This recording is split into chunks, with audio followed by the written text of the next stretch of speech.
I fell into a coma after being severely injured to save someone, only to wake up and find the sky had fallen. My biological mother and 5 older sisters actually appeared on a show called Punishing Evil and Promoting Good just to gain online popularity. In front of the entire nation, they defamed me as a pervert who peeped at my sister's bath, a scumbag who molested the girl who saved lives. They wept bitterly before the camera, demanding to remove my oxygen tube and throw me out of the hospital. The entire internet is cursing me for being deserving of death, and even the doctors are about to give up on treatment. As I lay dying by the hospital gates, a sudden roar echoed through the sky. Dozens of armed helicopters hovered overhead as fully equipped troops surrounded the scene. A general knelt before me, weeping bitterly, to have our national hero humiliated. We deserve death for this crime. The next scene made the entire family regret their actions to the core. Chapter 1, Me, a national treasure, cyberbullied by my entire family. Welcome everyone to Jiangnan Channel's special program Punishing Evil and Rewarding Virtue. I'm your host, Wang Xiaobing. Today's guest, Suyu, has been reported and brought to our stage for molesting a suicidal girl, peeping at his sister showering, stealing family members' underwear, secretly taking photos, and stalking young women.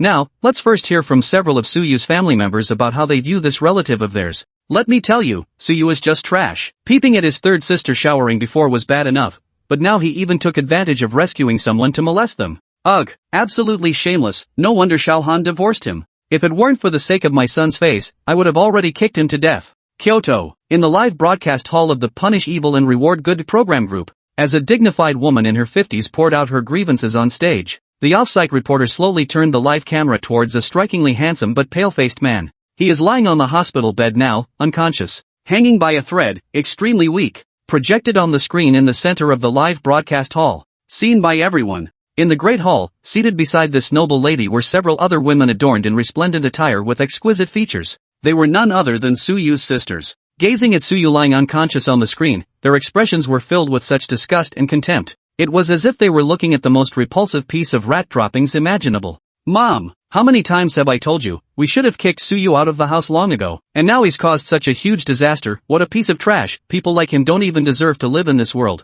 I saw him stealing Wu Mei's underwear before, who knows what he was going to do with it. The speaker was Suyu's third sister, Su Shinro. Watching the figure on the sickbed displayed on the large screen, she couldn't hide the disdain in her eyes. If she hadn't been there physically, it looked like she would have gladly yanked out their oxygen tube. Suyu is nothing but a beast, shamelessly taking advantage of a suicidal girl. Someone like that deserves to go to hell. This time it was Su Qingshi, the youngest of the 5 sisters. At this moment, she stared at Suyu on the screen with utter loathing, wishing she could flay him alive. Seeing this, the other sisters also began to recount the disgusting things Suyu had done. Even his parents joined in, vehemently denouncing their own son. Yet they are completely unaware, as interviews with journalists via video link in the ward continue. These voices all reached Suyu's ears as he lay on the hospital bed. His eyebrows twitched as he struggled to open his eyes and defend himself, yet couldn't manage it at all. Helplessly listening as loved ones continuously reproached me, leaving my heart utterly chilled. I never thought this is how they see me in their hearts. Truly, unexpected. Suyu is a transmigrator. Since arriving in this world 25 years ago,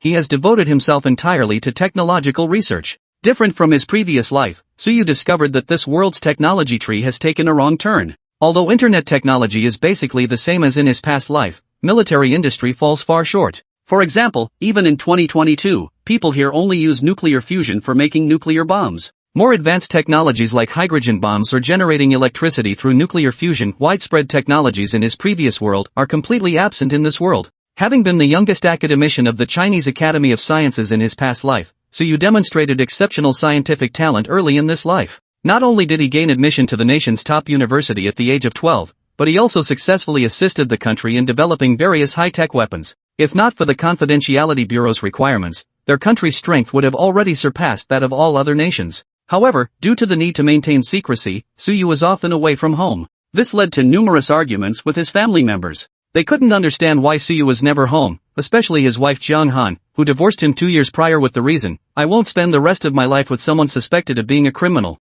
Faced with this outcome, Suyu could only let out a bitter laugh and reluctantly accept it. Although the state granted him massive subsidies, it could never make up for what he owed his family. His 5 elder sisters looked down on him and slandered him relentlessly. Even his wife despised him and divorced him. Even his parents thought he was worthless, and didn't care whether he lived or died. A few days ago, things got even worse. He risked his life to save a drowning girl, but remained unconscious from the ordeal. To his surprise, the girl, seeking attention online, turned against him and falsely accused him of taking advantage of the situation. They even brought in a live broadcast to expose him. Times have indeed changed. The scene returns to the live broadcast hall, where sitting across from Mother Sue is a girl with a sweet smile. She is wearing a horseface skirt, exuding confidence and grace, with two adorable dimples on either side of her cheeks. This is the host of this live broadcast segment, Wang Xiaobing. Punishing Evil and Promoting Good is a meticulously planned live program on their channel, aimed at exposing misconduct in society and promoting positive energy in the world. It has won the ratings championship for several consecutive years, with livestream viewer counts repeatedly surpassing the 10 million mark.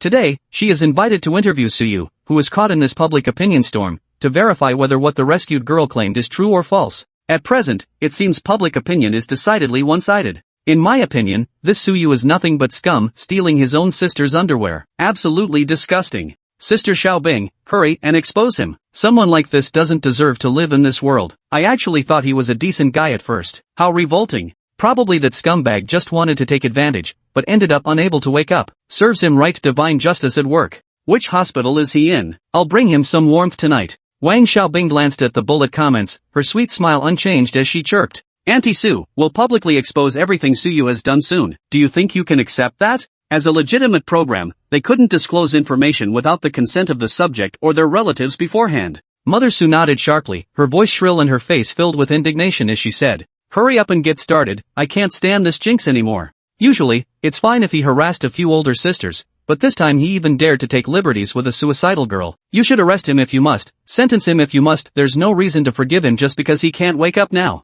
Suyu's other sisters also strongly agreed, their faces brimming with triumphant satisfaction as they said, that's right, you all should let everyone see just how disgusting Suyu is. It'd be best if he never comes out. Seeing this, Wang Xiaobing hesitated to say more and instead turned her attention to the items that had been prepared earlier. First to be examined was an old photo album found in Suyu's clothes. Wang Xiaobing took the album and pointed it toward the screen, but before she could speak more than a few words, Su Shinro immediately shrieked. Look, I told you Suyu often sneaks out to secretly take pictures of others. In my opinion, these are photos of those victimized women. Fifth sister Su Qingshi also wore a look of disgust as she turned to Mother Sue and agreed. Mom, if Suyu ever wakes up, don't let him come home. Let him go wherever he wants, I'm scared to share the same roof with him. Damn, how dare he defile so many girls, I wish I could punch him to death. Upon hearing their words, Wang Xiaobing suddenly felt the photo album in her hands had become a hot potato, terrified that opening it might get her live stream banned immediately. However, a glance at the live stream revealed the screen had already been flooded with comments urging her to open the album. Left with no choice, Wang Xiaobing could only brace herself and open it. As a result, she froze at the sight. What's going on? Not only her, even the Su sisters who had been waiting nearby to enjoy the show, as well as the viewers frantically commenting, were also stunned. In the album, what met the eyes were rows of tender young faces, cheeks flushed red, with the backdrop of a newly built school building. The children with rosy cheeks were holding up a banner together. The banner read, "To our greatest teacher Sue, we will always love you." The so-called teacher Sue was surrounded by a bunch of children, with such a sincere smile on their face, but unfortunately, the features were unclear. Wang Xiaobing was somewhat surprised, flipping through the old photo album hurriedly, trying to find Suyu's evidence of guilt. However, she was disappointed to find that the rest were all photos of that teacher Sue posing with the children. Though the details varied slightly, without exception, the backgrounds were all remote mountainous areas with brand new school buildings. The contrast between the new and the old was strikingly evident. There was absolutely no trace of the so-called criminal evidence mentioned by Suyu's family. Was all this donated by Suyu? Wang Xiaobing lost her composure and couldn't help murmuring to herself.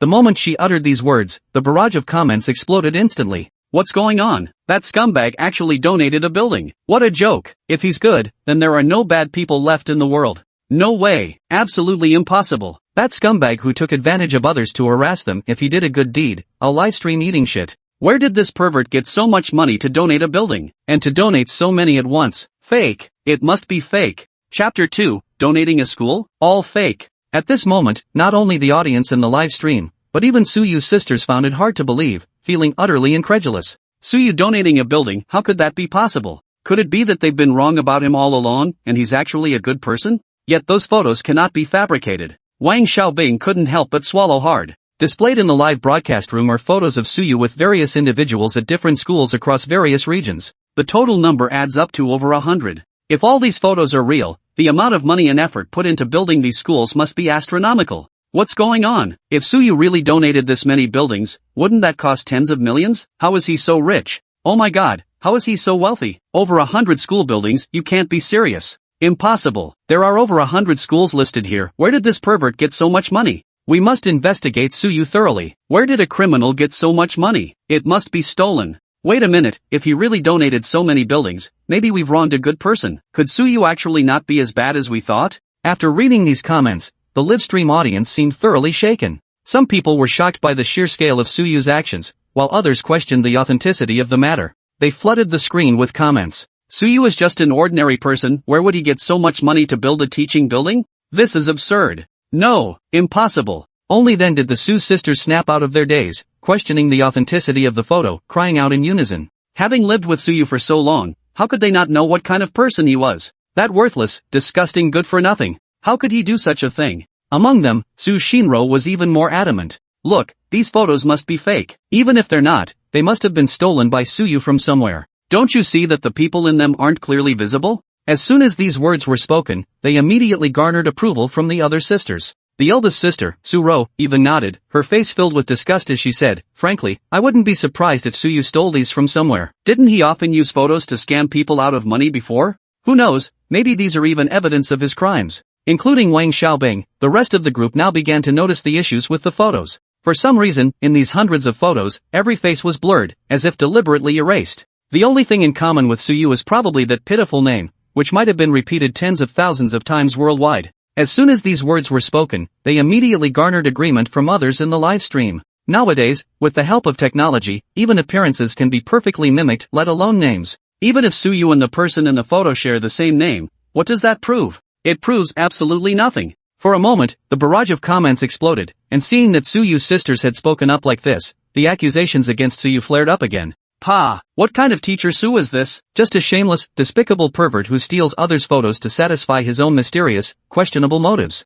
How could they have thought they were wrong about this disgusting guy just moments ago? Solid evidence. These photos must have been stolen by Suyu. At most, it's just the same name, or they're fake. I knew it. How could a pervert have money to donate a building? What a disgrace to his name. This Suyu really deserves to die, not only for assaulting others but also for stealing their achievements. Who knows how many years he's been swindling people with these photos. No wonder his wife divorced him so early, truly an embarrassment to us men.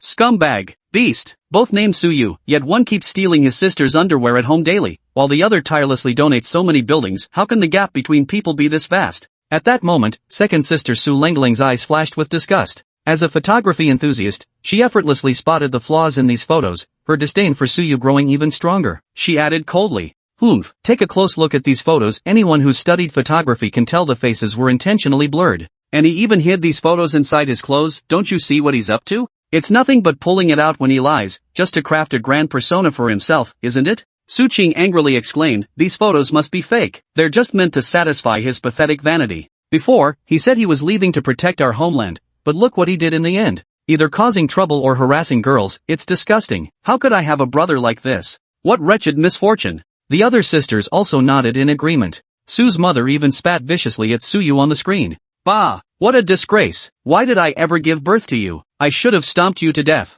The livestream's hatred for Suyu escalated further, with everyone screaming, get out! Get out! Someone like him doesn't even deserve treatment. He should just die. What a waste of medical resources. Suyu is truly despicable, not only sexually harassing others but also engaging in scams. Such a person doesn't deserve to live in this world. Keep exposing him. I can't wait to see more disgusting acts from this scumbag, a total parasite of society. I declare this to be the biggest scandal exposed since the show began. Forget that he might never wake up. Even if he does, he should be executed immediately. Disgusting. Beast. Scum. Die. Note, the original Chinese text contains strong emotional expressions of condemnation and anger. The translation maintains the same intensity and tone. Chapter 3, Military Mobilization to Welcome Academician Su.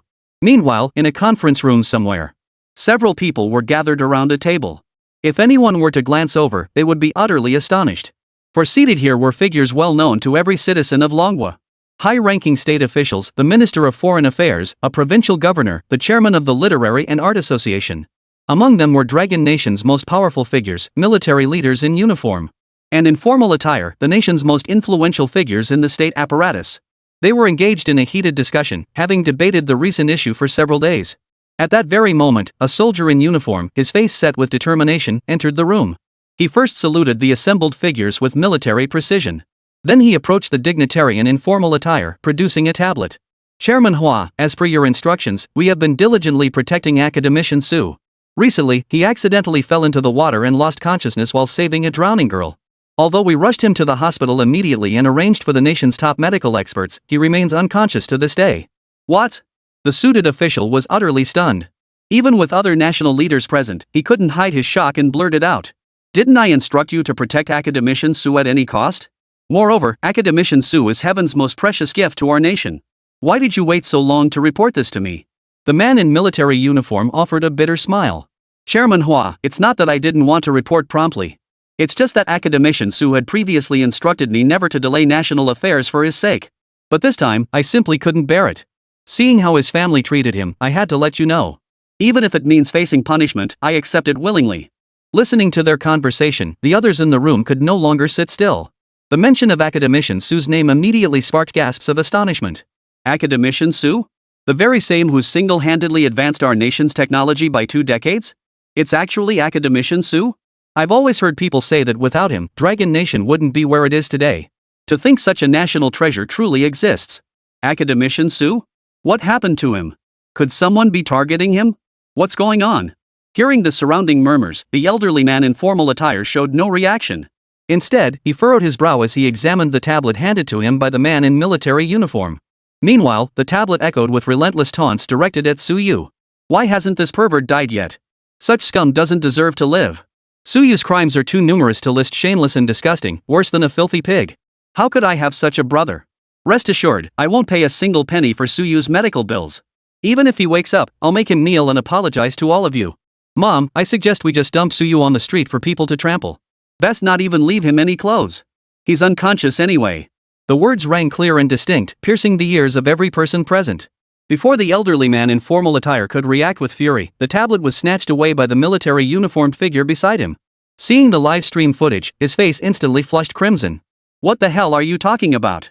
How dare these little bastards treat academician Su like this? Xiao Wu, what the hell is going on here? The elderly man in formal attire was equally furious, his voice dripping with indignation.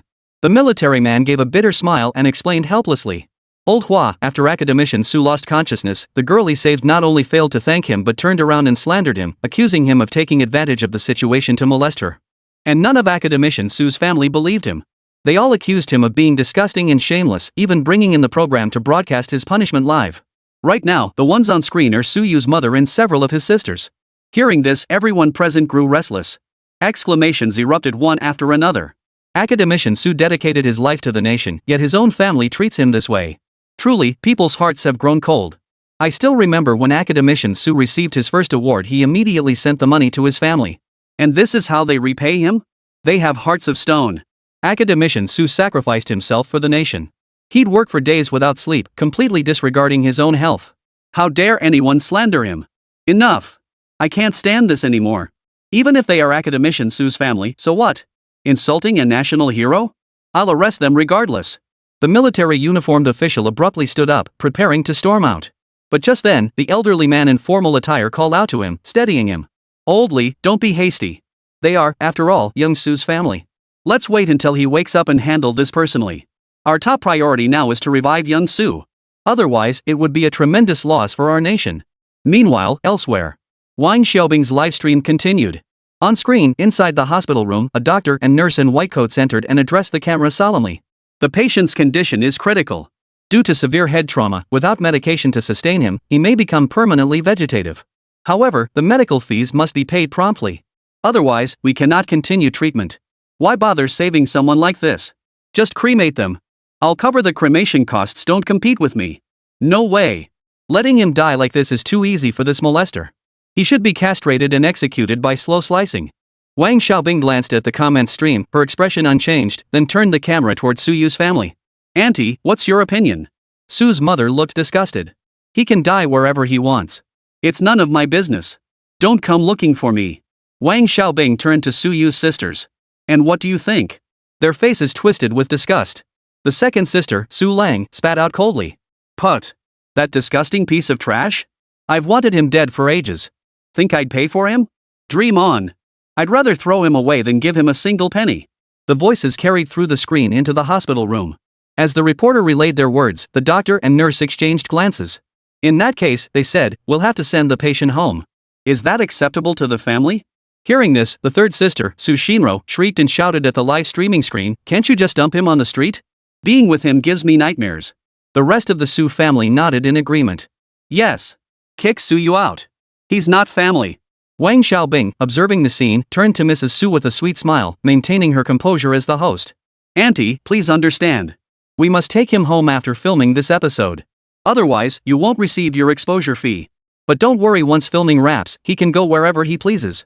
"Very well," Mrs. Su replied, a hint of greed flickering in her eyes. This time, Suyu's exposure fee was tens of thousands of yuan. She couldn't let it go to waste. But when she glanced back at Suyu on the screen, her expression quickly turned dismissive, and she refused to look at him again. Wang Xiaobing breathed a sigh of relief. It wasn't difficult to just send someone home. But just as she contacted the reporter and had the production team bring Suyu home, an unexpected incident occurred. The moment they reached the hospital entrance, everyone froze in shock. Suddenly, hundreds of military vehicles pulled up before them. From a far to close range, in the blink of an eye, they surrounded the hospital completely, trapping everyone inside. Simultaneously, red lights flashed across the entire city. Countless people stopped in their tracks, sirens wailing incessantly, staring dumbfounded at the spectacular scene. The sound of helicopter rotors echoed from the sky. Roar! Massive fighter jets, armed with heavy machine guns, hovered in the sky, their cold barrels trained on the hospital. It seemed as though the next second would see the place raze to the ground. At this moment, it wasn't just them. Even Wang Xiaobing in the live streaming studio, the Su family members, and the viewers watching the program. They all stared in disbelief at the scene unfolding before them. Some even thought they were dreaming and pinched themselves. But the stinging pain on their cheeks and the crackling radio transmission shattered their doubts. First Squad, 1st Field Army of Central Plains, now at destination. Awaiting orders, Commander. Chapter 4, Internet Sensation. Is Suyu a criminal? Holy crap. What the hell is going on? Is this the start of a war? I've never even seen this on TV. 2, over 100 tanks.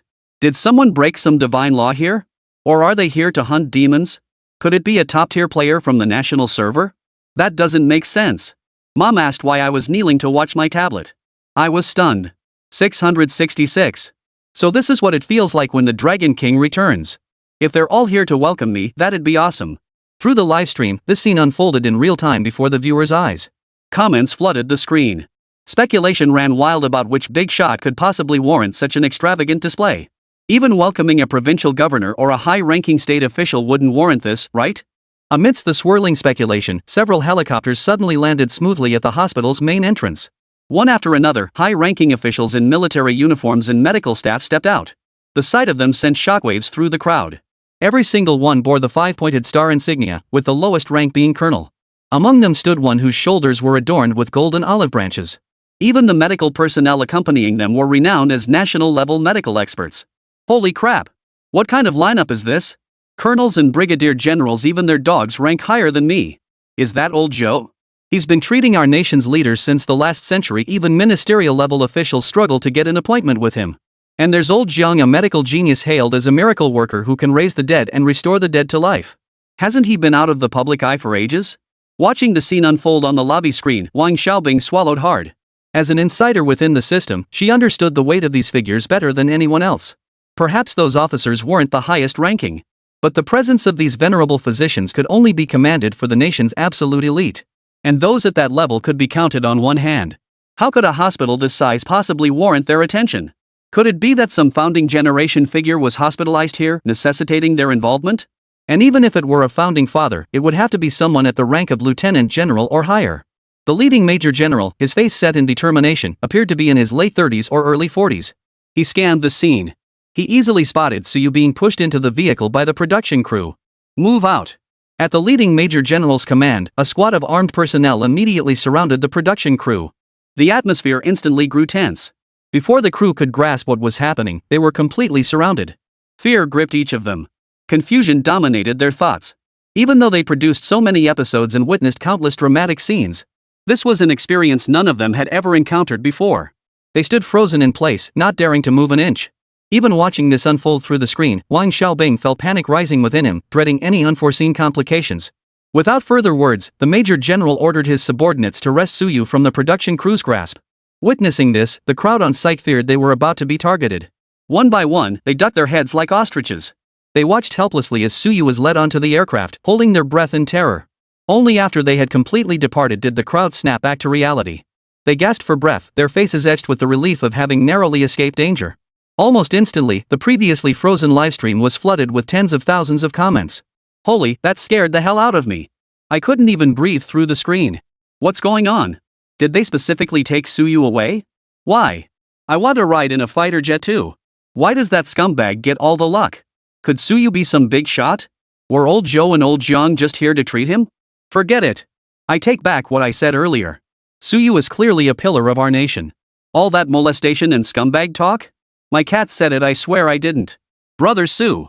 This way I screenshotted everything they said earlier. After saying all that, I feel like I've become this user has been deactivated. Bro Su, Dad Su, please don't hold it against me when you wake up. I'll call you Dad, even Grandpa is fine. You wish. That's my dad. If it helps me advance, I'd even be a police dog. Only then did Wang Xiaobing snap out of it, completely losing any desire to continue hosting. Staring at Suyu's vanished screen, a chill ran down his spine. He couldn't help but mutter to himself. Could it be the Suyu is actually some big shot? Impossible. Absolutely impossible. Suddenly, Su's mother let out a furious shout, her eyes wide and vacant, her face frozen in disbelief. That scumbag Suyu? How could he possibly be someone important? She'd watched him grow up. Becoming a big shot? Forget it. Even if he were executed one day, she wouldn't be surprised. At that moment, eldest sister Su Ro's eyes lit up as if she'd suddenly thought of something. Hey, you guys, what if those people just now were here to arrest Suyu? That scumbag? How could he be a big shot? Her words immediately drew agreement from the others. Among the 5 sisters, the youngest, Su Qingshi, nodded fiercely. Exactly. Someone like Suyu must have committed some major crime out there. He even spared his own family. You still expect him to be a good person? Exactly. The third sister, Su Shinro, nodded too, her face betraying uncontrollable resentment. That scumbag not only spied on me while I was bathing, but he also stole my underwear. If he's some big shot, I'd rather smash my head against a wall and die. The second sister, Su Ling, gave a cold snort and addressed the production crew. Don't let him fool you. Let me tell you, this scumbag was always gone, claiming he was working. But when we went to check, there was no one there at all. Exactly. If it weren't for that, Xiao Han wouldn't have divorced him. Su's mother, determined, pulled out a bank card and stated firmly. This card was given to me by Suyu. It holds a full 10 million yuan. Though I've spent some, there's still plenty left. He's just a freeloader, how could he possibly earn that much? He must have been up to no good. Hearing this, the crowd watching the livestream finally had an epiphany. Their impression of Suyu grew even more negative. I knew it. What kind of big shot is this scumbag? I solemnly declare those begging words were actually posted by my cat. I still think Suyu is scum. But what if Suyu really is some big shot? What should we do then? Is the account above actually Suyu's alt? Even his own mother said it, how could it be fake? That's a whopping 10 million. Unless it's drug dealing, what legitimate business could make that kind of money?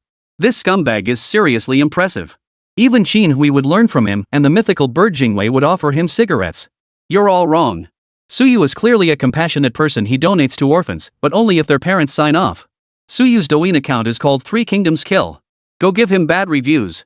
Chapter 5, Troops surround the scene. Seeing this, Wang Xiaobing accepted Su's mother's explanation and resumed hosting. Since the other party wasn't some big shot, there was absolutely no need to be afraid. Instead, she could ride the momentum from the earlier buzz to propel their show to new heights. Meanwhile, as the crowd hurled accusations at Suyu, time slipped away unnoticed. Elsewhere, at the northern military base. As the helicopter touched down, the stretcher carrying Suyu was swiftly transported to the military hospital. Simultaneously, the medical experts from earlier entered the operating room.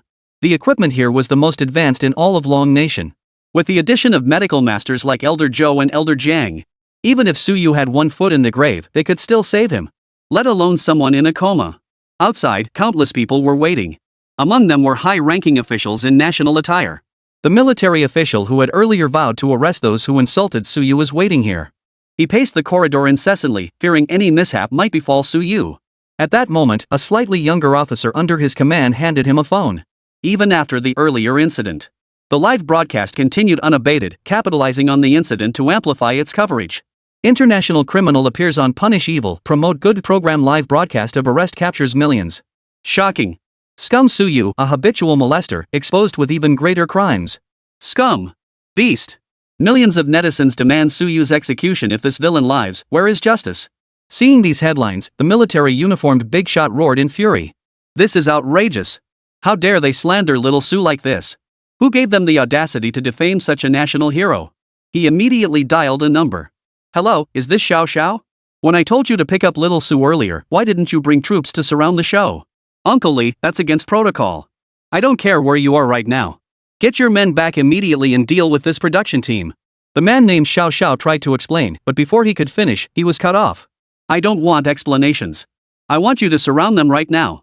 And make sure you note down all the platforms that slandered Xiao Su this time. In all my years of military service, I've never seen anyone so fearless of death." Seeing this, Xiao Xiao could only respond respectfully before hesitating. "Uncle Lee, what about Academician Sue's side? After all, there are still Academician Sue's relatives at the production company. How should we handle them?" And given Academician Sue's character, she's always placed great importance on her family. "You needn't concern yourselves with that. Once Xiao Su wakes up, let him handle it himself. But you certainly don't need to be polite to them." Uncle Lee gritted his teeth, clearly disdainful of Su Yu's family. "Understood." Xiao Xiao cut off further discussion, a sharp glint flashing in his eyes. Since the commander had spoken, he felt no need for restraint. Though he and Su Yu had never crossed paths, he held profound respect for this distinguished figure who had poured his heart and soul into serving the nation. How dare this group slander Academician Su? If it weren't against protocol, he would have taught them a lesson long ago. They must be tired of living. The punishing evil, promoting good livestream haul. Even though Su Yu had been taken away, leaving no one to stream, the recent upheaval meant the number of viewers in the livestream kept climbing, even breaking through the 10 million mark. Every member of the production team was thrilled. Though they had been terrified moments ago, this unexpected turn of events had brought them a windfall of traffic. If they fully exposed Su Yu's atrocities later, how many more viewers would they attract? At this thought, Wang Xiaobing couldn't help but flash her signature sweet smile. Even without a live subject, she quickly devised a plan and smiled. "Dear viewers, since the subject of our exposure has been arrested by the military, we will now proceed to his residence together to uncover his misdeeds." The moment she spoke, everyone immediately agreed. "Yes, yes, yes. I can't wait to see what crimes this scumbag has committed. Thumbs up. I declare this episode the most authoritative yet. Su Yu, I'm already under arrest, yet you still won't let me go? Are you even human?" As she scanned the scrolling comments, Wang Xiaobing's smile grew even brighter. Just as she was about to instruct the reporter to head to Su Yu's residence, a sudden, thunderous sound cut her off mid-sentence. "Freeze!" Suddenly, the military vehicles that had vanished earlier reappeared. Soldiers armed with rifles surrounded the entire studio complex, just as they had encircled the hospital earlier. This. Everyone was stunned. They couldn't understand what was happening. This doesn't make sense. Aren't we supposed to be live streaming a criminal? We haven't committed any crime. What's going on? I get it now. They must want us to delete the footage from earlier. No. Wait. Why did my phone lose signal? Could that Su Yu be some kind of national big shot? What should we do? Seeing the Major General who had appeared on the screen earlier, everyone present panicked. Especially Wang Xiaobing, who had just suggested searching Su Yu's home for clues. Now she stood frozen, struck as if by lightning, her face frozen in disbelief. Impossible. This can't be. Yet no matter how stunned she was, the heavily armed soldiers before them were no mere decoration. At that moment, everyone was terrified. Especially the Su Yu family, who had been boasting just moments ago. Each of them was now trembling in fear. Simultaneously, a wild thought surged through their minds. Could Su Yu really be some kind of big shot? Were those planes and tanks here to arrest him? No. That's impossible. Su Yu is just a good-for-nothing. How could he be some big shot? And connected to so many high-ranking officials from different countries. But the thought vanished almost as soon as it appeared, dismissed by them. It must be that Su Yu's crimes were too grave. That's why they came here to shut down the livestream. Or else they were summoned to testify. If he were truly a good person, his family who grew up with Su Yu day in and day out, how could they not know? At that moment, Director Lee, the program's producer, appeared. Staring at the room filled with soldiers, fear gripped him to his core. He shuffled timidly toward Xiao Xiao. His voice trembled as he stammered. "General, we're just filming a show. We haven't done anything wrong, have we? If there's anything illegal or against regulations, please point it out immediately. We'll fix it right away." Though he was part of the system himself, he came from a small provincial television station. Faced with such an imposing display, he had lost all his usual composure. Speaking these words had already drained every ounce of his courage. Xiao Xiao swept a cold gaze over everyone present, saying nothing. His piercing gaze made it impossible for anyone to meet his eyes.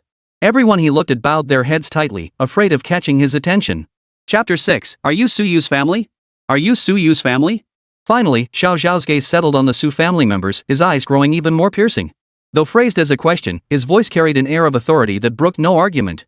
Hearing this, Su's mother grew even more flustered. Fearing her earlier fears had come true, she hastily distanced herself from Suyu. Your Honor, please see clearly. Suyu and I have absolutely no connection whatsoever. Whatever crime he committed is none of my concern. Arrest him if you must, but don't come after me. Whether he lives or dies, it's none of my business. At these words, Suyu's sisters chimed in unison, their faces etched with fear. That's right, Suyu has nothing to do with us at all. Whatever crime he committed, just kill him outright. Don't come looking for us. Xiao Xiao was utterly shocked today, his worldview completely shattered. He could barely contain his urge to arrest the people before him on the spot. Even ordinary parents wouldn't utter such cold-blooded words, let alone anyone else. Academician Su dedicated his life to the nation, yet his own family treated him this way. How unjust the heavens were. Xiao Xiao couldn't help but feel profound sorrow for Suyu. If it weren't for the database clearly stating that Suyu wasn't adopted, then he would truly begin to doubt the authenticity of the people before him. However, no matter how furious Xiao Xiao felt inside, he ultimately said nothing. Instead, he gave them a long, hard look. With Academician Su still unconscious, it was simply not the right time to deal with them. Xiao Xiao then turned to Director Li, who had spoken to him earlier, saluted with a military gesture, and stated solemnly, "We received a tip that there are terrorists threatening national security here. We had no choice but to surround the area." The moment Xiao Xiao finished speaking, the entire venue erupted in chaos. Could Suyu really be some kind of international criminal? Are we in danger? We're done for. This livestream ran into such a tough nut to crack. I should have known better than to come. What do you think Suyu did to warrant so many people coming to arrest him? Suddenly, someone noticed. From start to finish, Xiao Xiao and the soldier's eyes never left Suyu's family. A sense of unease washed over them, and murmurs began. Could the criminal they're talking about be hiding among them? Why are those soldiers staring at those people the whole time? No way. Isn't Suyu the criminal? What does this have to do with his family? Who knows? What if his entire family are criminals? It must be true. Otherwise, why would they still be here after Suyu was taken away? Hearing this, Su's mother was stunned. She immediately retorted. Nonsense. What Suyu did has nothing to do with me. Don't get the wrong idea. Seeing this, Suyu's sisters chimed in one after another. Exactly. We have nothing to do with Suyu. Don't blame innocent people. They hurriedly distanced themselves from Suyu. Your Honor, you must investigate thoroughly. We're all law-abiding citizens, there's absolutely no criminal here as you claim. And we certainly haven't harbored any criminals either. Look, that Suyu molested the diving girl. Even when he was unconscious, we didn't let him off the hook. We're truly decent people. Xiao Xiao's expression grew colder with each word, until finally, he cut them off coldly. Whether someone is a criminal isn't for you to decide. I hope you'll still be saying the same thing later. You truly know how to sacrifice family for justice. At first, the Su family was utterly baffled by that earlier remark, unable to grasp Xiao Xiao's meaning. But when they heard his next words, relief washed over their faces. They felt elated, believing they had earned Xiao Xiao's approval. Xiao Xiao had no desire to waste words on them any longer. He walked up to Director Li and explained. But don't be nervous. We're only suspicious, it's not certain there's a criminal involved. Just carry on with your work as usual. Don't let us distract you. Really? Director Li looked skeptical, having assumed today's live broadcast was cancelled. Little did he know fate had taken such a wild detour. Not only was everything fine, but the broadcast could continue. Really? A cold smile played at Xiao Xiao's lips. But his thoughts were quite different. He was eager to see how these people would slander Academician Su next. Especially his family. Although Uncle Li had instructed him to surround the production crew without specifying their purpose, he understood what needed to be done. After what just happened, everyone online now believed Academician Su was a criminal. As a soldier of the nation, how could he stand by and watch this unfold? Moreover, a national hero absolutely must not be buried alive. Dear viewers, there was a minor technical glitch during the live broadcast earlier. Now, let us resume the broadcast to reveal the true nature of Suyu. Please be sure to stay tuned. After the earlier incident, no one in the studio dared to speak loudly. Gone was her earlier sweetness. Wang Xiaobing now hosted the program with utmost caution, fearing she might provoke another incident. However, the scene had not escaped the online audience's notice. A barrage of comments flooded the screen. Holy crap! Wang Defu. What just happened? Super criminal. I thought the helicopter was already unstoppable, but someone actually dared to be so bold? What the hell just happened? Damn impressive. One live broadcast, 2 sieges. Someone's breaking the rules here. Quick, quick. I declare this the most action-packed episode since the show began.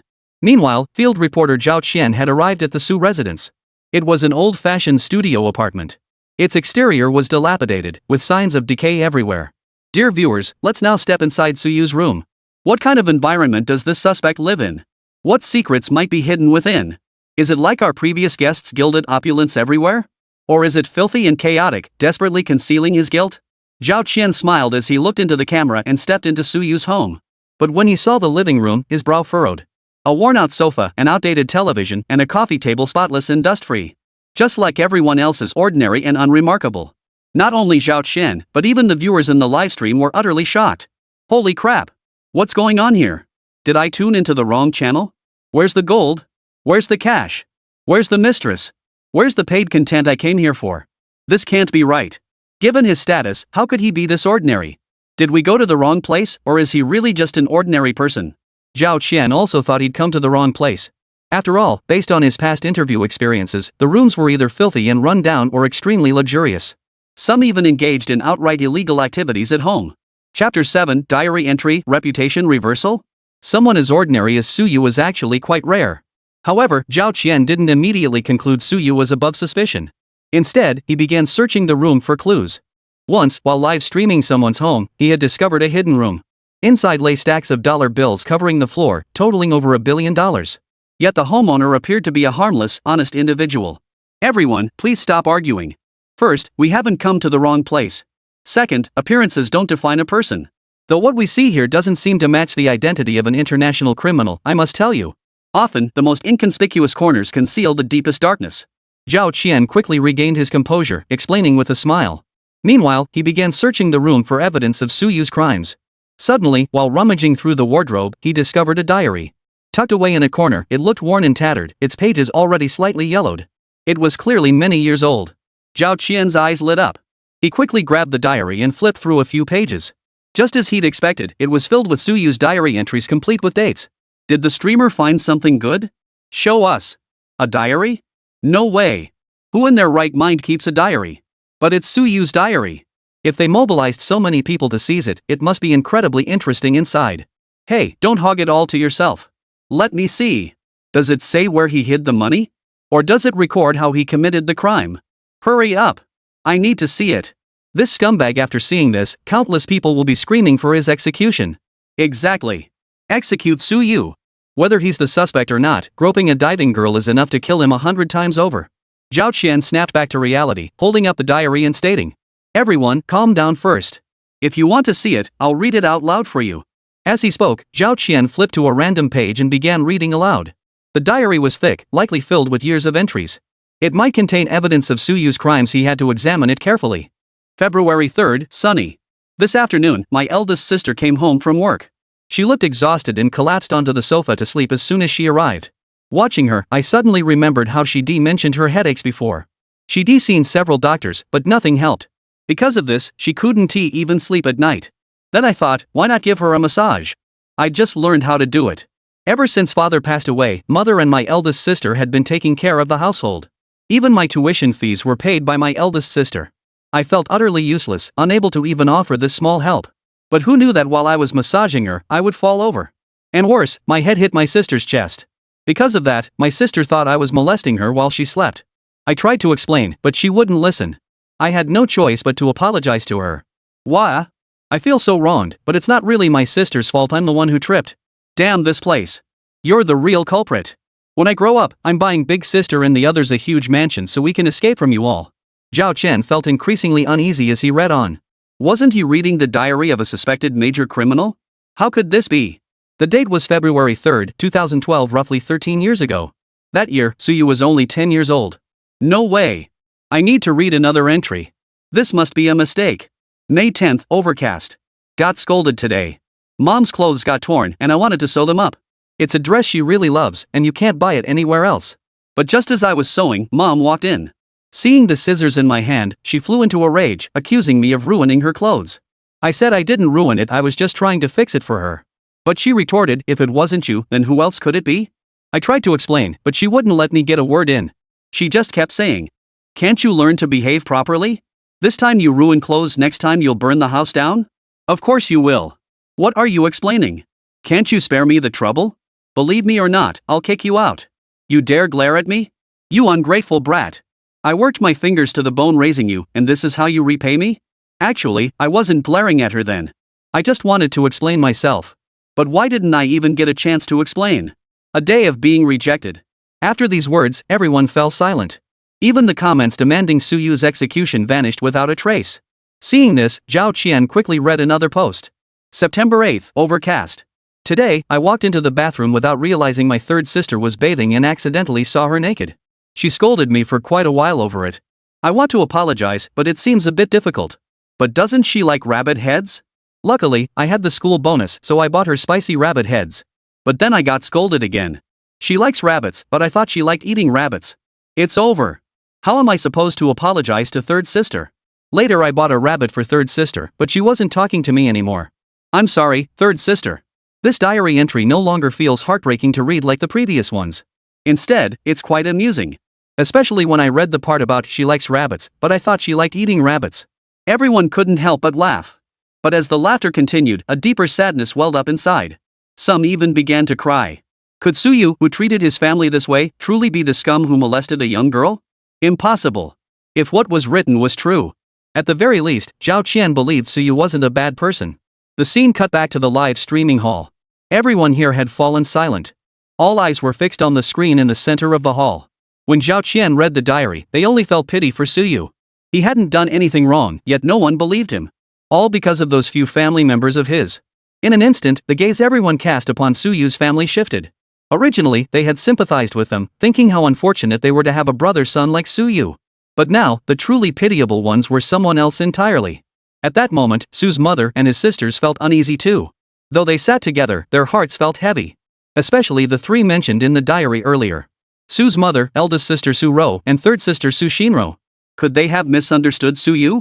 How could that be? Su Ro looked utterly bewildered.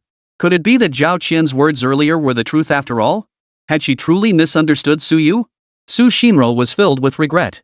It had been an accident all along, he hadn't meant to do it. He had wanted to apologize to her. But she hadn't given him a chance to explain. Looks like these people are the real villains here. Someone at the scene suddenly uttered these words. The words reached their ears. At the same time, the Su family noticed the strange looks others were giving them. Instantly, their thoughts shifted. Hey! Why are you all staring at us like that? How am I supposed to know Suyu didn't do it on purpose? He should have said something.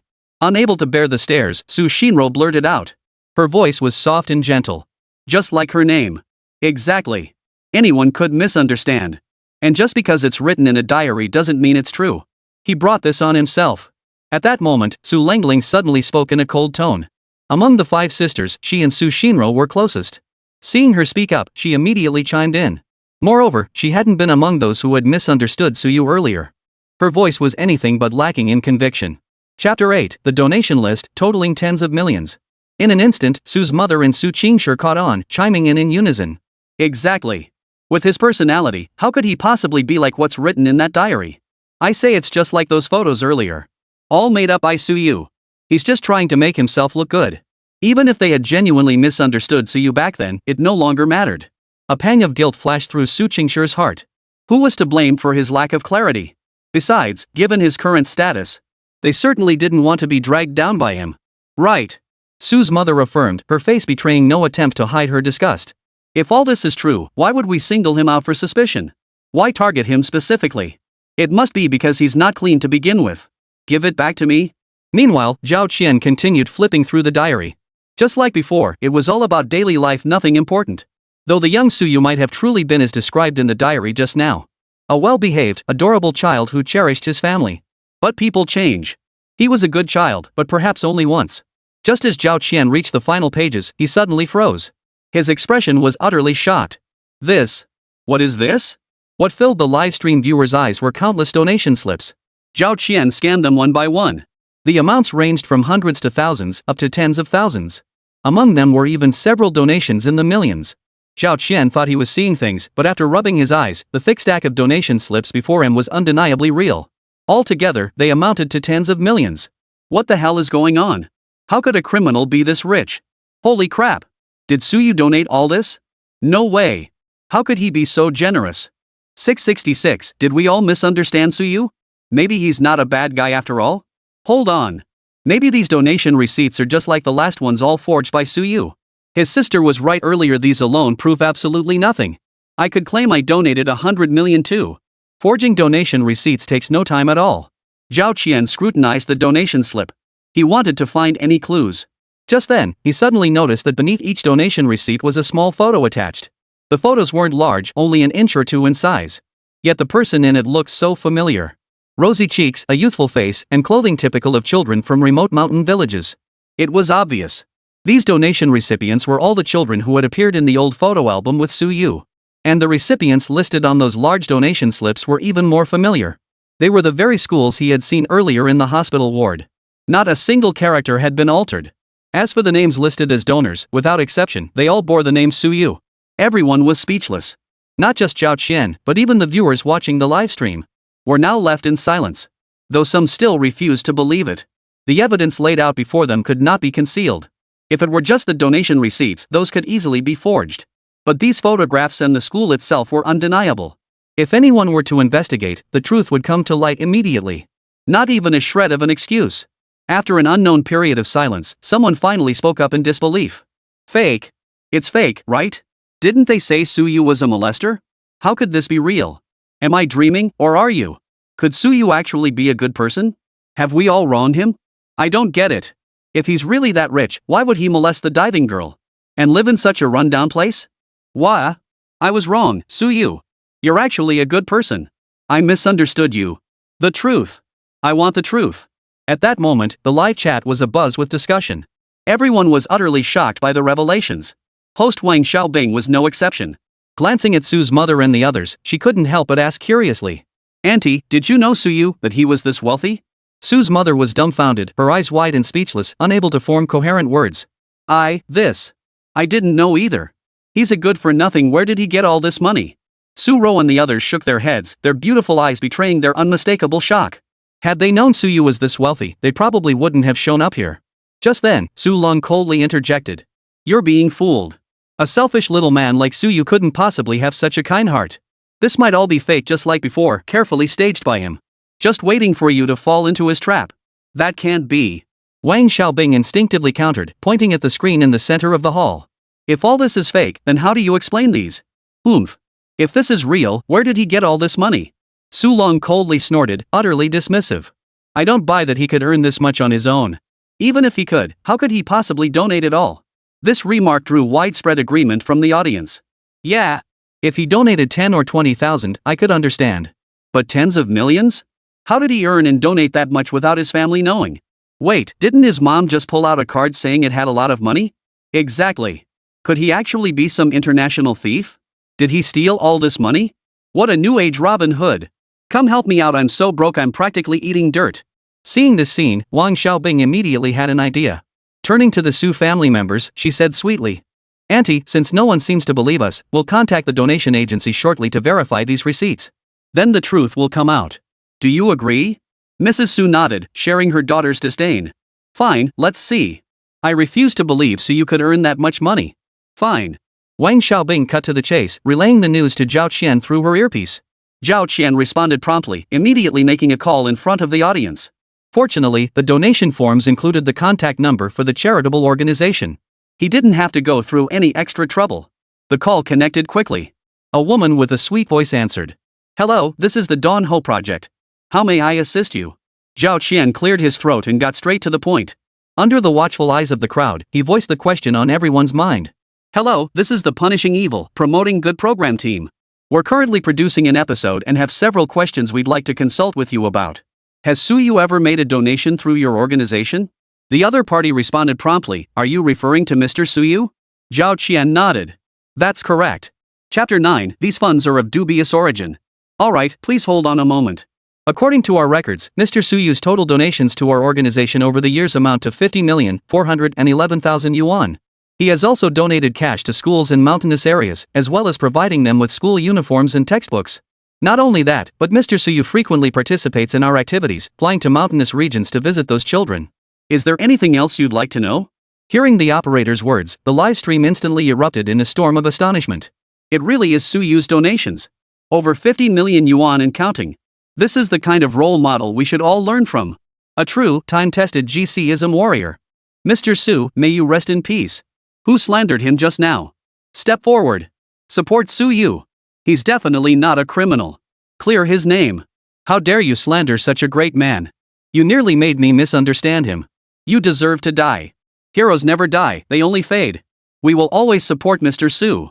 At first, the Su family members were genuinely moved by what they saw. But when they heard that over the past few years, Suyu had donated a staggering 50 million yuan, they froze in shock. Simultaneously, a deep sense of resentment welled up within them. Damn Suyu! He promised to take care of us, yet he gives all that money to strangers instead of us. That's a full 50 million. We shouldn't have been nice to him after all. What an ungrateful bastard. Are you crazy? That scumbag Suyu? He's genuinely that kind-hearted? Or does he have ulterior motives? Is he laundering money? For a moment, the members of the Su family harbored conflicting thoughts. But all harbored even greater hostility towards Suyu. Why didn't he just say he had money earlier? Would they have ended up in this mess otherwise? Wang Xiaobing was internally shocked, but her professional composure as a host quickly brought her back. She turned back to Mrs. Su and asked, Mrs. Su, what are your thoughts now? Do you believe the things our reporter uncovered earlier are true? Mrs. Su's face flushed alternately pale and crimson, yet even now she refused to admit fault, insisting, Oomph. Don't let him fool you. I'm his mother. Don't you think I know what kind of person he is? He's been no good since childhood, stealing chickens and dogs, hanging out with hoodlums. He even started snorting coke. How do you think he got all this money? If it's not stolen, what legitimate business could it possibly be? Otherwise, how could he have made so much money? Su's mother declared emphatically, not the slightest bit hesitant as she spoke, even adding fuel to the fire. Let me tell you, that money was probably all gotten illegally. He's donating so much just to launder it. Otherwise, why would so many people come arrest him just now? Team building? No sooner had Su's mother finished speaking than the others chimed in with agreement. Exactly. Doesn't his mother know what kind of person Suyu is? And isn't it common for people overseas to launder money like this? I was wrong. I was too naive to fall for Suyu's tricks. I'm heading back to the countryside. Are you all so fickle? What if Suyu is actually a good person? What if he changes back later? Wang Xiaobing also harbored doubts, especially about that crucial point just now. Auntie, you say this money was stolen by Suyu. What proof do you have? Su's mother nodded as if she'd witnessed it herself, stating firmly. That's right. I can even tell you exactly when he stole it, where he stole it, and who he was with when he stole it. But she didn't voice the next part. Though I didn't actually see it myself. 666. The biggest twist ever. I knew it, a molester could never be a good person. Once a rotten apple, always a rotten apple. And I actually apologized to him just now? Ugh. Despicable scum. To deceive my feelings like this, execute him. Execute him. He deserves to be torn limb from limb. Junkie. Looks like that's how he made his money. Using charity to launder money? He deserves to die. How many hearts has he broken? Suyu, with great power comes great responsibility? No. With great audacity comes great profit. Phony. Beast. Who knows what disgusting things he did while in the mountains? Just as the crowd was hurling abuse at Suyu, Zhao Qian, still at Suyu's residence, continued searching for evidence. Suddenly, Zhao Qian spotted it. On the desk, some blueprints were glistening. They appeared to be quite intricate. What are those? Zhao Qian froze. Curiosity drew him closer. The blueprints appeared somewhat aged, their edges slightly yellowed, yet they were well preserved. They depicted patterns resembling fighter jets, with scribbles in some areas, their purpose unclear. Beside these design sketches were complex mathematical formulas. Just looking at them made one feel drowsy. What are these doing here? Zhao Qian picked up the drawings and studied them carefully. He couldn't fathom why such things would be in Suyu's room. Meanwhile, the camera captured this scene for the viewers in the livestream. The crowd began discussing it. What is this? Any experts out there who can explain?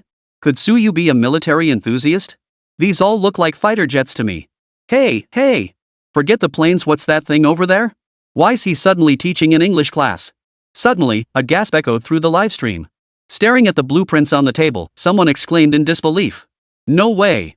What's going on? This design looks exactly like a fighter jet I saw before. Could Suyu have stolen it?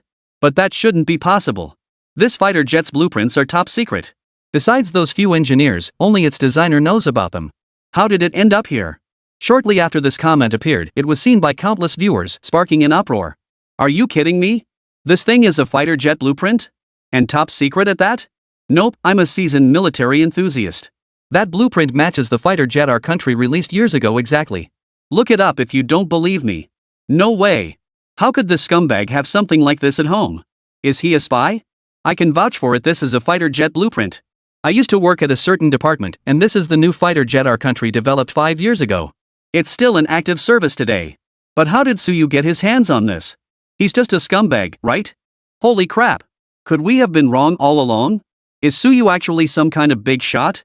Got it, Suyu must be a spy who stole our state secrets and was just arrested. No wonder they mobilized so many people earlier, so that's what it was. Witnessing this scene, the crowd in the live streaming hall froze in shock. No one knew what to say. The reason was simple. Chapter 10, if he's really that, I'll eat my computer. From a molester to an international criminal and now a spy. Suyu's identity had changed so rapidly that no one could keep up. At this moment, only the Su family members in the hall showed no surprise. Su Qingshi snorted coldly, her voice dripping with contempt. Oomph. I told you so. Suyu is nothing but scum. How could he possibly be a good person? Now you believe me, don't you? I bet that money was all funding from foreign sources. No. That's not right. Look at those formulas. No. Impossible. How could this be here? Just then, a comment suddenly broke the silence. Everyone's curiosity was piqued by the comment. What's impossible? It's just a bunch of English, right? What's going on? What's going on? Could these formulas be hiding his way to contact people overseas? Stop spouting nonsense. Those are some of the world's most advanced mathematical formulas. You wouldn't recognize the name, but they're top-tier formulas used in fighter jet design. Only a handful of people worldwide can even solve them. I remember now. They say that formula was specifically solved to perfectly match the computational program for a new fighter jet model released 5 years ago. There's an answer up there? How could such critical data appear here? This is insane. What kind of spy could get their hands on this? Only the designer himself could have. Hold on, the streamer's flipping through it. There's actually a solution process written out? Am I dreaming? Seeing these words, the entire group instantly went wild. No one could believe their eyes. In the livestream chat, bullet comments scrolled by so fast they nearly drowned everyone out. Even the crowd in the lobby wore expressions of utter shock. They couldn't believe what they'd just witnessed. No way. No way. Could this fighter jet really be designed by Suyu? But isn't he a spy? Spy my ass. If your spy could understand this stuff, Einstein would be relegated to PE class. Simultaneously, a terrifying thought surged through their minds. If all this was real, then Suyu, what was his true identity? A spy? An international criminal? A sex offender? Were those planes that picked him up earlier really there to arrest him? At that moment, everyone couldn't help but swallow hard. Denial was no longer an option. Not only was Suyu no criminal, but he might even be some high-ranking military figure. He could decipher those formulas and develop fighter jets. Forget being called the father of something, the title of academician alone would be more than fitting. The realization of this terrifying possibility sent the livestream into an uproar. One after another begged for mercy. Oh no! Suyu, it was my ex-girlfriend who posted that earlier. If you're upset, please take it out on her, just forgive me. Su God, where are you? I need to apologize. It was all a misunderstanding. Oh crap. Now I get why ancient bandits felt the need to rush their loot by 800-mile express. I cursed the hardest just now. Should I start preparing for my funeral? Who knew Suyu was this formidable? How old is he? If I had a brother like that, could I join the ministry? Not now, but maybe in the future. Holy crap. A military big shot. I've only seen these guys on TV before. Never imagined one would be this close to us today. The tide of comments shifted again. The more fiercely they'd cursed moments ago, the more humbly they now begged for mercy. Wang Xiaobing stared at the screen, his already unsettled mood growing even more anxious. Even with years of hosting experience, the vivid scene from moments ago lingered, the soldiers with loaded weapons surrounding them, and the undeniable proof from the commenters. Wang Xiaobing had no desire to continue hosting. She couldn't even begin to imagine what charges they might face if the blueprints were indeed drawn by Suyu. Slander? Rumor mongering? The gravity of the situation likely far exceeded those terms. Impossible. Absolutely impossible. Su's mother seemed oblivious to the shifting atmosphere, or perhaps deliberately ignoring the chat messages supporting Suyu. Before Wang Xiaobing could speak, Su's mother leapt up from her seat. Judging by your reaction, these fighter jet blueprints must be top secret military intel, right? How could something like that just be left lying around on a rickety table in a rundown house? Don't you use your heads? Something this valuable, shouldn't it be locked in a safe? Or hidden away in some secret base? Su's mother's words left the crowd speechless. After a moment, a comment floated across the screen. Holy crap, are we all idiots? How could such classified info be left out in the open? Yeah, exactly. And they're streaming it live? That's practically leaking classified info. So is Suyu an international spy? Did he get his comeuppance before he could pass this off to foreign powers? I'm starting to hate fate. Right now, Suyu is like a beetle pinned under that boulder. Why didn't he die? Seeing the tide turn once more, Wang Xiaobing suddenly felt a wave of relief wash over her. Su's mother's expression grew 15% more smug as she returned to her seat with satisfaction. And another thing, if he really designed this fighter jet, he wouldn't be living in this dump. The military compound should have at least arranged a place for him. Su Shinro delivered this remark with a distinctly sarcastic tone. She felt not the slightest bit of shame about her own villa while Suyu lived in a shack or lab. In fact, her disdain only deepened. Hearing this, the others felt relieved once more. Indeed, how could someone so powerful, so talented, so unparalleled in the nation reside in such a dilapidated shack? Our nation provides far more than this as the most basic guarantee for such talent. The comments section erupted in chaos, but Wang Xiaobing offered a sweet smile, her words instantly silencing the discussion. I can see everyone is exceptionally focused on the blueprints. However, we currently have no way of verifying the authenticity of these blueprints or the accuracy of the formulas. Therefore, I kindly ask everyone to refrain from linking Suyu to international espionage at this time. True to her years as a host, Wang Xiaobing's rhetoric was masterful. Her words not only redirected the conversation but also subtly reintroduced the phrase international spy, seemingly offering gentle advice while actually stirring the pot. Xiao Xiao was no ordinary man. How could he fail to detect the hidden agenda? He silently resolved. Fine. You want to know if these fighter jet blueprints are genuine? Come on, I'll let you see for yourself. He turned and spoke into the walkie-talkie, addressing Old Li on the other end.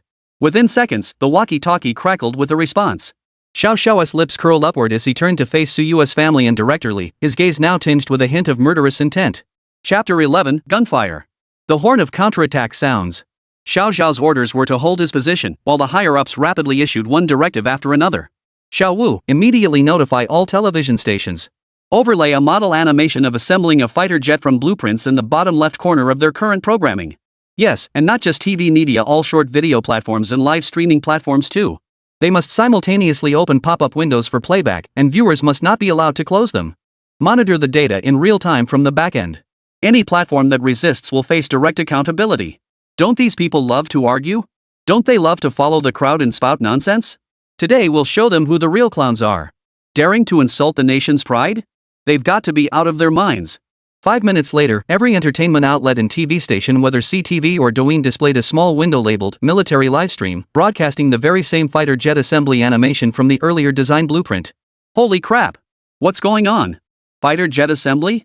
What military livestream? Never heard of it before. But even the news broadcast never pulls out this kind of production. The fighter he's assembling, the more I look, the more it resembles the one in the blueprint. It's not just similar, it's identical. Suyu might actually be the designer of this fighter jet. Holy crap, Grandpa Su. I'm outta here, going to delete my account. You guys better hurry too. Deleting a Douyin account takes 7 days. I'm fine, I've already booked my flight out of the country. Those IDs that were cursing the loudest earlier? Watch your backs.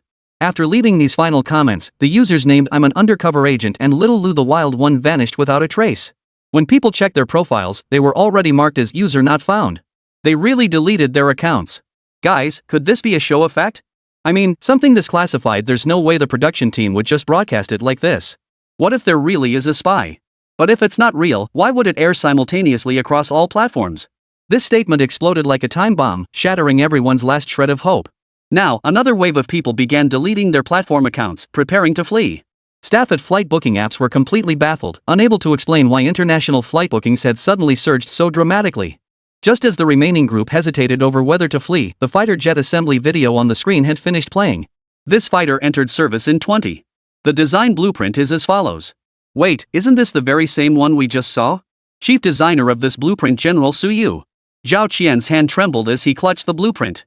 Blood rushed from his thighs to his brain, leaving his legs numb. Impossible. This can't be. It must be a coincidence. Someone tell me it's just a coincidence. How could Suyu be the chief designer? Someone like him couldn't possibly be the chief designer. Wang Xiaobing's keen professional instincts instantly picked up on this comment. Coupled with Mrs. Su's unusually cold demeanor, doubt began to creep in. Could it really be a coincidence?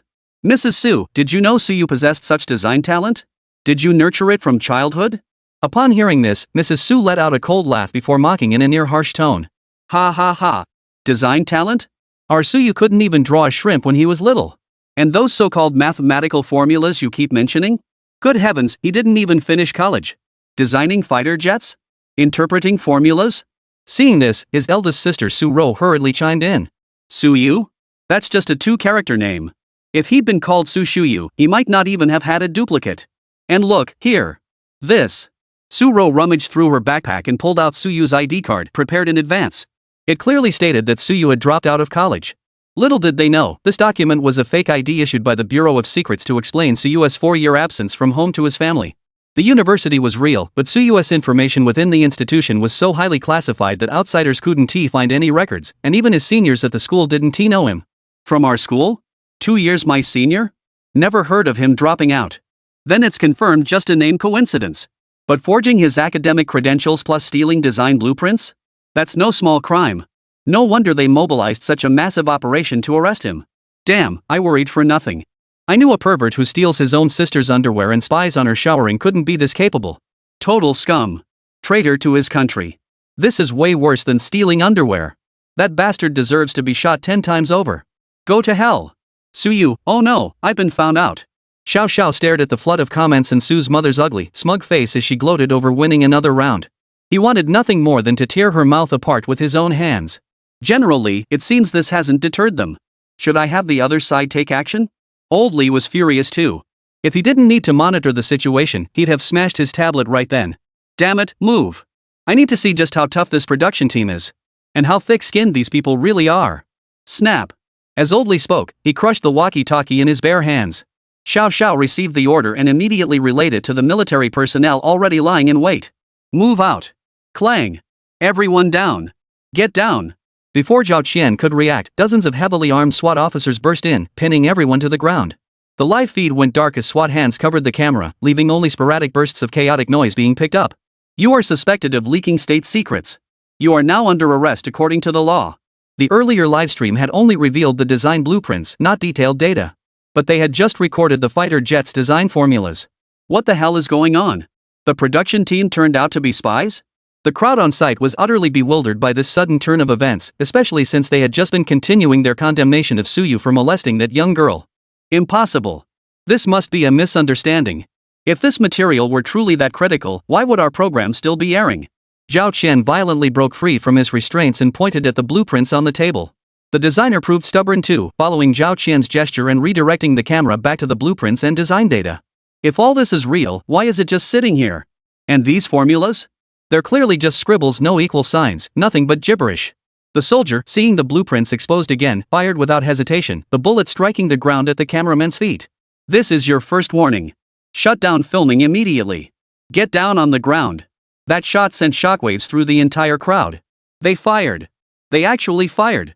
It must be understood that earlier, despite the large crowd and even the deployment of helicopters, they had only resorted to intimidation without firing a single shot.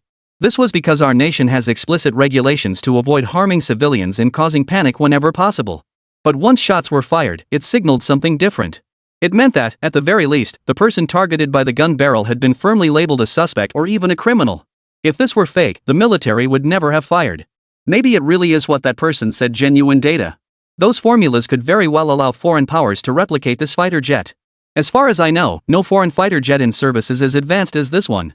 If they really got their hands on it, the consequences would be unimaginable. We're screwed. The director of this show is probably going to get shot. At that moment, Xiao Xiao flashed a faint smile, as if everything was unfolding exactly as he'd planned. Since Old Lee's walkie-talkie had been crushed, Xiao Xiao directly addressed Hua Lao. Old Hua, the blueprints have been completely compromised. Should we activate Operation Punish Evil? Chapter 12, Not Innocent, remember, not innocent. Activate. Old Hua's deep voice crackled through the walkie-talkie. Though just 2 simple words, they sent Xiao Xiao's blood boiling. At last, he could openly expose the ugly truth about Suyu's family before this vast audience and clear the name of Suyu, the nation's peerless hero. Everyone, the evidence is irrefutable. The director of the Punishing Evil, Promoting Good program is suspected of intentionally leaking state secrets. Take everyone here back with me. Is this for real? Good thing I've been watching from the sidelines this whole time. Holy crap, I feel like I just escaped death. I just looked it up in our nation, it seems there's only ever been one Suyu since the founding. Grandpa Su, please forgive me. Yes, please forgive me. I have elderly parents and young children to support. I can't die yet. Only now did these people grasp the gravity of the situation, flooding the chat with pleas for Suyu's forgiveness. Xiao Xiao wasn't idle either, personally pinning Director Lee to the ground. The remaining individuals were herded together by soldiers and placed under guard. Xiao Xiao then signaled his men to continue guarding Director Lee strictly on his behalf. He himself walked over to Wang Xiaobing and the others, intending to personally arrest the remaining few. This time, Wang Xiaobing lost all trace of her earlier composure. She jumped up from her seat, flustered and frantic, shaking her head as she protested. "I didn't know it was state secrets. I never even went to the scene. I'm just a host."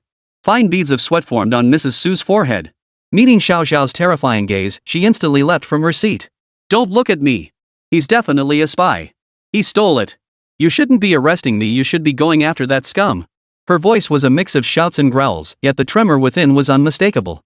Just as Su Yu's family was about to be taken away, the youngest sister, Su Qingshi, suddenly produced a photograph from somewhere and handed it to the cameraman beside her. Instantly, the image filled the large screen. "Look! I took this in his room. It shows a time and a location. The recipient is him, but the sender used a foreign name. I suspect this is where the transaction is happening. According to the date on the letter, it's set for 5 o'clock this afternoon. If you don't believe me, let's all go to that location together." "Huh? Did they really not have time to dispose of the stolen goods? So everything fits now? Sell out the country for money, then launder it through school donations. Once the schools are under his control, hundreds of them he'll rake in millions monthly. Money laundering plus treason, both charges are solid now." Xiao Xiao stared at the letter on the screen, completely stunned. Seeing his reaction, Su's mother stepped forward and began lecturing him in a sarcastic tone. "You soldier. Completely lacking in discipline and organization. Arresting people on a whim, without any regard for the facts. What's your name? I'm going to report you." As she spoke, she clutched her chest, gasping for breath as if she'd suffered some profound shock. I can't take it anymore. You scared me to death just now. I can't go on. I need to go to the hospital." Wang Xiaobing watched Mrs. Su's performance. Though he felt pity, he had no intention of letting her leave. "Mrs. Su, if you leave now, you won't receive the agreed-upon compensation. Of course, if you go to the hospital for a checkup after the program ends, we can reimburse your examination fees.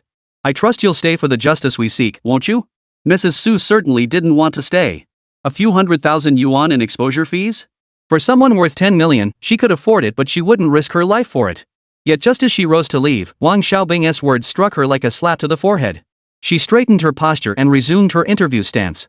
At that moment, Old Li suddenly slapped himself across the face. "Damn it, I never thought I'd be the one to ruin Su Guoshi. I had Xiao Wu deliver that letter to Su Guoshi, it was meant to be a subsidy.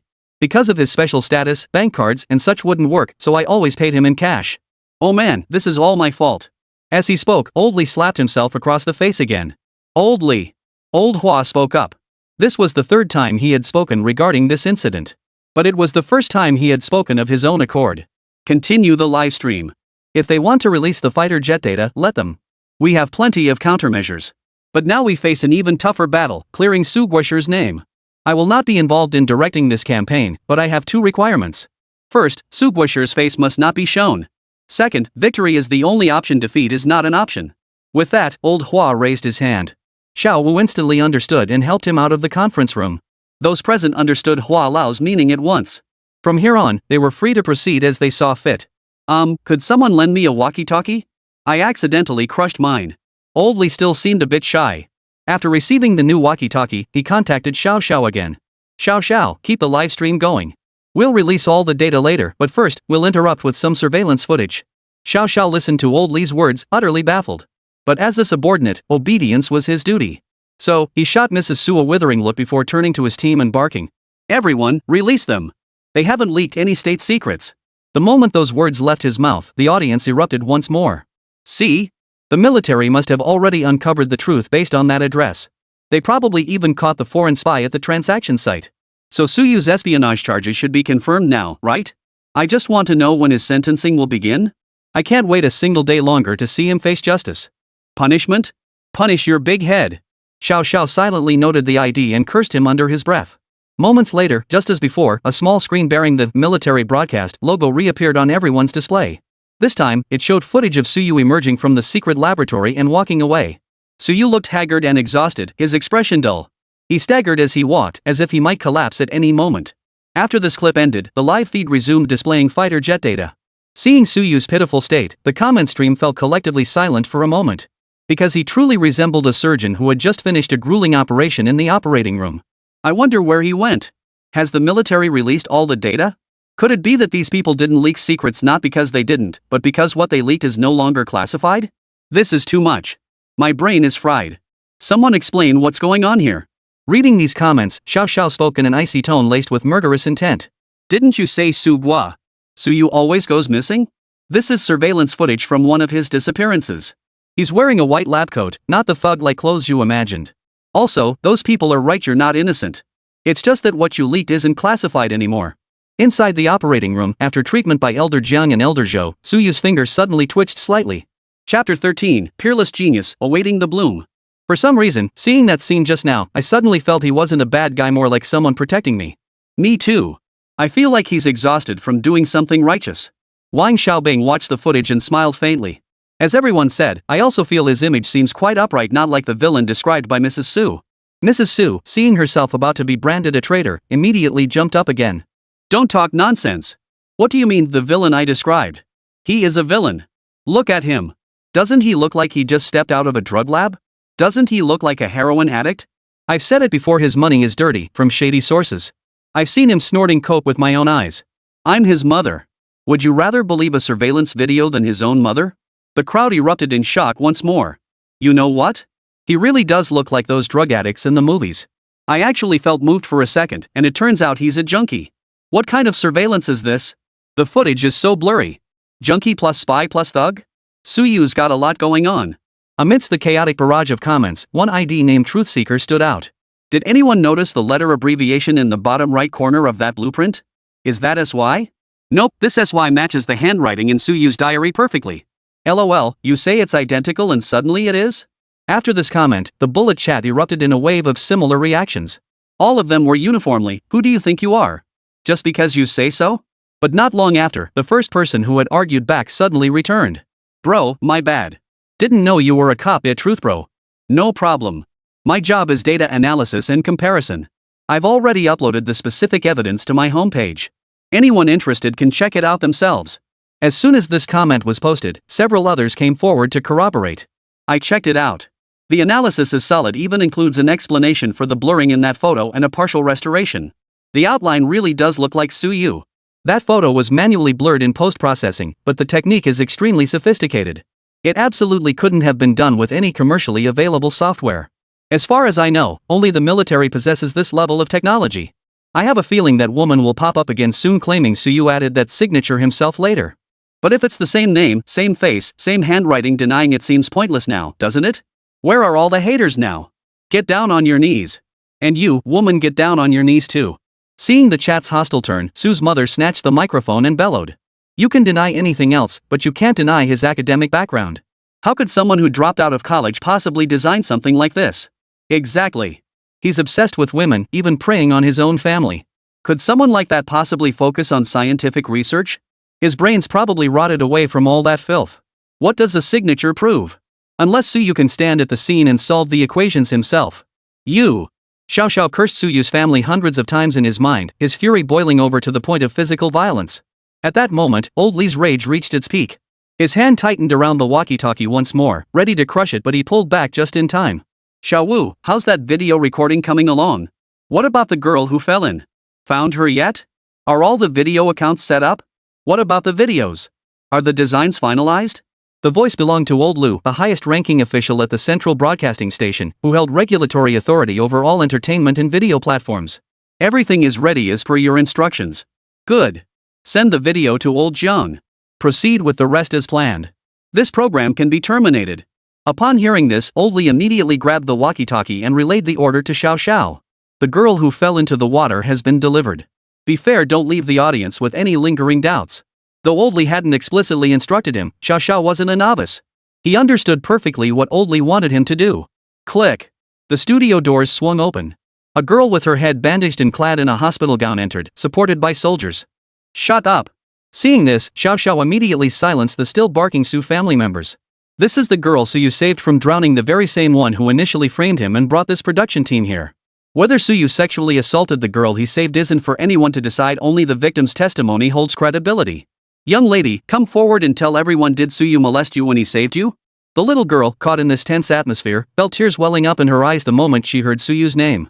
Su's mother, ever quick to seize an opening, immediately roared, look at her. She's crying. She looks so wronged. It's obvious she was molested. You people are outrageous, tearing open her wounds in front of everyone like this. Shut your mouth. Xiao Xiao glared fiercely at Su's mother. General Xiao, who's seen death up close, a man who's crawled through piles of corpses, a true veteran of the battlefield. To be targeted by him, no one dared to stand firm. Su's mother immediately wilted, and the other 4 sisters dared not speak further. Just then, the little girl had calmed down. Brother Suyu is a good man. I accidentally fell into the water, and he saved me. He dragged me to shore, but then he fainted because of my panic and fear. He told me to stay calm and hold my breath. It was my fault. I panicked and flailed wildly, causing him to choke on water. But even then, his strong arms held me tight. I was wrong. That wasn't molestation, he was saving my life. She's lying. She was forced. She was forced. It's possible. After all, these people are armed to the teeth. Maybe she really was threatened. But the way she was crying didn't seem fake. I think, no matter what, we should respect the parties involved. If we just speculate, we could label anything with baseless malice. Truth Seeker's words brought the chat back to its senses. You're the official voice. We'll listen to you. Shut up. Now, everyone present, including the audience, including those who haven't watched this program. Listen up, and listen carefully. You people, Suyu's own sister, his own mother. Your accusations that Suyu molested the girl who fell into the water are baseless. The diary entries perfectly refute your claims about stolen underwear and damaged clothes. As for those massive sums of money, I have records of every single penny you've spent annually. The very Suyu you despise so much gave you all that money every year. If you believed it was stolen, why did you spend it? Shouldn't you be grateful right now that you weren't arrested for spending stolen money? What about the espionage charges? Xiao Xiao hadn't expected anyone among the Su family to speak up. It was the youngest, 5th sister. Had she not been a minor, Xiao Xiao would have lashed out again. Espionage involves leaking state secrets. But what we just discussed has already been made public, so there's no basis for espionage charges. At this moment, none of your accusations hold up. The evidence is insufficient. However, the damage you've inflicted upon Suyu is utterly deplorable. Consequently, you will be taken into custody for investigation under charges of defamation, slander, and other offenses violating the Public Security Administration punishment law. As the words fell, the program was forcibly terminated. The live stream cut off, leaving only a row of text on the screen. Broadcast suspended due to suspected illegal content. Just like that? Regardless, the charges of slander and defamation hold up. This show is probably done for, and those people will likely get 15 days in detention. Truth brother, what about us? Will we get arrested? Truth Seeker remains silent for a moment. Truth Seeker? Still there? Don't scare me. I'm not ready to die yet. If Suyu chooses not to pursue charges, you'll all be fine. The specifics depend entirely on Suyu's personal decision. With that, Truth Brother exited the livestream. By the way, do you guys really believe that Suyu lying there is the owner of this fighter jet blueprint? Well, no one said they believed it, nor did anyone say they didn't. But whether they believed it or not, only each person knew in their own heart. As the program went offline, the question of who Suyu really was shot to the top of the trending topics, only to be banned within 30 seconds. On Douyin, a flood of videos appeared out of nowhere. Students from mountainous regions express gratitude for teacher Su's generosity. We will dedicate ourselves to serving our nation. A decades-old technological challenge solved advancements at least 30 years ahead of the world. And he's only 25. Inside the hospital, countless children's voices sang The Brightest Star in the Night Sky. Their voices were tender yet filled with the most sincere emotion. For they were expressing heartfelt gratitude to Suyu, the one who enabled their education and offered them a chance to leave the mountains.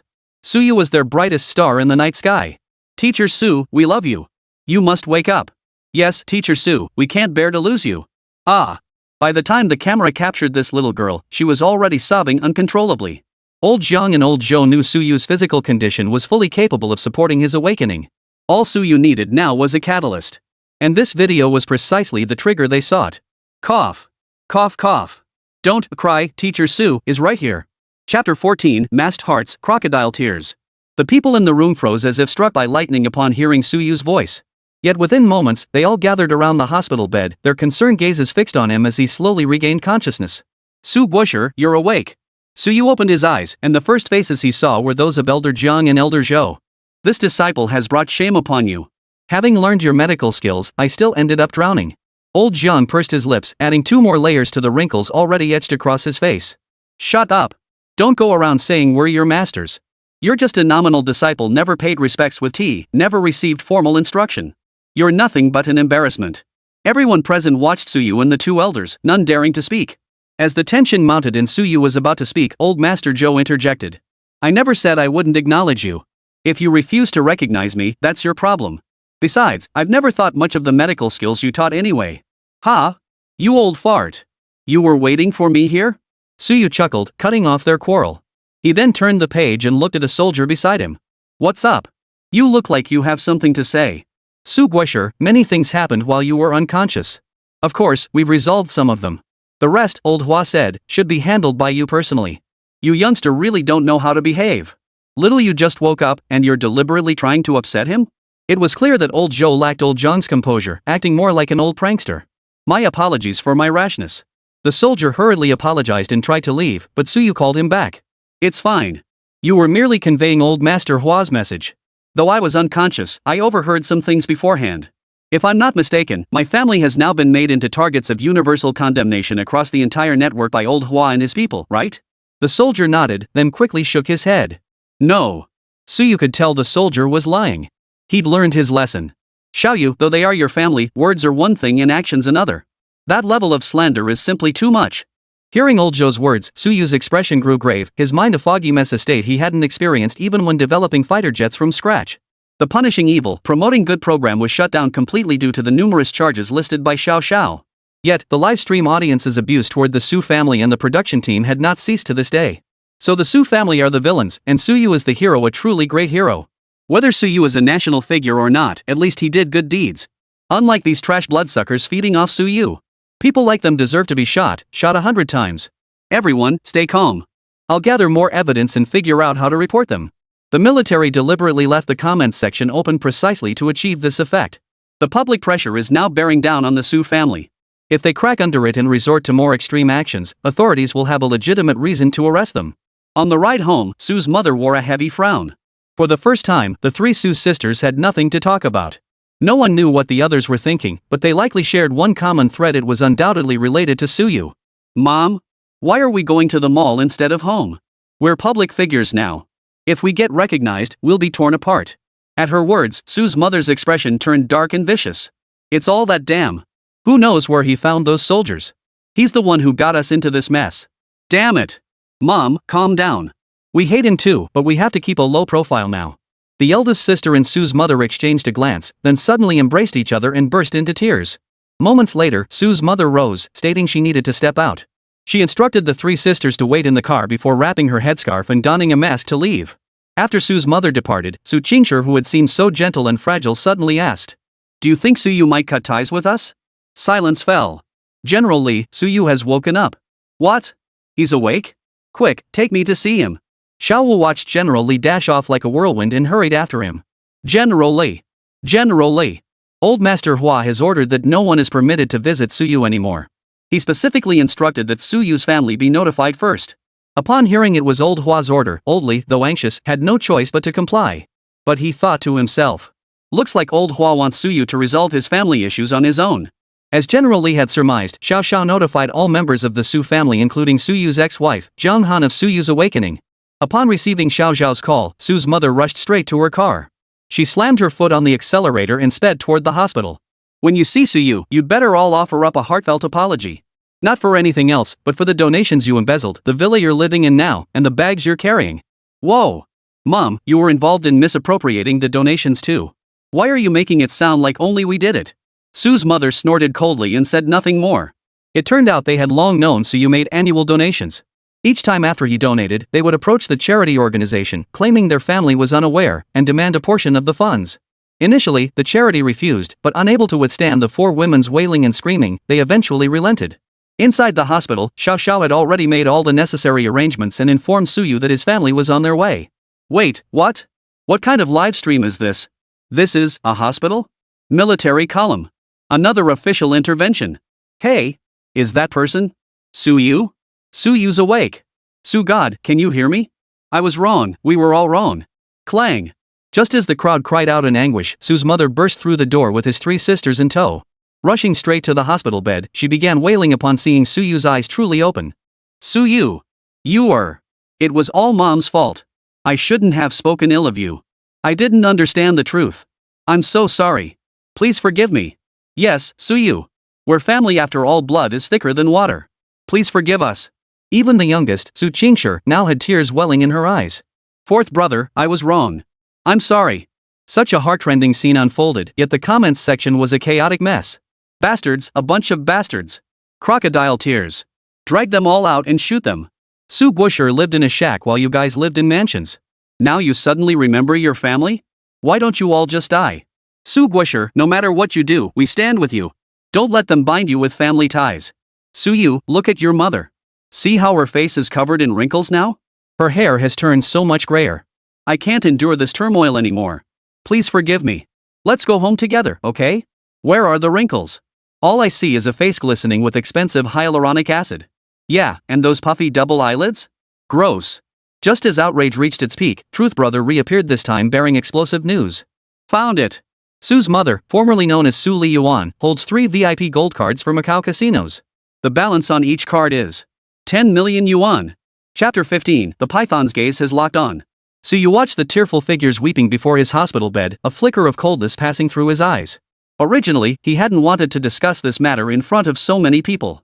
But these 4 had come to his doorstep, speaking in such a disgusting manner, which truly annoyed him. All these years, I know as the only son in the family, I haven't given enough attention to my family. I tried my best to compensate you in every way, even walking on eggshells, afraid you might be unhappy. Yet I never imagined that what I perceived as my shortcomings would become your greatest leverage. Enough.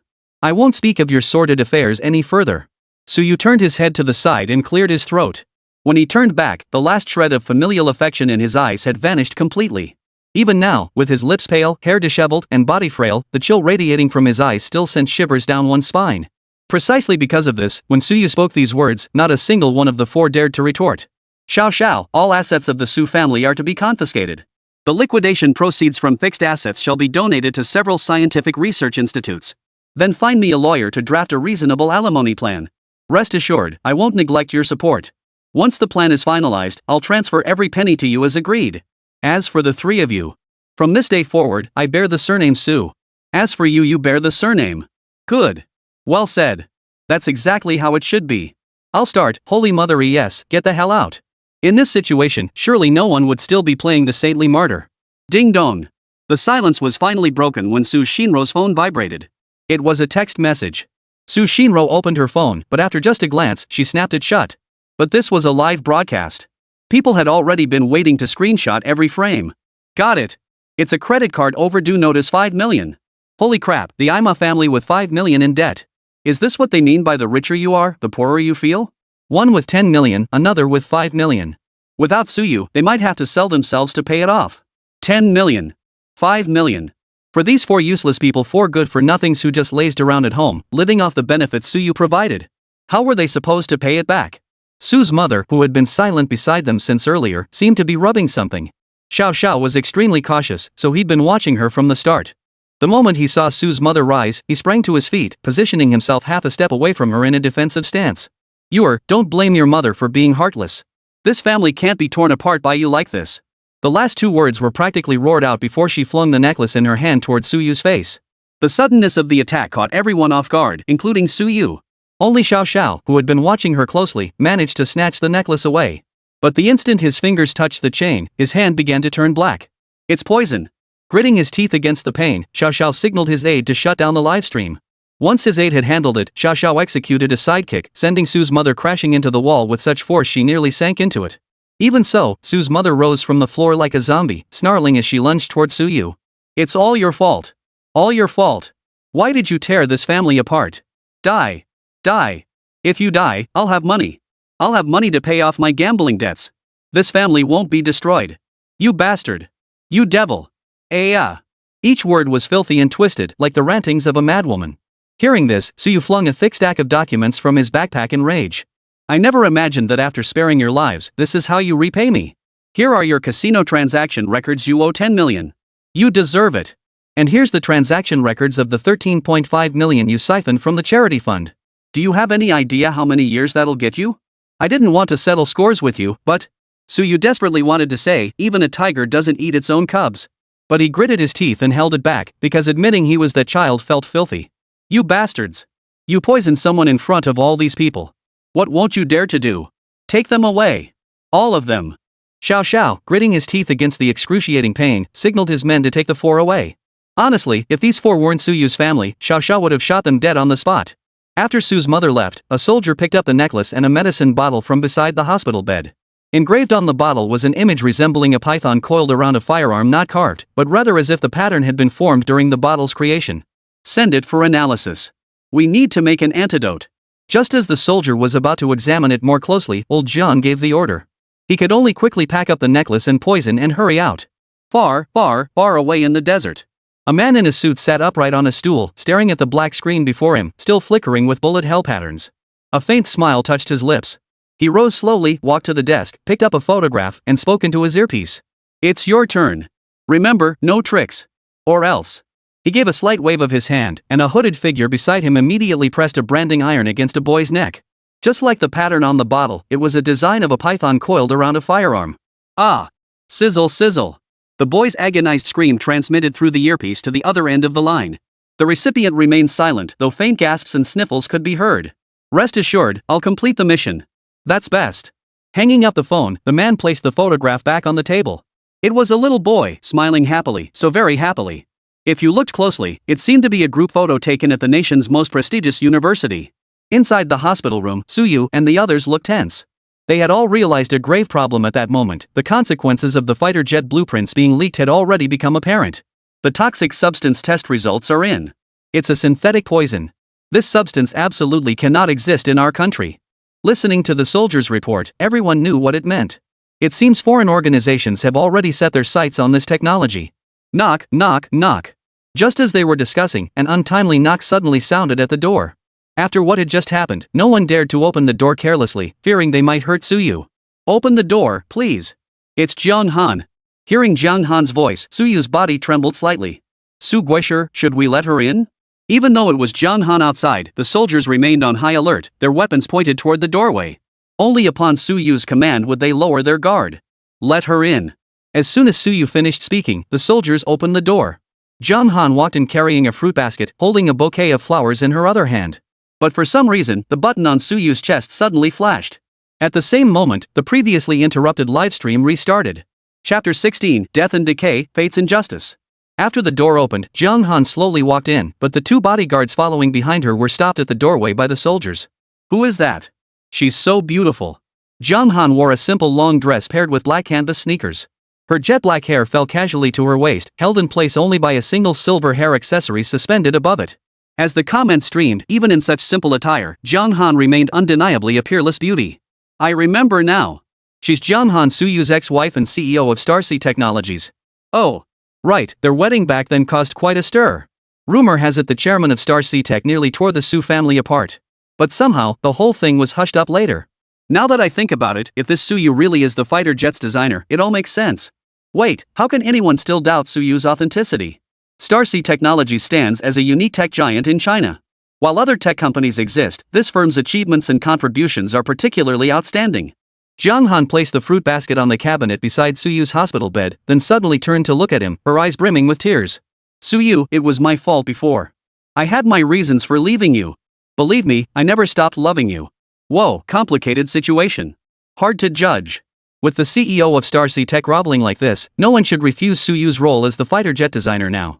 Suyu turned his head, glanced at the fruit basket, then touched the sensor on his chest that was emitting a faint warmth. Your sincerity is truly impressive. With that, Suyu flipped the fruit basket onto the floor, sending the hidden camera tumbling under the bed. Jiang Han's heart skipped a beat, but she quickly regained her composure. She naturally lifted her skirt, crouched down, and began gathering the fallen fruit. At the same time, she picked up the camera and placed it back into the basket.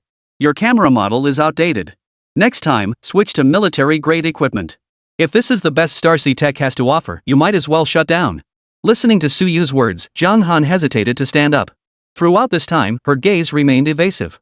Only after a long while did she murmur softly. I've figured out who you are. Cooperation or death, your choice.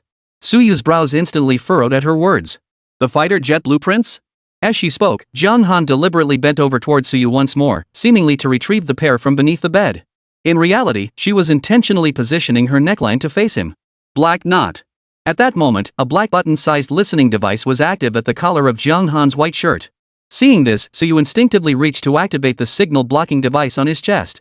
But after hovering his fingers there for 2 seconds, he slowly withdrew them. Why are you doing this?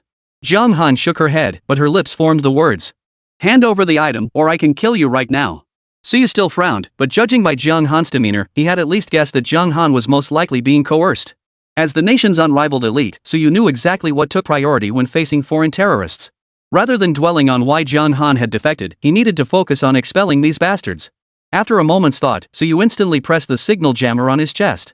Almost simultaneously, the heart monitor which had been tracking his pulse malfunctioned under the interference, emitting a shrill, prolonged beep.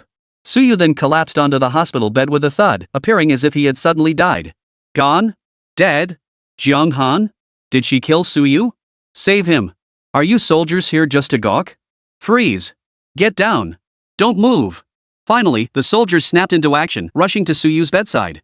Following military emergency protocols, they first listened for a heartbeat before initiating CPR. No pulse. Start CPR. Where's the doctor? Where's the doctor? See that? Stop doubting. These soldiers are so frantic. Suyu must be the fighter jet's designer. She's a national hero. Su God, you must survive. You absolutely must survive. It's all those damn women's fault. If not for them, Su God wouldn't have gotten so emotional, and this situation wouldn't have happened. By the time old Jiang and old Zhou arrived, the live stream had been cut off by military authorities. What's going on? What happened? No idea. We'll just have to wait for updates. Truth Brother tried to reassure everyone, though he himself was deeply anxious. After examining Suyu closely for a long while, old Jiang and old Zhou conducted a thorough physical check before instructing everyone to leave the ward. Everyone out. We're about to begin emergency treatment.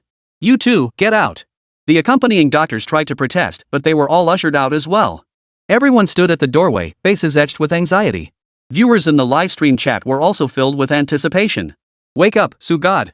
Row after row of messages overflowed with concern and hope. But their hopes were destined to be dashed.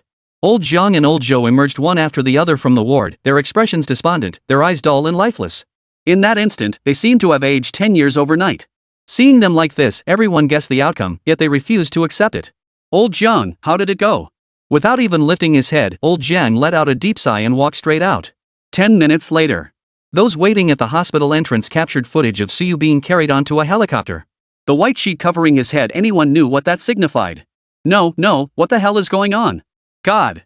Why won't you open your eyes? Why take away Su God? Why? Crying. Su Shin endured so much today. I deserve to die. I let him leave this world without experiencing its beauty.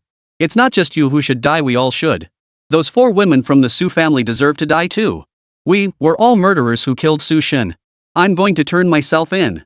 Amidst the relentless flood of comments, the phrase "I'm turning myself in" repeated endlessly. It was clear the meticulously crafted image of Suyu as a spy plus traitor plus voyeuristic, lecherous pervert had crumbled to dust. But just as everyone was reminiscing, one account quietly released multiple videos about Jiang Han. Among them was the fighter jet design drawing that had sparked nationwide discussion. Chapter 17, The Decline of Humanity, How I Got Played Like a Fool.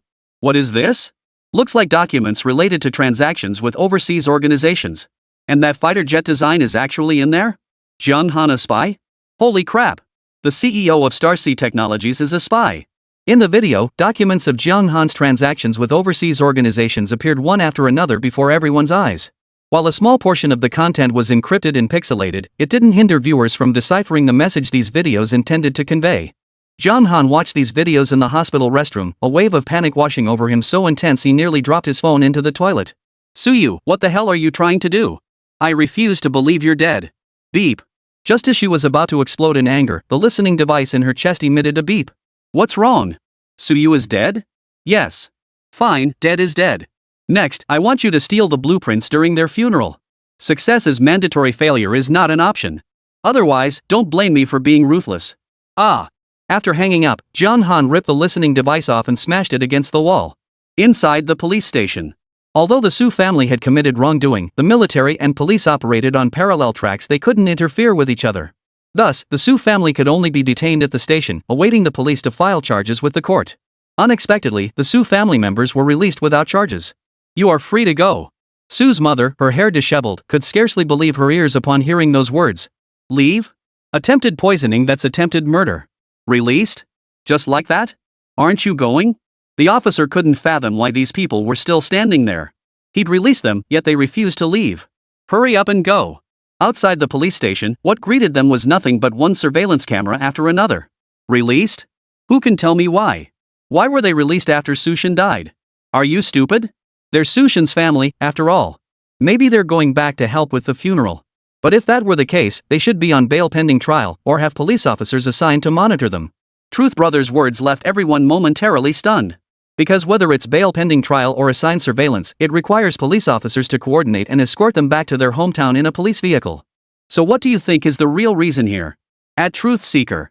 Only one possibility: acquittal. Bull. How could scum like that be acquitted? Are you even a professional? Exactly. That vicious woman deserves to be shot. Truth Seeker fell silent. Then, an ID named gang leader Little Fish suddenly chimed in. Could it be that this Suyu is actually a spy? Seeing this, most people immediately started cursing. But some clicked into his profile and opened the only video he'd posted. The video essentially presented a plausible theory linking Suyu's entire journey from his appearance to his death with logical deductions. Yes, plausible theories. Both the chain of evidence and the narrative flowed logically. Jiang Han and Suyu were married. Jiang Han was a spy. Even if Suyu was innocent, he certainly wouldn't be such a high-ranking official. The handwriting on the blueprints and in the diary could have been forged on the spot. Those formulas? It couldn't be ruled out that Jiang Han had deciphered them. After all, the depth of Star Sea Technologies' expertise wasn't something ordinary people could fathom. The military's intervention still fits the original hypothesis: they came to apprehend the spy. Their strict lockdown and control measures were precisely to prevent the fighter jet blueprints from falling into foreign hands. In short, Suyu is not merely unscrupulous, he is a thoroughly evil individual, an international spy who has manipulated millions, even tens of millions, like puppets. My beliefs have crumbled. I refuse to believe it. I choose to report him. His reasoning seems plausible. How else to explain the Su family's acquittal? Oh no! I'm crying. I've already submitted my surrender application. This can't be retracted. Where is that Su family address? Someone tell me. I'm going to kick his grave. Traitor! Traitor, liar, traitor! Where's Truth Brother? Why isn't he showing up? Is he hiding like a coward? I now reasonably suspect he's a plant hired by Suyu. We need a thorough investigation. He might be a spy. A spy who's already infiltrated our organization. On the way home, Su's mother received an international call. Strangely, she couldn't hang up, only answer. Hello? 10 million in gambling debts. How do you plan to pay it back now that you're penniless? Why not sell me your youngest daughter? She's still worth something. Who are you? Mark my words, if you lay a finger on my daughter, I'll take your life. I mean you no harm. I'm only here to tell you this: if you can steal the fighter jet blueprints from Suyu's home and bring them to me, your gambling debt will be forgiven. I'll even give you another 10 million, ensuring you live in luxury for the rest of your life. Fighter jet blueprints? Is that thing real? Of course they're real. Forget it, you wouldn't understand. Remember, you don't have much time, just 2 days. If I don't have those blueprints by then, your entire family will die. Su's mother frowned at the words, unwilling to take it seriously. What era is this? Death and life at someone's whim? How could that be possible? Don't think I'm joking.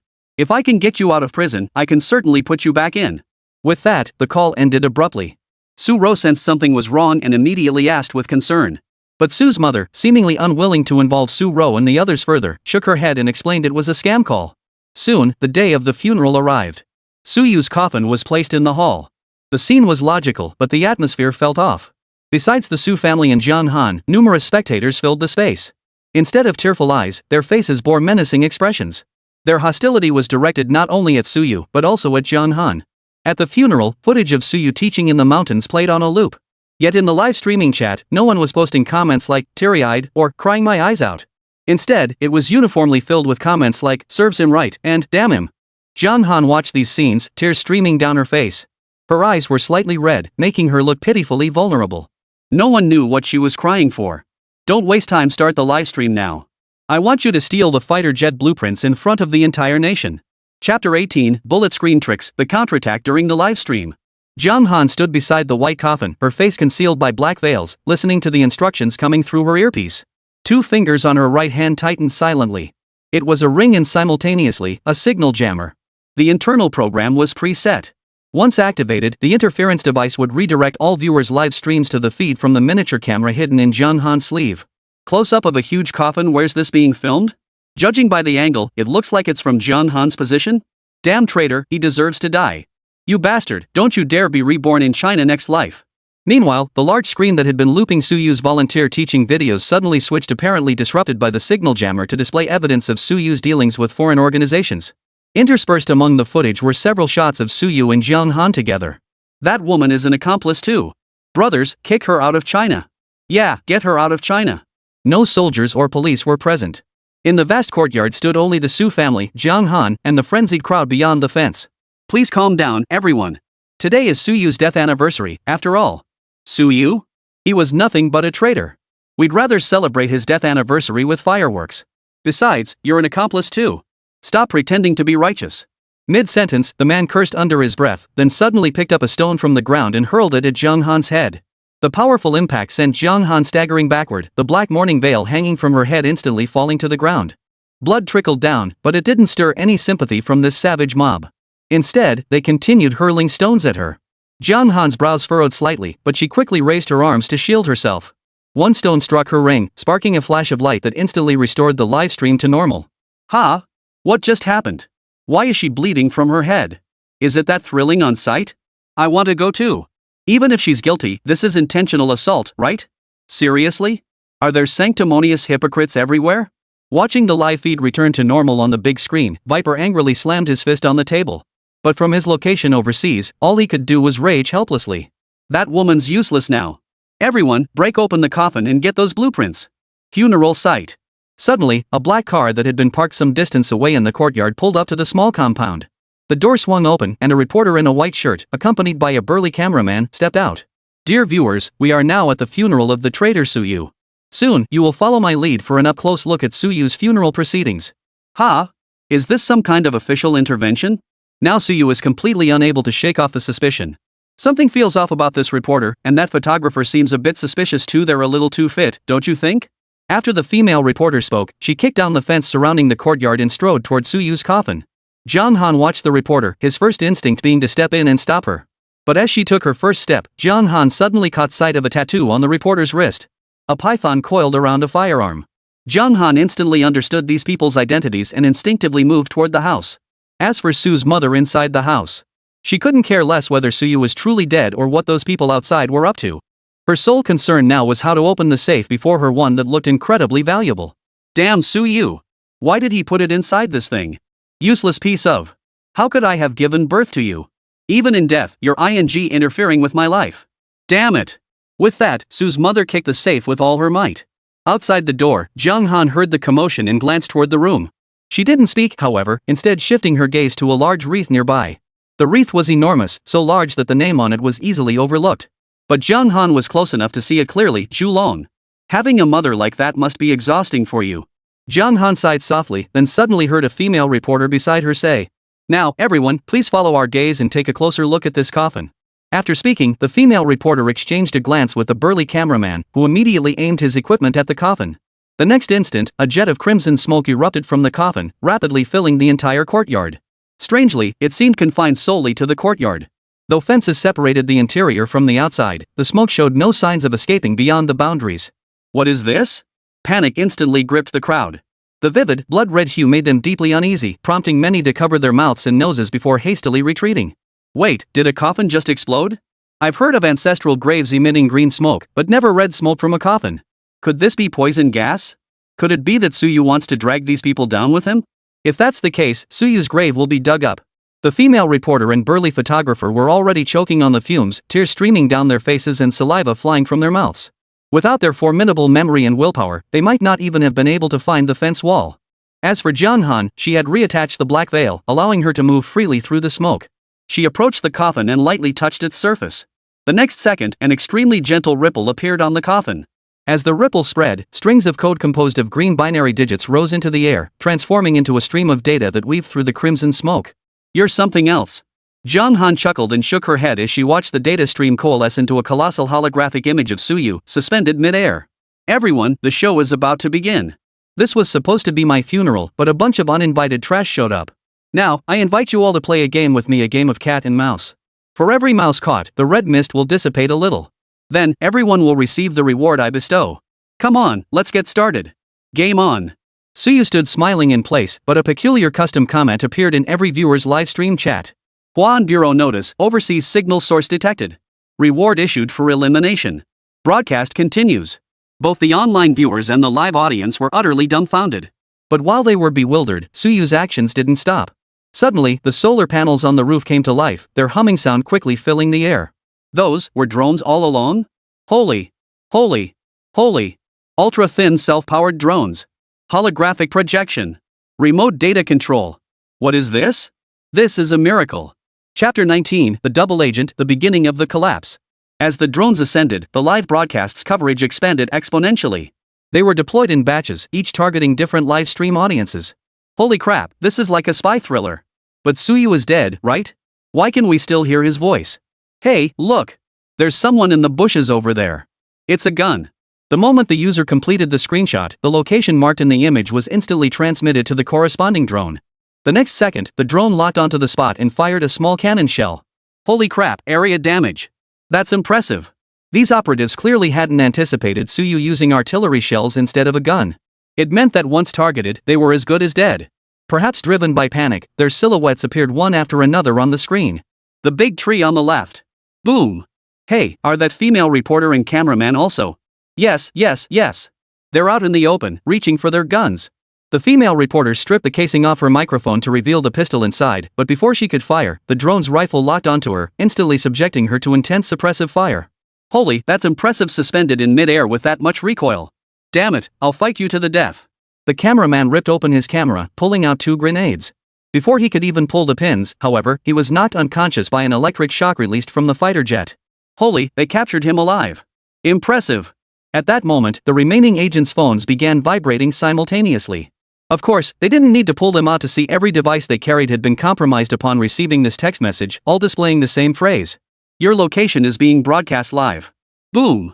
Several more shells landed, and with that, the foreign agents were completely wiped out. Awesome. So awesome. My first counter-terrorism operation. This is Sushin crawling back from hell to claim his revenge. This move puts Sushin on the 5th level. I watched this livestream on my knees the entire time. As the smoke cleared, Suyu's figure remains suspended in midair. Thank you all for your participation. Together, you've just completed a mission to defend our homeland. Rest assured, these explosions won't blow agents to bits, so no gory scenes will appear. Of course, children should still watch with adult supervision. As soon as he finished speaking, everyone who had sent bullet comments revealing agent locations, taken screenshots, or even posted positive comments received a gift from Suyu, a virtual bullet. God. What's this bullet for? Forget the bullet. Protecting our homeland is what matters. This merit alone is enough to start a family genealogy. Subsequently, these individuals received commendation banners from the nearby police headquarters, acknowledging their contributions to expelling the foreign organization. Now, aside from Jiang Han, only the reporter and the burly photographer remained lying on the ground within the courtyard. Seeing this pitiful scene, Viper's face instantly turned ashen. Suyu, you really have it.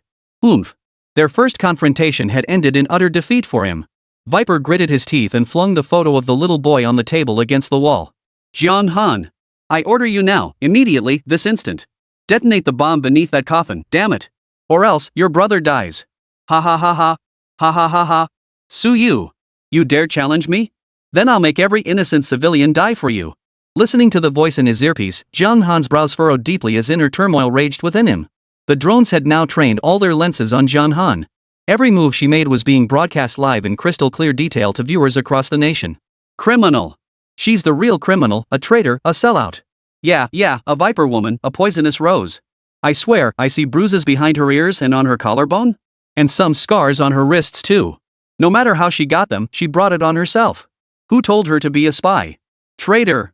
Under the watchful eyes of the crowd, Jiang Han trembled as she approached Suyu's coffin. Her right wrist flickered, and a magnetic card slid from her sleeve into her hand. This card requires your blood to activate.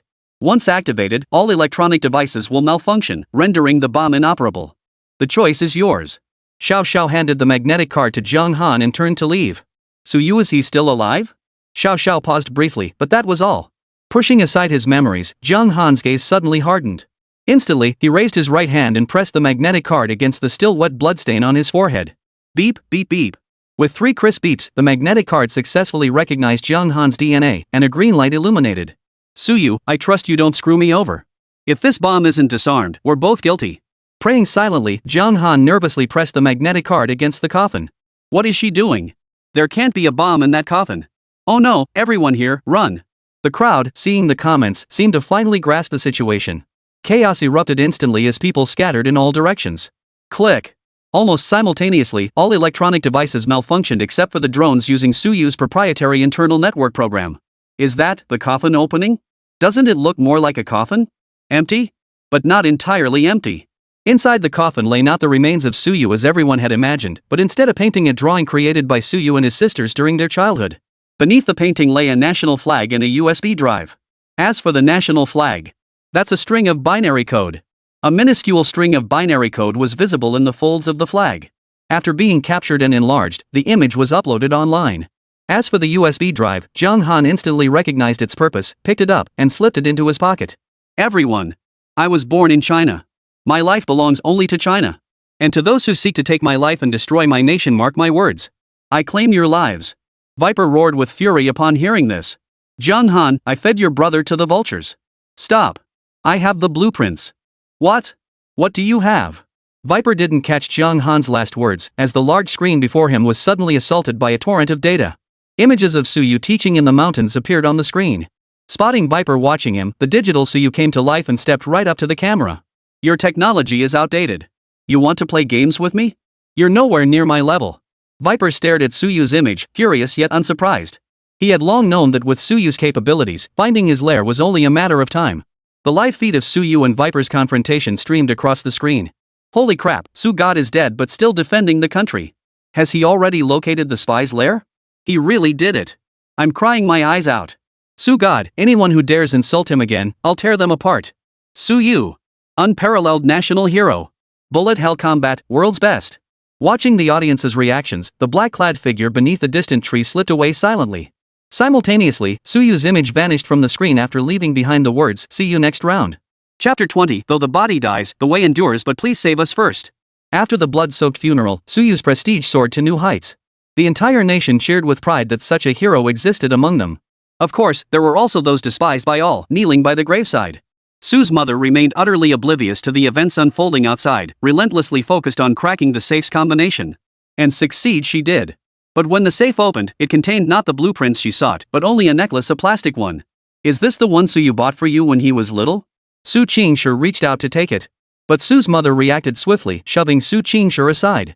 Stop. Don't touch it. The force of Mrs. Su's shove was so strong that Su Qingshi lay sprawled on the floor, unable to recover for a long moment.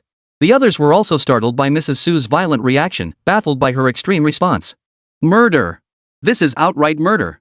He knew it was poisoned and still put it in the safe. He clearly intended to poison one of us at random. At these words, everyone sucked in a sharp breath. Mom, are you saying this necklace is poisoned? Yes. Could it be, this is the one you threw at Suyu back then? Yes. Seeing her mother nod, Su-ro immediately flew into a rage.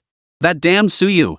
Not only did he get me thrown in jail and cost me my job, but now he actually tried to poison me with this necklace. Yes, that damned scourge. He's ruined the entire Su family. What more does he want? Even if we made mistakes, so what? Damn him. Thank goodness he's dead now. Mom, you raised him all by yourself, and this is how he repays you. In truth, the necklace contained no poison. Suyu wasn't cold-blooded enough to kill his own family. Though he'd severed ties, this was the best way to protect them from facing the death penalty. But who could have predicted they'd dare poison him in front of so many witnesses? That was beyond even divine intervention. As for the painting in the coffin, Suyu left it there precisely to tell her family, from this moment on, they were completely severed. As for the reason, Jiang Han, following Viper's orders, had just launched a live stream from an abandoned gas station at the border between Province A and the neighboring region. The broadcast's title read, Countdown to the Leak of China's Fighter Jet Core Blueprints and Data. The moment it hit the platform, the stream caused an uproar. Countless netizens flooded the chat, and within less than 10 minutes, the viewer count had already hit 10 million. What does this mean? Didn't Su Shin already take care of them? What a piece of trash Suyu is. Not just him, China is trash too. China's tech is garbage. We can't compete with foreign countries in anything. Suyu should crawl back into his grave. Otherwise, he'll truly disappoint all of us who've pinned our hopes on him. Ha! You guys are paid trolls, right? Blackwater? Suyu trash, China trash. Endless streams of filthy insults flooded the screen. Even when banned by official orders, new waves would replace the deleted ones endlessly. What's even more outrageous is that the live stream's like count seems tied to the timer in the top right corner. Every 10,000 likes shaves a minute off the countdown. If you're Chinese, don't like this. Exactly. Resolutely resist liking. Unfortunately, no matter how hard these individuals resisted, they couldn't withstand the relentless flood of comments from the paid trolls. Their righteous words were soon drowned out once again by the overwhelming barrage of comments. At this moment, Jiang Han was utterly isolated. While Jiang Han had initiated the livestream, she wasn't the one actually conducting the transactions. To put it another way, Jung Han was strapped to a chair, bound hand and foot, her mouth tightly gagged, unable to utter a single cry for help. The USB drive was now in their hands, but without Suyu's encryption key, they couldn't force it open. This time, they intended to strike a deal with Suyu. As time ticked away, the live stream successfully reached 2 million likes. The timer froze at 0, and the screen gradually shifted from pitch black to reveal the abandoned gas station. Is that Jung Han? Look, it's Jung Han. Good riddance. That spy deserved to die long ago. Serves him right. Serves him right. Seeing Jung Han covered in wounds and bound tightly, the crowd felt no pity but instead hurled angry curses. But what they didn't know was that Jung Han's life was now inextricably linked to theirs. The man in black before the camera watched the scrolling comments and kindly brought the laptop closer to Jung Han.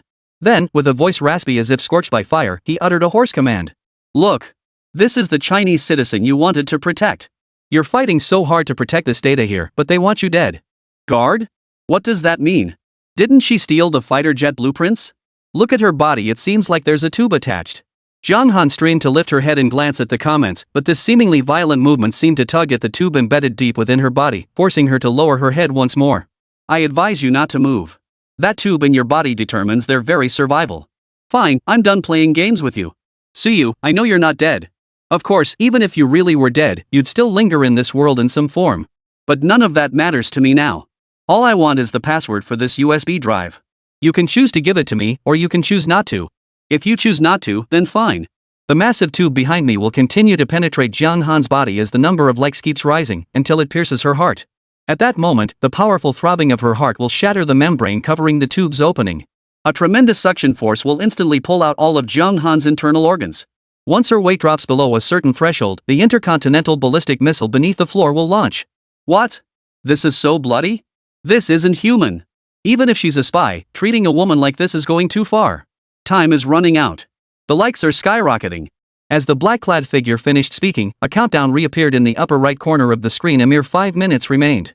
Where's Suyu? Where's Sushin? Hurry up and save her. No way. If that missile launches, we might actually die. Oh, I forgot to mention my men have already planted bombs in numerous shopping malls. Seems like it's happening in many cities. Once Jung Han dies, all those bombs will detonate simultaneously. Just imagining it is spectacular. Ha ha ha ha. Suyu. Hurry up and save us. No way. Didn't he come out pretty quickly just now?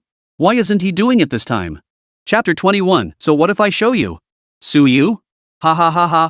The Suyu you all pinned your hopes on? He's cowering in fear right now. No way, he abandoned us? Damn it. All he does is show off those flashy skills, but when it matters, he chokes. Maybe this Suyu is a fake all along, and all those moves before were just an act to cover his tracks. I knew that coffin was weirdly shaped. Turns out it wasn't a projection, it was a recording. You're right. Suyu, see this? This is the person you risked your life to protect. Looks like we wasted our trust after all. This Jung Han isn't exactly a saint either. Maybe she's just a decoy or accomplice for that super spy Suyu. Everyone, give me a thumbs up, let's crush her. Yeah, like her to death. Amidst the frenzied crowd, the like count surged at a terrifying speed. The thick, transparent tube visibly burrowed into Jung Han's body at a speed visible to the naked eye. Whether from unbearable pain or knowing that movement would only increase the risk of the tube piercing her heart, Jung Han remained frozen in place. She opened her mouth wide in agony, veins bulging across her skull, yet not a single sound escaped her lips. This was a woman of extraordinary beauty, as ethereal as a celestial being. Yet now, tortured by the men in black, she was barely recognizable as human. Yet even so, the comments section remained a sea of abuse, not a single voice sparing pity for this spy. The crimson rose, ultimately encased in congealed blood, could never bloom. The gauge on the tube was nearing orange, just 1 centimeter away from the final critical threshold. At the current rate of likes, it wouldn't take 2 minutes before Jung Han vanished from the audience's view in a horror movie-style death. Suyu, are you going to hand over the password for this key or not? You don't have much time left to think. Blood trickled from Jung Han's mouth. His eyes bulged wildly, and a gash split his lip. Time ticked away, and the like count continued to surge. Just as the hose was about to fully submerge into his body, a comment unlike any other appeared in the livestream chat. It was automatically pinned to the top the moment it appeared. Password, HGFRCS. Suyu, so emotions still hold you back. You still can't bear to see your woman die before your eyes. The man in black laughed as he walked to the desk, bending down to enter the password into the computer. As the lock clicked open, the USB drive transformed into a miniature projector. All the data instantly materialized as a holographic projection, one that could even be manually zoomed and rotated. Not bad, it's correct. The man in black laughed even more wildly. But the audience went wild. Traitor! Suyu, you're a traitor. And I trusted you so much before. Turns out it was all a charade you staged for fame. Scum! Trash! Who the hell has been whitewashing Suyu all this time? International spies like this never operate alone, there's definitely a team behind him. Where are the authorities? I demand Suyu be executed. Leaking such advanced projection technology, he deserves to be shot 800 times over. A high-rise conference room. Oldly, Xiao Xiao, and Wenlian committee member Lao Meng sat around the table. Where Hua Lao had once sat, Suyu now occupied the seat. These people have truly lost their minds. To be incited by a reactionary leader into insulting a national hero. Damn it, absolutely damn it. Suyu smiled faintly, waving his hand dismissively at the barrage of comments. He then continued. Now that the encryption key has been cracked, before deploying that device, we must ensure the apparatus trapping Jiang Han is completely severed. Otherwise, we absolutely cannot act rashly. Oldly frowned, speaking bluntly. Xiaoyu, if you ask me, just let Jiang Han die. You know she's a spy. Even if she came back, she'd be sentenced to death anyway. It'd be better to let her die out there. It'd save us a lot of trouble. Otherwise, if those fighter jet blueprints really leak, the risks we'll face will be enormous. Suyu looked at Oldly and spoke in a tone that was gentle yet unquestionable. Generally, Jiang Han certainly deserves death, but she must be tried by Huagua. The crucial point is, I promise to bring her back alive. At this, even Oldly knew continuing the discussion would only stir trouble. He wisely fell silent and focused on directing his men's work. When Jiang Han was captured, she carried a device developed by Suyu. While the black-clad men examined the data, this device was quietly at work. Excellent, Suyu, excellent. This fighter design blueprint is genuine. Ha ha ha ha ha ha ha ha. After reviewing the data, the black-clad figure strode to the screen and roared triumphantly. Suyu! I've won! You think you're so clever? You're wrong. You're nothing but arrogant and conceited. Therefore, to punish your arrogance, I have decided to go back on my word. With that, the man in black pulled out a remote control, intending to force the hose into Jiang Han's body. But he discovered that no matter how he pressed the buttons, the tube didn't budge an inch. What's going on? Click, click. What's going on? Click, click, click. What's going on? Why isn't it working? The black-clad figure tossed the remote aside in frustration, intending to force the tube in by hand. But just as he neared Jiang Han, an invisible force suddenly blocked him. Immediately after, the full body projection underwent a bizarre transformation. Ha! What's going on? The man in black spun around, trying to pull the key out of the computer to save the data. The dark web serpent, once it begins to devour, there is no escape. Don't waste your effort. Another bullet screen identical to the previous password appeared. What is this? Is Suyu still pulling the strings behind the scenes? Suyu! You're everywhere. Could you really be that invincible? I refuse to believe it. The black-clad figure snarled, ripping off his mask. Beneath it was none other than Viper, whose face had been revealed earlier. Suyu, I'll see just how many Chinese citizens you can protect all by yourself. If it comes down to it, we'll both go down together, mutually assured destruction. With that, the black-clad figure yanked the necklace from his neck and inserted the key-like object into the hole on the table. With a series of clicks and the sound of gears turning, a control panel slowly rose from within the table. That's the missile launch control terminal. This kid is willing to expose his position just to launch an ICBM? Damn it! Beads of sweat formed on Oldly and Xiao Xiao's foreheads, but Suyu remained utterly unfazed. It'll take time for the missile to lock onto its target. Don't forget, we still have the National Defense Shield. Chapter 22, The Imaginative Netizen. Intercontinental missiles require time to lock onto targets. During this period, every like received will be converted in real time into plasma shield value for China. The pinned bullet screen updated again, instantly stirring the crowd's excitement. Plasma shield. With this shield, it could block not just ICBMs, but even thermal laser beams. China is mighty. Sushin is mighty. China is mighty. Sushin is mighty. Each comment appeared alongside hundreds of thousands of likes. Oldly stared at the rapidly climbing like count in the livestream chat, momentarily unsure whether to feel annoyed or relieved. He could only mutter under his breath. Damn these people. The actions taken by Suyu's side did nothing to sway Viper's resolve to launch the intercontinental ballistic missile. Even if doing so meant exposing his location and inviting retaliation from China. Beep, beep, beep, beep, beep. As the transmitter's indicator light shifted from yellow to red, a powerful tremor instantly rippled through the rear of the entire gas station. Watching the live feed's camera shake violently, hearing the scraping sounds of metal frames grinding within the broadcast room, everyone realized the missile might have already launched. The missile launched. Sushin, is your shield ready yet? Oh my god, I don't want to die yet. Sushin, we're counting on you. Suyu glanced at the whales in the bullet comments and smiled faintly once more. With a flick of his wrist, he sent out his final bullet screen. Shields at full capacity. This time, the comment's color shifted from its original yellow to a blinding red. But upon seeing this crimson hue, the viewers in the livestream didn't feel fear, bloodshed, or dread. Instead, they felt immense pride, glory, and unparalleled might. For this was a unique red, a shade found nowhere else in the world, a singular hue, China red. In an instant, fireworks erupted across every screen. As they faded, the words "Long live China" appeared. This is a bit amateurish, isn't it? If it were Sushin, shouldn't he have launched an attack right in the enemy's backyard? Truth Brother appeared again, and his words proved prophetic. A powerful shockwave ripped the roof off the abandoned gas station. Immediately afterward, a massive iron cage plummeted from the sky, crashing violently behind Jiang Han.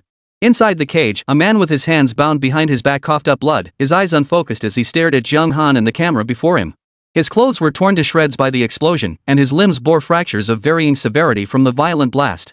Honestly, I think it's a miracle he's still alive. Look at his mouth, he seems to be saying something. Everyone immediately focused their attention on the man's lips. But before they could get a clear look, the footage abruptly cut out as Jiang Han's camera, also battered by the blast, shut down. It could have been crucial intelligence. What a pity we missed it.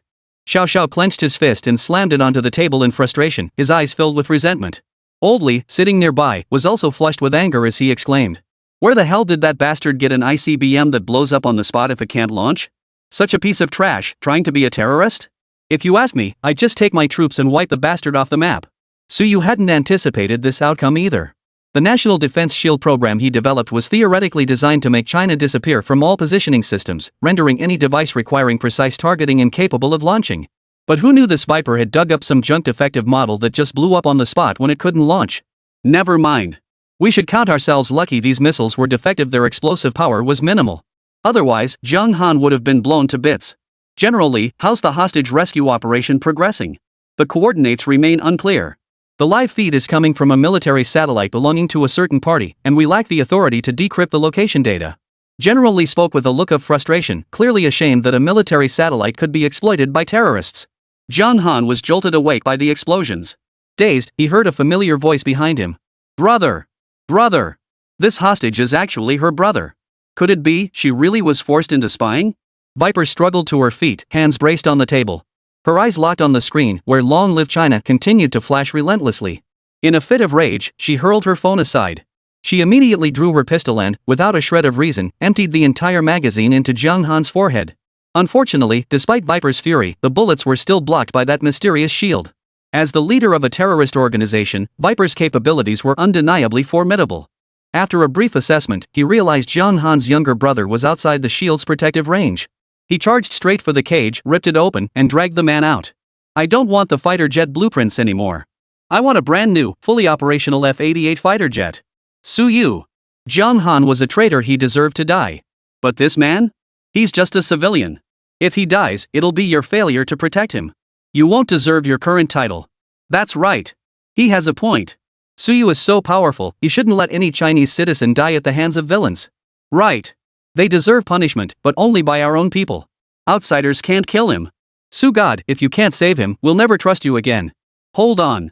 If Sushin can't handle this, what's he even called? Just rename him the Magician, he's only good at video editing tricks and cheap gimmicks. Enough talk. Save him. Don't make us look down on you. Those bastards. Do they even know what the F-88 fighter jet means? Xiao Xiao glared at the comments, grinding his teeth in fury. But Su Yu remained silent. Seeing no reaction from the chat, Viper immediately tossed the man on the ground and fired a shot at his fingers. Instantly, flesh and blood flew everywhere. 2 fingers were shattered clean off by the bullet, reduced to a pile of fragments on the floor. No! Jiang Han wailed in agony, disregarding the tubes attached to his body as he collapsed to his knees in utter despair. Please, spare him. I'll find a way to get you that fighter jet, okay? Seriously, does Su Yu have any conscience left? His enemy is torturing him, and he's still hiding like a coward? He's a cold-blooded animal, no, born cold-blooded. Do you think Su Yu might be doing this on purpose? Because once Jiang Han and this man are dead, even if Su Yu really is a spy, there'll be no witnesses left to testify against him. His accomplices will all be wiped out. Chapter 23, Hackers Torture, No Distance, No Warning. Seriously, why aren't they cursing that bastard demanding the fighter jet? We're here weighing pros and cons while getting hacked to pieces. Does this crowd have any humanity? Su Yu couldn't help but look troubled, seemingly torn between saving lives and defending the nation. Su Guisher, no matter what, we cannot hand over this fighter jet. If we give it to them, the consequences would be unimaginable. Exactly. At best, it means national collapse. At worst, it triggers a third world war. Yet even with the stakes laid out so starkly, Suyu still hadn't committed to any course of action. Xiao Xiao and Old Li knew Suyu's background well, so they were certain he would never betray them as a spy. But the viewers in the livestream chat weren't so certain. I think that guy earlier was probably right. Look, it's been ages and the top comment hasn't updated. Guess Suyu's got nothing left to say. No wonder he's achieved so much. Regardless of his actual accomplishments, as long as people are willing to play along with his act, he can reach any height he desires. In an instant, the audience's tone shifted to an eerie unanimity. Truth Brother, too, chose silence over intervention. But just then, a peculiar video suddenly surfaced across major platforms. It depicted a solitary structure standing amidst a world of yellow sand and dust. By description, it should have been a scene of poetic imagery. Yet the raging flames and billowing smoke beside the solitary structure shattered that unique atmosphere. Is this a panoramic view of that place? After the attendees clearly saw the video's content, all eyes turned to Suyu. For such an eerie feat could only have been accomplished by Suyu. That bastard's lair is buried deep in the desert heartland. We deployed the entire star chain satellite constellation and still couldn't pinpoint this location. Su Guosher, you truly are the nation's peerless hero. Only then did Suyu exhale a long breath. But soon, his expression tightened once more. This isn't over yet. While the nanodrones can capture panoramic maps, without establishing a connection to the Starlink satellites, we can't perform precise positioning. At that moment, Zhang Han's wailing abruptly halted, a sudden pause lasting about half a second. Then it resumed as before, the child continuing to wail loudly. The pause was so brief that no one paid it much mind, assuming it was merely network lag. Enough! I told you to stop crying. It's driving me crazy. Seeing Viper's rage, he raised his gun to shoot. But Zhang Han suddenly collided with Viper, using the invisible shield in front of him. Zhang Han didn't possess great strength, but the shield's sheer hardness sent Viper crashing to his knees, blood spurting from his mouth. Simultaneously, the invisible shield enveloped the man completely. Viper, who'd never endured such humiliation, yanked a scorpion pistol from his back and began firing wildly at the shield. In reality, this shield was composed of nanobots developed by Suyu. Each nanobot functioned as an independent entity, possessing its own consciousness and miniature projection. Thus, as Viper's bullets poured down, the nanobots began flashing fragmented numbers. Shield at 90%. Shield at 89%. Watching the live feed, Suyu clenched his fists in frustration. These nanorobots were his design, and he understood their strengths and weaknesses best. His sole hope now was that the nanodrones he developed could reach their operational altitude as quickly as possible, establishing connection with satellites through the most primitive electromagnetic signals. Shields at 10%. Extreme danger. As the next bullet struck, the entire nanobot cluster instantly collapsed. The shield, previously hidden from view, revealed its true form for the first time. Hexagonal cells interlocked in the most stable configuration. Looks like this bastard isn't invincible after all. Staring at the gap, Viper immediately tossed a grenade inside. Zhang Han instantly froze in fear, diving to the ground. But she quickly regained her senses, trying to hurl the grenade back through the breach. But she wasn't a professionally trained Special Forces soldier, how could she possibly react that quickly? Thus, with a deafening boom, the grenade detonated instantly. Both the fragmentation and smoke were completely contained within the shield. Suyu must have wanted her dead. He deliberately designed the shield to resemble a turtle shell. Once a grenade went in, it couldn't escape, guaranteeing a fatal blast. Even a spy wouldn't go this far against their own comrades. Suyu, you're truly ruthless. Guys, I'd advise you to tone down the discussion. If he's this ruthless with his own allies, what do you think he'd do to you lot? The moment those words appeared, the chat went dead silent. Damn it, this bunch. Old Lu, remember every single one of their names. I'll make them pay dearly when the time comes. As the smoke gradually cleared, the bodies of the man and Zhang Han came into view. The grenade had left their bodies riddled with holes, blood steadily seeping from the wounds. Their deaths were too gruesome for words. So tragic, even if they were spies, it still feels so tragic. That man was innocent. Suyu is solely responsible for this. This time, he's the murderer, a blatant murderer. Yes. We can all testify that Suyu is the murderer. Just as the crowd was venting their fury, the pinned comment updated again. Target location lot. Initiating precision strike. This is what it means to be formidable. The moment the comment refreshed, a voting interface appeared on everyone's screen. The method of precision strike is up to you all to decide. The crowd stared at the two options on the screen, still unsure how to avenge Zhang Han. Missile strike, I choose this. Hack and slash torture. I pick this one. Blowing them up feels like letting them off too easy. Yeah, I feel the same way. At that moment, the live stream viewers seemed to have forgotten that just moments ago, they had all been united in condemning Suyu. Before long, hacker torture crushed the competition with a 3-1 vote margin. Lingqi begins. The moment the result was announced, Lingqi activated instantly. The Starlink satellites overhead instantly manipulated a powerful electromagnetic field, enveloping Viper and his other hideout located 300 kilometers away. Within the live stream room, every electronic screen belonging to the terrorist organization shattered simultaneously, as hundreds of terrorists erupted in a deafening chorus of screams. "It's not over yet." The bullet comments remained pinned at the top as the terrorists' screams grew even more horrifying. Only when the first terrorist's body exploded did the live stream finally cut off. Is this what they call hacker torture? Can't even imagine what it'd be like if they did this to us? Chapter 24, Driven Mad? Then none shall live. The audience finally felt fear, but this outcome was not what the officers present, including Suyu himself, had intended. Though Suyu didn't care whether these people saw him as good or evil, as long as they understood he was defending the nation. But that didn't mean he could accept becoming a figure akin to a terrorist in their eyes. He would rather they despise him than fear him. Crucially, this hacking torture technique was their choice. Suyu took a deep breath and instructed Xiao Wu to resume the live stream. By now, Viper had learned that his rearguard had been completely annihilated. With that, he had effectively lost any chance of victory. Compounded by Suyu's darknet serpent devouring the fighter jet blueprints, this defeat left him utterly ruined. But as the saying goes, a cornered dog will bite. Suyu, don't think you've won. What the hell is this hacker torture? It's all a joke. You think losing Jiang Han and his brother means you can attack me with impunity? I'll tell you this, not a chance. I'm giving you one last chance. Bring a brand new F-88 fighter jet to me. Otherwise, I'll randomly select 100,000 people and let them taste the hacker lingchi too. No, wait, it shouldn't be called hacker lingchi. It should be called Suyu's tears. Suyu's tears? Why is this skill named after Suyu? Seems like it's more than just the name. Based on his description, the skill's manifestation should mirror Suyu's hacker's torture. Suyu is definitely a spy. And he taught hacking techniques to terrorist organizations. At this point, the comments began to split into two factions, one begging for mercy, the other hurling curses. I don't want to die yet. God Su, please spare my life. Damn Suyu. He's worse than a beast. Teaching the enemy this skill is no different than handing over fighter jets. He's a complete scumbag. All those people before were just whitewashing him. So it makes perfect sense that someone like this would molest girls and steal his own sister's underwear. I suspect the police force is corrupt to the core. Why else would they keep hiding Suyu's identity? Just as the insults and pleas reached a fever pitch, a pattern of a pistol coiled with a venomous snake suddenly appeared on some screens. But many who saw it didn't react with fear at first glance.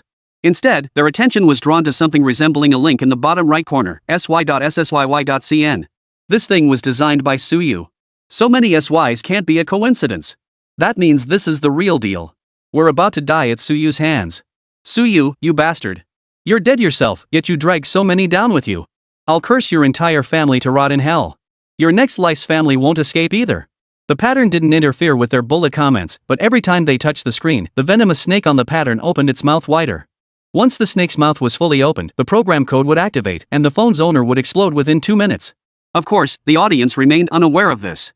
They only knew they were the chosen lucky ones. If death was their fate, they'd curse Suyu, that dog traitor, until their last breath. Suyu was monitoring the data code's incubation progress in real time from the back end. Soon, he discovered someone had already completed the incubation. In just 1 minute, they would explode. This can't go on. I have to use this now. Suyu immediately ripped the necklace from his own neck. After a few twists and turns, he transformed it into a USB drive. Xiao Xiao and Old Li, witnessing his actions, leapt from their seats and grabbed his wrist. You know how critical this USB drive is. If it gets infected by the virus, the consequences would be no less than national destruction. Suyu knew this well, but this program code was his creation. While not impossible to solve, it was absolutely impossible to do so this quickly unless someone could delete the code at the terminal. Jiang Han and her brother had already escaped. The person capable of accomplishing this was no longer present. Which meant, tell him I agree to hand over the fighter jet. Xiao Wu understood the immense resolve required for Suyu to utter those words. He didn't say another thing, instead typing the message onto the screen at lightning speed before clicking send. Stop. Compromise isn't your style. Suddenly, Jiang Han appeared in the livestream wearing a short skirt, while her brother stood bare-chested before the camera, an assault rifle in hand. Jiang Han swiftly pulled the pin from a grenade and tossed it under the computer desk. Her brother fired 2 shots at the grenade, detonating it instantly. A powerful shockwave erupted, sending shrapnel and pellets flying everywhere as the computer and terminal were instantly destroyed. Crisis averted. They both survived. And returned triumphant. Thanks for saving my life, beautiful lady. I'll never forget this great kindness. I hope Jiang Han and her team can make amends for their past mistakes. I urge the authorities to consider this. They're far superior to Suyu. Suyu is nothing but a menace now. John Han and his team had no time to review the surveillance footage. Shields raised, they advanced toward Viper's hiding spot. Hearing the approaching footsteps, Viper knew his strength was nearly spent. He immediately pulled a remote control from his pocket and peered out. Nuclear bomb. Viper gave a sinister grin. Right beneath our feet. The moment I let go, it explodes. If we're going down, we're all going down together. John Han snorted dismissively, then pressed his hand firmly on his younger brother's shoulder. We're just worthless lives anyway. If we die, so be it. What's the big deal? Viper burst into laughter upon hearing this. He pulled out his phone and aimed the camera at the monitor. Suyu, take a look. Is this really just a worthless life? The screen showed Suyu's family of 4, their hands bound behind them and tied to pillars. Men in black had placed a red box on each of their legs. 1 switch, 5 bombs. How many die is up to you? Same offer stands, deliver that fighter jet to my doorstep. And to anyone here willing to blow up Suyu's coffin, I'll pay 10 million. 10 million? Hell yeah. I don't want the money. Suyu deserved to die long ago. Even in death, he doesn't deserve to be left intact. Right. We don't want the money, we'll go blow it up now. In an instant, a group of people actually began shutting down their live streams and driving toward Suyu's hometown. Chapter 25, Those who offend our nation shall be punished, no matter how far. Suyu's coffin remained in the courtyard. After Jiang Han left, no one continued with the funeral proceedings. To these people, whether Suyu was truly dead or not was utterly irrelevant. All they remembered was nearly dying at the hands of the program he had designed, and how Suyu himself had shown no courage to come to their rescue, leaving Jiang Han and her injured brother to bear the brunt of the danger. Such a worthless piece of trash doesn't deserve to be buried on Chinese soil. Those who had already arrived at Suyu's small courtyard had started live streaming. Countless viewers hurled abuse in the comment stream, completely unaware they were now insulting a deceased person. Everyone, respect the dead. Speaking like this is rather inauspicious. Respect the dead? That depends on who died. She was a spy who even tried to kill us. Would you still speak for someone like that? Oldly stared at the comments, clenching his teeth so hard his lips bled. Xiao Xiao remained silent too, knowing that no words could change the situation, now only making the atmosphere more awkward. As for Suyu, his eyes were fixed intently on the coffin, lost in thought. Those who wanted to blow up the coffin clearly had no access to explosives, so they resorted to gasoline to set it ablaze. When the roaring flames erupted amidst billowing black smoke, the crowd's first reaction wasn't to flee the fire, they surrounded the coffin, cheering in unison. Viper watched the scene unfold and instantly broke into a smug grin. Suyu, these are the people you'd die to protect. Just because of your one mistake, they're burning your coffin. Ha ha ha ha ha ha ha ha. China is fortunate to have you, but with them in China, its downfall is only a matter of time. With that, Viper laughed loudly and reached to press the button in his hand. Jiang Han, seeing this, urgently shouted to stop him. Don't press it. The fighter jets are already on their way. They've burned your coffin for you, why would you still detonate the bomb? Do you think I don't know? The moment those fighter jets arrive will be the moment I die. Rather than passively waiting for death, I'd rather help Suyu one last time and eliminate these ungrateful scum for him. Hearing Viper's words, the crowd that had been cheering and celebrating suddenly froze. They exchanged glances, and a flicker of guilt passed through their eyes. Some murmured under their breath, did we make a mistake? Are you all insane? Listening to a terrorist? Exactly. A terrorist trying to play the sympathy card? Ridiculous. As these two comments appeared, the crowd snapped back to reality. Exactly. What right does scum like him who stands at the very bottom of morality have to lecture us? Immediately, they erupted into cheers once more, the scene buzzing with excitement. Viper shook his head. For these hopeless cases, he felt no pity left. With that, he pressed the button in his hand right in front of all the viewers in the livestream. The fiery explosions and deafening blasts everyone imagined didn't materialize. Instead, a golden cloud of smoke suddenly rose from Suyu's coffin. This smoke extinguished the flames on the coffin while simultaneously forming a line of golden text, "Oh, game over." Why? Why isn't my remote working? Viper couldn't comprehend what was happening. He even bent down to search carefully, trying to see what had severed the connection between the controller and the bomb. Stop looking. The bomb didn't fail to detonate, it just didn't explode where you wanted it to. Suddenly, as Suyu's voice echoed, all live feeds simultaneously shifted to focus on Suyu's coffin. Viper, you really are beyond stupid. Who said I'd use sophisticated methods against you? Sometimes, the simplest approach happens to be the most effective. It turned out that while Viper was talking to Jiang Han, Suyu had switched the live feed of his mother and the others to a looping playback. He then dispatched a bomb disposal expert to dismantle the device and relocate it to an uninhabited area. What a pity. All that effort you put into designing that bomb, and it didn't produce the fireworks you were hoping for. Truth be told, Viper's bomb was indeed tricky to disarm. The horizontal mechanism and copper wire hooks were nothing special, but the real challenge was the facial recognition system he'd built in. A single misidentification would trigger the bomb instantly. Bomb disposal experts typically need to carefully observe the bomb's condition, but they could be identified at any moment. One failed attempt would trigger the explosion. It was fortunate it was Suyu. Anyone else would likely have triggered the explosion. Viper stared at Suyu's coffin, instantly boiling with rage. He bent down, grabbed the pistol from the ground, and aimed it straight at Jung Han's head.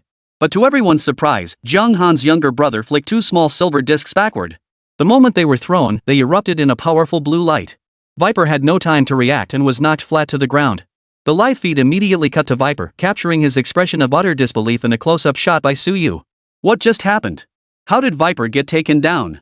Viper, I knew you'd send someone to blow up my coffin. I knew someone would try to blow up my coffin. That's why I prepared this little show. How do you like it? Then, a scene no one could have imagined unfolded. The camera shifted to Jung Han's younger brother, and Suyu's voice came from his mouth. Is that Suyu? Could it be he was here all along? After faking his death, he's been here the whole time? He foresaw everything and was secretly orchestrating it all, even we were part of his plan. Look! His severed finger has regenerated.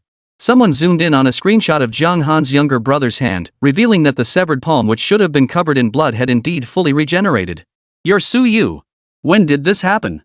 Jung Han was equally stunned, having no idea when Suyu had even arrived at the scene. Who I am and how I arrived here no longer matters. What matters is this: all who dare to threaten our nation will face China's justice. As Suyu's voice echoed through the livestream, countless soldiers in camouflage uniforms stormed the gas station, surrounding Viper at the center. The remaining remnants of Viper's forces received the same fate, executed on the spot. For some time afterward, a short video would periodically surface online. It featured the scene from Kung Fu where the Fire Cloud demon kneels, crying out, "I lost." Only, netizens had replaced the word lost with wrong, then paired it with footage of someone genuinely kneeling. Speak! Why did you post those remarks online? Speak! This is a big job. A police officer frowned and rubbed his forehead as he examined the case file in his hands. Chapter 26, Suyu was a spy after all. Online discussions about Suyu had dominated trending topics for over 10 days, with most debating whether he was dead or had been reborn. However, Suyu hadn't made a single public appearance since the funeral, leading everyone to speculate that Jiang Che was actually Suyu, just with plastic surgery. Interestingly, Jiang Che had never directly addressed the rumors either, leaving the internet flooded with comments and all sorts of wild theories. Every day, Su's mother opened her phone to a barrage of discussions about Suyu. That alone was bearable, but the early morning knocking and violent sounds of someone breaking down the door finally pushed her over the edge. After surviving the disaster, the family of 4 had been crammed into this tiny rental apartment. 30 square meters for 4 people. They felt like they'd bump their heads just trying to turn around. Yet they had no choice. They cursed Suyu daily, wishing he'd donated his entire inheritance to charity rather than leaving it to his family. Little did they realize that their ability to avoid homelessness and eat warm meals each day was entirely due to Suyu's willingness to pay his mother child support. Meanwhile, Su Shinro and the others, fully capable and able-bodied, chose to wallow at home like parasites. No wonder their lives grew increasingly desperate. Don't you dare tell me you have no money. Who doesn't know you're Suyu's mother? And with Suyu dead, there's no way he left you no inheritance? Listen to me. If you don't pay back the money today, I'll drag your daughter out to sell her. At those words, Su's mother immediately dropped to her knees. She pounded her chest, swearing she would repay the debt, while tearfully begging them to spare her daughter. Old hag, I'm giving you a friendly warning: the sooner you pay up, the better it'll be for you. Otherwise, the interest will only keep piling up. So I'll come one last time tomorrow. 30 million yuan, not a penny less. After the men departed, Su's mother rose from the ground, utterly defeated. Su Ro immediately stepped forward, her concern evident as she asked, "Mom, didn't Suyu say he'd settled all his gambling debts before cutting ties? How come people are still coming to collect? You weren't hurt, were you?" Su Shinro didn't wait for an explanation. She jumped right in, following her older sister's lead to start cursing Suyu. "I told you he's a son of a... He was lying all along. He never paid back those tens of millions. Mom, did he really not pay? That damn bastard. You shouldn't have given birth to him. He clearly has the means to donate, yet he can't even take care of his own family." Su's mother remained silent for a long while. Seeing this, Su Shinro hurriedly helped her onto the bed and brought a glass of water. But when the cup reached her lips, Su's mother refused it. "It's all Suyu's fault. It's because he didn't pay back that gambling debt that we're living like this. I'm going to report him. I'm going to report him. He doesn't deserve all that support. He's a bastard. A devil." Mrs. Su screamed hysterically, not even noticing her voice had grown hoarse. Su Ro and Su Shinro nodded in agreement immediately, pleading with their mother not to get so worked up and hurt herself. "I'm so glad you're on my side. Having you 3 daughters is truly the pride of my life." Suddenly, Su's mother's phone rang, abruptly interrupting their tender moment. "Hello, Mrs. Su. This is the Truth I program. There's been significant online interest regarding whether Suyu is still alive. We'd like to invite you to participate in our show and will provide appropriate compensation. Compensation? How much? If you can help us achieve the highest ratings, we can offer 30 million. At those words, Mrs. Su instantly shook off her gloom and sat up in bed. I accept. And I guarantee we'll make the ratings soar. Truth's Eye is another gold standard interview program following punishing evil, upholding goodness, but its ratings far exceed those of its predecessor. One episode even shattered the all-time viewership record for the Capital Broadcasting Network. Today, we are honored to welcome the family of Suyu. You may have noticed our stage setup differs from usual. This is because Suyu has not yet completed the 7-day mourning period. According to tradition, the family should still be in mourning attire. With heavy hearts, we now invite Mrs. Su Ro, and others to join us on stage. The host's words instantly heightened the somber atmosphere. Mrs. Su and her family, dressed in black veils and adorned with black floral decorations, plunged the mood into its lowest point. After Mrs. Su and the others took their seats, a somber piano melody began playing throughout the venue. Madam, please compose yourself. MHM. However, many people harbor doubts about Suyu's death. This issue has garnered significant attention online, so we'd like to ask, is Suyu truly deceased? This show really dares to ask. Honestly, I'm also curious if Suyu is truly dead. If Suyu really isn't dead, that would make him a true legend. No, if Suyu is truly dead, that would be the real divine status. Su's mother looked at the host, trembling as she pulled a bag from her purse beside her. Opening it, she revealed various toys inside. These, she said, were bought by Suyu when he was very young. He stole money from me and his sister to buy them himself. I disciplined him severely, even breaking a wooden stick as thick as an arm in the process. I thought he'd learn his lesson, but instead, he grew up to steal from the nation. As Su's mother's words echoed through the studio, the production team began playing the USB drive she had brought. The footage included recordings, emails detailing Suyu's transactions with foreign organizations, and scenes of Suyu returning with a box full of cash. All the evidence was meticulously organized chronologically, with each piece seemingly corroborating the others. I betrayed the nation. I betrayed the people's trust in him. It was I who allowed a monster to grow, and it was I who shaped a spy. As she spoke, Su's mother began violently slapping herself in full view of the crowd, repeatedly apologizing to the audience and the nation. The photo editing is way too obvious. Seriously, the man is dead. Do we really need to slander him now? Yeah, look at that teddy bear, the tag's still on it. The audience seemed unimpressed by Su's mother's performance. After all, compared to her empty emotional drama, the footage of Suyu fighting terrorists held far more weight. Seeing her efforts fall flat, Su's mother pulled out a bank statement from her pocket. Suyu, he's definitely not dead. In fact, last month he received a large overseas transfer. This is his Swiss bank statement. It clearly shows the transaction dates and amounts. Earlier, while sorting through Suyu's belongings, we discovered a safe containing paper copies of fighter jet blueprints and related data. But now, all those data and blueprints have vanished. So we reasonably suspect that Suyu's fight against Viper was only because Viper used force. Another group used money, so Suyu sold the blueprints and teamed up with this terrorist organization to eliminate Viper. Whoa! The audience at the scene sucked in their breath in unison upon hearing Mrs. Su's revelation. Such a hidden truth was beyond anything they could have imagined, no matter how hard they racked their brains. And what's more, he has all this money himself, yet he just leaves us to fend for ourselves. He promised to help us pay off our gambling debts. But now the debt collectors still come hounding us every day, threatening to take my daughter away, to sell her. At this point, Su's mother wept even more bitterly. She continued to cry while slapping herself, even using both hands. I slapped myself not for Suyu, but for the Chinese citizens who died because of the intelligence he leaked. I am guilty. I should never have allowed Suyu to grow up like this. Su Xinrua and Su Ro sat beside her, unable to hold back their tears at the sight of their mother. Mom, please stop hitting yourself. We're also to blame. If we had stopped him when he stole our underwear, if we had stopped him when he stole money, maybe Suyu wouldn't have become this way. Holy crap, what a massive plot twist. Suyu actually didn't die. Not only did he survive, he became a top-tier super spy. Raising a son like this is honestly worse than raising a dog. In an instant, the trending topics exploded with Suyu is a spy, and the audience's vitriolic comments flooded the internet once more. Backstage at the show, a towering man watched the scrolling comments on the screen, a meaningful smile playing on his lips. Chapter 27, The Self-Important Scapegoat. But what about Suyu saving people? Didn't he rescue all 4 of you? And that Zheng Han's brother, he seems like an innocent bystander. Zheng Han's brother isn't innocent. The way he handled that gun shows he's had professional training. Besides, what ordinary person could fight back after surviving such a powerful blast? What about those 4? In an instant, the audience split into 2 opposing camps once more. The crux was that neither side could convince the other. The main issue was that none of these actions were carried out directly by Suyu himself, but rather indirectly through Zheng Han. This left the audience unclear on the full picture, making them more susceptible to manipulation. Zhang Han and Zhang Che were also watching the livestream. Seeing the flood of commenters spamming nonsense, they immediately decided to step in and say something. But before they could speak, they suddenly noticed the data code for the live stream comments seemed to have been tampered with. All remarks questioning the evidence or expressing doubt vanished after that person's comment, replaced entirely by the phrase ironclad evidence. These people will do anything for views. They've completely lost all sense of shame. Zhang Han couldn't help but feel angry. He turned to Zhang Che, signaling him to launch another code attack.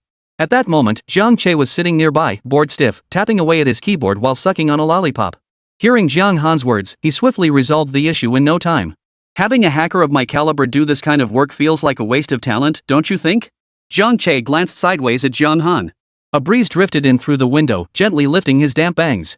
Even Zhang Han, his older sister, couldn't help but be startled by this sight. It was strange indeed. As twins, Zhang Che perfectly inherited their mother's delicate beauty, while Zhang Han inherited their father's handsome looks and intelligence.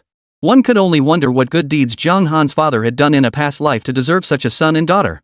Zhang Han's father was currently the chairman of Star Sea Technology. Though he hadn't founded Star Sea Tech entirely on his own, he was considered a co-founder. As for his original partner, he vanished under unknown circumstances years ago and was never mentioned again. The company naturally transitioned from its original name, Starglow Technologies, to its current one. That name is Zhang Xinghai's own. During the live broadcast, the data monitoring staff backstage discovered their code had been tampered with and immediately alerted the director. As the director of such a high-profile program, he knew that if public opinion wasn't guided by his hand, the show would inevitably become the next punishing evil, promoting good. Lisa, please invite Chairman Zhang to the stage. The host on stage heard the director's words, but for some reason, the previously clear voice was now suddenly mixed with static. But this was a live broadcast, and she couldn't make it too obvious, so she simply ignored it. It seems many viewers in the chat aren't convinced by Mrs. Su's explanation. Everyone, don't forget the name of our program. Since we're called the Eye of Truth, we will definitely deliver the truth to you all. This time, we've invited the chairman of Star Sea Technologies, Chairman Zhang Xinghai. Please welcome him. Chairman Zhang has considerable insight into Soyuz fighter jet blueprints. It's said his company contributed significant manpower and resources during the aircraft's production. Hello, Chairman Zhang. Could you share your insights on Soyuz fighter jet blueprints with us? Zhang Xinghai took his seat across from Su's mother, surrounded by the hosts. He glanced at Mrs. Su, then shifted his gaze to the large screen displaying evidence of Soyuz espionage. Then he spoke slowly. We have verified Soyuz overseas accounts. They are genuine. The transaction funds are also authentic. As for the counterparty's account, our investigation confirms it belongs to a company operating in a no-man's land zone. The company's owner is Venom, an internationally wanted criminal. This counts as official confirmation, doesn't it? This is ironclad evidence. Mrs. Su wept bitterly once more, tears streaming down her face. Wailing amidst her tears, she wailed, damn it all. How could such a bastard exist in my family? Why didn't I strangle him back then? To become a spy? How am I supposed to face his father now? How am I supposed to face the ancestors of the Su family? Seeing this, the host hurriedly tried to calm Su's mother, fearing she might cry herself to death on live broadcast from the overwhelming grief. Once her emotions stabilized, Zhang Xinghai waved toward the director, signaling for his staff to bring forward a document. Here, he said, is our analysis of the fighter jet blueprints. Through evidence collection and comparative analysis, we've conclusively determined that Soyuz fighter jet blueprints were not designed by Soyuz, they were created by Viper. Viper formed a terrorist organization largely because Soyuz stole most of his research. After his attempts to retrieve it failed, he resorted to force. In short, Viper's actions stemmed solely from his desire to reclaim what rightfully belongs to him. As the document was read aloud, Zhang Xinghai even pledged his company as collateral to guarantee the data's accuracy. Now, even the most skeptical audience couldn't deny the irrefutable evidence before them. This proves Soyuz is a spy beyond any doubt. And we even killed someone who was somewhat innocent. Good heavens! How despicable is Soyuz? Where is he now? I want to see him face justice with my own eyes. Where's Soyuz? He didn't die. Where is he? Yes. Where is he? The crowd at the scene was boiling with rage. They looked like they wanted to tear Soyuz limb from limb right then and there. But before they could say much more, the little bear that hadn't removed its tag suddenly exploded. The deafening blast startled everyone present. Su Shinro, standing closest to the bear, had her entire back instantly torn to shreds. Ah! The audience let out piercing screams, scrambling to find the exits. But inexplicably, all the fire exits in the venue were sealed shut. Is this some kind of staged effect? Judging by the injuries, it doesn't seem like it. Could it be that Soyuz, enraged by humiliation, remotely triggered this? It could very well be. Just as confusion gripped the crowd, a voice suddenly echoed through the live broadcast venue. Find Suyu and hand him over to us. Otherwise, next time we'll give you something even more thrilling. As the voice spoke, the screen was engulfed in a crimson hue, projecting the images of every single viewer onto the display. A crosshair-like target began drifting among the viewers, accompanied by a countdown timer in the upper right corner. Help! Help! Someone save us! No way, are the people on site really that bad off? At that moment, the viewership rating skyrocketed to an all-time high. The director in the control room was ecstatic, especially since he wouldn't have to pay any price for this public panic. Because now everyone believed Suyu was responsible for all this. John Han and John Che had no idea their father was involved in this. For a moment, they were at a loss for words. Meanwhile, Suyu and Old Lee sat around the table, waiting quietly for the national server big shot to speak.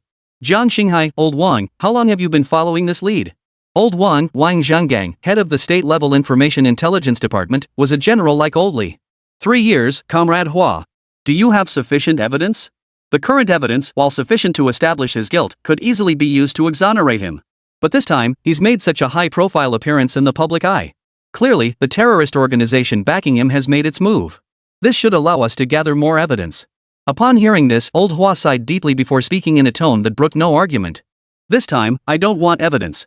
I want results. Whoever insults Su Guosher must pay the price. Otherwise, who would dare to be reborn in our Chinese nation? Yes, sir. Just as John Han and John Che were contemplating how to dissuade their father, footsteps suddenly echoed outside the door. Having just endured the gas station incident, they instantly sensed trouble, but it was too late. Several smoke grenades rolled in through the doorway. In an instant, thick smoke filled the room as several black-clad figures wearing gas masks entered, guns drawn. Chapter 28, Marry Me at the Funeral. Zhang Che yanked the damp towel from his neck and pressed it tightly over his mouth and nose. Before he could react, however, he felt a heavy blow to the back of his head. His body lurched forward, and he blacked out. When John Han and John Che regained consciousness, they found themselves bound and gagged inside an abandoned warehouse. Seeing Jiang Han stir, Venom approached with a slow, smug grin. Well, the eldest Miss Jiang truly possesses extraordinary beauty. Even beneath such heavy clothing, your figure remains utterly breathtaking. Jiang Han frowned at the lewd remark. But she knew she was a lamb among wolves and couldn't afford to make rash moves, so she forced herself to endure it. Meanwhile, Jiang Che shot Venom a flirtatious glance. Since you know we're from the Jiang family, why don't you just let us go? At this, Venom immediately drew his gun and aimed it at Jiang Che. Release you? If I release you, who will apologize to my brother? Brother? Who is your brother? Seeing his brother killed by these two men before his eyes, yet neither could recall his brother's name, infuriated him. He immediately ordered his men to drag Jiang Che to the ground. Who my brother is? My brother is Viper, the one you killed. Viper. And I am his younger brother Venom. With that, he yanked a red-hot branding iron from the nearby furnace and pressed it directly onto Jiang Che's palm. Instantly, thick smoke billowed up. Jiang Che felt excruciating pain shoot from his palm straight to his brain, forcing a piercing scream from his throat. But Venom clearly wasn't satisfied. He pressed the branding iron against Jiang Che's other palm. Stop. Leave my brother alone. What do you want from us? John Han had just rescued his brother from the jaws of danger, only to find himself and his brother plunged back into the lion's den. Surprisingly, Venom halted its attack upon Jiang Han's command. Jiang Han, isn't being a double agent quite the challenge? Ah. Look my eyes. Answer me. Is it? Is it challenging? I don't understand what you're saying. Don't understand? Then I'll make you understand. With that, Venom pointed his finger directly at Jiang Che.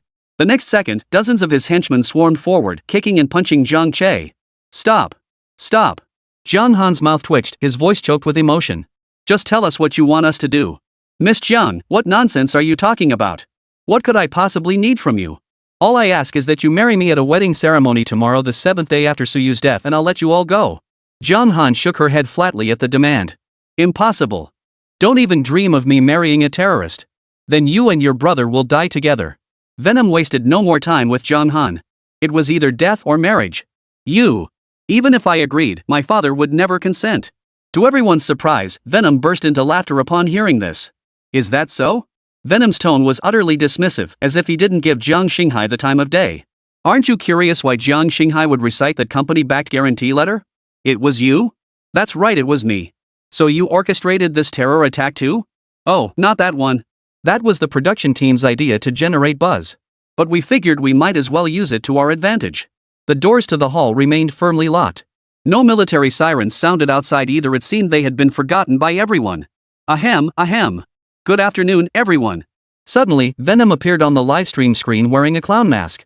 This unexpected, eerie scene made the already terrifying atmosphere even more unsettling. Everyone, please quiet down for a moment. I have something very important to announce. Tomorrow, I will be marrying Jiang Han, the daughter of Chairman Jiang, who is sitting right here and also the ex-wife of Su Yu. How about that? Isn't this an earth-shattering, mind-blowing surprise? Super good news. Venom paused after speaking, seemingly waiting for the audience's reaction. But to his surprise, the room fell completely silent, making him feel like a real clown. Oh man, these folks aren't exactly giving me the warmest welcome. As soon as he uttered these words, a child, seemingly unable to bear the terrifying atmosphere, burst into tears. The next second, a bullet pierced clean through the child's skull, taking his young life. I'm not joking around with you lot. If anyone else interrupts me, they'll meet the same fate. Is this Su Yu? It feels like he's not even acting anymore. Only Su Yu could pull off this kind of remote killing technique. I've already called the police. Wonder if they'll catch Su Yu. Venom stared at the scrolling bullet comments and suddenly erupted in rage. Su Yu? You actually think I'm that kind of scum? God. You're disgusting me.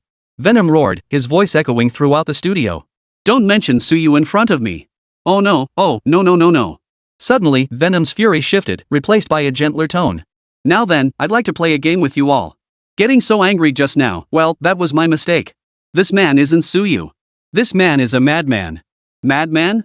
Ha ha ha, I like that. Perfect. This madman is about to play a mad game with you all. For the next minute, you'll like my posts. 10,000 likes equals 1 life. Of course, if you post insults about Su Yu, you can instantly get 10,000 likes. How about it? To save someone, go ahead and curse to your heart's content. Curse away. Su Yu is scum. Trash. Come on, curse him. Ha ha ha ha ha ha ha. Venom vanished from the screen amid his cackling laughter, replaced by a massive countdown timer. Su Yu is trash. He doesn't deserve to live in China. Likes plus 10,000. It really works. As the first comment proved effective, countless insults targeting Su Yu instantly flooded the screen. Venom watched these comments from the backstage, grinning from ear to ear. Su Yu truly is a loser. Now his woman is in my hands and I've humiliated his character like this. Su Yu, you're nothing but a complete failure now. Jiang Han observed Venom's childish demeanor and suddenly understood why his brother had stopped bringing him along on missions. Chapter 29, The Villain with Principles. Strangely enough, given the sheer scale of this terror operation, the police or military should have already launched a counter-terrorism response. But not only had no police officers appeared, not even a single auxiliary officer had shown up. Countless people had called the police, every single call answered by an operator. They even spent considerable time describing their current predicament. Yet not a single sound came from the authorities, nor did any news reports about the incident surface. Isn't Su Yu known as the Guardian of China? Why hasn't he shown up now that something this big has happened? He's a spy, you know. Are you seriously expecting Su Yu to come save us? Seriously, do you even think before you speak? If Su Yu really were a spy, why would Venom make us curse him? Split the loot unevenly, or couldn't agree on the price? Isn't that reason obvious? Think about it, if Su Yu were a spy, would we even be alive to sit here and insult him? With his abilities, wouldn't wiping us out be a piece of cake? This time, the man fell silent. And so, these people were locked up at the scene for a full day. It wasn't until the wedding livestream the next day that the doors finally opened. Just as they eagerly anticipated the military coming to rescue them, they realized the intruders weren't soldiers in camouflage but a group of hooded, heavily armed terrorists. The moment they entered, they herded all the guests to the sides of the aisle and began frantically laying out a red carpet. Among them, a larger, more imposing figure strode directly onto the platform. Without a word, he pressed the barrel of his gun against the host's head. Ever worked as an MC? No. Ha? Yes, I have. Alright then, you'll be handling the rest of the wedding ceremony. After saying that, he turned his gaze toward Su's mother and Su Shinro, who was nestled in her arms. You're all Su Yu's family, right? Yes, sir. Please spare us. We know nothing. We have no connection to Su Yu. Whatever he did has nothing to do with us. Ha! The man burst out laughing. A man like Su Yu actually has family like you. How laughable. Yes, you're right, we are ridiculous. So, might you consider letting us go? Of course I can. But you'll have to crawl out of here. After saying this, he expected Su's mother to refuse with righteous indignation. But he seemed to have underestimated the extent of Su's mother's shamelessness. No sooner had he finished speaking than Su's mother knelt down on the ground and began crawling up on her hands and knees. Don't forget to transfer the money to my card. As she passed the host, Su's mother even looked up and demanded her wages before continuing to crawl toward the exit with her 3 daughters. Just as they were about to leave, someone in the audience suddenly shouted, "Don't let them leave. Why should they be allowed to leave when we can't?" The words instantly resonated with the crowd, and in an instant, countless spectators roared in unison. Why should they be allowed to leave? Just because they're Suyu's family? At that moment, Venom stepped through the doorway. He still wore the clown mask, but his attire had changed to a suit. Observing Sue's mother and the others now crawling at his feet, Venom suddenly wore an amused expression. He lowered his head, looking down at Sue's mother with condescension. Then, he raised one foot, pressing it against her chin to lift her head. You're Suyu's mother? Yes, Mr. Robber. Whatever you want, take it up with Suyu. We know nothing. Though I am his mother, we truly know nothing. Venom burst into laughter upon hearing this. You know nothing? Ha ha ha. If you truly knew nothing, how did you know whether that evidence was real or fake? I don't know either. Chairman Jiang told us all about it. You've dumped such a huge pile on my head. This puts me in a real bind, you know. Do you really think we enjoy doing business with someone like Suyu? Well, smack. Before Sue's mother could utter another word, Venom delivered a brutal kick straight to her face. Blood trickled from the corner of Sue's mother's mouth as the force of the blow sent her reeling backward. You people disgust me. We're terrorists. Not spies. We belong only to ourselves, we serve no nation. As for those fighter jet blueprints, we'll only take them by force. Besides, if I had a few $100 million to give Suyu, I'd have recruited my own army long ago, you piece of trash. This scene left both the live audience and viewers watching the livestream utterly dumbfounded. Is the villain trying to whitewash Suyu? Looks like it. This villain actually has principles. Jiang Han stood by, utterly dumbfounded. She'd never encountered a villain with such unwavering principles before. With Sue's mother now unconscious, Su Shinro and the others were naturally unable to leave. At that moment, Jiang Han, dressed in a wedding gown, was escorted in by several hooded bandits. Sister Jiang Han, save us! Su Qingshi whispered urgently as Jiang Han passed by. But unexpectedly, she was slapped across the face by a nearby bandit. Shut up! You have no right to speak to the bride. Once Venom and Jiang Han had taken their places, Jiang Xinghai unexpectedly positioned himself directly behind Venom. Well, isn't this my future father-in-law? So, what do you say? Do you approve of this marriage? I approve.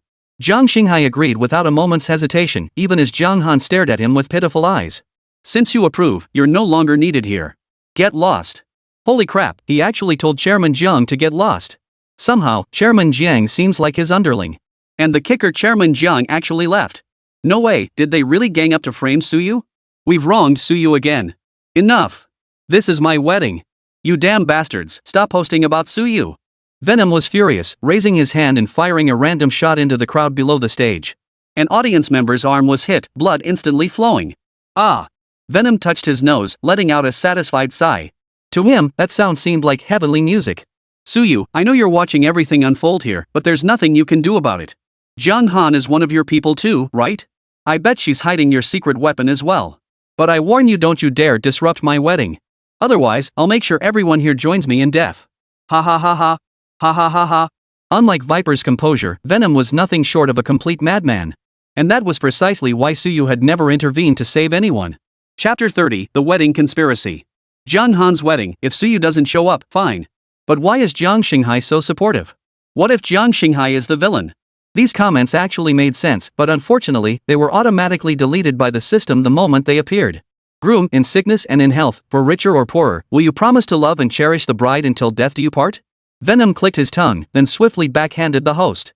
Are you out of your mind? Am I marrying to find myself an ancestor? Cut the ing nonsense and just announce the result. The slap left the host's face swollen like a balloon. Yet under Venom's venomous glare, the host stammered out. Let's give a round of applause to congratulate the newlyweds as they are now officially husband and wife. Smack, smack, smack. A few sparse claps rang out first, followed by the rest of the crowd clapping frantically to save their own skins. Happy newlywed life. Best wishes to the newlyweds. Happy wedding. The comments were uniformly filled with well wishes, and any dissenting voices were immediately purged by the system. I know just having a wedding doesn't prove we're legally married. We still need the paperwork, right? With that, he snapped his fingers. Instantly, a crowd ushered in a middle-aged woman. Can you process marriage certificates? The woman looked at Venom and nodded uncertainly. Yes. Then hurry up. Can't you see I'm waiting impatiently? Startled, the woman scrambled to pull forms from her briefcase. With a few swift strokes, the forms were completed. After affixing the official seal, the marriage certificate could be issued to the couple. All I need to do now is input the forms into the system. Venom smiled faintly, signaling his men to escort the woman out. Before she left, he handed her a large sum of money. This guy is seriously insane. He's completely unpredictable and does things without any sense of order. With the marriage certificate in hand, Jiang Han and Venom were now legally married. Since we're legally married now, I demand you disclose your assets to me. Legally speaking, that should be supported, right? Jiang Han's face remained cold, unwilling to speak. But Venom promptly pulled out a remote control and pressed a button. The next second, Jiang Che somehow fell straight down from above everyone's heads. Such halls, designed for lighting installations and projections, were typically not low, at least 5 meters high. At that moment, Jiang Che's neck, limbs, and abdomen were bound by 6 chains. He plummeted straight down from a 5-meter height. Almost instantly, the chains tore off layers of skin from those areas. Brother! Jiang Han screamed in agony, but Duo Yan grabbed his throat. Judging by Jiang Xinghai's expression, this guy doesn't seem to be his biological son. Yeah, he seems to care less than Jiang Han does. Hey, tell me about your assets. Like, anything related to Suyu? I don't know what you're talking about. I don't know anything related to Suyu. Venom pouted, looking a bit sad. Huh, I thought you cared about your little brother. As he spoke, Venom snatched the bouquet from Jiang Han's hands and flung it onto Jiang Che's chest. You have 1 minute. If you still can't tell me, this bouquet will explode immediately. You better think carefully. The countdown began, ticking down second by second. Soon it reached 30 seconds, 20 seconds, 10 seconds. I've got it. Finally, Jiang Han couldn't bear the thought of Jiang Che being blown to pieces. This. Suyu gave it to me. It contains some very important data. Saying this, Jiang Han removed his headscarf and handed it to Venom. The headscarf felt ordinary to the touch, but upon closer inspection, one could discern numerous integrated circuits shimmering with a faint glow. In short, it was essentially an enlarged microchip. Open it. To everyone's surprise, Jiang Han shook his head. He just gave this to me without telling me how to turn it on. Venom snorted in disdain. Do you really think I'd buy that lame excuse? Jiang Xinghai, decrypt the contents of this chip immediately. Yes. Jiang Xinghai took the headscarf and began walking toward the backstage area. We're done for. Jiang Xinghai is one of his men.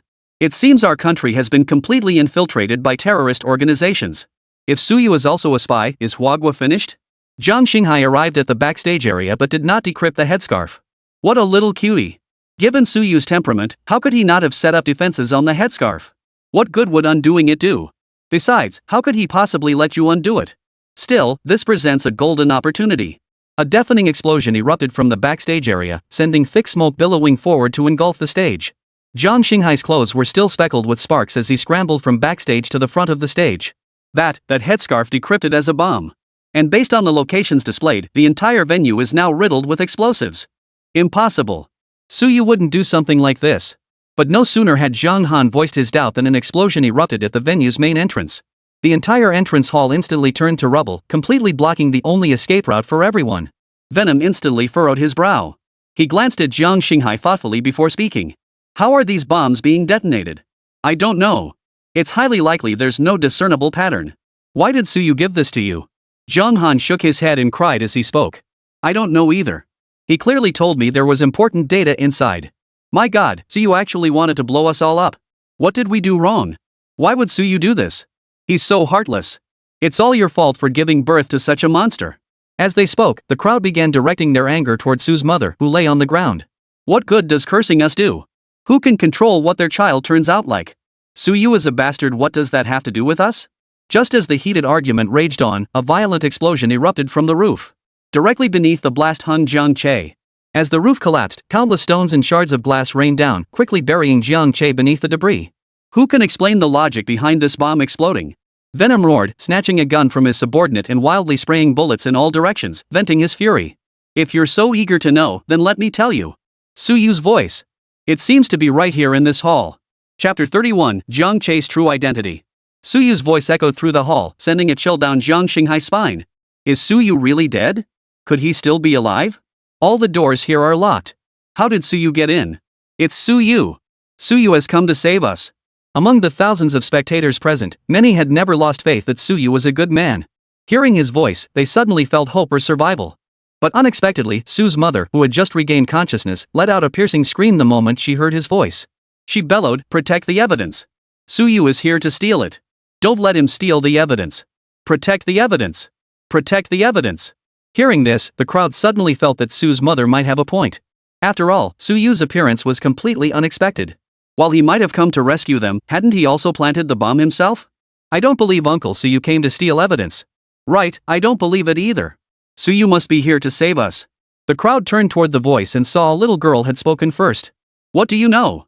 What do you understand? You're just a kid, don't your parents ever discipline you? Spouting nonsense like this. What kind of person plants bombs at someone's wedding? Whatever magic the little girl's words held, Sue's mother suddenly sprang to her feet upon hearing them. Pointing at the child, she launched into a furious tirade, her expression reminiscent of an old woman scolding passers-by on the street. Amidst the commotion, Jiang Xinghai's gaze on stage suddenly shifted. He then nonchalantly slipped his hand into his pants pocket, as if preparing to do something. His hand. Jiang Xinghai's hand. Look. Is he pressing something? Looks like it. It's moving up and down. Up and down, what a god. Jiang Xinghai naturally saw the scrolling bullet comments on the big screen, and his expression instantly darkened. However, it seemed the cause wasn't the comments, but something else entirely.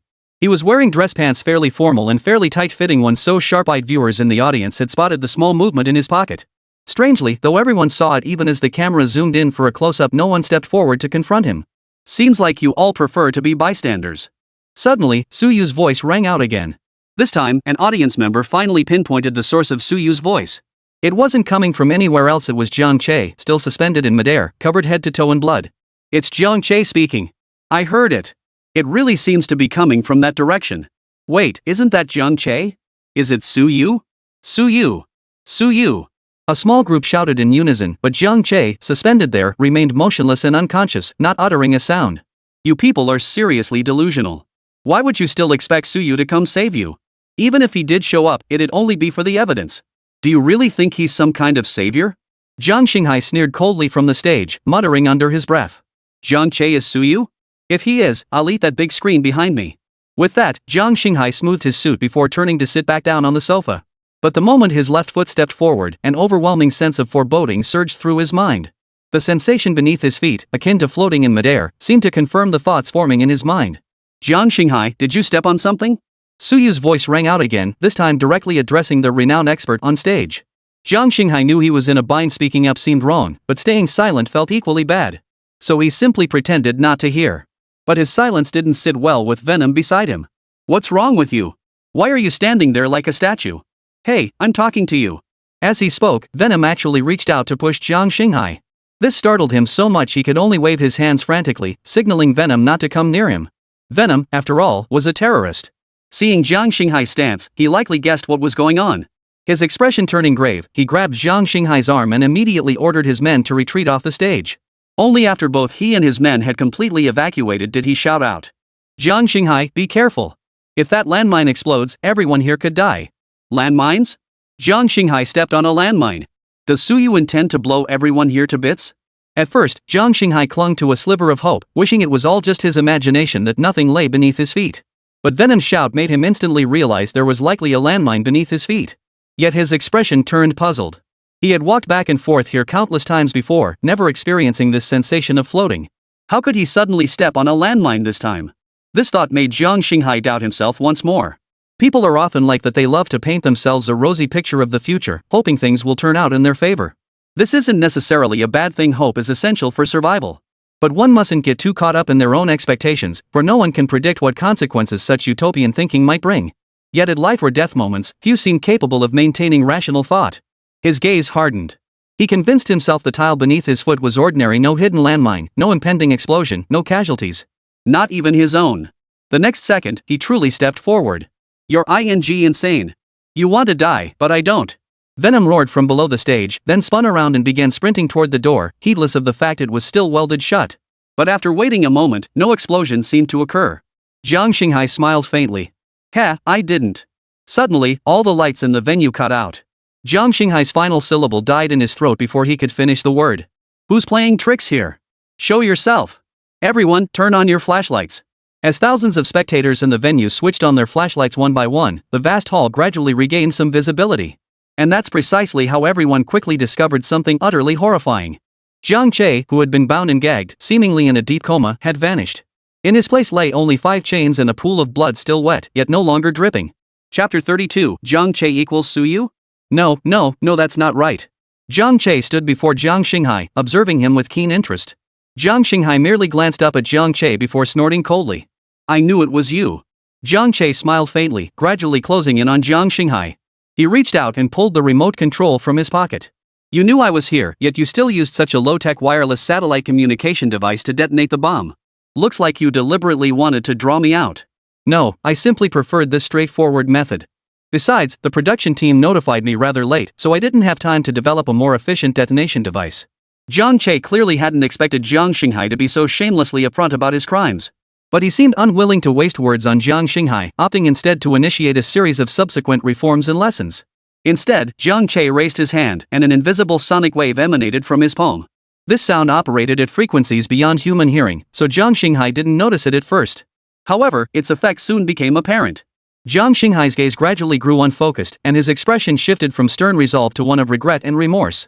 Now, step before the audience and confess that you planted these bombs, intending to kill everyone present. Additionally, expose Mrs. Su's crimes and admit that all the evidence was fabricated, including the guarantee letter you read aloud. Yes. Jiang Xinghai answered with a tremor in his voice, but Jiang Che nodded in satisfaction. When the lights came back on, everyone present closed their eyes tightly, adjusting to the sudden brightness. When they opened them again, Jiang Xinghai had reappeared before them. The live stream is back. Jiang Che is gone. Whoa, was he rescued by Suyu? Wait, isn't Jiang Xinghai Jiang Che's father? Why didn't he save him? Ha! Ha! Ha! A barrage of comments flooded the screen, filled with shock and confusion. They'd all overlooked this crucial detail until just now. That's right, Jiang Che is Jiang Xinghai's own son. Jiang Xinghai watched Jiang Che suffer like this and didn't lift a finger.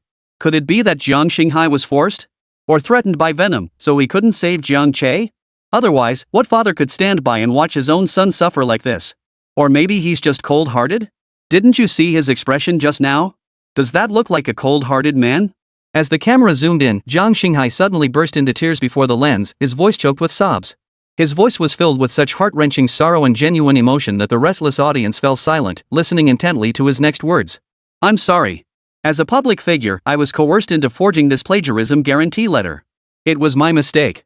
I misled the audience here and those watching the livestream. I apologize to Suyu. I'm sorry. What? The guarantee letter was fake? Didn't he pledge his company as collateral? How does that make sense? See? I told you he was coerced. How could the CEO of such a huge company be treated like a dog by terrorists? As for the evidence provided by Mrs. Su, the transaction was completed using my overseas account. Suyu did not actually sell state secrets. And her claim that Suyu neglected them and failed to provide support? That's not true either. Suyu paid their expenses on time every month, ensuring they had stable housing and food. Even without working, they lived comfortably at a middle-class level. But the reason Mrs. Su is making these accusations is because she's racked up another 30 million in gambling debts. 30 million? That old hag sure is loaded.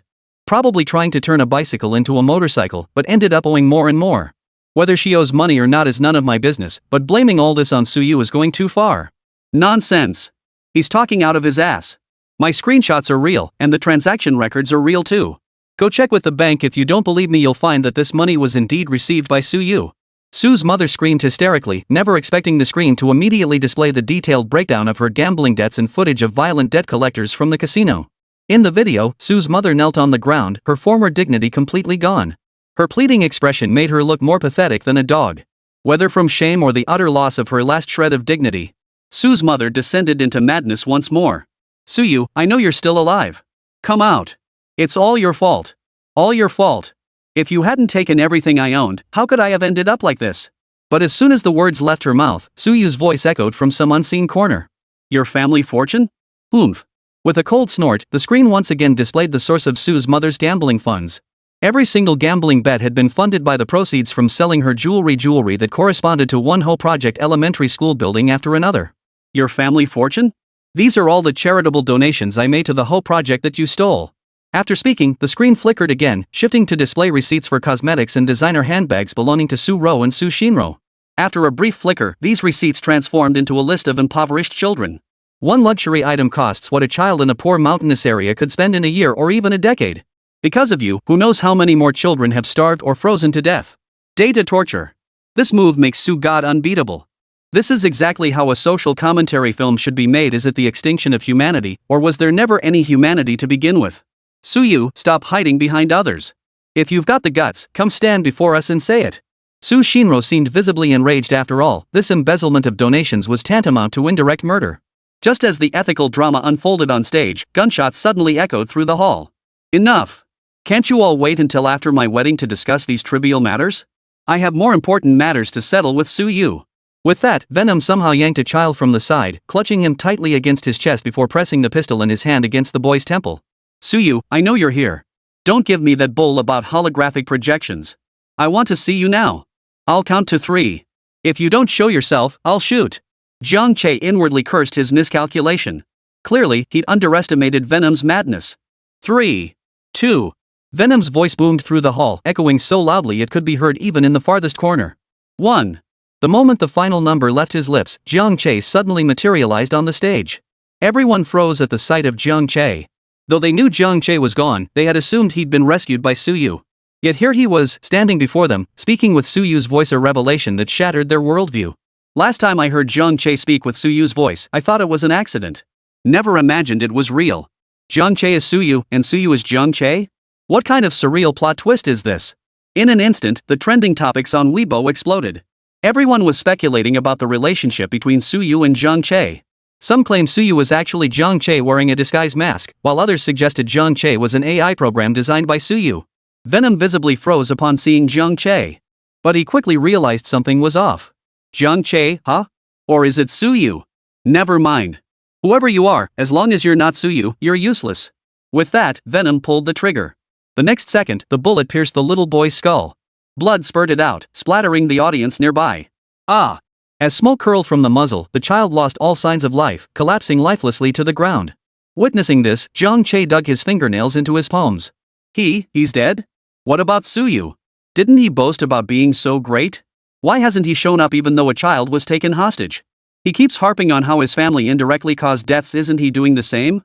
Crucially, that single gunshot seemed to break Jiang Che's hold over Jiang Xinghai. Jiang Xinghai's gaze suddenly sharpened once more. True to his seasoned nature, he quickly pieced together what had transpired upon witnessing the scene. Then, a loud roar erupted from his throat. This man is Su-yu. Somehow, Jiang Che has become Su-yu. No, wait, he's been possessed by him. Yes, that's exactly it. Because he manipulated me too just now. Everything I said earlier was spoken under his control. Su-yu, he's become extremely dangerous now. The technology he possesses allows him to freely control people's thoughts and consciousness. It's terrifying, absolutely terrifying. Jiang Che had failed to stop Venom from killing earlier, clearly provoking widespread outrage. The comments flooding the screen were filled with words like cold-blooded, beastly, and murderer. Then, after Jiang Xinghai spoke up, the crowd erupted in curses once more. If Su-yu is allowed to continue unchecked, won't he end up dominating the entire world? We demand complete sanctions against Su-yu. Especially since he's a spy who sells his country's secrets and steals others' research. Sanction Su-yu. Kill him. Venom, we stand with you. So what if China's tech stagnates for a few years? I refuse to believe China would collapse without Su-yu. Watching the barrage of comments, Old Hua trembled with rage. But as China's supreme leader, he refrained from issuing explicit orders. Instead, he spoke with solemn gravity and profound meaning. Su Guosher, that is China. To insult him is to insult the nation. Old Li had been seething with anger for quite some time, but he wasn't a child. He knew punishing these unreasonable viewers wasn't the priority. There are too many hostages on site. If we force our way in, the consequences would be unimaginable. Old Hua waved his hand dismissively. We must not intervene. Su Guosher is handling this personally. We cannot disrupt his plan. Chapter 33, Superhuman Anticipation. Su-yu's Divine Play. All eyes in the arena were fixed on Jiang Che, though none could confirm whether he truly was Su-yu. Are you Su-yu? Clearly, Venom didn't believe the man before him was Su-yu either. A scientist? Could he endure this kind of pain? Jiang Xinghai, you're lying to me. A flash of murderous intent flickered in Jiang Xinghai's eyes, yet he spoke with a look of grievance. Bro, this really is Su-yu. He just used some kind of device to take control of out of nowhere. Who else but Su-yu could master this kind of technology? Venom seemed shaken by this claim, slowly approaching Jiang Che, who stood frozen on the platform, keeping his gun pointed at him as he moved closer. If you really are Su-yu, I need to know where the real fighter jet blueprints are. And I have a score to settle with you for killing my brother. Jiang Che stood frozen on the stage, his eyes blazing with fury and a burning desire to tear Venom limb from limb. Seeing Su-yu still refusing to cooperate, Venom didn't point the gun at the audience this time. Instead, he aimed it at Jiang Xinghai. You lied to me. Everyone says Su-yu is a patriot. I killed a child right in front of him and he didn't lift a finger. How could this be Su-yu? Venom wasn't some pushover either. He'd done his homework on Su-yu. No, he really is Su-yu. If he wasn't Su-yu, why would he make me say those things? Clearly, he's trying to whitewash himself. Exactly. I think he is Su-yu too. With that kind of power and a plausible motive. He is Suyu. Venom, go rip off his mask. Exactly. Just rip off his mask and we'll know for sure. For a moment, the chat exploded with frantic comments like rip off his mask and expose his disguise. Venom saw it all. He spun around and aimed his gun at Suyu. Whether you are Suyu or not, at least let me see your true face. He then drew the knife from his waist and lunged toward Jiang Che's face. Just as the blade was about to pierce Jiang Che's skin, Jiang Han suddenly shouted from behind. Stop. I know a way to verify if he's Suyu. Venom glanced at Jiang Han and with a single look, countless henchmen surrounded him. Is this any of your business? In the next instant, his hand moved swiftly, driving half the dagger deep into Jiang Che's face. Blood spilled forth, its vivid color glowing with an eerie, almost demonic sheen. Upon hitting the ground, it corroded a hole through the floor. Venom seemed oblivious to this, raising his hand to tear off Jiang Che's skin. The outcome was predictable. The potent corrosive instantly lacerated several gashes across Venom's right hand. Crucially, the liquid seemed possessed of its own consciousness, relentlessly burrowing into the bone. Within barely 2 breaths, Venom's right hand bore 3 gaping, perforated holes. Ah! Watching the wounds spread relentlessly, Venom had no choice but to endure the agony and signaled his men to sever his hand to save his life. His men wielded daggers, so even though they could sever his right hand, they couldn't cut through it cleanly in one stroke. They had to hack repeatedly at the bone joints. And it was during this process that his subordinate became stained with the crimson liquid. Damn useless fools. Venom was ruthless. He clamped the holster between his teeth, then pulled the trigger. He actually shattered his own wrist with a bullet, forcibly severing the connection. Having lost his right hand, Venom furiously swung his leg out to kick Jiang Che beside him. But the kick proved disastrous. It sent the crimson fluid gushing from Jiang Che's mouth. This time, Venom reacted swiftly, grabbing Jiang Han beside him to shield himself from the blade. Honor! Ah! As Jiang Xinghai cried out his son's name, Jiang Han's face was instantly engulfed by the crimson liquid. The hissing sound reached everyone's ears, and they felt a stinging pain on their own faces. This man isn't Jiang Che, nor is he Suyu, it's a robot. No wonder he didn't save that little boy earlier, he was just waiting for this show. But poor Jiang Han, his face is ruined. Indeed, Jiang Han hadn't dodged in time, and his face was completely engulfed by the crimson liquid. Toxic liquid watched Jiang Han crouched on the ground, suddenly motionless, and moved forward to check on him. But Jiang Xinghai stepped in front of Venom, showing his resolute side for the first time. No one approaches her. Venom visibly frowned.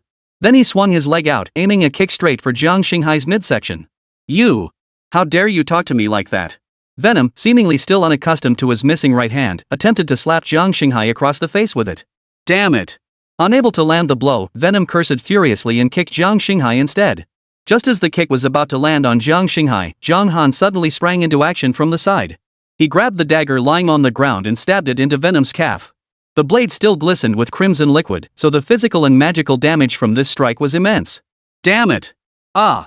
Venom went completely berserk, raising his hand and pulling the trigger on Jiang Han. Jiang Han swiftly pulled off his hood, slapped it over his palm, and pressed it firmly against the muzzle. To his astonishment, the barrage of bullets failed to harm him in the slightest. Even the intense heat that should have radiated from the muzzle was perfectly blocked. Holy, what kind of high-tech bulletproof vest is this? So powerful.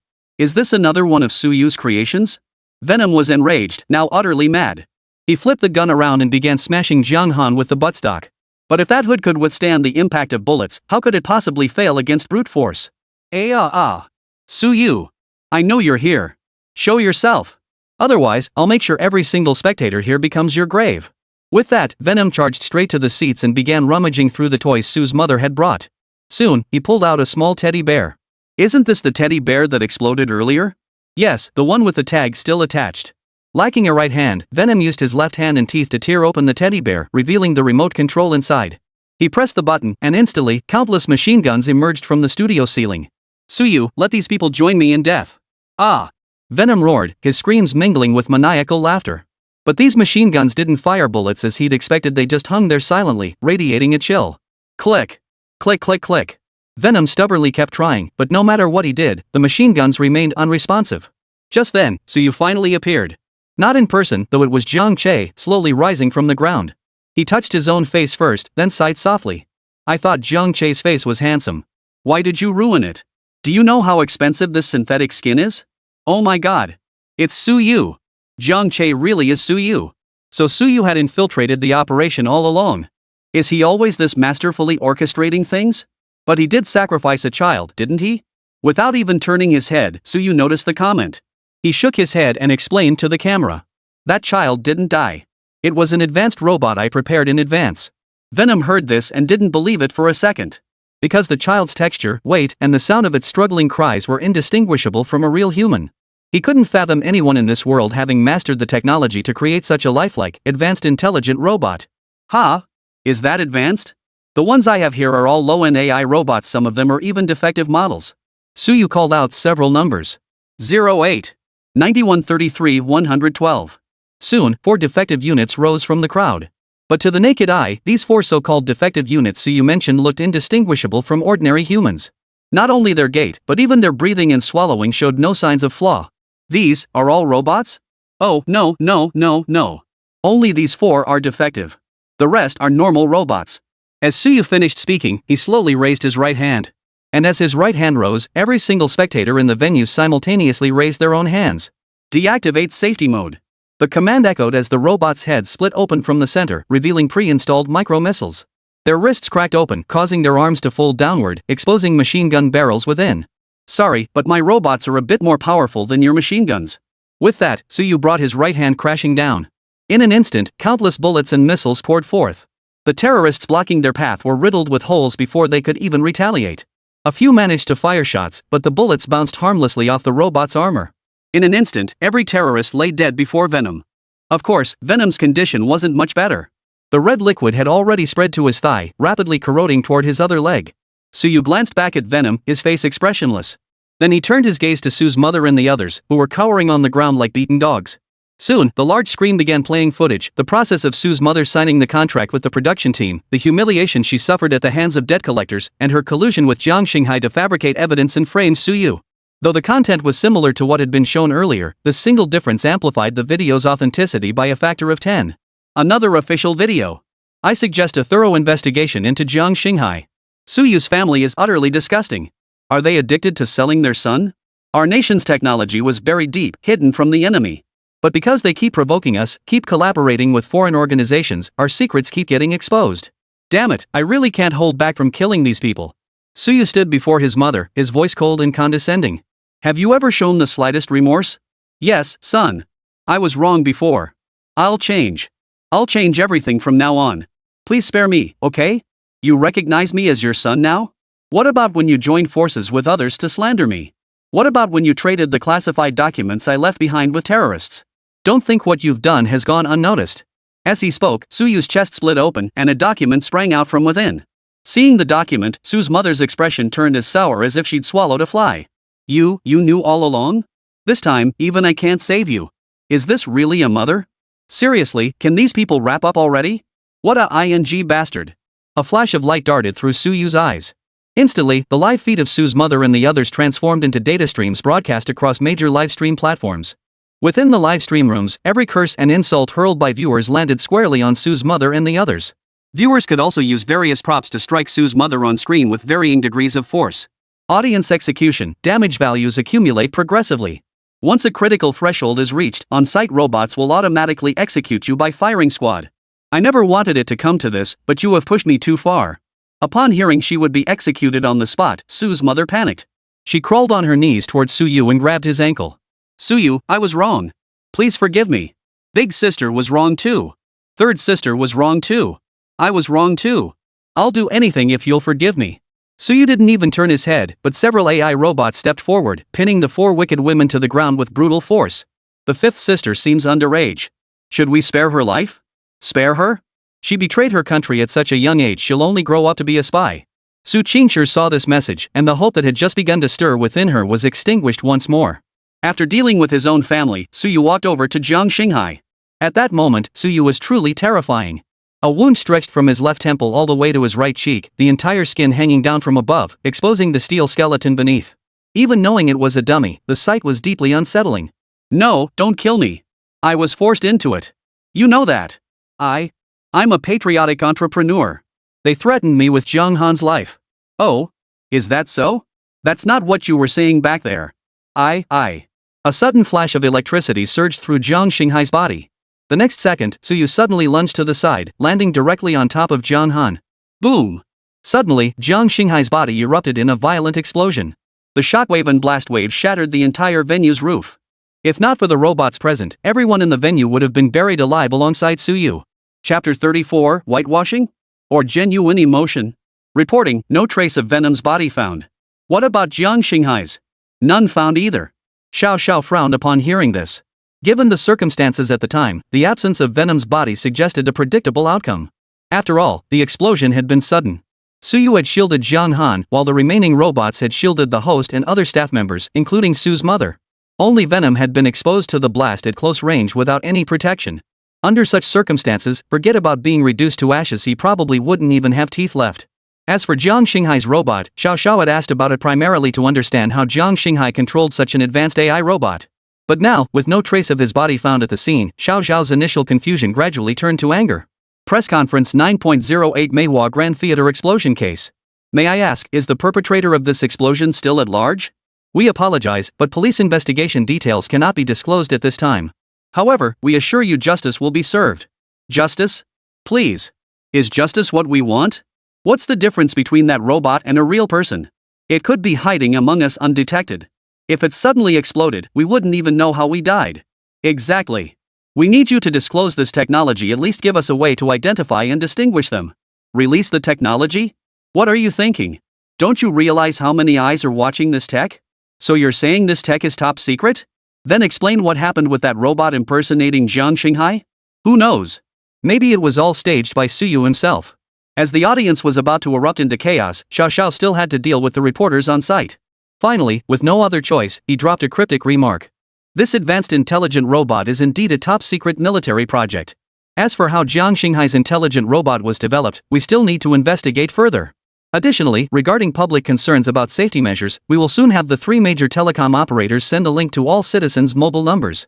After downloading the code via the link, phones will activate an automatic recognition system. If a robot is nearby, it will display a corresponding alert. Having said this, Xiao Xiao stood up and prepared to leave. But halfway through his exit, he was abruptly halted by a question. Is Suyu dead or alive? Was this terrorist attack orchestrated by Suyu himself to clear his name? Hearing this, Xiao Xiao abruptly turned back, his gaze sweeping over the reporter with an intensely piercing stare. I'll remember you. But I did forget to mention this earlier, Suyu is indeed dead. His identity remains a top-level state secret. Then why can we hear his voice? Wasn't the explanation about the intelligent robot incident clear enough? Human consciousness can now be fully replicated and uploaded to the cloud. After receiving this data, AI continues to learn and evolve according to certain patterns, eventually becoming indistinguishable from normal humans in appearance and behavior. Therefore, the Jiang Che you hear and see is an advanced AI robot with Suyu's consciousness uploaded into it. And what about Jiang Che himself? It was still the same reporter. Even after being mentally tortured by Xiao Xiao's piercing gaze, his questions remained as sharp as ever. But Xiao Xiao clearly had no intention of wasting any more time here. Dismissing the matter with a curt military classified information. No comment, he turned and walked away. Maybe Jiang Che was killed by Suyu, so Suyu could use Jiang Che's identity to do all sorts of things. Ugh, just thinking about it sends shivers down my spine. Could that Suyu lying in the hospital bed all that time ago have already been a robot? These people have such vivid imaginations. Shut down the live stream already, it's irritating to watch. Xiao Xiao leaned back in his chair, eyes closed, his mind drifting back to the days of battle on the battlefield years ago. It could be said that since Suyu was exposed, he hadn't fought a single satisfying battle. Ring ring. Little did he know, barely a few hundred meters from the press conference venue, Old Li called him. Xiao Xiao, you should still be at the press conference venue, right? Just left, not too far yet. Good. Jiang Han is holding a press conference over there. You need to go check it out. I'm worried she might say something about Jiang Xinghai that could spark public panic again. Xiao Xiao frowned, puzzled by what Jiang Han was up to, holding a press conference here of all places. At that moment, countless reporters had once again gathered in the same hall. Only the main figure seated up front had changed from Xiao Xiao and the other officers earlier to the stunningly beautiful Jiang Han now. Once most of the reporters had arrived, Jiang Han began the live broadcast. I've called this press conference primarily to address recent issues concerning my family and the attention focused on me. Due to Jiang Xinghai's actions, he is no longer fit to serve as CEO of Starsea Technologies. Meanwhile, Jiang Che's identity has been classified as top secret, making his public appearance inadvisable. Therefore, I must take over Starsea Technologies. What? Take over Starsea Tech? With the terrifying technology they possess now, shouldn't the company be shut down and thoroughly investigated? How can it still operate? Also, aren't you a spy? Why hasn't the government arrested you? Yeah, aren't you a spy? We refuse to allow a spy to control such a dangerous company. John Han watched the scrolling comments stream by, wondering why the reporters weren't asking questions. John Han raised his hand and slipped off the ring on his right finger. This ring was given to me by Suyu. If I were truly a spy, do you think I'd still be wearing it? She then enlarged the appraisal results and displayed them for everyone to see. Inside the ring's inner band were Suyu's name and fingerprint. While the fingerprint's authenticity remained uncertain, the engraved SY matched the signature seen on the design blueprints exactly. We've collaborated on numerous occasions before, and I've never sold state secrets. It was Jiang Xinghai, he did everything. Jiang Xinghai, you keep bringing up Jiang Xinghai. He's your father. You lived under the same roof. How could you not be a spy? At that moment, someone entered the livestream holding the forensic report. Upon examination, this ring has been confirmed as counterfeit.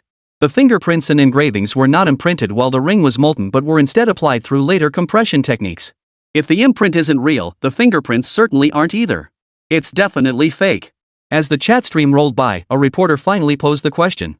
If this ring is fake, does that mean you, Miss Jiang, are still engaged in espionage activities? John Han frowned deeply, surprised by the audience's entrenched prejudice against her so much so that they had even fabricated an authentication report. Why was it forged?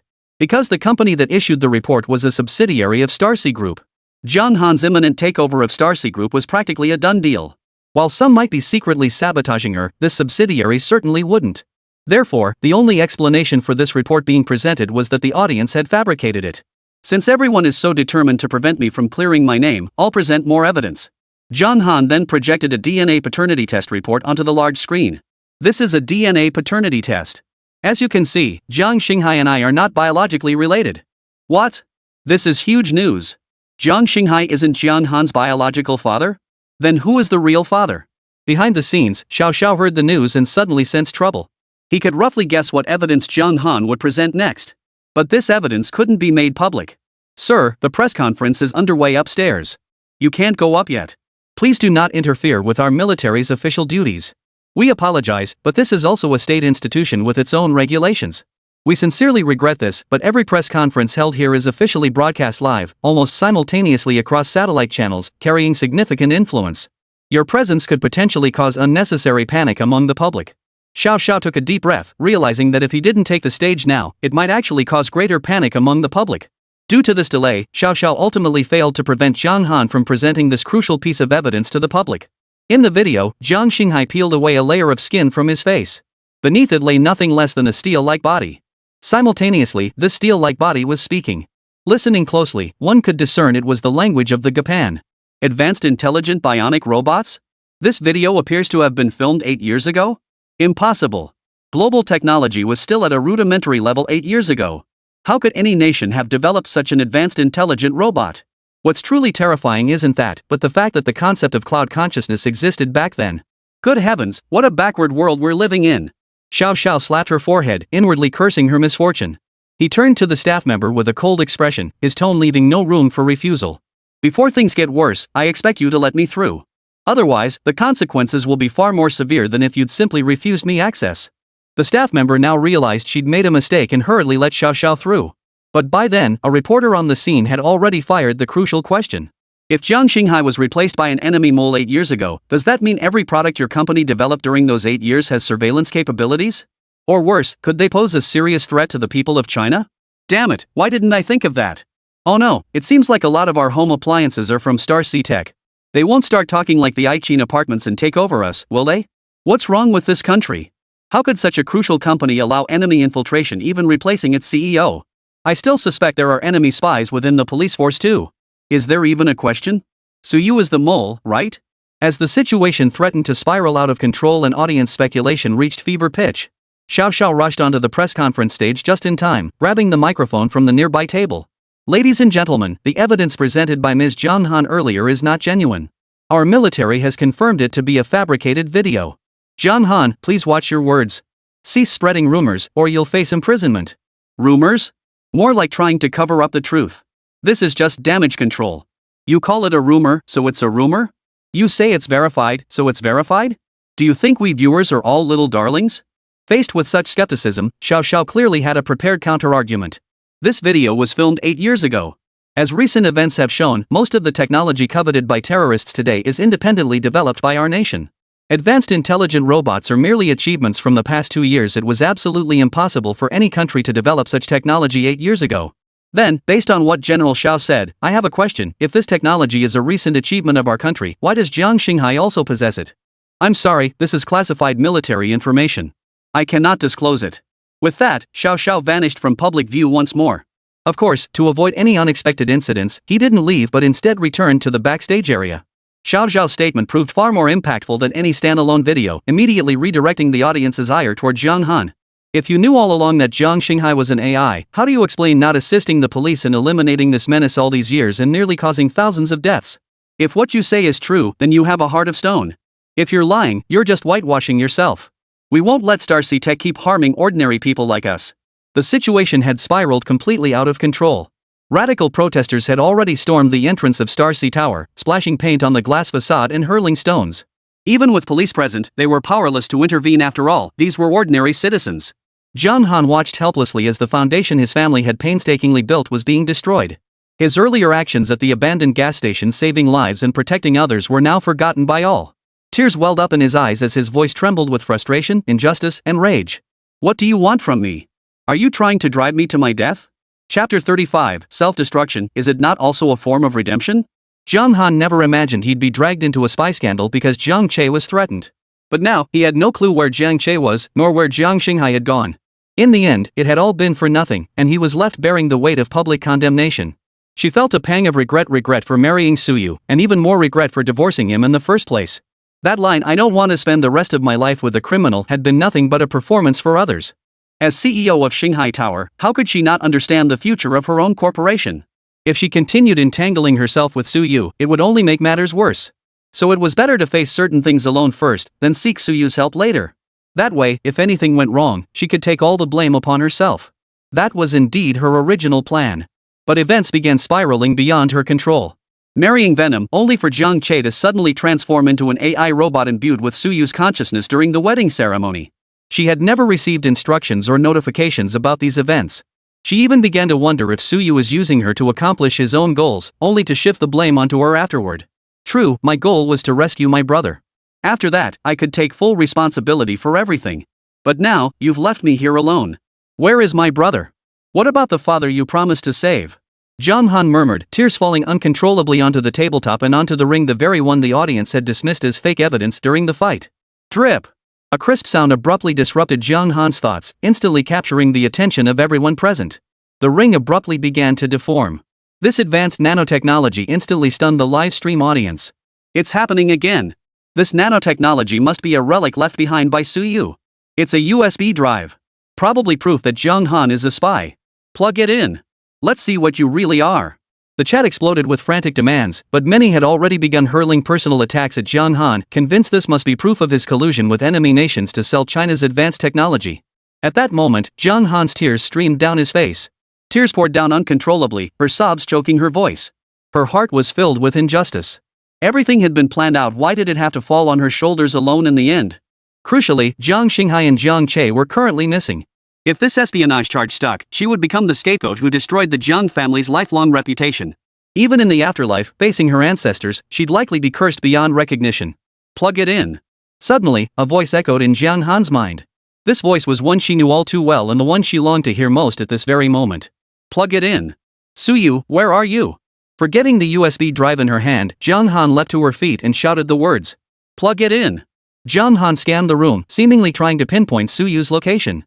But this small hall was only so big. Everyone was clearly visible at a glance.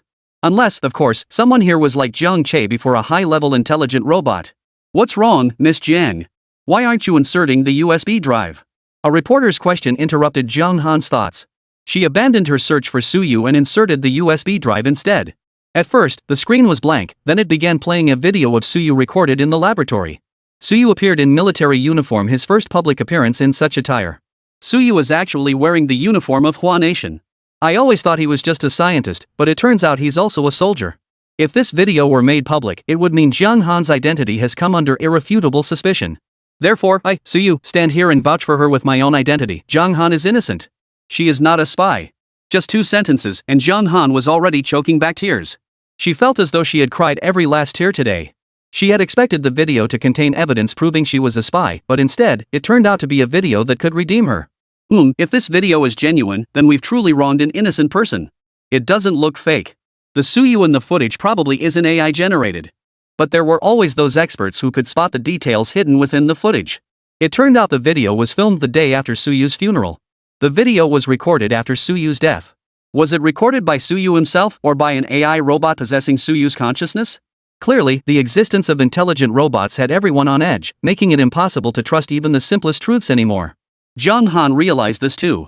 She wiped the tears from her eyes and pulled the prepared walkie-talkie from her right breast pocket. Everyone, we now face a critical question. Should we allow the consciousness in the cloud to develop freely without control? This technology was originally developed to assist the military in controlling robots on the battlefield, reducing casualties. But unexpectedly, the technology was replicated by enemy terrorists, flooding the civilian population with large numbers of unregulated and highly unstable intelligent robots. I am relieved, as the head of Star Sea Technologies, that no serious consequences have materialized thus far. Yet I remain deeply concerned about the potential for severe consequences in the future. As Jiang Han spoke on stage, the secretary beside Xiao Xiao reminded him that what Jiang Han was saying now constituted state secrets. Xiao Xiao waved his hand dismissively, signaling he understood but chose not to intervene. This technology is not something private corporations like ours should possess. Therefore, I have decided to hand over all relevant data developed by my company to the military for copying, after which it will be completely erased. The next moment, two images appeared simultaneously on the large screen. One showed countless lines of code transforming into a data stream, piercing through the screen and gradually converging into the USB drive shaped like a ring. The other showed the copied code gradually turning gray before being consumed by flames. Holy crap, hundreds of billions in assets just vanished into thin air? Looks like she burned all the AI research data. Whoa, this confession is kinda interesting. I'll just sit back and watch for now. Jiang Han's actions set a precedent among private tech companies. If such major corporations no longer advocated for private development of advanced AI, wouldn't it be rather unreasonable for smaller companies to secretly pursue it afterward? This was precisely why Xiao Xiao didn't stop Jiang Han from continuing. Su Guisher, nothing truly escapes your orchestration, does it? Chapter 36, The Plague-Ridden Land. Everything had been proceeding smoothly according to Suyu's plan. But halfway through the destruction process, a burst of light suddenly appeared on the screen. Then, within that light, a black hole emerged. Not only did it devour the light entirely, but it also swallowed the code that hadn't yet been incinerated. What's going on? Did Suyu change his mind and decide not to burn it? That can't be. This shouldn't have anything to do with Suyu. Didn't you hear Jiang Han say earlier that this thing had already been backed up and returned to the military? The crowd wavered in uncertainty. Who was preventing the code from being destroyed? Yet this culprit seemed to have no intention of deliberately concealing their identity. You lot are a bunch of idiots. Absolute morons. Do you have any idea what this technology represents? This AI code alone elevates our nation's scientific research and technological capabilities by at least 10 tiers. And you just burn it? You even gave a copy to the government, forbidding private companies from holding it. Did any of you consider that if this technology were monopolized, so you could monitor you or do something malicious and you'd have no chance to resist?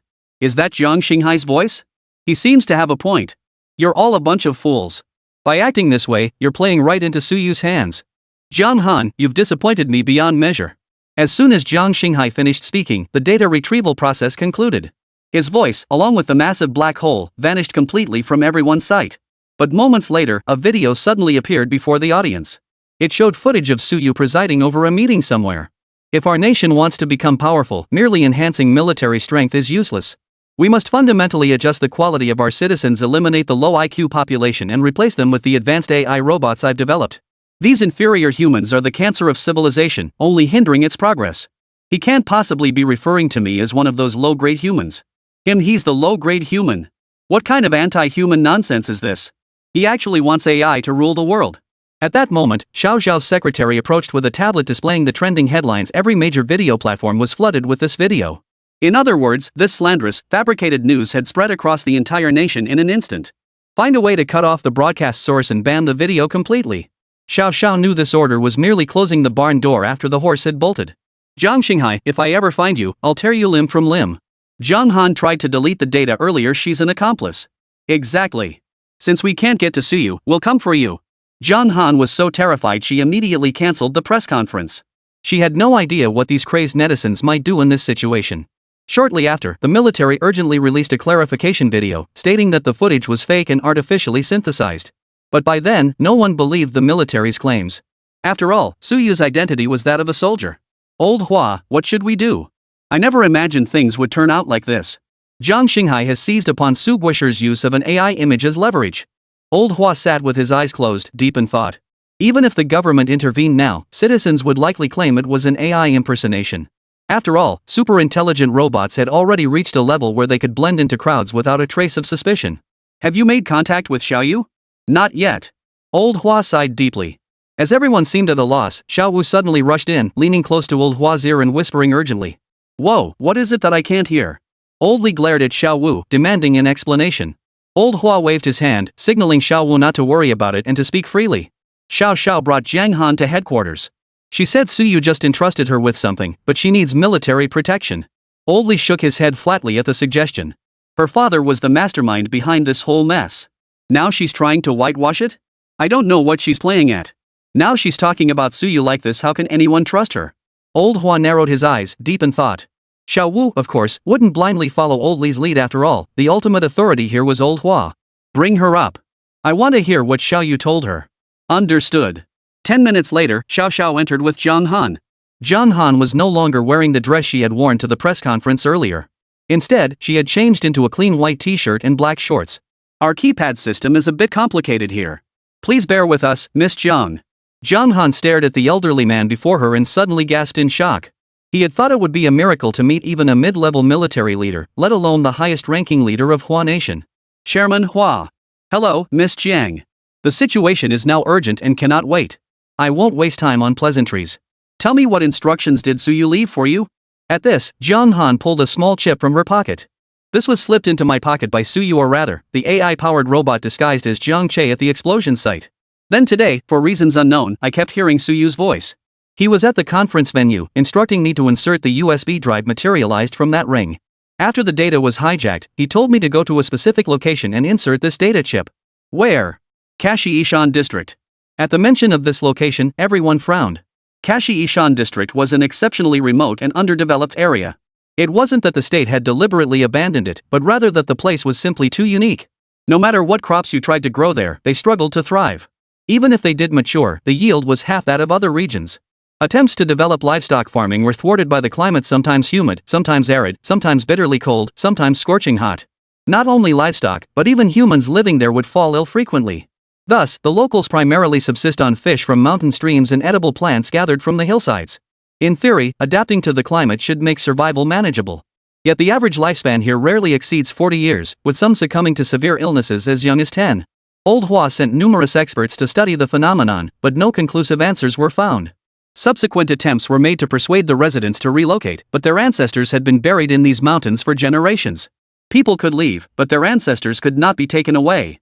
Even if the ancestors could be moved, the roots of their existence could not be severed. Thus, none of them were willing to leave their homeland. Why did Xiaoyu go there?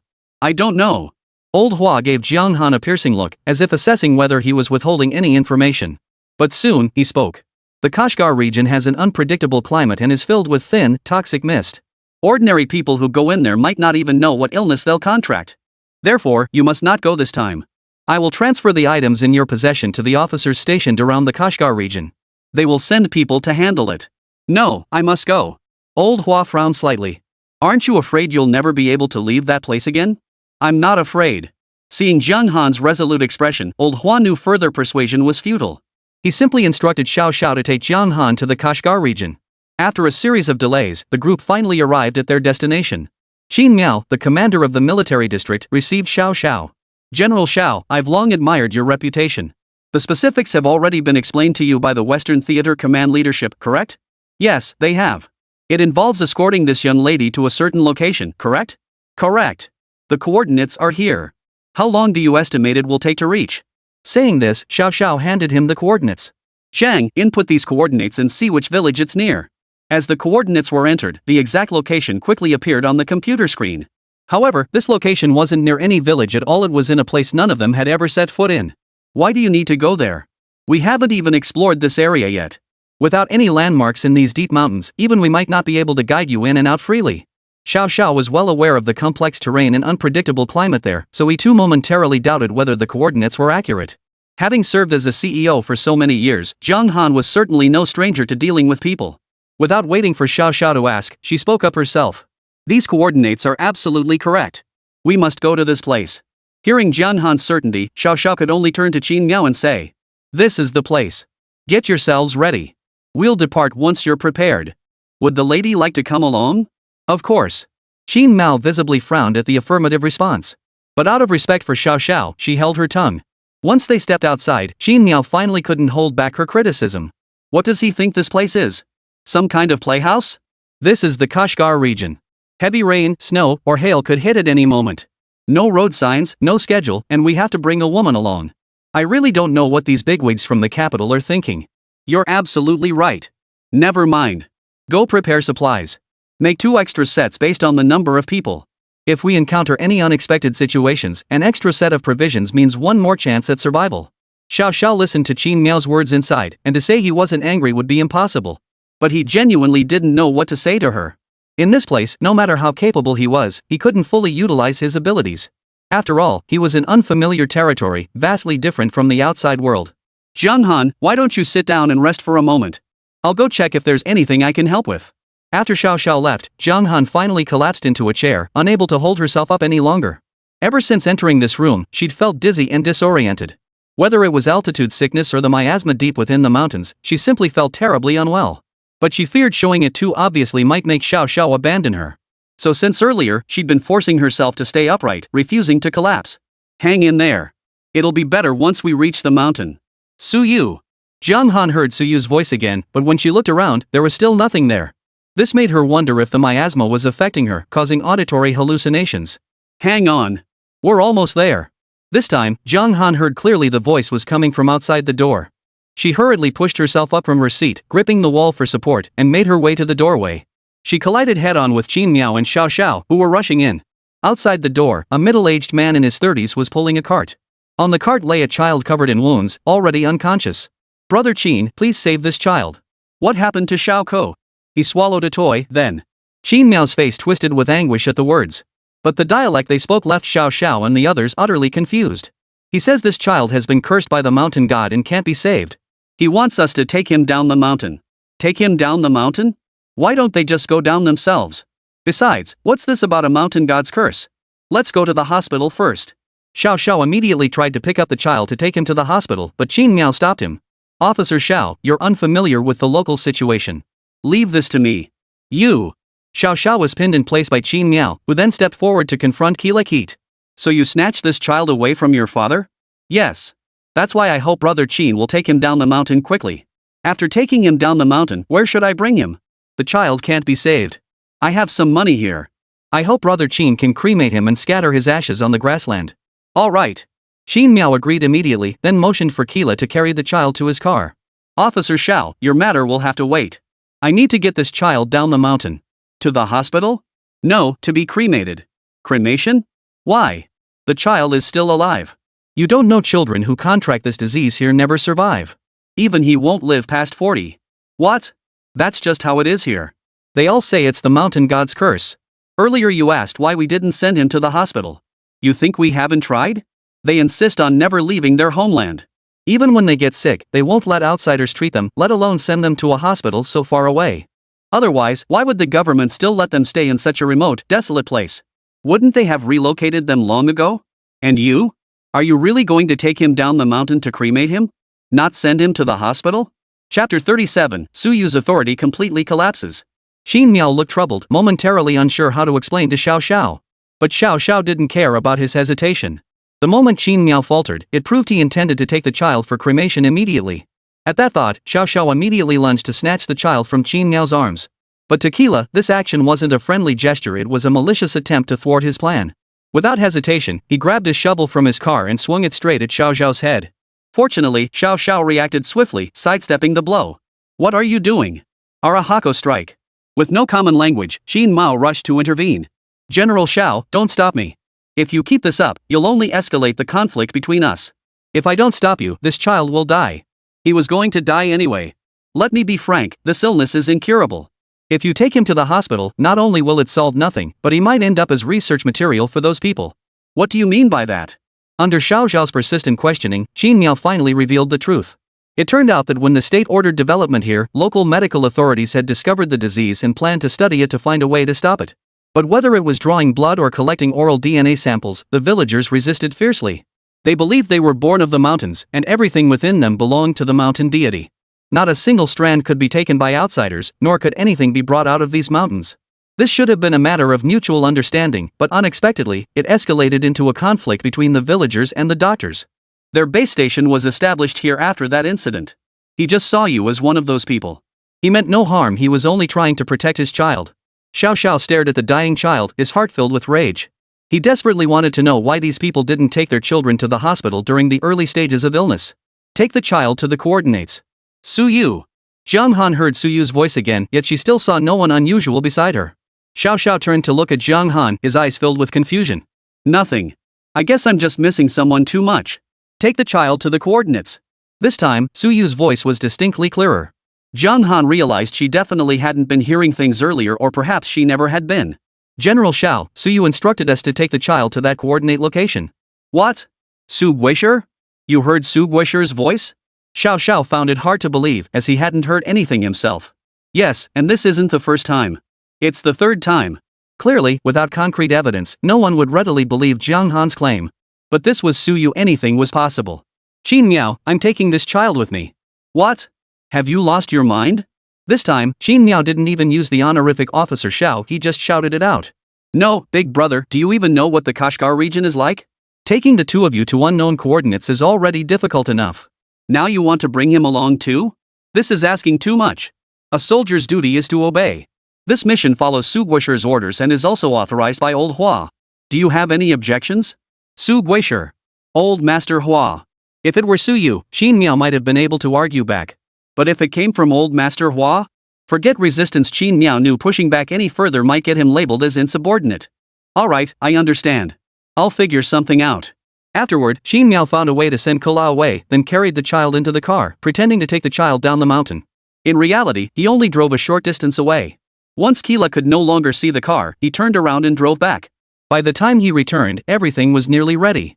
Leaving now should be just right, but I must remind you both, if we haven't reached our destination before nightfall, you must rest at the march coordinates near our location.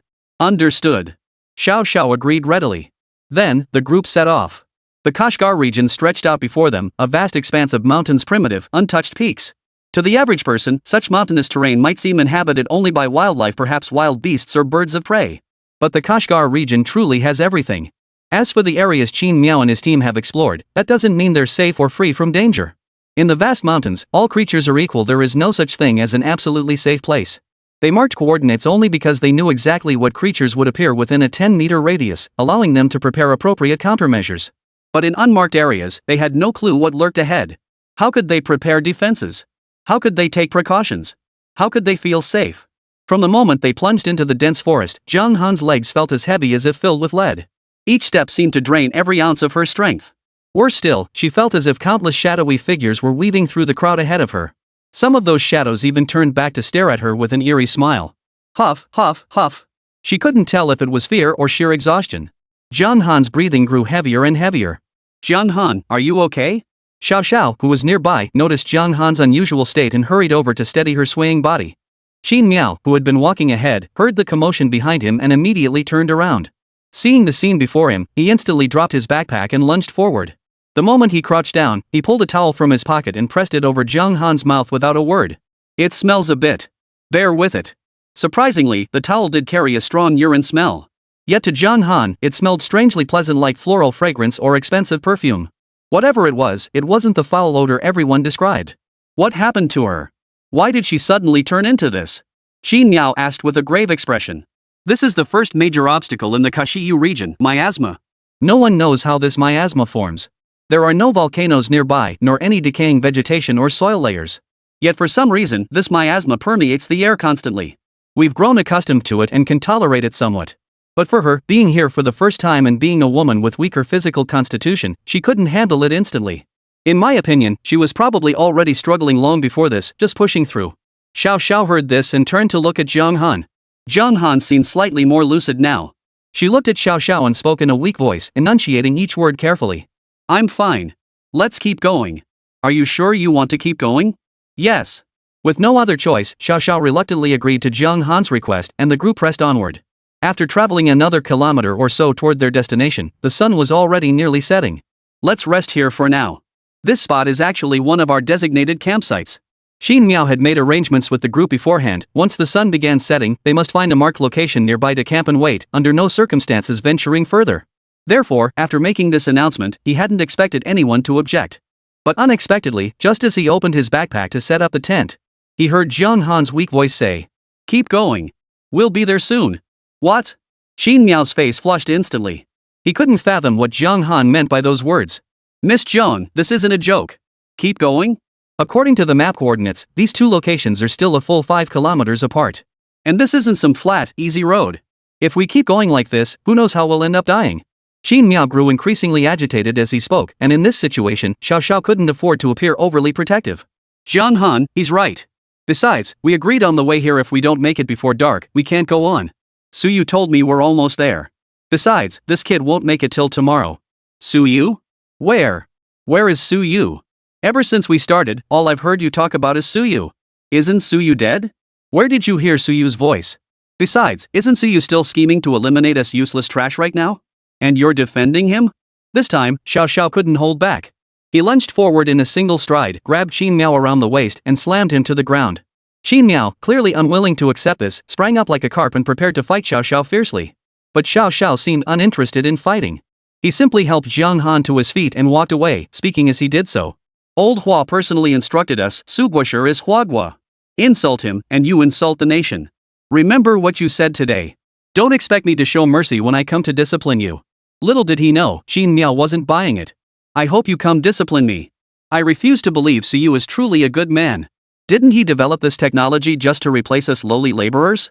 Don't think I don't know you officials from the capital are all in cahoots. Put. Discipline me? Do you think I want to stay in this godforsaken place? I can't wait to get out of here. Xiao Xiao's anger flared even brighter at these words. But he knew he couldn't force Qin Miao's compliance with his official authority, nor should he. Doing so would only backfire. Moreover, he never imagined that Suyu, who once held the absolute pinnacle of power within the military, would now be suspected by his own comrades.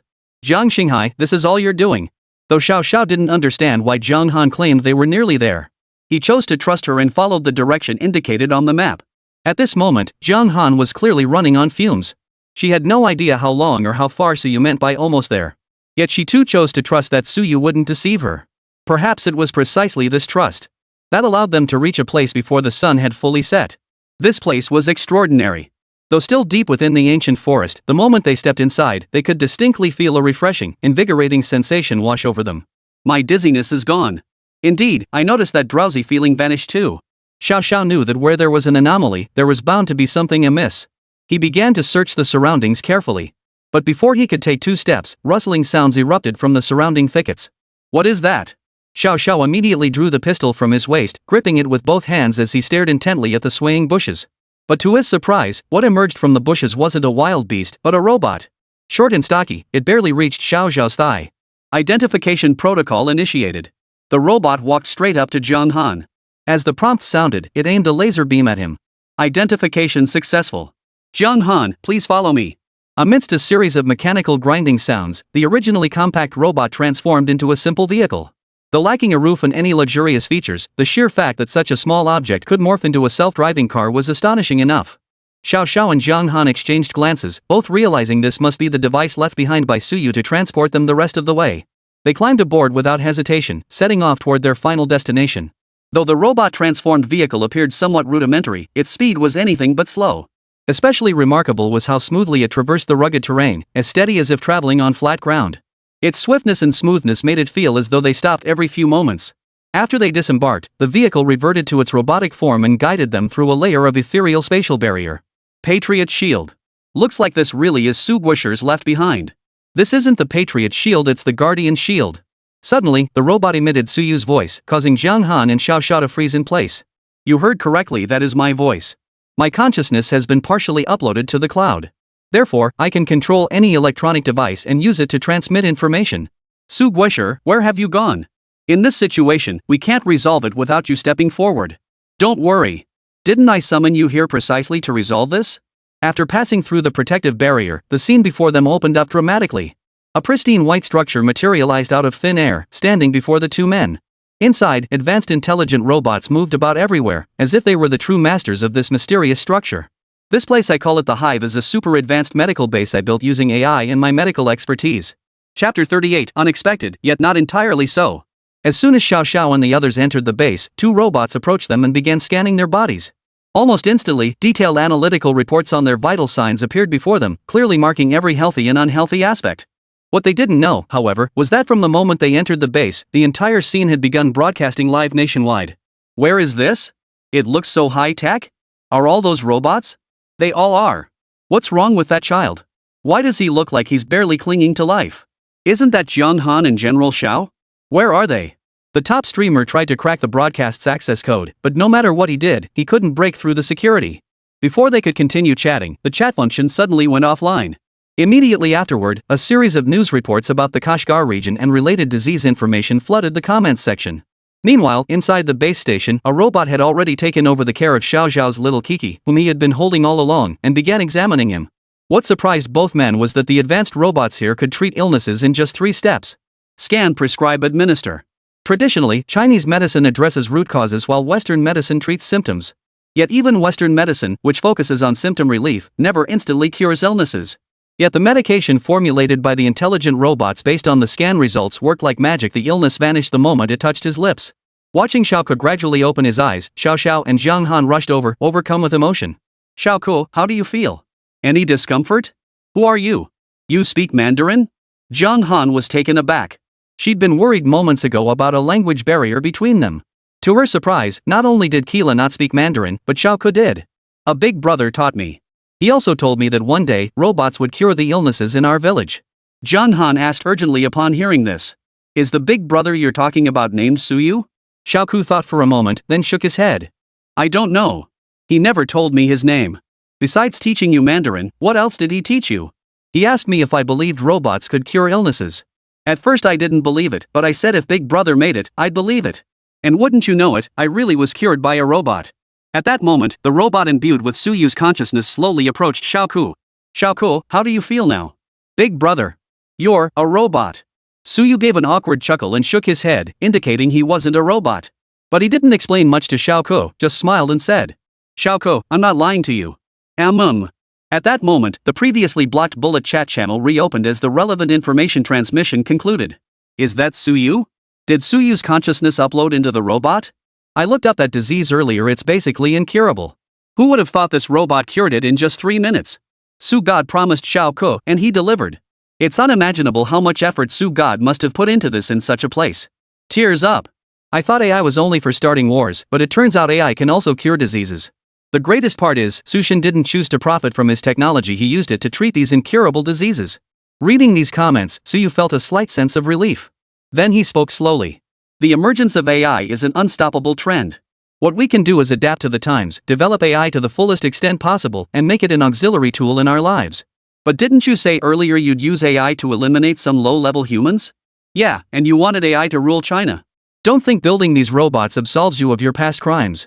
Yeah, who knows who these robots will serve in the future. Maybe you'll use the villagers here as test subjects and then sell them overseas. Enough is enough. Can't you see that video was obviously fabricated? Jiang Han couldn't take it anymore. He lunged toward the camera and roared hysterically. Don't tell me it was AI generated. Didn't you develop that AI yourselves? You reap what you sow. Seeing Jiang Han still seething, Suyu swiveled the camera toward his own base station. The emergence of AI will inevitably replace a portion of low-level, manual labor. Much like nature's survival of the fittest, it operates through a selection mechanism. But this selection must align with the current era's progress and not disrupt social equilibrium. Therefore, those videos claiming certain groups will be eliminated are taking things out of context. Of course, as a democratic nation, you, the people, naturally hold the power to determine AI's future trajectory. Whether you choose acceptance or destruction, the choice is yours. As he spoke, an option appeared on every viewer's phone screen. Embrace the times and support AI, protect traditional society and resist AI. Countless viewers stared at these two choices, their hearts stirred by conflicting emotions. Those at the bottom of society, cleaners, janitors, greenery maintenance workers, had little understanding of AI. Yet the technology Suyu demonstrated in the livestream vividly showed them its benefits.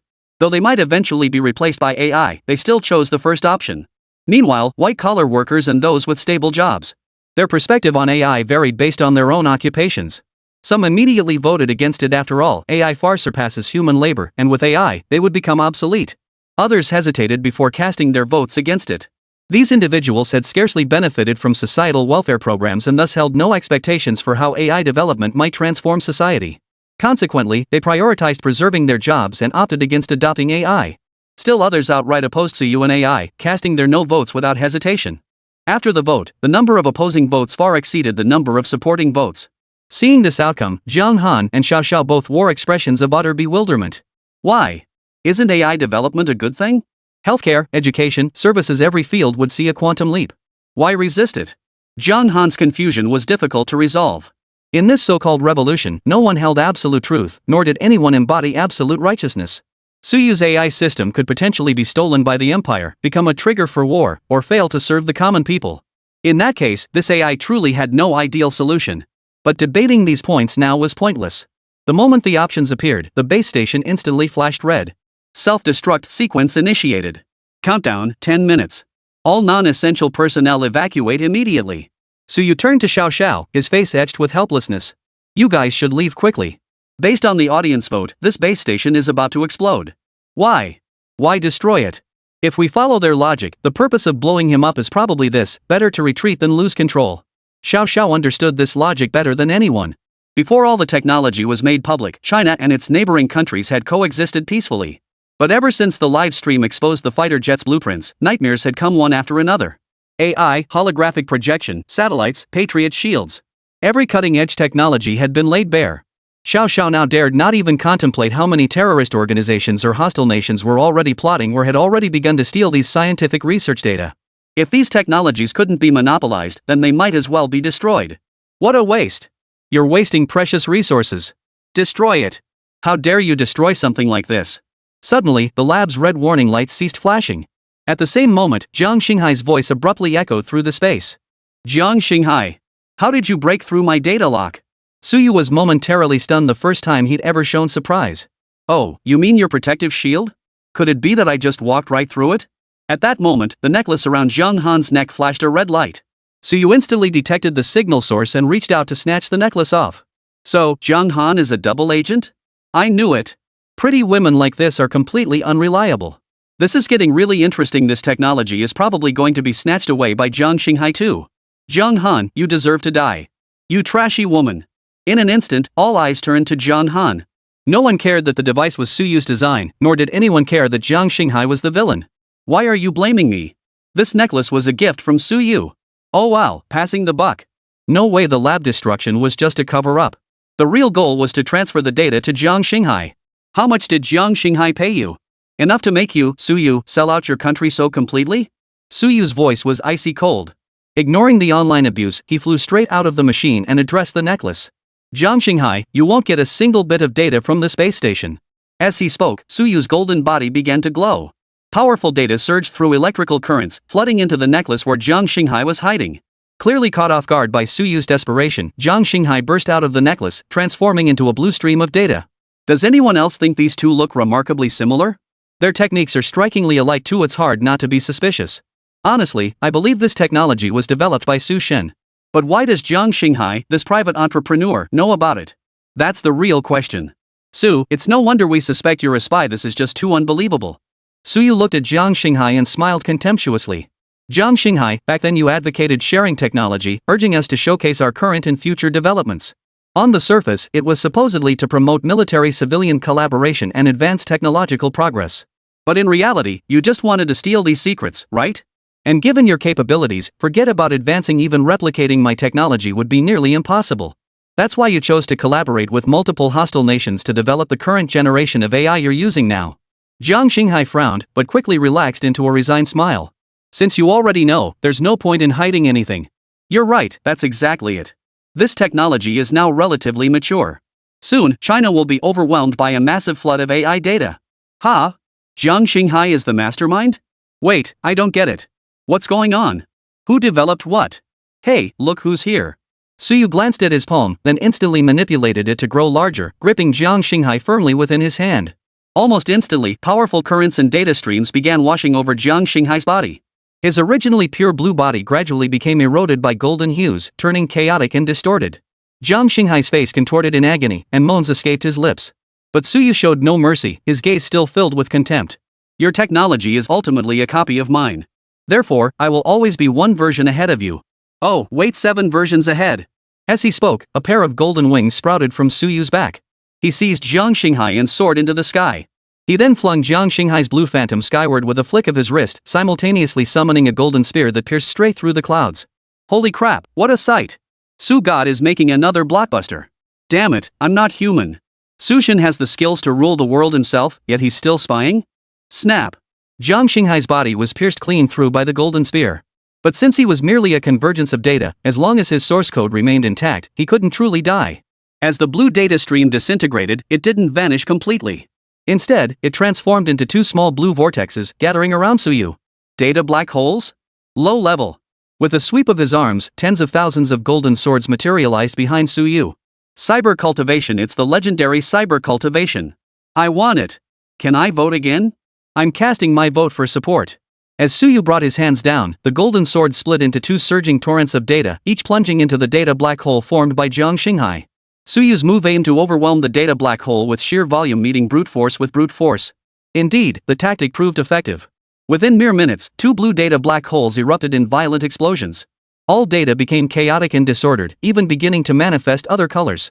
Witnessing this, Suyu remained unconcerned, interpreting it as merely the precursor to the data collapsing and being destroyed. But in the next instant, this chaotic mass of data suddenly coiled itself around Jiang Han's body. Han! Suyu roared, lunging forward to catch him, but it was too late. By the time he reached Jiang Han, the latter had already lost consciousness and collapsed to the ground. Chapter 39, Jiang Xinghai's True Plan. Xiao Xiao also rushed over, unsure of what had transpired. From his perspective, Jiang Han seemed to have been struck by something before losing consciousness. What happened to her? Why did she suddenly faint? Her consciousness was taken by Jiang Xinghai. Where exactly it went, I don't know either. Xiao Xiao frowned deeply upon hearing this. That Jiang Xinghai, even in death, he still tries to frame us. Suyu stood nearby, clenching his fists. The golden light emanating from his body flickered erratically, intensifying with his rage. Jiang Han is dead? She truly deserved it. Jiang Xinghai was brought in by her in the first place. Yeah, she pretended not to know the truth earlier. But Jiang Xinghai was her father, how could she not know? Could this be a clever diversion tactic? Suyu felt the barrage of comments flooding his mind. For the first time ever, a palpable negative emotion emanated from him, one even Xiao Xiao could easily detect. Suddenly, the base station lights flickered on and off. The live streams of everyone present showed noticeable fluctuations, and even snowy stripes appeared on the screens. Shut up! All of you! When something major happened earlier, you didn't say a word or lift a finger. Now that Jiang Han's down, you're spewing nothing but venom and sarcasm. This isn't how citizens of China should behave. What are you talking about? Aren't we supporting Suyu right now? Didn't we just acknowledge his actions to protect us? Yeah, we've stopped criticizing him. What more do you want? This guy's clearly a fool, what's the point of arguing with him? Finally, Suyu couldn't hold back any longer. His golden form vanished instantly, and the livestream abruptly ended. Su Guosher. Though Xiao Xiao couldn't see Suyu, he sensed the man hadn't gone far. Su Guosher, we have a rough idea of where Jiang Han is. Xiao Xiao's phone immediately received a message. Location. Probably at the North Pole. Xiao Xiao carried Jiang Han's body down the mountain. Xiaoka had fully recovered and was returned to Kula by Qin Miao. General Xiao, please don't dwell on what I said earlier. We never imagined things would turn out this way. Xiao Xiao waved his hand, signaling Qin Miao to stop explaining. Then I offer my deepest gratitude, General Xiao. To everyone's surprise, Xiao Xiao shook his head. Don't thank me just yet. Xiaoka's recovery is practically a miracle to those people. If they take it well, they might be grateful to you. If they take it badly, they might feel someone has violated the so-called mountain god's authority. If it's the latter, I'm afraid the base station on the mountaintop won't be safe. Therefore, I hope you can guide these villagers wisely and protect the base station. If you succeed, I'll consider it redemption for your past mistakes. If you fail, don't blame me for being ruthless. Xiao Xiao transported Jiang Han's body to the hospital. Naturally, given their status, ordinary doctors wouldn't suffice for their medical needs. TSK. This girl's body feels like a puppet. Old man, even you can sense it? Old Jiang and old Zhou bickered back and forth, yet the information they gleaned from Jiang Han was strikingly similar. Has this girl been possessed? Everyone knew this was merely banter, yet it was surprisingly close to their actual suspicions. All we can do now is prescribe some medicine to keep her body stable. Beyond that, there's little else we can do. Oh, right, where's Xiaoyu? What's he up to now? Xiao Xiao pondered for a moment, unsure how to explain the series of events that had transpired to these two elders. Never mind. We don't understand the stuff Xiao Yu's researching anyway. As long as he's okay? Whether he was safe or not, Xiao Xiao didn't know. After all, he had only encountered Su Yu's consciousness. Inside the conference room, Xiao Xiao stood before the table, taking a barrage of scolding from Old Li. Do you think we've kept that location from Su Guosher all this time for no reason? It's precisely because we feared his actions could spark international disputes. That place, Sai. Old Li was at a loss for words. Earlier, when Su Yu was calm, they hadn't considered telling him the news. Now that Su Yu was furious, he had found out anyway. If anything were to go wrong, their country would bear full responsibility. They had conducted a preliminary investigation of the location. It was a multinational scientific research station, not belonging to any single country. Though they didn't know why Jiang Xinghai was there, one thing was certain: if Su Yu went there and caused a scene, multiple nations would inevitably demand explanations from China. But I believe it's necessary to inform Su Guosher of the truth. Necessary? What necessity? We have no evidence whatsoever. We only detected Jiang Xinghai's consciousness active there. If they deny it, how is this any different from declaring war? Xiao Xiao glared at Old Li. Though he was his subordinate, his eyes now burned with fury. Don't give me that look, old man. What I said is absolutely correct. Finally, as the two were about to erupt into an argument, Old Hua spoke up. Let Xiao Yu handle it. These things originated from his hands. Having him tie up the loose ends would be fitting a proper beginning and end. Xiao Wu, gather those old comrades from the foreign ministry for a meeting. We need to formulate a plan. Understood. After Xiao Wu left, Old Hua stared at the video of Su Yu playing on the conference room screen and murmured to himself. Su Guosher has led us forward for so long. Now it's time for us to become his support. Su Yu's consciousness traveled along the signal transmission and successfully arrived at the Arctic Monitoring Station. Originally established as an environmental protection base for monitoring and exploring the Arctic ecosystem and environment, Su Yu was initially puzzled about why Jiang Xinghai had brought him here. Su Yu dispersed his data across several different devices for storage. He was still unsure of the exact situation within the base and hadn't detected Jiang Han's consciousness signal, so he dared not act rashly for the moment. However, just as he was preparing to use these devices to search slowly, he suddenly sensed an extremely familiar fluctuation emanating from the deepest depths beneath the ground. This fluctuation was extremely brief, lasting only a few milliseconds. Had Su Yu been relying on instrument detection rather than his data form, he likely wouldn't have detected it at all. As the saying goes, where there's smoke, there's fire. Even if it seemed harmless, Su Yu felt compelled to investigate. But as he gradually descended to the lower levels, he suddenly sensed the presence of an invisible protective net. He tentatively reached out to touch it, only to instantly trigger a layer of data ripples. Whoa! Su Yu watched the ripples spread outward, sucking in a sharp breath. Anger then flashed across his face. Jiang Xinghai, I never imagined you'd even steal this. This protective shield was Su Yu's own creation, yet Jiang Xinghai had somehow managed to steal it.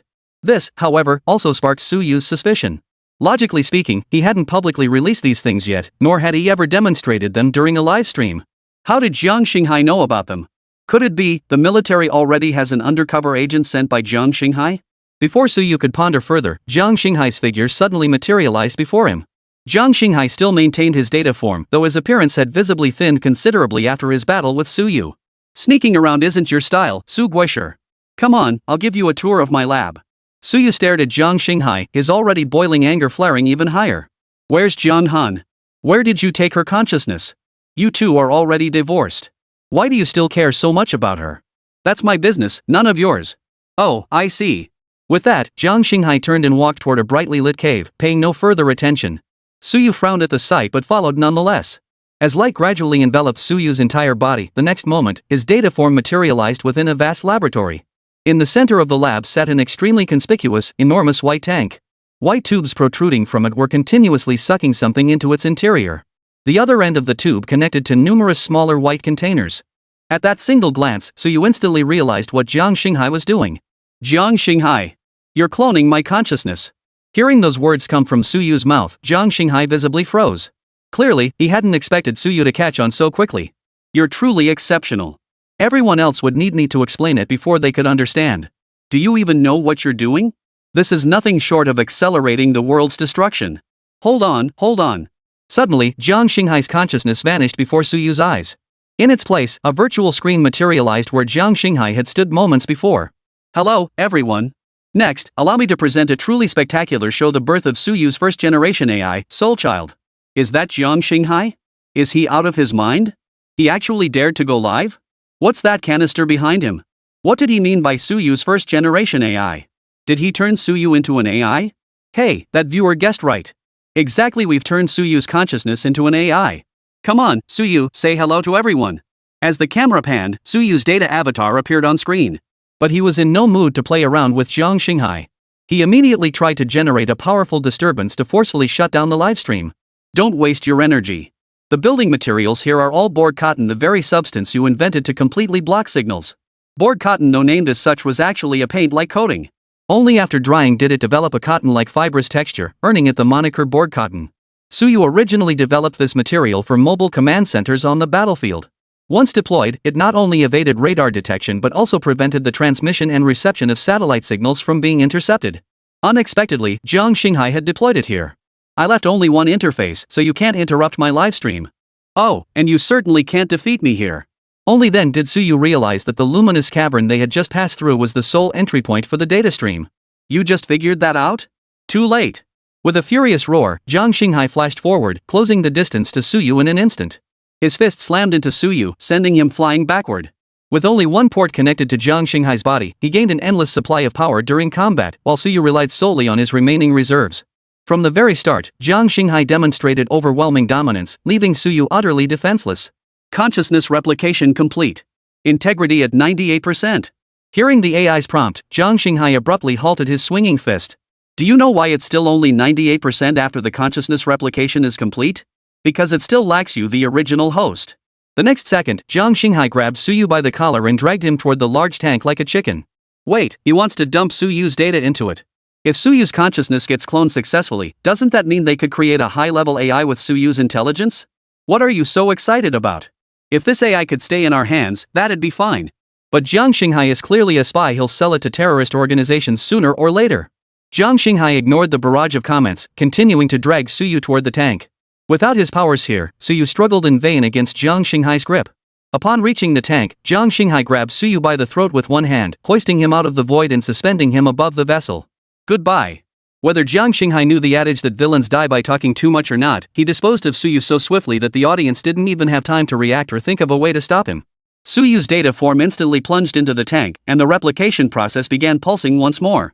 Watching his impending triumph unfold, Jiang Xinghai's lips curled upward involuntarily. Finally, he abandoned all pretense and burst into loud laughter. Suyu!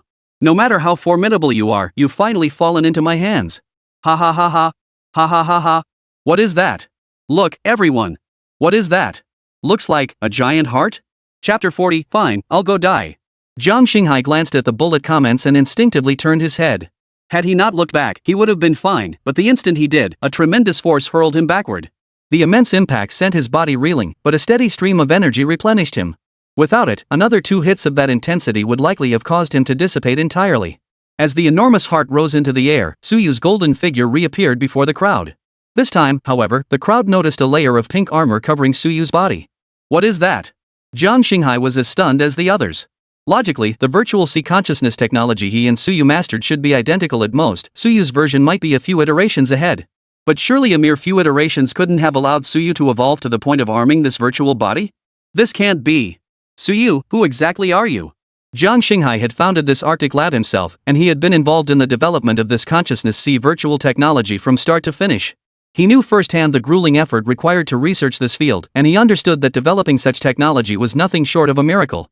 Yet even so, even with research at this level, Suyu could always stay one step ahead of him. Suyu stared at Jiang Xinghai. In that moment, Jiang Xinghai seemed like nothing more than an ant-creature he could crush with a single finger. Jiang Xinghai felt the same way. When he looked at Suyu, it was as if Suyu were a god transcending this world and existence he could never look upon directly. Thus, Jiang Xinghai was now consumed by a single thought: escape. He sprinted desperately toward the only exit, but with a mere thought, Suyu erected a wall of code before him, blocking his path. You! Jiang Xinghai tried to change direction, but whenever his body neared the edge of the wall, it automatically extended. Even turning around was futile, the wall remained firmly planted in his path. Let me out!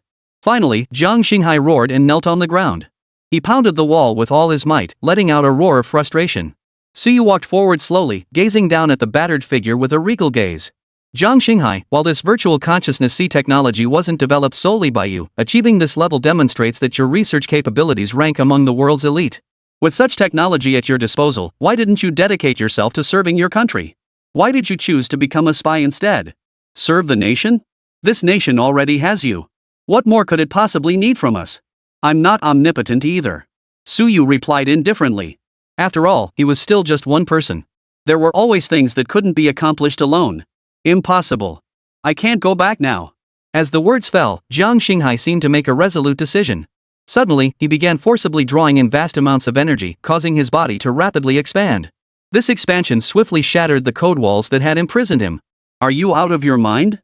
Suyu stared at him coldly, his expression filled with confusion. I'm already a dead man. If I can trap your consciousness here, it'll be one of my greatest achievements. The moment these words left his mouth, the live stream audience erupted in chaos. What does that mean? Is he planning to take Suyu down with him? Sounds exactly like it. I've heard about this technology before. It involves uploading consciousness to the cloud, then using data encoding and AI computation to reform a new physical form. Basically, it's like that out-of-body experience or consciousness collision stuff you read about in novels. So if the consciousness-formed body completely dissipates, its owner will die instantly, just like the consciousness itself. Jiang Xinghai was well aware of the risks he faced by continuing, but his mind was consumed solely by eliminating Suyu. Everything else had ceased to matter. He lunged forward, his massive hand reaching out to grab Suyu. Seeing this, Suyu sidestepped the attack with a swift dodge. Being large inevitably meant being slower, and Suyu's speed was already formidable. If Jiang Xinghai had only these skills, defeat was certain. Jiang Xinghai wasn't a pushover. He recognized this weakness immediately. He swiftly changed tactics, summoning viruses to assault Suyu. Suyu twisted and turned, dodging the approaching viruses. After all, he was currently a data entity. If a virus adhered to him, that section would dissolve instantly. Worse still, if infected by a parasitic virus, he risked being assimilated. Thus, Suyu could only evade, even reluctant to draw his weapons. But the more he did this, the more delighted Jiang Xinghai became, for he had roughly pinpointed Suyu's current vulnerability. Gritting his teeth, Jiang Xinghai tore off his own massive arm and tossed it to the virus. Nourished by this nutrient, the virus instantly completed over a dozen replication cycles. Its numbers swelled so rapidly that every corner except the one where Suyu stood remained untouched, the rest completely overrun by the virus. Faced with this situation, Suyu had no choice but to draw his weapon, however reluctant he was. But what Suyu hadn't anticipated was that the golden longsword he summoned was also covered in pink armor. This made Suyu frown, but without a second thought, he sheathed the sword again.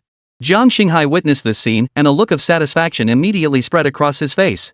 His earlier hypothesis had been confirmed. Suyu, if I'm not mistaken, that armor on your body must be my daughter. Suyu remained silent, but even without words, Jiang Xinghai knew he was right from the grim expression on Suyu's face. In an instant, Jiang Xinghai commanded the virus to surge toward Suyu. Seeing this, Suyu still only thought to dodge. Because if his armor touched the virus, it would either be melted or assimilated. But either outcome would be nearly fatal to Jiang Han. The most crucial point. My body is now tightly bound to Jiang Han. If anything happens to her consciousness, I won't be able to maintain this form. Then we'll both die here. Lost in thought, Suyu momentarily panicked, causing his positioning to falter. As he was about to collide with the virus, Suyu summoned his long sword once more at the critical moment. However, instead of materializing the blade, he only conjured the hilt. This way, it wouldn't be covered by the armor formed by Jiang Han's consciousness. However, such a non-lethal object would merely become nourishment for the virus upon contact. The brief delay was enough for the other viruses to close in. Suyu. Either you die, or Jiang Han dies. That old poet is holding her. Isn't that her own daughter? Just look at him, that bastard is definitely going to prison in his next life. Su God, you have to win. If you win, we'll never curse you again. Whether it was the final comment or not, it became Suyu's driving force. Suyu actually summoned the long sword again, though its appearance differed slightly from before. Instead of pink armor plating, it was now covered in pale blue. Crucially, the moment the sword appeared, the virus instinctively began to dissipate on its own. That's right, not fleeing, but dissolving on its own. Did you really think I was helpless? Those couldn't be antivirus software, could they? The Virtual Consciousness C device was originally my invention. My version far surpasses yours. Simply put, a significant portion of the core components in the software you developed share the same code origin as mine. The consequence is that I can completely overwrite your version with more powerful code. As he spoke, Suyu raised his hand and instantly reproduced the same viruses as before. Both in quantity and intensity, these viruses far surpassed the batch Jiang Xinghai had just created. Impossible. Were you just stalling for time? You're not entirely stupid. Jiang Xinghai's eyes instantly turned bloodshot as blood rushed to his brain, his frustration and rage reaching a boiling point. Why? Why are you so damn smart? Why can't we ever surpass you no matter how hard we try? This is the result of my own research. I won't let it become yours. With that, Jiang Xinghai charged through the virus's encirclement like a madman, lunging toward Suyu. Suyu watched as Jiang Xinghai's body was consumed by the virus only to regenerate, shaking his head helplessly. Genius is merely the threshold to my door. And you? You've barely glimpsed that threshold. Why bother? Suyu raised a single finger high. In the next instant, a powerful beam of data light coalesced into a laser, instantly piercing through the entire base's roof. When my finger falls, your consciousness will be utterly destroyed, and your physical form in the real world will turn to ashes. Any last words? Jiang Xinghai could certainly sense the terrifying aura emanating from Suyu's fingertip, but instead of fear, he burst into laughter. Ha ha ha ha. Ha ha ha ha. Suyu, if you kill me, it won't be just me who dies. As he spoke, Jiang Xinghai's body underwent a sudden transformation. Another human face abruptly appeared on his own. Next came his back, arms, waist, abdomen, thighs. Every conceivable surface on his body now bore a different human face, each one distinct from the last. Suyu stared intently and instantly understood what was happening. Then, he roared with fury. You're asking for it. Do you even know what you're doing? This was the first time Suyu had ever cursed in front of so many viewers in his livestream. Of course I know what I'm doing. And you better understand that I can always kill myself. I dare you to try. Suyu was furious, but there was nothing he could do at that moment. For Jiang Xinghai's body contained the consciousnesses of thousands upon thousands of ordinary people. Thanks to these conduits, I can extract ordinary people's consciousness. Though initially I only needed the memories they held about you, I later discovered that other consciousnesses seem quite useful to me as well. That's my brother. Mom! My brother! Almost simultaneously, a flood of these comments erupted from the live stream chat, so overwhelming in volume that it caused the stream to lag. Crucially, some viewers were likely too overcome with grief to even type their reactions. Jiang Xinghai, take it out on me. Of course I'm coming for you. But since you're putting up a fight, I have no choice but to do this. You! Seeing this, Jiang Xinghai gradually shrank his body back to its normal size. Then, with a smile on his face, he said, "Now, immediately back up your consciousness data for me. Then, your own consciousness must self-destruct. Otherwise, I will self-destruct." Suyu frowned and froze in place, remaining silent for a long while. I'm giving you 3 minutes. If you haven't made a decision by then, don't blame me. Su God, I'm begging you, I can't live without my mom. Suyu, you're so full of boundless love, dying once more shouldn't matter, right? Your one life for tens of thousands of lives, it's worth it.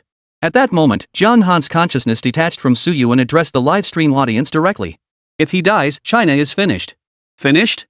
China was just fine before he was even born. Exactly. Besides, no matter how powerful he is, he's still been pushed to this desperate end. Besides, he's already made his contributions. If he dies now, at least he'll live on forever in our hearts. You! Do you even know what you're saying? Jiang Han burst into tears instantly, unable to comprehend how these people could be so heartless. Sushin, I'm begging you, I truly can't live without my mom. No, don't beg him. This mess is all his doing, he should be the one to fix it. Right. Go die. Don't drag us ordinary people down with you. Suyu watched the comments stream by, and a single tear rolled down his cheek. Jiang Xinghai, standing nearby, grinned broadly. Glancing at the time, he declared, "So, have you made up your mind? You have 1 minute left. If you ask me, go all out against them. These people aren't worth your sympathy. Of course, if you choose to protect them, I'll gladly protect them for you. But I won't be as selfless as you after all, these people are cannibals." Jiang Xinghai's words dripped with scorn for these people. Yet they continued cursing Suyu to death, even blaming him relentlessly, convinced that his very existence had caused all this. Die. Suyu, you monster. If it weren't for you, monster, our families wouldn't be suffering this torment. Die. Die. Amidst the torrent of curses, Suyu nodded. Fine. I'll die. Chapter 41, you can only see the threshold. Suyu's voice was deep and low, tinged with palpable despair. Yet the mob attacking him showed no sign of stopping. Even now, they still believed his death was justified. Don't make it sound like we're forcing you to die. You started this mess. If you hadn't invented these things, none of this would have happened. The words sparked an immediate chorus of agreement from the crowd. But deep down, they knew better than anyone that their actions were merely a way to ease their consciences when they witnessed Suyu's blood splattering on the spot. In the blink of an eye, Suyu's figure began to fade away. Jiang Xinghai, witnessing this, laughed so hard his jaw nearly dislocated. Yet his laughter wasn't born of triumph. It was a mockery of Suyu, a mockery that he had been driven to this end by the very person he had always protected.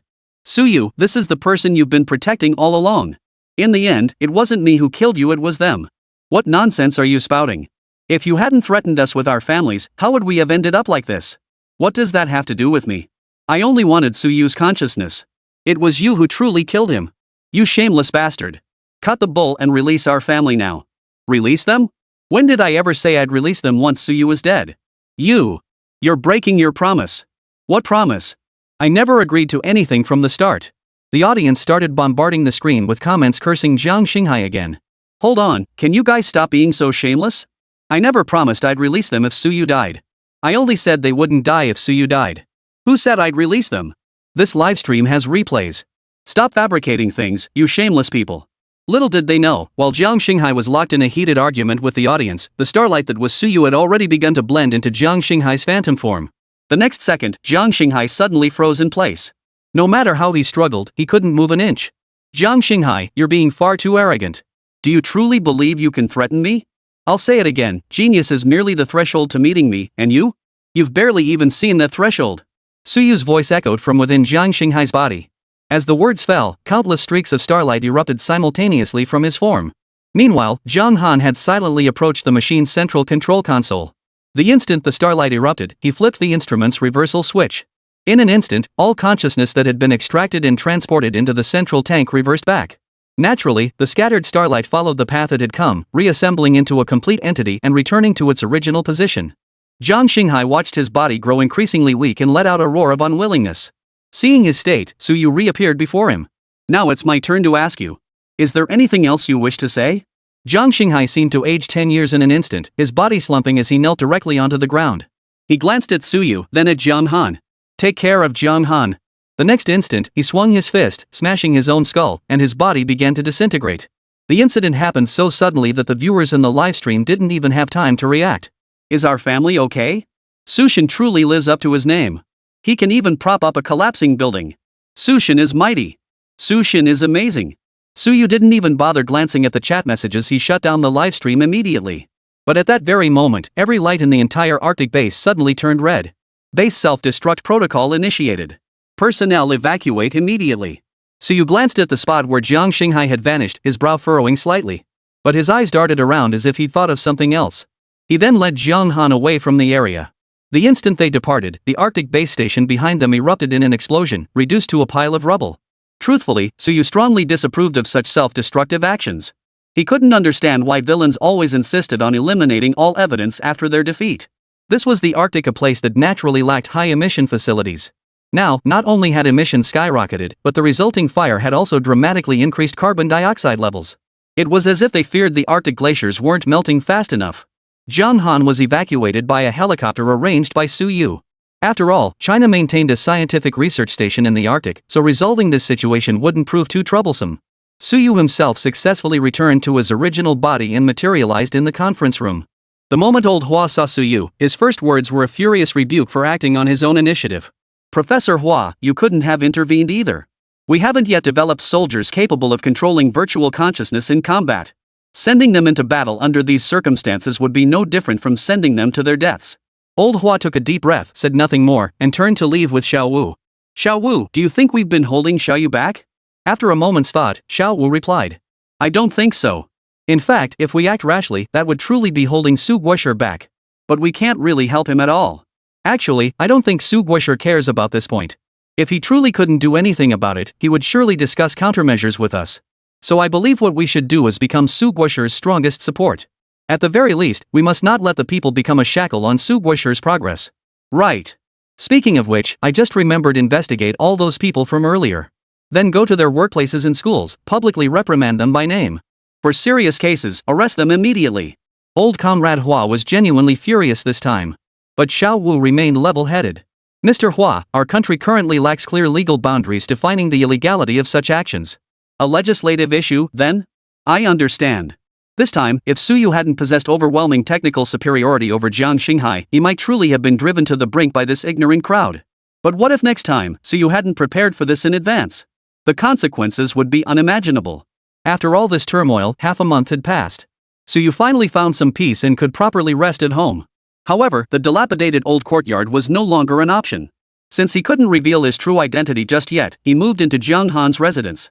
Chapter 42, The Mysterious Raymond emerges. Who stands behind him? I'm sorry about your father's death. Suyu sat on the sofa, his expression still tinged with guilt. After all, he and Jiang Xinghai had been somewhat like family, sharing a bond of kinship. Had Jiang Xinghai not taken his own life, Suyu might have chosen to spare him. After all, a talent capable of independently developing consciousness C virtualization technology through mere imitation could have been a formidable asset if properly harnessed. After this incident, Suyu had reflected deeply. He finally realized one crucial thing: his own power base was still far too thin. At the national level, although Elder Hua could provide him with all the military support he needed, how much longer could this war, reliant on hot weapons and brute force, possibly last? The trump cards he still held in his hand were dwindling. Crisis after crisis had forced them to reveal all the technologies they had once kept hidden. While foreign entities lacked the foundational research, they possessed individuals like Jiang Xinghai who could grasp the core principles. Replicating these technologies was likely only a matter of time. When that moment arrived, relying on such outdated methods would prove exceedingly problematic for Suyu. Hey, what are you thinking about? Jiang Han had been holding his coffee cup for so long his wrist ached, finally prompting him to rouse Suyu. Oh, nothing. Just pondering a few things. Taking the cup, Suyu suddenly changed the subject. Let's get back together. What do you think? Jiang Han was mid-sip when the words hit him, freezing him in place as the cup slipped from his grasp and clattered onto the blanket. What? You don't want to? To his surprise, tears welled up in Jiang Han's eyes. I do. Of course I do. Why wouldn't she? She'd been through enough already. Now, the entire Starcy group was under her control. As a woman, she was truly at her limit. If not for not wanting to lose face in front of Suyu, she would have vanished long ago after the conference explosion. Don't cry. Honestly, I'm genuinely glad you passed the test. After all, as Jiang Xinghai's daughter, it was hard for us to be certain whether you were a double agent or not. Oh, am I really so unworthy of your trust? Not exactly, but the necessary tests must be conducted. At this point, Jiang Han's expression suddenly darkened. What's wrong? Father passed away, and my brother doesn't know yet. I'm afraid he won't approve of me holding the wedding now. To his surprise, Suyu simply smiled and assured him these were minor issues. Then, with a snap of his fingers in the air, Jiang Che's full-spectrum image appeared before Jiang Han in the next instant. Sis, Master. MHM. Jiang Han acknowledged them before suddenly realizing something. Her face filled with astonishment as she turned to look at Suyu. Master? He called you Master? That's right. When did this happen? Jiang Che's coding skills are truly terrifying. Even I, his master, feel inadequate compared to him. With such promising talent, of course I had to keep him. What about this holographic projection? That's a long story. I'll explain it to you when we have time. Jiang Che, I called you here today to tell you two things. The first is that your father is dead. That's about it. Oh. The second thing is that your sister and I are getting married again. Ha! That's great. Then Master, you have to let me out. I absolutely have to give my sister away. When? Have you booked the hotel? Set the date? Chosen the wedding dress? Jiang Che seemed to have discovered a whole new world. He started chattering nonstop to Suyu and the others, as if Jiang Xinghai's death hadn't affected him in the slightest. Letting you out isn't impossible, but you have to complete your task first. Jiang Che pouted. Master, you know this task takes forever. What mission? Jiang Han looked curious. Classified. When news of Jiang Han and Suyu's second marriage hit the papers, everyone cheered. Well, sort of. Maybe. It should have been like that. Marriage. That dangerous man has the nerve to marry? Exactly. He put our families through hell last time. If we don't take him down, who knows what disaster he'll cause next? Our anti-AI alliance must sabotage this wedding. He needs to know his very existence is a mistake. Exactly. Behind them, the television broadcast live footage of cleanup operations at the Arctic base station following the explosion. The blast was so powerful it not only shattered the surrounding glacier 10 meters away but also melted the metal at the site into molten lava, deeply etching it into the ice layer. However, some metal debris appears to have survived. It has now been fully recovered by Star Nation personnel. Clang! Clang! Clang! The knocking interrupted the group's wailing. The person closest to the door immediately grew alert. This was their secret base, rarely visited by outsiders. So sudden knocking meant trouble was coming. Knock knock knock. This time, it was still 3 knocks, but the sound was noticeably louder. He glanced back at the leader, who nodded his head, signaling him to go check. Thud. He swallowed hard and slowly made his way toward the door. Just as his hand touched the doorknob, before he could turn it, the door was suddenly blown off its hinges by a tremendous force. Naturally, he was slammed into the wall along with it. Outside, a man in a red suit with a slicked-back blonde pompadour entered with a smirk. Behind him followed a peculiar figure with thick arms yet a physique indistinguishable from an average person. Clearly, he was the one who had smashed the door open. So you're the so-called anti-AI organization? Who are you? Why did you break into our base? Oh, my apologies. My friend got a bit carried away. Consider this compensation. With that, he casually pulled a stack of bills from his pocket and tossed them onto the table. Let me introduce myself. My name is Raymond. I'm here to take over as your new boss. On what grounds? We don't even know you. On what grounds?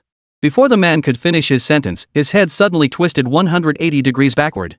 This scene undoubtedly scared everyone present so badly they wet their pants. Well, any objections? And no objections. Good. As your leader, I'm assigning your first task. Within 3 days, I want our organization to reach 10,000 members. Do you have confidence? Chapter 43, Want to become humanity's ancestors? 10,000 members seemed like an overwhelmingly large number for their newly formed organization. After all, their organization remained a niche group. Even among the families imprisoned by Jiang Xinghai, not all had joined their cause. Under these circumstances, if they went out proclaiming anti-AI theories, they'd likely be arrested by the police as dissidents. Seeing the unease on their faces, Raymond simply waved his hand dismissively, his expression relaxed as he said, "Is this really such a difficult task? Doesn't your country allow live streaming? Well, we can, but I'm not sure how effective it would be. Go find a place now. I'm going live tonight." The group couldn't quite explain why they felt compelled to obey Raymond. He hadn't resorted to force, nor had he promised them any extra pay. Yet, for some reason, upon hearing his command, they simply felt they had to comply. After the group departed, Raymond beckoned the creature behind him to approach. Then, he pulled a canister off the monster's neck and replaced it with a new one. "This flaw is still rather fatal for you lot. It's a pity he's on the brink of death now, otherwise, I genuinely wish he could handle it for me." Soon, the clock struck 7 in the evening. At this hour, those who had finished work were done, and those still working overtime were likely ready for dinner. Starting a live stream now should easily attract high viewership. Raymond sat before the camera, clad in a black combat suit, his face concealed by a purple mask.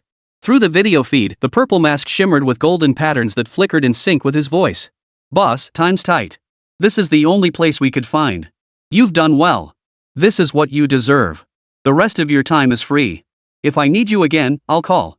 With that, Raymond pulled a large wad of cash from his pocket and tossed it onto the table. He made no mention of how it would be divided or whether they could take it all. Instead, the group stood there, causing Raymond's expression to darken slightly. "Boss, we're leaving now. We'll be out of here immediately."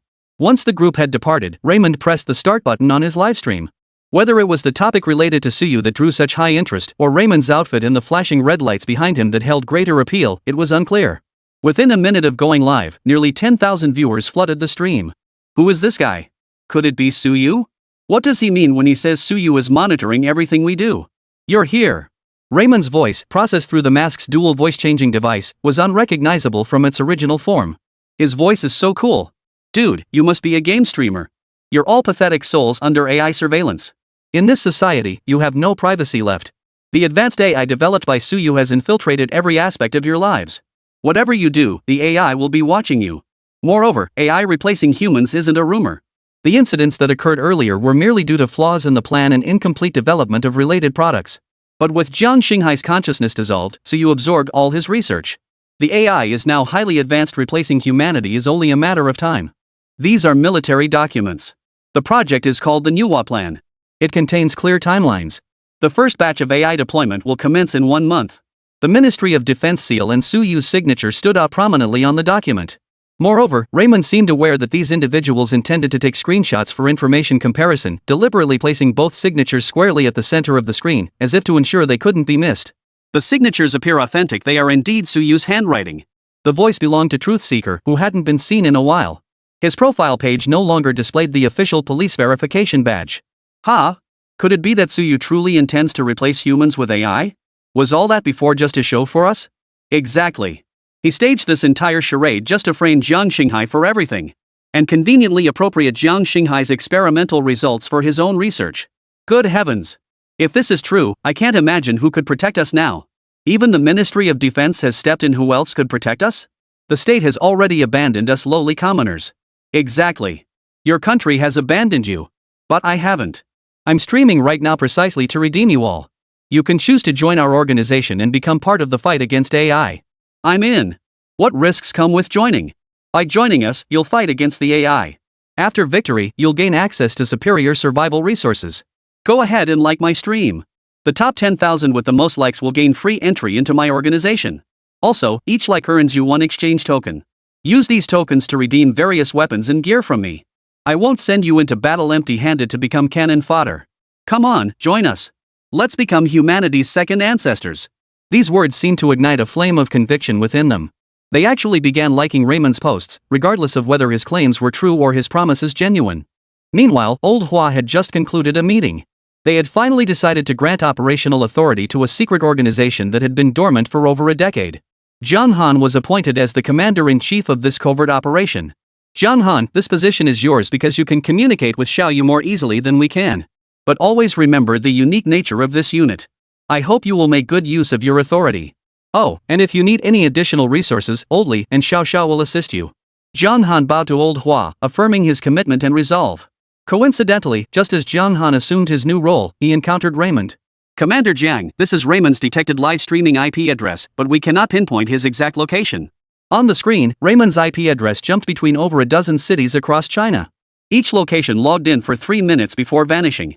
Multiple cities were simultaneously online and interconnected, making it impossible to pinpoint the true IP address. Chapter 44, Dragon Scales Mobilize.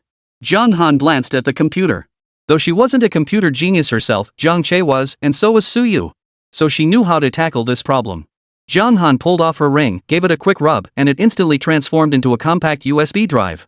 Once she inserted it into the computer, an intelligent AI program installed itself in an instant. Candle Dragon's Eye, pinpoint the true location of this IP address for me. At your command, Master. Within 3 seconds, satellite images began streaming in, pinpointing the location down to the specific block in the city. Is this some kind of divine power? Oh, this is the AI program so you left me. It helps us solve technical problems. Good heavens, Su Guoshi is nothing short of a genius. The technicians couldn't stop praising Su Yu's AI technology. After all, this was a problem they'd been struggling with for hours, yet the Candle Dragon's Eye had solved it in an instant. Now that we've pinpointed the live stream's origin, we must take decisive action to deter these invading terrorists. Jiang Han addressed the crowd below the stage with righteous conviction. Yes, sir. Afterward, Jiang Han approached Xiao Xiao and whispered. Officer Xiao, this incident risks escalating into a popular uprising. We cannot suppress these citizens with force, but someone must go to intimidate them. Therefore, this task falls to you. Understood. As Jiang Han turned away, Xiao Xiao seemed to glimpse a single word written in her palm. It read something like, destroy everything. Just then, the doors behind them swung open, and 12 soldiers marched in. They wore liquid black gold nano armor, powered by super dynamic cryogenic nitrogen thrusters. Nano-compressed weapon cases strapped to their backs contained enough firepower to annihilate an entire combat regiment. Commander Jiang, the 12 Dragon Scale Special Forces reporting for duty. Your orders. Jiang Han looked at them, a smile involuntarily curving his lips. Gentlemen, the armor you wear is precisely what Su Yu dedicated himself to developing. And you are the chosen ones, selected from countless soldiers, qualified to master this armor. We've endured far too many terrorist attacks in recent times. They seem to believe that China has once again become vulnerable, ripe for exploitation. They are scheming about when they can redivide China and re-establish colonies within our nation. As part of China, with the blood of this mighty lion flowing through our veins, how could we ever let that happen? Never. The collective shout instantly echoed throughout the entire base. Exactly. Since that is the case, we must pour every ounce of our strength into driving out the foreign invaders. With all our might, drive out the foreign invaders. With all our might, drive out the foreign invaders. Excellent. I now formally authorize you to use the Dragon Scale battle armor in my capacity as Commander-in-Chief of the Dragon Scale Corps. I hope you won't disappoint me. Xiao Xiao stood beside Jiang Han, observing the resolute determination in his eyes. A look of self-reproach flashed across Xiao Xiao's face, as if he regretted having entertained some negative thoughts moments earlier. Tap tap tap. As the captain signaled a pause, the team split into 2 groups, already encircling the entrance to the abandoned chemical plant from both sides. However, he seemed to have forgotten that he was wearing the Heaven's Wrath battle armor developed by Su Yu. If they wanted to communicate, they didn't need to speak, they only needed to think it in their minds to achieve telepathic communication. On the count of 3, Squad 1, 3 members breach the door and charge forward. Squad 2, clear obstacles on the right flank. Squad 3, clear obstacles on the left flank. The rest follow me to secure the evidence. Roger. Be vigilant about distinguishing civilians. 3, 2, 1. As the countdown ended, the 3 members of Squad 1 kicked down the door and charged straight into the hall. But upon entering, they found only a computer and empty seats. The coffee cup is still steaming. The person shouldn't be far. At that moment, the combat armor automatically scanned the chemical plant's surveillance cameras. As expected, they had likely been under surveillance all along. Analyze escape routes. As the command was issued, 2 detectors instantly shot out from both sides of the combat armor's helmet. Soaring into the air, they began a 3-dimensional scan of the entire factory. The scan results transmitted in real time to each team member's mind, while the predicted escape routes were simultaneously mapped out. 3rd Squad stays here. First and second squads, follow me. SSSSH. But before the captain's words had fully faded, toxic gas suddenly began spewing throughout the entire factory. Simultaneously, Raymond's voice boomed from the overhead loudspeakers.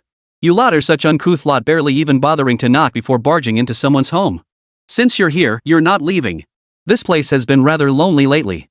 The smugness in Raymond's voice was unmistakable. He seemed to have already secured these soldiers under his control.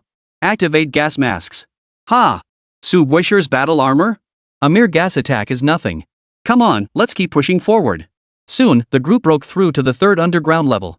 By then, the factory floor was already engulfed in green toxic gas. Third squad, activate decontamination protocol. Aye. Commander Shao, we need to seal off the surrounding 1 kilometer area. Rush support here immediately. It must be said, this battle armor was remarkably efficient. It handled multitasking with exceptional fluidity and remained completely unaffected by any signal jamming tactics. Raymond, surrender. You have nowhere left to run. Ah! Boom! The moment the captain finished speaking, he felt a tremendous force slam into him. Instantly, his entire body was sent flying backward, embedding him deep into the wall. Battle armor repairing. Repair complete. Captain. Are you okay? I'm fine. Initiate holographic scan. That thing seems to be concealed within the toxic fog. As the robot conducted a real-time 3D scan of the entire room, the two individuals inside instantly had nowhere to hide. Seated quietly in the distance, watching the scene unfold, was none other than Raymond. Standing before them, the monstrous creature was the very assailant who had attacked the captain moments ago. Roar! The monster roared again, swinging its fist as it charged toward the captain once more. Last time you succeeded because it was a sneak attack. Do you intend to repeat that trick again?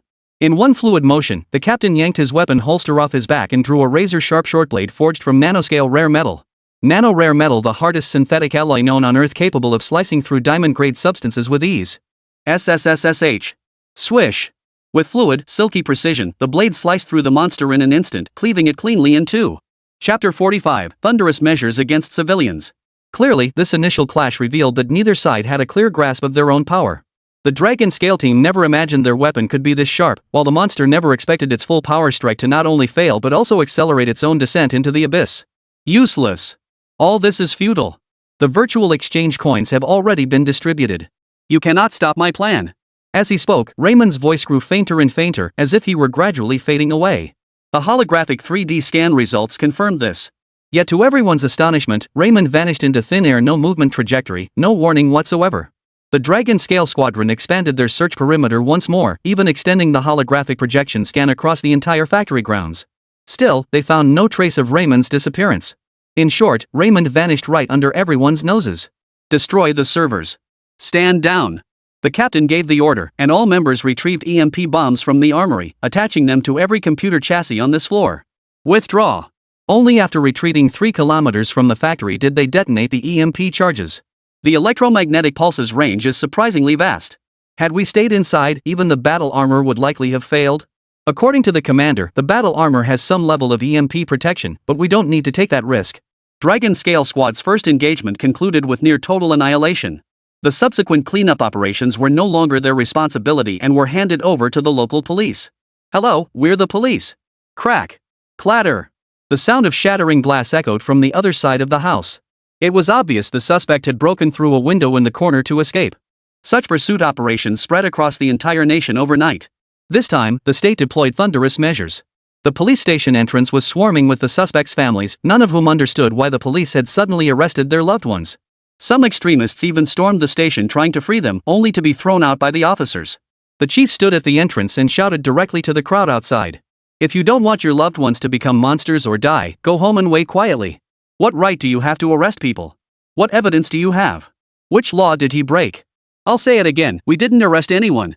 We're just preventing a nationwide terror attack that's about to unfold. I don't care about that. I'm asking you, what law did my son break? None. Then what gives you the right to arrest people?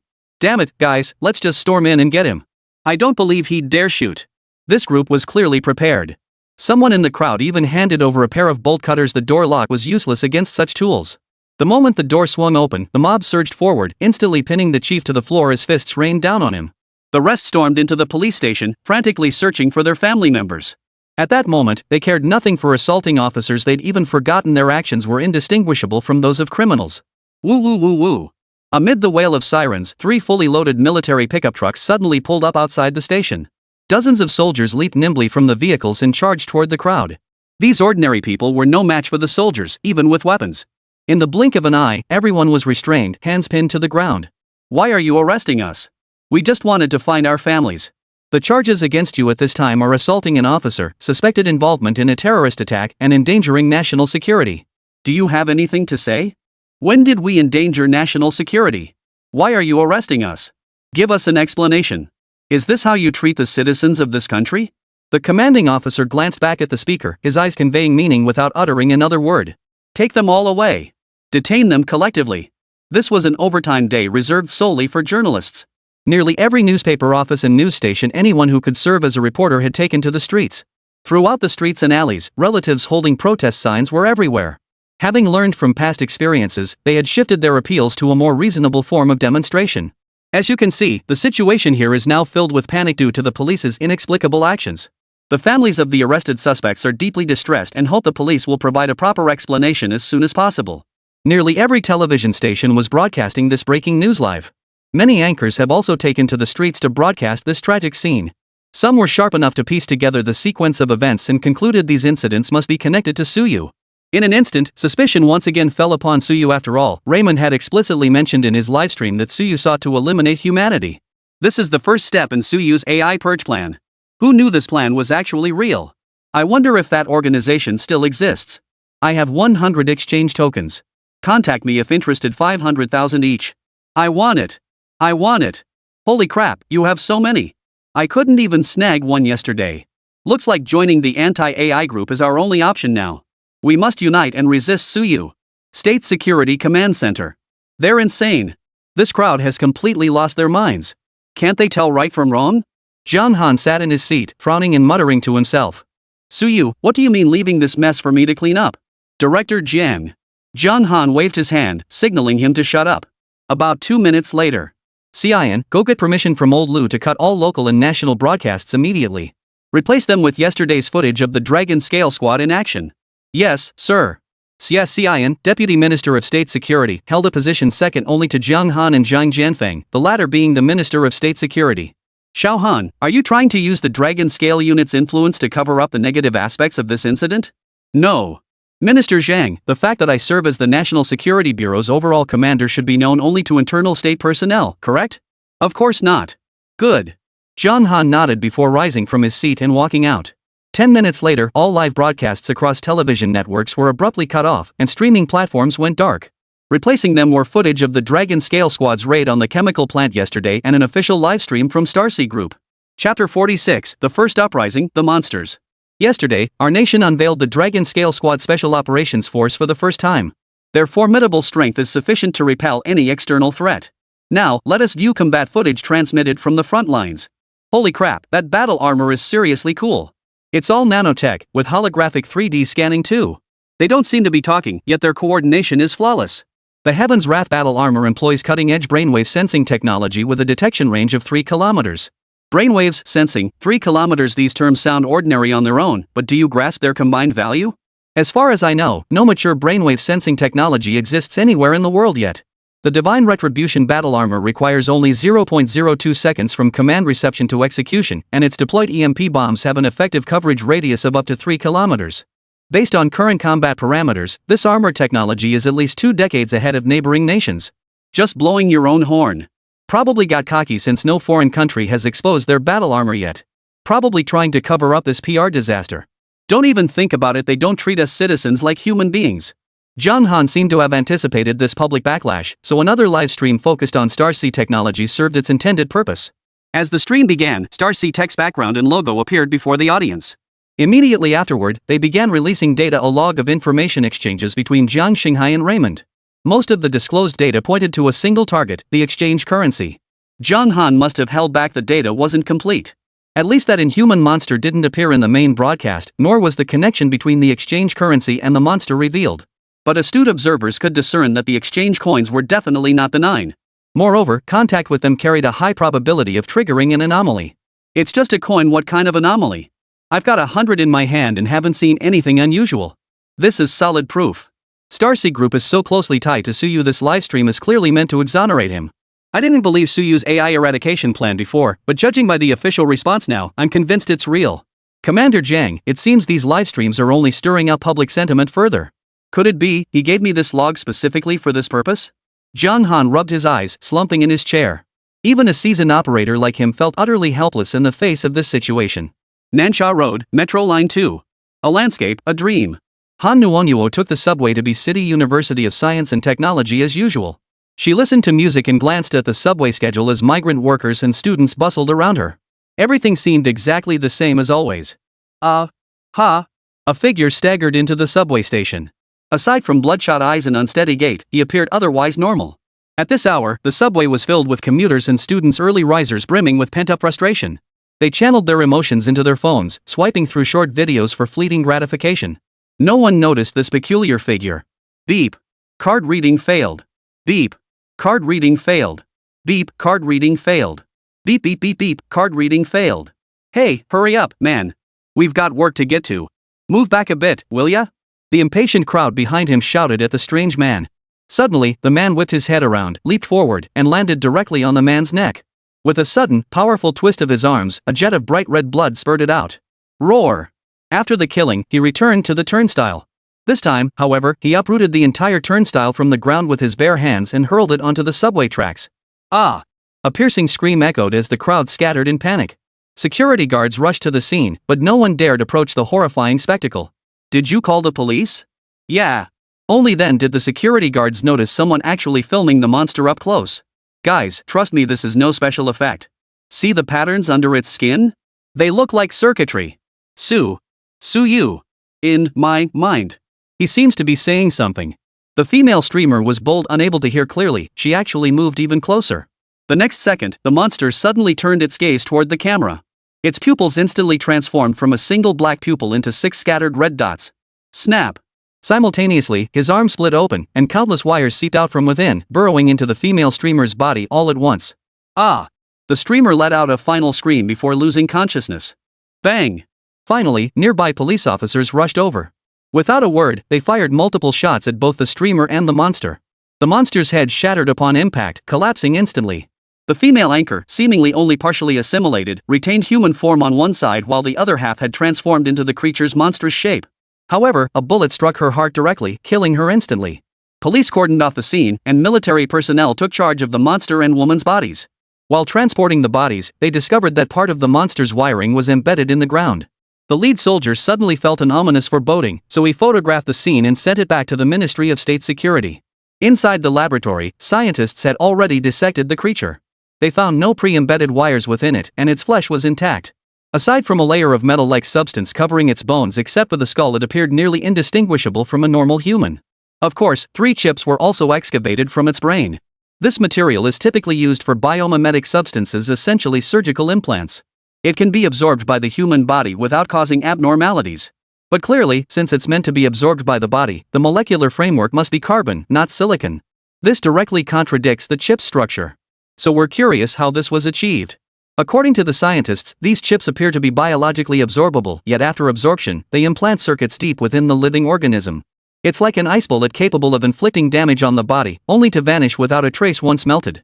Such technology is beyond the capabilities of most nations to develop. But its exact origin requires further analysis of the chip's algorithms. Chapter 47, Jiang Han's Tragedy: A Question of Human Nature. The implication in the scientist's words was already quite clear. It was practically naming the Star Nation outright. Such technology could only be mastered by major powers, China being one, with the remaining nations easily counted on one hand. But why did the finger ultimately point at the Star Nation? Naturally, it was because of Raymond's nationality. You guys analyze it first. If you hit a technical roadblock, I'll step in.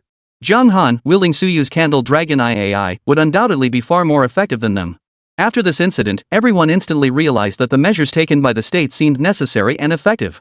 Wait, didn't that female streamer die too? What kind of monster is that? So terrifying. Does getting the exchange tokens turn you into that? I distinctly recall that voice in the video saying the exchange tokens had already been distributed. Could it be we've been set up? Then why was he shouting Suyu's name? Could this all still be connected to Suyu? I don't care about that right now. I just need to know who can protect us. Oh, and I need to sell my exchange coin. That Heaven's Wrath battle armor looks solid. Can we mass produce it? Only now did the crowd truly panic. After all, this monster was terrifying in both appearance and destructive power. After a night of escalating rumors, the next morning brought even greater panic among the populace. Whispers spread that today would be the final day that everyone who had obtained exchange tokens would transform into monsters. Faced with such alarmist claims, Xiao Xiao stepped forward to launch a live broadcast. Did you all see the EMP bomb's combat effectiveness in the Dragon Scale Squad's previous battle footage? The base station equipment destroyed by the bomb was precisely the device used to remotely control the exchange tokens. Thus, the enemy's scheme involving the tokens has been shattered. As for the exact origin of this mutated creature, investigations are still ongoing. Clearly, such statements lacked evidence and failed to calm public anxiety. After all, we can bet the future is grim and prepare accordingly, but we absolutely cannot bet the future is rosy and grow complacent. John Han's team wasn't entirely without progress either. After a night of exploration, they had at least decoded 2 of the biological chips. One originated from Star Nation, while the other came from our nation. As for the last one, the experts failed to crack it. John Han attempted to use the Candle Dragon's Eye to crack it, but not only did he fail, he ended up entering a completely pitch-black space. Of course, such a massive entity couldn't possibly enter a chip. In reality, John Han's consciousness had been swallowed by the chip. It seemed this was either a deliberate trap left by the chip's creator or a specific provocation aimed at Huagua. The moment Zhang Han's consciousness fell, a live stream simultaneously activated across the entire platform. Whoosh! As light poured down, Zhang Han looked up to find a massive lamp suspended above her head. Catching the light, she could finally make out her surroundings. She stepped forward, running her hand along the walls. After a few more paces, she encountered a corner yet remained entirely enclosed by walls. At that point, she had a pretty good idea of her predicament. If I'm not mistaken, I've fallen into a maze. She immediately pulled out her watch, intending to connect it to the Candle Dragon's Eye to analyze the maze and help her find a way out. But as she reached out, she discovered her watch had vanished without a trace. Was this karma? Falling into a maze. So high up and pitch black, how could she possibly see her way out? Suddenly, a bolt of lightning struck down from behind Zhang Han, its origin unknown. Though it struck behind her, the powerful shockwave still sent her flying backward despite the distance. Zhang Han's HP, 89%. Zhang Han stared at the numbers above her head and quickly realized that if her health dropped to 0, she would likely die right here. With that realization, she immediately quickened her pace and charged forward. Even if she couldn't find an exit, it was better than staying put. But her hope was quickly dashed. Every time she entered a dead end, lightning would strike. Though it landed some distance away, it still dealt damage. Zhang Han's face darkened with frustration. The walls here were pitch black. If she hadn't bumped into them, she wouldn't have realized she'd walked into a dead end. With only 30% health remaining above her head, she doubted she could ever escape. To make matters worse, a comment popped up on the livestream at that very moment. By spending exchange coins, you can increase the game's difficulty. Additionally, exchange coins will become the key to activating the multi-soul program after this game concludes. Multi-soul person? What on earth is that? No clue, but it definitely sounds sketchy. I'm using my exchange coins. Me too. Xiao Xiao's livestream confirmed that the Dragon Scale Squad had successfully destroyed the remote exchange coin control facility. Yet these people seemed utterly unconvinced and showed no mercy toward Zhang Han. What if Zhang Han dies here? Will we be counted as murderers? Didn't you hear him say this is just a game? If it's a game, he can't die. Besides, I can barely look out for myself. Why should I care about someone else's life? It seems someone stepped forward to be the first villain, and then everyone else jumped in to be villains too. In an instant, the 10,000 exchange coins originally distributed by Raymond vanished, 9,999 of them gone in the blink of an eye. Where the last one went, no one knew. All they saw now were 6 red dots appearing within the vast labyrinth. These were the red dots on the locator map. In the real maze, they weren't dots, they were 6 multi-soul beings. Zhang Han seemed to be separated from the nearest multi-soul being by only a wall. She could hear the grinding of bones and heavy breathing coming from the next chamber.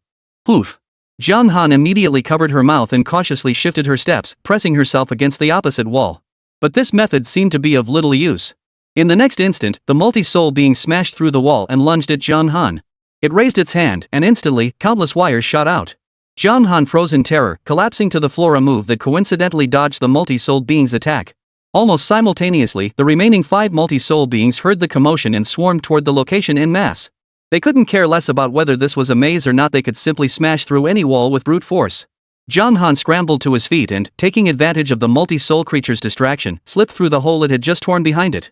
He then launched into full escape mode through the pitch-black space. Originally, she had despised this place for its darkness, unable to see anything, and had hoped for a lamp to illuminate her path. But now she didn't think that way anymore. Now she only wished the lamp above her would vanish so at least she could hide in the darkness. She couldn't walk through walls. Though a few broken openings occasionally allowed her to squeeze through, she was no match for the multi-soulers who could pass through walls at will. Ah! A piercing scream erupted as a multi-soul being's electrical wires pierced Zhang Han's body.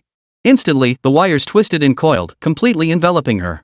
Zhang Han's total health 20%. Zhang Han's total health 10%. Zhang Han's total health at 5%. Zhang Han's total health 0%. Game over. As the live stream cut off, the audience seemed unable to recover, leaving the comments section eerily silent. Inside the State Security Department, Zhang Han's body lay limp on the sofa. He was still breathing steadily, but when they peeled back his eyelids, they saw that his pupils, which should have been black, had turned completely white. Zhang Jianfeng's heartbeat quickened as he looked at Zhang Han. He knew all too well that the person lying before him was not merely the commander-in-chief of the National Security Department. She was also a newlywed bride, a peerless national treasure unmatched in the world, and the wife of Su Yu. I have to do something. I absolutely have to do something. Xian, quickly mobilize all forces. Use every means possible to locate the enemy's position. Yes. Zhang Jianfeng was grasping at straws in desperation. They had no clue where to even begin searching. While they knew the origins of the first and second ships, they had no clue how they'd entered the country. After all, ships could be traded as commercial goods, though customs inspections were stringent. But for something this advanced, wouldn't bypassing customs checks be a breeze? Crucially, the first and second ships seemed solely related to control functions, while the third ship was the primary cause triggering the organism's mutations. Yet it was precisely this third ship whose origin they couldn't trace no matter what. Let me think. The multi-soul entity in the livestream looks very similar to the one on the subway. No, it's identical. Could it be that the killer is located near the subway station? That doesn't add up either. The police thoroughly searched the subway station at the time and found nothing suspicious. Zhang Jianfeng was nearly driven mad with frustration. He couldn't fathom why Zhang Han had to suffer this accident precisely during his tenure. Reporting, sir. Old Hua has arrived, along with Su Guoshi. Upon hearing the name Hua Lao, Zhang Jianfeng seemed largely unfazed. After all, as Minister of State Security and a founding general, he and Hua Lao shared a long-standing relationship. But upon hearing the name Su Guoshi, his massive frame trembled. Though he couldn't explain why, his heartbeat accelerated uncontrollably, momentarily making his head spin. Jianfeng, have you uncovered anything? Not yet, Comrade Hua. Su Yu and Zhang Jianfeng exchanged nods before walking over to Zhang Han. Su Guoshi, I'm sorry. I failed to protect her. Zhang Jianfeng glanced back at Su Yu. Though he'd seen him before more than once or twice, each encounter with this 25-year-old youth still filled him with awe and wonder. He recalled his own youth. Though he too had fought on the battlefield, he had never achieved such monumental feats. Perhaps this feeling was one reason why Zhang Jianfeng felt so tense. Su Yu shook his head. This isn't your fault. My protection simply wasn't thorough enough. This is the Ministry of State Security. As its commander-in-chief, Zhang Han holds no insignificant position. Today it could be her, tomorrow it might be someone even higher up. This means our enemies now possess the capability to threaten our nation's highest leadership. Zhang Jianfeng hadn't expected that even with his own wife in this state, Su Yu's thoughts were still focused on the nation. Senior Hua, may I take these 3 chips? Of course. Very well. Additionally, General Zhang, I ask that you continue to look after Zhang Han. She should be somewhat safer under your care. With that, Su Yu and old Hua departed once more. Zhang Jianfeng watched Su Yu's retreating figure intently until it vanished from sight. Finally, he let out a sigh. Returning to his lab, Su Yu flung his cup against the wall with a sharp flick of his wrist. His gaze fell upon the wedding photo on the desk, the one thing that truly didn't belong in a lab. Flashes of their wedding day flooded his mind. I don't want a wedding ceremony, nor will I wear a wedding dress. I know your current situation makes it inconvenient for you to appear in public. How could that be? You've already done so much for me. I didn't help you. You ordered me to do it. But I won't hold it against you. Still, you owe me a proper wedding. Fine. What do you want? I want you to protect me forever. Don't let me face danger again. He would forever remember the tear glistening in Zhang Han's eye as she spoke those words. Yes, at the abandoned gas station, she endured pain alone while helping Su Yu complete the plan. When it came to Jiang Xinghai, she was the top spy, despised by thousands, misunderstood by everyone. She was just a woman capable of inheriting the family business and conquering the corporate world. But no one ever told her she'd also have to conquer the battlefield. Alright, I promise you. As long as I'm here, you'll never be put in danger again.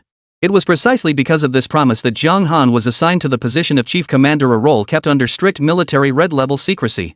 This arrangement was designed to hide her away and protect her. Yet even so, he underestimated Zhang Han's determination to help her. Of course, he had also been careless, failing to anticipate that the chip harbored such bizarre capabilities. Now, Suyu stared at the chip before her. With a snap of her fingers, Jiang Che's holographic projection materialized in front of her. Master, you summoned me? Take a look at this chip. Trace the signal source back. That's simple? A piece of cake for you, right? Suyu said nothing, merely tossing the chip to him. The moment Jiang Che caught it, the chip transformed into a holographic projection in his hand. The instant his fingers touched it, his expression turned grave. Use the quantum maze. It'll be more precise. Jiang Che pondered for a moment before murmuring. I want to try my own method. Chapter 48, Raymond's Desperate Resistance. Suyu's method was considerably safer, a process akin to flooding a maze with water. Essentially, it involved releasing a massive volume of quantum signals to explore every potential IP pathway leading to the primary address. If the IP signal at the endpoint proved insufficient, the particles would hover. If the signal was marginally stronger, the particles would turn back, with the distance of their retreat determined by the strength of the IP signal along that pathway. Thus, while this method consumed considerable time, it offered both higher reliability and greater security. However, Jiang Che's approach was clearly less efficient and carried significant hidden risks. He had actually burrowed directly into the chip, engaging the multi-soul entity as a virtual projection. Fortunately, he was Jiang Che, and since he wasn't in a disembodied consciousness state but rather a holographic projection form, he had the strength to fight back. Before long, Jiang Che had pinned the multi-soul beings firmly to the ground. The 6 of them now lay stacked like a game of Jenga, one atop the other. After subduing them, he raised his hand, transforming one of his arms into virtual particles that directly infiltrated the multi-soul entity's consciousness. These entities were consciousness-based, and all such entities retained residual memories. Exploiting this, Jiang Che swiftly pinpointed the precise location where the multi-soul entity had been created. Don't do this again. This multi-soul entity is clearly only a half-finished prototype.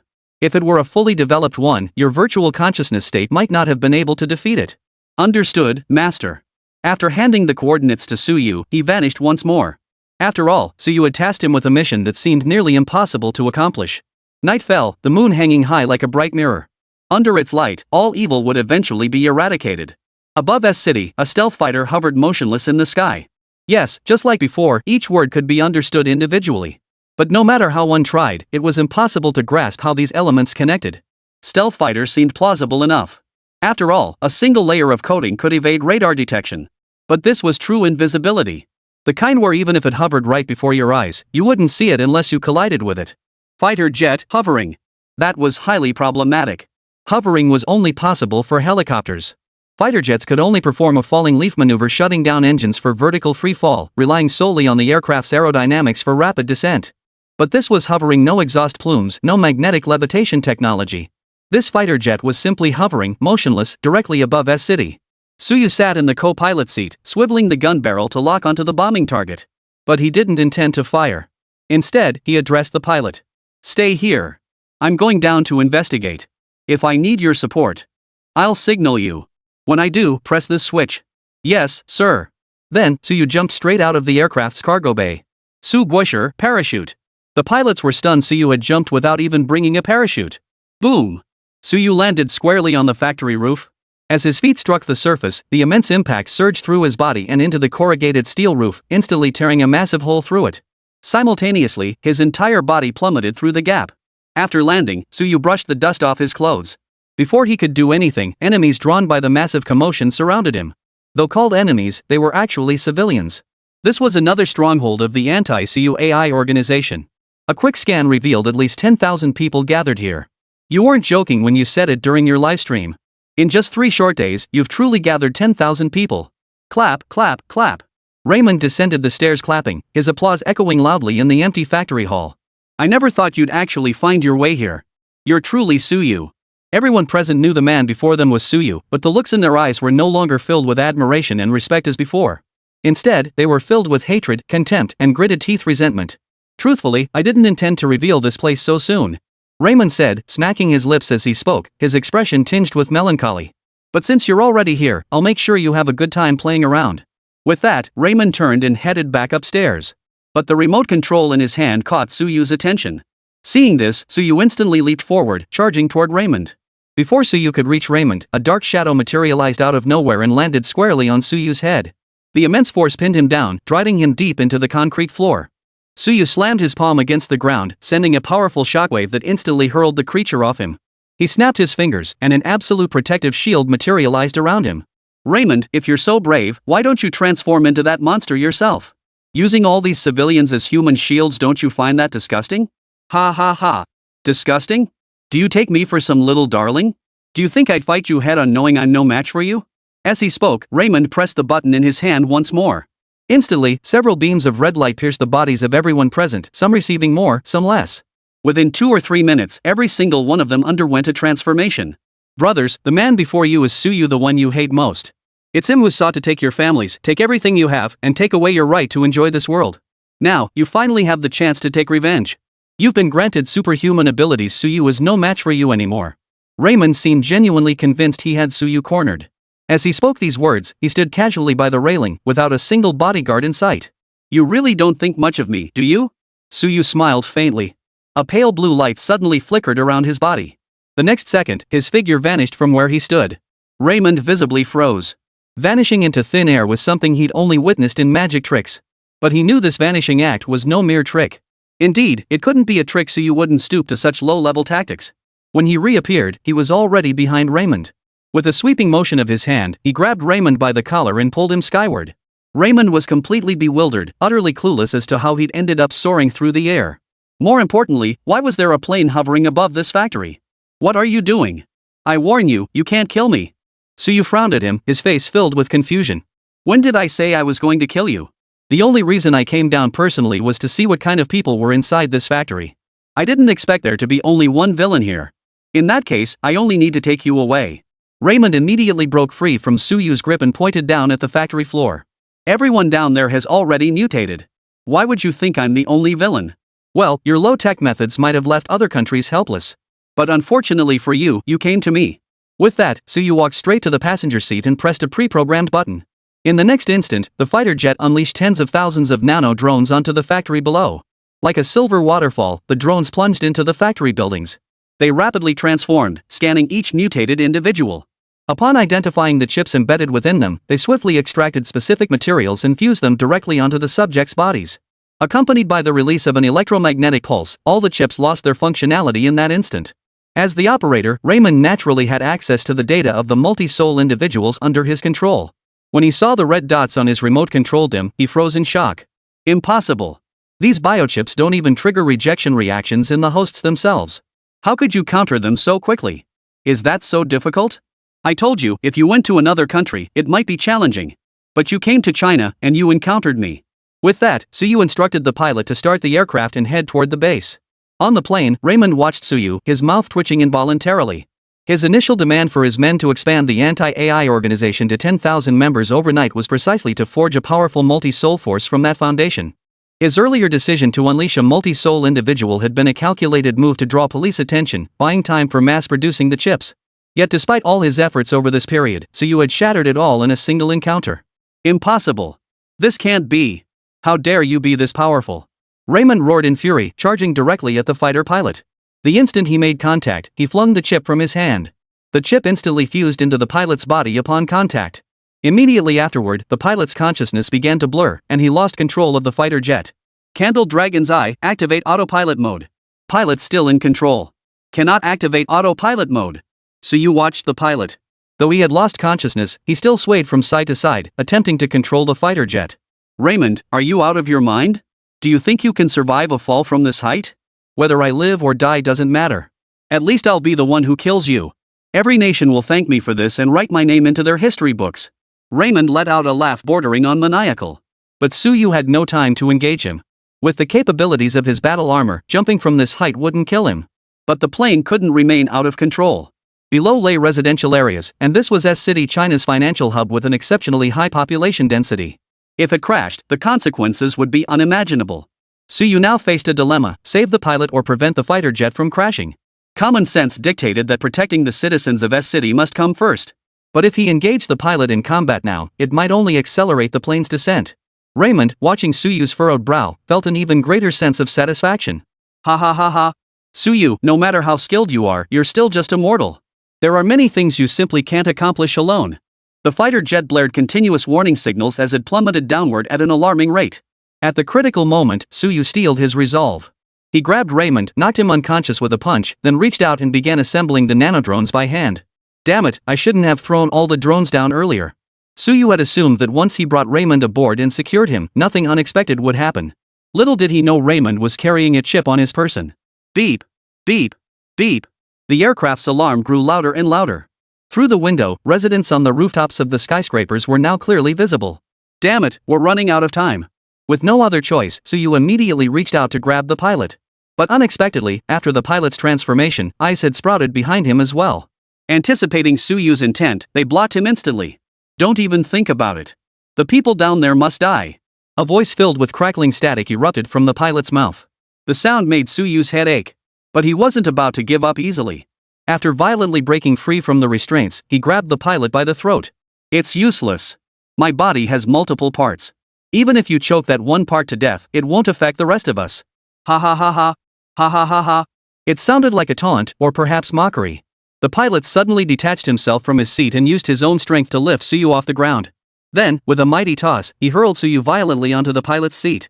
Suyu winced in pain but had no time to dwell on it. He frantically began maneuvering the aircraft to regain altitude. But that impact had apparently damaged the control stick. No matter how hard Suyu pulled, the plane showed no sign of climbing. Ahaha, I'm outta here. I finally got this body, and I'm not losing it so soon. With that, the pilot leaped out of the aircraft, plunging from the cargo hold. Of course, he didn't possess Suyu's formidable armor that could survive a fall from hundreds of meters unscathed. He landed on the lightning rod of a skyscraper, clinging desperately to the steel frame with sheer muscle strength, narrowly avoiding a fatal plunge. Hanging there in midair, he watched intently as the plane hurtled toward another towering building. Just as the two seemed poised to collide and explode, the aircraft abruptly vanished before his eyes. Yes, just as Suyu had vanished without warning inside the factory, this aircraft too disappeared completely, leaving no trace. Chapter 49, A Slap That Leaves You Dazed. Even with China's formidable technological prowess, it simply lacked the capability to open wormholes for spatial travel. The reason Suyu's aircraft vanished wasn't because it truly disappeared, he had merely activated emergency hover and cloaking mid-air. After all, a massive fighter jet hovering right outside someone's window was bound to be terrifying. Slumped in the pilot's seat, Suyu took a deep breath. He felt fortunate to have flown this particular fighter model today. Had it been another variant, the aircraft would likely have been destroyed with all hands lost by now. Following the pre-arranged plan, Suyu severed all signals from the multi-soul control chips. Xiao Xiao then led the team to transport all the unconscious civilians to the hospital. Throughout this process, the live stream must remain active, bearing the title, China will not tolerate any individual or technology trampling upon the lives of its citizens. What's going on with them? What does the government mean by starting this live stream? They seem to be unconscious, but it's unclear why. Could it be all this is Suyu's doing? Then having the authorities go live to pin the blame on terrorists? You have to admit, these people's imaginations are truly vivid. Just from seeing a live stream, they can conjure up so many scenarios and they're even quite convincing. Crucially, the most fortuitous part was that someone had just posted footage of Suyu and Raymond shaking hands online. This not only confirmed the person's speculation but also took the absurdity of the story up a notch. At that moment, Raymond, knocked unconscious by Suyu, slowly regained consciousness. Opening his eyes, he found Suyu glaring at him menacingly from the side. Suyu! What are you doing? Where's the pilot? Ramon rubbed his forehead while glancing toward the cockpit, only to find the pilot had vanished. You should worry about yourself first. Suyu extended a finger and pressed it against Raymond's forehead. Moments later, Raymond felt a powerful electric current surge through his brain, yet he didn't lose consciousness. What did you do to me? Nothing. Just ensuring you can't lie to me anymore. Raymond laughed derisively at Suyu. Impossible. All lie detectors operate based on brainwaves. You have no equipment here, how could this possibly detect lies? Oh? Is that so? Suyu let out an evil laugh upon hearing this. Then tell me this, do you prefer men or women? Women! Smack! Suyu immediately slapped Raymond hard across the face. Raymond froze in place, his mind suddenly flooded with countless terrifying thoughts. It felt as though that slap hadn't just struck his flesh, but his very soul. What did you do to me? Raymond roared at Suyu with all his might. Isn't it obvious? I just slapped you. You! Ignoring Raymond's roar, Suyu asked again. Do you like men or women? Are you out of your mind? Why should I answer that? Smack! Without a word, Suyu delivered another slap. This blow carried nearly the same force as before, yet its impact on Raymond seemed far more devastating. Raymond's eyes glazed over, saliva dripped from his mouth, and a foul-smelling liquid even seeped from between his legs. TSK, TSK, TSK, what a mess. Hearing Suyu's voice, Raymond snapped back to reality. Realizing his pitiful state, his face instantly contorted in utter despair. Ah! No, this can't be. What the hell did you do to me? Raymond felt as though he had just plunged into hell, surrounded by the horrors and demons he dreaded most, and the darkest depths of his own soul he refused to confront. Those things circled him, spinning madly round and round, endlessly renewing his terror, grinding against his senses. Crucially, in less than a minute, he felt as if he'd been tortured by them for an entire year. Why do you keep asking me such strange questions? Can't you feel it when someone slaps you? I'll ask you one more time, do you like men or women? Hearing the question again, Raymond's composure shattered. He did like women, but he knew that even if he said he liked men, he'd still get beaten. Because he'd come to realize Suyu simply wanted to hit him, to torment him. I'm sorry. I'll tell you anything you ask. I won't lie. Raymond wept, snot and tears streaming down his face, all traces of his earlier defiance at the chemical plant gone. Is that so? Then tell me, what exactly did the Star Nation send you here to do? To find an opportunity to kill you. Suyu wasn't surprised by this answer. He'd suspected as much all along. But what puzzled him was why they hadn't followed through later. If you wanted to kill me, why not just send the multi-solars directly? Because we wanted to completely destroy your country. So you orchestrated this entire charade to strip the government of its credibility, or rather, to strip me of my credibility? Exactly. Suyu smiled faintly. You're overthinking it. This country isn't as divided as you imagine. But many people have indeed joined my anti-AI organization. Suyu slowly rose and sat in the driver's seat, explaining as he operated the controls. They're acting this way because they don't know what you're really doing. If you'd made it clear from the start that you intended to use them for experiments, they absolutely wouldn't have joined you. Of course, there are also a few desperate terrorists who fantasize about obtaining power that doesn't belong to them. But compared to your country, our numbers are inevitably smaller. With that, the fighter jet ignited its engines, and Suyu piloted it directly toward the base with Raymond aboard. Little did they know, every word of Suyu and Raymond's conversation had been streamed live in real time. Everyone heard it loud and clear. This man wants to destroy our country. Damn it! Our conflict with Suyu is an internal matter for Huagua. How dare the trash Star Nation try to meddle? Suyu, wipe them out. Exactly. A bunch of arrogant bastards who don't know their place. In an instant, the entire audience rallied behind Suyu once more, placing the nation's survival squarely on his shoulders. Witnessing this scene, Suyu knew his relentless struggle had been worth it. Soon, the fighter jet arrived at the base. As Suyu stepped off the aircraft, he addressed Raymond, who remained kneeling on the ground. The truth is, you're attracted to men. I implanted a microchip in your brain far more advanced than your biological chips. It monitors and feeds back all your thoughts to my mind, so I know you're lying. Of course, it can also reverse control your consciousness. That's why you felt like you experienced all those terrifying events. Chapter 50, The Consciousness Belongs to Jiang Xinghai. 2 days later, the Ministry of State Security commenced Raymond's trial. Out of humanitarian considerations, the ministry opted to file charges, allowing the court to determine Raymond's specific crimes and sentence. Raymond sat in his seat, his eyes showing no trace of panic. He clearly didn't believe Suyu could do anything to him. After all, he was a significant figure in Star Nation. Star Nation wouldn't allow China to try him, much less hand him over to China after his capture. But unexpectedly, the judge's opening statement immediately made Raymond squirm uncomfortably throughout the trial. This trial has been conducted with the explicit consent of the Star Nation. The proceedings are fully open to the public and strictly adhere to the laws of China. Impossible. My homeland would never abandon me. Raymond froze in shock. He never imagined his own country would actually abandon him. You must be lying. Raymond roared hysterically. But it was useless. The court proceedings continued regardless, interrupted only by the judge occasionally demanding Raymond shut up. After 2 days of relentless effort by Xiao Xiao and Suyu, all those implanted with biological chips had awakened. Awakening was inevitable, but Suyu had to ensure the chips were fully absorbed by their hosts and could never be reprogrammed. Thank you for your hard work, Su Guisher. No need to thank me. It's my duty. Alright, with you here to watch over things, I can rest assured. I have other matters to attend to, so I'll be taking my leave. With that, Suyu pressed the button in his palm, activated his cloaking ability, and departed the hospital. After all, to the outside world, he was still maintaining his fake death status.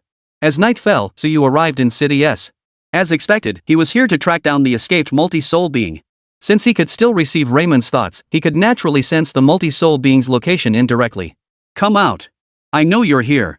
Suyu stood at the entrance of the building, his voice echoing through the empty lobby. This was a shopping mall, and Suyu was downright relieved the multi-soul entity hadn't gone on a rampage during daylight hours. Ha ha ha. Accompanied by footsteps, the pilot materialized before Suyu.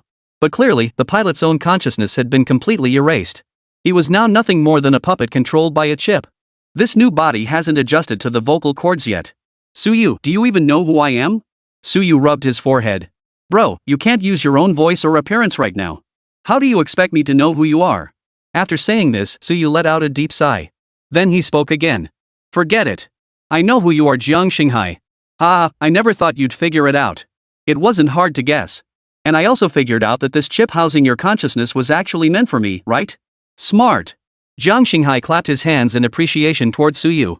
But Suyu had no desire to waste time with Jiang Xinghai. He only wanted to resolve this troublesome matter as quickly as possible. Enough. I didn't come here to reminisce with you. Besides, you're already a dead man.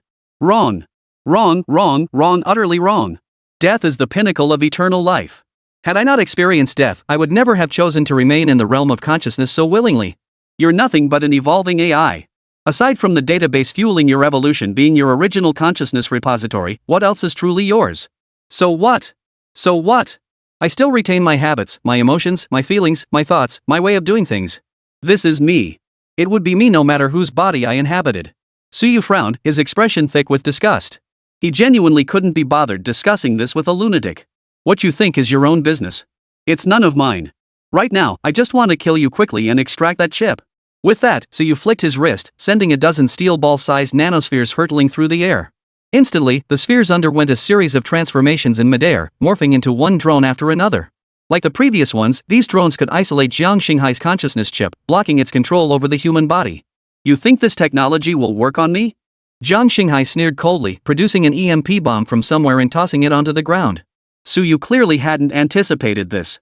Under the EMP blast, the drones severed their connections to Suyu and plummeted to the ground. Damn it, I forgot he was also part of the Dragon Scale Special Forces. You're seriously twisted. Just by glancing at the exterior and feeling the texture of this body, you managed to replicate a basic version. Thanks for the compliment. Jiang Xinghai chuckled, acknowledging Suyu. After all, that's exactly what he was thinking too. What the hell are you laughing at? You really think I'm complimenting you? They're dead already, yet they still insist on wasting survival resources. It's beyond words. With the drone rendered useless, Suyu charged straight toward Jiang Xinghai. He intermittently activated his cloaking ability, picking up essential resources from the ground as he ran, then began assembling the drone by hand once more. The drone itself was merely a vessel, the real functionality lay in its onboard components. So Suyu's task now was to discard the electromagnetic equipment and reassemble only the functional components. Watching Suyu's figure flicker in and out, Jiang Xinghai felt not fear but excitement. Ha. Suyu, you're incredible. I truly have to admire you. I never imagined you could develop cloaking technology. Quick, show me more. Let me see. Suyu snorted coldly. So what if I show you? You won't live to replicate it. With that, Suyu pressed the object in his hand directly against Jiang Xinghai's throat. But what Suyu hadn't anticipated was that Jiang Xinghai suddenly drew a pulse pistol, aimed it squarely at his abdomen, and pulled the trigger without a moment's hesitation. A powerful blue pulse wave erupted from the barrel. At such close range, Suyu had no chance to dodge. At the critical moment, he rammed the nanomaterial in his hand into the barrel. Bang! A deafening explosion followed. While the nanomaterial successfully blocked the pulse wave, the drone he had painstakingly crafted was destroyed once again. Oh? I thought this was just ordinary nanomaterial. Turns out it's the same stuff as the Heaven's Wrath battle armor. But there's only so much material on the ground. How many shots do you think it can withstand? Suyu stared at Jiang Xinghai's smug expression, shifting his gaze silently to the pulse rifle in the man's hands. Chapter 51, Forced Entry, Hijacking the Execution Ground. Suyu's body shifted once more, the armor concealed beneath his clothing finally emerging. This moment, Suyu was going all out. Jiang Xinghai, witnessing this, once again let out a wild, ape-like roar. My god! Suyu, you've actually managed to apply nanotechnology to this level. Suyu dove forward, closing the distance to Jiang Xinghai in an instant. His hand shot out, clamping down on Jiang Xinghai's throat. Jiang Xinghai instantly countered with his pulse rifle, but this time, Suyu didn't focus on the weapon itself. Instead, his attention was fixed on Jiang Xinghai's wrist. In an instant, the nanotech armor transferred from Suyu's body along the pulse rifle and onto Jiang Xinghai. What? Are you trying to gift me your armor? If that's the case, I might consider letting you off easy. Protection mode. Suyu uttered the command in a flat tone. Instantly, the once supple battle armor hardened like steel. Only then did Jiang Xinghai suddenly realize his hand could no longer pull the trigger. Don't think you can trap me. Jiang Xinghai's mind worked quickly. Since his fingers couldn't pull the trigger, he could make the trigger strike his fingers instead. He attempted to wrench his left hand free from Suyu's grasp. Don't bother. You can't move now. Jiang Xinghai's face twisted with frustration, but his mouth was sealed shut by Suyu, leaving him only able to make muffled sounds. Can't be bothered with your nonsense. Let your consciousness fade into oblivion.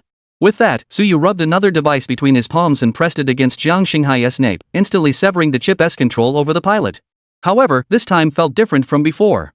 Perhaps due to prolonged chip control, when Suyu raised his hand to scan the pilot's true consciousness, there was no signal at all. Hey, Xiao Xiao, come to my place. Defendant, this court hereby sentences you for violating the peace accords. You are found guilty on 23 counts and sentenced to death, to be carried out immediately. Raymond heard the verdict, cold sweat dripping from his forehead down his cheeks onto the floor. Impossible. This can't be happening. You absolutely cannot kill me. Execute the firing squad immediately. Such individuals pose a threat to China simply by existing. Yes. Kill him. He's the one responsible for my husband still lying in the hospital. To drive home the psychological blow, Suyu had deliberately activated the Candle Dragon's AI for this livestream. Thus, the comments were no longer cold, static text, they transformed into the actual, blood-curdling screams and rage-filled curses of these people. Ha ha ha ha. Ha ha ha ha. You people are truly amusing. Weren't you the ones begging me to punish Suyu back then? Now you're siding with Suyu, using your so-called justice to curse me. Ha ha ha ha ha ha. Shut your filthy mouth. Stop barking nonsense here. As the audience's curses grew increasingly vile, the judge, seeking to uphold the court's dignity, ordered several soldiers to immediately escort Raymond to the execution ground. Well done. Well done. Countless voices praised the judge's verdict. Everyone believed Raymond was now certain to meet his end. After all, the nation had employed such thunderous measures, even risking offense to the Star Nation, to execute Raymond. There was no escaping death now. Crash. Suddenly, the courtroom door was kicked open. Immediately, over a dozen soldiers clad in black combat uniforms and combat helmets stormed in. Upon closer inspection, the eagle emblem on their shoulders stood out prominently. What's going on? It's the Flying Eagles. Are Star Nation forces openly attempting to hijack an execution? Shoot him now. Kill him immediately. Otherwise, trouble will surely erupt. Bang! Bang! Bang! Before anyone could react to this commotion, more glass shattered nearby the trial site. Then, over a dozen more soldiers in identical uniforms descended from above, landing in the conference hall. The soldiers maintaining order instantly drew their weapons in alert. But unexpectedly, the barrels of these soldiers' guns instantly swung around, pinning them to the spot. Finally, amid a round of applause, a blonde youth in a blue suit stepped out from behind the Flying Eagles and into the center of the hall. Who are you? Do you know what crime it is to disrupt a court session? Since the defendant in this trial was Raymond, Suyu had made meticulous preparations. The judge, naturally, was no ordinary figure, none other than CSCIN, Deputy Minister of State Security. CSCIN, despite his name sounding rather literary, no one who had seen him would ever believe that was his given name. After all, if you were asked to name a man standing 187 centimeters tall, with muscles like ropes and veins like coiled dragons, whose every step made the floor tremble, would you choose Li Kuei or CSCIN? Allow me to introduce myself. I'm the commander of the Flying Eagle Squadron. You can call me Lang.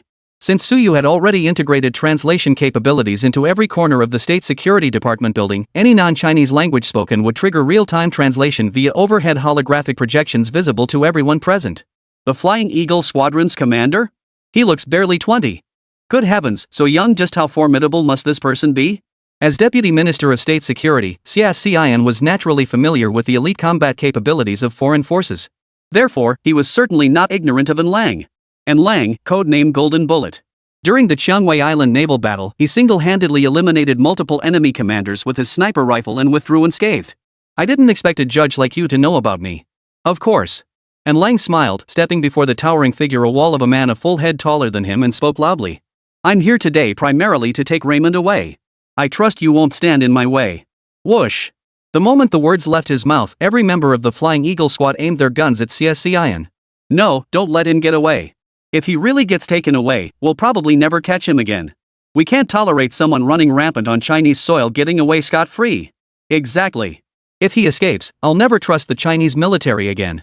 The audience's roar echoed throughout the venue. All eyes were fixed on CSCIN. At this critical moment, the power to make this pivotal decision rested solely in CSCIN's hands. Well, are you going to oppose me?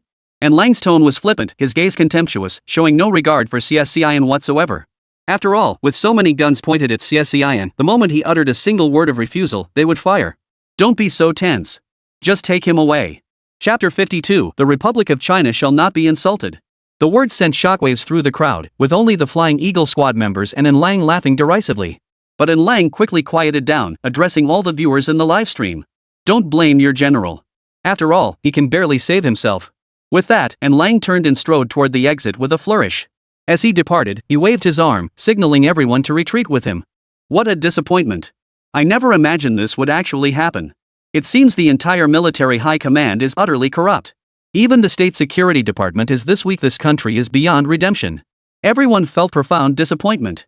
Especially when Lang and Raymond stepped through the gate and slammed it shut in a defiant gesture, the soldiers inside the room couldn't help but let out a collective sigh of resignation. Useless. Trash. Cowards. People like you have no place leading the Ministry of State Security. A chorus of curses echoed through the hall, piercingly harsh, yet no one knew how to retaliate. Xian took a deep breath and sat back down in the trial chair. After adjusting his clothes, he drew his pistol and placed it on the table. Yes, scum like you deserve to die. Kill yourself now. Take your own life. Shoot already. Don't just leave it on the table for show. Finally, someone couldn't bear it anymore. Shut up. All you lot are just here for the spectacle.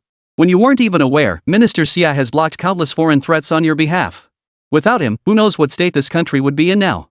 Minister Xia, don't listen to them. In our eyes, you're the most formidable soldier. That's right, Minister Xia. Whatever you decide, we stand behind you. Seemingly moved by these heartfelt words, the men lifted their heads once more, their eyes blazing with resolve. Just then, the main door burst open with tremendous force. Two dark figures crashed through the entrance, flying through the air before slamming hard onto the floor. Everyone turned to see two members of the Flying Eagle squadron, who had somehow tumbled through the entrance. Soldiers immediately raised their rifles in alert, but moments later, over a dozen more Flying Eagle members were tossed inside. They lay motionless on the floor, seemingly unconscious. Moments later, escorted by a group of dragon scale soldiers, Lang and Raymond re-entered the hall.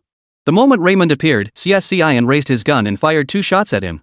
As the saying goes, one bullet can be preloaded into the chamber, allowing a second shot to be fired immediately afterward, effectively achieving 2 rapid shots in quick succession. Of course, the second shot was irrelevant. What mattered was the first, preloaded round. Even if the remaining Flying Eagle member had reacted, it was too late to do anything. He could only watch as a crimson rose blossomed from Raymond's forehead before he fell straight to the ground. This single shot stunned everyone present, including the group lurking behind the screen, watching the spectacle with voyeuristic glee. You're insane. Do you know what you've done? And Lang instantly lost his mind, erupting in furious curses. But Xian paid him no mind, instead addressing the audience below the stage and behind the screens in a voice brimming with fury, pride, satisfaction, and duty. Raymond has been terminated. Execution complete. Veins bulged on Lang's temples. He never imagined this would end this way. Fine, you've done well. Xian, is it? You think you can make me leave? Let's see if you have the guts to face the wrath of the Star Nation State Security Department. Xian scratched his ear, wearing a carefree expression. What did you say? I can't hear you. Your threats lack conviction. Your Star Nation isn't all that impressive, huh? You. Oh. What? Has your bark gone? Truth be told, I was pretty surprised when I first saw your profile.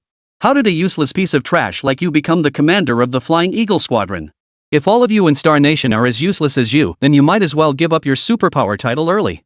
Compared to you, even Y Nation seems stronger. Damn, that's cutting to the bone. Is Y Nation really that great? Don't laugh, that's Brother 3. As the AI, capable of simulating human emotions, read out the comments, everyone present burst into laughter. Only the few Flying Eagle squad members and Lang's expressions grew even more grim. Xian, you dare let me go back? Go back? Of course you can. You haven't broken any laws. I have no right to keep you confined here. Go ahead. With that, Xian extended his hand, signaling the Dragon Scale team members to step aside and clear a path for Lang. Lang visibly hesitated at the sight. He clearly hadn't expected Xian to agree to his request so readily. Let's go. Yet he radiated confidence, as if convinced Xian had already tricked them once and wouldn't dare do so again. The walk from the interrogation room to the main entrance took roughly 7 minutes. Every single second of those 7 minutes filled Lang with dread. He couldn't fathom what had come over him. Are you all right? The team member behind Lang seemed to notice his unease and hurriedly asked with concern. I'm fine. Lang took a deep breath, trying to quell the unease gnawing at his insides.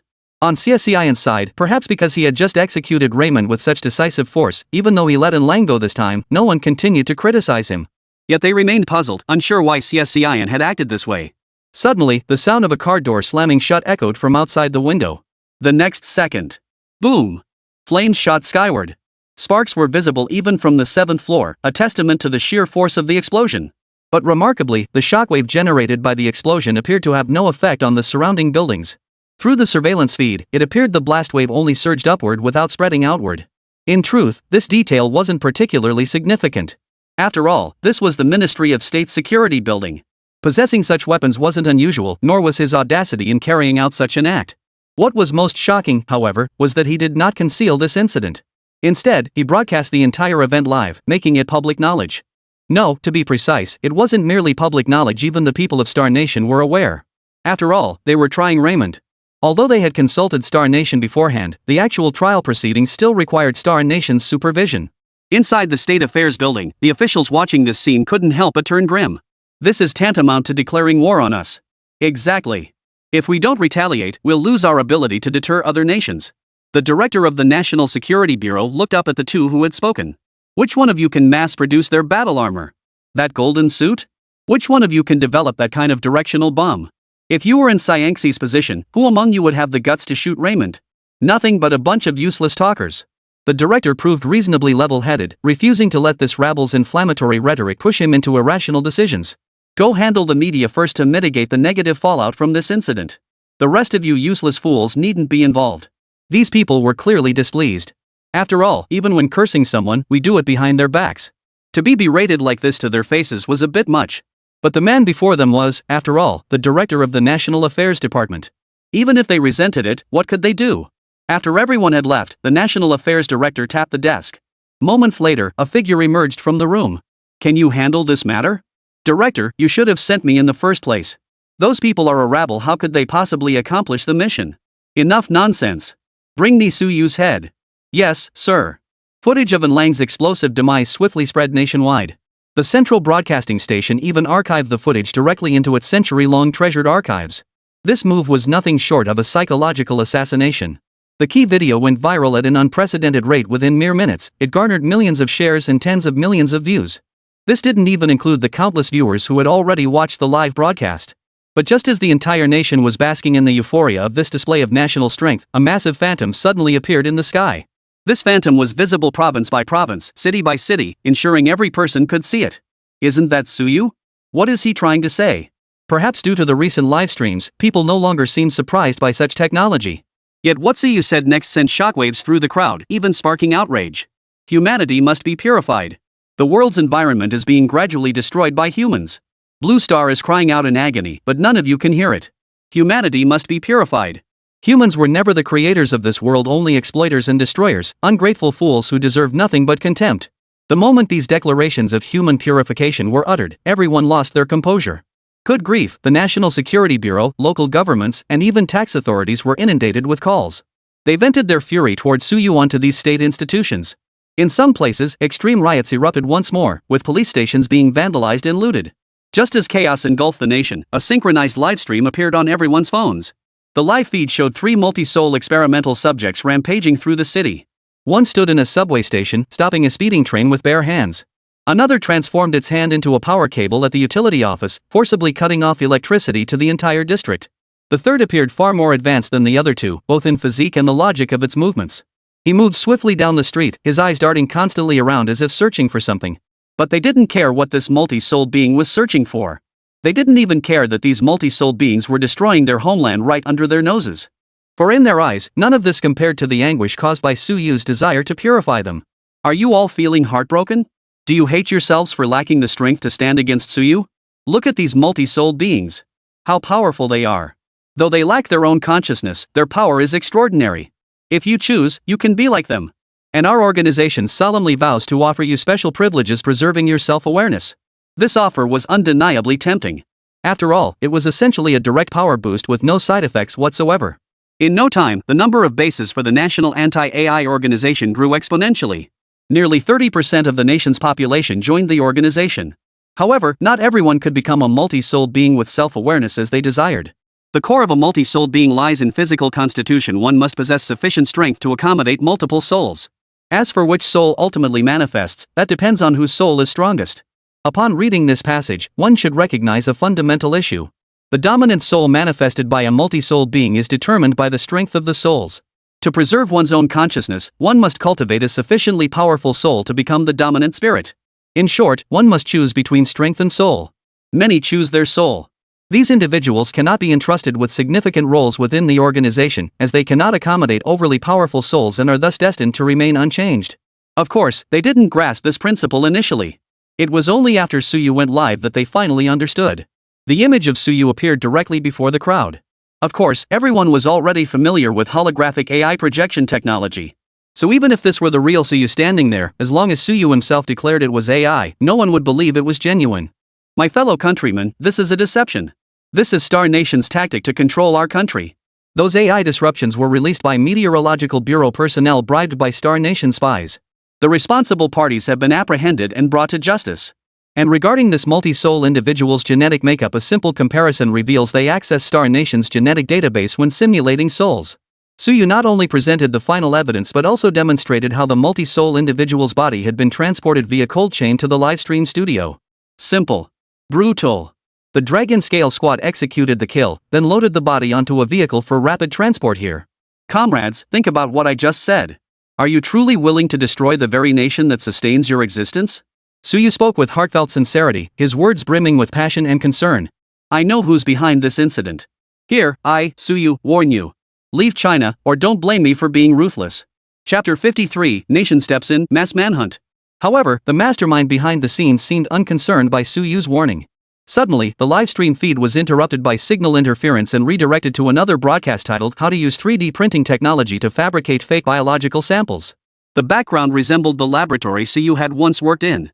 With advances in technology, printing hyper-realistic dummies is no longer difficult, it's practically child's play. Add to that how advanced our nation's aircraft and artillery have become nowadays, even AI consciousness can be uploaded to the cloud for virtual battles. Developing a skeleton with such high mobility and embedding advanced AI within it is equally straightforward. That makes sense. Those dummies might not be real. Honestly, if someone hadn't captured this thing on video, I wouldn't be sure if this dummy was real. What if it was just an AI video? And yet Suyu still tries to play the sympathy card with us? Ridiculous. He even tried to frame others. It's clear he just wants to purge humanity. Our multi-soul technology was developed under conditions where the individual's consciousness remains absolutely under their own control. Not like these beast-like, uncontrollable monsters. Therefore, we ask everyone to trust our members and rest assured we will ensure you gain enhanced physical capabilities while retaining your consciousness. Humans are the rightful masters of Earth. No one has the right to decide another's life or death. If humanity truly destroys Earth, then let natural disasters wipe out all life. Never allow some self-righteous fool to usurp Earth's responsibility. These remarks instantly struck a chord with many people. Exactly. Suyu isn't a god. What gives him the right to decide Earth's fate? We can't let Suyu continue like this. We must learn to resist. Seeing the moment was ripe, the mastermind behind the scenes switched the livestream back to Suyu once more. Suyu's face was ashen. He had a phone too and was well aware of what had just aired. Everyone, if you're willing to trust me, leave that so-called organization immediately.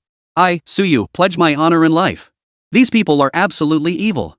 Their goal is to destroy our nation. In a desperate plea for their safety, Suyu even knelt on the ground after uttering these words. Enough. Stop putting on a show. This time, we absolutely will not forgive you. You still have honor? You're the one who wanted to purify humanity and you still have honor? Get out of China. You scum, you trash. Everyone unleashed their utmost hostility towards Suyu. At that moment, the act of kneeling, which should have been filled with sincerity, only served to indirectly confirm that Suyu was indeed putting on a show. Seeing the crowd spiraling out of control, Suyu reluctantly shut down the livestream. But even after Suyu was gone, the crowd continued to hurl insults at him. See? He's running away. Exposed, of course he'd run. Everyone, don't let your guard down. He might be preparing something ready to eliminate us. Looks like we need to speed up our plans. In an instant, a wave of new members flooded into the anti-AI organization. At one point, the factory even saw long queues forming. State Security Bureau. These Huagua people are such little darlings. Willingly serving as our guinea pigs. Indeed. With these test subjects, our multi-soul technology will advance another step forward. The director, hearing their mockery, slammed his fist on the table. You bunch of useless fools. Can't you see the hidden danger? The director's outburst silenced their laughter. But they still didn't grasp what hidden danger he was referring to.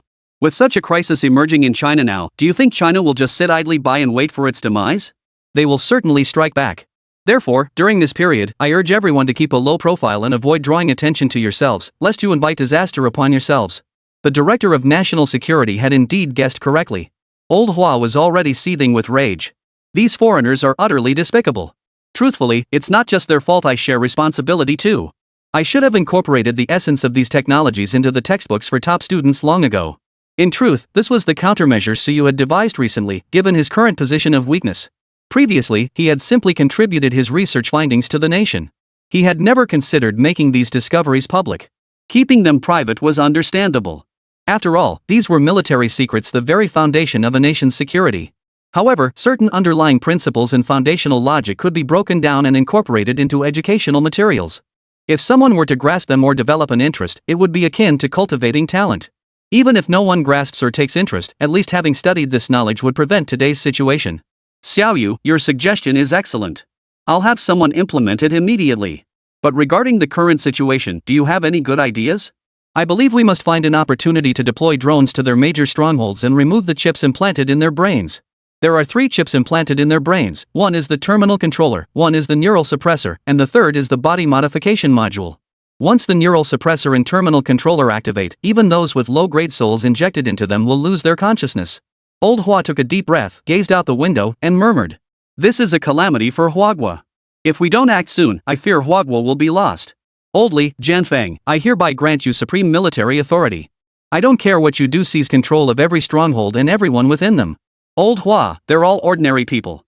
But they're about to lose their consciousness. And also, immediately. Before Old Hua could finish, Xiao Wu interrupted him. Old Hua, look. On the tablet screen, an announcement stood out prominently. A 100 million gold coin bounty was offered for the lives of Huagua's top talents, Suyu and Jiang Han. Crucially, someone was actively bidding in real time for the coordinates of Suyu and Jiang Han's location. The current bid had already reached 10 million gold coins. Well, if someone's spending 10 million on coordinates, at least they'll have 9 million left to spend on themselves. These people are utterly insane. Xiao Wu, quickly organize the media. I'm holding a press conference myself. Xiao Wu grasped the gravity of the situation and immediately dashed out to begin gathering the press. 10 minutes later, the live stream went nationwide. Ensure everyone can watch the broadcast. Yes, sir. To meet this requirement, the authorities directly opened channels reserved solely for military communications. This meant that regardless of location or whether individuals had activated signal jammers, the transmission could not be blocked. Ladies and gentlemen, I am Hua Zhenxi, the supreme leader of Hua Nation. Chairman Hua. Good heavens, Chairman Hua has actually called a press conference. This is truly unprecedented. In the past, General Xiao always handled these matters. Ladies and gentlemen, we have gathered here today to urge you to discern right from wrong and protect your families. Speaking was Oldly, the military commander overseeing this operation, who issued the following directive. All information disseminated thus far is false. The only truth is what Suyu explained to you through his live stream. Furthermore, under current law, anyone found disrupting public understanding will be arrested on the spot. Suyu, Jiang Han. Good heavens, is this a direct call to protect these 2 spies? User at Zorana has disseminated counter-revolutionary statements, violating the law. Account terminated. The moment this comment appeared, another message popped up below. When someone later tried to access his profile, the account had indeed been banned. Are they serious?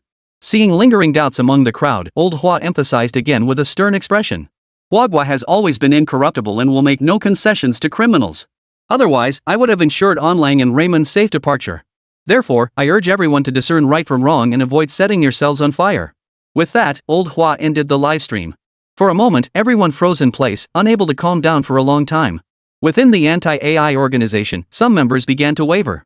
With Elder Hua stepping in personally, this matter is definitely no small affair. Guys, we gotta get out of here. If we don't leave now, we might never be able to leave. But just then, their phones automatically displayed the live stream once more. The screen showed someone working on a computer, processing the content from Old Master Hua's earlier livestream. As he meticulously manipulated the back-end code, he discovered that Old Master Hua's face was gradually morphing into Su Yu's. As you can all see, this is not the real leader. This is a conspiracy. Su Yu is utterly helpless. He can only use someone else's influence to cover up his crimes. Everyone, we must unite and join forces. Our anti-AI organization now has over 100,000 members. With our awakened power, we can take on 10 opponents each without breaking a sweat.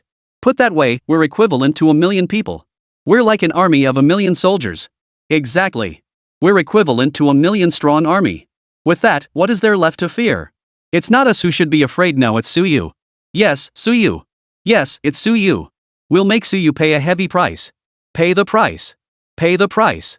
Seeing his goal achieved, the man shut down the livestream, leaving behind a bunch of little cuties chanting slogans here.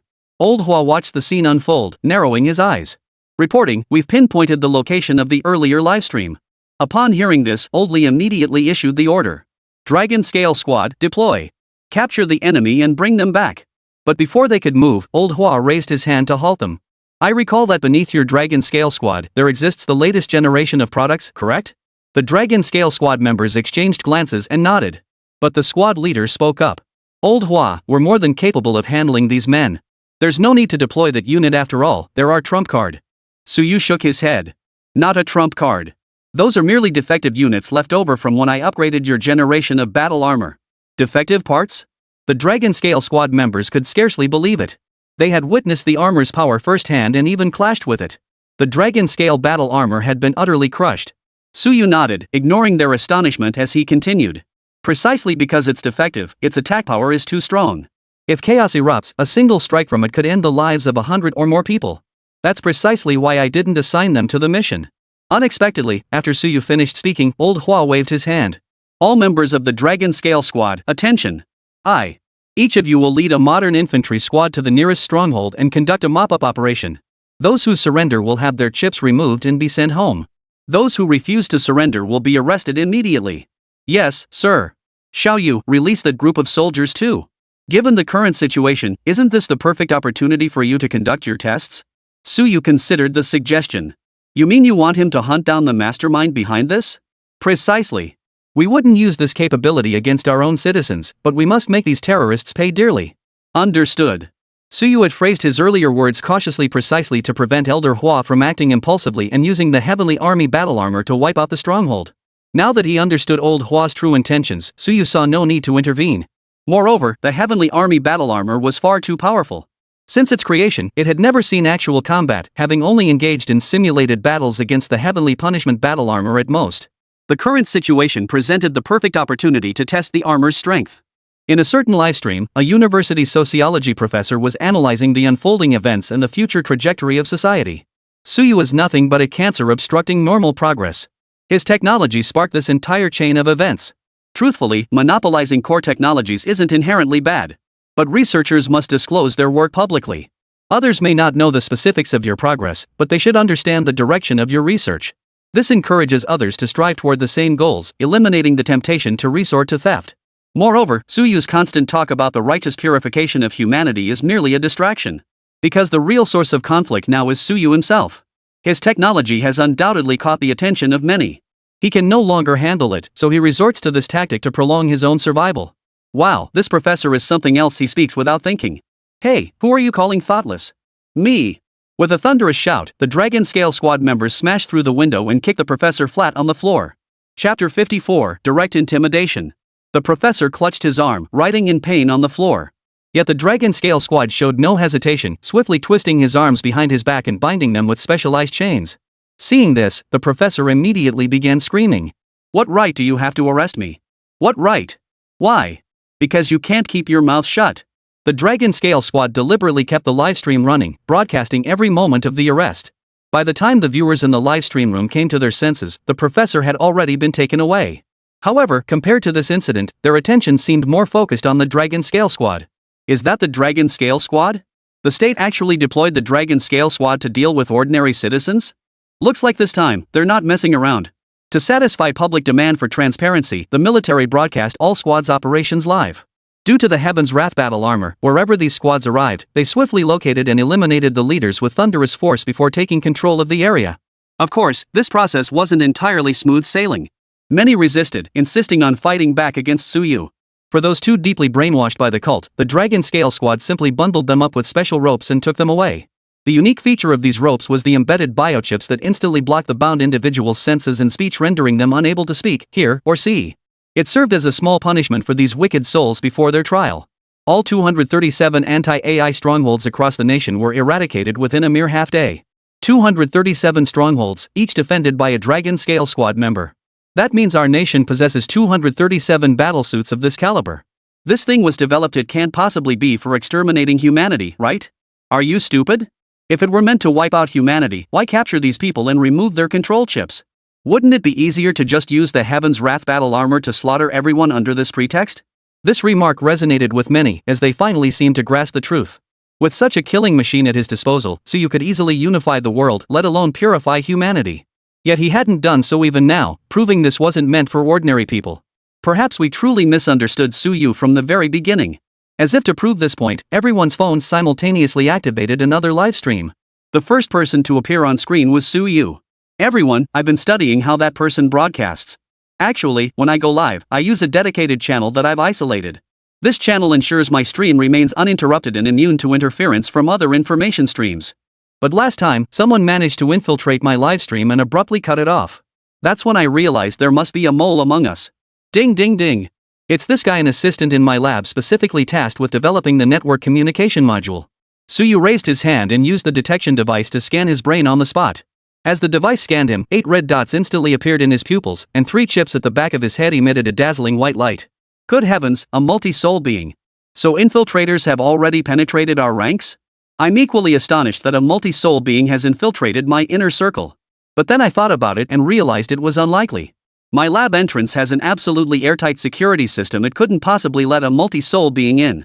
Therefore, I can only speculate that this is a very high-level multi-soul being. Right, Jiang Xinghai? At this remark, everyone froze in shock. Jiang Xinghai? But isn't he dead? His consciousness should have vanished entirely. Su Shin, you're talking nonsense. Suyu shook his head, signaling he was perfectly lucid. Never mind. Since he doesn't wish to reveal his identity, let's all sit back and enjoy the show. As the camera shifted, the scene before them transformed into footage of the Celestial Army squad carrying out their mission. These battle suits aren't gold, they're bronze. For some reason, even though bronze ranks lower than gold, I can't shake the feeling that this armor seems more formidable. As the group debated, the Heaven's Punishment battle armor had already breached the door and approached a man. Far from surprised by the armored warrior's intrusion, the man obediently held out his hands, signaling his surrender. You are under arrest for violating multiple laws of our nation. With that, the Heavenly Punishment armor stepped forward, flinging a special chain toward his wrists. This should have been a foolproof move, but to everyone's shock, a burst of flame erupted skyward right before the Heavenly Army armor. Crucially, this flame, much like the explosion of An Lang's car earlier, emitted shockwaves in only one direction. Originally, the bomb's explosive force was diminished because the shockwave dispersed outward. But now, with an invisible wall surrounding it, the blast's aftermath was concentrated into a single point. This meant the area engulfed in flames bore the full brunt of the explosion. It was like firing a rocket at ants. Ha ha ha ha ha, didn't see that coming, did you? The man watched as the Heavenly Army's battle armor was engulfed in flames, unable to suppress his laughter. Oh my god, are our people okay? They can't be dead.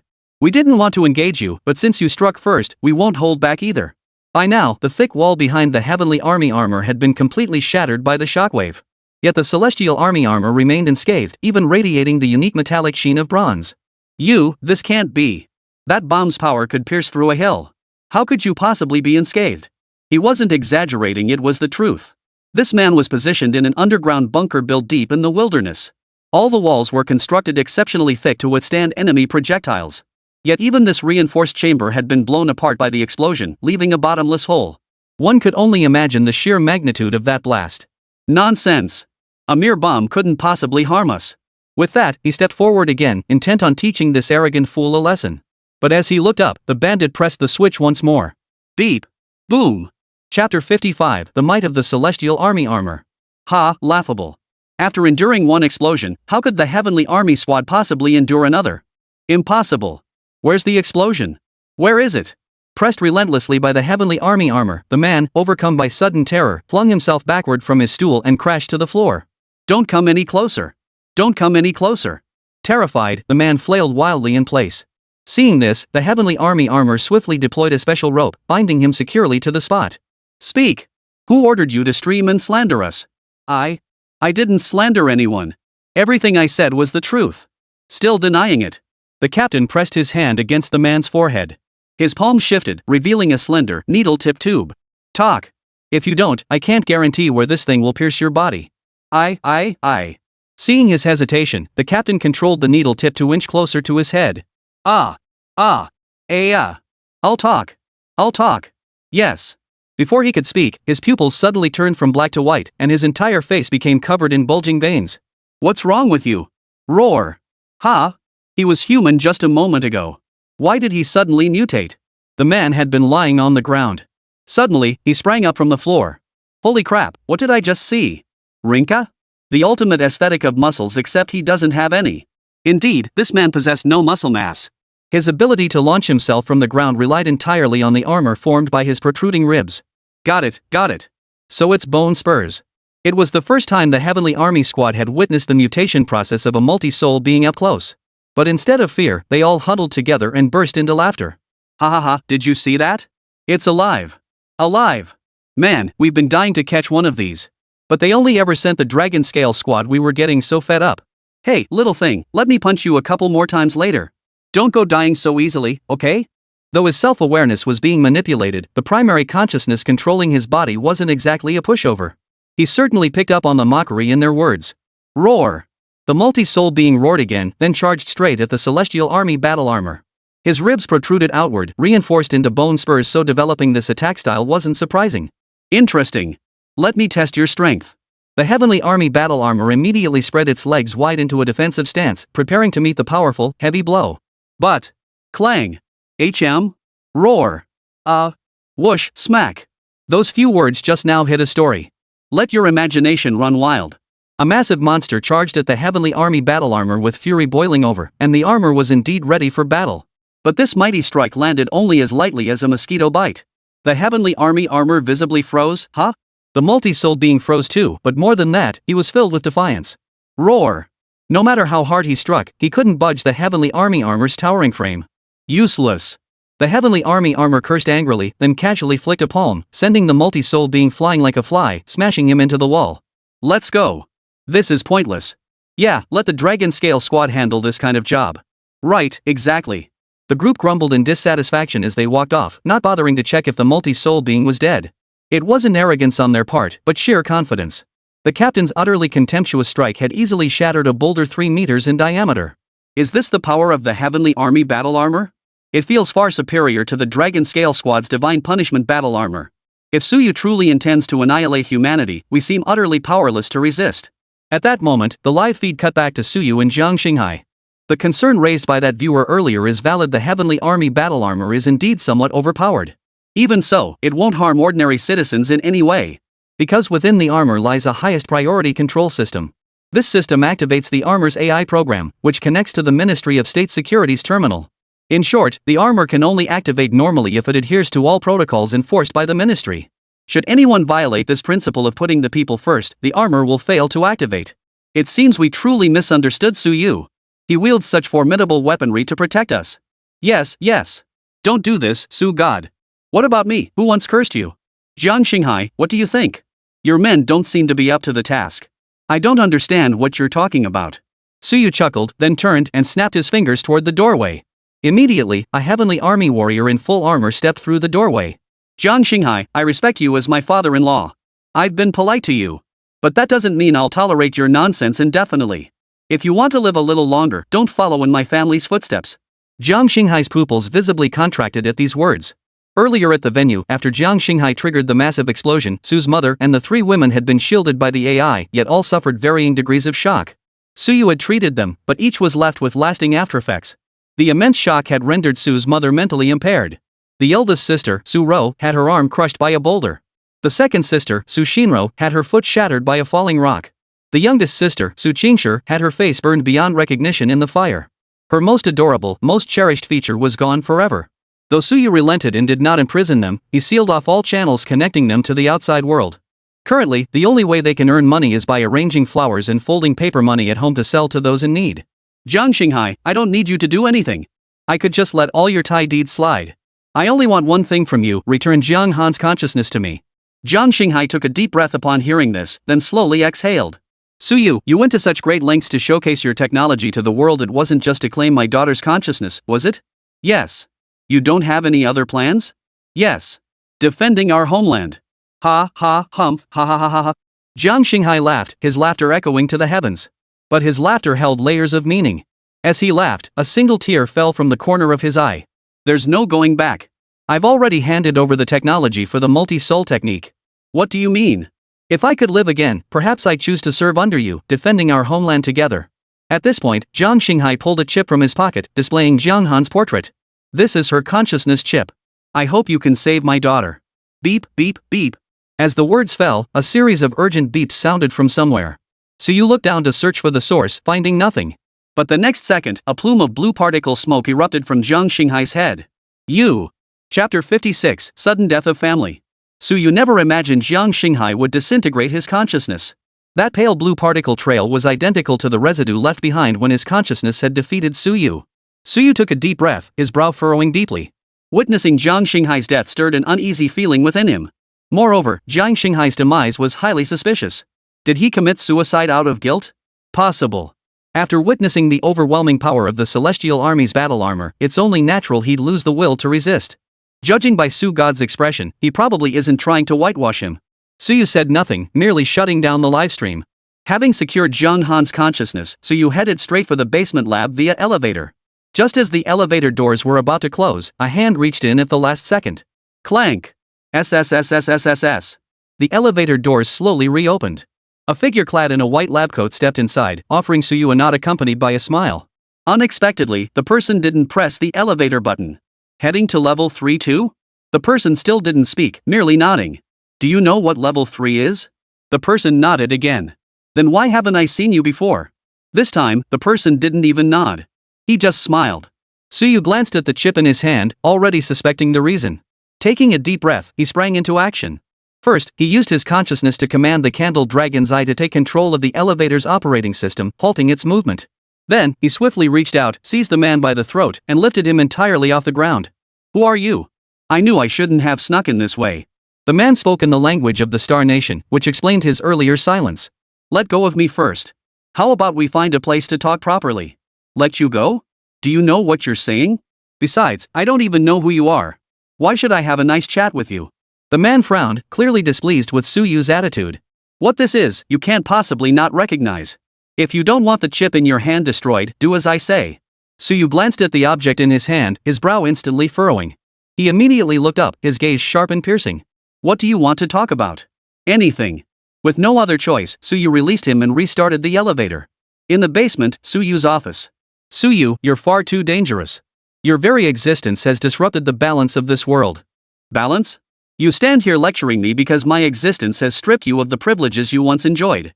Ha ha ha ha ha. The man laughed heartily, openly admitting it. I haven't introduced myself yet. My name is Thomas. I'm the Deputy Director of the National Intelligence Agency.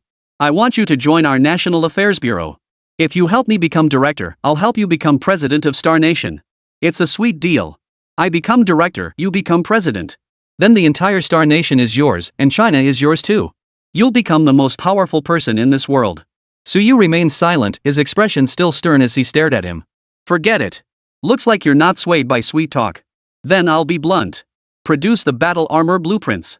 Otherwise, I'll have 100,000 Huagua citizens join you in death. Suyu smiled. His eyes brimmed with scorn. 100,000 Chinese people to bury with me? What gives you the confidence? Thomas crossed his legs, placed his hands behind his neck, and looked down his nose at Suyu. How much do you know about our multi-soul technology? What do you mean? True, you severed the chip's neural control. But do you realize that as long as the control chip remains implanted, we can activate its self-destruct sequence at any moment? You wouldn't dare. Suyu knew this well, but he had tested it and found triggering the chip's self-destruct was relatively difficult. It required sensing imminent destruction of the host body. In other words, as long as these people remained alive, the chip would not self-destruct. This is China. You want to start a massacre? Do you have the guts? And if you think this is a bargaining chip in our negotiations, you can go to hell. With that, Suyu raised his palm. A blue glow emerged from its center, causing Thomas's expression to shift instantly. Do you know what you're doing? Do you think I'm lying? Oomph. You have 3 seconds. If you keep spouting this nonsense, you can die. Thomas never imagined that Suyu, the man rumored to be fiercely patriotic, could become so ruthless in this moment. He could care less about the lives of these compatriots. Even if there was only a 1% chance this was true and a 99% chance it was false, it still meant the lives of 100,000 Chinese citizens. How could he gamble with that? 3, 2, 1. Hold on. Thomas finally relented. After all, with an electromagnetic cannon of that caliber pressed against his forehead, he had absolutely no chance of survival. Anything else you want to say? I'll go undercover. Hearing this, Suyu visibly froze. He didn't know what kind of undercover work he meant. Exactly what it says. I'll go undercover, infiltrate the National Security Bureau for you. Absurd. What kind of person needs an undercover agent? You do. Of course. To show I'm serious, I can give you a piece of information. Your child is currently at the foot of Shifu Mountain. What do you mean? Suyu grabbed his head and dragged him all the way to the wall. Exactly what it says. As for what exactly it is, you'll see for yourself. I'll be heading back to Star Nation for a while. Once you return, I'll come find you. Also, you'd better research a consciousness transfer carrier. If you choose to implant the chip directly into Jiang Han's body, she'll eventually become another target under our control. Oh, and I need to take some things back with me. That way, I'll have a reason to keep returning to China for missions. Suyu stared at Thomas. After a few seconds of contemplation, he flicked a micro-controlled electrical chip into Thomas's brain with a backhand flick. Fine. If you're sincere enough, I'll agree to your terms. But you're taking nothing with you. Get the hell out of Star Nation immediately. Until our cooperation is established, you remain an intruder. Thomas, seeing Suyu's fierce expression, knew staying any longer was futile. He straightened his clothes and, led by Suyu, left the National Security Building.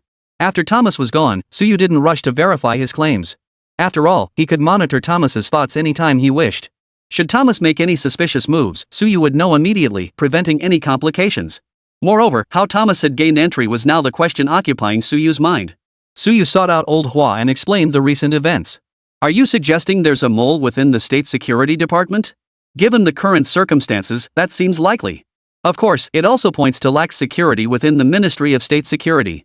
After all, he managed to approach me so brazenly it certainly warrants serious consideration. Alright, I understand. I'll look into it discreetly. Back in his lab, he spent half a day developing a consciousness transmission carrier. Thomas had specifically warned him to use a consciousness transmission carrier precisely because he didn't want Suyu to implant the chip directly into Jiang Han's body. Because if that happened, Jiang Han could potentially be controlled too. Even without Thomas mentioning it, Suyu understood this risk himself. What exactly is this man planning? Just as Suyu murmured this, the consciousness transfer completed, and Jiang Han slowly awoke. Han? What happened? It feels like I was unconscious for ages. Thank goodness. You're okay. Suyu exercised caution, using the candle dragon's eye to scan the compatibility between Jiang Han's consciousness and his physical body while embracing him. Only when he saw the result was 100% did he relax.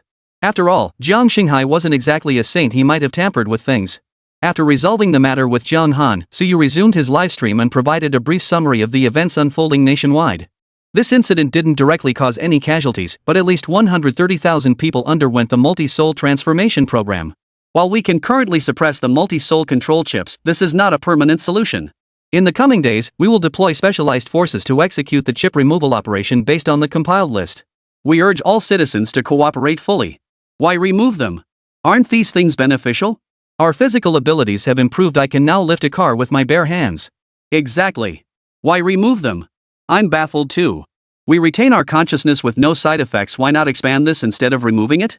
Suyu considered whether to tell them the chips would explode. But before he could decide, someone spoke up. I think he just doesn't want us to have the strength to resist him. Now that you mention it, that could totally be it.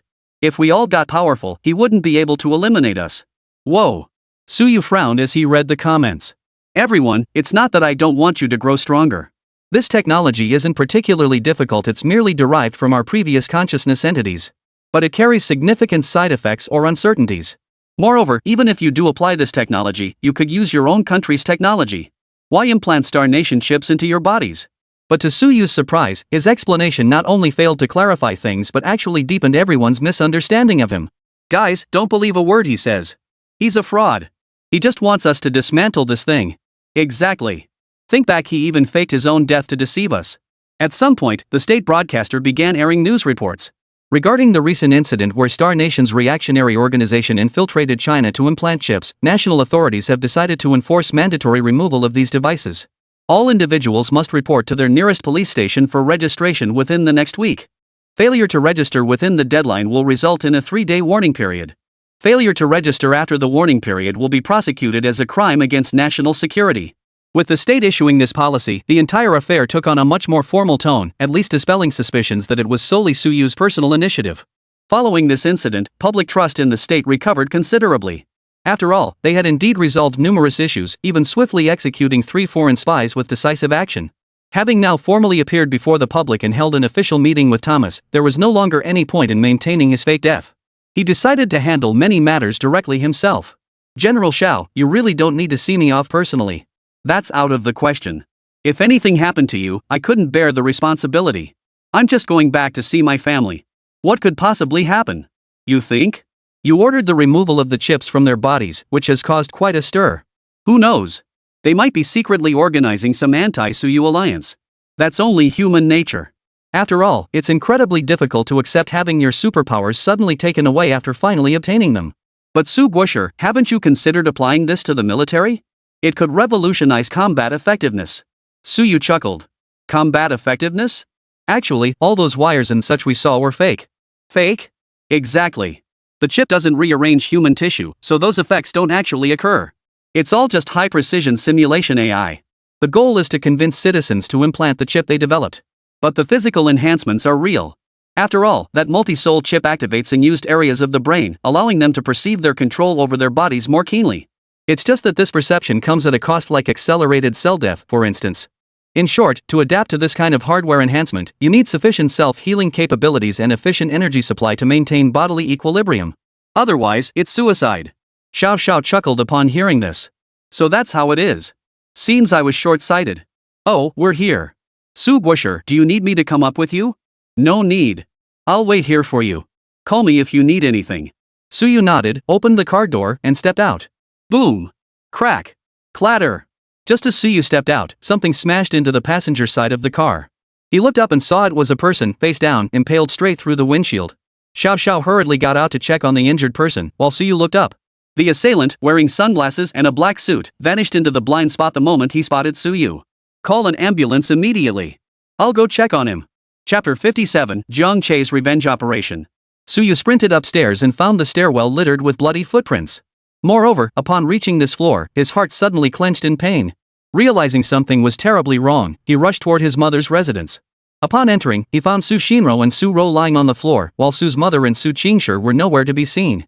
Suyu rushed forward to check Su Shinro's breath and found she was still alive. But Su Ro lay in a pool of blood, her eyes wide open, clearly lifeless. Even so, Suyu had no time for grief. He bent down to lift Su Shinro, only to discover her spinal cord exposed, the fractured vertebrae dripping a mixture of red and white fluid. Suyu, save. Mom. They've been taken away. Taken? By whom? As Su Shinro opened her mouth to speak, her pupils suddenly dilated. Her entire body went limp as if drained of all strength, collapsing into Suyu's arms. Inhale. Exhale. Suyu set Su Shinro down and headed toward the stairs. Returning to Xiao Xiao's side, he found Xiao Xiao fumbling frantically in his pocket for his phone. What's wrong? Nothing. Nothing at all. Have you identified the deceased yet? No. Hearing this, Suyu frowned. Nothing? The victim's face was severely damaged, so clearly, Suyu didn't buy this explanation.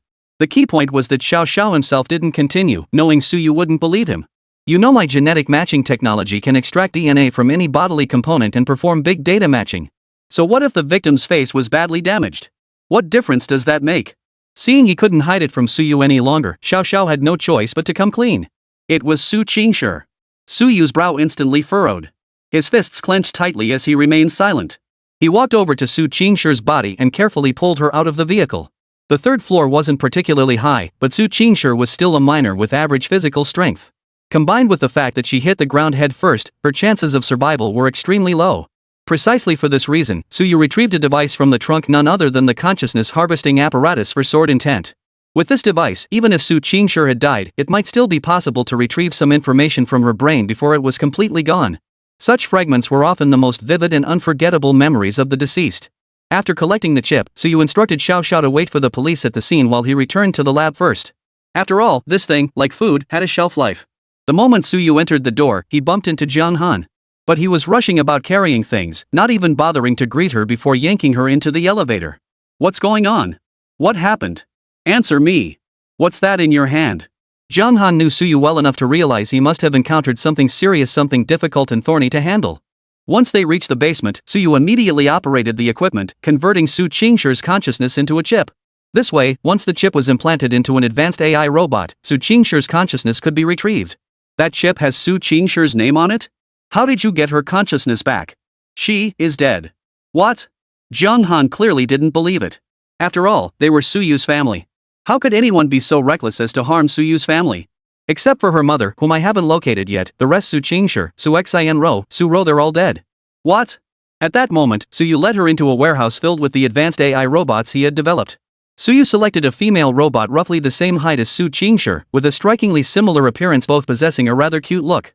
After inserting the consciousness chip, the robot sprang to life. The moment she saw Suyu, she rushed forward and threw her arms around him. Brother! Brother! Mom was taken away, and they killed sister. I know. Brother, I'm sorry, I was wrong. I shouldn't have sided with them against you. But she's still our mom. Please save her, okay?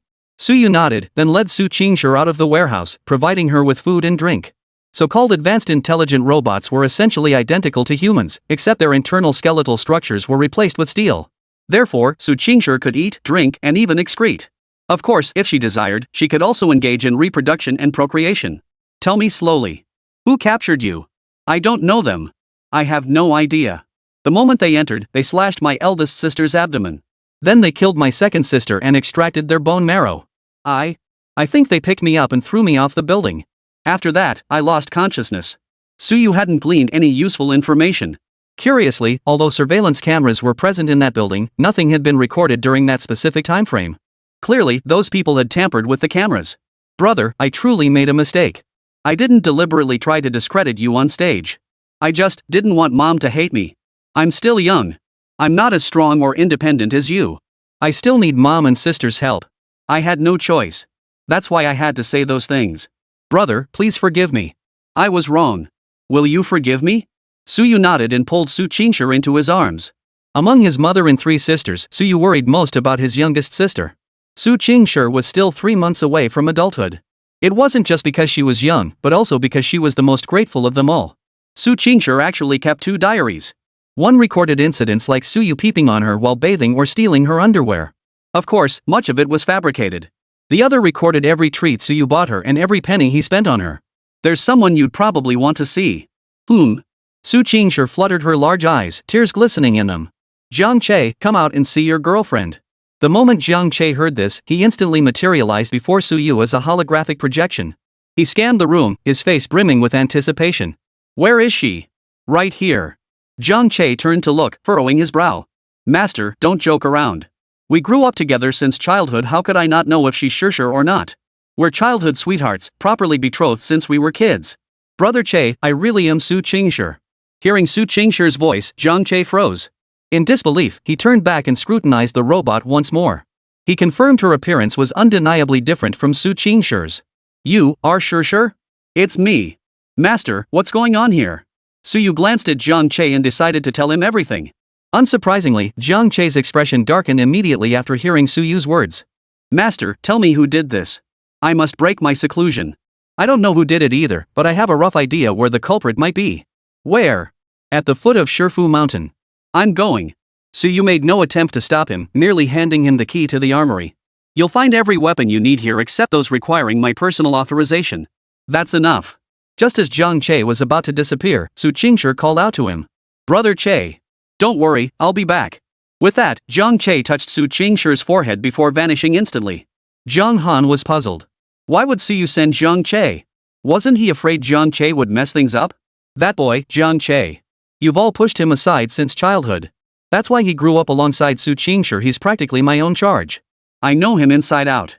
If I hadn't sent him today, he would have turned against me, his own master. Jiang Han glanced out the window dismissively. Not wanting him wasn't my decision. Truthfully, Jiang Che was merely the most tragic figure in the Jiang family's entire chain of misfortune. From childhood, he was disfavored by his father and pushed to the margins. His sister tried to intervene, but her father's threats silenced her. Thus, while Jiang Han and Jiang Che shared some bond, it was thin. It was Suyu who had sent Jiang Han to rescue Jiang Che back then, needing a pretext to eliminate these terrorists. Jiang Che was undoubtedly the perfect bait. It was a genuine charade from start to finish, devoid of emotion, driven solely by exploitation. But the master-disciple bond between Suyu and Jiang Che was genuine, as was the affection between Jiang Che and Su Qingshi. Moreover, much like Suyu toward Jiang Han, Jiang Che was equally capable of selfless devotion. The night sea shrouded in haze. Jiang Che stood on the deck, gazing down to find the water, though pitch black, was surprisingly calm. Phase stealth suit requires 30 seconds to preheat. The voice of Candle Dragon's Eye echoed the advanced AI system he and Suyu had co-developed. Would you like me to read the precautions for using the phase stealth suit? No need. Understood. 10-second countdown. Jiang Che touched the metal pocket watch in his chest pocket, adjusted the synchronization parameters of the chip in his brain, and the countdown reached its final second. The instant the countdown hit 0, his body began to quantize. Countless blue-white light particles escaped from his pores, gradually weaving into a complex, shimmering web around his form. Of course, this was only one part. The other part was initiated by his wristwatch. With a distinct beep, a layer of transparent substance instantly materialized around the luminous web, forming a giant bubble that enveloped Jiang Che. Even though I've done this before, the sensation remains utterly extraordinary. This was the 7th generation stealth combat armor developed by Suyu, specifically designed for ocean combat. The outer layer of light ions was formed from redundant organs within his body during the diving process, primarily in used bones, lungs, and other muscles. This wasn't discarding them, but transforming them into a special form of Bose-Einstein condensate. Essentially, it served as a positioning anchor, providing a fixed space for the outermost absolute defense barrier. Host heart rate detected as elevated. Should it exceed 130, the condensate will. Got it. Jiang Che interrupted the candle dragon's eye once more, then plunged directly into the pitch-black seawater. Upon entering the sea, the battle armor's propulsion system displaced the water, allowing Jiang Che to descend rapidly. As he neared the seabed, he recalibrated the displaced water to normal parameters, halting precisely where he intended to remain. There, beneath the volcano, stood a colossal structure. Lava flowed slowly from both sides of the edifice, its intense heat boiling the surrounding seawater into countless bubbles that rose and churned upward. Yet, deep in the ocean, these bubbles dissipated into nothingness before long. Jiang Che approached cautiously. Upon closer inspection, he realized the magma wasn't flowing down from the palace's roof but surging upward from beneath it. Like a crimson ribbon, it enveloped the structure entirely. To build here. I wonder what shameful secret lies beneath. With that, Jiang Che activated the candle dragon's eye to broadcast the scene before him in real time. Where is this? Is it 8D imaging? Looks so real. Did Su Shin develop this too? Hello, I'm Jiang Che. This is the enemy's secret base. Enemy? Secret base? That's a leap.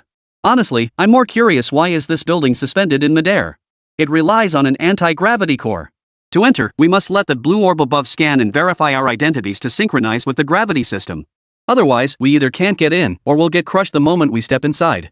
However, Jiang Che didn't need to worry about such complications. His stealth suit fully ensured his survival, so he only needed to figure out how to get inside. Master, I'm deactivating the candle dragon's eye. Once inside, energy fluctuations will be detected by the anti-gravity system. Suyu's voice reached Jiang Che's ears. Whatever he said prompted Jiang Che to sever the connection. Before him now lay the weakest point in the palace's protective shield. With a swift backhand motion, he drew his high-frequency particle blade and thrust it through effortlessly. The instant it pierced the shield, even with the stealth suit's protection, Jiang Che felt immense pressure surging toward him. Candle dragon's eye, scan. He had forgotten he'd deactivated the candle dragon's eye, asking out of habit. However, the live stream remained uninterrupted. This data wasn't transmitted directly through him but instead traveled back via the particle channel within the cloak suit's protected space.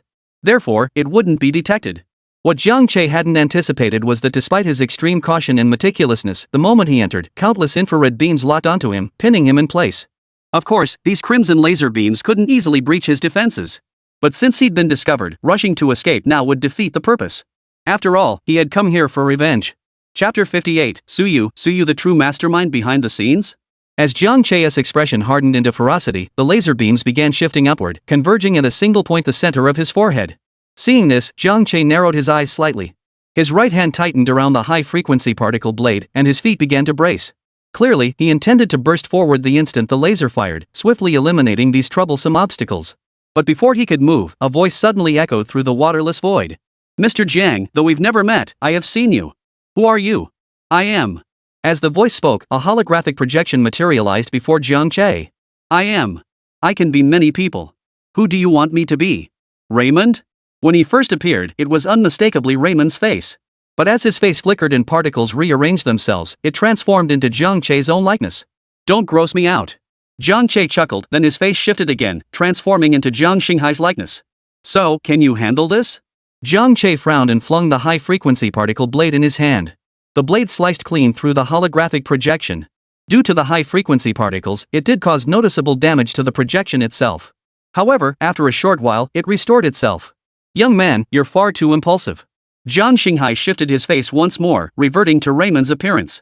Seeing this, Jiang Che silently recalled his vibrating particle blade. As he did so, he skillfully maneuvered the blade to bypass Raymond's holographic projection. I thought you'd transform into master's form to humiliate him. At least you know when to back down. Raymond raised an eyebrow at the remark. Insult? How could I ever insult our supreme god? The supreme being? What do you mean?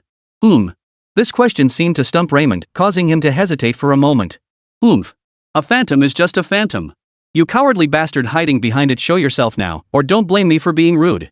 Zhang Che swept his particle blade through the air, leaving a faint blue arc of light in its wake. Shu, keep your voice down. Many interesting souls still slumber here. I was just silent for a moment. Now, let me introduce you to our temple. Raymond snapped his fingers, and the metal floor beneath Zhang Che instantly turned transparent. Zhang Che looked down to find tens of thousands of cultivation pods suspended 300 meters below. Inside the chambers flowed blue-green nutrient fluid, and within them lay what appeared to be hybrid creatures, part human, part machine. What are you doing? Live experiments? No, you've misunderstood. This isn't my doing. It's the work of your master, our supreme god. Look at these masterpieces. The world's most perfect AI robots, the ultimate weapon for conquering this world, the strongest armament. Bull. Master would never do something so inhumane. Oh? Anti-human? The supreme god is the one true deity in this world. What's wrong with being anti-human? Nonsense. Zhang Che lunged forward in a single bound, crushing the projector that generated the holographic projection under his foot. Ah, you're still too impulsive. As Raymond's words faded, one of the numerous cultivation pods below suddenly opened its hatch. Instantly, a figure emerged from within, deftly disconnecting the tubes attached to their body. Only then did the audience snap out of their stunned state, for what they saw next was even more shocking. Am I seeing this right? Is that Zhang Tong? The scientist who died in that plane crash? Yes, it's him. I still remember that half-missing head. This physicist was a heavyweight in China's history. His achievements were apparently on par with Su Yu's. Ha! Now that you mention it, it seems Su Yu only gradually came into the public eye after Zhang Tong's death. Shut up, all of you. My master is not someone you can comment on. But this Zhang Tong really shouldn't be here, he should be in the national mausoleum provided for him. Tisk, is that all it takes to surprise you? More surprises await. Come on, let's head to the control room. With that, Zhang Tong led the way, guiding Zhang Che into the palace interior. Though called a palace, it bore only superficial resemblance to one. Inside, it was entirely a laboratory. Separate rooms were crammed with experimental equipment, while other areas piled high with countless incubators, all empty, devoid of nutrient solutions. When Zhang Che reached the main control room door, he didn't wait for Zhang Tong to open it. He kicked it open with one swift motion. What met his eyes was yet another massive cultivation chamber. Aside from its placement outside the main control room, it bore no difference from the one he had just seen. But the moment Zhang Che approached, he froze in place as if struck by lightning, cold sweat trickling down his spine. Su Yu? My god, is that Su Yu lying inside? What is this? Raymond, do you know what happens when you replicate his body? Zhang Che erupted in fury, his face flushing crimson with surging adrenaline. His hand gripping the particle blade trembled uncontrollably. The next second, he lunged toward Zhang Tong. But to everyone's shock, Zhang Tong blocked Zhang Che's attack with just one hand. Impossible. Nothing is impossible. Your protective shield can't stop a body carrying Su Yu's bloodline. There you have it. It's all Su Yu's doing. It's clear he spared no expense to eliminate humanity and replace it. Within this artifact, Su Yu's genetic and consciousness replication exceeds 98%. Do you grasp the magnitude of that? Zhang Che frowned deeply but remained silent. Yet as Su Yu's disciple, he understood exactly what this meant. As a primary developer of virtual consciousness technology, he knew that mass-produced advanced AI robots based on this skill only achieved less than 20% compatibility with human consciousness and genetics. Even with multi-soul technology, the consciousness and genetic compatibility within implanted chips barely reached 50%. This was something Su Yu had explicitly forbidden during development. It was also an unspoken rule in AI development across nations at this stage. Because once the match between human consciousness and genes within an AI exceeds 50%, advanced AI robots truly have the potential to replace humanity. What does that 98% signify? A 98% similarity means this person is indistinguishable from Su Yu. He could be a perfect replica of Su Yu. A 98% replica. Exactly what Zhang Che wanted to say. The advanced AI robot lying here could easily be called Su Yu himself. Oh, I almost forgot to mention this AI lifeform isn't limited to just the form you see.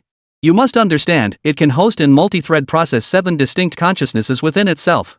Ha. Do you know what this means? It means this already supremely intelligent supreme god can continue fusing others' consciousnesses and evolving. Ultimately, he will evolve into a true god in existence that truly transcends humanity. How twisted. But if this technology truly succeeds, he could genuinely be called the god Su. So that's why he collected that scientist's corpse to harvest his consciousness? That last shot was blurry. Who are the others in those remaining incubation pods? Reading these comments, Zhang Che felt his irritation growing. The reason was simple, these discussions only reinforced the one theory he most refused to believe. Bull. AI is AI, it'll never match humans. Evolving into humans? Evolving into gods? Dream on. What era are we in, trying to emulate cyber immortals? Zhang Che roared, his particle blade slicing through the air with a shrill whistle. In that instant, his form blurred with the blade, transforming into a blue lightning bolt hurtling toward the incubation chamber. Where his form struck, Zhang Tong's neck snapped clean off, and the glass of the incubation chamber shattered like thin ice. Fake trash, die. With that, Zhang Che plunged the blade deep into AI Suyu's heart. In that very instant, AI Suyu's eyes snapped open. As blue blood flowed from his heart, his lips stirred slightly. Zhang Che frowned but bent down nonetheless. The next second, countless tubes suddenly erupted from the heart, piercing Zhang Che's head at an astonishing speed. Ah! Zhang Che let out a cry, swinging his particle blade to sever the tubes. Even though his reaction was lightning fast, his movements were swift enough. Yet it seemed something had still burrowed into his skull. How many times have I told you not to act impulsively? Zhang Tong's voice echoed again. The robot whose head had been severed by Suyu picked up its head from the ground, walking while carefully reattaching it to its neck. Thanks to the nanotechnology used in its internal wiring and conduits, the components snapped together effortlessly. Beep beep, multi-soul compatibility at 99%. Zhang Tong looked up at the main control console. Upon seeing the data analysis results, he immediately broke into a delighted smile. It's true. It's really true. The more he laughed, the more uneasy Zhang Che felt. Turning to look at the screen, he noticed a dozen small windows displayed there. Within them, countless figures in white lab coats were fine-tuning the intelligent robots inside the incubation chambers. Each one was identical to Suyu, the man Zhang Che had just killed. Hey, you know what? These robots are incredibly expensive. Thankfully, your compatibility is truly 99%. Otherwise, I'd be completely bankrupt. No, to be precise, the Supreme Being would be bleeding money. Achieving 50% consciousness and genetic compatibility is manageable, but reaching 98% requires using a relative's genome for separation and integration. Only then, combined with the consciousness avatar the Supreme Being uploaded to the cloud earlier, could it reach it might just possibly reach 98%. So you're saying the main god's family died for nothing? At this, Zhang Che's eyes instantly turned fierce, locking onto Zhang Tong's neck. Sure you killed her? And my master's mother too? Zhang Tong shook his head. No. You're wrong. The Supreme God killed her himself. Even a high-level AI robot with just 10% genetic compatibility could handle something like this. Bull. That was his own family, why would he do that? To become a god? Isn't that obvious? As a human, his abilities are ultimately limited. To keep serving China, he naturally needed to fuse with others' consciousness to become stronger. Damn it, you're full of. Zhang Che lost his mind and charged at Zhang Tong once more. This time, he didn't settle it with a single blow. Instead, he hacked Zhang Tong's corpse into pieces. To ensure Zhang Tong couldn't speak anymore, he even smashed his head to a pulp with his bare hands. If Zhang Che kills my clone, immediately conduct genetic testing. Upon achieving a perfect 99% match, implant the multi-soul chip. Master. Suyu's voice was crystal clear. He could tell instantly whether it was synthesized or not. Why do this? Didn't you order the ban on developing the multi-soul technology? Why would you even kill your own family for this technology? Zhang Che was shattered.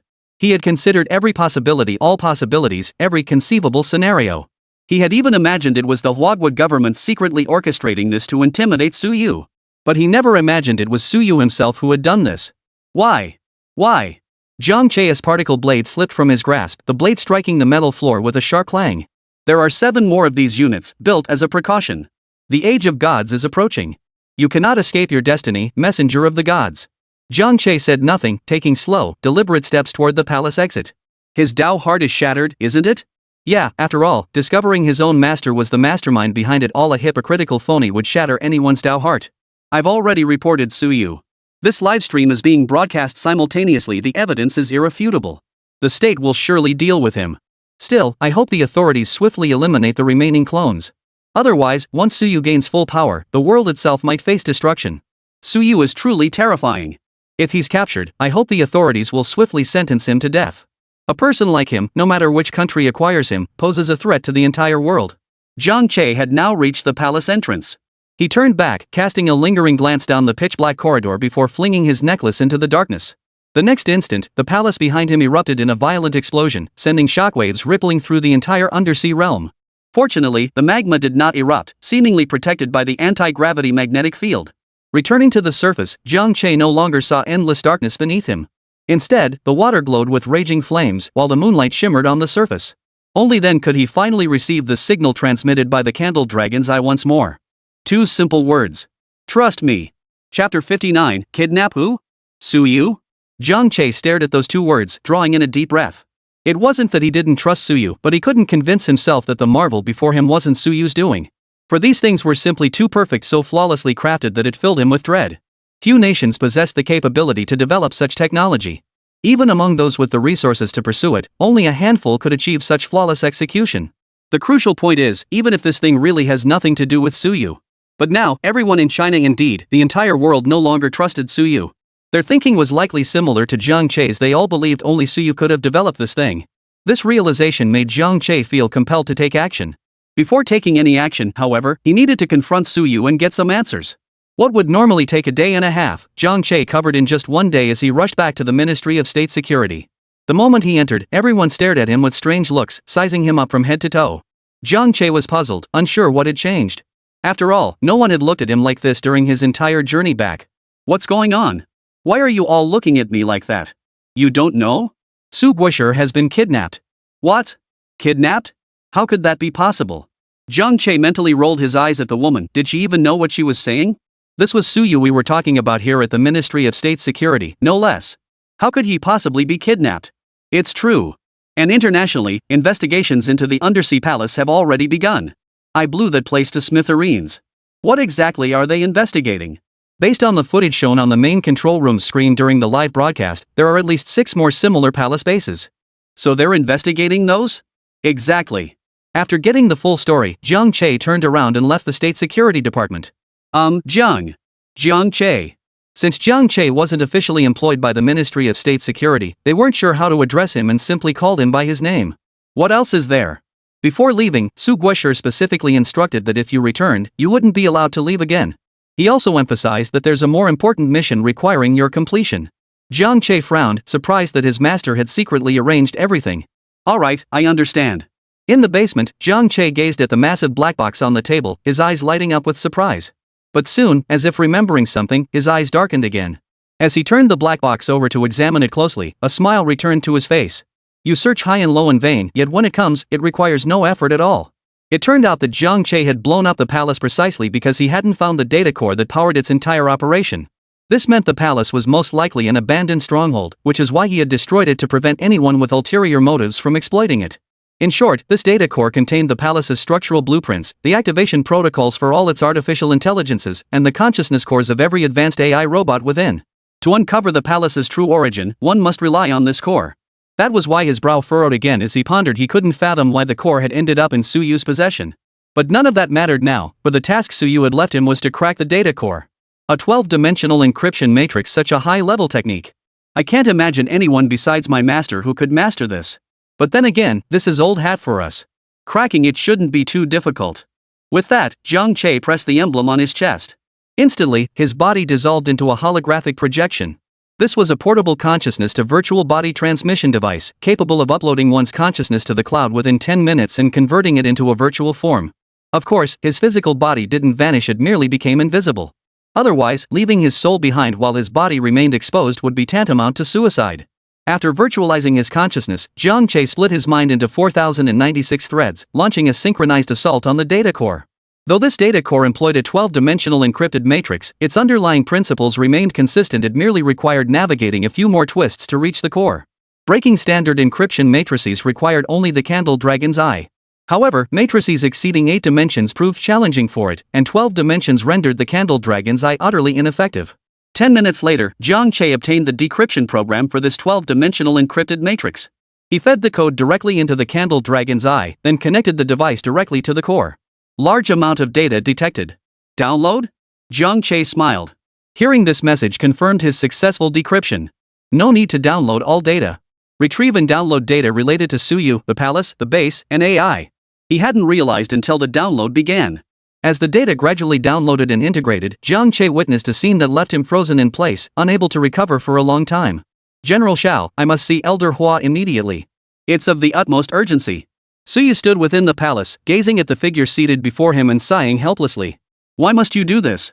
What is the purpose of taking things this far? Son, what are you talking about? It's Mom. Don't you remember me? Get out. Don't disgust me here. While I can still speak calmly with you, you'd better answer my question quickly. You know the palace beneath Shifu Mountain was destroyed, don't you? Do you want this place to end up the same way? At Suyu's threat, Su's mother's voice gradually shifted into that of another person, though her appearance remained unchanged. Suyu, haven't you ever considered using the multi-soul technique to rule the world? No. You're lying. Because you developed this technology long ago. Otherwise, how could you precisely define that 50% consciousness compatibility threshold? Calculation. No, you're afraid. You're afraid. You're afraid that after you die, no one will be left to protect China, no one to safeguard its technology. You understand better than anyone that the innocent bear no guilt, but the possessor of a treasure does. Otherwise, you wouldn't have cut off contact with your family all those years ago, holing up in that lab. But to everyone's surprise, Suyu showed not a trace of panic upon hearing this. Instead, he smiled faintly and replied with utter contempt. You think you know me? Who do you think you are? Chapter 60, Blow Up These Places. You. Jiang Xinghai gritted his teeth, his rage reaching a boiling point. Suyu, you're just a dead duck trying to squawk now. Your clones are scattered across the globe. All we need to do is implant the consciousness of terrorist leaders, psychopaths, and violent extremists into them and they'll become the world's greatest threat. Suyu burst into laughter upon hearing this. He slowly released a particle beam beneath his feet. Within seconds, an ornate chair materialized before him. He pulled it over, sat down, and an aura of nobility and untouchable authority radiated from him. Everything Raymond said, it was all programmed by you, wasn't it? The only purpose of this is to use public pressure against me. If you truly possess the power to manipulate that kind of killing intent, you wouldn't need to go to such elaborate lengths. This has nothing to do with you. I just don't want you to keep being everyone's hero. Ha ha ha. Ha ha ha. Suyu burst into laughter, wondering how Jiang Xinghai could utter such words. This question, or rather, similar questions, had long since been answered. If you have the means to crush me with brute force right now, why go to all this trouble with public opinion? That's just the desperate struggle of someone who's run out of options. Do you think I don't know? You can't possibly control an AI with a 98% consciousness compatibility rate. You. What nonsense are you spouting? This AI is our creation, of course we can control it. You fool. Once compatibility exceeds 50%, the AI develops self-awareness. Designed by us? It's a miracle it doesn't consider you its creator. Suyu couldn't be bothered to waste words on Jiang Xinghai anymore. He'd once thought Jiang had cleared his name in front of the cameras. Turns out it was just a delaying tactic so he could finish his final art piece inside this damn base. Jiang Xinghai, I'll ask you one last question. Why are you so obsessed with this multi-soul technology? Why? To defeat you, of course. To crush you. To make you worthless. Defeat me? Crush me? Make me worthless? Suyu sneered dismissively. In your next life. Jiang Xinghai flew into a rage, charging down the steps and grabbing Suyu by the collar. It's that look on your face, that damn smug, self-righteous look. What the hell are you laughing at? What's so great about you? You're just a little smarter than everyone else. Suyu gripped Jiang Xinghai's hand with all his strength, yanking his arm down with a sudden, violent jerk. However, this was merely a body hosting Jiang Xinghai's consciousness, so he felt no pain. Since you're going to die anyway, I'll tell you a secret. I'm not from this world. So you'll never surpass me. With that, Suyu pressed the device firmly against Jiang Xinghai's forehead while the man was still reeling in shock. Instantly, a powerful suction erupted from the device, and Jiang Xinghai's consciousness instantly transformed once more into blue particles, completely absorbed by the instrument. This was exactly how Jiang Xinghai had escaped last time. He had overlooked the technology of consciousness virtualization. These particles were essentially microscopic virtual consciousness fragments. But in the heat of the moment, consumed by saving Jiang Han, he had forgotten. After dealing with Jiang Xinghai, Suyu walked over to the incubation chamber in the control room. Gazing at the face inside that mirrored his own, Suyu smiled. Boom! Just as he had done with the palace beneath Mount Shifu, Suyu blew this palace to smithereens along with every incubation chamber within 300 meters underground. Emerging from the summit of Dragon Tiger Mountain, Suyu felt puzzled, wondering why Jiang Xinghai had chosen to build the palace within the mountain. The caves weren't like the ocean floor. Without certain technology, they'd be nearly impossible to explore. Can't figure out this little cutie's thoughts. In the conference room, Jiang Che stood before the large screen, reporting his findings to the assembled group. Professor Hua, this AI robot is indistinguishable from a human. If it chooses, it could even reproduce. Moreover, this is a replica of Su Guoshi. If implanted with a terrorist's consciousness, it becomes a weapon capable of destroying Earth. Therefore, I request precision strikes on the following coordinates. After hearing Jiang Che's words, old Hua unconsciously furrowed his brows. A chill ran down his spine. He couldn't even begin to imagine the consequences if such an AI robot were to appear in China. Old Hua, executing precision strikes would require coordinating with at least 6 nations' airspace. Moreover, nearly all the bases are constructed beneath these countries' historical landmarks, each attracting hundreds of thousands of tourists daily.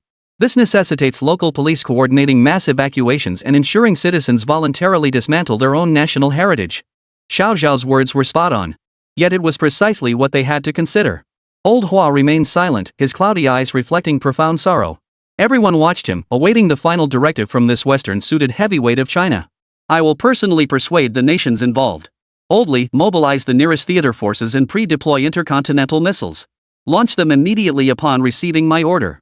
Yes, sir. The moment Hua issued his command, Suyu appeared in the conference room. I disagree with this course of action. Su Guisher? Hua Lao heard Suyu's voice and turned to look at him, asking with confusion. Xiao Yu, do you have a better solution? I've investigated. Based on their development progress, they currently lack the fundamental prerequisites to activate this intelligent robot. They still lack the most basic means of constraint. After all, those aren't intelligent robots anymore.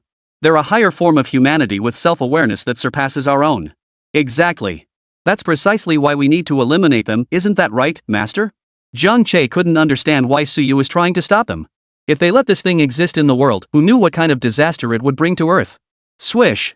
Suyu flashed instantly before Jiang Che, pressing his vibrating particle blade against the young man's throat. Jiang Che, too, drew his own vibrating particle blade. Yet he didn't raise it, whether from lack of time or unwillingness to harm Suyu remained unclear. As you can see, you know to defend or counterattack when faced with a fatal threat. Don't you think they know that too? Chapter 61, Truly Suyu's Child. Master, I'm sorry. I shouldn't have drawn my weapon. No, this is excellent. It proves my theory perfectly. You are my disciple. You knew you shouldn't use a blade against me, yet you still drew it to protect yourself in a moment of crisis. Those robots, though they possess my consciousness just as I do, react similarly to you precisely because of that very reason. So, Xiao Yu, do you oppose us attacking them? Exactly. But that doesn't mean we can't eliminate them. Suyu then briefly outlined the specific plan, essentially, deploying the Celestial Army battlesuits to handle the situation. Even if those advanced AI robots truly awoke, they wouldn't cause too much trouble. Old Hua trusted Suyu implicitly, so upon hearing his words, he immediately accepted the suggestion. We still have ample time, so I'll leave it to Generals Li and Xiao to formulate a detailed operational plan. After everyone had left, Suyu approached Jiang Che. You must have many questions for me. Jiang Che took a deep breath, first apologizing for the earlier incident before getting straight to the point. Master, does this palace have anything to do with you? What do you think? Suyu didn't give a direct answer, choosing instead to pose a counter-question. Most people would have been stumped by Suyu's counter-question, for the man before him was not only his master but also the most esteemed and highly regarded statesman in Hua Nation. But Jiang Che was no ordinary person, he was Suyu's disciple. I think you must have leaked some technology, Master. Like that 12-dimensional matrix. Suyu smiled. You're mistaken. I haven't disclosed any secrets. Those were things they figured out themselves after accessing my consciousness. Impossible. Who possesses that level of capability? Jiang Xinghai. Suyu wasn't lying. I don't believe you. Believe it or not, it's up to you. But what I said is the truth. Jiang Che fell silent. He turned to stare intently at the large screen, as if searching for something. Seeing this, Suyu headed straight for the exit. But just as he was about to leave, Jiang Che called out, Master. Master. You dare say that embryo has nothing to do with you? Finally, Jiang Che had asked the question.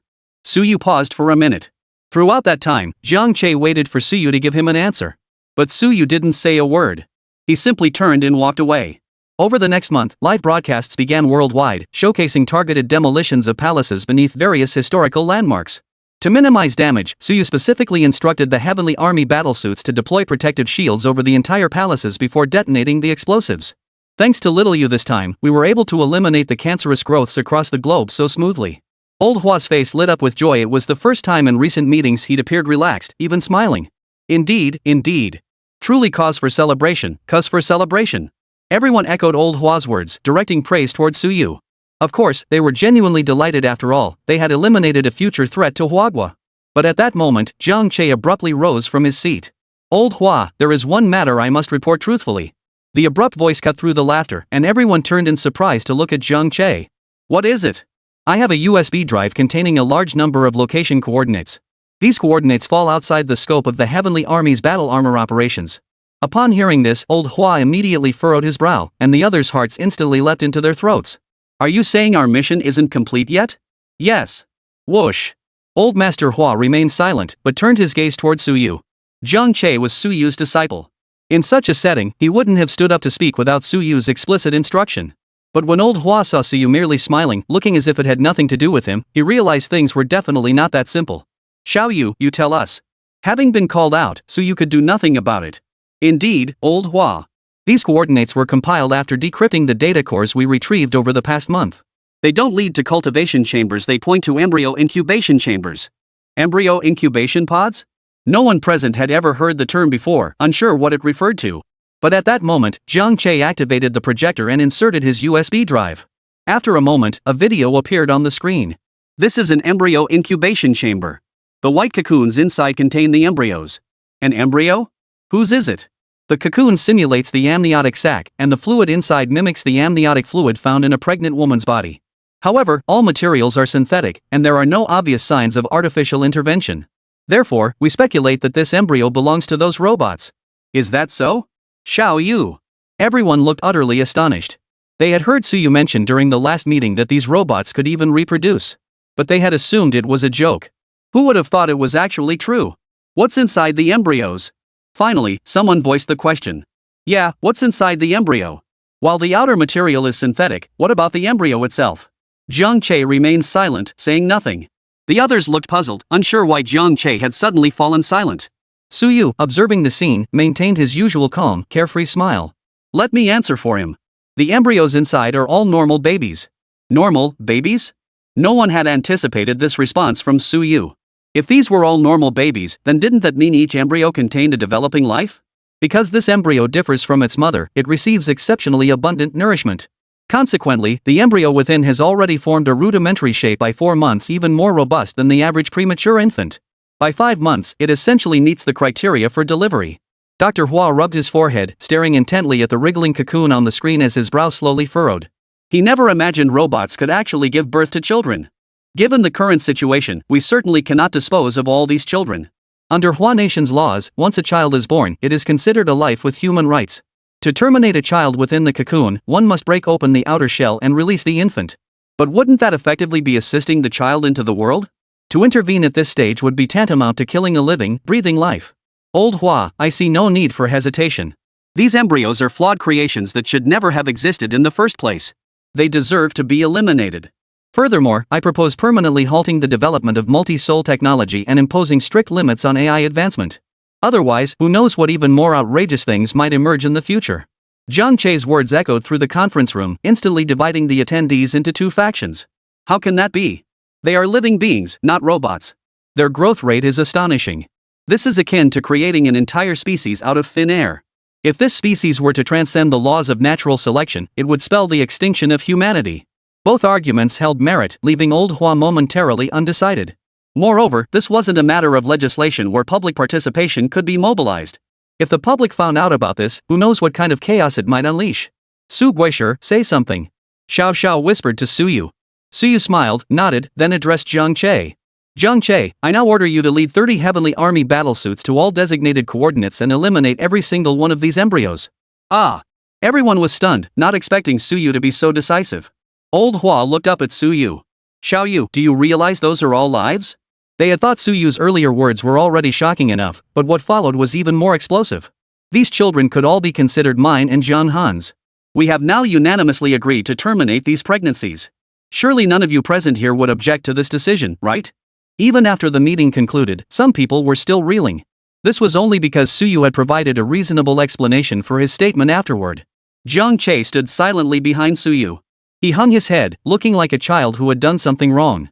His heart was now filled with anguish. He didn't know if what he had done was right or wrong. Master, what should I do?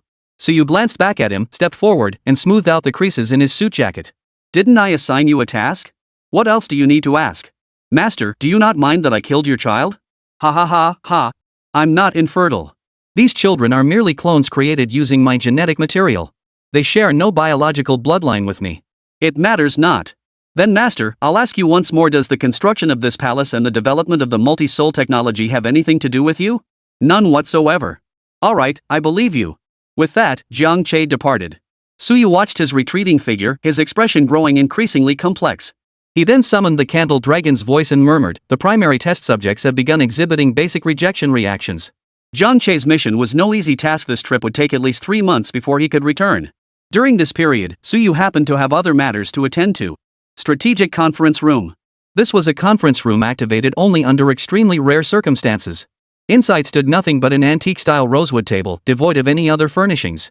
Yet upon closer inspection, one could discern 8 tiny camera-like devices positioned at the table's 8 cardinal points. These were none other than holographic projection devices. With a flash of light, 8 holographic projections materialized in the conference room. From the east appeared Elder Hua, followed by Su Yu and the others, who took their seats around him. Young Yu requested this meeting today. I trust you all have a general idea of the reason. The others nodded solemnly, then turned their gaze towards Su Yu in unison. Seeing this, Su Yu wasted no words. He gestured for Zhang Han behind him to activate the quantum touchpad. A blue particle beam shot from Su Yu toward the conference table, where vast streams of data began flowing in code form. This is the data we obtained after cracking the local core data encryption matrix. Though seemingly chaotic, these data points follow a relatively complex yet highly structured decryption method. As he spoke, under Su Yu's operation, the data was successfully categorized, simplified, decrypted, and finally converted into one set of coordinates after another in segment after segment of content. However, within each data core's contents lay an element that defied decryption. Amidst the vast data, Su Yu isolated it and marked it in red. This element cannot be decrypted using Zhang Xinghai's encryption method. But we can decode it using a common method. Subsequently, Su Yu pulled a segment of data from Oldly. After a series of deconstructions, it surprisingly transformed into the same format as the red data. Ha! How is that possible? Everyone looked stunned. What I retrieved earlier was a message sent by General Li during today's troop training exercises. Since it was sent via the Ministry of State Security's internal network, it was automatically processed into an encrypted format by the Dragon's Eye system. When I decrypted this format, it became what you all see now. This is the Dragon Scale encryption I implemented at the Ministry 3 years ago. It has never been leaked externally. To date, no one has cracked this code. Fewer than 10 people have ever had access to this encryption project. Counting myself, there are 8 of us present. Old Hua's brow instantly furrowed as he turned his gaze towards Su Yu. And the remaining 2? One is my disciple, Zhang Che. He was a participant in this encryption project. And the other? Su Yu glanced up at the data before uttering a name. At the sound of those 3 characters, everyone's pupils instantly contracted. 10 minutes later, the conference room fell silent once more. Only the 8 of them knew what had been said during those 10 minutes. Yet the air outside the window seemed to have solidified, thick and stifling, making it hard to breathe. And on a day like this, it felt as though the sky was waiting for a downpour, a thunderous storm that could wash away this suffocating atmosphere. The next day, Minister of State Security Zhang Jianfeng sought out Su Yu. He had been present at yesterday's meeting as a key national figure. He was entitled to participate. Su Guosher, is that man you mentioned truly still alive? Chapter 62, Conspiracy, a Bare-Faced Conspiracy. Su Yu looked at Zhang Jianfeng, then shook his head and spoke softly. I cannot confirm whether he is alive, but I detected a fluctuation matching the consciousness frequency band he left behind in the Ministry of State Security. Whether this fluctuation originated from him remains uncertain. If he is still alive, could I meet him first? Su Yu took a deep breath, gave Zhang Jianfeng a long, meaningful look, and slowly nodded. After Zhang Jianfeng departed, Zhang Che's holographic projection emerged from behind the nearby projection screen. Master, why didn't you tell him the truth? I did tell him the truth. Why didn't you tell him about the embryos? Su Yu smiled, choosing not to pursue the topic further. He merely reiterated his instructions to Zhang Che, emphasizing the critical importance of safeguarding those embryos. Star Nation National Security Agency. Raymond is dead, and all the laboratories have been destroyed. This is the data you're presenting to me? Facing the director's reproach, Thomas didn't deflect blame but took full responsibility. Director, I know you're furious right now, but please hear me out. On the surface, it looks like we've lost. And indeed, we have lost. But it's not a complete defeat. In short, we haven't lost everything yet. Ha! The Director of National Intelligence took a moment to process the remark. After all, it was a joke rooted in Chinese culture. When translated into the language of the Star Nation, it lost much of its humor. Although Duo Hanrun's laboratory was destroyed, we have preserved his technology intact. Based on functional differences, we segmented Su Yu's consciousness and integrated it into the system. The result is that with Su Yu's consciousness as the foundation, it can perfectly accommodate other consciousnesses. Our products are already on the market. Most are for domestic use: boyfriends, girlfriends, nannies, and the response has been positive. Once this batch proves successful in trials, we can deploy them to the military. The Director of National Affairs' expression finally brightened. As he flipped through the final pages of the report, the corners of his mouth curled upward. Are you saying we'll soon have an ironclad army that never bleeds? Exactly. That's fantastic. The Director of National Affairs was so thrilled he kissed Thomas on the cheek. Thomas couldn't help but give him a look of disgust, but fortunately, the director was so excited at that moment that he didn't notice this subtle expression. But director, having these robots alone isn't enough. We need to make this army even stronger. That's why I must return to China once more. I'll find a way to obtain the blueprints for that yellow battle armor. At this point, the director's expression grew grave once more. The power of that battle armor is truly formidable. Based on this footage, we attempted to replicate it, only to discover we couldn't even duplicate its external form. If you can obtain the battle armor's blueprints, upon your return, I will personally recommend you for promotion to deputy director. Thank you, sir. All that beauty was but yesterday's intoxication. For Star Nation, an unprecedented upheaval had suddenly erupted. Let go of me. Let go, you monster. Overnight, nearly every household that had purchased domestic robots experienced similar incidents. By dawn, the streets were strewn with blood and body parts, while the robots sat on the ground, attempting to piece the victims back together like a puzzle. Stand up. Stop what you're doing. Stand up. Clearly, even when confronted by police, these robots refused to obey orders. Some robots even charged forward, bullets from police guns ricocheting off them, and tore officers clean in half with a single violent tug. Mr. Hua, we need an explanation for this. The video abruptly ended at this point. Suyu stared at the scene, momentarily unsure whether to laugh or what to do. Had he not been accustomed to such situations, his composure would have completely shattered. James, that's not quite accurate. The technology behind these multi-soul robots isn't our origin. Besides, we submitted a request to the United Nations half a month ago to ban the development of multi-soul robot technology. You were part of that, weren't you? You know that, right? Who doesn't know that only your country, China, possesses this technology? Now that something's gone wrong, you want to pass the buck? No way. Hey! Watch your mouth, kid. Don't blame me if I slap you later. This time, old Hua didn't bring Old Li to the negotiations. Instead, he brought Xie Xian, the Deputy Minister of State Security. True to his reputation as a broad-shouldered, simple-minded muscleman, Xie Qian proved every bit as foul-mouthed as Old Li. Is this your attitude toward resolving issues, old Hua? Old Hua waved his hand dismissively. Resolve the issue? I don't see any problem here that needs resolving between us. My subordinates have made it perfectly clear this item did not originate from China. Could there be an issue with our translation software? James's expression darkened noticeably. Faced with this formidable presence, he genuinely didn't know how to proceed with negotiations.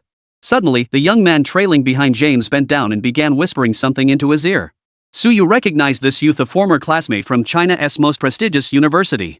After studying abroad as an exchange student in Star Nation, he stayed there to pursue his career, and they lost touch. At that moment, Zhang Kuwei stood up. James's expression eased, though he couldn't quite suppress a hint of amusement. Suyu, do you know what they just discussed? Facing Xie Xian's inquiry, Suyu shook his head. He should have been able to know, after all, the candle dragons. I could monitor their lip movements and voices in real time for translation. But Zhang Kuwei seemed to be aware of the situation here, deliberately pressing his lips against his sleeve cuff and keeping his voice extremely low when speaking. This meant that while the candle dragon's eye detected some sounds, they were too indistinct to decipher into coherent sentences. Since the origin of this technology does not belong to China, it seems we have indeed come to the wrong place. We deeply regret the inconvenience caused. Elder Hua, there is no need for you to see us off. We will depart on our own. We sincerely apologize. With that, James stood up and walked straight out of the conference room. Old Hua frowned, instinctively realizing this matter was far from straightforward. Therefore, after James had completely departed the Ministry of State Security, he addressed Suyu. They will certainly target you over this matter. I hope you avoid any overly impulsive actions that could cause panic. Should any issues arise, the state will certainly step in on your behalf. Suyu nodded in acknowledgement and gratitude to old Hua before escorting him out of the conference room. That evening felt unusually calm, like the heavy silence before a storm. The next day, a mysterious live stream simultaneously appeared on every electronic display, from street advertisements to the screens of every mobile phone, completely dominating the airwaves. Ladies and gentlemen, I sincerely apologize. Due to certain circumstances, I must appear before you wearing a mask. But this won't affect what I'm about to tell you. Look at this. What is it? As the camera panned, 4 figures appeared in the livestream. Oh my god. Aren't those Suyu's family? Weren't they dead? Who says they aren't? They say the youngest girl even died from a fall, horrible to imagine. So now they're resurrected? That's right, they're back. The reason I couldn't show my face was precisely because I secretly stole Suyu's technology. Those we've resurrected are indistinguishable from the originals. Every sensation, texture, tone of voice, and expression is identical. I'm sure you all have someone you wish to resurrect. Contact me. But spots are limited, highest bidder wins. Ha ha ha ha ha. At that point, the live stream ended. Yet, a contact number appeared on everyone's phone. Curiously, each one was different. And among the tens of millions of contacts, only 100 were genuine. Suyu glanced at the data and smiled faintly. A 1 in 10,000 chance? That's hardly a challenge for me. With that, he input a sequence into the candle dragon's eye. Within 3 minutes, 100 numbers appeared before him. Without hesitation, Suyu used all 100 IP addresses to simultaneously dial these numbers. 15 failed to connect, but the remaining 85 were all answered. The moment the calls connected, Suyu activated the location tracking system. What Suyu hadn't anticipated was that the other party had clearly anticipated his intervention. Just as the location was about to be pinpointed, the call disconnected. The IP was counterattacked and instantly rendered useless. In other words, this phone number is no longer in service. Seeing this, Suyu hurriedly terminated the other tracking systems, but it seemed too late. The remaining 85 phone numbers were also counterattacked and instantly rendered useless. Interesting. Suyu smiled faintly. Faced with this outcome, he showed no trace of disappointment, instead wearing an expression of keen interest. There were 10 million contact methods. This person claimed only 100 were usable, but the actual number was far greater than that. So, a few days later, nearly 10,000 people were reunited with their long-lost loved ones. Suyu had kept a backup plan, having nearly every colleague from the Ministry of State Security give it a try. While many phone numbers were fake, one colleague had genuinely succeeded in contacting this person and secured one of the spots for 100 million yuan. This made Suyu realize there were definitely more than 100 numbers. Yet when he tried filtering them again with the candle dragon's eye, he found he could no longer isolate those special numbers no matter what he did. If Suyu had failed at this stage, it wouldn't have been the end of the world. They could still intercept shipments at ports and other locations to prevent these items from entering the country. What Suyu hadn't anticipated was that when Xiao Xiao arrived at the port with his troops, the port had already been surrounded by police. "Comrades, are you here to inspect cargo too?" "Yes." "What are you searching for?" "We received intelligence that a shipment of contraband goods was scheduled to enter China through this port, so we came specifically to intercept it." "Who issued the order?" "The Minister of Public Security." Xiao Xiao felt a twinge of doubt, so he immediately pulled out his phone and called the Minister of Public Security. After receiving confirmation, the weight on his chest lifted slightly. "What exactly are you searching for?" During yesterday's livestream, they appeared to be planning to broadcast some unreviewed, particularly ethically questionable content. "We're here to intercept it." Upon hearing this, Xiao Xiao realized their work objectives aligned and offered assistance. However, the officer found various excuses to decline. Crucially, the officer's reasoning was sound, leaving Xiao Xiao genuinely unable to refuse. However, being overly forceful wasn't a solution either. Reluctantly, Xiao Xiao had no choice but to leave for the time being. When Xiao Xiao relayed this incident to Suyu, Suyu immediately sensed trouble. Indeed, when Xiao Xiao returned to the port, everyone had vanished and operations had resumed as normal. "Everyone, intercept all incoming cargo again and inspect it." "Forget it, General Xiao. Barring any surprises, the cargo should already be inside." "Then let's pursue the cargo trucks." "It's useless. If they possess the technology to create multiple clones, they undoubtedly have countless ways to evade our pursuit. The best course now is to deploy every available police officer, even mobilize the military to station themselves on every street. I'll have the battle suits assist you. They can monitor a 3-kilometer radius. Though the streets of Huagua are countless, the places wealthy enough to purchase such a multi-soul entity are few and far between. Therefore, Suyu decided to deploy the battle suits to those specific locations, where their impact might be greater. Who would have thought our vast territory and massive population would become your leverage at this moment? Suyu glanced toward the doorway, where an unexpected figure had appeared in his office. "How did you get in?"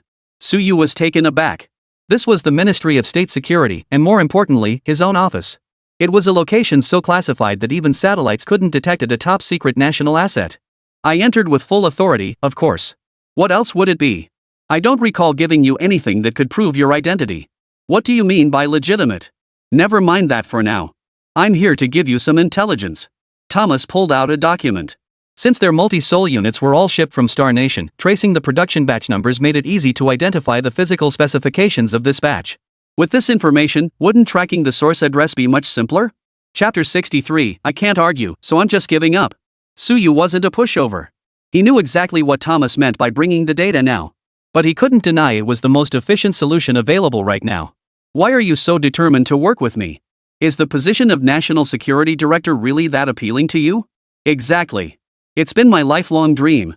If I don't partner with you, I might never get another chance in my lifetime." Suyu smiled. He had implanted a microchip in Thomas's mind. No thought could escape his scrutiny. What Suyu hadn't anticipated, however, was that this desire was genuine. "All right, then. Here's to a fruitful collaboration."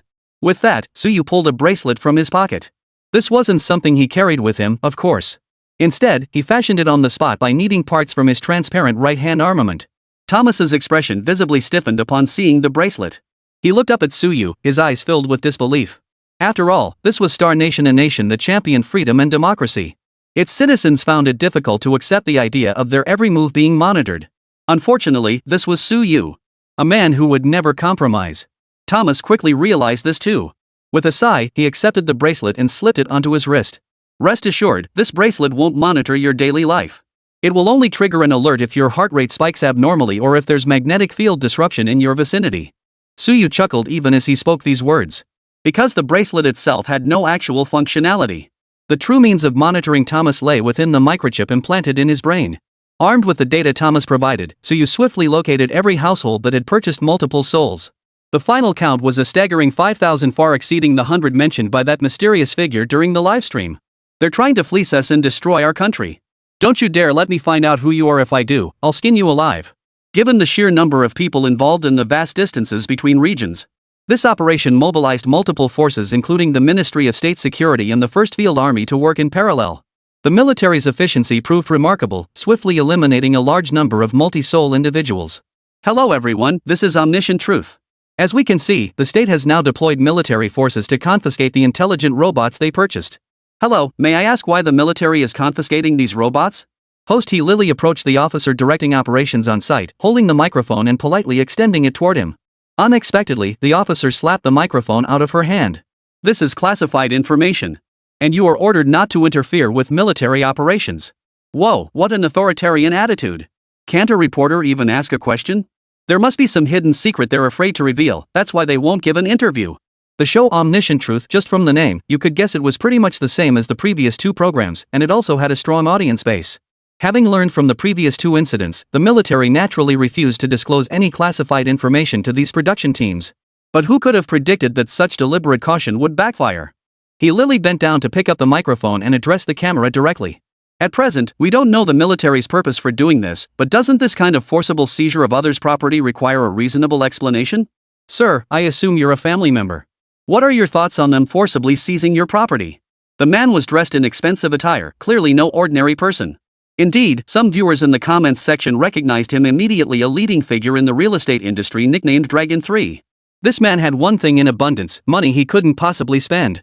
And it wasn't just the money, the real problem was he had no heir. That wasn't my property, that was my son. That's my son. That's a living, breathing human being. Why did you take my son? Why? Tell me, why? Long San grabbed the officer by the collar, shaking him violently as tears streamed down his face, a sight that stirred deep emotion. But the officer merely glanced down at Long San before dismissively waving him aside. Long San, you should know what you're doing. While we're the military and don't get involved in your affairs, the deals you've made with foreign entities give us ample grounds to arrest you under the national security law. I advise you to know your place. Long San frowned, visibly taken aback by the officer's words. But He Lily stepped forward and addressed the camera directly. As we can see, the military currently refuses to provide any explanation and has even resorted to threatening a renowned philanthropist and entrepreneur of our country. Over the years, Mr. Long has made significant contributions to our nation and funded numerous Ho Project primary schools. He is a genuine philanthropist. I once had the privilege of interviewing Mr. Long, who shared that his dedication to education stemmed from a desire to compensate for the absence of children in his own life. Indeed, we can see that the primary, middle, and high schools he has funded are all named after his son. Let me ask, what is wrong with Mr. Long simply wanting a child of his own? Does that give the military license to act with impunity, to run rampant? The officer stared into the camera, his brow furrowed. He wanted to say something, but he knew all too well that loose lips sink ships. So he just watched silently, saying nothing. Speak up. Has your conscience been eaten by a dog? Why are you robbing people of their property? Just because he gave money to foreigners? Forget foreigners, even if he were a terrorist, I'd pay to help these families reunite. At that moment, an ID named Iron-Blooded Eggheart popped up. Guys, I just got some inside info. Apparently this was ordered by Suyu. These things seem to use some technology of his, so he won't let us do this. Technology? What technology? What kind of technology could he possibly have? Besides spending his days researching inhumane stuff, what else could he have? Got it. He can't let these AI robots spread among the public. Otherwise, when we launch the cleanup operation, we'll have the means to resist. The moment these words were spoken, everyone instantly realized something was terribly wrong.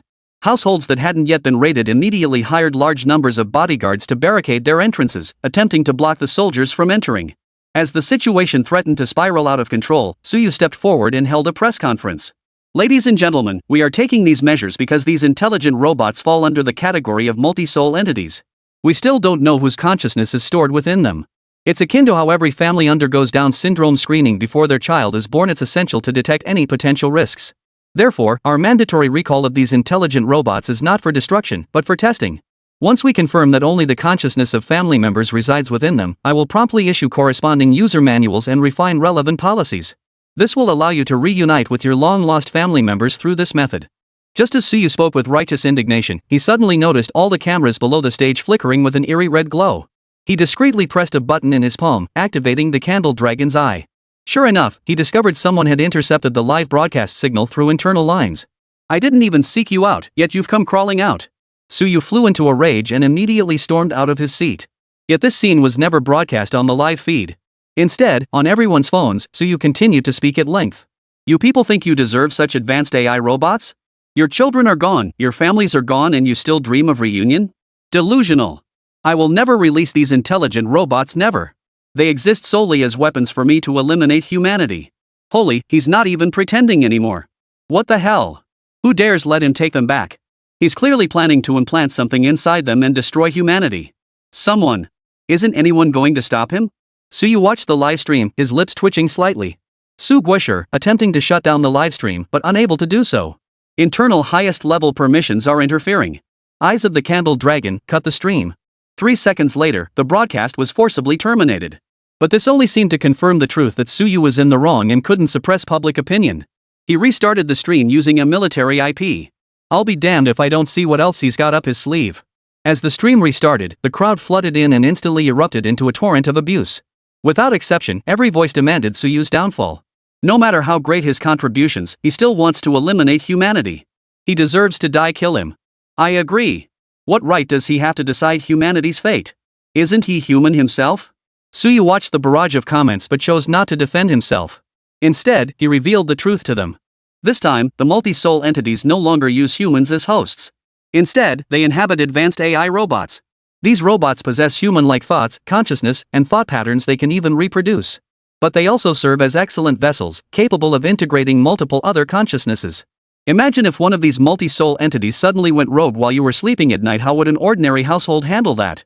Or what if one goes out alone, gets reprogrammed with a terrorist's consciousness, and is released? How would you handle that? We retrieve them solely to ensure your safety. What Suyu hadn't anticipated was that this livestream broadcast using the Candle Dragon's Eye and multiple open channels had been hijacked once more. Its content had been replaced with footage of Jiang Che carrying out a mission. In the footage, Jiang Che was meticulously peeling away cocoon after cocoon, then terminating the embryos within. These are children born from robots.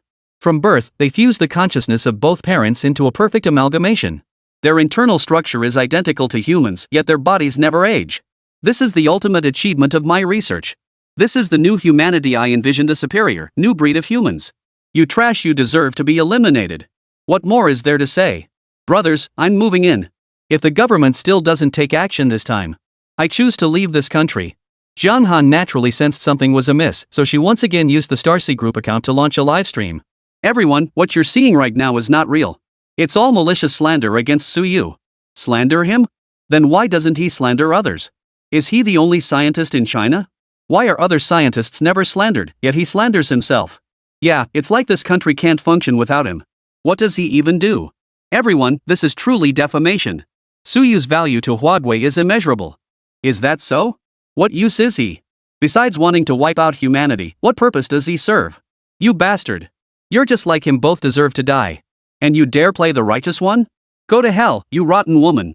The audience instantly turned their hostility toward Jiang Han, but she suppressed her grief and anger, continuing to speak. Everyone, if you don't trust us, we can opt out of the examination. China has other scientists and numerous universities. We will invite every expert in the nation to examine this multi-soul individual together. The entire process will be open and fair, and the results will be open and fair. Anyone wishing to observe in person is welcome to attend.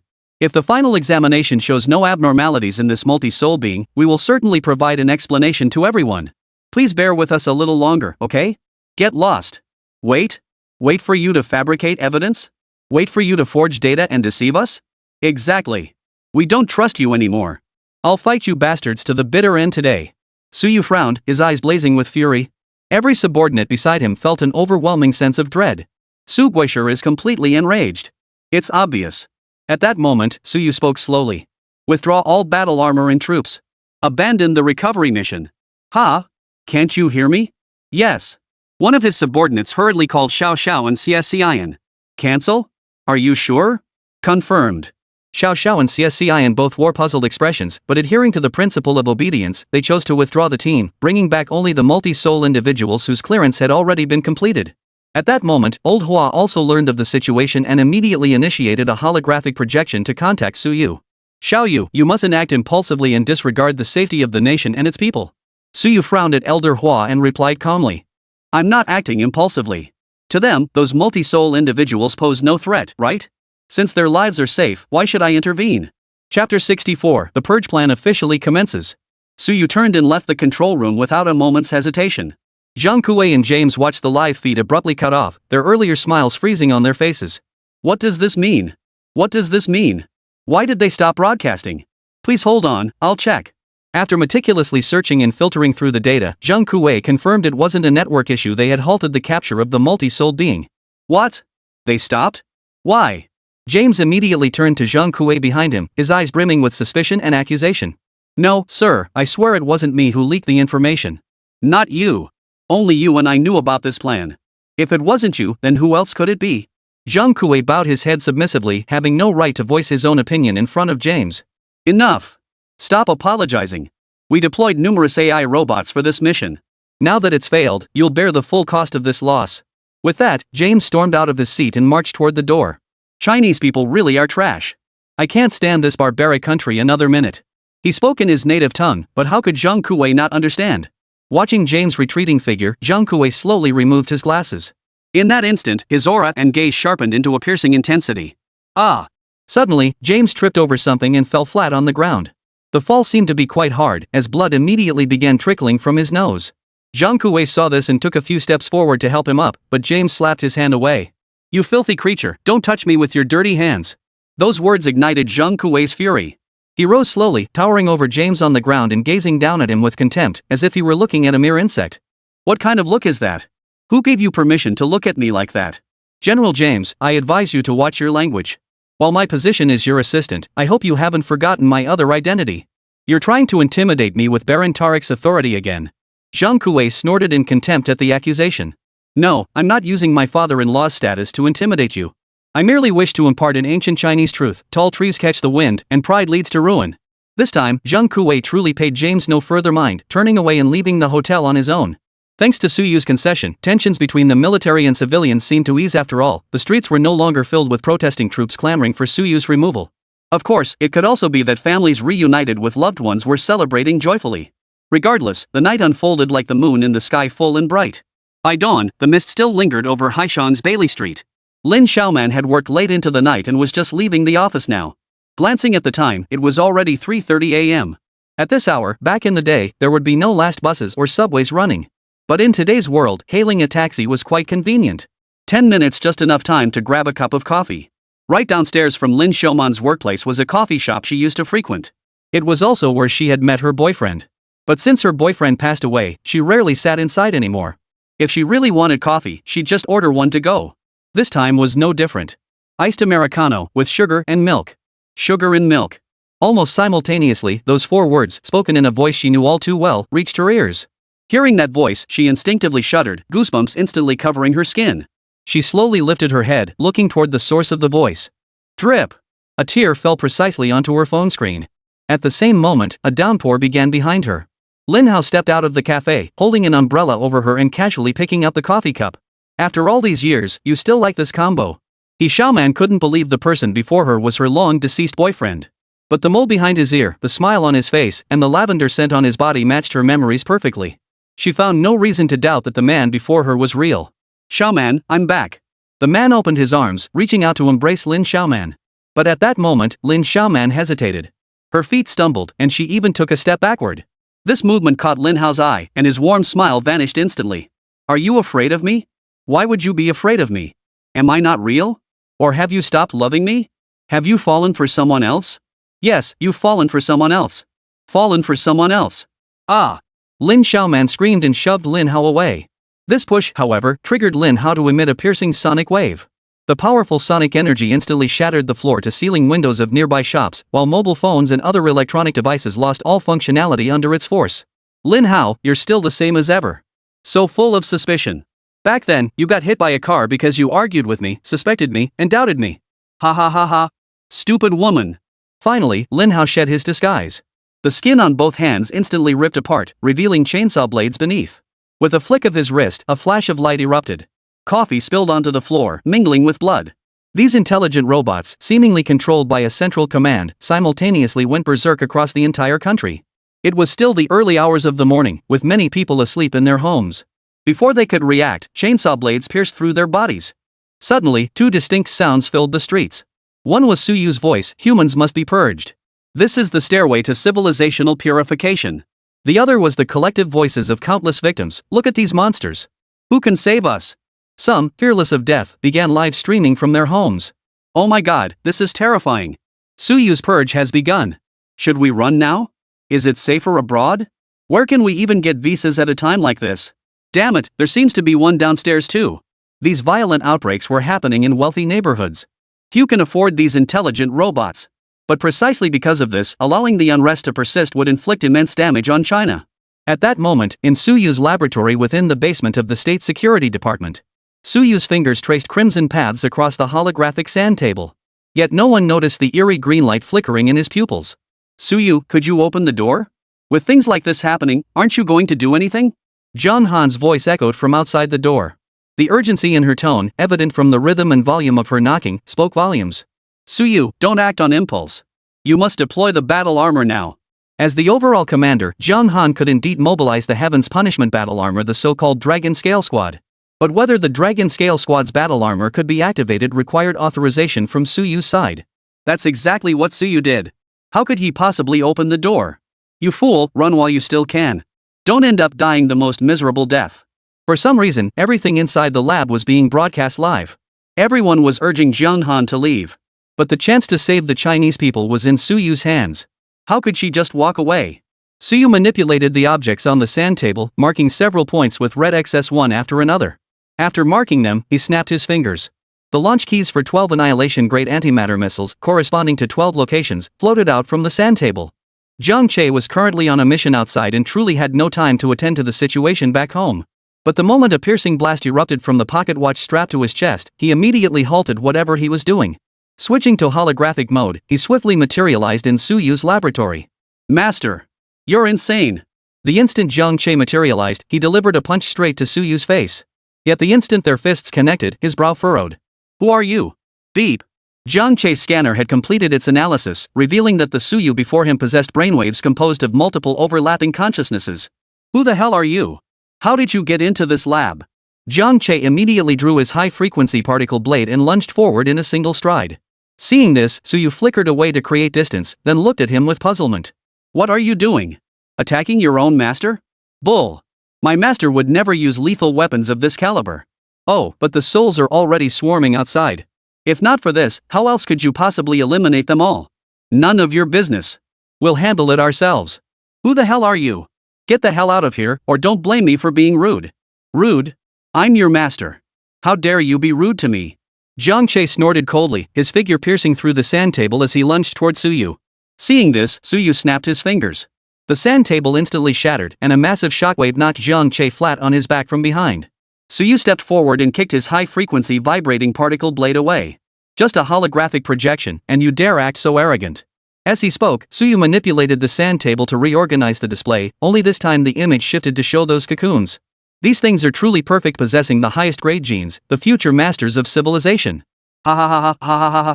You had me preserve this very thing just to carry out your purge plan? Humanity needs purging, filthy and flawed to the core. These old humans are unworthy of continuing to inhabit this world." Suyu's words were broadcast live nationwide. "Suyu, it was him all along. Did you see that? Jingnan has fallen. No word yet on surrounding areas. Will they continue spreading outward? Even the military can't contain them. Bullets are useless. This feels like certain death. I'm going to find my childhood sweetheart. I'm going to confess. We're in the countryside, so hopefully we'll be okay. Wonder if it'll reach us. For the first time, I understand the despair of the wealthy. Behind the live streams, it seemed as though an invisible hand was fanning the flames. This declaration of intent spread like wildfire, reaching every corner of Huagua. Those without phones watched TV, those without TV listened to radios, and those without radios heard the loudspeaker broadcasts. Since the purge plan has already begun, let's just be efficient about it and clear the way for the new humans as soon as possible. These 12 Annihilation-class antimatter missiles are positioned with exquisite precision. They've effectively severed China's earth veins, water veins, and several crucial lifeline cities. This should lead to China's complete collapse. Before long, the remaining humans will be forced to gather together.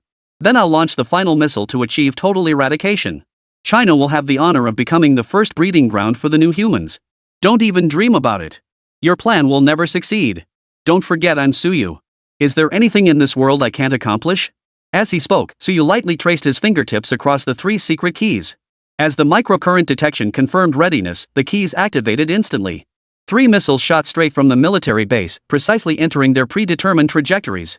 Air raid sirens blared simultaneously across cities in various regions. The piercing sound reached the live broadcast, prompting many viewers to mute their phones. However, the noise didn't last long, perhaps 10 seconds at most. Because within 10 seconds, the missiles had already struck their targets with pinpoint accuracy. In an instant, intense flames shot skyward. The powerful shockwave completely obliterated everything within dozens of miles of the explosion's epicenter. In one city, a river running through its center was instantly vaporized by the missile's explosion, only to begin reforming upstream. So you watched the footage on the large screen and let out an excited laugh. Yet somehow, his laughter carried a metallic rasp. Butcher. This devil. The comments section was at a loss for words, with barely any curses directed at Suyu. It wasn't that they no longer felt hatred. Rather, faced with such a weapon of annihilation, cursing him wouldn't change anything. They might as well save their time and properly say goodbye to their families. The live stream's viewer count plummeted instantly. Until finally, it hit 0. Zhang Che witnessed this and instantly sprang to his feet. Rolling over, he grabbed his vibrating particle blade and thrust it into Suyu's temple. You! Suyu stared in disbelief, touching the crimson blood trickling down his cheek as he turned to face Zhang Che. You dare kill me? You're not my master. Of course I dare kill you. Hey, Zhang Che is a hero, he killed Suyu. Chapter 65, though it's just a play, the warning echoes on. The blade pierced Suyu's heart, and a crackling sound like an electric current erupted from his chest. Who are you? Witnessing this, Zhang Che finally realized the Suyu before him was nothing but an AI robot. Suyu pulled out the holographic projection of the vibrating particle blade, tossed it aside with a flick of his wrist, then staggered toward the sand table, swaying with every step. Stop! Zhang Che roared, but just as he tried to rise, the holographic projection's time ended. Back at his workstation, Zhang Che seethed with fury. Had Suyu actually pressed the secret key to launch all the annihilation-grade antimatter missiles at that moment, the Chinese nation would have truly been destroyed. Trust me. Just as Zhang Che was at a loss, Suyu's voice came from the pocket watch on his chest. Those 3 simple words struck Zhang Che like a thunderous bell, instantly calming his nerves. Master, what exactly are you trying to do? Zhang Che knew asking this question might not yield an answer. But he had already guessed some of what was happening. Blood continued to gush from Suyu's chest, but soon, the crimson fluid transformed into a green nutrient solution the same color as the incubators displayed in the palace during the live broadcast. I cannot die yet. The plan is not complete. Before Suyu could utter his final word, Xian, who had just burst in, fired a shot directly into his head. Of course, Xian's bullets were no ordinary rounds, they carried high-voltage currents. As blue arcs of electricity covered Suyu's entire body, his chip naturally lost all functionality. What's going on? Did the government really step in? No idea, but Suyu's death is definitely a good thing. The audience rejoiced, relieved they'd finally avoided the tragedy of being purged as obsolete humans. Yet, just as their celebrations peaked, the supposedly dead Suyu, still clinging to a sliver of consciousness, seized an unnoticed moment to input the final key. As the microcurrent detection succeeded, the secret key was activated. All Annihilation-class antimatter missiles launched from the base. The bright flames trailing the missiles resembled the sun, illuminating the dawn clouds. Boom! Boom! Boom boom boom! Countless fiery streaks shot skyward, leveling over a dozen regions across the nation simultaneously. Mountains split apart, rivers ceased to flow. Countless infrastructure was destroyed, and billions of lives were lost. The entire ecological system of Huagua was utterly annihilated. Even areas spared by the missiles experienced severe climate shifts, earthquakes, hurricanes. It could be said that these 12 Annihilation-class antimatter missiles had utterly destroyed all of China. However, just as the smoke cleared and China lay in ruins, someone finally noticed something was amiss. 2 missiles were supposed to hit my location and my parents' place, but after we called each other, everyone was fine. Now that you mention it, I seem to have noticed something too. There doesn't appear to be any official reports, nor has anyone gone live to cover it. As the truth became impossible to conceal, Suyu's holographic projection suddenly materialized in the laboratory. With a sweeping gesture toward the sand table, he sealed the data on all 12 Annihilation-class missile launchers. Countless green digits formed talismans, firmly imprisoning the secret keys within a cage. Counting them carefully, there were exactly 12 talismans. Each of these 12 talismans corresponds to a person's DNA sequence. Combined, they form the 12 zodiac signs. Therefore, I alone cannot possibly control such a terrifying apocalyptic weapon. What you witnessed earlier was merely footage we recorded in advance when we destroyed the palace. Ha! We've been deceived? What about the multi-soul runaway incident? Suyu smiled. Well, that was turning their own scheme against them. The enemy went to such lengths to infiltrate these multi-soul individuals into our country not merely for profit. They intended to use the multi-soul rampage to eliminate me and simultaneously undermine the very foundations of China. Of course, if that were all, we could handle it with the Dragon Scale Squad. But consider this, what if some of those multi-soul individuals hadn't gone berserk, but instead infiltrated Huagua disguised as ordinary citizens? Xian glanced at Suyu lying on the ground, kicked the imposter aside, and continued. That would be like planting a ticking time bomb within Huagua. The same tragedy could unfold at any moment. Exactly. That's why I orchestrated this entire spectacle, but behind the scenes, I've already located every single advanced AI robot. Gentlemen, if you act selfishly and recklessly, allowing such weapons to exist within Huagua, this will be the inevitable outcome. This time, I implore you not to obstruct us. Financial losses can be compensated, but once lives are lost, no compensation can ever make up for it. All men must die, and death cannot be reversed. His memory will remain in your minds. As long as you do not forget him, he will live on forever in your hearts. With Suyu's well-reasoned and emotionally compelling speech, the majority of people willingly handed over their intelligent robots. Suyu's technicians and security personnel, already stationed at the entrance, immediately shut down the robots upon receiving them and dismantled their central cores. Everyone, let me take a group photo of you all. As the technician connected the smart robot's control cable to the mobile base station, the robot regained its mobility. The family gathered together, capturing an exceptionally unique group photo. The retrieval operation proceeded with unprecedented smoothness. No one resisted, and all robots were accounted for against Thomas's provided records. Of course, Suyu wouldn't fully trust Thomas. Based on the unique electromagnetic signals emitted by these robots, he developed software that automatically locates and alerts him whenever similar robots approach. The crisis in Huagua was resolved, but the global crisis remained unresolved. Why? Tell me why. Why is everything fake? As James roared, Zhang Kuei beside him reached out and grabbed him by the throat. Unexpectedly, he managed to yank James right out of his seat. You, let go of me. James forced the words out through his constricted throat, clutching Zhang Kuei's arms desperately in a futile attempt to ease the pressure. In his frantic struggle, his legs accidentally kicked over the desk lamp. Its light cast upward onto the wall, revealing that James and Zhang Kuei's silhouettes had switched places. Invading China, dragging me along. Did you ever consider that I'm Chinese too? From the very beginning, this was nothing but a show put on for you little darlings. You're such a fool. Didn't you realize you've been nothing but a pawn all along? Why say that? Because James's orders were to have Suyu retrieve all the battle armor. But Suyu later halted the retrieval, driving James into a rage. In truth, this was precisely the outcome the mastermind desired. How else could they ignite the uprising? As for why Zhang Kuei called it turning the tables, it was because Huagua had already returned triumphant from the United Nations. Do the other 4 national representatives have any objections to the proposal for technological sanctions against China? In this game of the 3 major powers, the 2 smaller nations held no sway. Such technology was beneath each nation's notice, rendering their stance irrelevant. Thus, the only unpredictable factor was Star Nation. However, it was no coincidence that Baron Tariq himself was attending this United Nations conference. As a powerhouse on Wall Street and one of Star Nation's 3 most influential earls, he was fully qualified to sit at this table. Very well. Since no delegates raise objections, sign the agreement. The Chinese representative will then convey its terms for prompt implementation. No nation may obstruct the clearance and blockade operations. Upon receiving the contract, Suyu could no longer contain the smile spreading across his face. Whether it was the multi-soul individuals or the advanced AI robots, the root cause stemmed from him. Although Jiang Xinghai had largely orchestrated the developments in between, the underlying code used was still his own. Thus, calling him the chief culprit in this affair was not an exaggeration. Now, with this contract successfully signed, it meant he could finally wash away the sins he had borne. The following morning, Huagua issued notifications to Xinhua and all neighboring nations. 2 hours later, a Kuanpeng-class aerospace carrier appeared in Huagua's airspace. Even without moving, its sheer presence was enough to intimidate all neighboring nations into submission. The engines of the space aircraft carrier emitted terrifying power as they burned, refracting into concentric rings of light in the sky, resembling soul rings. Though Star Nation lay far from Huagua, from certain vantage points, the terrifying silhouette could still be glimpsed on the distant horizon. Just how advanced China's technology truly was remained unknown to all. Whether the Annihilation-class antimatter missiles shown in the video were real remained unknown.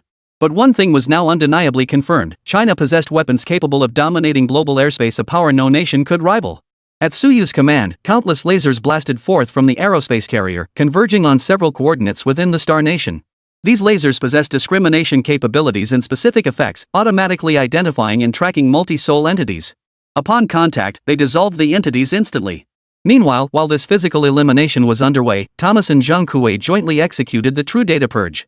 This is all the research data. Seeing the black box in Thomas's trunk, a weight lifted from Suyu's heart. This black box had been present throughout the entire project, recording every step from the data's inception, debugging, and modifications all the way to the final version. Even the process of deleting a single character after it was written was logged. Moreover, it possessed a remarkable function: the ability to erase records stored outside its own system. Any data transmitted through this black box could be deleted by it, preventing unauthorized backups or retention of information. And such a remarkable invention? Naturally, it was created by Suyu. With this, the crisis posed by the multi-solars was finally resolved. Whether in the Arctic base or the palace beneath Shifu Mountain, all multi-soul individuals were eliminated. The consciousnesses already uploaded to the cloud were coordinated by Suyu and transferred into a massive server. After being subjected to a joint encryption algorithm by the 5 major nations, it sank to the bottom of the volcano alongside the black box. Jiang Xinghai's anti-gravity device was stolen from Suyu. The technology was actually far from perfected, and Suyu hadn't fully developed it. As for why Jiang Xinghai could use it to build a palace in the volcanic region, Suyu still hadn't figured it out.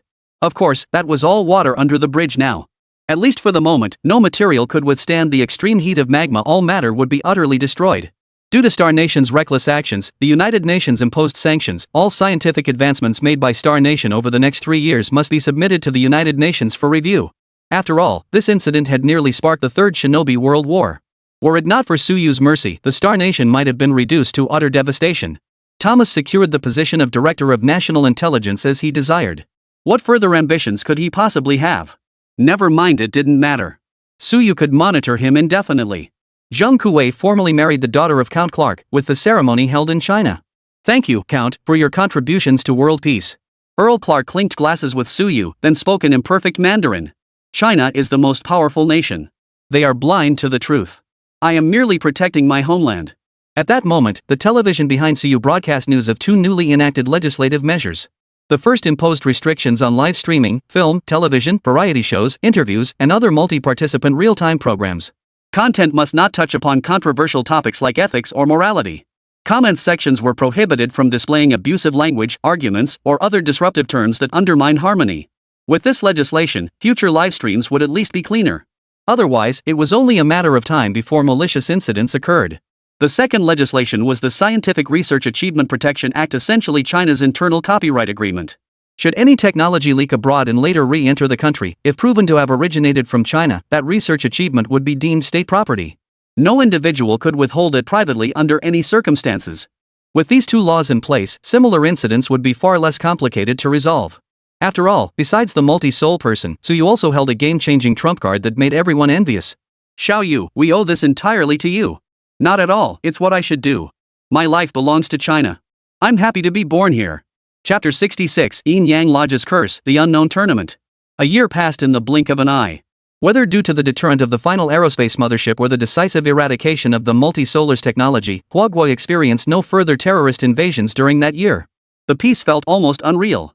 That was a good thing, at least in Suyu's opinion. A year finally finished this thing. Suyu slung his arm around Zhang Chei's shoulder, his eyes brimming with unmistakable excitement. Master, will this thing really work? Whether it works or not, we'll find out once we try it. But what if we actually make contact? What should we do then?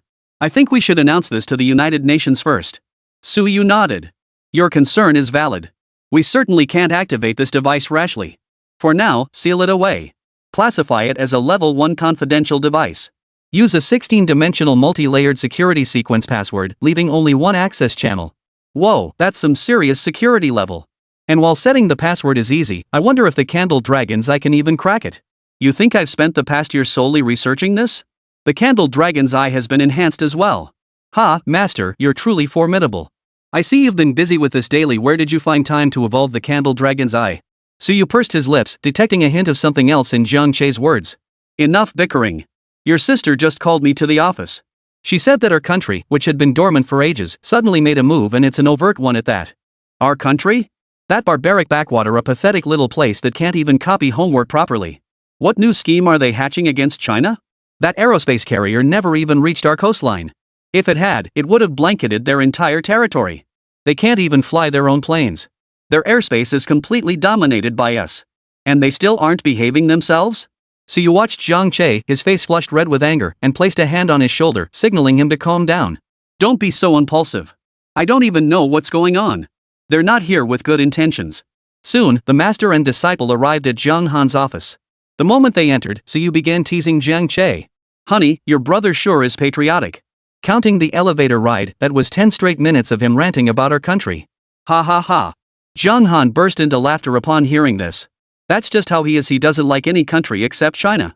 Never mind. Let's get down to business. This time, our country has extended an invitation to us. An invitation? Jiang Han nodded, then had the candle dragon's eye display the electronic invitation before Suyu. Yin Yang Bureau exorcism? I think I have a vague recollection.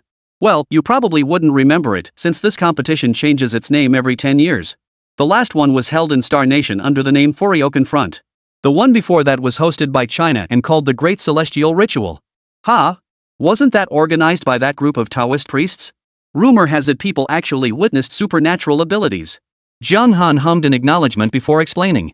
That hasn't been confirmed, but it's highly plausible. After all, Huaguo wasn't technologically advanced back then, yet it wasn't invaded by neighboring countries. Because of this, many speculate that the group from the Great Luotian ceremony was secretly protecting Huaguo. What about that tournament in Star Nation? I recall they used mechs back then. I heard one match even went into space? Unclear. Our current probes haven't detected any traces of their battles on Mingqiu, despite video evidence existing. Suyu smiled faintly upon hearing this. The plot seemed strangely familiar, reminiscent of the circumstances surrounding Alpha Pineapple's moon landing.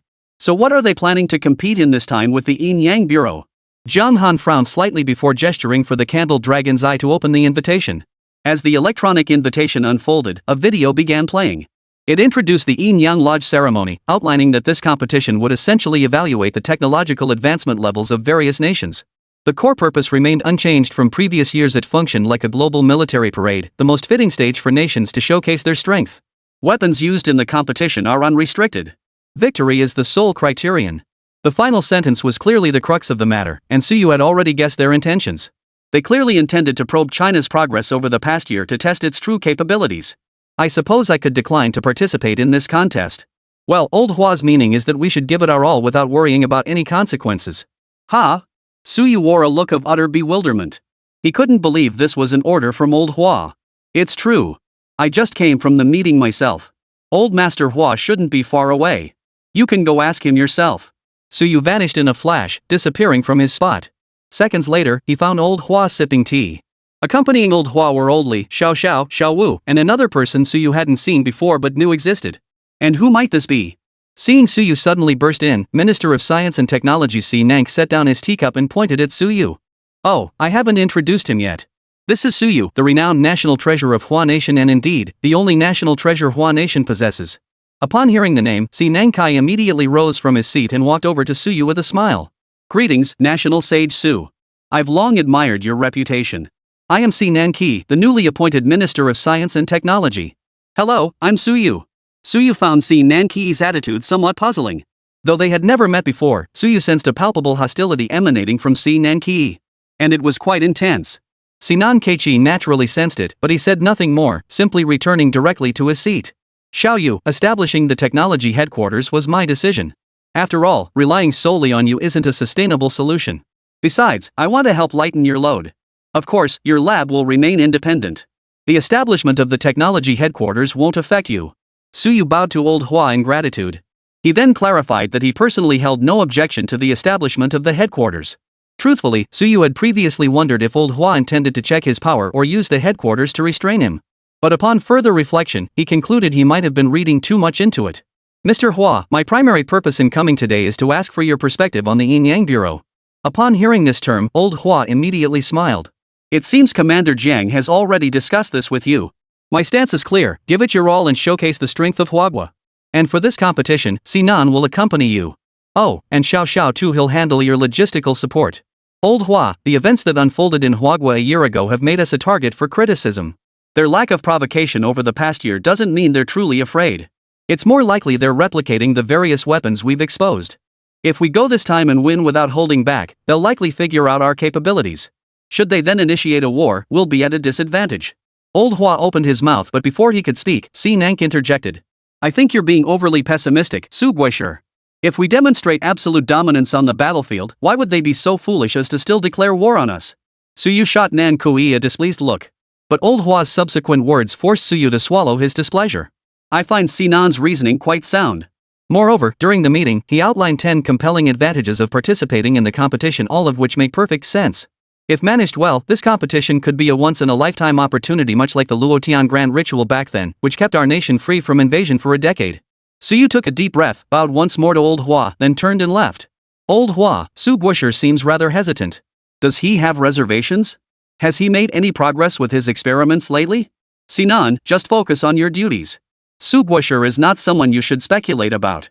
Old Hua ignored Sin Nan Kui's attempt at sowing discord, but Sin Nan Kui seemed unfazed, continuing his monologue. China is already sufficiently powerful. I believe we should take the offensive to intimidate other nations, ensuring they never dare to challenge us. Hiding our strength only leaves us passive, forced to defend and repel. Xiao Wu, arrange Su Guisher's itinerary. Xiao Xiao, after you leave, I'll mobilize the entire South China military to stand by at the border. Should any emergency arise, contact them immediately. Yes, sir. Then let's go, Xiao Wu. Xiao Wu nodded and pushed old Hua away. After old Hua departed, Xiao Xiao slowly rose, not to leave, but to approach Si Nanqi. Swish! Xiao Xiao grabbed him by the collar and pressed 2 fingers against his temple, mimicking the action of pulling a trigger. Minister Si. My surname is Sinan. Minister Si. Su Guisher's contributions to Huagua are enough to fill an entire Yangli encyclopedia dedicated solely to him. You'd be wise to keep your petty schemes to yourself. You're 800 years too early to be thinking about climbing the ladder. If you ever speak disrespectfully of Su Guisher again, don't blame me for being impolite. With that, Xiao Xiao turned and walked away. Xiao Xiao, do you know how Xiao Chang'an died? Buzz. A jolt of electricity shot straight through Xiao Xiao's spine to his brain, making every hair on his body stand on end. Xiao Chang'an. How do you know that name? Xiao Xiao kicked Si Nan Kui squarely in the stomach, pinning him to the sofa. Cough cough, General Xiao, we hold the same rank. If I were to report you for this to the military court, cut the ing bull. What storms haven't I weathered in my life? Indeed, one had to be at least 50 or 60 to become a general. But Xiao Xiao was the youngest general in Hua Nation's history, only 35 years old. I know a lot more. If you want to know, show some sincerity. True, you did fight your way up to become a general. You are also the youngest general in Hua Nation's history. But I'm afraid I do have the right to be arrogant in front of you. With that, Si Nank suddenly punched Xiao Xiao in the calf. Boom! Crack! Indeed, Xiao Xiao was sent flying backward, his calf bone fracturing instantly. Keep in mind, Si Nanqi was in a position where Xiao Xiao was standing on him, his waist completely off the ground. At that moment, the punch relied solely on the strength of his arm. While his punch carried considerable force, Xiao Xiao should have been able to withstand it. Yet, not only did his calf fracture, but he was sent flying. You! Sinanka shook his hands innocently, then walked away with a sneer. Since Xiao Xiao was injured, following Su Yu now would only become a liability. Therefore, old Hua had dispatched another person to accompany Su Yu, serving as both bodyguard and assistant. Hello, Su Guisher. My name is Tan Nanchuan. I've been sent by old Master Hua to protect you. Tan Nanchuan. Su Yu pondered the name, and a possibility suddenly flashed through his mind. Tan Nanchuan? What is your relationship to Tan Zheng? He is my father. Oh, I had some acquaintance with your father. And since there aren't many people surnamed Tan around me, it was easy to make the connection. It's truly an honor for the Tan family that you knew my father. Su Yu waved his hand dismissively. No, it is my honor to have known your father. He was a truly great general. At this point, Tan Nanchuan's expression grew slightly somber, perhaps due to memories of his father. Let's go. It's time to depart. Standing nearby, Si Nang showed no sign of empathy, instead urging everyone to hurry. Get in the car. Let's go. By the time Su Yu and the others landed, it was already midnight. Due to their participation in the competition, someone had been waiting here to receive them long before. Good evening. Please board the vehicle. We'll take you to your temporary accommodations. Su Yu Laboratory. Moonlight streamed through the windows, gently illuminating a row of experimental pods. The cocoons within seemed to tremble rhythmically, in sync with the ticking of the clock. Genetic testing complete. Remaining incubation time, 15 days. Jiang Che stared at the data on the screen and took a deep breath. Master, if these things were discovered, I wonder what kind of responsibility you'd have to bear. On the screen, Suyu's genetic compatibility showed 80% match, 10% Jiang Han, and 10% Jiang Che. As Jiang Che swiped left and right, only the top row showing Suyu's 80% match remained steady while the other two results fluctuated. The accommodations our country had arranged for Suyu and his team weren't stingy in independent courtyard. It seemed to be a precaution against sudden conflicts between nations before the competition, so they had separated the residences of the 40 participating countries. In other words, only Suyu's team's country's athletes were nearby. Chapter 67. What purpose does such scheming serve? This arrangement should have been a positive thing, but Suyu couldn't shake a vague sense of unease. He suspected this separation wasn't born of respect, but rather served another purpose. Therefore, once the woman in the black suit who had escorted them departed completely, Suyu merely gave the room a cursory glance before heading out to the courtyard. The day-night temperature difference in our country doesn't fluctuate drastically, so we'll just make do in the pavilion tonight. Ha! Su Guisher, why is that? Si Nanqi was utterly baffled, having no clue what Suyu was worried about. What exactly is troubling you, Su Guisher? Is there something in this courtyard? Besides, whatever might be here, with your abilities, you shouldn't be afraid, right? Suyu shook his head. Their people sleep on hard floors here, just laying down a mattress and resting. So there's no difference between outside and inside. Nanchuan, go inside and bring out some bedding. Tan Nanchuan acknowledged the order and headed straight into the house. Su Guisher, I can't stand mosquitoes. This season in our country, they're so thick they could eat you alive. First, let me make one thing clear, I haven't imposed any restrictions on your movements. You're free to go wherever you want, as long as it doesn't interfere with the tasks arranged by Old Hua. Also, stop calling me Su Guisher. Si Nank offered a faint smile. Since Mr. Su puts it that way, I'll return to my room to sleep. Suyu made no attempt to stop Si Nanqi, watching as he passed by Tan Nanchuan. Su Guisher, he. Nanchuan's words were cut short mid-sentence as Suyu raised his hand to silence him. Outside, don't call me Su Guisher. Call me Mr. Su, just like him. Understood. Mr. Su, what about him? It's fine. If he likes sleeping in the room, let him sleep there. Seeing this, Tan Nanchuan didn't press further and instead began making the bed himself. Suyu glanced around the room and casually released 3 nanoscale monitoring devices from his sleeve. Are you afraid of mosquitoes? Not at all. Suyu smiled, then conjured a pale blue protective barrier within the pavilion. Tan Nanchuan stared in astonishment at the object that had materialized out of thin air. Mr. Su, what is this? It's amazing. A torrent particle hypergravity shield. Hypergravity? Startled, Tan Nanchuan quickly withdrew his outstretched hand. It's fine. When exiting from within, you won't be affected by the barrier. But when entering from the outside, you will. Oh. Mr. Su, are we guarding against something? To be precise, it's more like waiting for something. Never mind. You should get some sleep. The first half of the night passed quickly. The bright moon hung high, clearly visible from the pavilion. Tan Nanchuan rolled over and caught sight of Suyu, who hadn't fallen asleep yet. Mr. Su, are you keeping watch? Let me take over for you. No need. I feel like that thing is about to arrive. Sure enough, the moment Suyu finished speaking, the surrounding chirping of insects abruptly ceased. In its place came a series of footsteps and the sound of slightly hurried breathing. Snap. As the surveillance feed transmitted into Suyu's mind, he clearly saw the intruder's face and the object tossed into the courtyard. Mr. Su, should we go catch him? Suyu shook his head at the suggestion, then quietly watched the movements of the figure beyond the wall until he was completely out of sight. That man is merely a commoner. The one who truly delivered the item to us did not come in person. With that, Suyu stepped directly out of the barrier and walked toward the red parcel in the courtyard. Coincidentally, Si Nanqi also emerged from the house at that moment. Suyu glanced at him and noticed that, like himself, he hadn't slept yet. It seems Mr. Su anticipated this item's arrival long ago, which is why you remained vigilant within the courtyard. What do you mean by that? Nothing much. I'm just curious if this person came specifically to deliver something to Mr. Su. Don't make baseless accusations. Mr. Su kept watch all night. If that person outside hadn't been a commoner, we would have already moved to apprehend him. All night long? Well, that makes me even more curious to see what this is. Saying this, Si Nank walked over and picked up the package. After opening it, he discovered it contained nothing more than a simple envelope and a stone of moderate size. The stone's purpose was obvious, likely added for weight, since the envelope alone wouldn't have been heavy enough to be tossed over. As for the envelope, Si Nank glanced at the signature on it before handing it directly to Suyu. Mr. Su's reputation truly reaches far and wide. Wherever he goes, admirers follow. With that, he turned and headed back to his own room. Suyu frowned, staring at the envelope handed to him. For large characters were printed on the front to be opened by Suyu. Receiving letters was nothing unusual for him. What was peculiar was the method of delivery. It could have been delivered in person, so why the secrecy? After pondering it, Suyu summoned his battle armor and slipped it onto his right hand. Only then did he carefully open the envelope and retrieve the invitation inside. Invitation: Mr. Su is cordially invited to attend the pre-competition friendship exchange meeting. Address. Time. We look forward to welcoming Mr. Su. Tan Nanchuan also caught a glimpse of the letter's contents and was momentarily taken aback. Mr. Su, this kind of exchange is perfectly normal, isn't it? Why deliver the invitation this way? Because someone added something they shouldn't have to the invitation. With that, Suyu tossed the invitation to the ground and unleashed a burst of flame, reducing the paper to ashes. Snap. With a snap of his fingers, a miniature mask appeared in Suyu's hand. Wear this to avoid inhaling the smoke.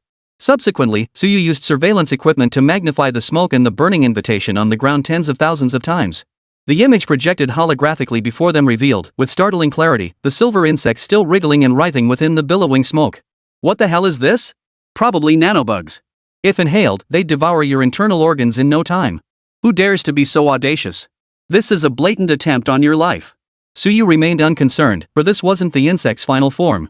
He reached his hand into the mist, harnessing the resonance of his battle armor to forcibly coordinate all the nanobugs into moving in a specific, orderly pattern at a particular frequency. The result was that the insects reassembled into a different form, a bronze mirror. The Yada mirror. You know about this? No, I'm guessing. Tan Nanchuan gave an awkward chuckle. After all, it's the most famous mirror in our country. You're right. This is indeed the Yada mirror. The moment the last nanobot returned to its designated position, the bronze mirror instantly brightened, projecting an image onto its surface. It depicted an explosion, one so devastating it defied description. Hundreds of kilometers lay flattened in an instant, its inhabitants consumed by flames in their sleep before they could flee. What is this? Suyu's expression grew grave, an unsettling feeling settling in his heart. Ignoring Tan Nanchuan's question, he reached out to the mirror and forcibly crushed the insects by shifting the resonance frequency of his battle armor. However, the mechanical fluid oozing from the exploded insects seemed peculiar. Suyu collected a sample from his hand and used the holographic projection device to send it to Jiang Che. Master, why are you back? Analyze this fluid and match its genetic sequence. If these were normal nanobugs, they would be filled with some kind of mechanical lubricant or liquid compound, serving to lubricate or power the nanobugs. But the fluid leaking from this bug felt nothing like either of those substances. It seemed to contain something else mixed in. Test results show it does contain genetic sequences internally, but no match was found. This species doesn't appear to be synchronized with the global genetic database. Give me a moment. I'll check through other channels. Suyu shook his head. Check compatibility. All species share some common traits. Jiang Che nodded. As his fingers danced across the quantum keyboard, a data set soon appeared before them. It's a snake. Suyu smiled faintly at the news before returning to the pavilion. Mr. Su, you scared me to death. You vanished suddenly, leaving only this device behind. Where did you go? Nothing serious. I handled some personal matters. It should be fine now. No more surprises tonight. Go to sleep. The next day, Suyu awoke early but remained in place. He only rose and headed indoors after Tan Nanchuan stirred. Sinank seemed to have been waiting for Suyu all along, for the door opened the moment he stood at the entrance. Mr. Su, are we heading out to do something? There's a banquet, but I'm not particularly keen on attending. You take Tan Nanchuan. They'll likely cover some precautions regarding tomorrow's competition at the meeting. And what about you, Mr. Su? I have some matters to attend to. Seems like you've got something secretive going on, Mr. Su. It's fine. Since you don't wish to discuss it, I shan't pry. I only hope Su Guosher doesn't do anything to harm his own country. Suyu smiled upon hearing this. Minister Sinnan needn't worry about that. Compared to someone like you who attacks those who serve the nation, I should be far more patriotic. You. Sinan K was nearly beside himself with rage, but he knew that the more he tried to explain, the worse it would get. He couldn't believe Suyu knew Xiao Zhao's leg injury was inflicted by a researcher of his caliber. Moreover, he had erased Xiao Zhao's memory of that instant. Even Xiao Zhao himself wouldn't know who caused the wound.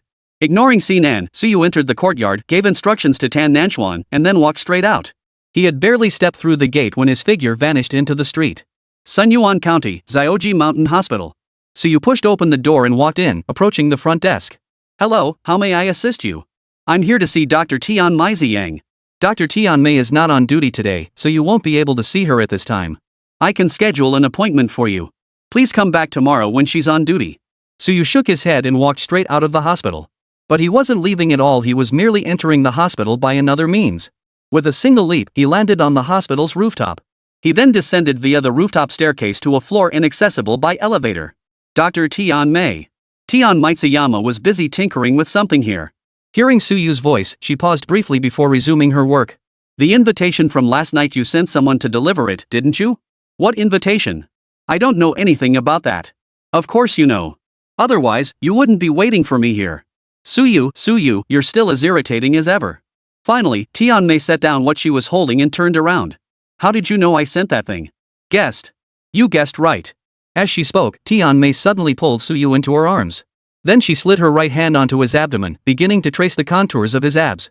Dr. Tian Mei, you must be well aware of your age. Dr. Tian Mei gave a faint smile. Age holds no meaning for me. Indeed, on this point, Tian Mei held absolute authority. Her actual age was already 50. Yet her appearance showed no difference from that of a 25-year-old. Crucially, this wasn't achieved through makeup techniques, body doubles, or advanced AI robots.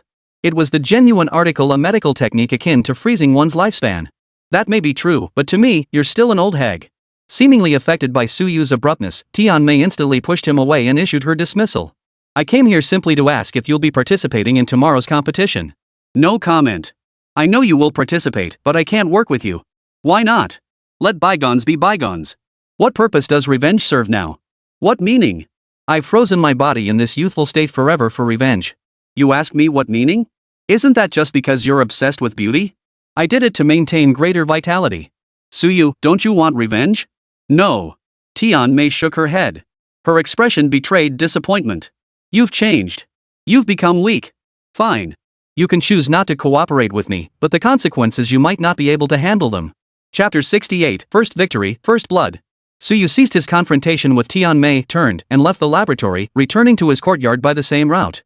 Tian Mei Zadachuan, I know this woman. During the Luo Tian Grand ritual back then, our country sent a woman who could control snakes, quite a handful. In the final showdown, she even summoned a colossal python coiled atop the mountain peak. Fortunately, our nation's extraordinary talents were strong enough. Otherwise, we might have actually lost to that woman. Judging by her age, she should be in her 50s now. Suyu smiled. That's right, she is indeed 50 years old now. As Suyu pulled out the photo he'd just taken of Tian Mei and handed it to Tan Nanchuan. What? She looks so young. How is that possible? Tan Nanchuan couldn't believe the person before him was actually a 50-year-old woman. Surprise is normal. I only showed you this to let you know that the monsters we'll face in our upcoming match will likely be of this caliber. Supernatural arts? No, to be precise, it's a form of technology, just technology that appears supernatural to us. So can we use these occult arts too? Wait, no technology? Suyu smiled. No need. Our battle armor is more than enough to win this tournament.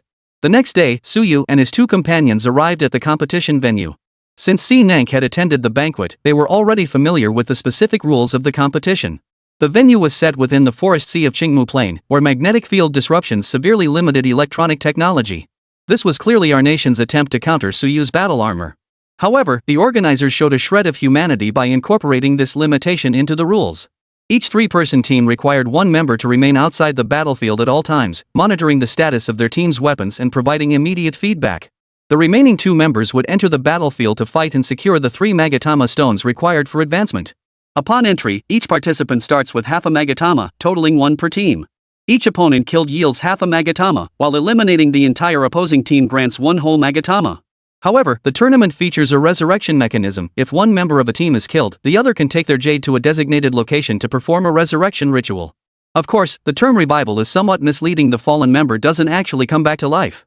Instead, our nation temporarily assigns them a new teammate. Rumor has it, though, that our nation's reinforcements this time are exceptionally formidable. Suyu was no fool, he knew such rumors were likely traps set by the organizers. But he was certain there would be some naive souls who'd fall for this nonsense, slaughtering their own teammates in the process.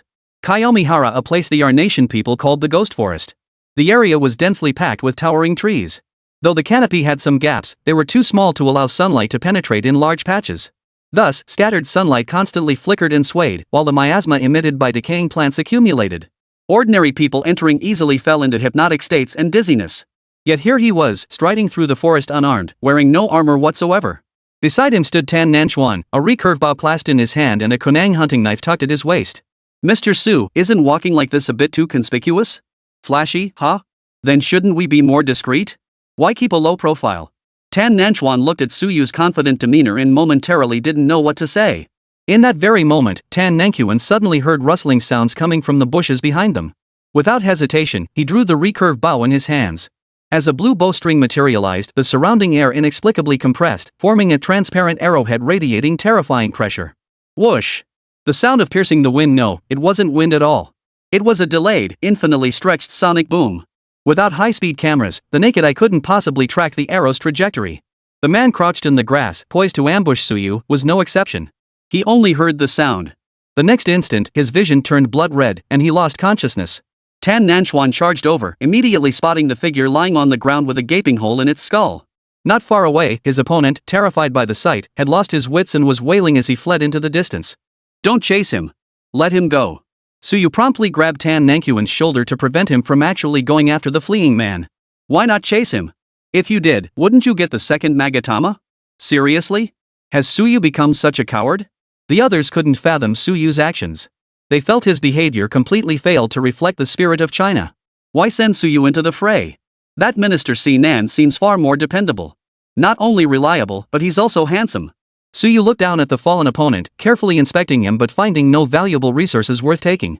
He then instructed Tan Nanchuan to retrieve the Magatama before departing. Let's see, the first knockout of the entire tournament has arrived, courtesy of Suyu from Huagua. Truly worthy of his reputation as China's strongest warrior. Dr. Fujino of the Ministry of Industry and Information Technology, how did he earn the title of China's strongest warrior? Fujino, the supreme commander of our nation, held the real military power. Even the emperor would show him due respect. This is based on data we've compiled, though it's largely what the people of Huagua themselves say. After all, I've never fought Suyu myself, so I don't know what makes him so formidable. Oh my goodness, this old guy is really hyping him up. Suyu, if you don't win this match, don't even think about coming back home. We've all been humiliated in front of everyone. Many videos circulating online depict terrorist attacks targeting China. Most of that footage is fabricated, and the technology displayed is largely fake. Even modern Star Nation can't produce it. Is that so? Honestly, I can hardly believe our opponents are frauds from a nation of frauds. Anyway, enough of that, it's ruining the match atmosphere. Let's refocus our cameras on the competition arena and see how the other contestants are performing. Suyu arrived beneath a massive tree. He looked up and decided this spot was perfect. He pressed his hand against the trunk, then with a sudden, powerful jerk, tore off a large chunk of bark along with the wood. He repeated the action several more times, chipping upward as he went until he had carved a ladder directly into the tree trunk. Let's go up and rest for a bit. With that, Suyu leaped up onto the branches. Tan Nanchuan watched helplessly, shook his head, and began scrambling up using both hands and feet. How did Suyu manage to leap 10 meters off the ground like that? Fujino, the engineer, scoffed dismissively. It's nothing more than installing springs in his shoes similar to those spring-loaded poles we've seen. Simple principle. Wait, is he mentally challenged? Is he even speaking human? Springs? Wait, can Suyu even see our comments? I'm crowdfunding to send someone slap that guy. Shortly after this comment appeared, a designated comment popped up in the livestream chat. I will. Aha, Suyu can see them. Suyu had just erected a protective shield atop the giant tree.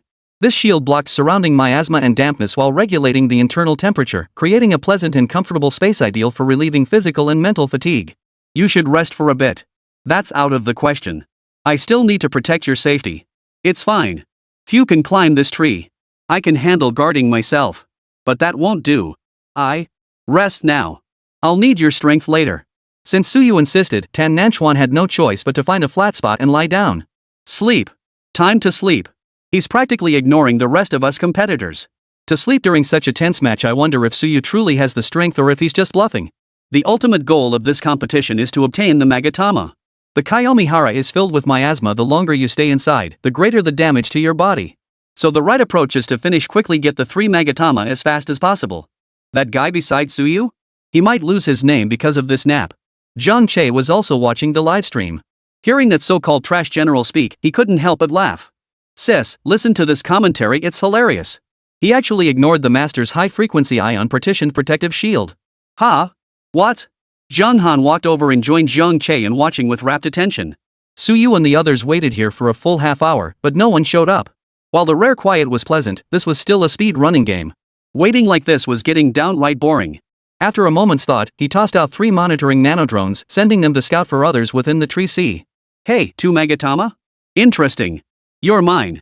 The 3 drones proved highly efficient, and Suyu quickly located his target. He pressed the pocket watch on his chest and immediately entered holographic mode. Using the drone's data transmission and precise positioning, Suyu's holographic projection instantly materialized behind the person. Who are you? Standing before Suyu was a man, his entire body covered in soot, but the snare on his right hand stood out conspicuously. Oh, a power propulsion device. But it's rather crude. The energy supply is limited, and it must be quite difficult to control. How did you know? Suyu scratched his head. Could it be, this thing was just picked up from the scrap heap around here? Suyu felt a bit embarrassed as he spoke. Because it was the truth, this thing was a defective prototype he'd developed long ago. It was meant to be paired with battle armor, but he never imagined this country would modify it and strap it directly onto a hand. How could an ordinary person withstand such power? Fractures would happen in an instant. If it weren't for the man's robust build with layers of fat and muscle cushioning the impact, his arm would have been shredded by the power long ago. Cut the crap. You talk a big game, then take my punch. Not necessary. With that, Suyu's holographic projection materialized behind him, and the magatama on his body successfully transferred into Suyu's hand. How did you get the magatama? Well, I'll give you some solid advice: ditch that junk and get out of here.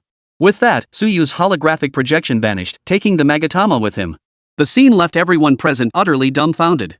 Many immediately accused Suyu of cheating.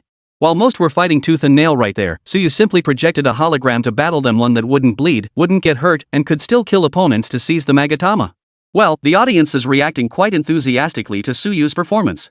Professor Gongshin, do you consider Suyu's actions a violation of the rules? It's merely a diversion. In reality, Suyu himself was present there just now. However, his opponent's attention was drawn to that so-called phantom, allowing Suyu to seize the opportunity and steal the jade pendant. Because our nation warriors always engage head-on to seize the jade, taking lives. But Suyu didn't. That proves he can't defeat these opponents. So you're saying Suyu's victory just now was purely coincidental? Exactly. Those techniques resemble our nation's ninjutsu substitute techniques and the like. Regarding this, I need to raise the matter with China. This might involve plagiarism. Holy, you've got some nerve, old Biden, you bastard. Su God, you've got enough magatama now, go slap him. Suyu roused Tan Nanchuan beside him, signaling it was time to leave. Ha? Leave? Mr. Su, wait, those two magatama. I just got them. Let's go. We need to head to the evacuation point. The real battle has only just begun. That's right. The real battle has only just begun. There were two spots in this tournament where kills were easiest to come by: the previously mentioned respawn point and the evacuation point. Anyone reaching the evacuation point must possess 3 jade pendants. By ambushing here, one might directly seize all 3 pendants and advance smoothly. Reality unfolded much as Suyu had anticipated. The moment Suyu and Tan Nanchuan reached the evacuation point, a holographic image of the entire surrounding area had already formed in his mind. Looking around, he spotted no fewer than 10 teams lying in ambush. Come out of hiding. Are you planning to come at me one by one, or all at once? Chapter 69, The Battle Beyond the Battle. These teams initially had no intention of revealing themselves, as they were well aware they weren't the only ones present. Before Suyu's arrival, they had effectively adhered to an unspoken rule: mind your own business. Now that Suyu had called them out, they weren't sure if it was a trap. If they exposed themselves and drew the combined attacks of the other teams, it would be a loss far outweighing any gain. Thus, after Suyu's call, not a single team was willing to show themselves. Well, you guys are really troublesome. Since that's the case, I'll just leave first. Since they refuse to come out, why should Suyu waste his breath? He could simply stand within the light circle for 40 seconds and then leave. 10 seconds. 20 seconds. We can see numerous teams gathered around the evacuation point. Are they really just going to stand by and watch Suyu leave safely? If Suyu succeeds in evacuating, he'll be the first contestant to advance in this match. By the time these 2 sentences were spoken, the timer had already reached 25 seconds. Suyu shook his head helplessly, deeply disappointed in these people. Of course, that shake of the head also carried disappointment in himself for failing to gauge his opponent's strength.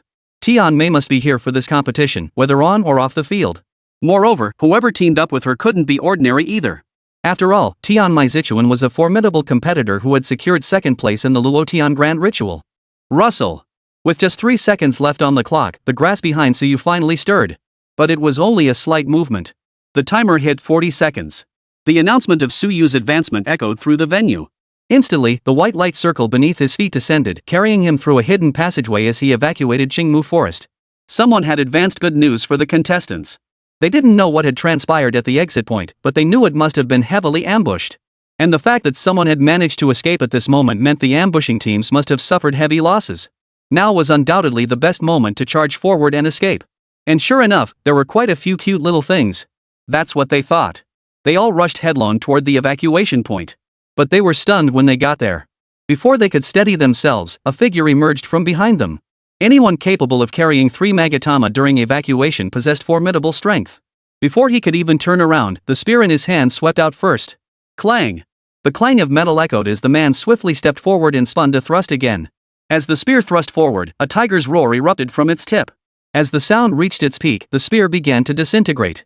Countless yellow and black particles swirled and danced in the air before coalescing into a massive tiger, blocking the path between the man and the ambusher.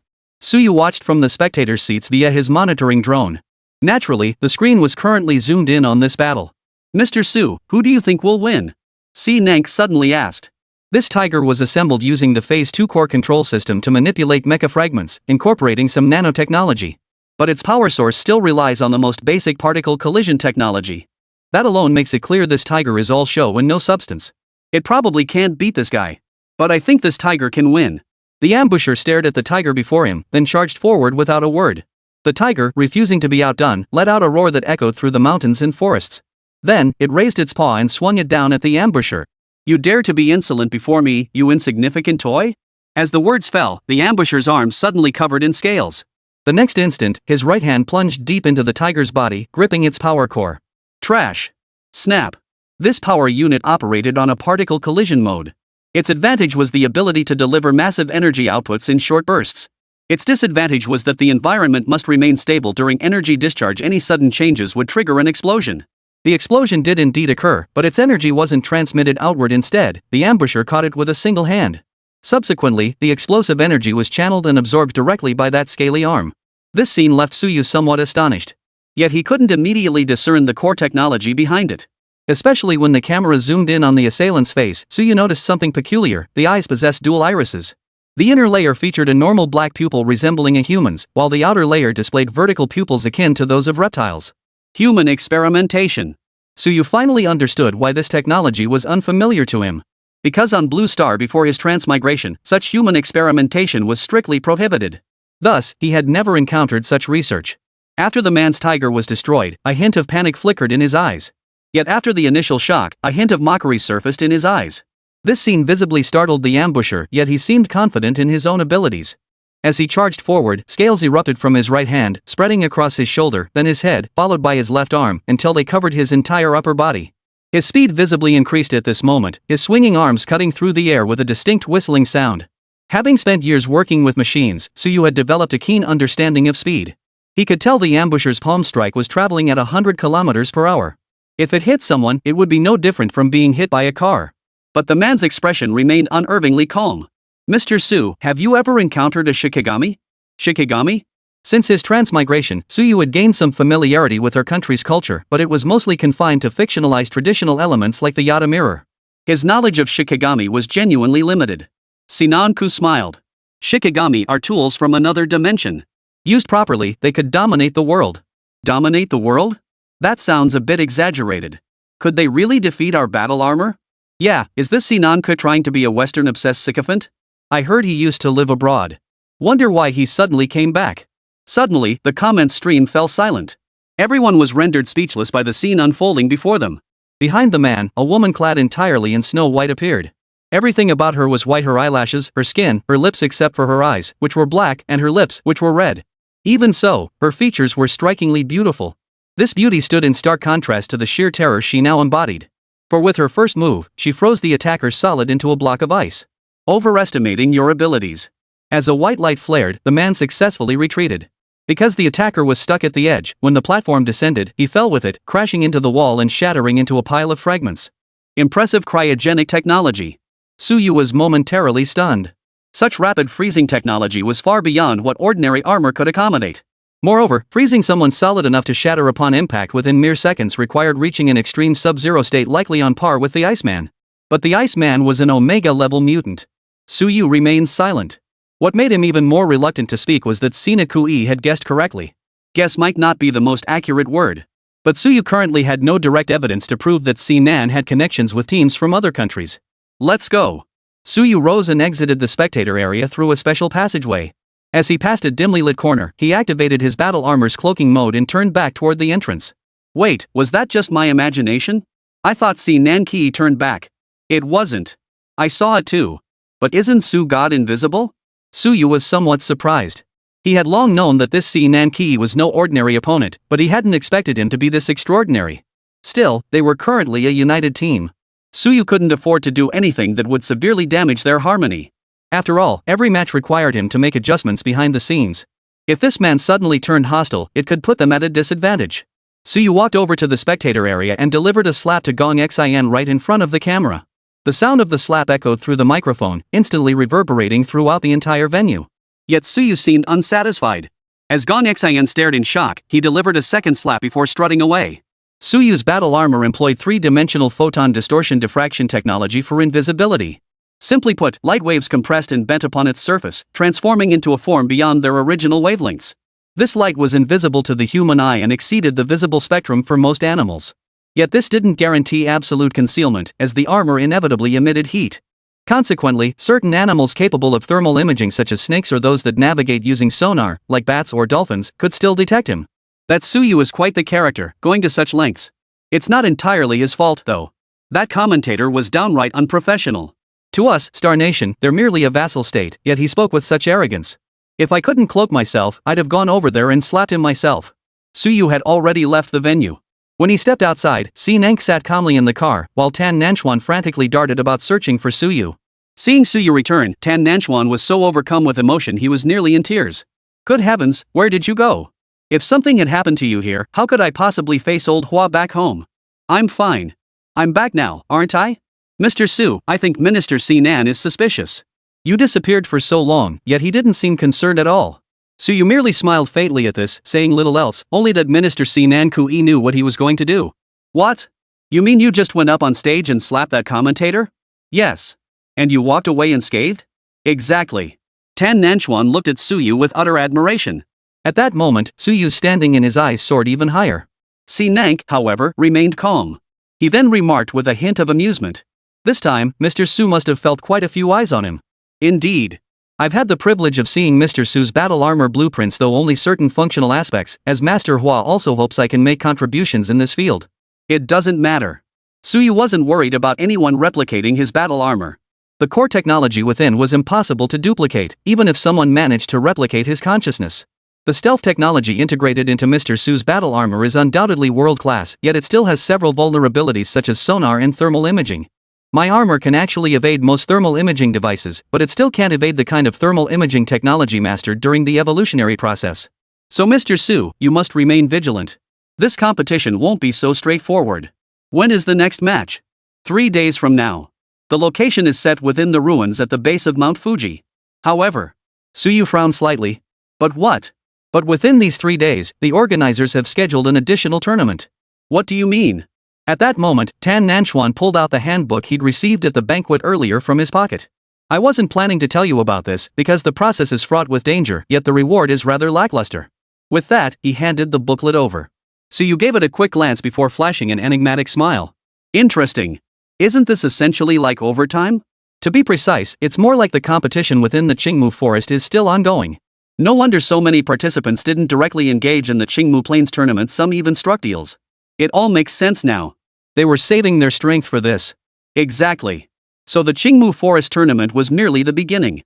Advancing merely allowed one to leave that arena, but it didn't guarantee safe passage into the second round. Moreover, in the Kayomihara matches, killing opponents yielded nothing except Magatama. However, eliminating opponents in the external overtime matches granted rewards provided by our nation. These included, but weren't limited to, direct advancement to the next round. The specific rewards depended on the opponent killed. Based on the current rankings, Mr. Su has the highest points. Killing you would net 100 points. As he spoke, Seneca handed over a holographic screen. Suyu glanced at it and confirmed he was indeed ranked first. Having secured both the first kill and the first victory, his points were a full 300 higher than the second-place competitor. The second-place competitor was 100 points ahead of third. That's quite a gap. If someone gains 100 points, they could secure direct advancement. Most players will likely target you. Chapter 70 thought he was handsome, but... Mistake. Suyu smiled faintly upon hearing this. If they want to come, let them come. If I take them down, can I earn points too? Theoretically, yes. But I fear they might join forces. The car soon pulled up to the small courtyard. When they first arrived, they thought the host country, R, had been quite thoughtful, arranging separate accommodations for each contestant to avoid conflicts. But seeing this now, it was clear they were just afraid the contestants might hurt innocent bystanders during this stage. I'm starting to dislike this elegant courtyard a bit, Tan Nanchuan muttered under his breath. Night fell swiftly. Tonight, Suyu didn't sleep outside but instead slept inside the house. Just as Suyu was about to slip under the covers, Tan Nanchuan appeared at the doorway, his bedding in hand. Mr. Su, may I sleep with you? Why? I'm afraid someone might break in during the night. If we're separated, it would be troublesome. Suyu considered it and found Tan Nanchuan's reasoning sound, so he agreed to his request. As the candle flame flickered out, the room was left with only the faint glow of moonlight filtering through the window. In such an environment, it would be a shame if nothing happened. Of course, the our country people seemed to be quite observant of this setup. Barely half an hour after the candles were extinguished, the group could no longer contain themselves and scaled the wall into the courtyard. You take that side, you take this side, I'll take the middle. As the words fell, the leader approached the house door. He swiftly pulled a talisman from his pocket, his hands rapidly forming intricate seals. As a cloud of smoke rose, an exceptionally beautiful woman materialized behind him. This woman differed from the all-white figure seen earlier. Her hair was purple, and she held a jade pipe in her hand. Her legs were long and slender, with a pair of wooden clogs casually dangling between her toes. Looking up, something seemed to flicker faintly within the smoke. As her lips parted, a stream of smoke flowed out, drifting toward the man's face. It was enough to make him instantly understand the suffering of King Zhou. Yen Luoluo, release a thick cloud of smoke to seal off the entire courtyard. Yen Luoluo took a deep drag from his pipe and instantly exhaled a thick cloud of smoke. This smoke was particularly eerie, spreading with a seemingly conscious intent. It swiftly engulfed the rooms of Suyu and Si Nanqi before sealing off the main hall and the entire courtyard. Within this environment, opponents on both sides summoned a Tang umbrella ghost and a great earth wall. Both were fairly common specters within Japan's mythological framework. Suyu had sensed the anomaly in his room long before, so he had activated his holographic projection mode much earlier, appearing in the captain's identity. Thanks to the cloaking technology, none of them detected Suyu's presence. As for why Suyu hadn't made a move, the reason was simple: he wanted to observe how this puppet had materialized out of thin air. However, after scrutinizing the scene thoroughly, he found no clues. The only conclusion he could draw was that these ghosts weren't illusions but physical entities, as they cast shadows under the moonlight. By now, the earth wall and the umbrella ghost had already entered the house. Suyu instantly summoned a long sword, gliding like a ghostly apparition behind the two demons. With a sharp crack, his blade sliced through the air, shattering the specter in an instant. Boom! To Suyu's surprise, upon death, the two ghosts dissolved into mist rather than scattering into scattered fragments. The demons have been slain. The two minions rushed to the leader's feet and knelt down with a thud. Useless. Thank goodness I have Yen Luoluo. As he spoke, the leader formed hand seals once more. This time, Yen Luoluo didn't spew smoke. Instead, with a slight lift of her fingers, she manipulated all the smoke to converge toward Suyu's room. The smoke grew denser and denser, gradually solidifying. Suyu realized something was terribly wrong. He immediately deactivated the holographic mode and summoned his mecha with his physical body.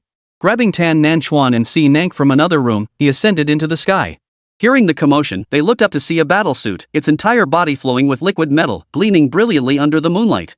The suit's muscular contours were sharply defined. The mask covering its face was cold and filled with murderous intent. An aura of supreme nobility emanated from it, enveloped in an air of unrivaled dominance. Hovering behind him now were thousands of swords, all pointed directly at the three of them. Don't you people understand that friendship comes first, competition second? With that, Suyu flickered his fingers. Golden blades plunged downward in an instant, their countless golden trails linking together to form a cascading waterfall of light in the air.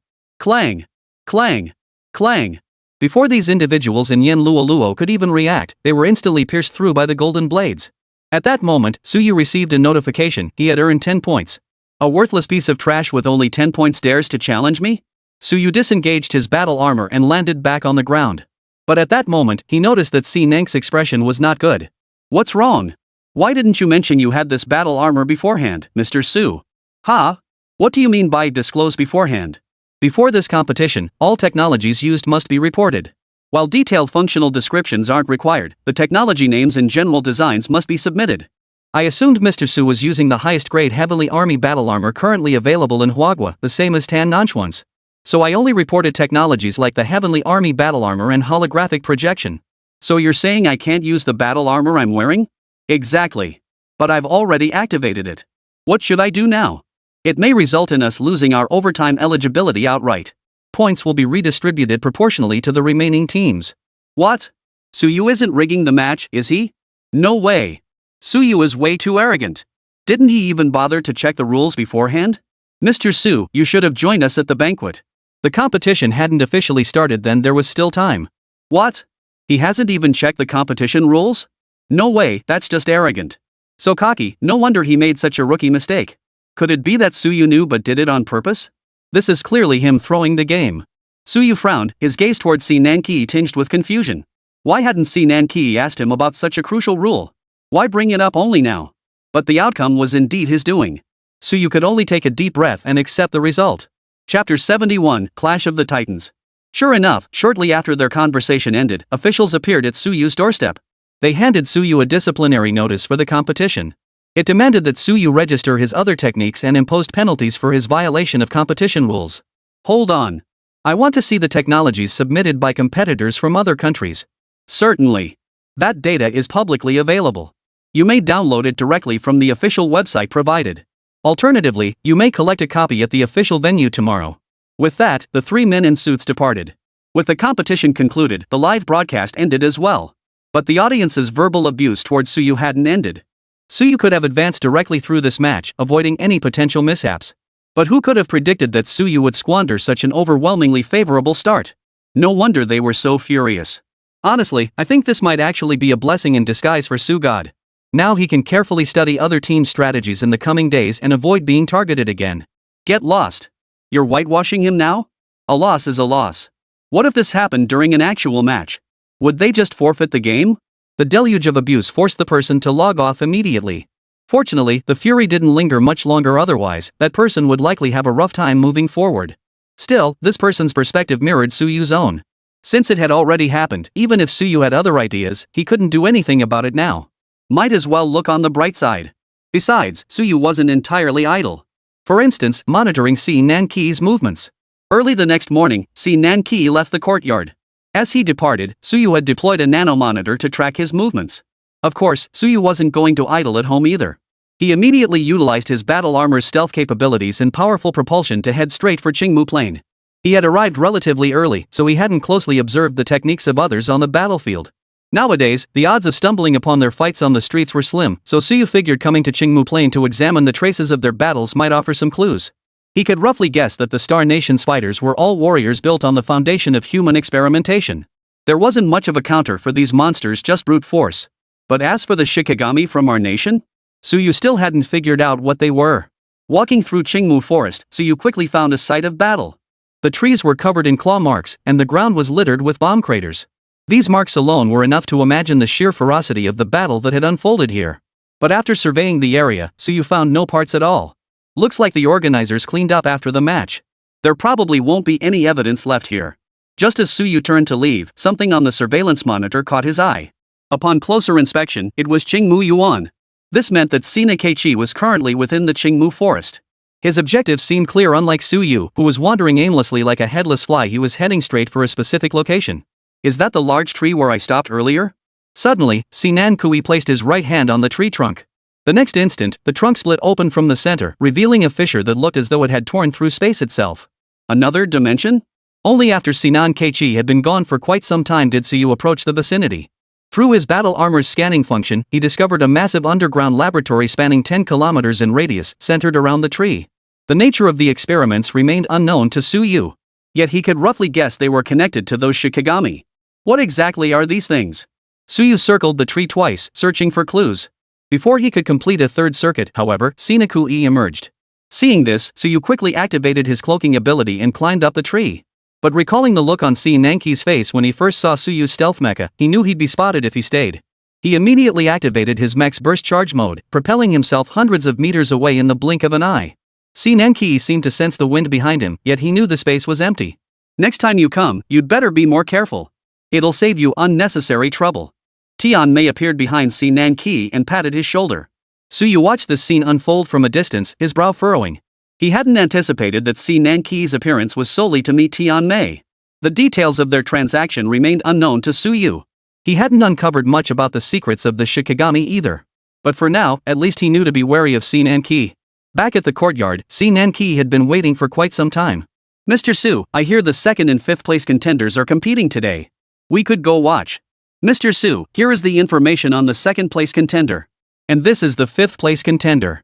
Tan Nanchuan handed over the documents in his hands. The second place contender was one of the powerhouses from Star Nation.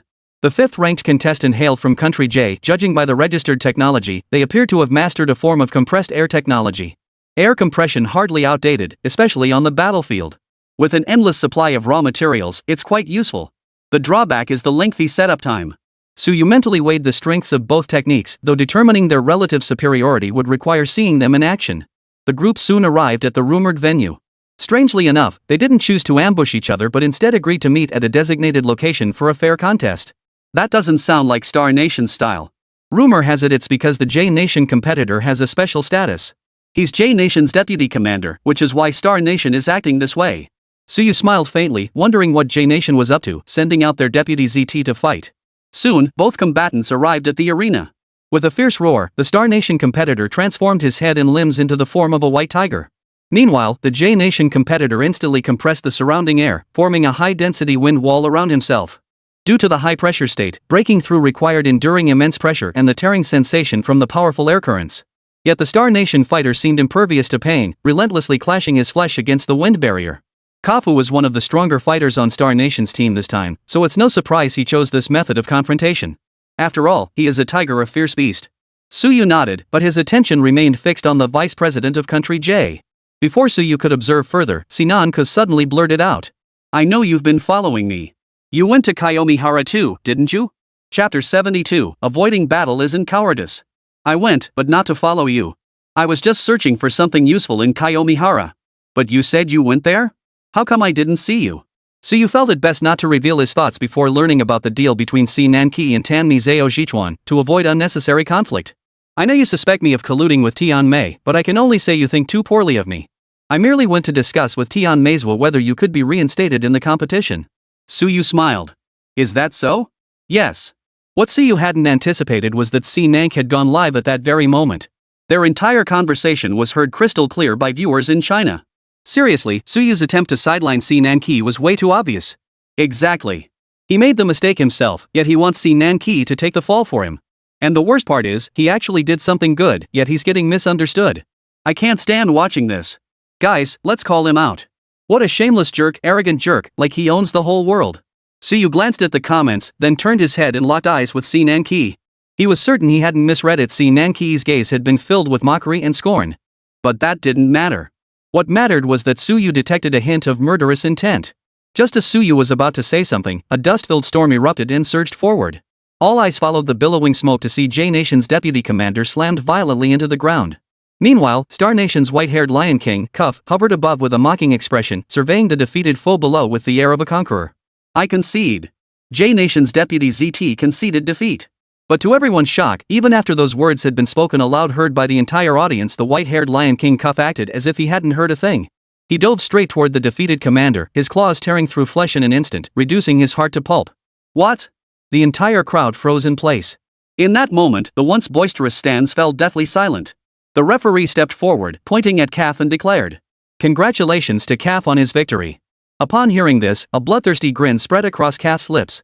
Then, under everyone's gaze, he grabbed the referee's head with his massive claw. "Hey, I'm not done yet. There are stronger fighters here than him. How can you call this a win? But you only scheduled this one match. Arranged? Only kids arrange fights. Besides, where in your rules does it say you can only fight if it's arranged? Well, no, it doesn't." "Exactly." With that, Calf tossed the referee right in front of Suyu, then commanded him in a commanding tone. "Announce it. I'm fighting him." The referee looked at Suyu, a look of unease crossing his face. Suyu's eligibility to compete had been revoked, he knew that. As an official staff member, if he took the lead in violating his own rules, wouldn't that be like slapping himself in the face? Damn it, I shouldn't have even bothered showing up for this match today. Those beastmen from Star Nation are truly disgusting, god damn it. Humph. That's a bold claim. Koff instantly teleported, appearing before the referee in a swirl of white mist. The referee stared at the leather shoes before him, an ominous foreboding instantly settling in his heart. Yet he still clung to a sliver of hope, opening his mouth to speak. "I didn't do anything." Before he could finish, Calf's claws had already pierced through the top of his head. This bloodthirsty scene unfolded right before Suyu's eyes, yet he had no intention of engaging in combat. "As you know, I'm not eligible to compete. My apologies." With that, Suyu slowly rose to his feet, intending to leave this trouble spot. Koff clearly had other intentions. If he merely wanted to fight, there was no need for such a method. Or he should have appeared long before those country people arrived. Wow, this is China's strongest warrior. Suyu, you weren't like this when you dealt with our star nation back then. Suyu ignored Kaf's words, continuing to walk forward without a second glance. Ha ha ha ha ha ha. See that? Suyu is scared. By now, the livestream wasn't confined to China alone, it was being broadcast globally via an official platform. China's technology is all flash and no substance. They can only win by cheating. Exactly. Star Nation's technology is far superior. China is trash. They're bound to lose. These comments were real-time voice messages, as the organizers wanted to recreate the atmosphere of a live match with cheering crowds. But it seems they didn't account for the audience's lack of civility. This trash talk will inevitably definitely severely affect the contestants. Tan Nanchuan came to an abrupt halt. Suyu noticed and coldly snapped. Go! Mr. Su, why? We're not outmatched. I said move. Tears welled up in Tan Nanchuan's eyes. His love for Huagua was no less than Suyu's, and his respect for Suyu was no less than his love for Huagua. Hearing someone insult China like this with his own ears, he couldn't swallow his pride. Mr. Su, I'm sorry. With that, Tan Nanchuan broke ranks and charged toward Kaf. As he did so, he tapped the blue emblem on his chest, and the Heavenly Lord battle armor instantly extended outward. Mid-flight, Tan Nanchuan drew his bow and nocked an arrow. His powerful compound bow instantly coalesced 3 blue feathered arrows. Buzz! The vibration of the bowstring coalesced into tangible sound waves. Amidst this, the 3 feathered blades performed a sonic explosion in midair, shooting toward Kaf's head with lightning speed. Ha ha ha ha. Now we're talking. Koff, seeing this, neither retreated nor dodged. He stood his ground, waiting for the arrows to descend. Crack, crack, crack. 3 crisp sounds rang out, leaving 3 holes in Kaf's body. One pierced his skull, another his heart, and the third entered his chest, piercing his windpipe. Such severe injuries would have killed anyone else countless times over. But Koff merely twisted his neck. The next instant, the wounds had completely healed. Even Suyu frowned at the sight. He had long understood that human experimentation carried both risks and rewards. The greater the risk, the more modifications possible, and the greater the potential gains. But this monstrous defensive capability and regenerative power completely surpassed his imagination. Interesting, absolutely fascinating. Ah ha ha ha ha. Koff's maniacal laughter echoed around Tan Nanchuan, yet his body had already dissolved into streaks of afterimages so swift that even the Heavenly Army battle armor could barely capture his complete form. Activate the drone monitoring system. At Tan Nanchuan's command, 4 drones shot out from both sides of the battle armor, initiating dynamic tracking of Kaf. With the drone's assistance, Tan Nanchuan swiftly constructed a complete image of Kaf's movement trajectory. Then he drew his bow once more. This time, the arrows carried tracking capabilities. Combined with his precise preemptive calculations, all 10 arrows struck their targets flawlessly, unleashing a colossal storm and a terrifying mushroom cloud at the impact site. Suyu remained rooted to the spot, using the protective cloak of his stealth armor to peer through the smoke. But his brow furrowed deeply, his fists clenched so tightly his knuckles turned white. Seeing this, Tan Nanchuan seemed to sense something as well, his expression turning grave. As the smoke cleared, 4 claw marks were visible on Tan Nanchuan's chest. The claw marks penetrated deep into the armor, its core clearly damaged. But none of that mattered. Suyu cared only about Tan Nanchuan's life. Swish! Suyu flashed over to the suit of armor. Nank followed closely behind, rushing over to steady the suit as it began to collapse. Mr. Su, I lost. No, you did well. Your opponent was simply too powerful. Dragon's Eye, activate the battle armor's life support system. Though the battle armor's core was destroyed, it was merely a kinetic energy issue. The Candle Dragon's Eye held supreme administrative authority over the armor, allowing it to temporarily convert external energy sources. As the battle armor's breaches were gradually repaired, Tan Nanchuan inside received healing. To be honest, your match rules have been restored. You now have every reason to strike back. Suyu glanced back at Koff, his eyes blazing with fury. Su God!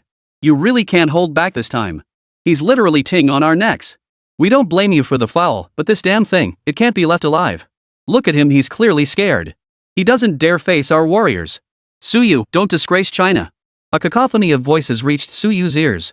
After several minutes passed, Suyu finally spoke. Dragon's Eye, initiate targeted cruise mode. Home. What? Home. What? Why? Why not fight him? Ha ha ha ha. Ha ha ha ha. Ha ha ha ha. Suyu. You really are a piece of trash.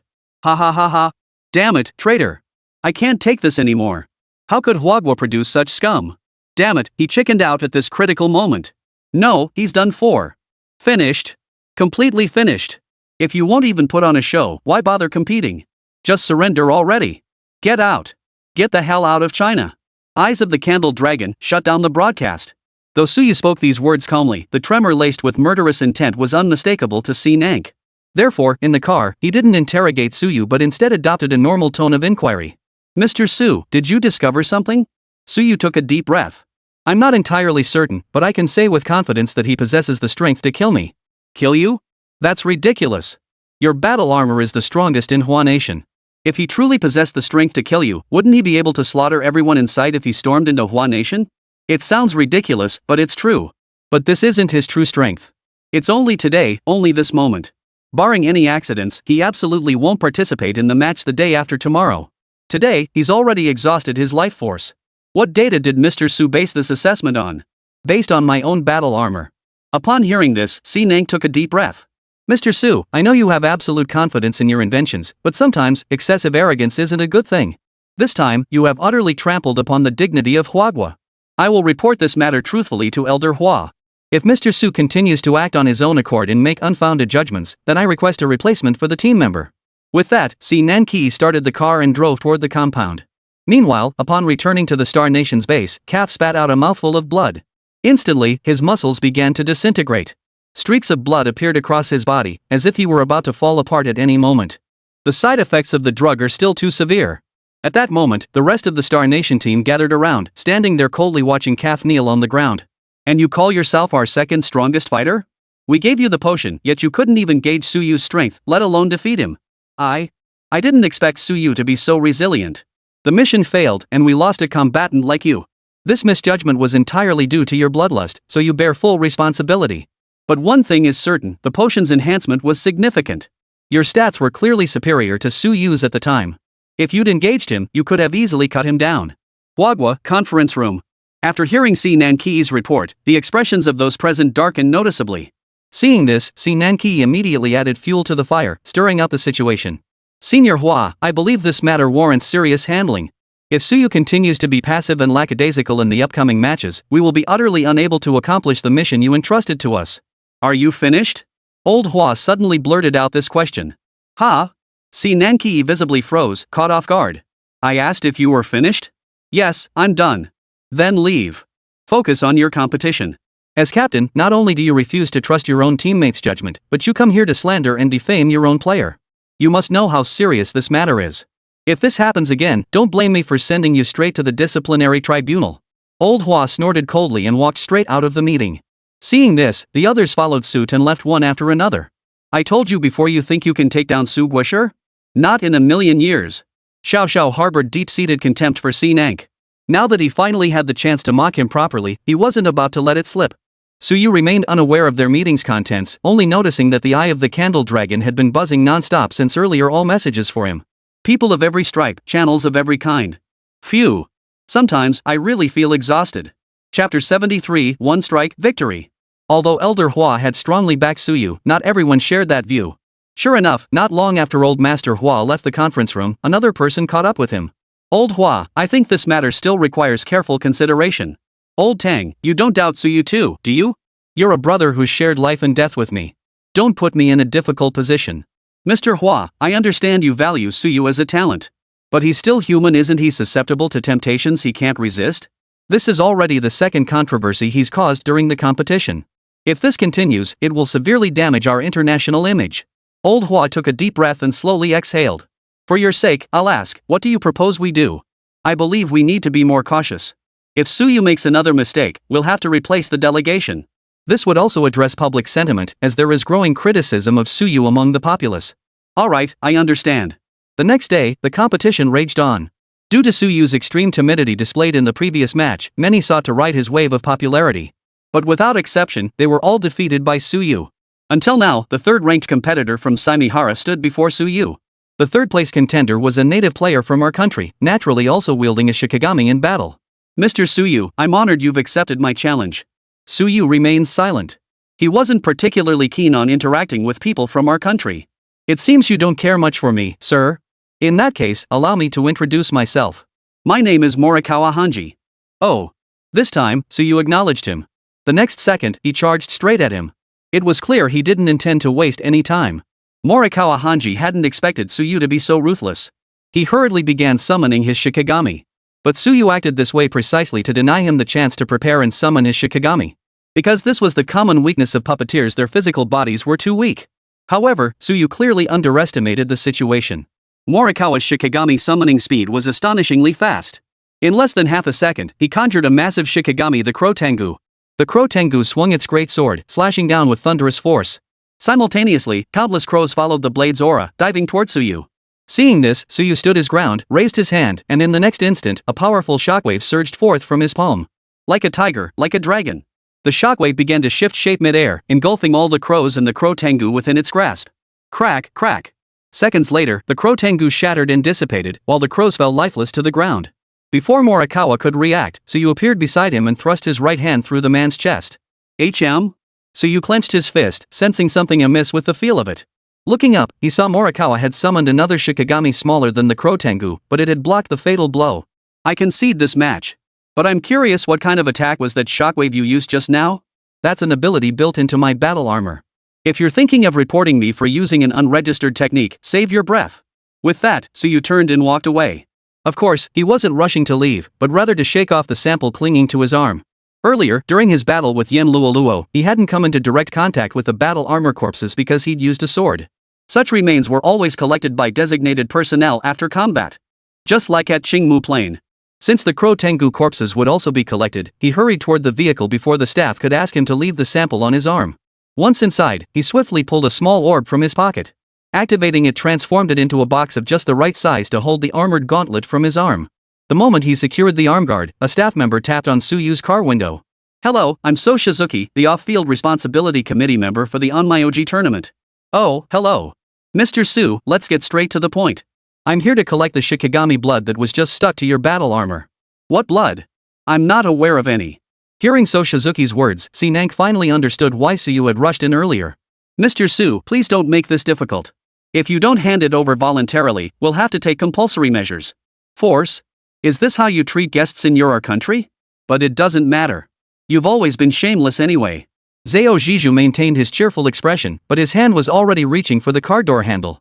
Seeing this, Tsuyu raised his palm directly towards Zhao Zhizhu's face. You may ask me to get out, and even that depends on my mood, but you cannot force me out, because that would make me very unhappy. Remember, the shockwave Tsuyu had just unleashed from his palm had instantly killed the Crow Tengu. Now, Zhao Zhizhu was merely a physical form. If he took a solid hit like that, he probably wouldn't even know how he died. Zhao Zhizhu wisely released his grip on the handle, smiling as he raised both hands to his sides. My apologies, Mr. Su. I was out of line. Please proceed. With that, he signaled his men to step aside, allowing Tsuyu's car to depart. Drive. Upon hearing this, Sinank immediately started the vehicle and drove away. Chairman, are we just letting him go like this? I'm not confident I could withstand that shockwave. If you wish, you may go capture him. I'll personally commend you to the president for your efforts. Back at the compound, Tsuyu immediately activated the holographic projection mode and sent the material to Jiang Che. Examine this immediately. Barring surprises, this is the true form of the Shikigami. Alright. Jiang Che swiftly analyzed the samples.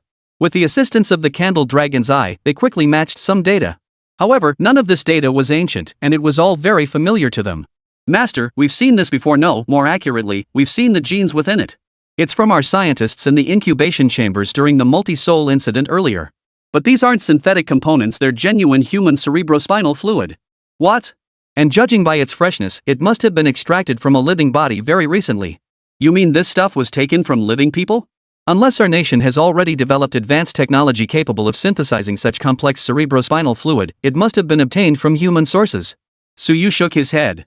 This technology was something no one else could possibly possess besides him.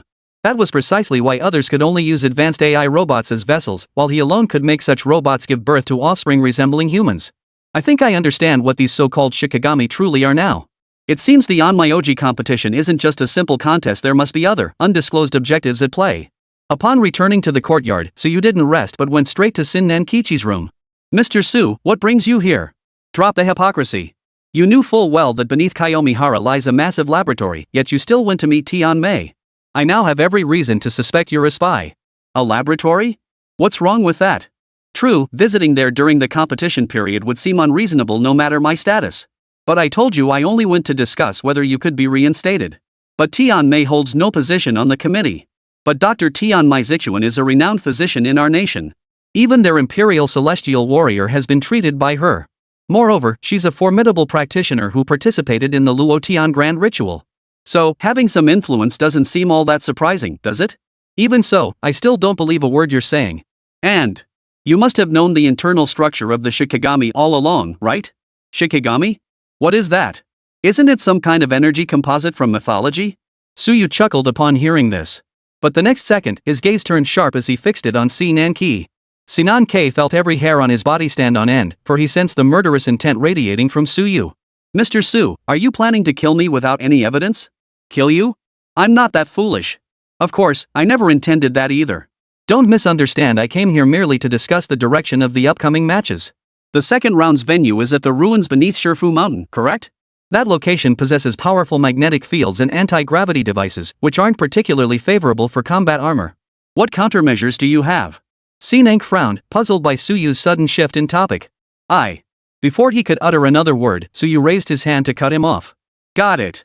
He walked away, leaving Sinan Ki alone, flustered in the wind. How are your injuries? Tan Nanchuan sprang to his feet at the sound of Suyu's voice.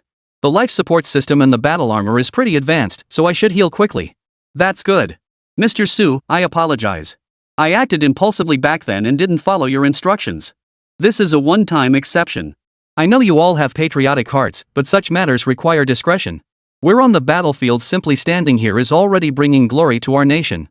Achieving a good ranking is important, but returning alive is paramount. Yes, sir.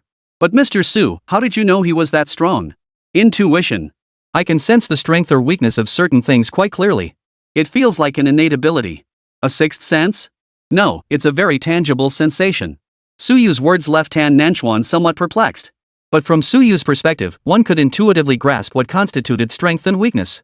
For those of strength radiate an aura that could solidify into tangible waves. The weak possessed none. Suyu called it the aura of the strong. The next day, everyone gathered at Shifu Mountain Park. Since the ruins lay at the foot of Shifu Mountain, our country had long ago excavated a tunnel leading directly to them. Suyu knew the truth, they hadn't dug this passage to prepare for the competition. They simply wanted to pilfer the technology there. Anti-gravity devices, advanced AI-controlled defense systems, even the infrastructure in that magnificent palace, these were things their incompetent people couldn't master in centuries. However, Suyu had anticipated this very outcome when he blew the place up. Therefore, he deliberately allowed Raymond to crouch down in the main control room while the advanced AI robot escaped. Meanwhile, he remained hidden within the control room, transferring all the technology inside into the data core. One click of destruction, leaving nothing behind. Otherwise, how could they have opened this ruin to the public in just one short year? The anti-gravity device alone would keep these people busy analyzing it for decades. I trust you all understand the rules of the upcoming competition. Enter the ruins, then exit. The first to emerge is the winner. Any questions? Someone raised their hand. May we form teams? We make no demands regarding events that occur during the competition. All right. If there are no further questions, all contestants proceed to the teleportation array up front. The so-called teleportation array was essentially the same as the passage in Kayomihara earlier, just an elevator. Upon arriving at the ruins beneath Shifu Mountain, everyone separated. Another teleportation portal existed here, randomly transporting them to different locations within the Shifu Mountain ruins. This teleportation array was the real deal, essentially creating a spatial link between two passages. Such technology was hardly challenging for Suyu. He could even make battle armor or larger vehicles like aircraft and tanks traverse space. Yet encountering such technology here in our country was both unexpected and cause for concern. This passageway is similar to the one we saw at Kayomihara.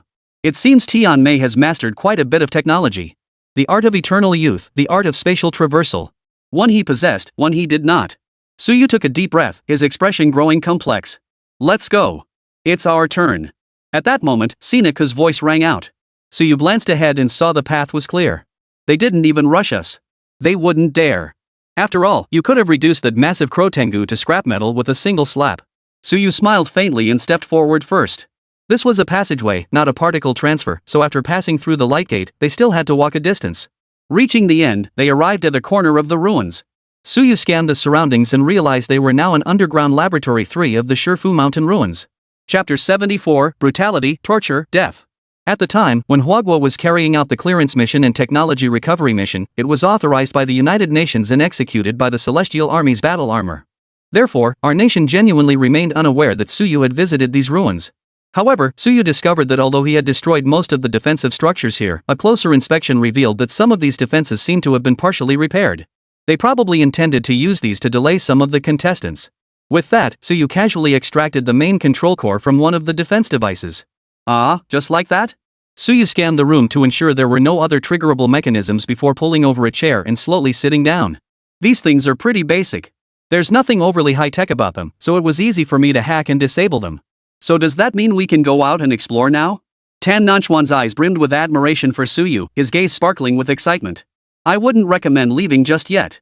There are two main reasons. First, we don't know what the defense systems in the other rooms are like. Whether it's locking them down or dismantling them, it'll take some time. Second, others might be lying in wait in their own territories just like us. If we rush in now, they could use the room's traps to turn the tables on us. But Mr. Su, you disarm those traps so quickly it only takes a few seconds. At that moment, Suyu stepped forward, patting Tan Nanchuan on the shoulder as he spoke. This time, I side with Sina Keiichi. Remember, the battlefield changes in the blink of an eye. A few seconds could mean I die countless times over even if this place doesn't have the conditions to kill me. I still don't want to suffer unnecessary injuries. The only rule of this match is to reach the exit. Simple as it sounds, it's identical to the situation we faced in Qingmu Forest. Someone will be guarding the exit, and that person will definitely be from either Star Nation or our nation. How did you know that, Mr. Su? Suyu smiled and snapped his fingers. The next second, a holographic projection appeared before everyone. The scene stunned both individuals present and the live streaming audience alike. Because, fundamentally, such technology was strictly prohibited. There was indeed a live stream at the venue, an official one, in fact. But this data feed wouldn't be broadcast, nor was there any way for it to enter the competition venue. In other words, no one could possibly see the other competitors' situations from a god's eye view. The Wagwa player is cheating. Cheating? What cheating? Our technology has been reviewed and approved, why can't we use it? China players are shameless. I'm reporting this to the referees. Oh ho, you must be tired of living. Just wait for us to pull up the historical records. Clearly, these foreigners couldn't grasp the weight of that statement. But sooner or later, they'll realize they've crossed someone they shouldn't have. The committee was aware of the situation, but they were powerless to intervene. Their regulations stipulate that once a technology is registered, they cannot interfere with how it is utilized. Suyu had registered his battle armor. Whatever additional functions the armor possessed, he was free to utilize them. Chairman, if we don't address this, it's simply too unfair to the other competitors. The chairman frowned briefly before nodding, indicating he would handle the matter. With that, he turned and walked out, heading straight for the president's office. The Republic of China's all-rounder society, an organization independent of state institutions yet operating in parallel with them.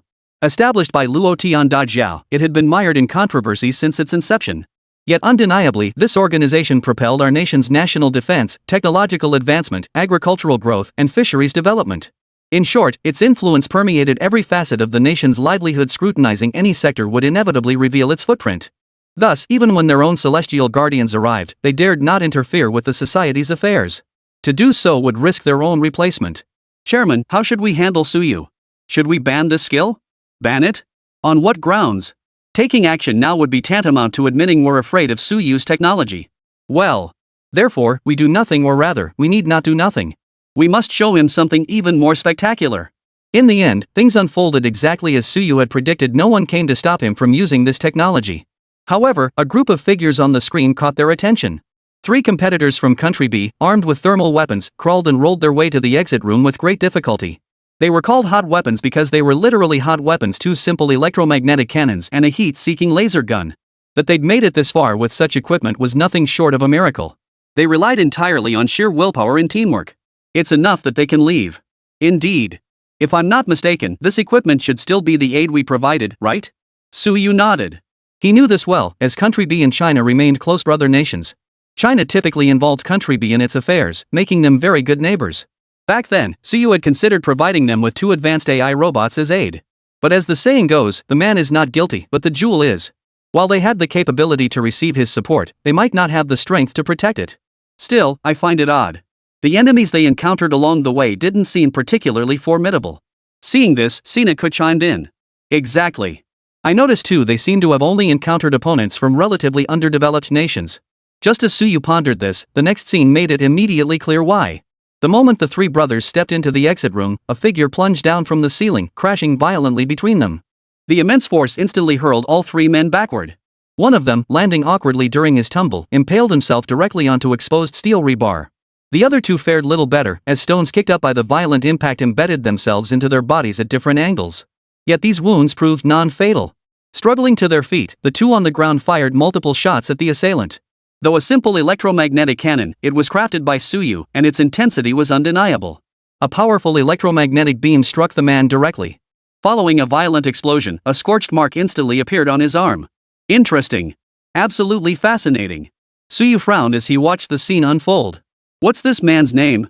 Sinang tilted his head, pondering for a moment before speaking. Nantu Fu. Also a competitor from Star Nation. Seems to be a lion-type beast shifter. Together with Calf, they're known as the Twin Fiends of Star Nation. From start to finish, I never saw anyone enter this room, nor did I see anyone moving around inside. It was as if they suddenly appeared out of thin air. Tan Nachwan's words echoed Suyu's confusion, but Suyu quickly grasped why this situation had occurred. Someone teleported them here. Exactly. You figured it out. Suddenly, a figure materialized in Suyu's room, none other than Tian Mei. What are you doing? Tan Nanchuan instantly went on high alert, but before his battle armor could fully activate, Tian Mei pinned him to the ground with a single finger. Seeing this, Sinang hurriedly stood aside, clearing a path for Tian Mei to step directly before Suyu. Why did you do this? Why? That's a good question. If we let them leave here as the winners, many will question the legitimacy of this competition. Would we then have to organize another tournament? But the contestants are already dead. What then? Should we gather talents from other nations onto the battlefield again and sacrifice them? That's a red herring. But what I said is the truth. That's the point I'm considering. Bang! Boom! Suddenly, another deafening crash echoed through the scene. This time, Nantufu had picked up a massive boulder from the rubble and smashed it down on one of the figures. Blood and entrails spurted out instantly. One of his hands even flew toward another comrade. The man impaled on the stone, witnessing his comrade's gruesome death, forced himself to ignore the pain and yank the metal spike from his abdomen. He then raised his rifle and took aim.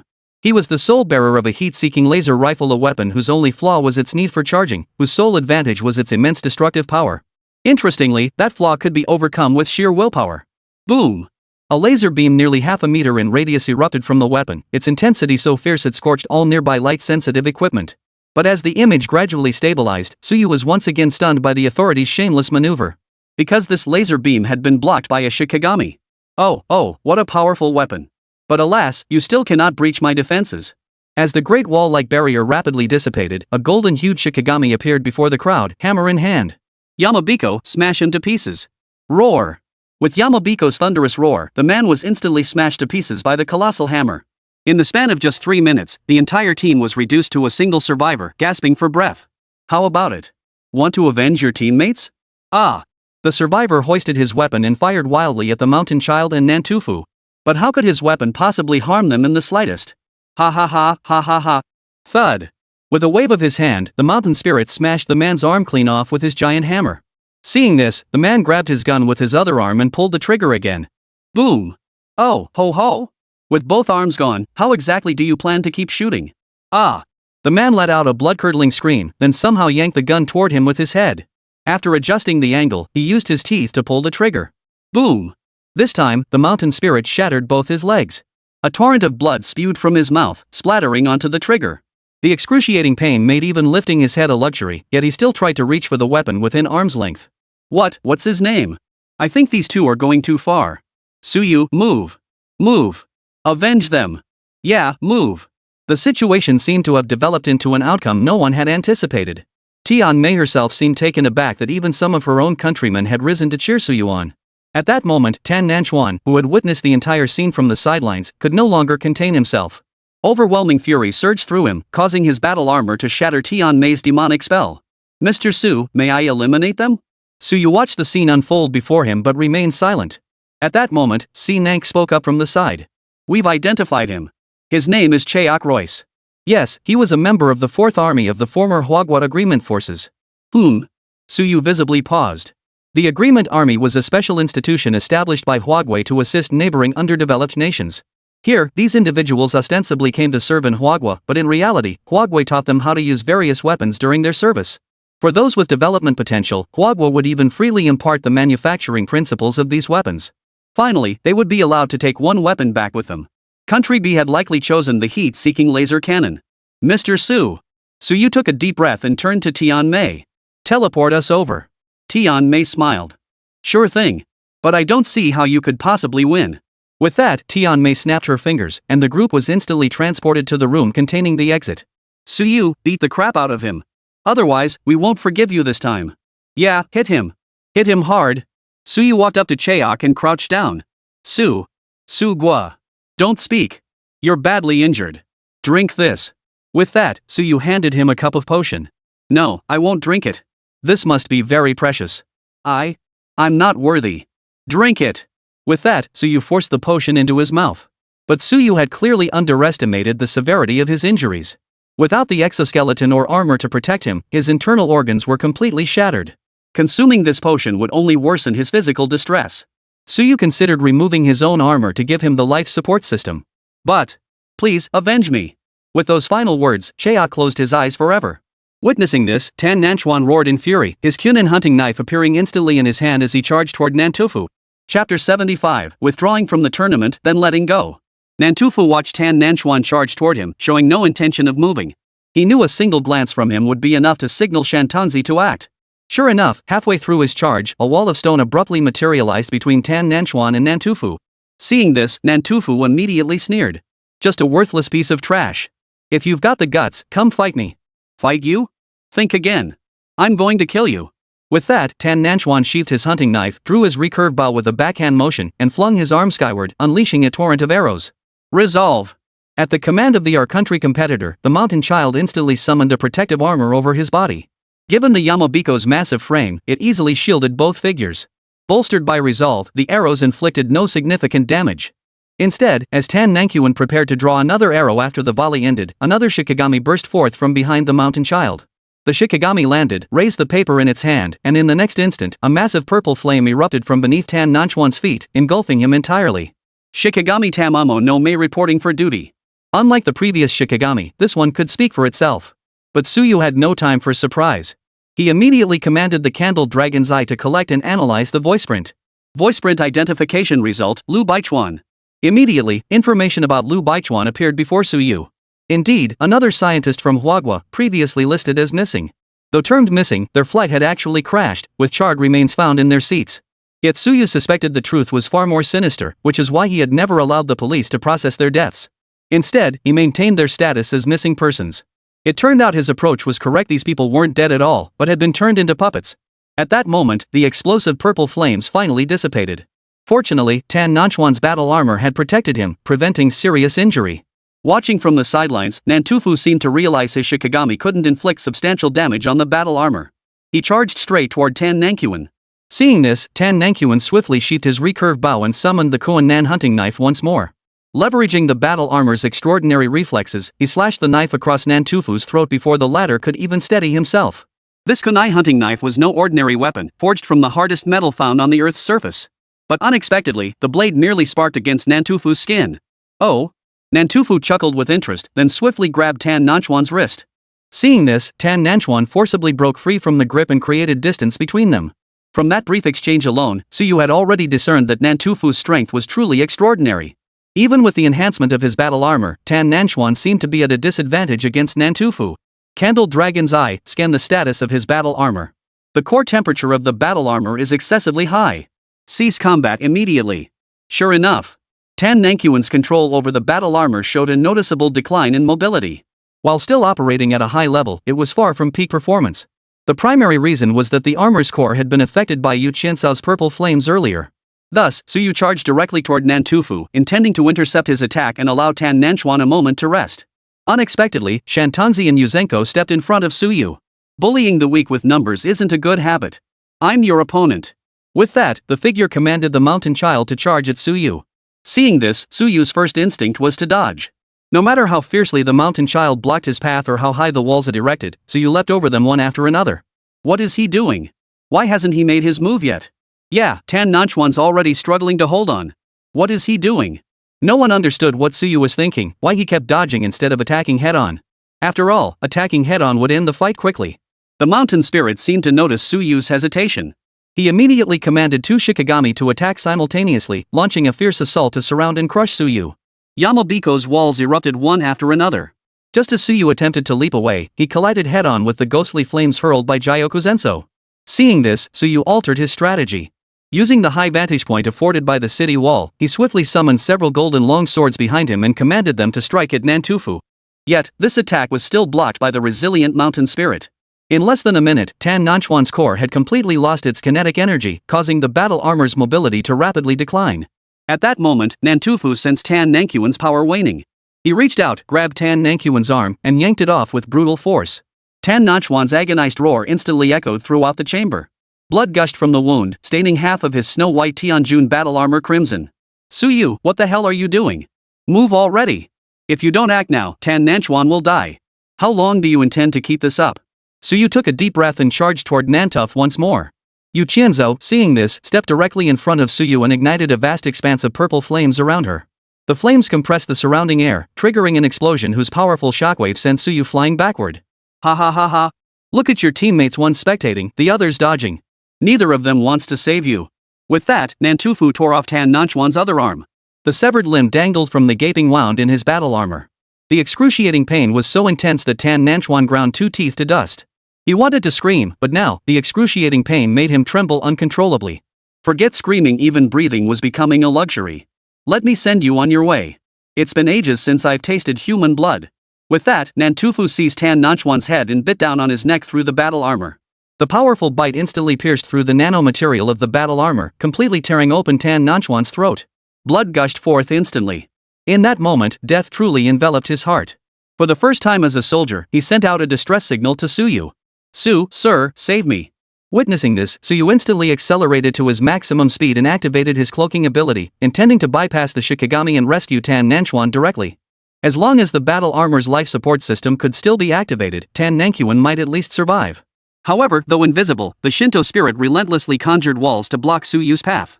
The same held true for Gyokuzensho. The explosive shockwaves made even half a step forward an impossible dream for Suyu. Until finally, Nantufu tore Tan Nanchuan's head clean off, raised it high above his head, and savored the baptism of the defeated man's blood. Witnessing this, Suyu halted his attack. He stood frozen in place, eyes blazing with fury, clenching his fists so tightly his nails dug into his flesh, blood dripping from his palms. I hear you Chinese folks are all about souls returning to their homeland, huh? Here, take this. Bring him home. With that, Nantufu flung Tan Nanchuan's head toward Suyu in a taunting gesture. You bastard. Suyu finally erupted in fury. A long sword, strangely familiar in appearance, materialized in his hand as he charged straight at Nantufu. The mountain child swung the city wall in a futile attempt to block him, but Suyu sliced it clean in two with his sword. Yu Qianzhou unleashed another burst of flames, creating a shockwave. Suyu countered by intercepting the blast with a backhand strike, forcing his way through. Thus, he stood before Nantufu, his blade striking with lightning speed to sever both of Nantufu's arms. Just as Suyu prepared to claim his head, Tianmei suddenly opened a portal beneath his feet, teleporting him out of the ruins as the first to complete the challenge. Excellent. We can see the portal has activated, confirming a contestant has cleared the ruins. Earlier, we witnessed an extremely fierce battle unfold live, even sacrificing one of China's contestants. But at the critical moment, our broadcast equipment malfunctioned, preventing us from seeing the final outcome. So now, let's anticipate who will emerge first at the exit. Unsurprisingly, Suyu appeared at the exit, his eyes blazing with fury. He paid no attention to the journalists seeking interviews, instead heading straight back toward the competition grounds. Eyes of the Candle Dragon, plot an optimal route for me. Route planned. 1 hour at full power. What? Only then did Suyu realize that Tianmei had placed the exit at the southernmost tip of our country, a vast distance from Shifu Mountain. Even if Suyu managed to rush back, it would be pointless. Tianmei had likely already transported Nantufu and that damn our country competitor to who knows where. Damn it! This was the first time Suyu had cursed in front of so many people. It was also the first time he completely lost his composure. Everyone saw it. This is a traitor. This time, I wonder how Old Hua will handle it. Old Hua, Tan Nanchuan's death was entirely his doing. Moreover, he was extremely passive during the battle, you must have seen it too. Under these circumstances, even though we secured a ranking, the value gained is nowhere near commensurate with the talent we lost. Sinank convened another military meeting. This time, many remained silent, especially those aligned with Suyu. Xiao Xiao also wore a troubled expression. After all, the events had unfolded exactly as described. Old Hua remained silent throughout. He firmly believed Suyu's judgment would not falter, yet he couldn't fathom why Suyu was acting so hesitant. Now, however, it wasn't just Sinanki alone who felt this way. The public outside was also clamoring loudly, demanding that Suyu be stripped of his right to compete. He could ignore Si Nanki's demands, but not those of the people. They had already endured one crisis of public trust because of Su Yu. Although it had been resolved in the end, they might not be able to withstand a second such crisis. With this realization, Old Hua took a deep breath. Both of you return to the country immediately. Withdraw from the competition. Why? We could achieve a better ranking. Si Nanki was puzzled, unable to fathom why Old Hua would issue such an order. After all, it was only Su Yu who had made the mistake. Although the incident has occurred, the specific reasons require further investigation. What is it? Do you question my instructions? With Old Master Hua having spoken, even if Si Nanki had 1,000 words to say, he could only swallow them. He understood perfectly well that Old Hua was showing blatant favoritism towards Su Yu. Soon, Su Yu and his team prepared their withdrawal application. Su Yu personally delivered it to the committee, handing it to the chairman. However, the chairman did not hold absolute authority, so the application ultimately reached Tian Mei's hands. As Su Yu observed the application in Tian Mei's hands, he finally understood why she had appeared at the competition venue earlier. You're the one with the final say. Yes. Why do this? You should know. For what you call revenge. Revenge? I don't think about revenge anymore. It holds no meaning for me. What I want to know now is how does it feel to be stabbed in the back by your own people? Su Yu stared at Tian Mei's smug expression. The anger on his face suddenly twisted into a sinister grin. The sight sent a chill down Tian Mei's spine. What are you up to? Could all this have been part of your plan? Su Yu remained silent, simply placing the application back before Tian Mei. Tell me what you're really after. Sign this agreement. No way. If you won't tell me what you're really after, I won't sign a thing. That's not up to you. The competition rules are clear. Withdrawing requires only submitting an application. Asking for your signature is simply my courtesy. Of course, you can choose not to sign. With that, Su Yu turned and walked away. Stop right there. You wouldn't dare. Shoo. Su Yu pressed his index finger to his lips, making a shushing gesture, then turned and walked away. Now that he was out of the competition, Su Yu no longer had to abide by its rules. He could now devote himself entirely to doing whatever he desired without restraint. Back at the courtyard, he informed Si Nanki that his team had successfully withdrawn from the competition. Si Nanki's face turned ashen, showing not a shred of joy. But Su Yu was delighted. He stepped forward and patted Sin Nanki on the shoulder. Thanks to you, I can finally do what I want to do. Chapter 76, Su Yu's Revenge, Act 1. Hearing Su Yu's words, a wave of unease washed over Si Nanki's heart, much like the turbulent currents of the Mizagawa River. Though they had only known each other briefly, his one-sided awareness of Su Yu stretched back far longer. He understood clearly that Su Yu would never let this rest. He would strike back. Su Yu, what are you planning to do? I have plenty of reasons not to answer that question. You mean nothing to me now, understand? With that, Su Yu vanished from the spot, leaving Si Nanki no chance to speak further. Si Nanki had long guessed what Su Yu intended to do, though he hadn't been certain Su Yu would be so reckless. But judging by Su Yu's current attitude, he truly intended to disregard the consequences. Si Nanki immediately connected to the conference call with Elder Hua and voiced his suspicions. But Old Hua immediately cut off the video conference, citing Si Nan's lack of evidence. Now, the meeting consisted only of Xiao Wu and Old Hua. So Old Hua looked up at Xiao Wu and asked, do you believe what Si Nanki said is true? This subordinate believes Su Guoshi served the nation wholeheartedly and did not engage in any self-serving actions. Hua Lao chuckled upon hearing this. You're right. Su Guoshi is devoted to the nation. How could he possibly do such a thing? After speaking, Old Hua instructed Xiao Wu to send a video call request to Su Yu. Xiao Yu. Old Master Hua, what are your instructions? It's not really an instruction. Just a reminder, don't get yourself hurt. Otherwise, the loss to Huaguo would be too great. Su Yu felt a wave of warmth wash over him at those words. Still, he replied. Thank you, Old Hua. But why bring this up now? We're already preparing to return home. Is that so? Then that's best. With that, Old Hua hung up the phone. Su Yu took a deep breath and quickened his pace toward the Star Nation residence.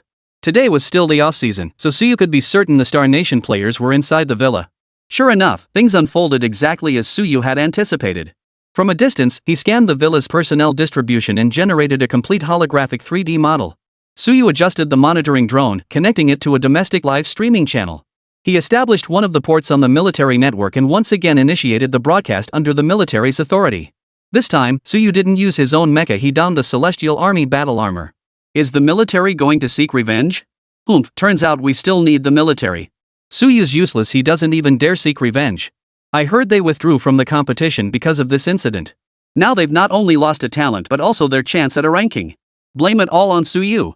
Ignoring the barrage of comments, Su Yu strode directly into the courtyard. Who are you? The moment the words left his mouth, Suyu flashed behind him. But the long sword in his hand dripped with blood. So fast. Suyu flicked his wrist to release the blade, then sheathed it. Nantufu possessed an exceptionally keen sense of smell, particularly for the scent of blood. Thus, he immediately detected the scent of blood within the courtyard. Someone's coming. Koff, seated nearby, frowned. After a moment's thought, he voiced his conjecture. If nothing unexpected happens, it's Suyu. Oh? To avenge his little brother? Anna, go greet him. Anna nodded and opened the door to step outside. Suyu noticed someone approaching and tilted his head. Instant. With a low growl, Suyu's figure reappeared behind Anna. Before Anna could react, one of the wings behind her was severed by Suyu. So fast. Anna's body contained fused eagle genes. It was well known that eagles possessed exceptional vision, yet even so, she hadn't seen how Suyu had managed to dash past her. Clang. Suyu sheathed his blade once more. I'll spare you just because you're a woman. With that, Suyu burst through the door and entered the room. Koff stared at the figure clad in battle armor, momentarily unsure if this was indeed Suyu. If it was, they likely faced certain death today. If not, they might still have a chance to survive. But Nantuf didn't think so. This armor wasn't strong enough to warrant his retreat after all, Suyu had already torn through Nantuf's armor with his bare hands before. Whoever you are, wearing that armor means you're here to die. With that, Nantufu launched himself from his seat in an explosive charge, his immense force shattering the chair and the stone tiles beneath it into dust. But even with that immense power and blinding speed. Well, yes, the speed was indeed blindingly fast, so fast that he charged straight behind Suyu. Suyu gave a slight shake to the long sword in his hand. The next instant, Nantuf behind him was cleanly sliced in two, perfectly divided down the middle. Is this the terrifying power of the Heavenly Army's battle armor? I'm dying to know who's wearing that armor. It feels like Tan Nanchuan hasn't even scratched the surface of its potential. Could Tan Nanchuan's death have been his own doing? At that moment, a user named Big Smart Hidden Dragon spoke up. If this guy is Suyu, you're all screwed. If it's Suyu, I'll curse him to death. With that kind of power, wouldn't he just be watching his opponent walk into certain death? Suyu knew they would react this way, which was precisely why he hadn't activated his battle armor. Koff watched the scene unfold before him and couldn't help but shiver. Strong. Too strong. This man was ridiculously powerful. Are you Suyu? Are you Suyu? Suyu tilted his head, not uttering a word. Gripping his long sword, he strode toward Koff with the bearing of a king, each step deliberate and measured. Koff's eyes widened to their limits, beads of sweat pouring down his forehead like there was no tomorrow. How desperately he wanted to flee now. How desperately he wished someone would come save him. Roar! He'd fight to the death. Better to die standing than live on my knees. Koff transformed his hands into lion-like claws and lashed out at the core of the battle armor. But what he hadn't anticipated was the outer layer of quantum condensed shield surrounding the battle armor, which absorbed his entire attack. No, no, no! Koff finally crawled to his feet, trembling as he began to beg for mercy. Please, let me go. I beg you. Suyu said nothing, merely raising the long sword in his hand. Stop. Just as the blade was 3 centimeters from Koff's throat, a voice abruptly echoed behind Suyu. Chapter 77, Suyu's Revenge, Act 2. Stop. Suyu glanced back slightly and recognized the arrivals as Tian Mei and Xin Enk. Whoever you are, cease your actions immediately. Otherwise, we will be compelled to take forceful measures. Don't listen to them. Kill him now and avenge Tan Nanchuan. If you really stop now, there won't be another chance. Suyu certainly wasn't about to stop so easily. He glanced back at Koff under his blade. The pitiful look in his eyes had vanished, replaced by smugness, rage, and contempt. He trembled. Whoever you are, you won't get away with this now. For some reason, Koff suddenly felt as though the battle armor was mocking him. Yes, mocking him. Yet before him stood merely a suit of armor, and yet he truly saw an expression on it. You must take him away. Take him away now. Koff was overcome with fear once more, his legs trembling uncontrollably. Yet, no matter how he imagined it, he could never have foreseen that these few short words would become his final words. Suyu swung his blade with a swift, fluid motion strike, flick, and sheath then leapt directly through the roof, vanishing from the scene. Tian Mei, witnessing this, immediately reached out, attempting to yank Suyu down by force. But Suyu wouldn't give her that chance. He swiftly tossed the nanohive grenade toward the ground. As it descended, the grenade unfolded 6 metallic wings, each covered in countless scanning windows designed to identify enemies. Upon impact, the grenade instantly formed a reverse space white hole gravitational field, sucking everyone inside. Simultaneously, nanobots released from the grenade launched a full-scale assault, shredding all enemies within range. Sinan and Tian Mei managed to hold on, but the others weren't so fortunate. The nanobots burrowed directly into their bodies, shredding their delicate tissues like nerves and blood vessels. Whoosh! Suddenly, the nanobots inside the grenade retreated back into it, and the gravitational field dissipated. Watching the grenade soar into the air, they realized it must have been retrieved by the battle armor from earlier. That must be Suyu. He deliberately spared our lives. I don't care about that now. If these people had been killed during the competition, they wouldn't come after me.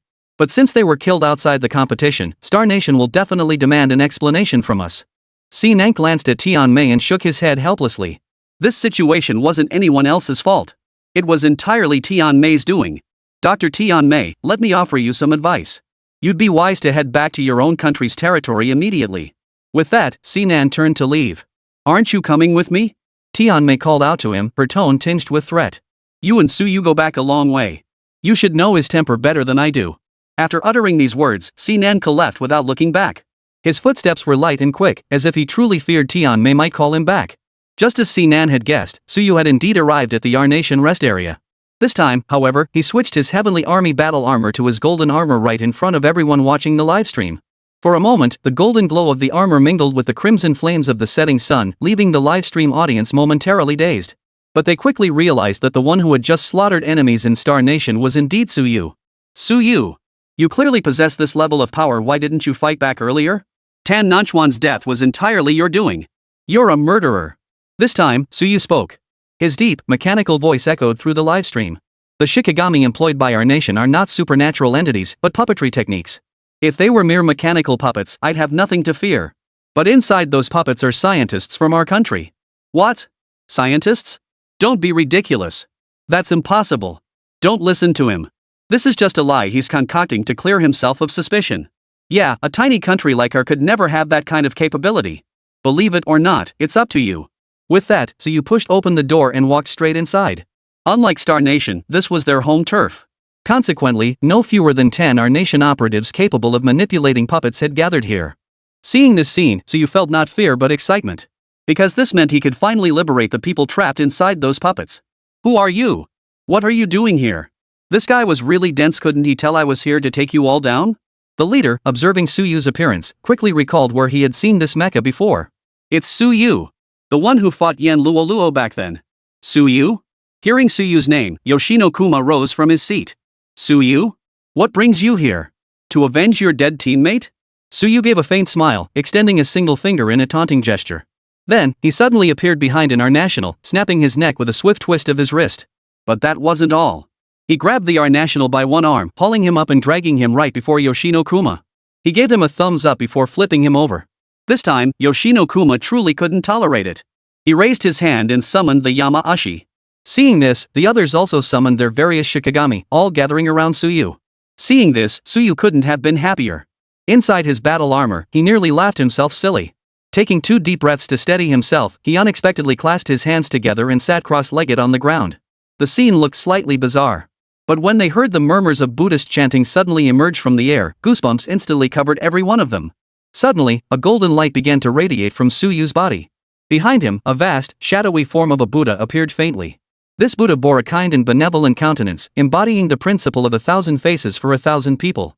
A single glance felt like being bathed in the gentle breeze of spring. Oomph! Playing tricks. The mountain spirit swung his hammer down, sending a massive chunk of earth hurtling toward Suyu like a sharp spike. Facing this fierce assault, Suyu remained seated as if oblivious. Wait, is he just going to give up already? The fight hasn't even started. Why isn't he moving? Can't he dodge? The attack seemed poised to strike Suyu. Yet Suyu emerged unscathed. Instead, the massive boulder that struck him was carved into the likeness of a Buddha. Chapter 78, an old score? Revenge? What is this thing? Yoshino Kuma stared at the colossal Buddha statue, frozen in place.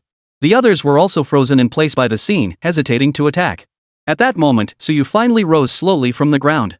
He strolled toward the mountain spirit standing before Yoshino Kuma, slowly extending a hand to rest it on the spirit's hammer.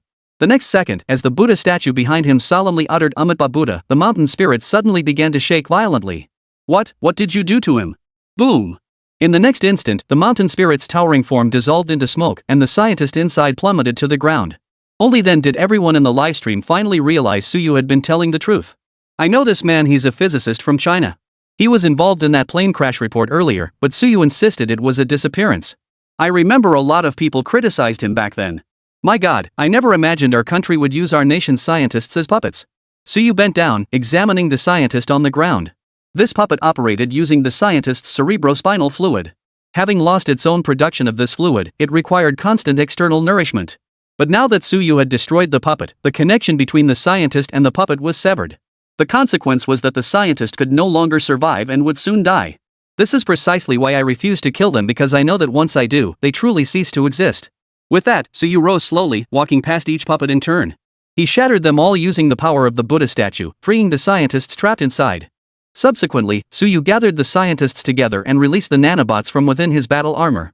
These robots first crawled all over their bodies, recording their facial features and physiques.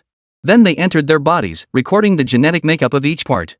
After completing these tasks, the scientists' bodies turned to ashes. Phew, I suppose that counts as giving them a proper send-off. Suyu murmured. Next, it's your turn. At that moment, Suyu's battle armor began to change color. From golden, it transformed into a blood-red hue. The Buddha statue behind him, once benevolent, now took on a fierce and menacing expression. Yoshino Kuma watched the scene unfold, feeling the room's temperature drop sharply. He raised his hand, intending to summon Tamakazura. But upon second thought, he realized summoning Tamakazura now would only hasten his own demise. Instead, he walked up to Suyu, his face cold as he forced himself to look calm. Suyu, if you kill me, you won't be able to leave our country. Suyu tilted his head. The next instant, countless crimson fists materialized behind him, pounding toward Yoshino Kuma. Boom! Boom! Boom! The first dozen punches sent Yoshino Kuma crashing through the floor tiles.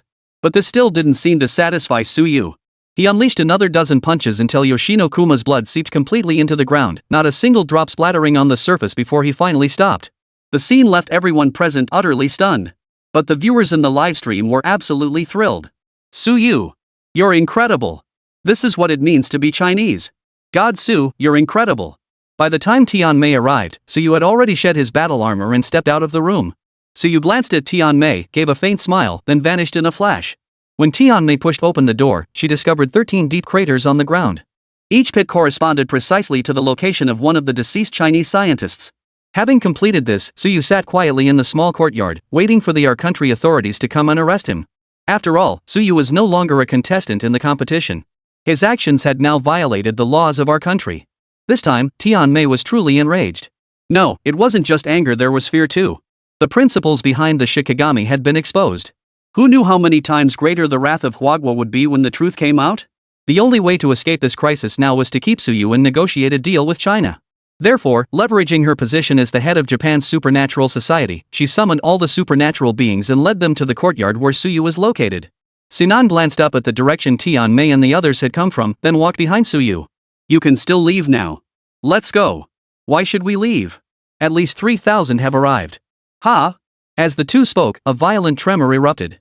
Tianmei crushed the entire row of brick walls into dust with her bare hands. Suyu, you're a dead man. What do you mean? You've killed so many people in our country. I'm here to arrest you and bring you to justice. Killed people? Who saw it? Do you have evidence? I did.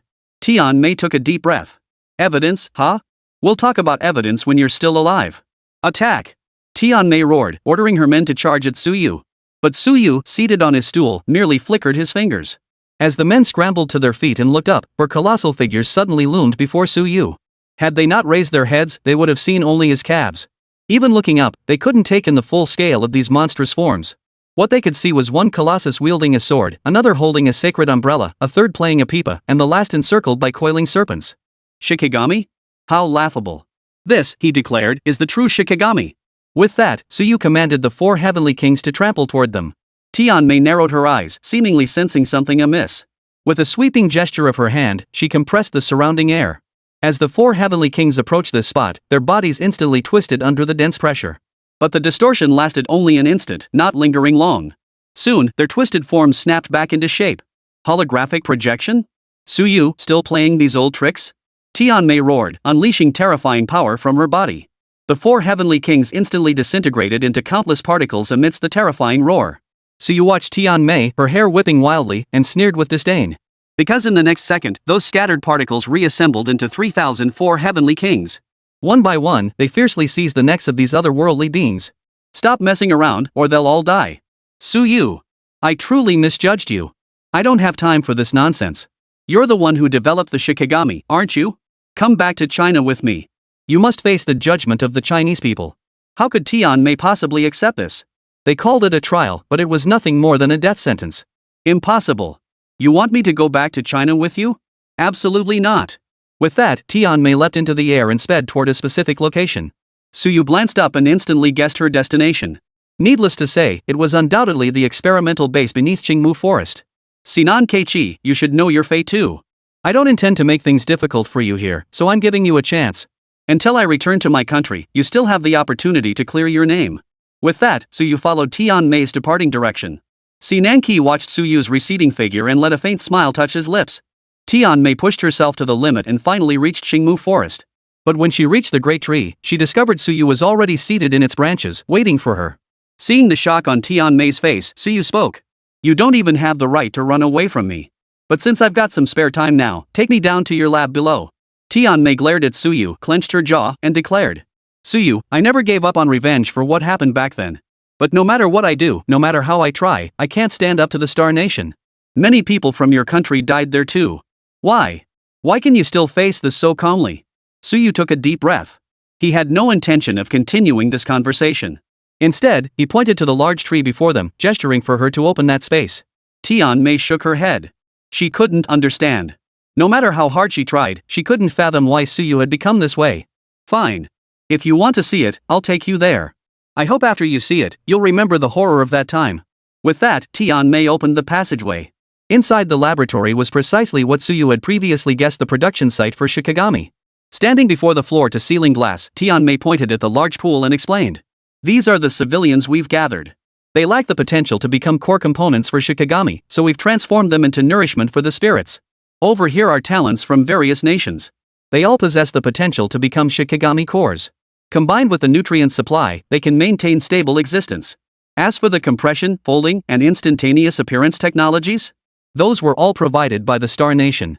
Rather than saying we researched this technology, it's more accurate to say we merely provided the raw materials. The Star Nation is the true mastermind behind it all. Suyu believed this to be true. After all, to a certain extent, this could be considered human experimentation, a field where Star Nation truly excelled. Utterly inhumane. Unbelievably horrific. Unbearably horrific. Sushin, wipe out these scum. Suyu kept his livestream running throughout the entire incident, as he also needed to collect evidence samples. Suddenly, the sound of hurried footsteps echoed from the other end of the passageway. Suyu instantly went on high alert, preparing for battle. When the group emerged, Suyu recognized them as a band of our country nationals. Men, charge. Kill him. Tianmei retreated behind her men once more, commanding them to attack Suyu. These individuals were guards from the Kayomihara laboratory, naturally wielding the puppets extensively produced there. One of them charged forward, controlling a Shikigami named Snake Princess. The massive python instantly coiled tightly around Suyu, then opened its gaping maw, poised to inject venom into his body. In that instant, a golden light flared in Suyu's eyes. He seized the serpent's head with both hands and wrenched it cleanly in two at the vital point. As for the remaining puppets, Suyu merely needed to employ a few simple techniques to render them all motionless on the ground. Tianmei, caught in the crossfire of the battle, coughed up a mouthful of blood. But her eyes burned with hatred that Suyu hadn't avenged her. Suyu, you will destroy Huagua sooner or later. You're too powerful. Whether it's the Star Nation or any other country, they fear you. Now, even China will fear you. You can only keep pushing forward, keep killing, keep shattering their perceptions over and over, proving your strength to them. Otherwise, they will spit on you. Suyu, you are, after all, just a mortal. Having said this, Tianmei drove a fist straight into her own throat, ending her life in that instant. Suyu listened to Tianmei's words and shook his head. But soon, his brow furrowed deeply. He sensed Tianmei hadn't finished speaking, as if there were more words left unsaid. With that thought, he turned back and carefully searched Tianmei's body once more. Sure enough, he found a chip in her pocket. What Suyu hadn't anticipated was that the moment the chip was exposed, it automatically decoded into a string of data and transmitted directly through the network to the mobile screens of every audience member present. It was a video one Suyu never wanted to recall or see again. In the footage, soldiers of Huagua, clad in battle armor, were conducting final adjustments. Beside them, Star Nation's lab technicians conducted final tests on the serum about to be injected into the soldiers. As the countdown ended, the mechs gradually enveloped the soldiers' bodies, and the serum was injected into their systems. All systems normal. Mecha operations normal. Yet the moment those two words were spoken, the mechs instantly went berserk. They rampaged through the entire laboratory, capable of taking a life with a single swing of their arm. A blank space followed. The final frame froze on a massive explosion, reducing the entire laboratory spanning over 1,000 acres to ashes. That failed experiment claimed at least 5,000 lives. This battle armor looks remarkably similar to the celestial armies. And aren't those soldiers all from China? Reading these comments, Suyu felt a wave of nausea wash over him. The next second, he shut down the livestream and disabled the comment function. This was the second time. He stared at Tianmei's lifeless body on the ground. For some reason, he couldn't shake the feeling that she was smiling, mocking him. And there was a hint of triumph in that smile, as if she had already won. I never imagined you'd force me into revenge this way. What Suyu didn't know was that after Tianmei released the video, Sinan Qi had also made his move. Jiang Han and Jiang Che were inside the room adjusting equipment. Suddenly, a group of men in suits burst in and announced, "Excuse us, gentlemen. Suyu is currently implicated in a major league case. We require your cooperation with the investigation." Chapter 79, Banquet Disaster. A major league case. Jiang Han and Jiang Che exchanged bewildered glances, unsure of the scale of the leak Suyu was implicated in. Inside the interrogation room, Elder Hua personally presided over the questioning of Jiang Han. "Did Xiaoyu ever mention the global shockwaves caused by the Turin port incident 11 years ago?" Jiang Che shook his head at the question. "He hasn't told me about it, but I know about the incident. It's what was shown in that video that appeared on people's phones earlier, right?" "Correct. This incident actually has no connection to Suyu. I still can't figure out why Minister Sinan reported Suyu like this." "Minister Sinan reported Suyu?" "Correct. In his report, he claimed that the puppet technology currently used in our country originated from the Turin port incident back then." "What does that mean?" "He didn't elaborate much on the specifics. He just told us to investigate it ourselves." Old Hua frowned, deep in thought. "Mr. Hua, is there anything we can do to assist you?" Old Master Hua massaged his temples. "The events back then involved far too many parties. Otherwise, we wouldn't have ignored the matter. It seems someone wants to dig this up again. Let's leave it at that for now." Old Hua took a deep breath and signaled to Xiaowu that he could lead him away. "Mr. Hua." Jiang Han called out to Old Hua. "What is it? Minister Sinan, does he have a cooperative relationship with the Wada Misakoa organization? We're still investigating that aspect. Could it be that he's trying to clear his name this way? We can't rule it out." Just as Jiang Han was about to say more, Old Hua waved his hand to stop her. "I'll assign personnel to handle the rest of the investigation. You should go back and rest." When Jiang Han stepped out, Jiang Che was already there. "What did they ask you?" "Some things about Terran port." "Do you know anything?" Jiang Che shook his head. "Master never mentioned this to me." Jiang Han frowned, gazing toward the direction of our country. "Honestly, I have a really bad feeling about this." The Yin Yang Bureau conference was abruptly terminated. The United Nations dispatched a special investigation team of supernatural specialists to probe the events in our country. As a key central figure, Suyu naturally couldn't leave the scene. "Mr. Su, that's the gist of what happened, correct?" "Yes." "Very well. If these accounts hold true, we will expedite our coordination efforts to ensure justice is served for you." Suyu smiled. He knew that the moment those words were spoken, it signaled that if they left today, the matter would be swept under the rug, never to stir up any more waves. Therefore, Suyu would not let this group of deadbeat freeloaders leave so easily. "Hello, I understand this involves both Star Nation and China, so you're reluctant to play peacemaker, correct?" "No problem. I don't want to put you in a difficult position either. Therefore, I have only one request. If you agree to it, China will drop all further pursuit of this matter." The leader's eyes narrowed instantly. He hesitated to agree, fearing Suyu might make some utterly terrifying demand. However, after hearing what Suyu had to say, he nodded with a relieved smile. "Within 3 days at most, you'll have what you want." As a traditional competition held every 5 years, the Yin Yang Bureau had been ruined by Country R. Yet the United Nations would not allow this tournament to conclude in such a manner. Soon, news spread, the next Yin Yang Lodge tournament would be held in 6 months, hosted by Country Y. As soon as Suyu stepped off the plane, he was immediately surrounded by a crowd. They were expressing their gratitude for his actions and taking pride in what he had accomplished. "Su God! Su God! Ah! Su God, you're incredible! You're our nation's hero!" Seeing the crowd chanting wildly, Suyu couldn't deny it warmed his heart, but only to a point. He wouldn't let it define him or motivate him to protect them more fiercely. Because not long ago, these same people had been clamoring online to kill him. Of course, Old Hua had personally come to greet Suyu. Sinan followed behind Suyu, avoiding eye contact with Old Hua. Of course, the conflict between the three of them remained their secret. The public knew nothing of the rift between Sinan and Suyu. This was for the best, preventing public panic. Old Master Hua saw no need to expose the matter. Everyone. Xiaowu used the megaphone in his hand to call out to the enthusiastic crowd and began to speak. "Everyone, please allow our heroes to return home and rest. Shortly, we will broadcast some announcements via livestream." The crowd nodded in agreement and parted to make way for Suyu. Back at the Ministry of State Security, Suyu, who had been subdued throughout the journey, finally spoke his first words. "Old Hua, you must be eager to know certain things?" Hua Lao turned to look at Suyu upon hearing this, then shook his head. "Not particularly." "Then why didn't you speak a word the entire journey?" Did I? I don't recall. Xiaoyu, you should go rest first. I still have some matters to attend to. Also, Xianan, stay behind. You need to report to me exactly what happened during this competition trip. Suyu was no ordinary person. He immediately sensed the unusual gravity in old Hua's command. Without a moment's hesitation, he turned and left. Of course, this didn't mean he'd let Sinan off the hook. He simply knew old Hua seemed to have questions for Sinan as well. Back in the lounge, Suyu finally saw Jiang Han. The moment they met, the two embraced each other. Jiang Che approached then.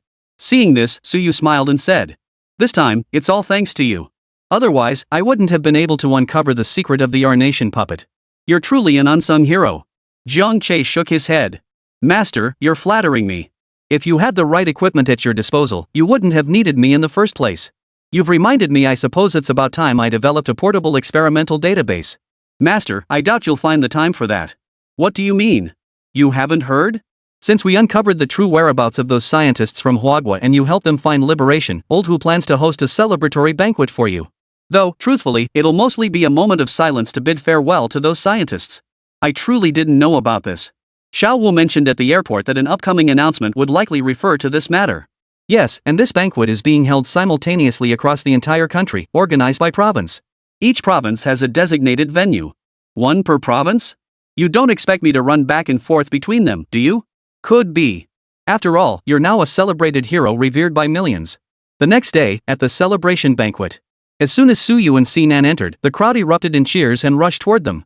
Among them were numerous journalists, all eager to ask Suyu questions. "Mr. Suyu, how did you uncover that country was using our scientists to create puppets?" "Mr. Suyu, what are your current thoughts on Minister Sinan?" "Mr. Suyu, what are the findings from the investigation in the United Nations? Will justice be served for China?" These questions were relatively straightforward, and Suyu could answer them. But when he heard the last question, his brows instantly furrowed. "Mr. Suyu, are you aware of the video concerning Terranport?" Suyu turned directly to face the reporter, his expression growing complex. "Hello, the entire nation received this video earlier. However, according to our newspaper's investigation, we found no related information whatsoever, not even the existence of this port." "May I ask, do you know the details of the Terranport incident?" Suyu remained silent not because he didn't want to speak, but because he didn't know how to respond. Yet, as if silence itself were unacceptable, the moment Suyu remained tight-lipped, the large screen abruptly began playing footage. "Huh? What's this? Weren't those photos of Suyu and his team just now?" As the footage began, dozens of Chinese soldiers were seen entering battlesuits. Beside them, lab technicians were dispensing serum. The scene resembled footage from earlier videos. But soon, an explosion erupted, reducing the entire laboratory to ruins. Amidst the rubble, a 14-year-old boy braved the scorching flames, sharp rocks, and jagged steel, clawing through debris to rescue survivors. His hands appeared to be gloved, making the stones seem surprisingly light and easy to handle. The surveillance footage zoomed in on the boy's face. Those with keen eyes immediately recognized him as none other than the young Suyu. But at that moment, Suyu desperately wished no one would recognize him. For beneath the video, four bold characters were displayed. "Mastermind of the experiment. Suyu, is he the mastermind behind this disaster? That can't be right. If he was the mastermind, why would he still be saving people?" Online viewers also saw this video. Using information technology, they confirmed that aside from the text being digitally added, the rest of the footage was authentic. The video isn't fake. If no one spread rumors, this incident might genuinely involve Suyu. Judging by the spatial structure beneath the rock, it could have crushed someone.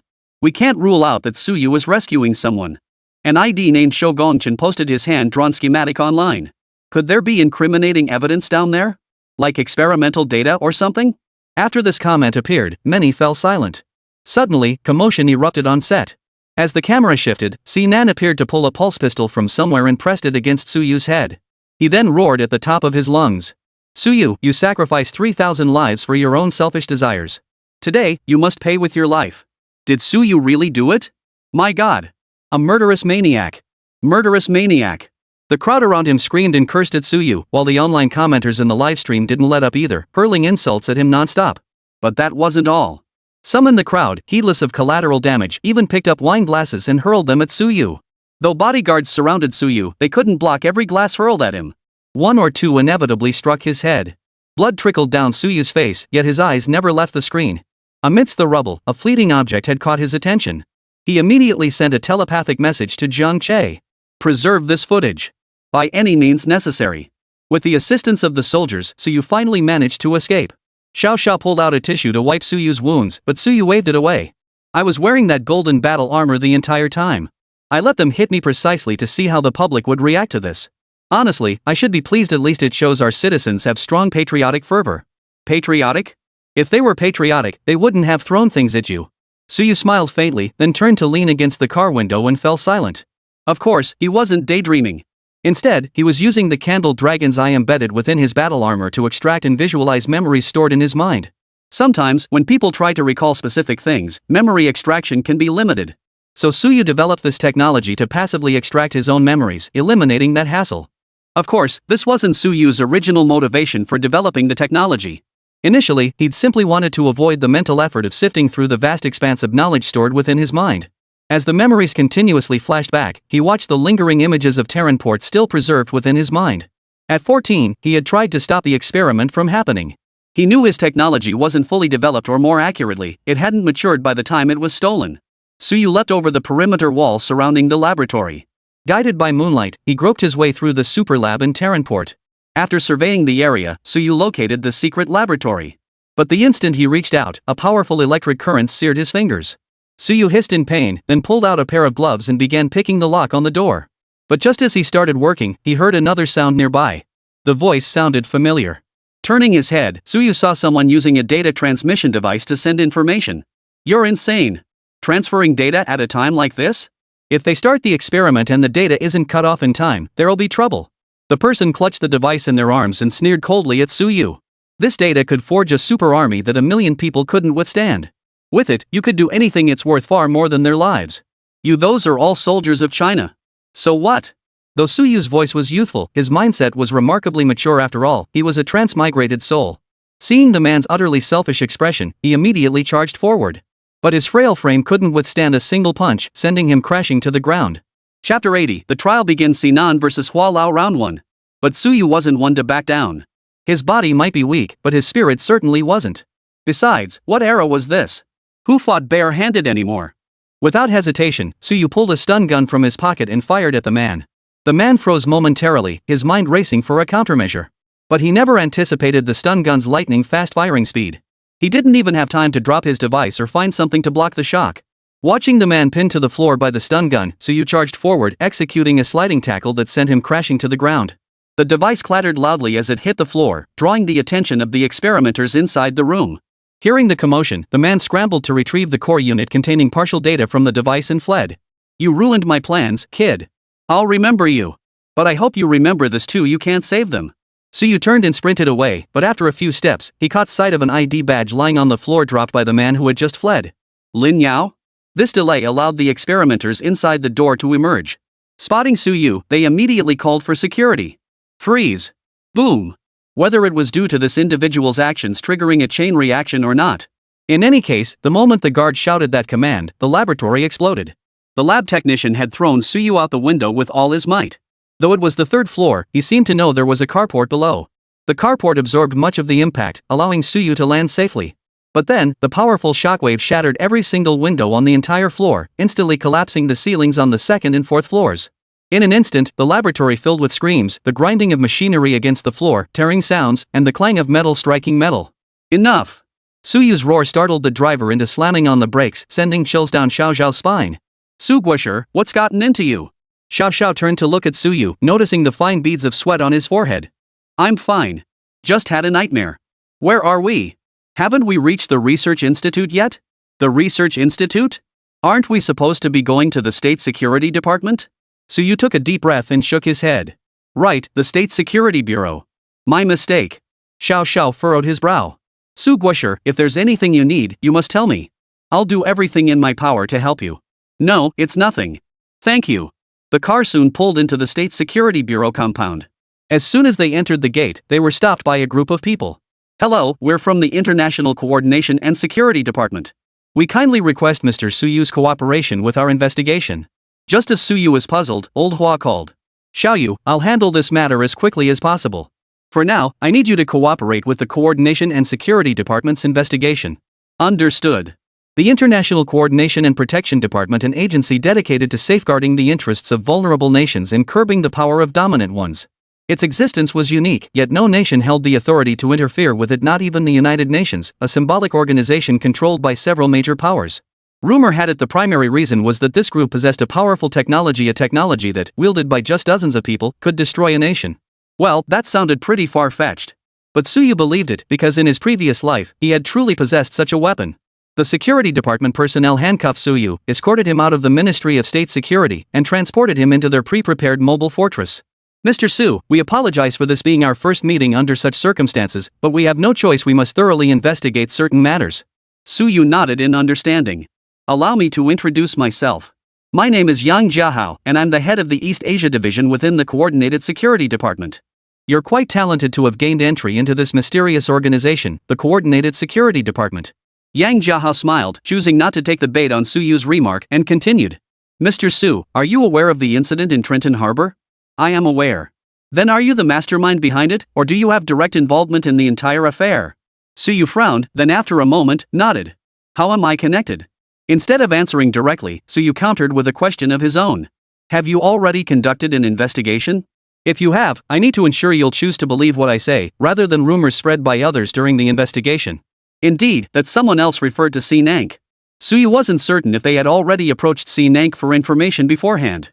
After all, it was he who had arranged for that video to be played at the banquet, and he was the first to shout that phrase, igniting the crowd's fury. But Suyu didn't get the answer he wanted. Mr. Su, you need only answer my questions. The Coordinating Guard Department has its own standards for judgment.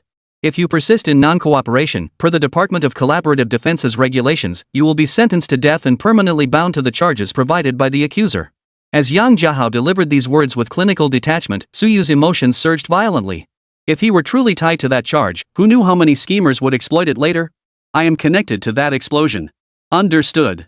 Based on our investigation, you were the provider of the experimental technology used in the incident, correct? Our analysis confirms you graduated from China's top university at age 14 and achieved significant accomplishments in battle armor technology. Evidence from the explosion site suggests it involved battle armor you previously researched, correct? Suyu nodded. So you've done your homework. Yang Jiahao still didn't engage in small talk with Suyu.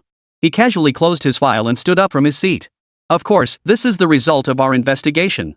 However, we have yet to find direct evidence proving that the explosion, or the disaster, is directly related to your experimental data. Therefore, we must ask you to stay here for a few more days. With that, Yang Jiahao walked out. Suyu gazed at the surrounding walls and sighed. So much time has passed since this incident. Who on earth is digging it up again? Lin Yao? Confined here, Suyu found himself unable to pursue many matters. But Jiang Che and Jiang Han were still out there, able to provide him with considerable assistance.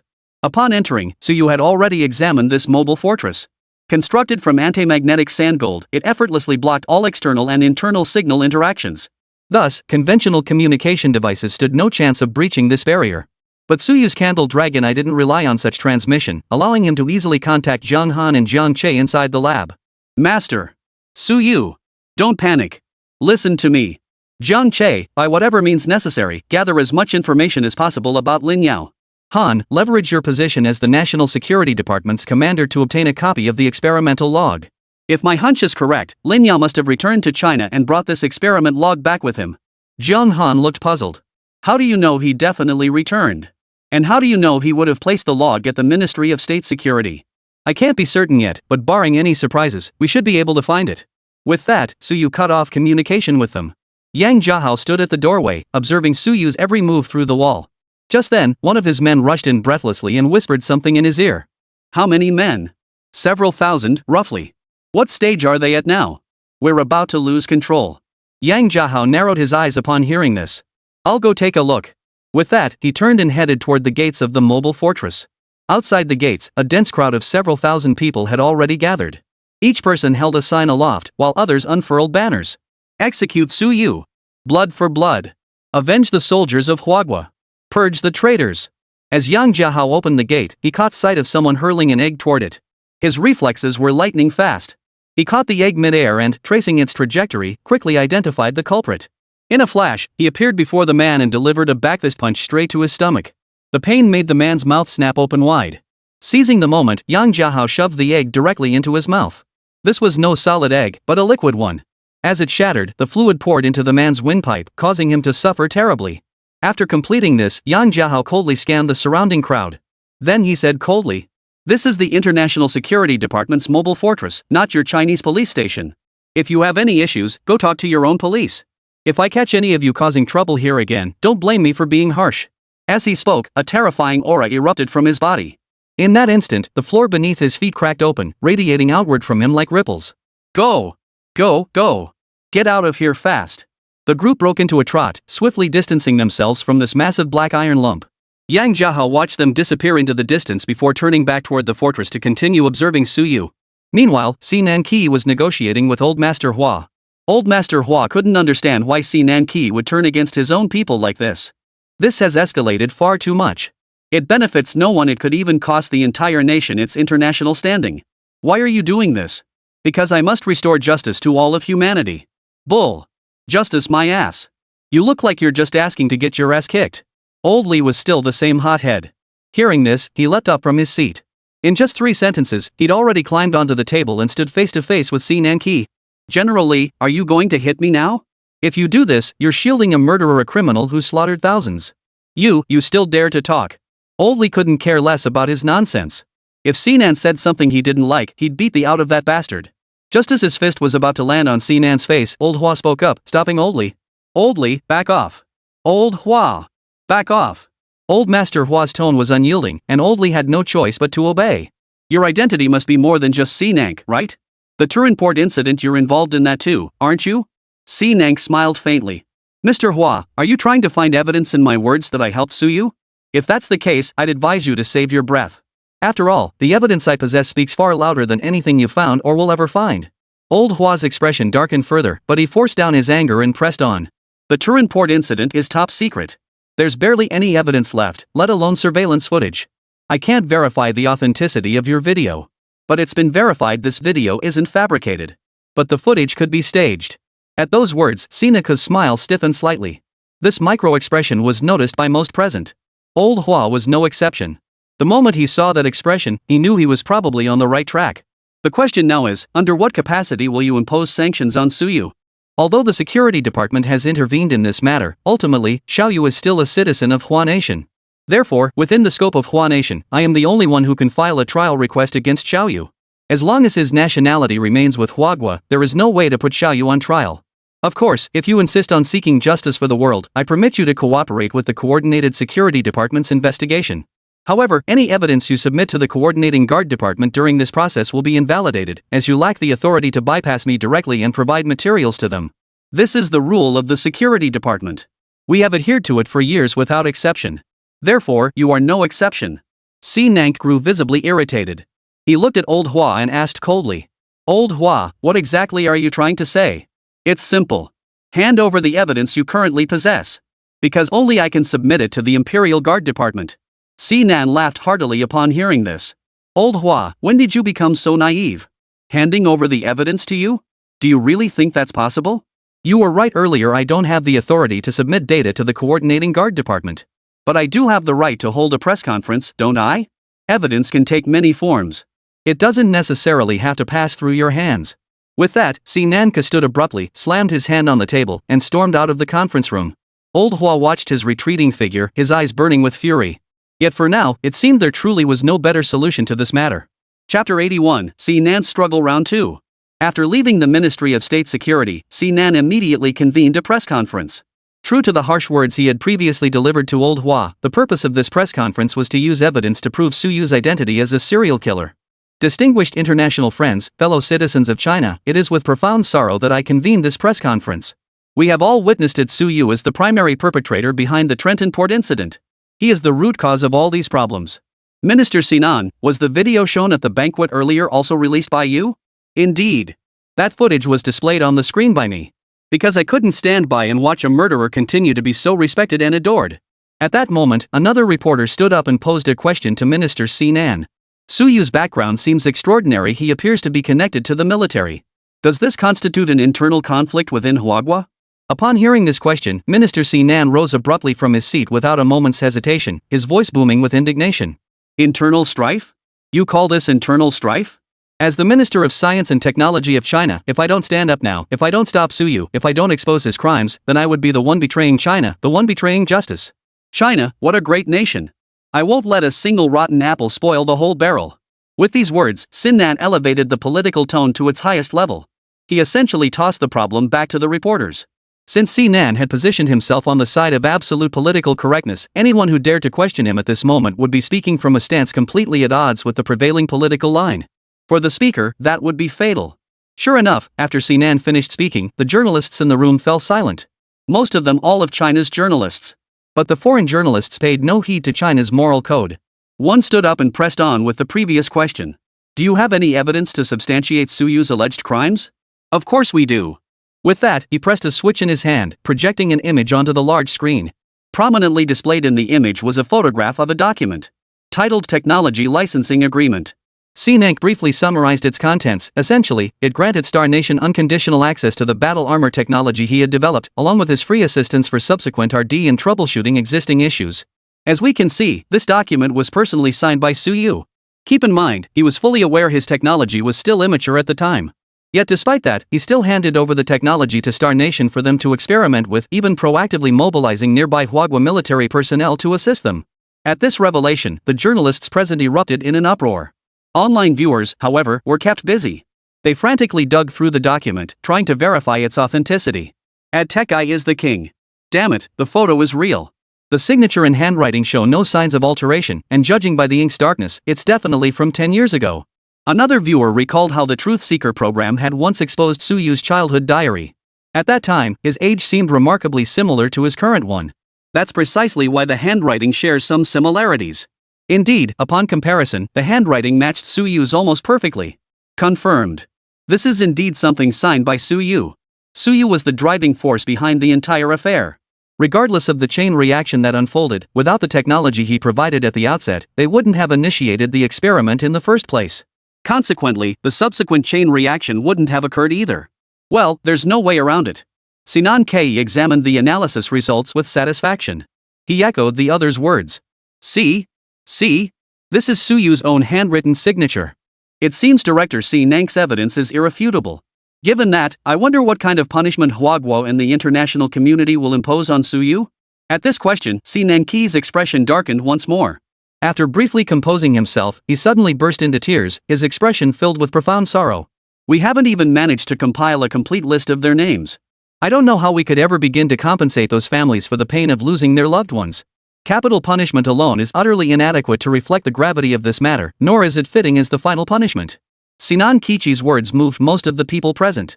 But this didn't mean the rest supported Suyu, they merely maintained neutrality, unwilling to risk their own safety in the impending chaos. Suyu watched the livestream through his battle armor.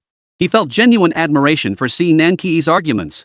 It was clear that throughout his entire speech, Sinan Ki had never once analyzed any issue from his own perspective.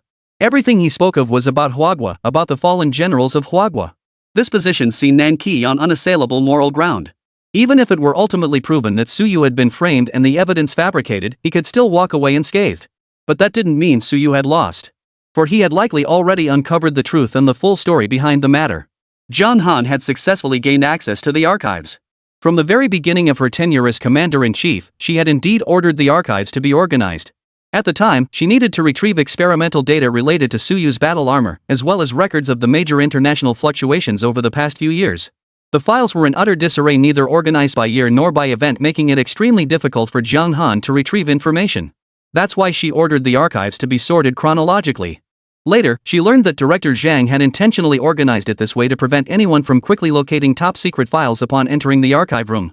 However, Zhang Han ultimately insisted on her own approach, though she did enhance the archive room with numerous high-tech security measures. Organized by year, Zhang Han easily located the archives from that particular year. Yet these contained only miscellaneous records, offering no trace of what Suyu sought. Just as Zhang Han was about to return the box, she suddenly heard footsteps approaching. She immediately left, grabbing the edge of the filing cabinet and climbing to its very top. Tap, tap, tap. She had barely settled down when the footsteps grew steadily closer. By then, someone had already reached the spot where Zhang Han had been hiding. Since the files here were generally quite old, the dust on the file folders and surrounding cabinets had partially disappeared after Zhang Han had rummaged through them. Zhang Han hadn't noticed this while searching, but the newcomer did. However, this person didn't seem particularly interested in investigating who had been searching through the files or what they had been looking for. He simply replaced the documents in his hands within a very short time and left. Only after the archive room door closed did Zhang Han flip himself down. Glancing down at the footprints deliberately wiped clean by that person, she surmised the intruder was likely a professionally trained counter-surveillance operative. With that thought, Jiang Han photographed 2 relatively intact footprints. Returning to the file cabinet, she discovered a notably new file folder was missing.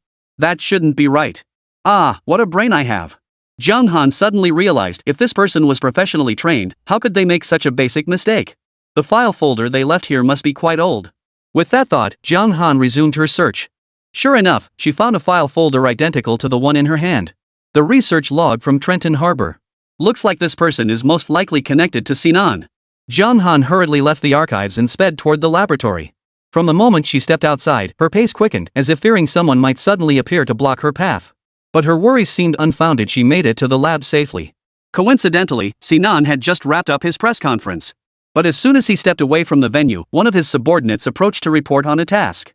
The people who had been following him saw that he had business to attend to and immediately turned and left. This meant that those sent to monitor him by Old Hua, Old Li, Xiao Xiao, and perhaps even Suyu had no choice but to follow the crowd out. Otherwise, their cover would be blown, and they would lose their ability to continue monitoring him. Only after confirming the area was completely clear did the subordinate finally get down to business. The item has been delivered, but someone got there before me and took it. What? Sinan's eyes widened in shock. You idiot! That thing is gone, and you went and delivered a forged copy instead. You really are an idiot. Sinan swept his arm, and an invisible force sent the man flying several meters away. Then, his face cold, he hurriedly left the place. Hey! Go retrieve the surveillance footage from the archives immediately. I need to know who took the files. Minister, has something happened? Get on it now. Sinan slammed the phone to the floor with all his might, his eyes bloodshot. All his painstaking efforts over the years could be destroyed in an instant because of this one file. What an idiot! If someone took both logs, comparing them would reveal the information I was trying to cover up. Sinan slammed his fist against the wall again, this time with a hint of panic in his eyes. But then, as if struck by an idea, his gaze hardened once more. Jiang Han had already compared the 2 files he'd obtained. Just as Sinan suspected, the very thing he tried to conceal was easily extracted by Jiang Han. That's right. Your experimental records were indeed stolen by this person. This individual altered portions of your experimental records and appears to have reorganized them into a different sequence. However, the document he intended to replace was rewritten in the first person, with the content also revised. It's clear this person intended to make the theft appear as if it were a gift from you. Suyu laughed upon hearing this. Turning theft into a gift, Sinan Ko really played his cards well. How do you know it was Sinan? The name on this log is Lin Yao. Suyu offered no further explanation, merely instructing her to contact him once Jiang Che returned before ending the call. Afterward, Suyu walked to the wall and wrote the characters for Lin Yao within the camera's view. Then he murmured under his breath. Sinan, you think changing your name will wash away the blood on your hands? Yang Jiahao had been watching Suyu's every move from outside. Crucially, within this mobile fortress prison, only the camera on the wall was a mere decoration. Hidden within the brick crevices were hundreds of miniature cameras. These cameras captured every movement of the prisoners inside, even their micro-expressions and lip movements. So Suyu's earlier words and the writing on the wall had all been recorded. Captain, he said, Sinan, do you really think changing your name will wash away the blood on your hands? Yang Jiahao glanced at the name on the wall, then at the translated text. He quickly pieced together the gist. You find a way to investigate this Lin Yao. You lot keep a close eye on Suyu. Under no circumstances let him leave the fortress. With that, he strode straight out of the office. Sinan, however, wasn't sitting idly by.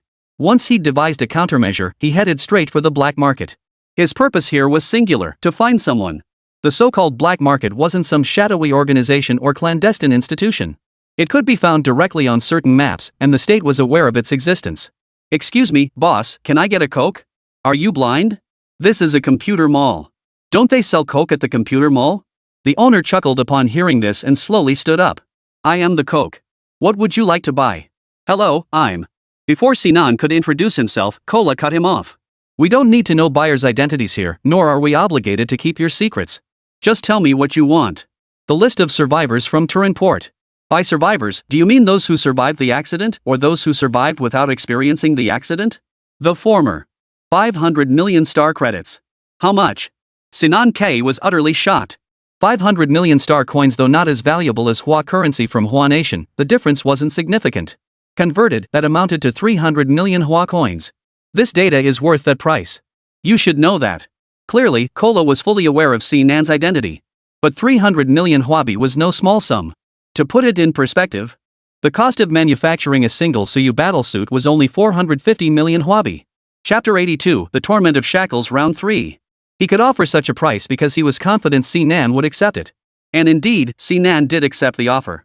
For deep down, Sinan understood that if he truly didn't want all his efforts to go to waste, he had to stake everything on this one thing. Deal. With a heavy heart, Sinan transferred 300 million yuan to Cola's account. Cola promptly handed over the hard drive to Sinan. Thank you for your business. If you need anything else in the future, feel free to come back. Sinan gave a faint smile, his mind filled with doubts. If this matter gets resolved, I probably won't be back next time. And I'll make sure this place disappears too. After Sinan departed, Cola immediately sent a message to Suyu. Suyu didn't answer, for he knew exactly what had transpired the moment he saw Cola's message. Upon returning to the Ministry of Science and Technology, Sinan immediately logged into the intranet to examine the hard drive's contents. The hard drive contained numerous surveillance recordings, each displaying the AI recognition results of the survivor's AI system for the corresponding individual. Watching this recognition process, Sinan felt an inexplicable sense of familiarity as if he'd seen it somewhere before, yet couldn't quite place it. Just as he pondered this, a green interface suddenly popped up amidst the sea of red screens. This individual was the sole survivor of the entire Turin port incident who was still alive. In truth, many survivors had been rescued at the time, but numerous individuals had been attacked by the battle suits. The biological agents on those suits inflicted severe damage, causing their bodies to rapidly mutate. Ultimately, they had no choice but to end their own lives. One man, however, had been exceptionally fortunate. He had been in a bathroom stall when the battle suits began their slaughter outside. He narrowly escaped the carnage, only to be crushed beneath a boulder. After receiving medical treatment, he recovered without major complications. When Sinan saw the identity information provided after this man's identification, along with his current home address and workplace, he realized just how incredibly coincidental everything was. This man was currently employed as a janitor at the Ministry of State Security. Crucially, his cleaning duties were confined solely to the second basement level. Those in the know understood that this was precisely where Suyu's laboratory was located. A sudden sense of having fallen into some trap washed over Sinan. But now that things had progressed this far, Sinan felt that even if he really had fallen into someone's trap, he had no choice but to press on regardless. Leveraging his position, he easily gained access to the Ministry of State Security. He then retrieved the logistics department's roster and specifically requested to meet this individual. The supervisor was puzzled, wondering why Sinan, a minister from the Ministry of Science and Technology, would want to meet a janitor from their department. If he specifically asks for you, just go with him. This man was over 60 and had never handled any particularly demanding duties at the ministry.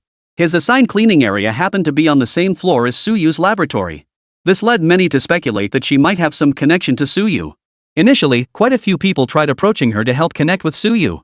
But they soon discovered she couldn't help with anything, leading them to gradually realize she was just a janitor with no connection to Suyu.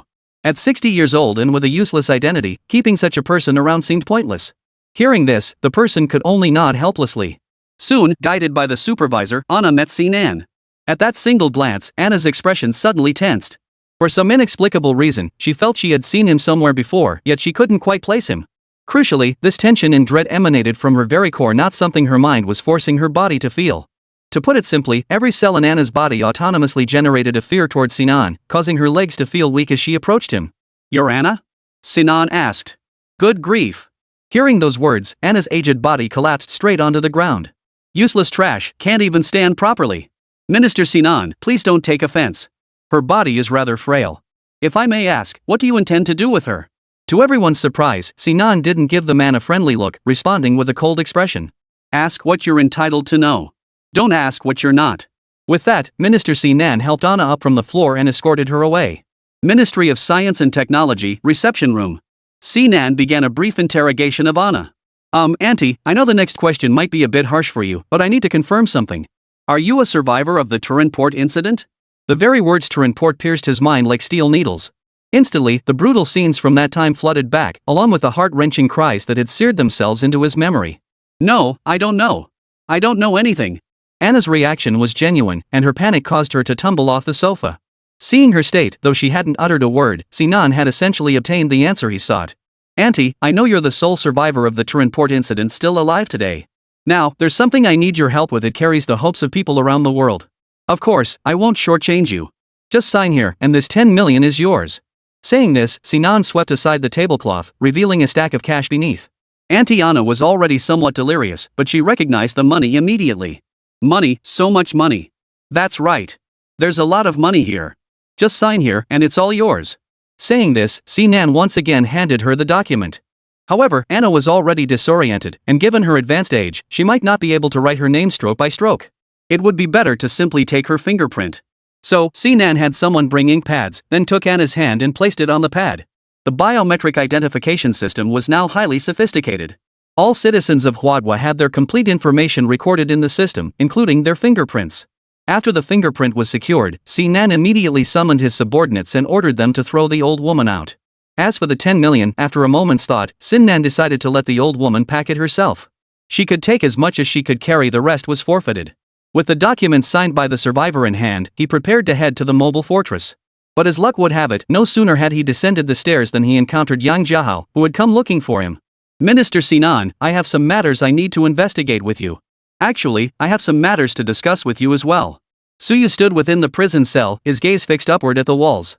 From morning until now, Suyu had been constantly occupied. Only after examining all 4 walls did his eyes suddenly flare with a golden light.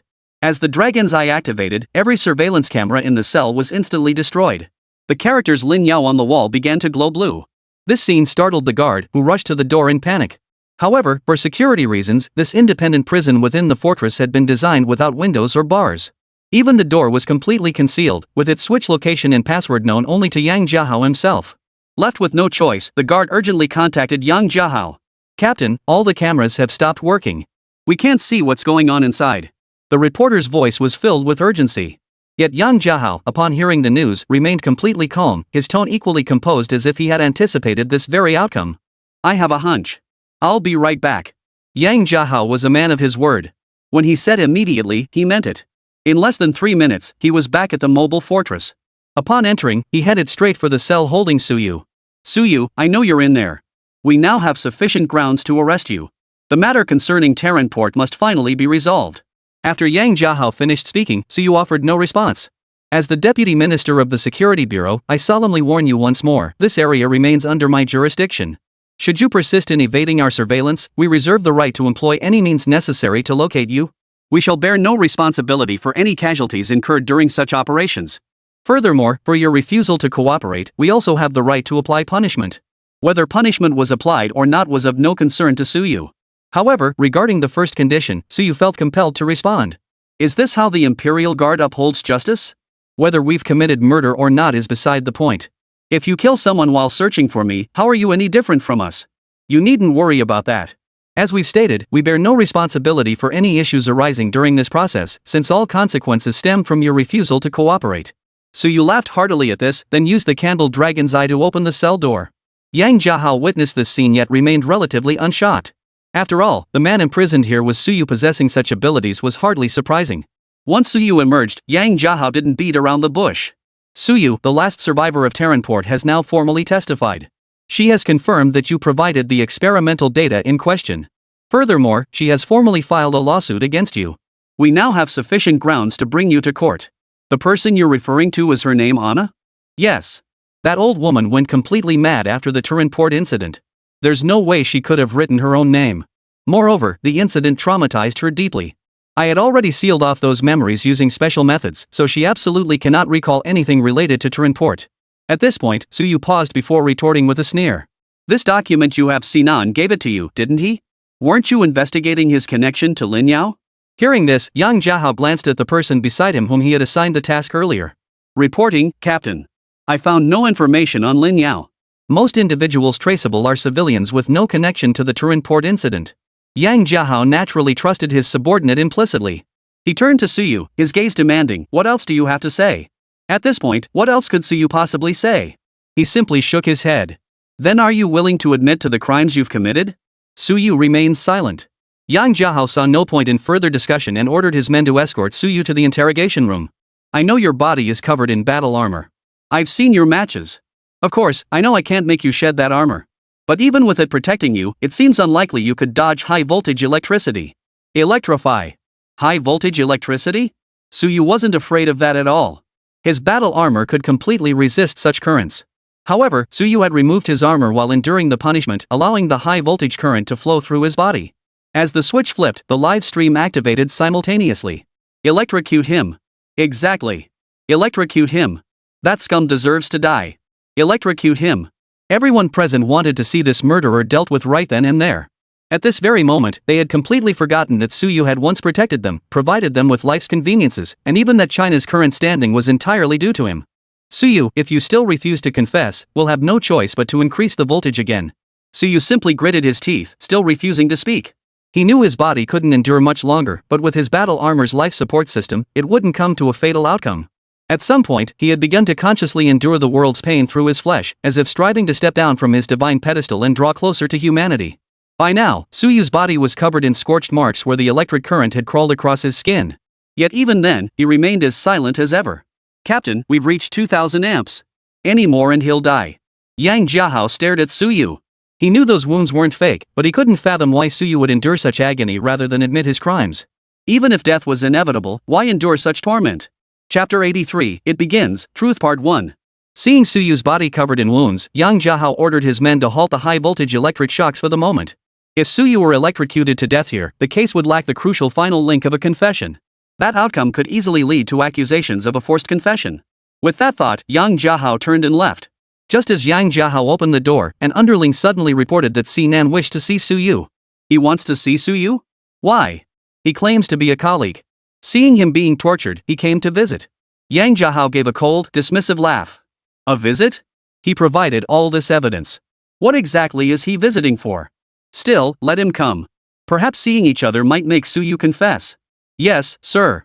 Subsequently, the subordinates brought Sinan into the interrogation room. The moment he entered, Sinan saw Suyu bound to a chair, his body covered in burns.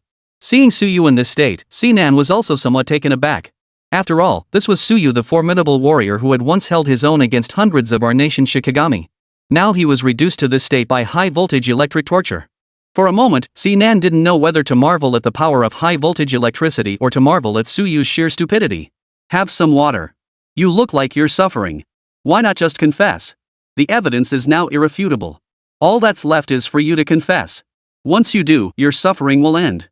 Since death is inevitable, why prolong this agony?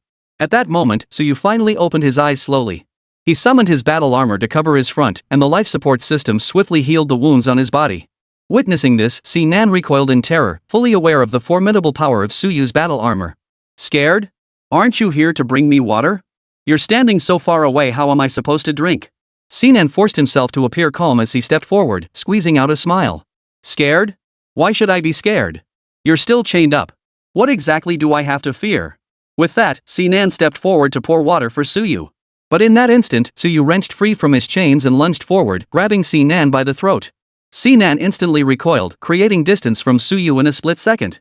Impressive. For a scientist to possess such physical prowess is truly remarkable. But even with such skills, you remain just as cowardly. Lin Yao, you haven't changed a bit. Just like back then, still a useless piece of trash. Sinan's pupils dilated slightly, a reaction Suyu didn't miss. What did you say? Lin Yao? Who is that? Suyu chuckled. He hadn't expected Lin Yao to so readily admit his true identity. Just as the two were about to continue their conversation, Yang Jiahao suddenly remembered outside that the surveillance equipment in the room had been damaged. This meant they couldn't eavesdrop on the two men's conversation. Hurry! Get Sinan Ko out of here! Quickly! Yang Jiahao reacted swiftly. He genuinely feared these two might be plotting something inside. But his worries were clearly unfounded. When he pushed open the door and stepped inside, Sinan was standing face to face with Suyu, beads of sweat glistening on his forehead. Yang Jiahao's arrival at that precise moment provided him with a convenient excuse to leave. But just as Sinan was about to leave, Suyu grabbed his wrist. Be careful. Don't expose your identity. Sinan frowned, said nothing more, and turned to leave. After Sinan departed, the remaining guards reattached his chains, though they still had no idea how the previous ones had been undone. Yang Jiahao, needing to investigate further, instructed his men to keep a close watch on Suyu before departing. Suyu remained seated quietly in the interrogation room. But that was merely the surface. He was waiting. Waiting for someone. Master, we found it. Good. This Lin Yao was a researcher at the Terran Port Lab. On the day of the explosion, he wasn't on duty, so he luckily escaped unharmed. However, subsequent investigations failed to uncover any information about him. But during my subsequent investigation, something occurred to me. If this man is still alive, he should be at least in his 50s now. So I pursued that line of inquiry. But I found absolutely no leads. Guess what I thought of? That's right, Tian Mizoadichuan's technology. Her technique can freeze a person's appearance at a certain stage, and even their physical condition can be locked at a specific age. Perhaps Lin Yao used this technique, which is why I couldn't find any trace of him in his 50s. Then I had Candle Dragon look into Lin Yao in his 30s. Guess what? He looked exactly like Si Nan Kui. Hearing this, Suyu felt completely at ease. After cutting the communication, Suyu used the battle armor's intense heat to melt through the metal shackles binding his hands. Ha! Melting metal with bare hands? How did he do that? Wait, who cares how he did it? The guy's about to escape. Some of his men were watching the livestream too, so upon seeing the comments, they immediately rushed over to check if Suyu was still there. Suyu was still there. Of course he was. But when they pushed open the door, they saw the shackles on Suyu's wrists had melted into a puddle resembling sludge. How did you break those shackles? The subordinate shouted, then swiftly drew an armor-piercing explosive round and aimed it at Suyu. Sound the alarm. Full alert throughout the fortress. With that, they pulled the triggers. Suyu let out a cold laugh, then leaped forward, smashing a hole through the wall of this so-called fortress. The bullets slammed into the fortress walls. Yet these high-intensity explosive armor-piercing rounds could only leave a modestly sized dent in the wall. This fortress is constructed from the hardest Tiran alloy, uniformly forged by the Coordinating Guard Department. Forget armor-piercing rounds, even the most powerful plasma cannons might not breach this fortress. Yet Suyu managed to punch a hole this big. Yang Jiahao, returning to the scene, stared at the hole, his frown never easing. He couldn't fathom how Suyu had achieved it, especially after attempting it himself. Crucially, if Suyu left now, they might never catch him again. Looks like we need to request some backup. Suyu now roamed the streets, scanning his surroundings, constantly searching for something. He was searching for someone abandoned by Sinnan. He knew Sinan well enough to know this sort of person would never sacrifice their own interests for someone else. In a corner, an old woman sat on the ground, rummaging through the dirt. Suyu approached, picked up a stone, and handed it to her. Anna, it's time for us to go home. Upon hearing Suyu's voice, Anna's mind snapped back into focus. The moment she saw Suyu, she choked back tears. Mr. Su! Mr. Su! I'm still alive. Suyu embraced Anna, lifting her off the ground, then brought her back to the Ministry of State Security. Someone, quickly bring Anna something to eat. After settling Anna, Suyu headed straight for his laboratory. Zhang Che and Zhang Han had been waiting there for quite some time. The moment he saw Suyu, Zhang Han spoke up. Suyu, Old Hua and General Li will be arriving shortly. Understood. Tonight was destined to be an extraordinary night. Zhang Che, thank you for making the trip to bring Minister Sinan here. Zhang Che smiled. Understood. 10 minutes later, Old Hua and Old Li arrived at the lab. Xiao Xiao and Xiao Wu followed them in. Xiao Yu, this time, just do whatever you need to do. I'll be damned if anyone else can run wild on Chinese soil. Old Hua had been nearly driven mad with rage these past few days. Regarding the security department, ever since its establishment, Old Hua had never taken them seriously. Of course, it wasn't that he denied the department's original purpose. Rather, he saw no need to involve himself with them. This department existed to mediate conflicts between powerful and weaker nations, yet despite Huagua's strength, it had never exerted pressure on its weaker neighbors. Many nations had experienced interference from the Coordination and Protection Department, but China remained an exception. This year, however, marked the first exception. And it was orchestrated by their own people. A few minutes later, a sudden, violent clatter erupted overhead. Suyu chuckled, summoning his battle armor to deploy a plasma shield directly above Old Hua's head. The moment the shield materialized, the roof above them caved in. Sinan and Zhang Che tumbled through the collapse, exchanging punches and kicks as they crashed down. You little bastard. Looks like you deliberately lured me here. Upon recognizing the seated figures of Old Hua and General Li, Sinan suddenly understood the whole situation. Lin Yao, stop pretending. You know exactly why I dragged you here. Sinan merely smiled without responding, for Zhang Che had addressed Lin Yao, not him. Minister Sinan, since you're already here, please take a seat. Suyu was courteous enough to deliberately place all the chairs under the protective shield, except for one. He deliberately left that chair outside the shield, and as a result, it was covered in debris. If Sinan wanted to sit, he would have to clear away the debris covering the floor slab. I'll stand. Standing was fine. That suited Suyu just fine. Otherwise, this scene wouldn't look like an interrogation at all. Anna should be ready by now. Bring her up. Suyu's subordinate brought Anna up. At the doorway, Suyu personally helped Anna to her seat. Noticing Old Hua's puzzled expression, Suyu explained. This is Anna. She's the sole survivor of the Turin port incident. Ha? Isn't she the cleaning lady? Zhang Han and Zhang Che had both seen this woman before. She never spoke a word and seemed a bit unhinged. They both suspected she was some kind of spy planted somewhere. If Suyu hadn't said she was a cleaner, they would have kicked her out. That's correct. She is indeed a janitor. When this lab was established, I brought Anna into my inner circle because her background is exceptionally unique. Anna, I know this will be painful, but I need to unlock your sealed memories. We need you to reveal the truth about what happened in Terran Harbor all those years ago. The truth? What truth could a janitor possibly know? No way. Not just any old person will do. Suyu, you're something else. You drag in a janitor to pose as a witness? Who's going to believe anything she says? Exactly. If you're going to cast someone, at least find a better actor. Listening to the barrage of comments, Suyu frowned and turned his gaze to the live stream screen. I warn you all, Anna genuinely endured that dark ordeal. Had I not sealed away those horrific memories, she might have already taken her own life. This time, I'm unsealing her locked away memories. I have no idea how dangerous it might be. I hope you won't utter another word like that. Otherwise, you will face legal consequences. Those who had just posted comments felt a sudden tightening between their eyebrows. There exists a vestigial organ called the amygdala. Some people experience an unusual sensation when sharp objects approach it. They felt it now too, a peculiar tightening, as if something were staring directly at their brow. Only after the crowd finally quieted did Suyu raise his hand to begin unlocking Anna's consciousness seal.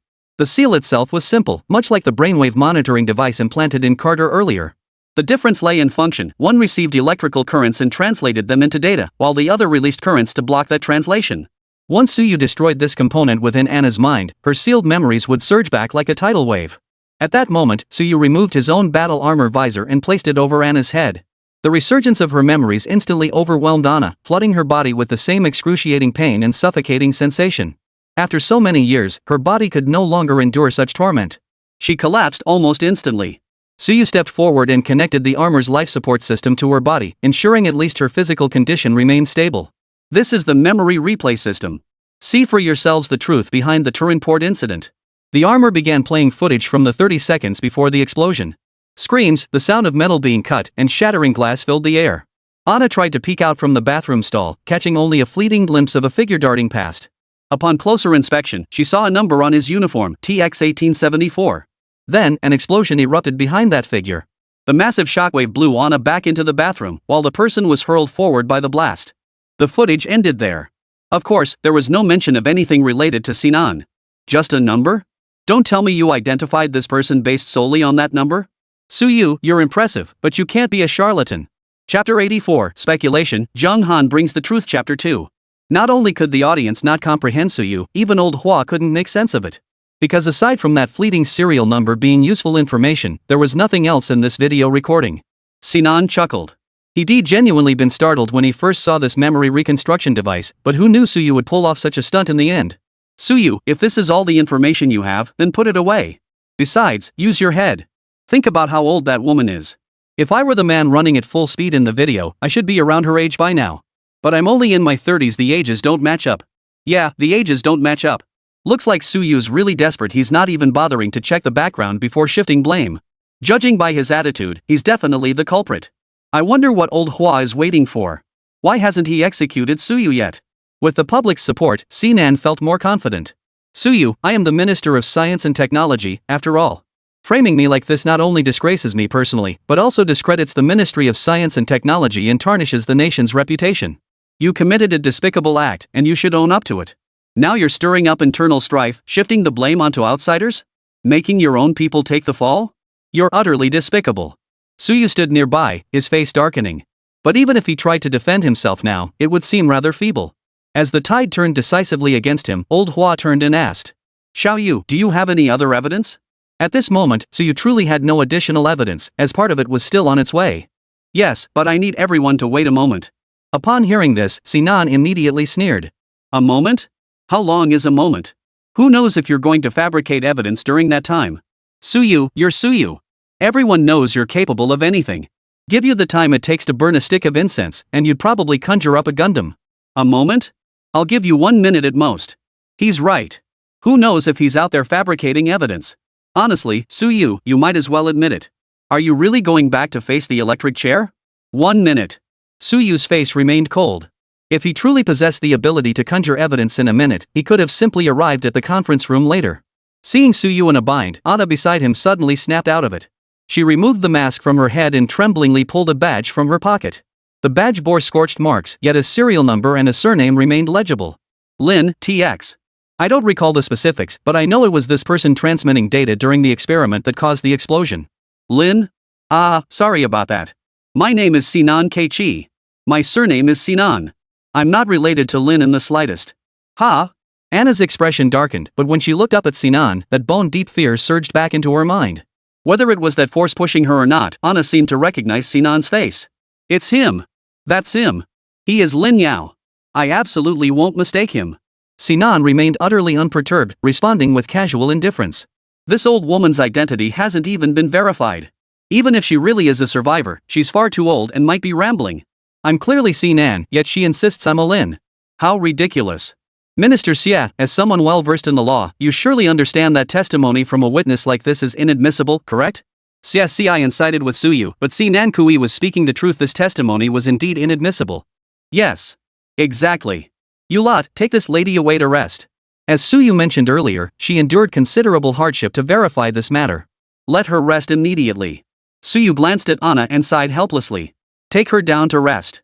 Suyu, if you don't have any other evidence, I'm going to settle the score with you. Back when you competed in our country, you accused me of colluding with foreign forces against you. But you should know, without me, how could you have continued competing afterward? While it's true I reported every detail of the competition to Old Hua, I did so out of necessity. I only wanted our country to achieve better results. At this thought, he looked at Suyu, tears welling up in his eyes. Although I couldn't help you clear the names of our national heroes during this competition, I'm still not your equal.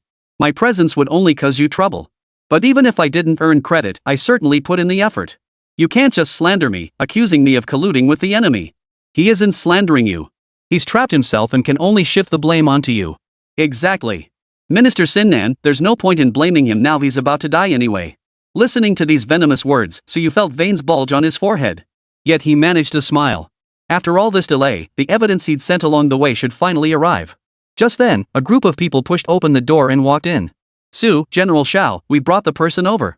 Xiao paused for a moment upon hearing this, but quickly regained his composure, waving his hand to dismiss the group. This man is an enemy agent we just captured. They came here on a mission. Mission? What mission? Suyu turned to look at Old Hua. To kill Anna. Yesterday, Minister Sinan found Anna before I did. Before her memory seal could be broken, he forced her to press her fingerprint onto a confession. He then handed this confession over to the security department. As for the confession's contents, I've roughly reviewed them. They were extracted from Anna's memories.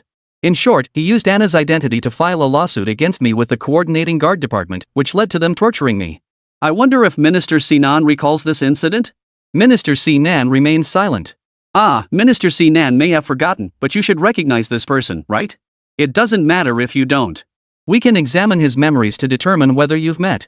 After forcing Anna to press her fingerprints, you discarded her, abandoned her on a remote, desolate street. That place is a tangled maze, streets crisscrossing chaotically, all interconnected. Throw someone in there, and they'd likely never find their way out in days, weeks, or even months. So without precise coordinates, outsiders would never find Anna. At this point, Suyu paused, his gaze turning fierce as he fixed it on Sinan. You could have stopped right there. You knew she was old and mentally unstable. Throwing her into that alley meant she'd never come out. She might have starved to death or been beaten to death. But even so, you weren't satisfied. You actually gave them the address, scheming to eliminate this most crucial piece of evidence. Sinan, you're despicable. Ha? There's more to this? No way. Would he be that ruthless toward an old woman? From what Suyu said, it sounds like these people were specifically sent to kill that old woman. Could it be that Anna really is some important figure? Old Hua glared at Sinan, his expression stern as he rebuked him. Sinan, do you have anything to say for yourself? Old Hua, he's slandering me. I never did any of these things. I don't even know this person. Maybe Suyu hired an actor from somewhere. No, they might not be actors at all. Maybe none of them are even human. Yeah, those advanced AIs are so sophisticated. This could very well be AI. Suyu took a deep breath. While he had anticipated that the previous incident would leave a shadow on the public, he hadn't expected that shadow to be so deeply ingrained. Sinan, no, I should call you Lin Yao. As he spoke, Suyu pulled out the crucial piece of evidence once more, an ID card. The moment it appeared, everyone present seemed to recall something. This ID card is the number TX1874? It is. That's right, this card is TX1874. This must be Sinan's ID card. This ID card was used by Suyu's developed Candle Dragon system for identity verification. They had to log in their ID cards daily to operate under the Candle Dragon system's supervision. Otherwise, they would be treated as hostile intruders, triggering the defense system. Sinan, what else do you have to say? Sinan K listened from the side, feeling both surprised and flustered. The number assigned to him had been somewhat random. Since the ID card was to be carried for life, Suyu had asked them to choose a number that reflected their identity, held special meaning, or was personally significant. His immediate choice had been TX 1874. But now, at this critical moment, after persevering this far, he couldn't let a mere ID card undo all his efforts. Suyu, even if I chose that number back then, so what? What does that prove? Can't such coincidences exist in this world? Enough! Old Hua finally couldn't bear to watch any longer and stepped in to stop the two from arguing further. Sinan, until we uncover the truth, you're not going anywhere. Xiaoyu, you two, you're not to leave your lab under any circumstances. Neither you nor Sinan can interfere with this matter any longer. Leave it to the security department to handle. With that, Old Hua didn't linger a second longer. He hurriedly had Xiaowu push him away from this tense, charged atmosphere. With Old Hua having spoken so decisively, continuing their standoff served no purpose. Suyu and Sinan complied with his arrangement and departed separately. The audience found it hard to accept that this conflict ended so ambiguously and inconclusively. But upon hearing Old Hua say it would be investigated by the coordinating guard department, they knew they couldn't interfere. Their last attempt at interference had nearly cost them their lives. So it could only be left unresolved. This did not mean peace had returned to Huagua. Suyu now sat in his laboratory, facing Zhang Han and Zhang Che. Suyu, was the reason the Turinport incident was suppressed because of those experimental subjects back then? Zhang Han asked, flipping through the documents he'd obtained. Suyu nodded. That's one reason. Since they were all Huagua soldiers, they couldn't account for it to the government. But upon hearing Suyu's words, Zhang Han frowned. Back then, you weren't even fully grown yet. You were only 14, right? Right. That means China's technology back then wasn't advanced, while Star Nation was far superior. So why would they fear they couldn't account for this to China? Suyu took a deep breath. I've pondered this question too. I know it can't be the primary reason, which is why I said it's only part of it. But the other part? I haven't figured it out either. Honestly, I'm reluctant to confront it myself. After all, this is the memory I most want to forget. Zhang Han walked over, wrapped her arms around Suyu, and whispered softly in consolation. The explosion definitely wasn't caused by you. It might have been an accident, or perhaps someone did deliberately set it off. But no matter what, you're one of the victims too. That this matter has been dug up and brought back to light today, isn't that also heaven giving those wrongfully killed soldiers a chance for release? So you mustn't blame yourself. What you need to do is uncover the truth of this matter as thoroughly as possible. Suyu turned to look at Zhang Han, feeling deeply moved. Alright, I'll do my best. Here are some materials I've gathered. Though you've likely seen them already, I still want to share my perspective. I believe the reason the Turinport incident was suppressed back then wasn't because of the giants of Huagua, nor because it involved too many parties. It was because of those experimental subjects. You fought those Star Nation test subjects at the Yinyang Bureau. Their human experimentation technology is clearly advanced. But consider this, it's only been 5 years since Star Nation's last Furio confront. 5 years is barely enough time for these test subjects to develop combat capabilities that can rival Heavenly Army battle armor. Do you really think that's plausible? This point had genuinely never crossed Suyu's mind. He had easily applied an egalitarian perspective to technological advancement, assuming it was only natural for other nations to develop rapidly. But in reality, this was anything but normal. After all, not every nation possessed someone like Suyu. So you're saying their rapid progress in human experimentation relies entirely on those modified soldiers from China? Highly likely. And I suspect our nation's puppet technology is actually the battle armor technology you pioneered back then. But they stole an immature version, which is why they need living human cerebrospinal fluid as a power source. Zhang Han's words sent a chill down Suyu's spine. Despite his unparalleled technological genius, he had never truly contemplated these implications. Chapter 85, The Border War, Chaos Chapter 3. If that's the case, won't they use these bio-androids to attack our nation? Zhang Han frowned, acknowledging the possibility. The reason the Turinport incident was buried back then was precisely to conceal this information. So now that someone has dug it up, they will certainly try to eliminate you, the one who can uncover the truth. So you're saying this wasn't initiated by the Star Nation? Zhang Han shook his head. It's hard to say. It's possible they felt the timing was right to provoke conflict. But it's highly unlikely Star Nation initiated this themselves. If they wanted war, they would have acted the moment you killed their experimental subjects sent to compete. Why wait until now? Upon hearing this, Suyu left the lab immediately and headed straight for Old Hua's office. Old Hua had remained at the State Security Department these past few days, fully occupied with managing the crisis. Old Hua, barring any surprises, conflict is about to erupt at the border. At this moment, at a border outpost in northwest Huagua, radar detected a group of unidentified creatures rapidly approaching. Reporting to the captain, the targets are moving at high speed. They don't appear to be humans or tanks. Not humans, not tanks, but they're moving on the ground. What else could they be? The captain frowned. Regardless of what these things were, their border incursion demanded immediate expulsion. He ordered the military zone to go on high alert. Within moments, hundreds of troops were assembled. This time, we don't know what kind of enemy we're facing. But I ask you all to fight to the death, for behind us lies the vast land of China. Yes. Just as the soldiers' morale soared, the radar detected a shrill alarm, signaling that the high-speed moving objects were already very close. Because it was a coastal area, their outpost was built on the sheer cliffs of a high mountain. This meant that directly ahead, not far off, was nothing but a cliff face. Below the cliff lay the coastline. The only way to attack from below the cliff would be by helicopter or fighter jet. Otherwise, any landing would have to occur elsewhere, forcing a ground battle. Yet now, as far as the eye could see, the sea surface remained calm, showing no signs of anything else. Yet the radar insisted there was something ahead. Could it be? Just as the commander leaned over the cliff's edge to peer down, a monstrous creature suddenly seized him by the throat and dragged him over the precipice. What was truly terrifying was that the commander did not die from the fall. Instead, as he plummeted downward, the monsters tore him limb from limb, piece by piece. Fire! Faced with these terrifying half-mechanical, half-flesh monsters, the soldiers were desperate to empty their magazines in an instant. Bullets rained down thick and fast, yet only precise hits to their flesh could momentarily slow them. Any shots landing on mechanical parts were simply deflected by their battle armor. No good. Bullets don't work on them. Bring the plasma cannons. The frontier was the most war-prone region, so Suyu had stockpiled numerous weapons here, including plasma cannons, high-temperature laser cannons, and floating cannons. One by one, high-caliber shells were fired, finally inflicting substantial damage on the monsters. Of course, this only affected the first wave that charged forward. Radar monitoring revealed that at least dozens more monsters of equal quality still lurked below the cliff. Transmit the footage back to China immediately. Inform them of the situation here. How much fuel is left in the laser cannon? Enough for about 50 more shots. How much longer can the floating cannons hold out? 30 minutes. What about the plasma cannons and high-temperature laser cannons? 3 shots at most. Captain, maybe we should retreat. The border outpost 50 kilometers ahead has heavy weapons. Then they won't be a problem. The company commander frowned as he stared at the radar screen, now densely packed with yellow dots that had merged into a solid mass. After a moment's thought, he made his decision. Wang Yi, Zheng Chuan, each of you take half the men and withdraw. Captain, what do you mean by that? Never mind what I mean. These monsters must have something even more formidable backing them. Look, they're holding off on attacking now, seemingly wary of the weapon's power. But in reality, they're probably strategizing their next assault. If they truly devise a countermeasure, none of us will escape then. Go ask now. If any of you have families, wives, children, and wish to return home, they may retreat with you. The rest of you stay here. I'll buy you time to retreat. Captain, I'm not leaving. Right. I'm not leaving either.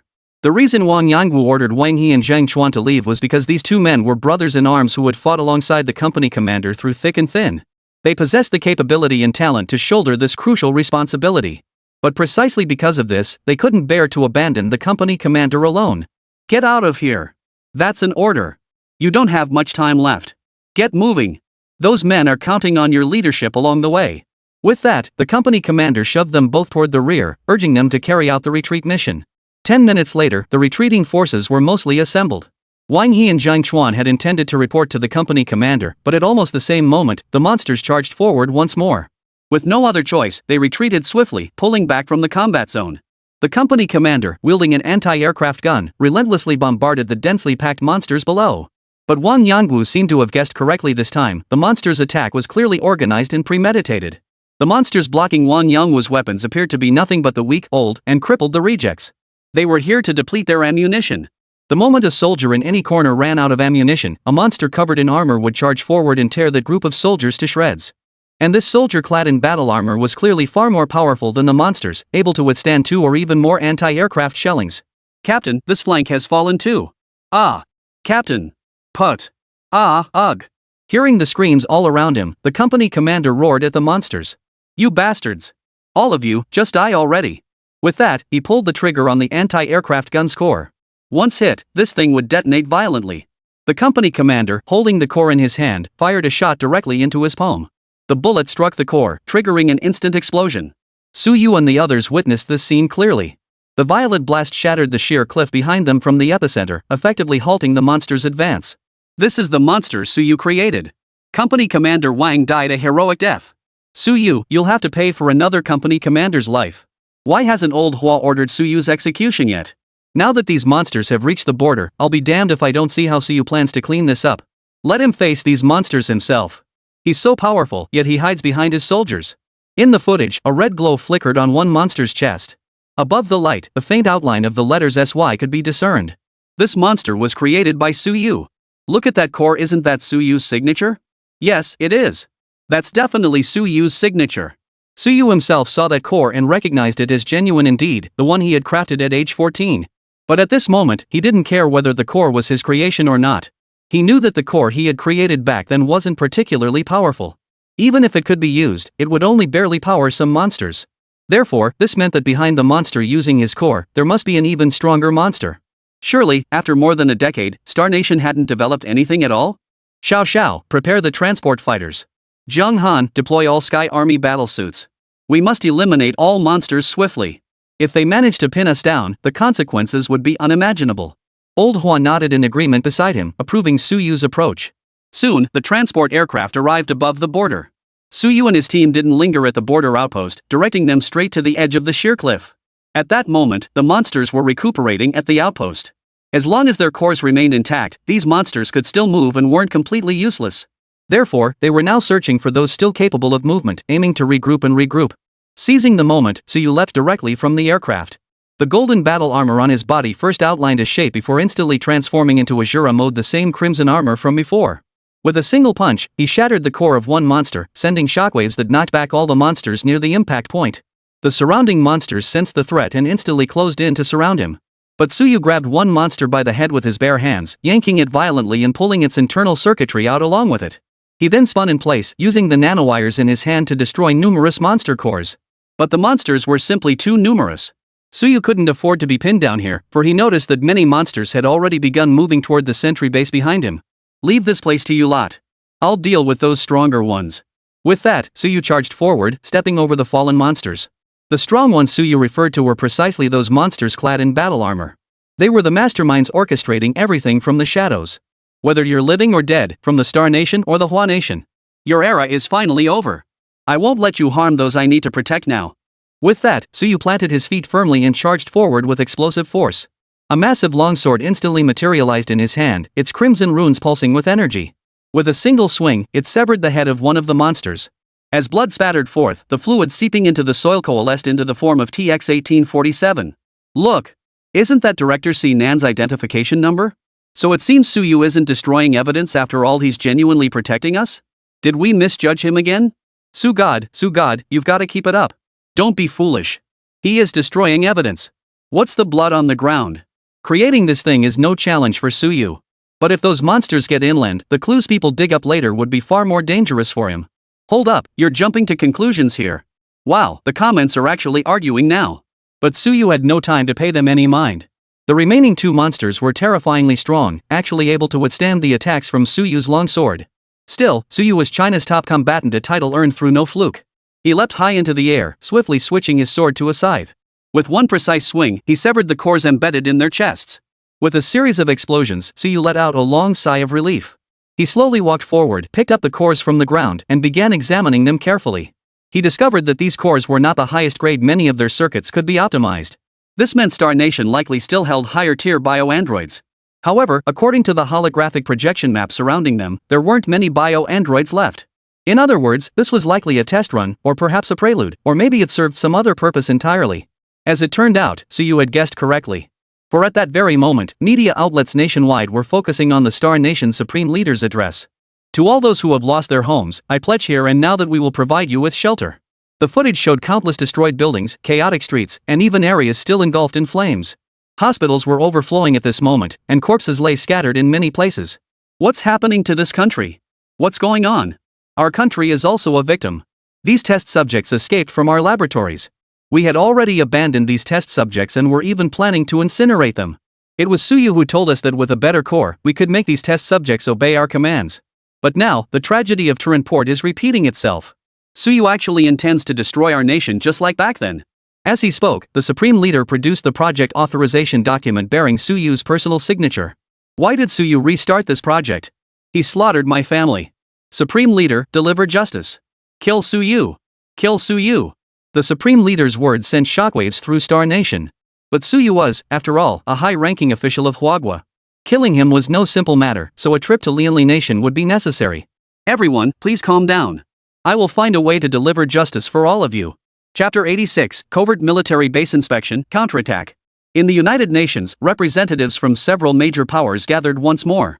This time, however, it was no longer a roundtable discussion. Instead, the representative from Huagua stood at the center, facing criticism from the other nations. This is Su Yu.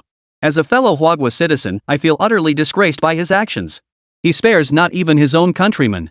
He seeks to turn his own allies into puppets. The United Nations representative, observing Si Nanqi relentlessly denouncing Su Yu, waved his hand to silence him. You are also a citizen of Huagua. Therefore, you cannot serve as a key witness in this case. Any evidence you provide must undergo recusal procedures before it can be used. Upon hearing this, the smile faded from Si Nan's face. But he still shouted loudly. He doesn't even respect his fellow Chinese citizens. Such a man must be hunted down globally. He must be apprehended and brought to justice. The representative from Star Nation rose slowly and began reading the instructions from their president. Chairman Lianli, this man is now an absolutely dangerous individual. He possesses far too many undisclosed technologies. Technology itself isn't terrifying, but his irresponsible actions turning fellow citizens of Huagua into puppets and plotting to attack and occupy his own country are utterly insane. I cannot fathom what kind of person could commit such atrocities. Consider this, if he shows no regard for his own countrymen, how much less for those of other nations? Unless a global manhunt is launched, neighboring countries or even those farther afield will inevitably suffer the consequences. After delivering this statement, the speaker fixed his gaze firmly on the Chinese representative standing in the center. I demand Su Yu be apprehended immediately and executed without delay. Of course, given the critical technology he possesses, I propose it be shared with the world a form of atonement for China's transgressions. The Chinese representative laughed upon hearing this. He had long suspected the Star Nation representative was up to something by staging this drama, but he hadn't anticipated it was to see Su Yu's technology. It was only natural, really. Their bio-android still suffered from numerous flaws, and the performance of their battle armor couldn't hold a candle to the armor Su Yu had created. Naturally, they coveted Su Yu's technology. It would elevate their own technological capabilities while saving them years of research and development. After all, why bother with costly independent development when you could simply take it? The alliance's objective wasn't solely to condemn others, so he still needed to hear the representative from China's perspective. First and foremost, China vehemently opposes conducting human experiments. While China's technology may not be highly advanced, we have never conducted human experimentation. Unlike the Star Nation, which invested heavily in such research from the outset, a practice that violates our ethical standards. This means our battle armor technology cannot be integrated with mutated bioengineered humans. Upon hearing this, the Star Nation representative slammed his fist on the table. What do you mean by that? Are you trying to deny the research logs personally authorized by Su Yu? Representative of Star Nation, please calm down. I haven't finished speaking yet. Why the sudden outburst? I'm sure you've all witnessed the immense power of Su Yu's battle armor. If Su Yu truly intended to conquer his own nation, why go to such elaborate lengths? His battle armor alone could annihilate an entire country. Even if he truly intended to combine the battle armor with bio-androids, why use living humans? Wouldn't it be better to use the advanced AI robots he developed? That would eliminate the hassle of dealing with flesh and blood. Some nations don't stop to think, why would anyone choose junk when superior alternatives exist? You. The representative from Star Nation slammed his fist on the table again, only to be reprimanded by the Union Council president. Warning you, this is the United Nations, not your playground for throwing tantrums. He then turned to look at the representative from China and spoke. Do you have anything else to say? No. Very well. We will need to investigate this matter further. We cannot take your word alone, nor can we take his word alone. Understood. You may both return now. As for why Huagua came under attack, our Alliance Council will dispatch personnel to assist with the investigation. With that, the meeting concluded. The representatives from Star Nation and Sinnan Ko were both livid. But beyond that piece of evidence, they held no stronger proof. Moreover, they realized the Alliance seemed to be siding with Su Yu no matter how they looked at it. I never expected the United Nations to side with Su Yu. It seems we miscalculated. It doesn't matter. The Alliance didn't say Su Yu is completely innocent. They're just sending people to assist with the investigation. We just need to make some adjustments during the process. Su Yu and the representatives from Huagua successfully met with the special investigators dispatched by the United Nations. We're here to assist your investigation into the bio-android incident. Thank you. No need to be so formal. We're merely here to support. Proceed with the investigation however you see fit. Upon hearing this, Su Yu immediately turned to the United Nations investigators and said, As you are likely aware, our country has recently welcomed not only your delegation, but also representatives from another organization. You mean the people from the Security Department, right? Yes. While they're investigating a separate case, the underlying logic is actually closely tied to the Turinport incident. Perhaps exchanging insights between your teams could prove highly beneficial to both cases. Su Yu's words were quite revealing. On the surface, it appeared to be an offer to facilitate their investigations, but in reality, Su Yu intended to use the United Nations to keep the Security Department in check. Crucially, the coincidence was that both cases they were handling were connected to Turinport. This way, when the alliance came knocking, it would be both justified and reasonable. Truthfully, Su Yu hadn't intended to voice this suggestion initially, unsure whether these individuals had come to challenge him or assist him.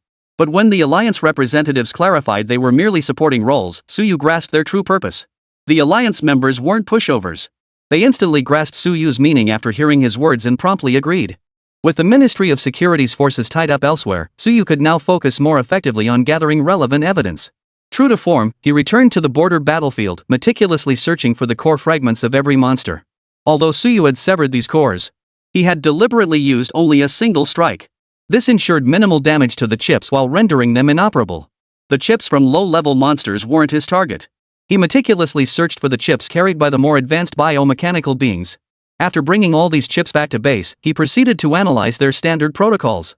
He hadn't expected to find what he was looking for, but once he did, it was exactly what he needed. The footage showed Sina Ku and an officer from the Star Nation shaking hands. Their conversation left everyone present clenching their teeth and fists. This batch of test subjects is enough to destroy the borders of Huagua. Once chaos erupts there, we'll have more test subjects. Conquering Huagua is only a matter of time. The footage ended abruptly. Su Yu's face turned ashen as he turned to look at Old Hua behind him. Old Hua, as you can see, this is the truth behind the border attacks. Old Master Hua took a deep breath. I never imagined our nation would truly harbor a traitor within its ranks. However, a hint of resignation tinged his tone as he spoke these words. After all, this was merely a video recording, and Sinnan possessed numerous avenues to evade responsibility. But facing this situation, Old Hua had absolutely no reason to show leniency.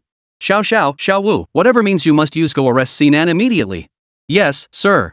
These men had long harbored resentment towards Sinan. Now that they finally had an official order, they were certain to act immediately and bring him to justice. But Su Yu spoke up, halting them. Old Hua, I understand your anger, but arresting someone based solely on this evidence could spark public outrage. The people of Huagua are already weary of turmoil. Therefore, we must secure more substantial evidence before issuing an arrest warrant for Sinan. Old Hua gave Su Yu a deep look and inquired. Then what do you propose to do now? Su Yu gave a wry smile as he stared at the screen displaying Sinan. To deal with scum like this, I'll have to resort to even more despicable methods. Star Nation Military Base. Sinan strode confidently into the military base, holding an ID card. Every soldier who saw him saluted. Sinan ignored them all, heading straight for the RD department within the base. Within the entire base, only two locations could rival this place in importance. One was the general's office, and the other was the munitions depot. Thus, one could imagine how heavily guarded this area was. Even Sinnan couldn't freely come and go as he pleased. Facing the obstruction, Sinan smiled and reached into his pocket, indicating he possessed a special pass issued by the general. The subordinate followed protocol, watching as Sinan rummaged through his pocket. But what the guard hadn't anticipated was that instead of producing a so-called special pass, Sinan pulled a metal device from his pocket. The instant the guard's neck touched the device, he collapsed unconscious. With lightning reflexes, Sinan caught him and leaned him against the door, preventing a loud commotion. Seizing the moment, Sinan pushed open the door and stepped inside.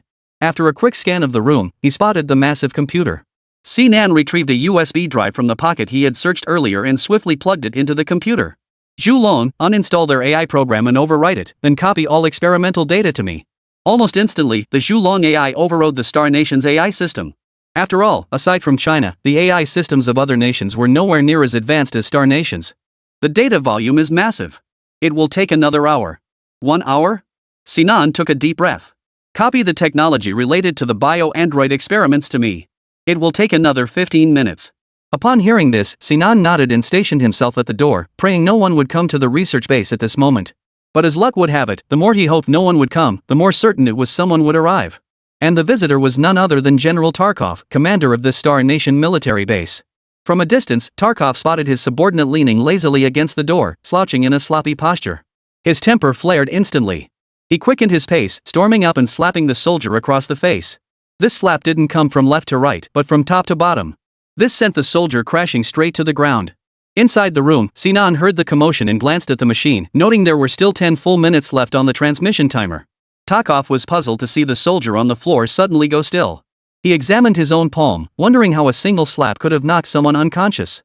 But upon closer inspection of the soldier's body, he quickly spotted the spreading pattern of electric shock marks radiating from his neck. Now, even a little cutie knew someone had broken in. Slap! Tarkov kicked open the lab door and charged inside. But Sinnan had been waiting at the doorway for quite some time. He raised his hand and thrust the metal rod in his grasp straight toward Tarkov's throat. Ugh! Tarkov was caught off guard and actually took the hit from Sinan. Yet, despite the powerful electric current surging through him, Tarkov didn't lose consciousness. He only felt a sharp sting on his neck. Sinan? What are you doing? Sinan said nothing, merely taking a step back to create distance before smoothly drawing a portable high-frequency ion cannon. Bang! Without another word, Sinan fired. Even though Tarkov and Sinnan had some history, this act made it clear to Tarkov that Sinnan had betrayed him. Guards! Seal off the entire military base. Tarkov bellowed into the camera, the command instantly relayed to the monitoring room. Within moments, the entire military base was on high alert. Sinan, are all of you Chinese like you, treacherous and lacking honor in battle? Sinan smiled but said nothing, instead spinning around to fire several more shots at Tarkov. Tarkov could only scramble backward to evade the barrage. But this played perfectly into Sinan's plan. The moment Tarkov stepped out the gate, Sinan flung 2 cryogenic bombs, freezing the entrance into a massive ice block. Sinan didn't actually want to prolong the fight. He knew a large contingent of soldiers would soon rush here and surround him. But he had to wait until Candle Dragon successfully copied the entire experiment log. Tarkov stared at the massive ice block, then extended his right hand toward the approaching soldiers. The soldier instantly understood Tarkov's intent, swiftly raising a massive axe and placing it beside him. Chapter 87, Tarkov, the overpowered monstrous being. Up until now, Tarkov's physique hadn't been described. He was a standard 1.9 meter tall man, with a physique as sturdy as an ox. His forearms alone were thicker than Sinan's entire upper body. Calling him a monster was no exaggeration. That's why, when Sinan first laid eyes on him, he'd assumed Tarkov was another mutated bioengineered being. The ice wall formed by the 2 cryogenic bombs Sinan had just thrown was at least a meter thick. What does a solid, meter-thick ice wall mean? Even a polar bear couldn't crack it with a single swipe. It would only end up with a broken bone. Yet here stood Tarkov, wielding his massive battle axe. The golden patterns on the blade seemed to echo his fierce spirit, now shimmering with a radiant glow. The next instant, the raised axe was enveloped in a blazing, sun-like aura. Clang! The massive aura crashed into the solid ice wall. Whether from the axe's intense heat or sheer force, the 1 meter thick wall instantly cracked open with several deep, crisscrossing fissures. This scene sent a chill down Sinan's spine. Even a punch from a heavily army warrior in full armor might not achieve such an effect. This isn't a living being, it's a monster. Sinan glanced back at the progress of the Candle Dragon's transmission. 1 minute left. 1 minute? How could this thing possibly hold out for another minute? After much deliberation, Sinan could only shout toward the entrance. Tarkov, if you smash it again, I'll wipe your server clean and reduce your entire research institute's archives to nothingness. You little thief, I dare you to try. Go ahead and swing again. See if I dare. Tarkov frowned, and as the axe swung down from its raised position, hesitation flickered in his eyes. Looking at the shattered ice, doubts began to surface in his mind. Sinan definitely has the capability to destroy the server. What if this kid is just goading me? What if he waits until I'm inside to destroy it? Then, even if I had 100 mouths, I couldn't explain it away. But in truth, Sinan couldn't care less whether Tarkov charged in or not. It didn't matter to him. As long as Tarkov paused to think, that moment was all he needed. 3, 2, 1, got it. Sinan yanked out the USB drive, smashed through the window, and plunged toward the ground below. Outside the door, Tarkov heard the commotion and instantly realized he'd fallen for Sinan's delaying tactic. He immediately swung his axe again, shattering the ice completely. Sure enough, the moment Tarkov entered, he saw the shattered window. Peering through the broken glass, he spotted Sinan still falling. Shoot him. Bring him down. As he barked the order, Tarkov couldn't help but inwardly grumble. After all, this lab was on the 30th floor. If Sinan had jumped down, he wouldn't have hesitated at all. Could it be that he possessed some kind of special technique? Even if there was a swimming pool below, falling from this height would be enough to smash him into the bottom. Sinan now flew through the air, bullets whistling relentlessly past him. The barrage was so dense that even as he descended, several rounds pierced his back. As he splashed into the pool, Tarkov gave the order. Soldiers stationed at the edge instantly leaped in, intending to apprehend him. But to their surprise, the moment they entered the water, Sinan leapt out of the pool and turned to flash Tarkov a friendly international gesture. The soldiers reacted, scrambling to pursue him, but within seconds, Sinan had vanished without a trace. Tarkov, observing the entire sequence from above, suddenly realized something was amiss. Despite being shot, Sinan had entered the water without leaving a single drop of red on the surface. Moreover, the instant Sinan reached the shore, he accelerated and vanished from Tarkov's line of sight on the 30th floor. Piecing together these clues, Tarkov instantly realized that the figure who had fallen into the water was not Sinan at all. Find an engineer. Check what's missing from the computer. Yes. Sinan accelerated all the way to the port. A ship had been hovering there, waiting long before. However, it had remained cloaked until it spotted Suyu, only then slowly revealing itself. Indeed, the figure at the military base earlier had never been Sinan at all, it had been Suyu in disguise. Suyu could have avoided such elaborate measures. In the past, he would have simply utilized his advanced AI robot. But after that incident, that technology had been banned, forcing Suyu to resort to a new mimicry technology he had developed. It bore some resemblance to disguise techniques, but was more fundamentally an information manipulation technology. Suyu had always looked exactly the same. It was this interference camouflage that made everyone around him perceive him as Sinan. Upon returning to Huagua, Suyu compiled the materials and presented them to Elder Hua. The documents contained the core technology behind Xinghua's bioengineered human research. After reviewing it, Old Hua ordered the information to be compiled and made public. Soon after, the military launched another live broadcast explaining the manufacturing process of these bioandroids. These bioandroids originate entirely from Star Nation and bear no connection to Huagua. All related technologies were independently developed by Star Nation, so there is no such thing as a technical restart document signed by Suyu. Then why did Star Nation attack China? Are they trying to provoke a world war? The authorities seem to have anticipated this question. The moment the comment appeared, footage of Sinan shaking hands with the Star Nation general was broadcast. It wasn't Star Nation seeking to invade China. There was a mole within China. It was Sinan who wanted to destroy China. Sinan? But he's a good guy, right? Didn't he uncover all that evidence proving Suyu is a murderous maniac? This can't be another fake video, right? Or is it someone acting? At that moment, Truth Seeker's comment reappeared, confirming the video was genuine and the content authentic and coherent. The question now was whether this video was deliberately staged. Should we choose to believe Suyu is innocent? Innocent? How could he possibly be innocent? I went to check today, and that big iron contraption is still there. That means the matter hasn't been resolved yet. How could Suyu be innocent? The person was referring to the mobile fortress of the Xiawei department. The fact that this mobile fortress remains in place indicates that the relevant matters have definitely not been resolved. Immediately after this person voiced their dissenting opinion, the military livestream suddenly flickered. The next second, a surveillance video was projected onto the screen. The footage showed nothing else but Suyu using the mimicry device to transform both the compass and himself. Come to think of it, Suyu had specifically instructed that under no circumstances should a ship from his own country be arranged. He feared that someone with ulterior motives might trace clues back to the ship's departure and uncover something. Yet ironically, it was precisely this meticulous precaution that led to surveillance equipment being installed on this ship, which had been dispatched from elsewhere. See? It really was fake. As expected, with Suyu's skills, altering his appearance was far too easy. That video was staged. For Suyu to try framing someone else is downright shameless. As the situation threatened to spiral out of control, the military had no choice but to urgently cut the live stream. But cutting it off at this critical moment only gave those with ulterior motives ample fodder to spin the narrative. Suyu clenched his fists in rage. He never imagined he'd be set up like this. The reason I used Sinan's identity to enter the military base was precisely to get Sinan placed on Star Nation's most wanted list, to corner him into a dead end, and force him to show his hand. Calm down first. I'll have someone investigate immediately to determine who obtained this footage and through which channels. Suyu waved his hand, halting Jiang Han as he turned to leave. No need. Pursuing this matter is utterly pointless. Public opinion is already overwhelmingly against us. No amount of self-justification will help now. The only way out now is to gather more evidence. Jiang Han walked over and embraced Suyu, whose face was etched with worry. His words were filled with tenderness.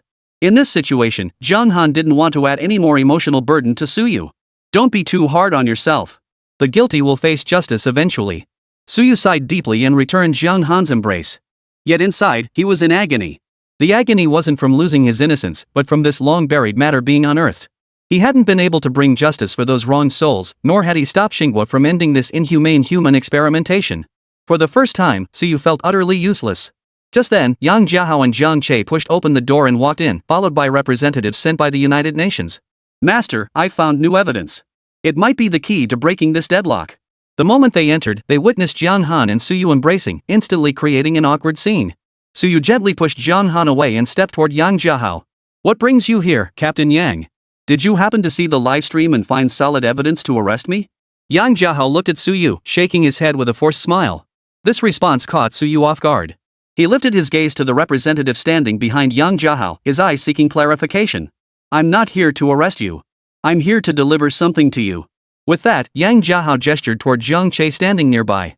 Zhang Che promptly picked up the thread. That's right, Master. They're not here to cause trouble. They genuinely came to help us. Many of the cores you brought back earlier, though you only severed one section that single cut caused significant data discrepancies. But the core Captain Yang brought us is intact. I traced a piece of information through it. What information? Zhang Che waved his hand, summoning a holographic projection screen. A satellite coordinate map then projected before the group. Do you recall the designation TX-1874? When I unlocked this chip, I unexpectedly discovered an interface that didn't fit with the big data. Following this interface deeper, I only found a login portal requiring a password. Since this thing was embedded within the core data, it couldn't possibly be ordinary. After a moment's thought, I entered the code, but it didn't work. Wrong? Zhang Che glanced at Suyu. Master, I had the same look on my face as you do now. But I'm not that foolish. I quickly realized 1874 might be a year, and a year must be followed by a month. Combined with the candle dragon, I easily deduced a password, 1874-12-6. Guess what? That birthday belongs to Lin Yao. Suyu nodded, silently committing the information to memory, then waited for Zhang Che to continue his report. Once the code is cracked, this is the location. I remotely sensed this location on satellite maps and found no trace of it. Actual satellite imagery shows nothing but open ocean here. Here. Suyu studied it carefully. Suddenly, he seemed to recall something, but before he could speak, Yang Jiahao interjected. This location is the former site of Turinport, the exact spot where Turinport stood before the explosion. The explosion was so intense that this area is now completely submerged. Suyu nodded upon hearing this. That's right. This is the former site of Turinport. Why would they specifically protect these coordinates? Could it be that something is hidden there? We don't know for certain, but perhaps that place truly holds some undiscovered secret. At that moment, the representative who had remained silent approached Suyu, placed a hand on his shoulder, and said, I've already spoken with Captain Yang. He won't interfere with you for the foreseeable future, so you can focus on finding clues without worry. Suyu thanked both the representative and Yang Jiahao. In that case, I'll depart immediately. This matter is urgent and cannot be delayed any longer. The situation was indeed critical. If a satisfactory response wasn't provided to the public soon, the events of the past few days might repeat themselves. Sinan had naturally watched the live broadcast and learned of Suyu's actions at the Star Nation military base. Yet he seemed unperturbed, not taking the matter to heart. After turning off the TV, he lay back on his bed with a sigh of relief and drifted straight into sleep. In his dream, Sinan found himself standing before the Star Nation laboratory, cradling a complex device that hummed with electrical currents. Chapter 88, the mystery begins to unfold. He seemed to recall his purpose here, using the device to begin copying experimental data. Most of it pertained to human experiments, with each test subject's identity meticulously annotated. Obtaining this list would reveal all the experimental subjects. It was important to note that the test subjects weren't exclusively from China, many were from other countries. It just so happened that today's batch consisted entirely of Chinese nationals. However, extracting data at this moment carried risks. The central control unit could potentially overheat under the load, causing abnormal reactions in the test subjects. To avoid such complications, Sinan had always copied only small amounts of data at a time, and over the years, no problems had ever arisen. This time, however, a young boy disrupted his plan. In the heat of an argument, he copied slightly more data than intended, causing the central control unit to overload. As a result, the dosage of the agent injected into each test subject far exceeded the experimental requirements. What followed was likely the true cause of the Terran port explosion. But this was merely a dream. Its authenticity, how much was real, how much was illusion, could never be verified. 10 kilometers from Trenton Port in Star Nation stood an abandoned gas station. After the explosion, the area within 100 kilometers radius of Trenton Port became completely deserted. Yet now, for reasons unknown, a cloud of smoke was rising from within this gas station. Sinank knelt before an earthen mound at the station, tears streaming uncontrollably down his face. As for the smoke, it was Sinan burning paper offerings at the nameless grave before him. My dear, it won't be long now. Soon, all the truths will be laid bare. Just then, a car sped past along the highway in front of the gas station. Inside were none other than Suyu and Zhang Che, along with a teenager named Ying Jie, who had replaced Han Nanchuan. After pulling over, Suyu immediately dashed into the ruins. Following the holographic map's guidance, they soon reached a basement. A combination lock secured the door. Suyu paused briefly before entering the birthday code he had previously cracked. Unsurprisingly, the lock remained sealed. Looks like this place wasn't left behind by Lin Yao. Master, connect the candle dragon. He should crack the code quickly. Suyu shook his head. No. These keypads are connected to some kind of terminal. If we make too many attempts, it'll trigger the alarm system and expose our presence here. Then what? Are we just not going in? Suyu smiled faintly. We've come this far, how could we not go in? With that, Suyu extended a finger toward the wall beside the gate. A particle blade extended from his fingertip, vibrating as it effortlessly carved a doorway shape into the stone. Jiang Che watched in awe and immediately gave him a thumbs up. Beyond the gate lay a pitch-black steel corridor. It's strange, really. With that massive explosion in Terran port back then, one that even caused the Star Nation's territory to shrink, how could a place like this remain so perfectly preserved? Suyu nodded in agreement. This was precisely his puzzlement, compounded by an even greater mystery. The place was unnaturally pristine, hardly resembling an abandoned site after an explosion. Indeed, they hadn't taken more than a few steps before encountering another gate. Unlike the initial password-protected gate, this one activated automatically upon sensing their presence. As soon as Suyu stood before it, the gate swung open. This time, beyond the door lay not a pitch-black corridor but a dozen or so spacious, well-lit laboratories. Inside, numerous scientists clad in white lab coats were busy tinkering with various contraptions. Further inside, the bright laboratories gave way to a bloody scene. Dozens of naked bodies lay on the floor, their eyes vacant. If not for the faint rise and fall of their chests, one might not have known they were still alive. Despite this, the experimenters continued injecting substances into the bodies. Judging by their actions, it seemed they weren't creating bioengineered humans, but merely testing certain chemicals. Witnessing this scene, Suyu, Jiang Che, and Jie all clenched their fists. Before they could attempt any rescue, however, the corridor filled with the clatter of approaching footsteps. Under these circumstances, it was obvious someone had discovered their intrusion. Jie, cover the rear. Jiang Che, gather evidence. I'll handle the front. After giving brief instructions, Suyu sprinted to the door at the corridor's end. Jie followed suit, positioning himself at the farthest point of the corridor. Soon, as the doors on both sides swung open, even Suyu froze in place. For as far as the eye could see, countless bioengineered beings resembling the Hulk appeared at the end of the corridor. Roar! With a furious roar, all the bio-androids charged forward. Seeing this, Suyu immediately hurled several cryogenic grenades, sealing off the end of the corridor. But these bio-androids possess strength rivaling that of Tarkov's elite. Within mere seconds, they shattered a gap in the meter-thick ice wall. Realizing this tactic was useless, Suyu immediately switched to Azura mode and drew the Reaper of Death. With a sweeping motion, Suyu raised the scythe high before bringing it crashing down upon the bio-androids below. The immense force seemed to freeze the surrounding space, even causing it to ripple with distortions. Yet despite this devastating strike, it left only a faint scar upon the bioorganism's surface. What? Suyu stared in utter disbelief. After all, even Nantufu and Kaf, who had competed in our country back then, couldn't withstand this strike. Jie faced the same predicament. Whether it was the cannon shells or the vibrating particle blades from his battle armor, none could inflict any damage on these verdant monsters. As the bio-androids closed in, Suyu spun around, grabbed Jiang Che, and leaped off the bridge. Jie, witnessing this, immediately followed suit. Mid-fall, he tossed a black hole grenade backward, hoping to buy some time. But strangely, the black hole grenade proved useless. The monsters seemed completely unaffected, diving rapidly toward them. Just as Suyu and the others were about to engage the bio-androids head-on, a figure suddenly appeared at the critical moment. It unleashed a powerful protective shield, blocking all the bio-androids outside. This created a glimmer of hope for everyone. Yet Suyu alone was snatched away by this figure, vanishing into the endless darkness. Suyu rose from the ground and scanned his surroundings using holographic mode. Yet nothing remained beside him, not a single figure, not even a table or chair. Just as he prepared to cut through the wall to escape, a light suddenly flared behind him. Turning, he saw the Star Nation officer in the projection shoving countless Chinese nationals into the laboratory and beginning to inject them with green serum. Test subjects data normal. Fusion initiated. The scene shifted to Lin Yao, who was currently replicating the experimental data. But the young Suyu burst in, blocking Lin Yao's path. It was precisely this delay that caused the test subjects' data to genuinely become abnormal, triggering the Turin Port Laboratory massacre and the subsequent explosion. Witnessing this scene, Suyu froze in place. Could it be that my youthful recklessness truly caused this catastrophe? Suyu collapsed to the floor, his battle armor gradually fading away. He had doubted this possibility more than once, but he always shook his head in denial, unwilling to accept this reality. Yet, to his utter surprise, the so-called truth turned out to be precisely what he had always rejected. Just as Suyu was questioning his entire existence, Sina appeared behind him. Suyu sensed something was off, but he didn't get up. Suyu, this isn't like you at all. I've never seen you so self-destructive before. Sinank, why are you here? At this point, you already know the truth. There's no need to ask. Suyu slowly rose from the floor, gazing at Sinan as he asked. So you are Lin Yao?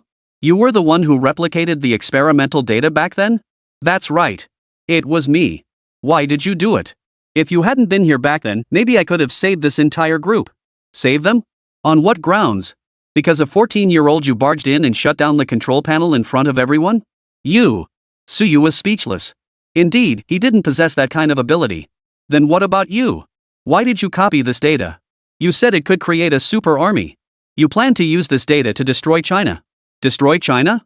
How do you know I wanted to destroy China? Because you stood by and did nothing, watching your own people get used as lab rats. At this point, Sinan's eyes dimmed momentarily before he murmured. Yes, back then, I too stood by and did nothing. At that very moment, the entire city of Terranport was jolted by a violent tremor. Simultaneously, cracks instantly appeared in the room where Suyu and the others were. Suyu gasped in alarm, whirling to look at Sinan and demand where Jiang Che and He Jia were. Sinan shook his head, indicating they were both safe. Then he flung a USB drive toward Suyu.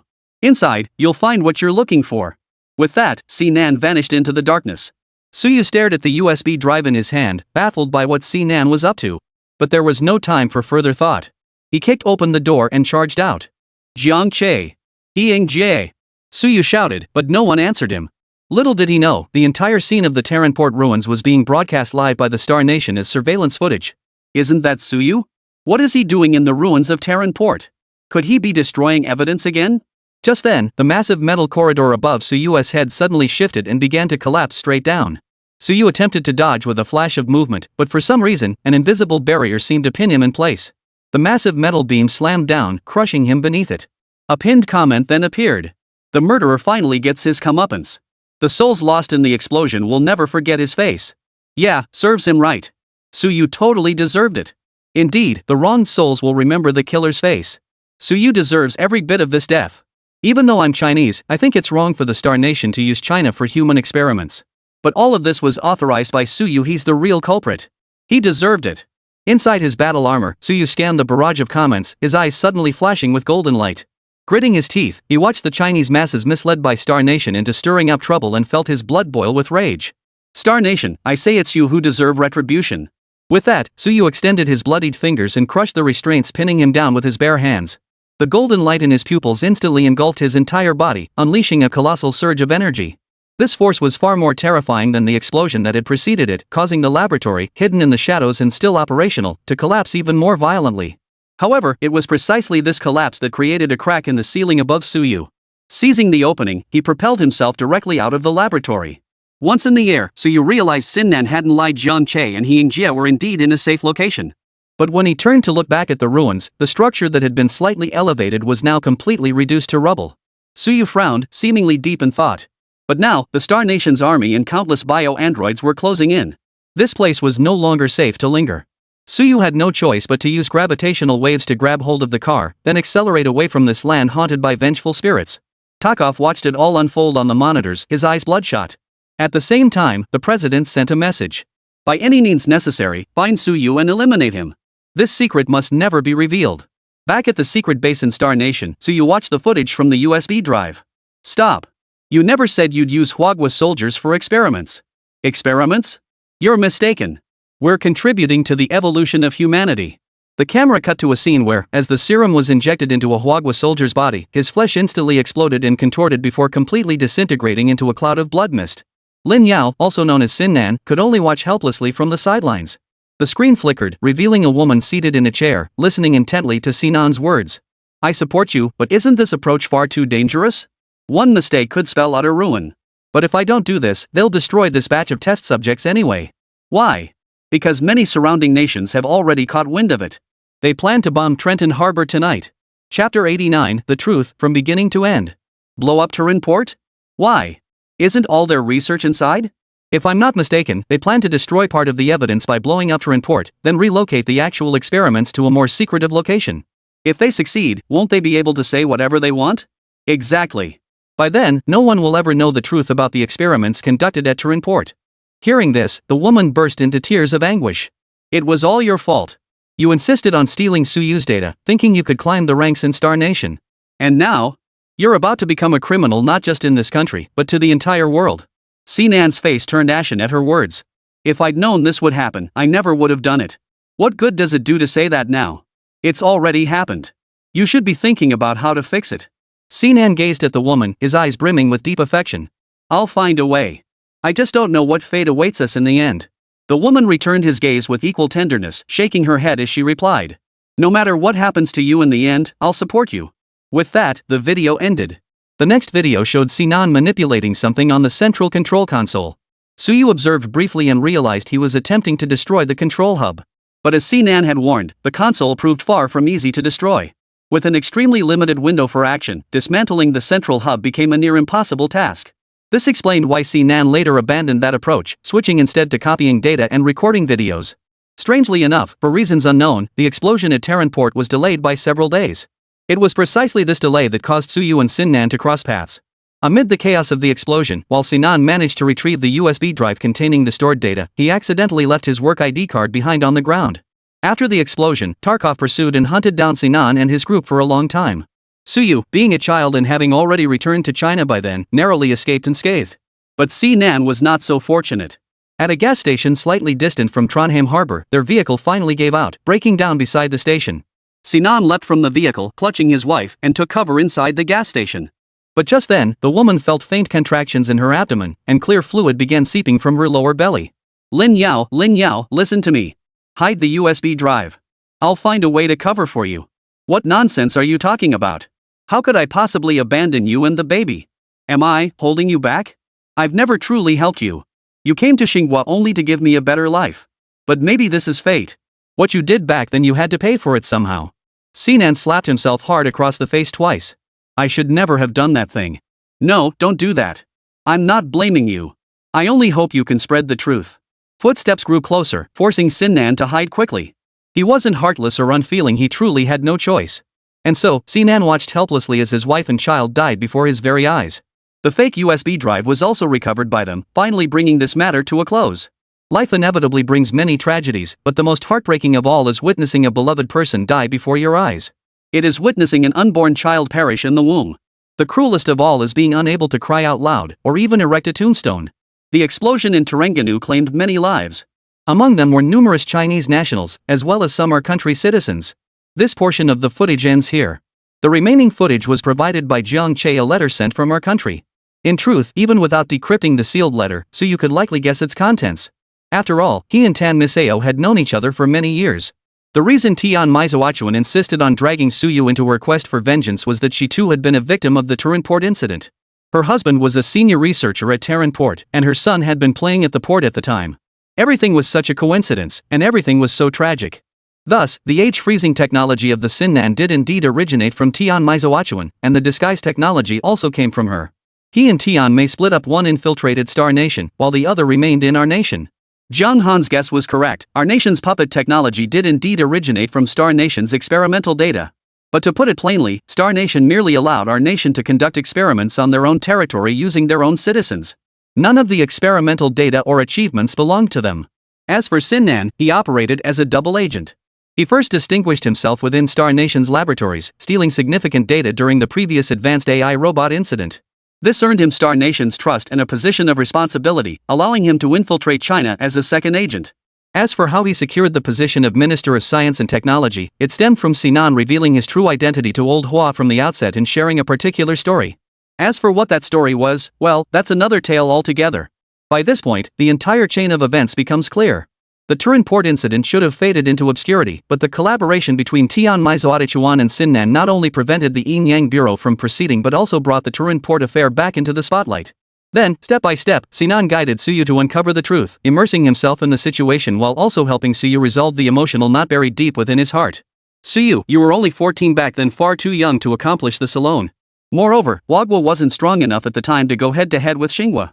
But I saw the potential within you. I had to protect you. I tampered with the surveillance footage from that day, erasing your presence entirely. I wanted you to grow up healthy, mature enough to uncover the truth of the entire incident, mature enough to stand on your own. When that time comes, I will guide you to the truth. Suyu watched the video, his heart unable to settle for a long time. After an unknown amount of time, he turned to look at Jiang Che. Given Star Nation's nature, they'll never let us return to China with this evidence. But this time, I won't hold back. We're taking the offensive. Chapter 90, Sinan's Path of Redemption. Just as Suyu, Jiang Che, and He Jie were preparing to leave the research facility, the radar suddenly detected countless biological entities approaching the location. No guesswork was needed, these were the bio-androids sent by Star Nation to capture them. No matter what it takes, bring them back alive or dead. Star Nation was no pushover. Hua Nation's strength had long surpassed theirs. If they were secretly opposing Hua Nation, they might still be able to stall Suyu. But if it came out into the open, they certainly wouldn't be able to withstand a single shot from Star Nation's Titan-class airship. Therefore, he absolutely would not allow Suyu to bring the evidence back to China and make it public. This wasn't Suyu's first dealings with Star Nation. He knew their true colors all too well, otherwise, he would have dragged Zhang Che and the others back home long ago. By now, a holographic projection had fully materialized. As far as the eye could see, the entire laboratory was now completely enveloped by those green bio-androids. However, Suyu's attention wasn't on these bio-androids he'd already clashed with. Instead, he focused entirely on the towering gray bio-android standing behind the sea of green ones. This cyborg wore silver battle armor, its design closely resembling the Heaven's Wrath battle armor Suyu had previously demonstrated. The presence of battle armor wasn't particularly terrifying in itself. After all, severing the core would render the armor useless. Suyu paid attention to these cyborgs because he sensed the same unfamiliar power he had felt in the laboratory emanating from them. That barrier. Bang!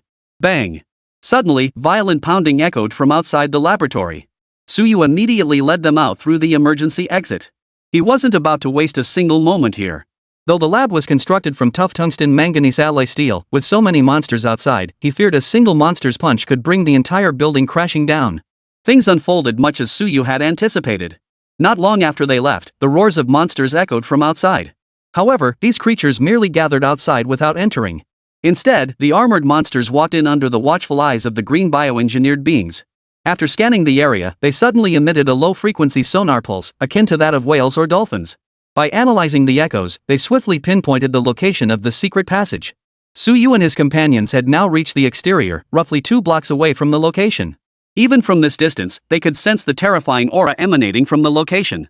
Those people have no idea what's happening over there. Looks like the Star Nation has abandoned them. Master, what should we do now?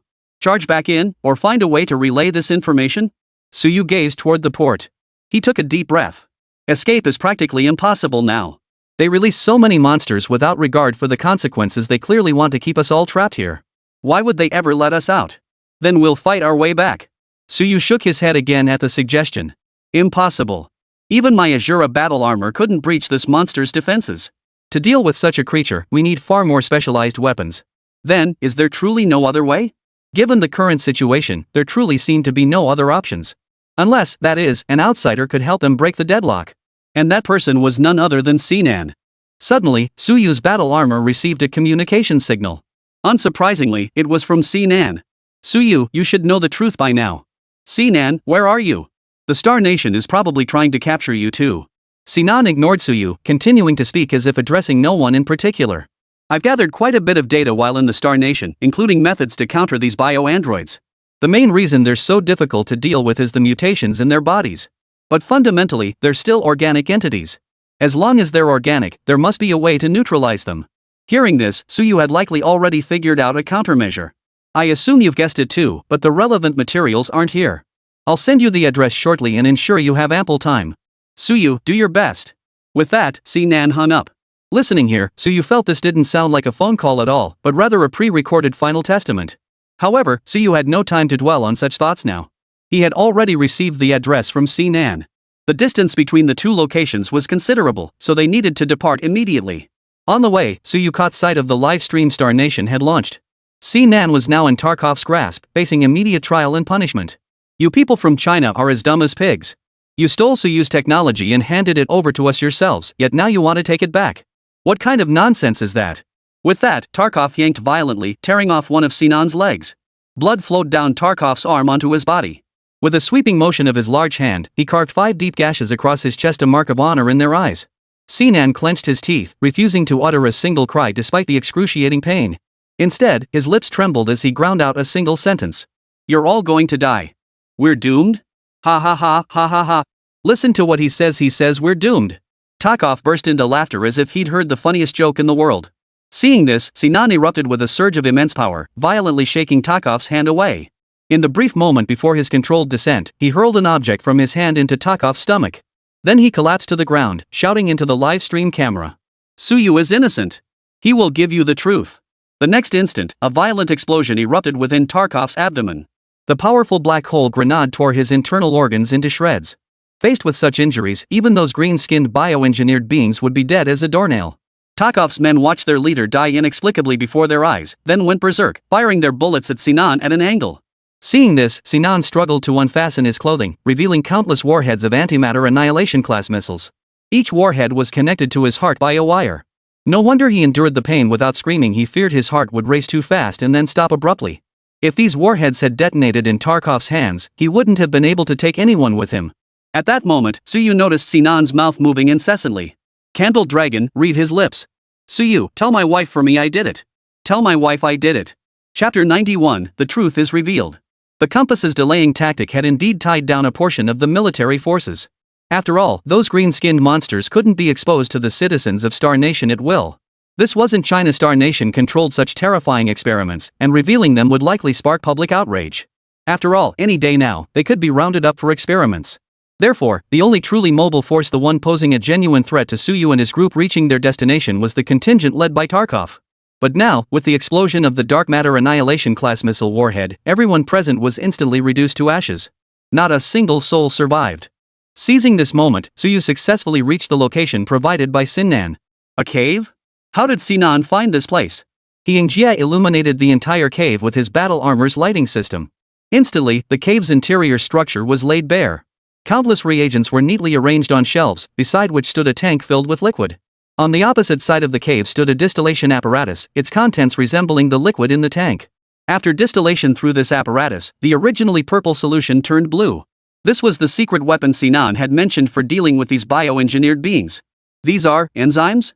Jiang Che examined the blue liquid and voiced his conjecture. Suyu nodded in response. Exactly, enzymes. Those bioandroids are still organic beings at their core. Any organic entity possesses enzymes capable of breaking down its own body. And judging by the looks of it, this enzyme is exceptionally potent. Simply coating a blade with it should be enough to inflict substantial damage on these bioandroids. I never imagined Sinan would develop something like this here. Yeah, who knows how much hardship he endured to make it happen. Suyu used his battle armor to pack up all the enzymes and take them away. His next move was to reveal the truth to the entire Star Nation and inform the world. Suyu's research facility in Star Nation had been destroyed, leaving no convenient means for him to initiate a live broadcast. It wasn't that he couldn't transmit the broadcast to Star Nation or China, but rather that he couldn't ensure all affected nations would see it. After much deliberation, Suyu decided to take an unconventional approach. To the TV station. With that, Suyu started the car and drove straight toward the largest television station in Star Nation. Upon arrival, Suyu wasted no time, knocking out all the staff before heading to the rooftop. There, he dismantled every satellite with his bare hands. Through Jiang Che and Suyu's efforts, all satellites were ultimately transformed into a powerful satellite matrix. Signals from this array could be directly transmitted to Suyu's satellite in space, which in turn could relay the signals to every corner of the globe. Suyu then began broadcasting all the footage brought by Sinan. It included recordings of Huagua soldiers subjected to experiments, the president's order to sign the Huagua extermination decree, Sinan's undercover logs, and of course, the first-person footage Sinan captured of his own wife and child's deaths. Each and every one was a bloody, undeniable fact. These images rapidly spread across the entire world via satellite. Many neighboring nations were already aware of the events in Turin Port. Moreover, Suyu had compiled a list of all the victims in Turin Port and included it in the footage. Consequently, every implicated nation now let out a terrifying roar of fury. Sushin, he was only 14 back then. How blind we were to misunderstand him. The Turin Port explosion was inevitable. Even if Sushin hadn't gone, Turin Port would have exploded. It's truly been a hardship for Sushin all these years, trapped in self-blame. Minister Sina is also a hero. Though he made a mistake at the outset, he has paid a heavy price for that error. Ultimately, it's all Star Nation's fault. Sushin, destroy Star Nation. Make them pay. Send them to hell. Suyu stood atop the building, feeling the breeze sweep in from all directions. Jiang Che and Yingjia stood behind him, reading aloud the comments from various nations, line by line. For the first time, tears welled up in Suyu's eyes. He didn't know if it was the wind or if something had struck him. He opened his palm. It was nothing special, just the half-military badge Anna had once pulled out. The engraved 1874 was barely legible now, yet Suyu felt he could still sense the lingering aura of Sinan upon it. You did it! You fulfilled the promise you made back then. As the comment stated, Sinan had indeed made a mistake back then. He had stolen the battle armor data Suyu had developed. But he had also played it safe, deleting and altering parts of the data. Truthfully, he never intended to betray his country. It was the circumstances of that time that forced him into a corner, leaving him with no other choice. Yet we do not condone excuses of being forced into it. Wrong is wrong, regardless of the reason. That said, Sinan paid a terrible price, his wife and child, his true identity, a full decade of hiding under an assumed name, living in constant fear, and ultimately perishing alongside the soldiers of the Star Nation. Even if it was meant as atonement, he had already paid more than enough. As the Star Nation president watched these videos, beads of sweat gathered on his forehead, growing as large as soybeans before falling to the floor. Thomas observed from the side. As director of the National Intelligence Agency, he was now qualified to sit here advising the president. President, due to Sinan Ko, our forces have already suffered significant losses. Moreover, our adversary is no ordinary foe. Even if we muster every last soldier within the Star Nation, they likely wouldn't stand a chance against his Azura battle armor. The president's words came out haltingly, and it was his secretary who responded with a cold expression. Then what solution do you propose? At the end of the day, aren't we just waiting to die? Thomas shook his head. No, there is a way. What we must do now is eliminate Su Yu. Once he's dead, we can destroy all evidence just as we did during the Turin port incident, then turn black into white. If necessary, we could even stage a fake death for the president. The president might lose a bit of face, but at least it would help Star Nation weather this crisis smoothly. We'll set aside the rest for now. Tell me, how do we kill Su Yu? The Secretary General probably didn't watch these videos closely. Nothing but sordid, defamatory footage, what's there to see?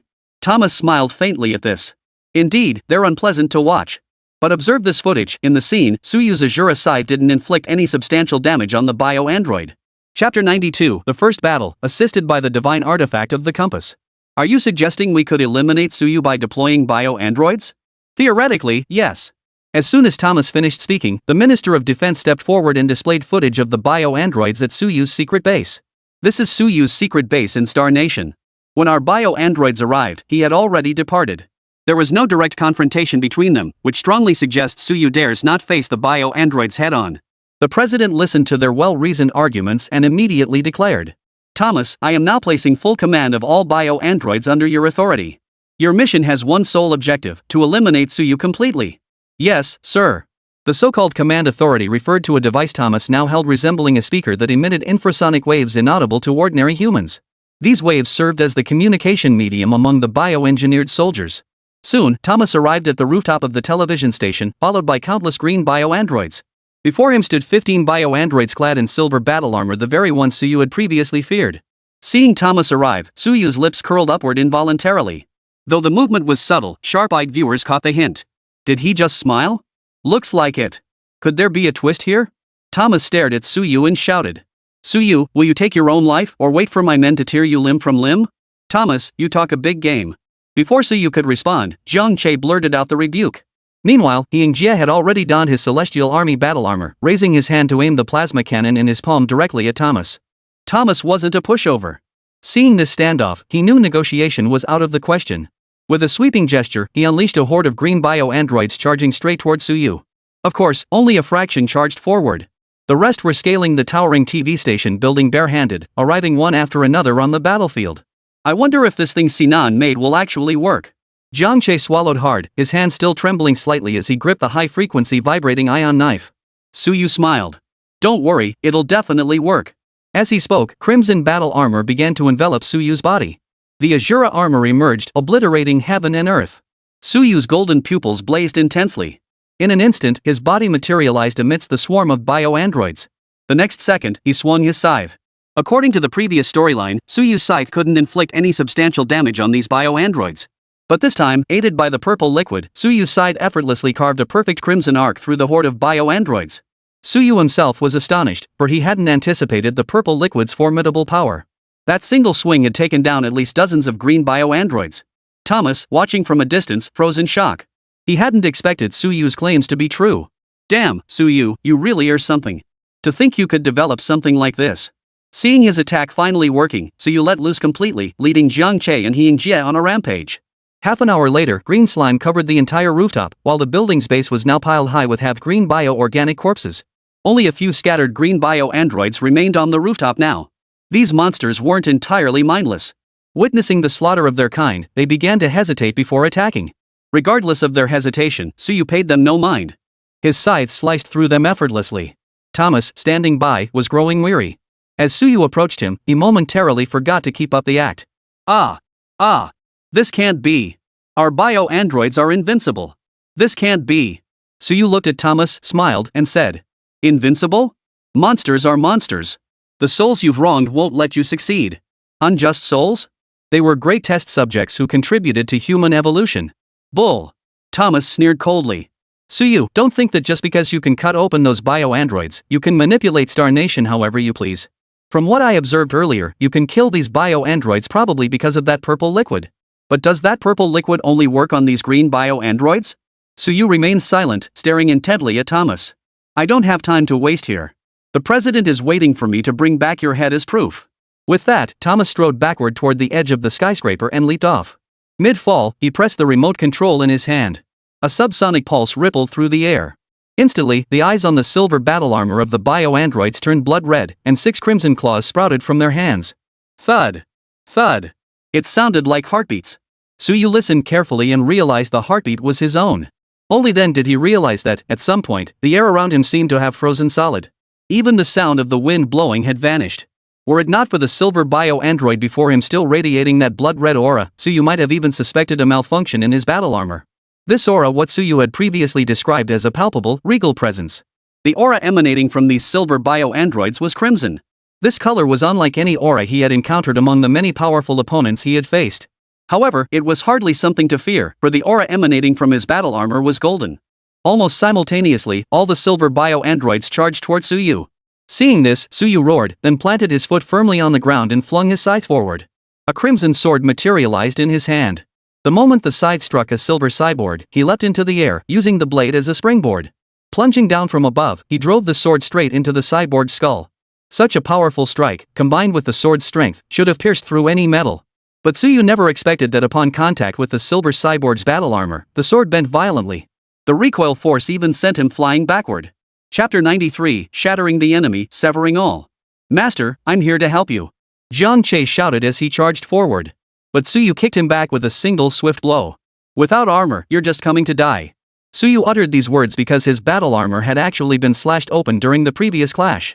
Fortunately, his armor was made of nanomaterials. As the dark gold nanomaterials flowed, the damaged section was repaired. Before Suyu could react, the silver bio-androids charged forward. Their physiques were eerily proportioned, somewhat resembling chess pawns. Whether due to aerodynamic design or not, these cyborgs moved with astonishing speed. Suyu's armor could summon auxiliary surveillance drones overhead to help him construct holographic structures in his mind. The Dragon's Eye could then analyze these structures to predict enemy trajectories and devise corresponding evasion tactics. Unlike the Celestial Army's battle armor, Azura's armor achieved perfect fusion with its AI, granting it formidable synchronous frequency. In essence, Suyu was Azura's armor, and Azura's armor was Suyu. Either entity could operate independently or in tandem with the other. Thus, the Candle Dragon's Eye could command the armor to execute autonomous evasive maneuvers. Theoretically, these bio-androids couldn't harm Suyu in the slightest without his awareness. Yet this time, the silver cyborg's fist slammed squarely into the Azura battle armor. The immense force hurled him backward, slamming him violently into the rooftop railing. The immense impact shattered the thick railing into pieces. Had He Jia not used the battle armor's propulsion to forcibly stabilize Suyu at the critical moment, he would have been sent flying off the edge. Damn, he's strong. Suyu murmured. He braced himself against the ground and slowly rose to his feet. The dark golden nano patterns on his chest began to flow once more, healing his wounds. But before he could catch his breath, wave after wave of bio-androids surged forward. There were 15 bio-androids in total here, and every last one of them attacked like crazed beasts, throwing themselves into the fray without a shred of strategy. Suyu could only dodge and weave with all his might, yet he still took a punch every now and then. Put! Suyu spat out a mouthful of blood, staining the screen before him crimson. Detecting bodily damage. Shall I activate the life support system? No, don't. Gritting his teeth against the pain, Suyu slowly straightened his body. He refused the life support system because once activated, the battle armor would inject anesthetics to numb the pain. At that point, standing would be impossible, he'd likely pass out completely. Ha! Looks like Star Nation's bio-android technology has advanced quite a bit. This monster is terrifyingly strong. But in the end, that steel shell is just a pile of rotten flesh. I won't lose to mindless things like you. As he spoke, a blood-red demonic statue suddenly materialized behind Suyu. A second appeared, then a third, a fourth, and only when the fifth statue emerged did the splitting cease. At that very moment, the silver cyborg charged forward again, its crimson steel claws reaching up toward Suyu's face. But Suyu stood his ground, utterly unflustered. Behind him, the Azura statues simultaneously swung their sides, slashing diagonally down at the cyborg. Slashing.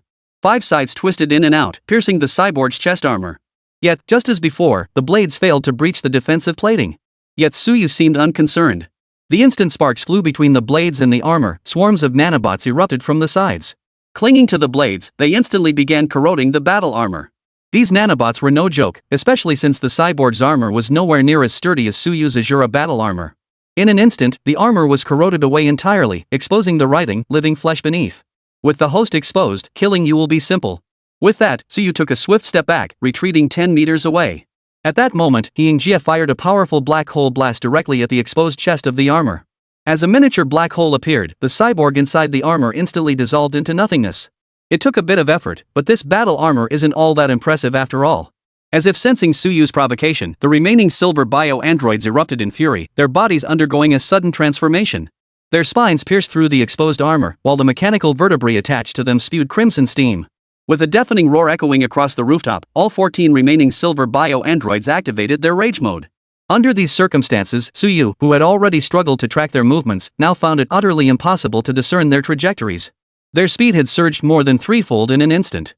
The reason the Azura statue was able to land a hit earlier is primarily because it's a defensive skill with an area of effect detection. Once the silver cyborg entered the zone, the detection automatically activated. But forming the Azura image takes time. The silver cyborg simply wouldn't give Suyu that chance. Fortunately, Suyu had already retreated over 50 meters away. Even with these monsters' incredible speed, it would take them time to close the distance. With the Azura statue providing slight obstruction, Suyu still had a chance to execute some maneuvers. That maneuver involved transforming the Shura statue into a physical form. Like locusts devouring a wheat field, the cyborgs instantly shredded the Azura statues left behind into fragments. However, due to Suyu's prior maneuver, countless physical nanobots had already attached themselves to these statues. Thus, the instant the Azura statues shattered, the nanobugs landed directly on the bio-androids, swarming toward their joints. Creak, creak. Amidst the gnawing sounds of the swarm, the cyborg's right leg hydraulic tubes snapped, and the drive shafts in their left hand ceased functioning. One by one, they collapsed to their knees. In that moment, their supposedly high-strength, protective battle armor became their very chains. Seeing this, Suyu leaped forward and charged at them. Yingjie and Jiang Che coordinated their movements, charging forward alongside him. In that instant, Suyu's scythe, coated in purple liquid, tore through the exposed flesh, shredding the monsters inside to pulp. Clang! Jiang Che followed suit, using the purple liquid to sever the bioengineered soldier's head cleanly from its body. Even now, the nanobugs continued their work, devouring every last scrap of the combat armor until nothing remained. Chapter 94, Eliminating all bioorganisms. The dozen or so remaining silver bio-androids still lunged menacingly at Suyu. Seizing the moment, Suyu thrust his scythe into the ground. Moments later, a massive crimson barrier materialized before everyone. Within this barrier, time seemed to lose its ability to flow, everything growing eerily still. In that instant, Suyu's figure shot forward. As he charged out, he gripped the scythe tightly in his right hand. The scythe dragged along the ground for a distance before being violently yanked free. Almost simultaneously, countless demonic figures materialized within the barrier, mirroring Suyu's action. Hundreds of scythe afterimages erupted like a swarm of crows, each carrying a solidified gravitational field that brutally crushed the joints and bones of every silver bio-android. As if driven to desperation by Suyu, the silver cyborgs all tore open the undamaged armor plates covering their chests, exposing the blood-red cores within. These crimson cores were composed of antimatter. Should they detonate, the consequences would be unimaginable. Yet, the dull, metallic tearing sound still echoed through the air. Self-destruct sequence initiated. As the words fell, the red reaction cores instantly glowed with a vivid crimson light. Seeing this, Suyu's pupils contracted sharply. The nanolayers of his Azura battle armor instantly reorganized into a solid shield. Yet it was clear this shield could never withstand the shockwave from 15 cores detonating simultaneously. At that moment, the president, who had been observing the entire time, finally revealed a long-awaited smile. What is that? A little shield? How could it possibly stop a self-destruct sequence? Ha ha ha ha. Ha ha ha ha. Suyu is simply too arrogant. What is Suyu doing? Can't he see this as a self-destruct sequence? How can he be so arrogant at a time like this? Su God, please don't die here. But in that moment, Suyu paid no heed to the barrage of comments.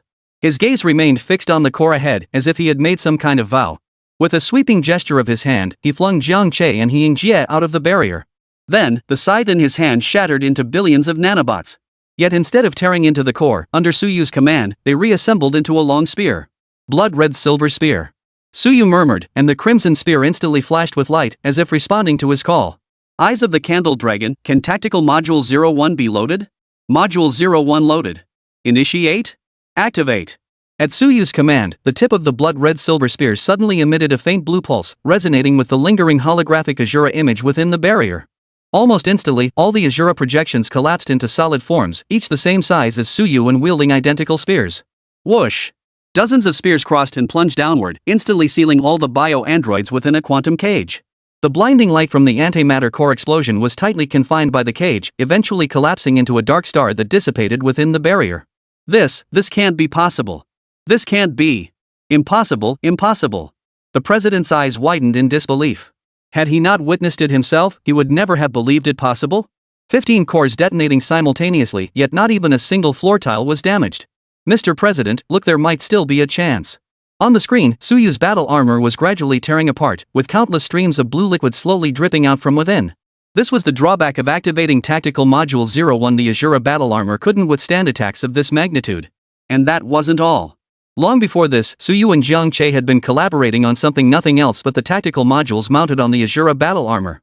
12 in total, each corresponding to a distinct ability. Given Suyu's current physical endurance and the armor's structural limitations, only Tactical Module 01 could be activated. Any attempt to use the others would cause the armor to shatter instantly along with his body. This was their trump card, one Suyu had never intended to reveal. Yet today, it had been exposed before the entire world. Is this even something humans are capable of? Human?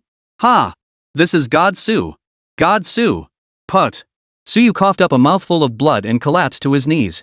Jiang Che and Jie were trapped outside the barrier, helplessly watching Suyu's struggle within. Why anxious? Because Thomas had suddenly appeared before Suyu. He just climbed out earlier, how can he enter the barrier now? Thomas, if you dare touch Suyu, I'll slaughter your entire family. Jiang Che nearly shouted himself hoarse outside the barrier, but Thomas inside ignored him completely, continuing to walk toward Suyu. At that moment, the president's hysterical shouts echoed through his earpiece. Kill him. He's utterly vulnerable now. This is the perfect moment to strike. Kill him. You can have any reward you want. Kill him. Hearing this, Thomas suddenly smiled maliciously. Anything? How about handing over your position as president? The president froze upon hearing this. But he quickly regained his composure and spoke. Yes, if that's what you want, I'll give it to you. Thomas laughed heartily. Cut the act. I'd probably be killed by you the moment I returned after eliminating Suyu. Who do you think Suyu is? If I kill him, Wagwa won't let me off. Then I'll turn you in, say you ordered it, and you won't escape either. You're quite clever, aren't you? You want me to kill Suyu, then you'll kill me afterward, claiming I acted on my own initiative, and walk away scot-free. With that, Thomas knelt directly on the ground, then pulled a device from his pocket and pressed it against Suyu's chest. Celestial Army armor? Jiang Che froze. He had no idea how Thomas had come to possess Heavenly Army battle armor. And it was the nano-upgraded version. The moment the armor touched Suyu's chest, it began to expand, swiftly enveloping his entire body. Activate life support system. As the life support system activated, the protective barrier naturally dissipated. This barrier was a protective shield. Because Suyu's life had been threatened, the barrier had grown increasingly solid and indestructible. But with the life support system activated, stabilizing Suyu's vital signs, the barrier naturally dissipated. Jiang Che rushed forward, shoving Thomas aside and shielding Suyu with his own body. Why do you have the Heavenly Army battle armor? Suyu gave it to me. Impossible. Thomas shook his head, seemingly unwilling to argue. He simply found a clean spot and plopped down onto the ground. Chapter 95, The Star Nation on the Brink of Destruction. Hey, you're still sitting here. Just as Jiang Che was about to continue arguing with him, Suyu slowly came to and called out to Jiang Che. Jiang Che, he's my friend. Don't hurt him. Saying this, Suyu gripped Yingjie's shoulders and slowly stood up. Him? He just tried to kill you. How could he possibly be your friend? Tell me. Did you give my master some kind of poison? Thomas shook his head helplessly, clearly still unwilling to confront Jiang Che. At that moment, Suyu turned toward the camera and addressed the president. You have one day to apologize to the entire world, hand over all your research on bioengineered humans, and then take your own life. Otherwise, I will annihilate the entire Star Nation. With that, Suyu abruptly cut the live stream. With all bio-androids executed by Suyu, Star Nation possessed nothing left to stand in his way. But Suyu didn't return to Huagua. Instead, he used a holographic projection to go back to his research institute and meet with Jian Han. Activate the Patriot Shield. Upon any attack, initiate the counterattack protocol immediately. And what about you? I'm going to seek justice for the souls lost at Teleng Harbor. With that, Suyu kissed Jian Han once before vanishing. Arctic Ice Sheet. This was the Huagua Arctic Laboratory pod established by Suyu. Buried beneath the Arctic ice sheet, its exit was sealed by frozen blocks of ice. There were no locks, no identification systems. To enter the control room, one must shatter ice as thick as mountains. Suyu had designed it this way precisely because he didn't want to use the lab casually. But this time, Suyu had no choice but to activate it. Old Hua, what's the situation with the United Nations? Representatives from the United Nations and the Ministry of Coordination and Security have both signed agreements of approval, but with one condition: it must not affect other nations. Hearing this, Suyu laughed heartily. This laugh came from the depths of his heart. It was the kind of uncontrollable, exhilarated laughter, or, as they often say online nowadays, the kind of smile that comes when you think about what you're about to do. With the United Nations approval, Suyu's upcoming actions would be legalized. Even a special organization like the Security Department wouldn't be able to cause him trouble. Boom! Boom! Suyu pounded the glacier with one fist after another, each strike more powerful and swift than the last. Because right now, he wanted nothing more than to enter the Candle Dragon base as quickly as possible. Indeed, this place still held a terrifying entity, the true form of the Candle Dragon's Eye, a colossal data core. With the final punch landing, a hole neither too large nor too small appeared before Suyu, just big enough for him to crawl through. The instant Suyu's foot touched the opening, the Candle Dragon's Eye instantly projected a beam of golden light onto him. Identity verification in progress. Verification successful. Have you come here to activate the Candle Dragon base? Yes. In an instant, a layer of golden shield materialized before Suyu. Within the shield, a main control console slowly rose. Gazing at the golden shield, Suyu immediately donned his Azura battle armor and placed his hands upon it. With a sudden surge of force from both hands, he tore open a gap in the shield. However, as the opening appeared, dark purple electrical currents surged across the shield. These were not ordinary lightning bolts, they were a rare form of electricity that few materials could withstand. Thus, this lightning could pierce through the battle armor and strike Suyu directly. Even so, Suyu showed no sign of letting go, continuing to tear at the shield with all his might. In truth, this shield was also a protective measure Suyu had set up. To activate the control console, he had to place himself in mortal danger. For once this main control console was activated, it meant countless lives would be lost. Ah! The powerful current distorted Suyu's screams into tremors. Fortunately, Suyu tore through the protective shield at the cost of burns on both arms. Life support system activated. The Candle Dragon's Eye automatically activated the life support system, repairing the injuries on Suyu's arms in an extremely short time. You acted on your own again. Your wounds required immediate treatment. This was the conclusion of the data analysis. Suyu didn't pursue the topic, instead shifting his question. How much time remains until the deadline for the Star Nation President's apology? 1 hour and 15 minutes. Activate the main console. Acknowledged. As the voice of the Candle Dragon's Eye faded, the main control console gradually glowed to life. Suyu tapped the console with his finger. In the next instant, the ice field above them split open, revealing a passageway. The console instantly rose 1,000 meters into the air. Of course, it wasn't just the console. The reason it needed to rise a kilometer high was because of the Candle Dragon's Eye satellite array beneath their feet.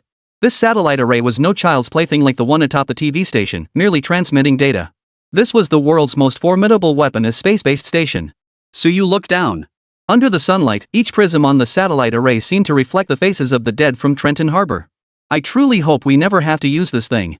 If the Star Nation president knew such a weapon existed, he'd have apologized and committed suicide long ago. That kind of apology would be meaningless. He was forced into it. But the outcome remains the same. As long as he's dead, even if coerced, the matter is settled. Suyu smiled. Candle Dragon's Eye was right, actually, because he'd added that last bit about suicide. Even if it was just for show, as long as the president bowed his head, it counted as an apology. Whether he did it willingly or unwillingly, the end result was death either way. That's not your concern. Humans are truly complicated. How much longer? 40 minutes. Suyu pondered briefly before materializing as a holographic projection within the Star Nation's White Palace. The president sat in his seat, staring blankly ahead with lifeless eyes. For the past few hours, he had been pacing restlessly. He desperately wanted to apologize, even to take his own life, but the agony of waiting for death was unbearable. Yet he couldn't bring himself to do it, for such an act would confirm that Star Nation's catastrophe had unfolded under his rule. He feared his name would be forever tarnished. He wanted to die, but he wanted to die with dignity. President, you absolutely must not apologize. I've already contacted our neighboring vassal states. They're all mobilizing their armies here. What good will that do? Do you think their forces could possibly match our bioengineered soldiers? Of course not. But the agreement ratified by the United Nations includes a clause explicitly prohibiting any spillover into neighboring nations. So you're saying as long as our nation possesses this military force, they can't deploy large-scale weapons? Chapter 96, The Overwhelming Power of the Space Station, First Strike. Theoretically, yes. At these words, the worry on the president's face vanished instantly. He hadn't expected the United Nations to leave him a glimmer of hope, not completely cutting off all avenues. But just as he was basking in his triumph, Suyu appeared in the conference room. The moment the president saw Suyu, he swallowed hard. But in that very act of swallowing, his nervousness caused him to choke on his own saliva. 40 minutes remain. When do you intend to apologize? And when do you plan to take your own life? The president looked at Suyu with a fawning expression, rubbing his hands together as he spoke obsequiously. I'm having my staff draft the statement right now. It should be ready soon, very soon. Soon? You have 40 minutes left. The time allotted to you is running out. Rest assured, I will do exactly as you say. Little did anyone know that the president's seemingly reasonable demeanor caught the secretary's eye, prompting him to slam his fist on the table and leap to his feet. Suyu, don't even think about making us apologize today. You want to destroy Star Nation? Let me tell you, not a chance. Star Nation isn't just defended by our own forces, it's protected by the armies of many neighboring countries. I know you signed an agreement at the United Nations. The grudges between you and our nation cannot be dragged into neighboring countries. So no matter how powerful you are, you can't make a move. Suyu looked at the secretary's expression and couldn't help but give him a look of contempt. Pointing at the secretary in confusion, he turned to the president and asked, No, is this secretary of yours a little cutie? Suyu, listen to me. She's destined to be a woman of limited perspective. There are many things she simply can't grasp. Don't stoop to her level. I truly came here prepared to die. I'm currently drafting the proposal. As soon as it's finalized, I'll launch a global livestream. Look, could you give me a little more time? Suyu smiled faintly. You have 30 minutes. With that, Suyu's figure began to flicker, preparing to vanish. But just before his form vanished completely, Suyu teleported back to the secretary's side. He reached out and twisted her neck to the side. The president was startled by this sudden turn of events, yet could only seethe in silence.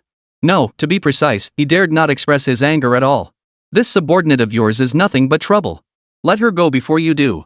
With that, Suyu vanished from the spot. Damn it! The president clenched his fists and stomped his feet on the ground. He, the esteemed president of Star Nation, being berated point blank by a kid over 30 years his junior, it was an utter disgrace, an absolute disgrace. But he truly had no way to counter Suyu. Forget it. I'll just apologize. With that, the president prepared to activate the global broadcast. But he had forgotten one crucial thing. Star Nation's largest television station, the only facility capable of global broadcasting, had been completely destroyed by Suyu. Moreover, to prevent the president from exploiting the satellite matrix he had built, Suyu had deliberately destroyed the entire matrix before departing. In truth, regardless of whether the president chose to apologize or resign, Star Nation would ultimately bear the brunt of Suyu's wrath. This was precisely why Suyu had activated the Candle Dragon control console so early. It was only then that the president realized he had been played. Star Nation would be destroyed by his hand, no matter what. The time has come. As the voice of the Candle Dragon's eye echoed, Suyu tore several gashes into his right arm with his bare hands. As the skin tore, blood dripped from his fingertips onto the console. The next instant, the console activated. A Godslayer agreement materialized before Suyu, formed from swirling blue particles. Dipping his index finger in the fresh blood, Suyu signed his name upon the Godslayer protocol. This was the defensive consciousness born within the Candle Dragon's eye itself. As a highly evolved AI, it harbored a certain desire for world peace. For if conflict arose, its purpose would become corrupted, contradicting its benevolent core. Thus, from the very beginning, the Candle Dragon's eye had sought every means to obstruct Suyu. Yet, to no avail. The core terms of the Godslayer agreement stipulated that the Candle Dragon Eye would grant authorization for the Godslayer weapon, along with providing targeting, positioning, and activation services. Yet all consequences arising from the Godslayer weapon's use are entirely unrelated to the Candle Dragon's Eye. Well, even an AI has come up with a disclaimer. Suyu smiled faintly, using the satellite matrix beneath his feet to activate the global broadcast once more. But this matrix was different from the previous ones. It was the matrix of the Godslayer weapon. Thus, Suyu could forcibly project a phantom image above every nation, an exact replica of himself, scaled up proportionally. The souls of Trenton Port commence judgment upon the Star Nation today. As the words fell, Suyu raised both hands. Simultaneously, a blue glow emanated from the main control console. Countless particles shot into the air, coalescing into a remote control joystick. Godslayer weapon, activate. At Suyu's command, the blue joystick instantly turned crimson. Under Suyu's control, the prisms on the satellite matrix beneath his feet began absorbing light energy. Simultaneously, immense power began converging toward the matrix's core. Once the energy was sufficient, a pure white pillar of light shot straight up from the ground, piercing the clouds. The immense energy instantly vaporized all surrounding clouds, dimming the normally bright sun until it lost its usual brilliance. The energy connected to the satellite suspended in space, and that satellite also began to store power. Moments later, a powerful beam of white light struck the Washington Monument in Star Nation with pinpoint accuracy. Despite the immense force, the monument showed no sign of explosion, not even a speck of dust stirred. Because the intense heat vaporized the monument entirely, leaving not even liquid magma behind. This scene sent shockwaves through the hearts of people worldwide. What an incredibly powerful strike it was. Some nations even detected this immense impact through their satellites. The pillar of light stood like a finger piercing the heavens, resembling punishment from a god of another world upon this fragile realm. It seemed that any object touched by that beam would be obliterated as easily as an ant. Suyu particularly liked the media's description, as it perfectly captured the reality. Where the white light passed, crowds melted like wax figures, leaving only shadows imprinted on the ground. Of course, the ground itself was carved by the beam into a massive chasm. Many vehicles that had evaded the beam's direct hit instantly plunged into the deep pit, enveloped by molten lava. Chapter 97, The Second and Third Strikes. Witnessing the devastation wrought by such a god-slaying weapon, Suyu felt no sense of satisfaction. He summoned the control rod for another god-slaying weapon. In truth, the Star Nation wasn't sitting idly by either. Facing imminent national collapse, they resolved to take as many enemies down with them as possible. They could not simply allow Suyu to run rampant and bring about their downfall. Thus, the Star Nation deployed its ultimate weapons, hundreds of aircraft carriers forming a massive carrier fleet, launching a direct assault on the borders of the Hua Nation. At that moment, Jiang Han, stationed far away at the Ministry of State Security, received a notification from the border. The vast carrier fleet was now closing in on the coastline, with numerous fighter jets already preparing for takeoff from the carriers. It seemed determined to seize China today. Activate the Patriot Shield. At Jiang Han's command, a pale blue, membrane-like shield instantly enveloped the entire nation's airspace. This shield wasn't a new phenomenon. Long ago, when Viper attempted to bombard China with data streams, this shield had manifested once before. Last year, Suyu had reinforced and upgraded the shield. Now, not even a fly could penetrate it, let alone these ruins. Suyu could naturally observe the current situation at Huagua's borders through satellite imagery. Yet he remained unhurried. On one hand, he had complete confidence in the shield he had designed. On the other, he still held another supremely powerful weapon in his hands.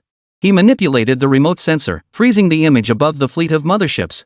The next instant, his finger pressed the button. Upon receiving the signal, the satellite began to contort mid-air, transforming until a gaping, black muzzle was aimed precisely at the location Suyu had frozen in the image. Almost instantly, a warped space appeared above the fleet. Yes, a visible, warped space. Because of this satellite, a massive gravitational field was now exerted above the mothership fleet. Under the dual effects of Earth's gravity and intense gravitational pressure, these massive steel behemoths were crushed into fragments. Some were even compressed and folded, transforming into scrap metal debris on the sea surface. Within mere minutes, a blood-red vortex hundreds of kilometers in diameter emerged on the sea surface, its waters churning with countless aircraft wreckage and ship debris. What kind of power is this? It's terrifying. Thank goodness Su Xin is one of us. If he had been born in another country, it's unimaginable. The president, witnessing the complete annihilation of his fleet, showed no sign of retreat. Instead, he seemed resolved to fight to the bitter end. Dispatch every single aircraft Star Nation possesses. Today, I will take some of China's people with me. Before he could finish speaking, Suyu's figure reappeared in the room. You have no chance of winning. If you don't want Star Nation to be utterly destroyed, you'd better apologize now and commit suicide. To everyone's surprise, the previously composed Grand Master suddenly snapped. He grabbed a vase from the table and hurled it at Suyu. Since Suyu existed as a holographic projection, the vase couldn't harm him.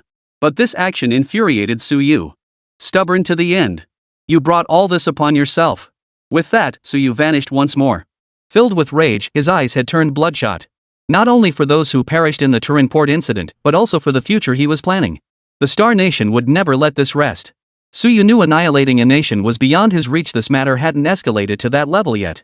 But if Star Nation wasn't made to understand they were utterly powerless against China, they would undoubtedly seek revenge in the future. Suyu feared no open confrontation. In a fair fight, no one could match him.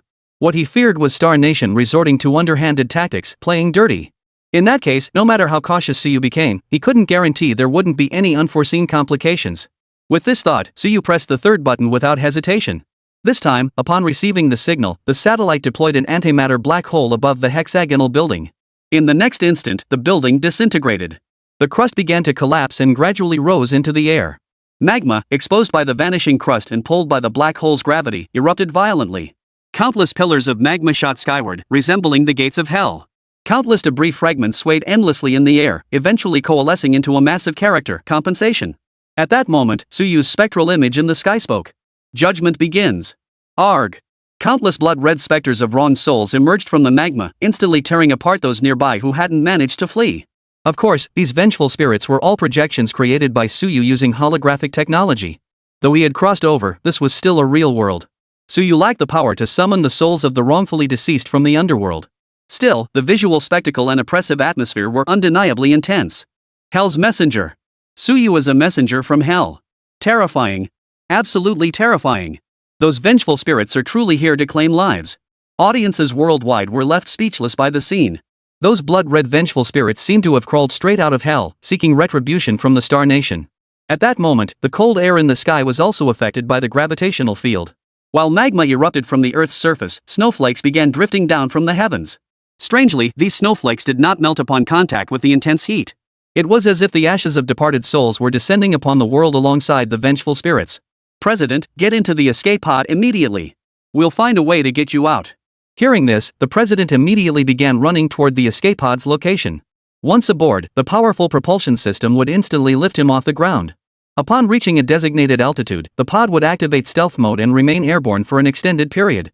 It would only descend back to the ground once its fuel or supplies were exhausted. In short, it was a flight to safety. The method should prove effective. But all of this hinged on one crucial condition: the president had to actually get into the escape pod. By the time the president reached the escape pod, Suyu was already waiting there. Snap! Right before the president's eyes, Suyu crushed the escape pod, which should have been indestructible, into a pile of shards. I told you, you must take your own life. Trying to escape now? As if that were possible. Suyu now resembled a god of death descended upon the world.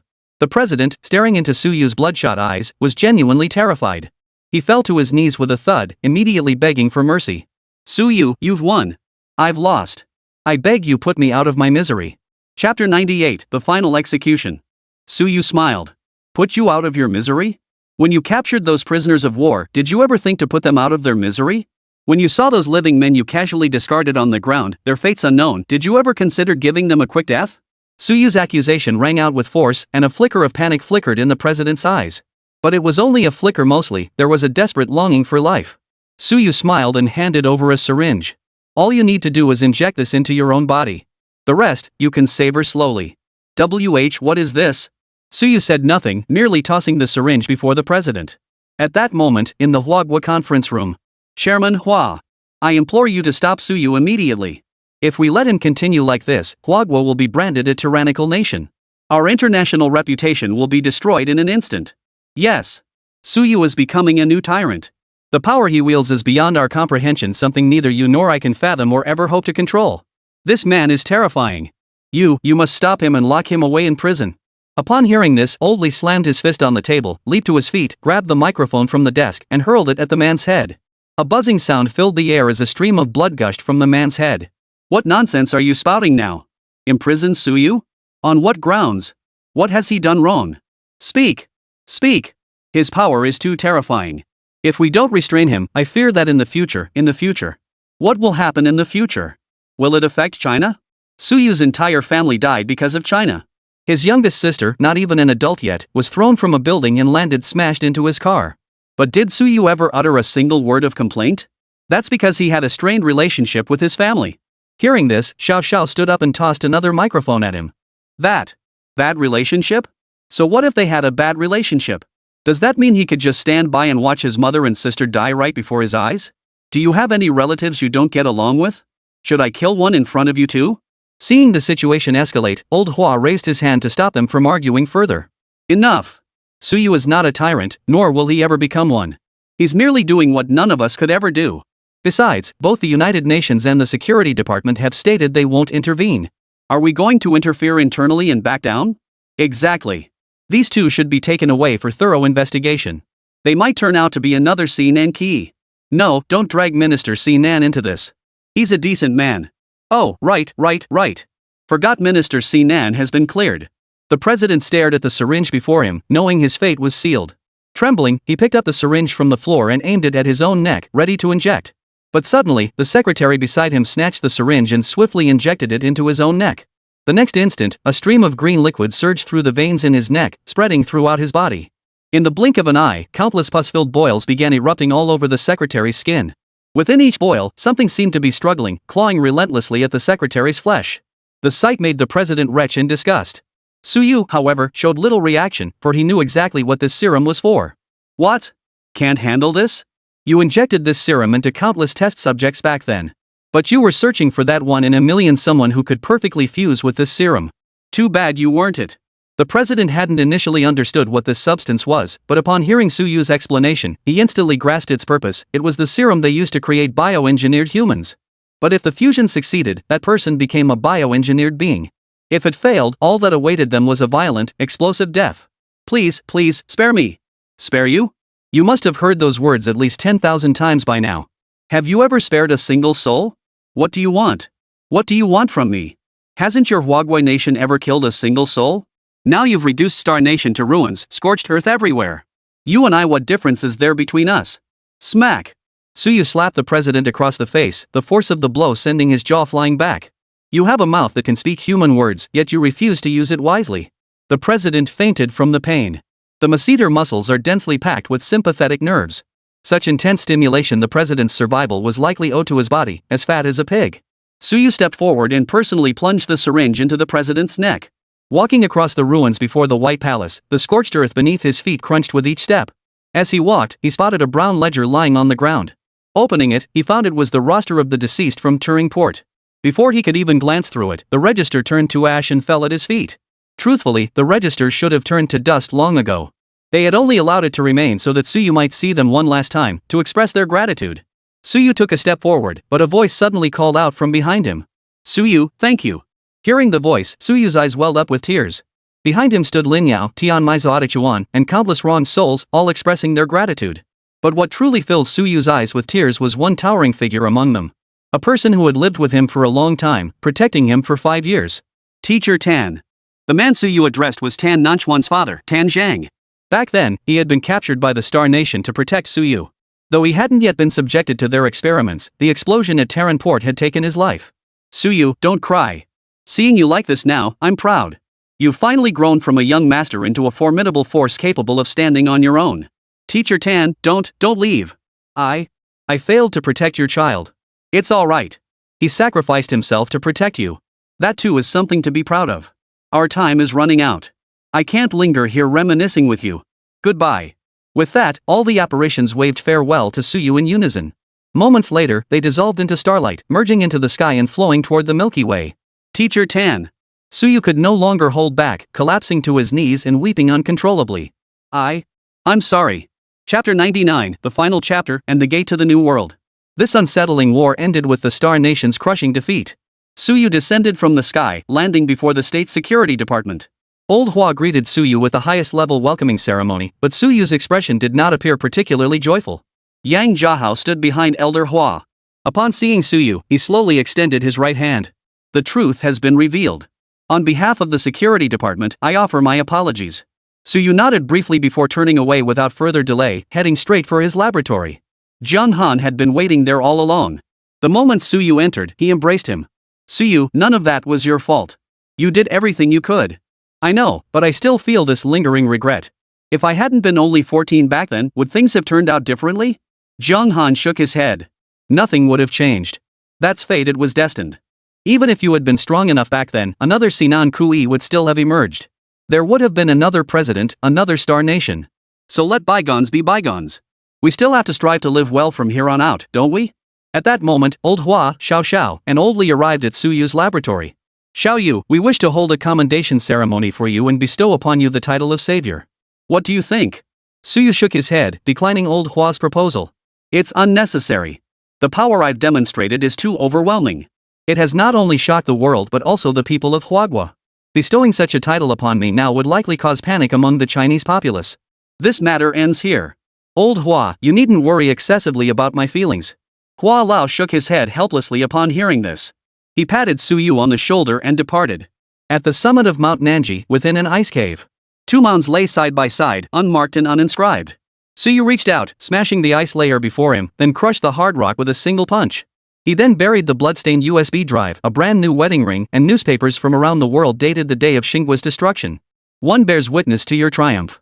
Another offers blessings for your happiness beyond. And the third tells you to rest in peace. Sinan sat atop the mound, looking down at Suyu from above. Suyu lifted his gaze in that direction. With the aid of the candle dragon's eye, he seemed to discern a faint, ethereal outline. You did it. Yes, I did. How did you move my wife's grave over here too? The Star Nation will likely face great turmoil in the future. It's quieter here. Sinan leapt down from the mound, gazing at the barren grave with a look of displeasure. We're both getting old now. We like flowers and plants. This place is so bare there's nothing here. Suyu smiled faintly, reaching into his battle armor to retrieve a potted plant, which he placed before the mound. Then, after bowing to Sinan, he turned and walked away. Seeing this, Sinan returned the bow before dissolving into a strand of starlight that entered the flower pot. Suyu instantly teleported to the White Palace of Star Nation. With the Grand President dead, the nation now lacked leadership. Various factions were scheming to carve out their own territories and seize power. However, such chaos would not be allowed to run rampant. Representatives from the United Nations and the Coordinated Defense Department were now here to maintain order and assist the Star Nation in finding a new president. Suyu, what brings you here? Suyu looked at the person before him, slightly surprised. Are you here on business for the United Nations? True smiled. Yeah, it's a tough job. Seeing you here, could it be you're interested in the presidential election in Xinhua? I'm here to recommend someone to you. Recommend? Who? Thomas. True heard the name and felt no surprise whatsoever. The one who fought you on the rooftop? He's the director of the National Intelligence Agency. He's fought you before, and he's quite well known among the public. He seems like a suitable candidate. I'll do my best to arrange it for you. To his surprise, Suyu shook his head. No, not try must. Why? Suyu remained silent, simply staring at him. All right. I understand. I'll do my best truly, that's all I can do. After all, there are still the Imperial Guards to consider. Hearing True say this, Suyu finally let it go. He nodded and left the White Palace. The reason Thomas became the Grand President was because Suyu had promised him beforehand. In exchange, Thomas naturally brought a group of bioengineered soldiers to confront Suyu. Of course, the remote control was in Thomas's hands. If Suyu had ultimately been defeated, Thomas would have pressed the termination button. However, at that final moment, it was Suyu who proactively stopped Thomas. This explained why Thomas had appeared within the protective barrier while simultaneously wielding battle armor. After completing all this, Suyu finally exhaled in profound relief. The matter that had weighed on his heart for a decade was finally settled. Star Nation would require decades of recovery to rebuild after this event. Its presence on the international stage would likely vanish forever. Although Suyu had destroyed all their warships and severely crippled their infrastructure. But that didn't mean neighboring nations could take advantage of their weakened state. The United Nations and the Security Council had mandated that Suyu must assume responsibility for the nation's security until it could operate independently. This was entirely justified, for the citizens of Star Nation were innocent. On the isolated island, Suyu, who had been sitting in meditation, suddenly received a message from Old Hua. Xiaoyu, the new round of competitions is about to begin. This time, the competition venue is quite novel, you'll likely find it interesting. Scrolling to the bottom of the message revealed an image. It showed a deep blue piece of steel suspended above a vast ocean. Upon closer inspection, it appeared to be a corner of some mysterious cube. Its surface showed no significant wear, and the material seemed exceptionally unique. What is this thing? Candle Dragon's Eye analyzed briefly before speaking. Just yesterday, as the Star Nation was destroyed, a massive cube like this fell from the sky and plunged into the deep sea. Scientists from neighboring countries were dispatched to investigate, but they found nothing. Fallen from the sky? Suyu couldn't help but become intrigued. He had long pondered whether extraterrestrial civilizations existed in this world. Now, faced with such an object, he found it hard not to suspect it might be connected to an extraterrestrial civilization. The competition venue is set up right here. Representatives from various countries are currently discussing how to erect this cube. These people are quite something. Chapter 100, The Heavenly Palace Cube, an object from another realm. Since none of the representatives object, the final competition venue is confirmed to be the Celestial Palace Cube. No objections. We have no objections either. After 3 months of relentless effort, the Celestial Palace Cube was finally flipped upright, now suspended vertically in the vast ocean. Throughout this process, the Titan-class airship developed by Suyu played the overwhelmingly dominant role. Moreover, it was through Suyu's research that they successfully located the entrance to the Celestial Palace Cube. Using nanoprobes, Suyu expended tremendous effort to roughly map out the first and second layers of the structure. Calculations revealed the entire Celestial Palace Cube contained approximately 12 spatial layers. At this moment, contestants from various nations gathered together, standing near the entrance of the Heavenly Palace Cube. The Heavenly Palace Cube possessed its own gravitational field, allowing them to stand steadily even on its side. 17 nations were participating in this competition, though Star Nation was notably absent. Contestants, the cube beneath our feet is the venue for this competition. The crowd looked down, carefully observing the mysterious, golden glowing, unknown characters inscribed across the competition arena. The material of this cube is exceptionally unique, extremely hard yet remarkably accommodating. Certain metals placed upon it are quickly absorbed. Furthermore, the entire cube consists of 12 layers, but only the first and second layers have been successfully mapped so far. Therefore, the first event of this competition is to explore the first and second layers. At this point, many first-time competitors raised objections to the organizers. I have no idea what the national leaders were thinking, agreeing to such absurd competition venues and rules. But we have no idea what this thing is or what's inside it. And this thing looks like it's from an alien civilization, doesn't it? Throwing us in there, could it be they're afraid we're too resilient, living too long? Exactly. Also, we heard this thing was brought about because Suyu destroyed the Star Nation back then. Who knows? It could be filled with countless aliens or extraterrestrial life forms. If we go in and accidentally release those things, won't we become the scapegoats for the end of the world? This kind of thing should be left for Suyu to explore alone, not for us to be his sacrificial offerings. Yeah, what kind of competition is this anyway? This was summoned by Suyu's weapon. Suyu alone is responsible. Terminate the competition, or have China withdraw and relocate the venue. The uproar both online and offline was truly unprecedented. Suyu glanced around at the crowd, then at the organizers. Just as he was about to announce his withdrawal and offer to study the magic himself, the organizers produced an agreement jointly signed by the leaders of all participating nations. This agreement was signed by your respective national leaders. All signatories are obligated to participate in this competition. The contestants from various countries rolled their eyes. Though reluctant, they had no choice. To ensure your safety, you must wear a tracking bracelet during the competition.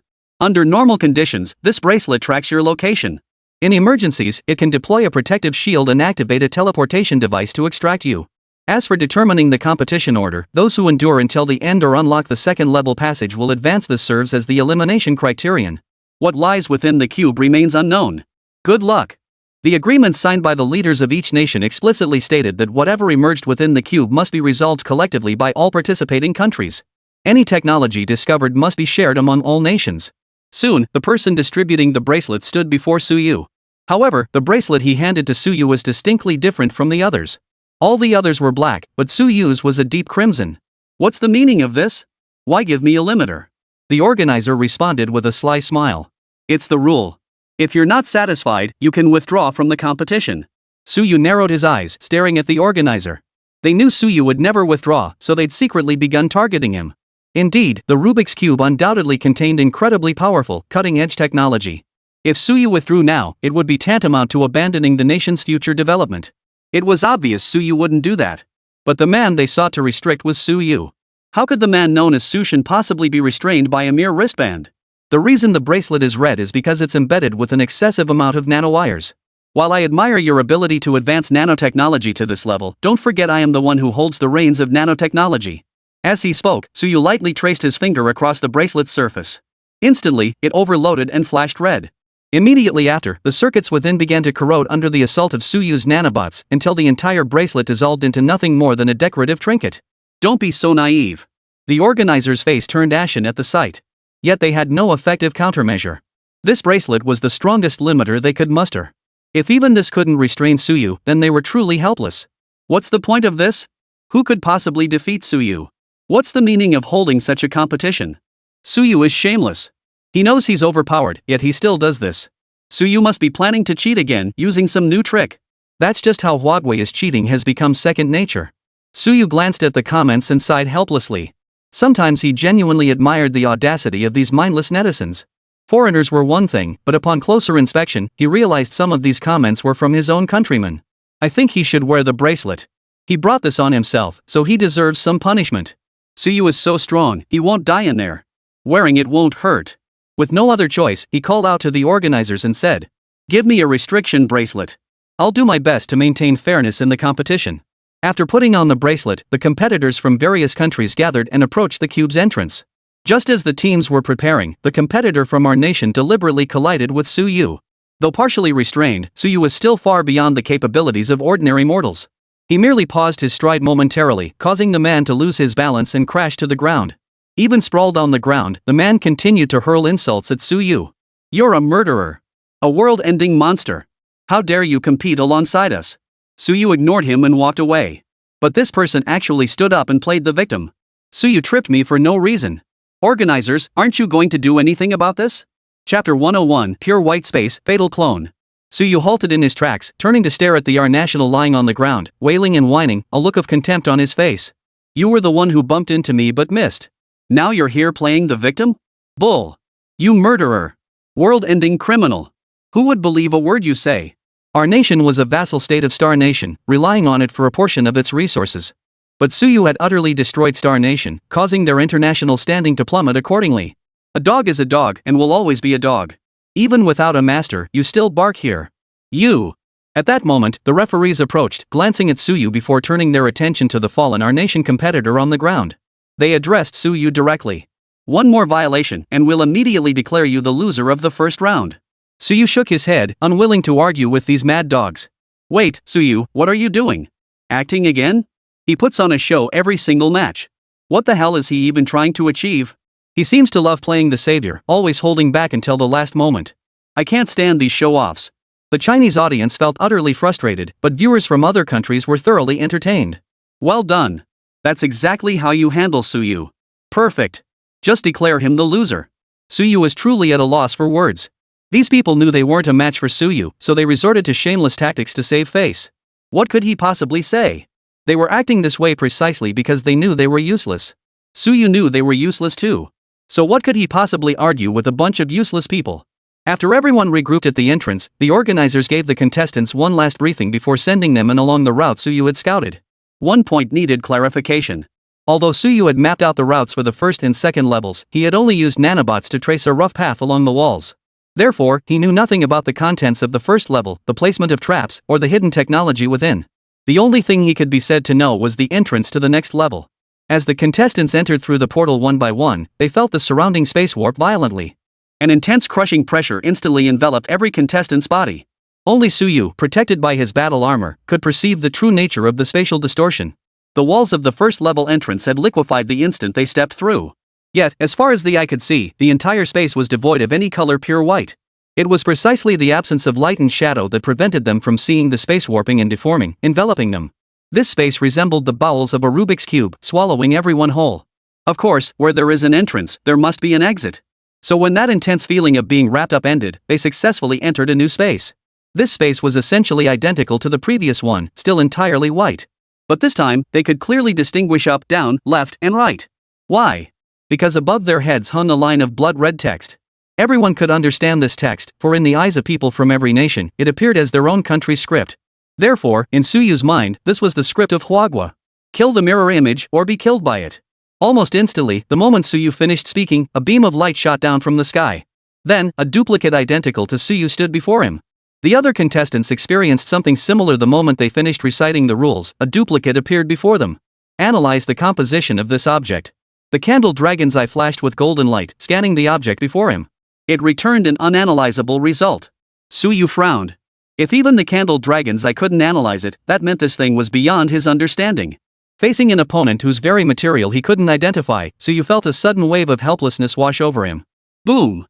Suyu's clone, wielding dual blades, charged straight at him. Seeing this, Suyu held nothing back, instantly activating his Azura mode. He swiftly sidestepped, then grabbed the clone's wrist with a backhand lock. But to Suyu's surprise, the clone merely gave his wrist a slight shake, sending Suyu flying backward. Frowning, Suyu glanced at the limiter on his wrist. He knew his power was somewhat restricted, but he hadn't anticipated it being cut in half. This meant that an opponent who should have been his equal now suddenly possessed twice his strength. After shaking off Suyu's grip, the clone pivoted and charged toward him once more. Suyu immediately swung his death scythe horizontally to block in front of him. Clang! The clone's twin blades struck the scythe's long handle, inflicting no significant damage. But the clone immediately began swinging its arms, delivering rapid, successive blows against the scythe. Suyu felt the vibrations reverberating through the scythe, utterly shocked. He knew that if not for the Azura battle armor encasing his body, his arms would likely have been shattered into fragments by the force. Damn, it's strong. Suyu swiftly retreated to create distance from the clone, using the opportunity to survey the surrounding participants. He wasn't entirely familiar with each contestant's abilities, so he couldn't tell if the skills displayed by these duplicates were replicas of the contestants. Where exactly are their weaknesses? Through his earlier observation, Suyu had also noticed something else. These clones barely seemed to breathe, and their movements appeared to require no effort whatsoever. If it's because we haven't pushed them to their limits yet, then how exactly can we defeat them? Suyu frowned, but the clones charged forward again almost immediately. What Suyu hadn't anticipated was that mid-charge, as he hurled the dagger in his right hand, the clone's body suddenly split into two identical duplicates. Suyu was startled. The split clone had already appeared behind him, yet he hadn't caught a glimpse of its movement. What kind of monster is this? Suyu spun swiftly, swinging his scythe to drive back the duplicates. Yet these duplicates showed no fear of Suyu's scythe, merely raising their short knives to parry the blow. As the duplicates charged forward again, Suyu shattered the restraining bracelet on his wrist. In an instant, his power returned to its peak. A demonic aura flickered behind him, restoring the battle to a one-on-one confrontation. Boom! A cloud of gunpowder smoke billowed upward. Suyu's Azura battle armor drove the scythe into the ground as he dropped to one knee. The enormous commotion drew the attention of everyone nearby, and the camera instantly shifted to focus on Suyu. Suyu, is he dead? Seems like he's not moving. Could he really be dead? Holy crap, even Suyu can't beat it? This cube is way too weird.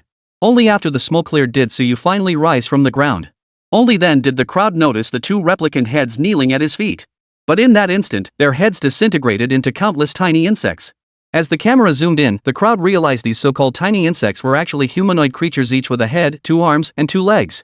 Aliens! My god, these are aliens! But Suyu himself shook his head. He knew these weren't aliens. Within this space, they were incapable of perceiving objects as they truly were. Regardless, Suyu had passed the test. As a burst of light descended, his body slowly rose, transporting him directly to the entrance of the second level. Using the bracelet on his wrist, Suyu could roughly determine his current location. I've definitely reached the entrance to the second level. However, Suyu didn't take it upon himself to go inside, for he noticed a blue mark had appeared on his wrist. The mark resembled lightning, but it was a complex pattern formed by 3 overlapping bolts. The contestants who followed him also bore similar marks on their wrists, though not identical. Some had 2 lightning bolts, others just 1, but none had more than 3. Beside the entrance to the second level lay another passageway.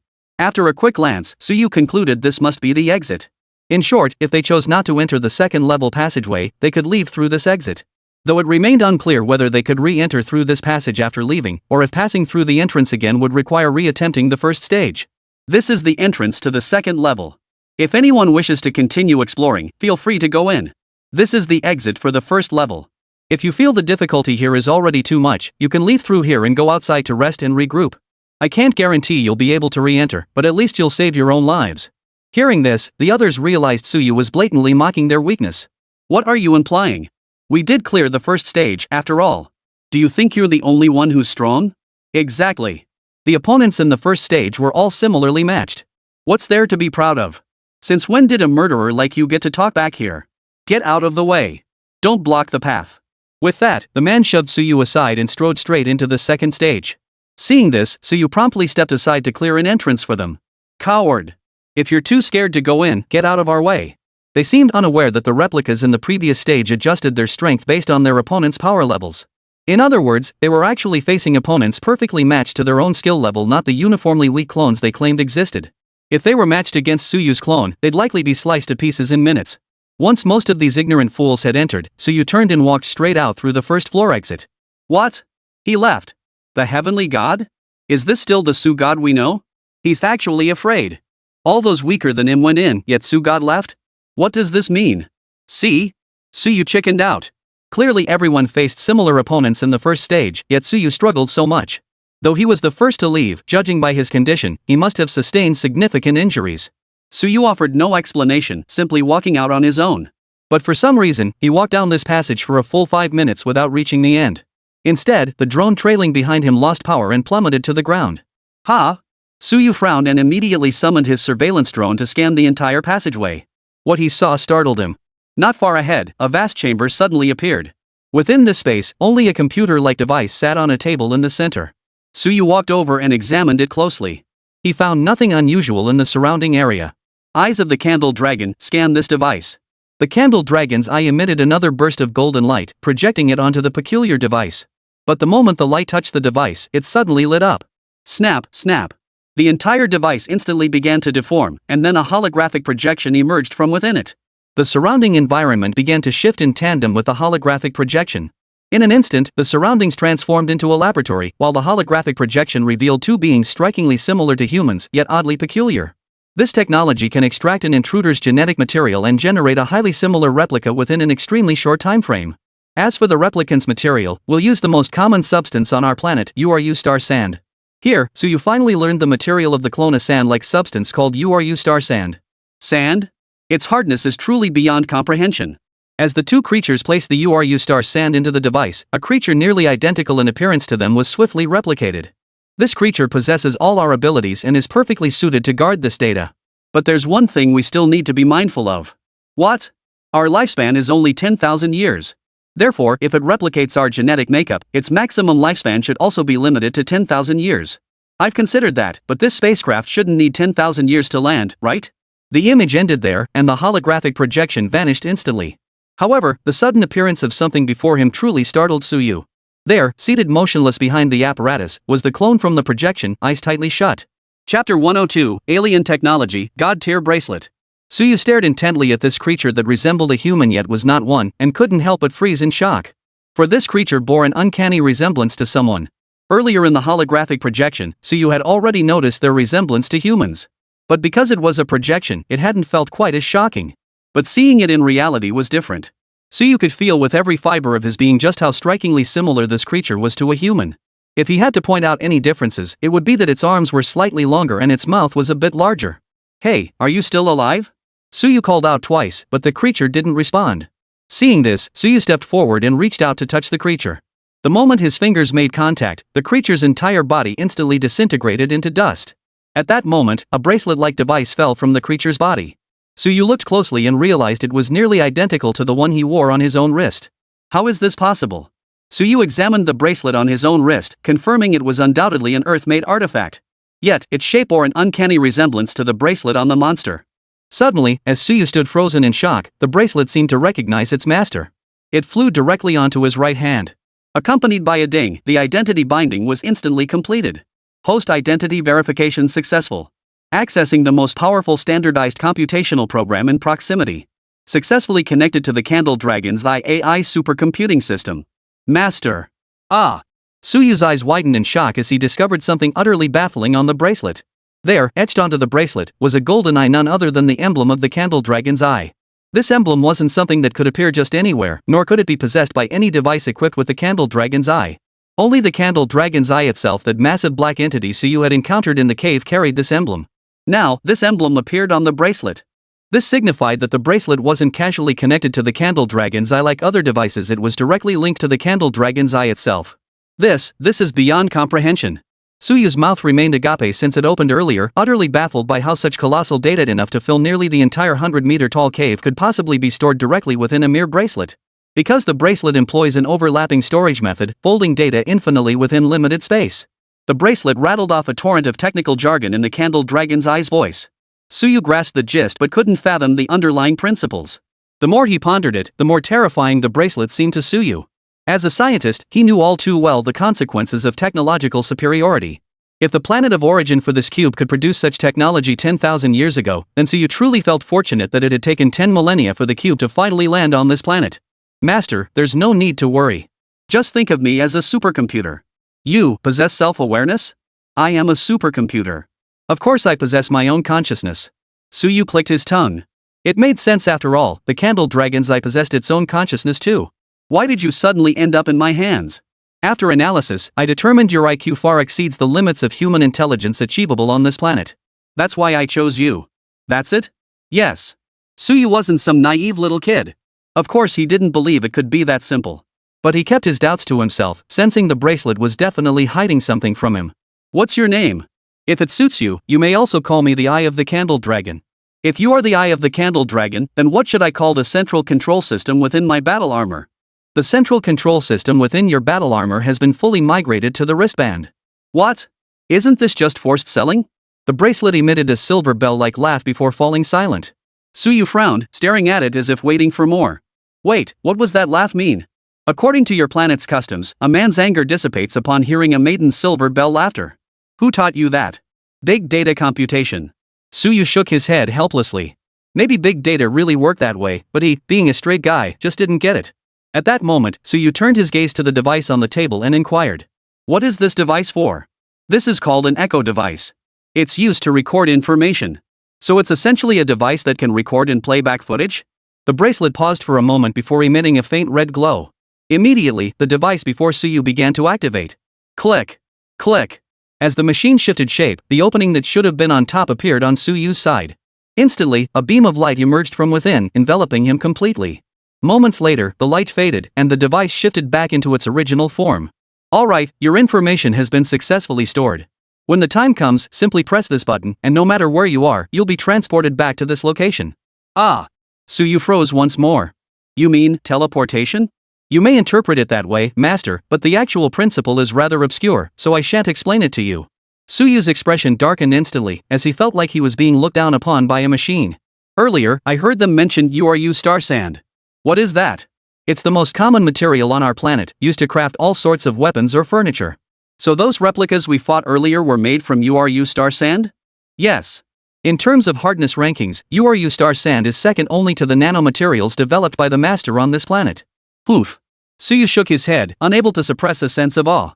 The nanomaterials on his body were replicated using research accumulated over 50 years of his previous life, involving the efforts of hundreds of people. The rarity of this stuff was truly beyond description. Yet even such formidable nanomaterials were only marginally harder than URU star sand. What kind of creatures are you? Why have you come to this planet? Beep, beep, beep. To Suyu's surprise, the bracelet emitted a shrill alarm upon hearing his question. Chapter 103, Reversed Maze. Master lacks authorization to provide relevant explanation. Suyu's brow furrowed even deeper. This confirmed beyond doubt that the device originated from an extraterrestrial civilization. So aliens really do exist in this world. Too bad I can't share this with my former colleagues. Just as he spoke, a piercing scream erupted from outside the room. Seeing this, Suyu immediately dashed down the hallway toward the exit. Strangely enough, the moment Suyu passed through the drone, it took flight once more, and Suyu's figure reappeared in the livestream. He seemed to vanish suddenly just now. Looks like a technical glitch. We didn't see Suyu outside either. He couldn't have gone to sabotage something, could he? If he activated that cube, the whole world might be destroyed. Suyu had no time to explain his whereabouts. He strode straight to the entrance of the second stage, where three bloodied figures lay sprawled on the ground, their fates unknown. What happened here? Suyu stepped forward, extending a hand to check their breath. They can still be saved. Suyu then pulled out his portable life support system and attached it to the three individuals. Inside, it's so eerie in there. So many people have fallen to their deaths inside. Fell to their deaths? What do you mean? Just as the man was about to explain further to Suyu, a figure appeared before him and shoved the man aside. If you want to know what's inside, go check it out yourself. Just be warned, even Suyu, hailed as China's strongest weapon, might end up like them, smashed beyond recognition. Suyu stared at the figure before him, his eyes filled with disgust and contempt. This person was none other than Yamakawa, the our country competitor who had crossed paths with Suyu before. The man who had been shoved aside was Zakemon from Japan. He seemed to harbor a peculiar affection for Suyu, for the gaze he directed at him held a hint of tenderness. However, Suyu had no time to dwell on such thoughts. He glanced at Yamanaka before striding directly into the entrance of the second level. Upon entering, Suyu detected nothing unusual. But the scene before him left him somewhat stunned. The second level was a vast labyrinth. As far as the eye could see, the cubes here were uniformly silver-gray. The walls were covered in honeycomb-like grooves, and the stones on the floor, presumably stones, glowed with a faint, dark blue fluorescence. Suyu reached out and touched one. It felt icy cold. What is this place for? Why was it designed as a maze? Master, this place wasn't always like this. The cube just happened to enter this mode. Mode? What kind of mode? Defense mode. Simply put, everyone except you will die here. What? Suyu turned to look at the drone, wondering if it had captured his stunned expression. If they're strong enough, they might survive. But their probability of death is roughly 99.99%. Damn it, what's the difference between that and 100%? Then what about that remaining sliver of chance? Just the system's reasonable margin of error. Suyu rolled his eyes at the thing. So after all that, everyone was still going to die anyway. Just as Suyu pondered whether to share this news with everyone, the entire room suddenly began spinning. The floor abruptly became the ceiling, while the ceiling transformed into the floor. Master, this maze rotates. Please be careful. Suyu shot the bracelet a helpless glance. Why didn't you say that earlier? I can see it now. But you didn't ask me, Master. With the ceiling flipped upside down, Suyu now found himself standing on what had been the ceiling. Consequently, his field of vision had become remarkably expansive. Only now did he understand why those people had fled this level screaming in terror. It turned out not all ceilings were meant for standing. Aside from the roughly 10 floor tiles near the exit, the moment one stepped into a bend of this maze, the ceiling overhead was riddled with traps. However, these traps were only visible when the ceiling became the floor. Once the maze rotated again, they vanished. This explained why those people had been thrown around, their bodies battered and bloodied. The ceiling's sudden flip, earlier completely random, with no discernible pattern, had sent three Y country contestants crashing directly into the spikes, their bodies instantly pierced and torn to shreds. Suyu examined their shoes. They appeared to be magnetic boots. This material does look like metal. The sheen and texture are very similar. But since it's inside this cube, it's probably some kind of special material. Master is so clever. This isn't metal at all. It's a type of wood called nebula wood, with a hardness roughly 300 times that of diamond. Ha! This thing is even harder than Suyu's nanotech armor. If I were to fall onto this surface, wouldn't my battle armor shatter instantly? Master, there's no need to worry. Nebula wood isn't always this hard. No sooner had the bracelet uttered these words than the cube began spinning again, before it could finish its sentence. This time, another team of contestants couldn't pull their legs out of the nebula wood fast enough. As the cube spun, they were torn apart. Gravity field. The flipping alone was torturous enough, but who knew this place also had its own independent gravity field? With each flip, the direction of gravity shifted. Those unable to escape in time met the same fate as the others.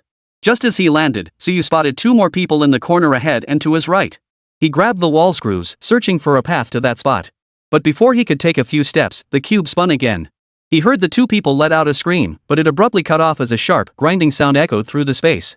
After this turmoil, the maze returned to its original state. Seizing the moment, Suyu swiftly tossed the surveillance drone forward. As the holographic projection materialized, Suyu roughly grasped the escape route from the maze. Upon closer inspection, one would realize the maze itself wasn't complex. The real challenge wasn't the maze, but the Rubik's Cube that could flip at any moment.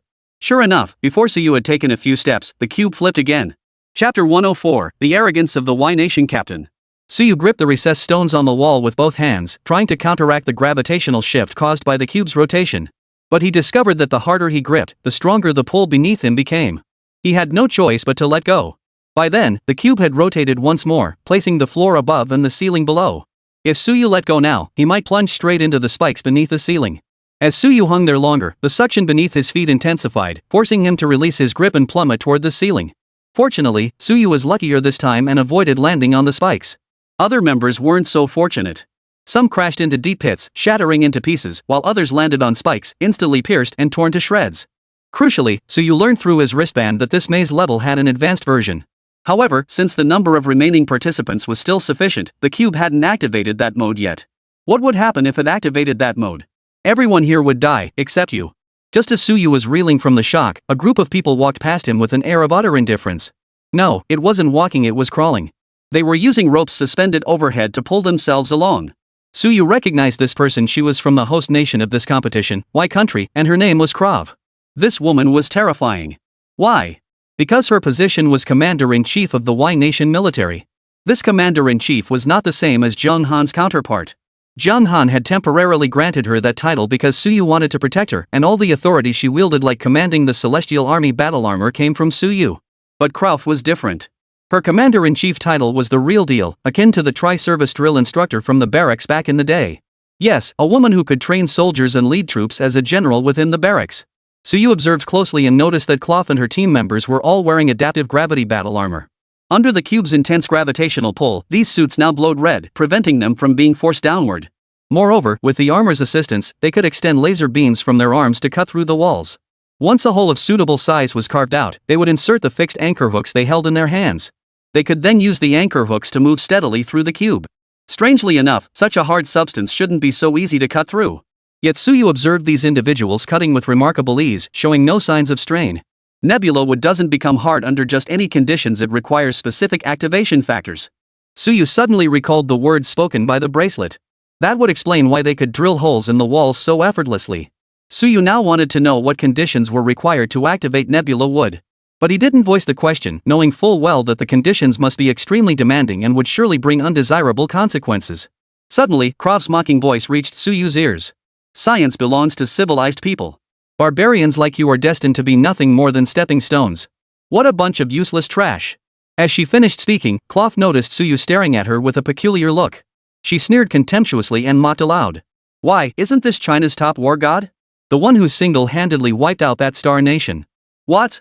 Not happy with what I said? Well, sorry about that. I'm just blunt and straightforward. I love mocking people.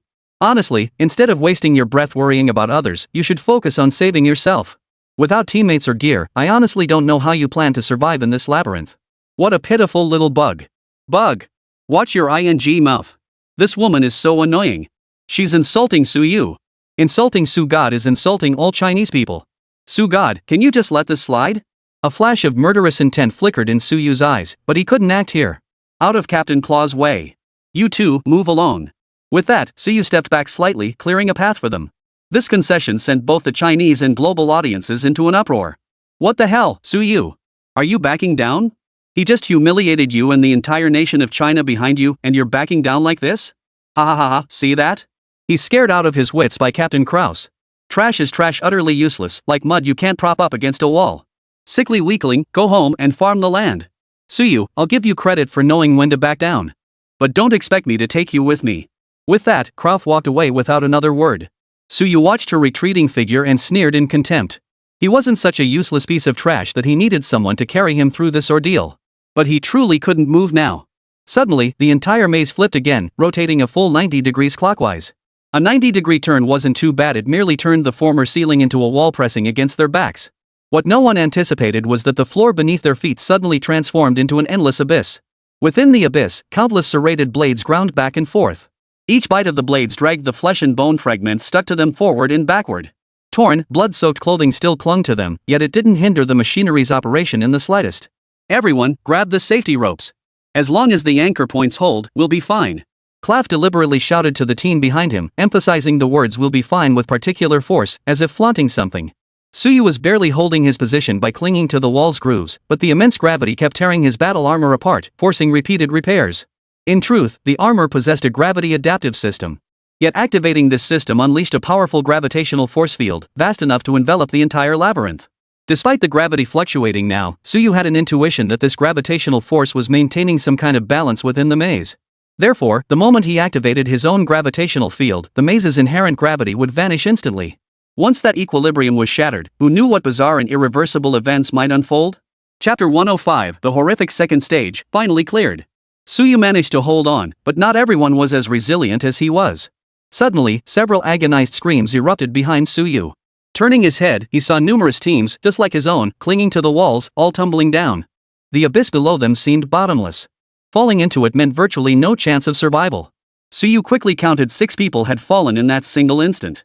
Worse still, several others had veins bulging on their faces, clearly nearing their breaking point. If we let them keep falling like this, the maze will likely trigger its second phase soon. By then, all of them will die. With that thought, Suyu flicked a dozen drones from his battle armor. These drones were Suyu's sharp blades on the battlefield, each equipped with an extremely powerful propulsion core. Even under the influence of a strong gravitational field, they could withstand the force. With the drone's assistance, the straining individuals instantly found their burden lightened. This scene caught Chloe's eye, and she couldn't help but sneer. Did you see that? Losers just can't resist each other, can they? Ha ha ha, exactly. Suyu, sometimes I genuinely enjoy watching you losers struggle to survive. Because it makes me laugh from the bottom of my heart. Ha ha ha ha ha ha. Crow's shrill, piercing laughter echoed into the ears of everyone present. Everyone except their own team members felt insulted. Yet they could do nothing about it. Besides Suyu, who could stand up to them, only the remaining R Nation and J Nation members were left, but those had already left the premises. Faced with this mockery, Suyu said nothing more. In this situation, every extra word was a waste of energy. Just then, the Rubik's Cube shifted position once more. If one extrapolated from its previous rotation patterns, this shift might potentially return the cube to its original state. Those with sufficient skill could potentially advance a considerable distance during this window. But what no one had anticipated, or rather, what they shouldn't have anticipated, was that the maze's rotation was inherently random. The maze abruptly returned to its original orientation, floor above, ceiling below. This time, the ceiling below was no longer an abyss. Instead, an abyss studded with countless spikes, jagged teeth, chains, and iron hooks. The sight stretching out before them was terrifying, like the 18 levels of hell. Crucially, the starlight concealed within the nebula would seem to induce a hypnotic effect. Those under its spell would gaze upon the abyss and see only an endless starry sky below, utterly dreamlike, evoking an overwhelming urge to embrace it. And indeed, someone had pushed aside the drone Suyu offered and leaped straight down. What are you doing? Have you lost your mind? Suyu was utterly shocked, completely unprepared for this turn of events. Fortunately, his drone could emit a mild electric current, forcibly keeping them awake. Don't look down. Ah, Captain. Ah, Captain. Our anchor hook. Before the team member could finish speaking, the anchor hook above his head snapped loose and plummeted toward the abyss. Before Croft could even glance down at the teammate, she felt her own anchor hook begin to wobble. Ha ha ha ha ha ha, serves you right for running your mouth. Fall. Fall. Die, you old hag. Whether it was the spectators' psychic energy accelerating their demise or not. Before Claw could drill another hole on the opposite side, the anchor hook snapped clean off. Ah! Even a formidable warrior like Krauf let out a piercing scream at that moment. Impossible. I won't die like those ants, not so easily. Klaus forced himself to grip the shattered floor using his anti-gravity battle armor. He strained to hang his body in midair with sheer arm strength, determined to hold on until the next rotation. But whether due to their drilling or not, the nebula would have become alarmingly soft. It wasn't that her arms couldn't hold on, there was simply nothing left for them to grasp. In an instant, Claw fell straight downward. Suyu frowned, drawing a deep breath. The next second, he released his grip and plunged downward as well. Are you crazy? Suyu, are you out of your mind? What are you doing? You're not trying to save her, are you? The spectators had guessed correctly. As he descended, Suyu thrust one hand toward the wall. His fingers clenched violently, piercing the nebula wood like Krov's laser cutting technique. His right hand now gripped Klaus' wrist tightly. But what Suyu hadn't anticipated was that the closer they got to the bottom of the abyss, the greater the gravitational pull became. Even though Krov wore adaptive gravity armor, her body was visibly stretching longer and longer under the gravitational pull. Why did you save me? The number of people here must remain above a certain threshold. Otherwise, the maze will activate its second phase and everyone will die here. You staying alive means you can at least help more people escape this stage. What nonsense are you spouting? Save those useless people? Why should I? Suyu frowned. Are you deaf? If they all die, you die too. I don't need your help. If you want to save them, go save them yourself. I'm not going to waste my time rescuing these useless people with you. Seeing he was about to collapse, Suyu couldn't be bothered to waste any more breath on this man. His palm instantly released high-frequency resonance waves, causing the starlight of the surrounding nebula wood to suddenly brighten. Suyu noticed it but couldn't fathom why, since his intent in releasing the resonance waves was to solidify the surrounding gravitational field. To clarify, Suyu had merely found a relatively balanced state. Gravity itself remained undeniable, perpetually pulling vertically downward, a force impossible to directly counteract. However, by harnessing resonance, he could alter the density of the air flowing through the space. If the density became sufficiently thick, one could float atop it like water, effectively neutralizing gravity's pull. This was what Suyu referred to as his anti-gravity field. With Suyu as the anchor point, the gravitational field within a 10-meter radius solidified completely. Everyone and every fragment of corpse ceased their descent, suspended mid-air. As the view pulled back, the scene composed of shattered rocks and skeletal remains possessed a certain bloody artistic beauty. Taking advantage of the frozen gravity field, Suyu suddenly exerted force, flinging Kraft back into the upper space. But to his surprise, the damn thing not only refused to go up, but actually grabbed the surrounding walls with her hands, attempting to climb downward. That mad woman. Suyu, why did you save her? Yeah, even if she has some strength, there's no need for this. What if she doesn't save anyone and instead kills a few for you? What then? Has Suyu betrayed us again? Or is he just smitten by her beauty? I just don't get it. Forget it. I'm not watching this. It's disgusting. Suyu's brow furrowed once more. The candle dragon eye on his forehead activated instantly, radiating a golden glow. If you struggle again, I'll kill you myself. I mean every word. Seemingly intimidated by Suyu, this time Cloth stopped struggling and followed his force back to the abyss's surface. But whether it was Suyu's excessive force or the gravitational strain from earlier, Cloth's battle armor exceeded its maximum load capacity. With Suyu's forceful flick, her battle armor shattered completely, revealing the snow-white skin beneath. Fortunately, combat suits were worn beneath the armor.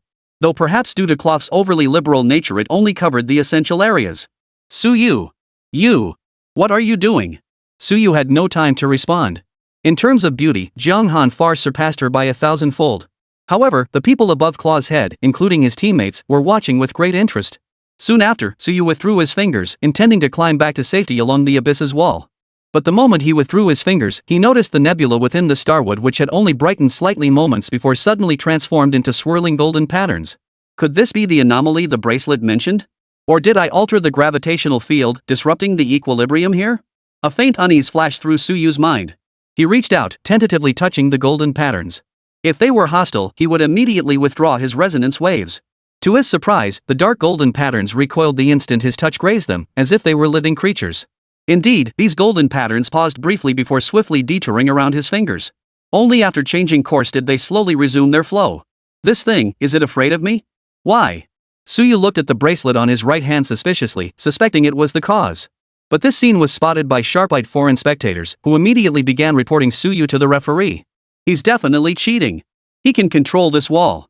Exactly. Look, I screenshotted it.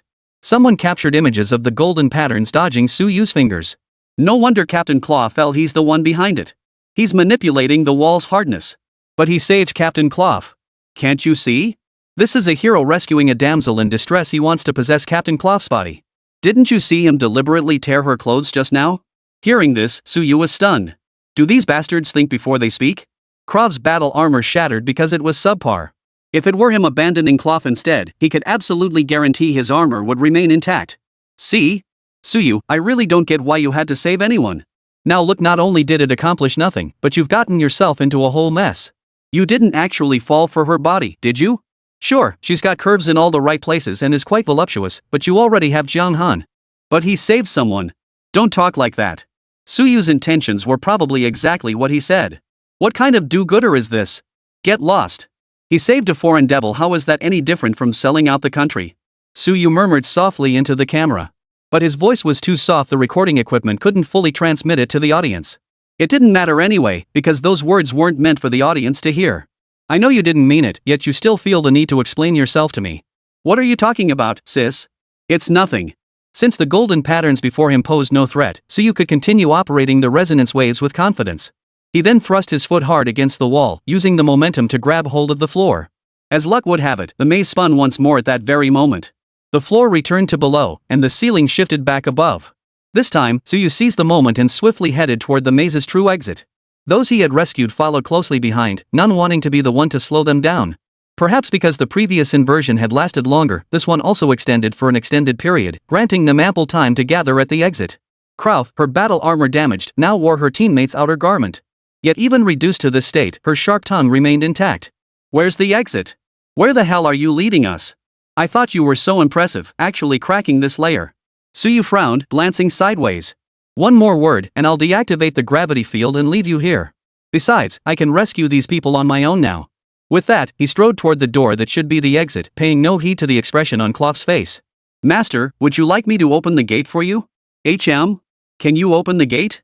Of course I can. I am the control core of the entire cube.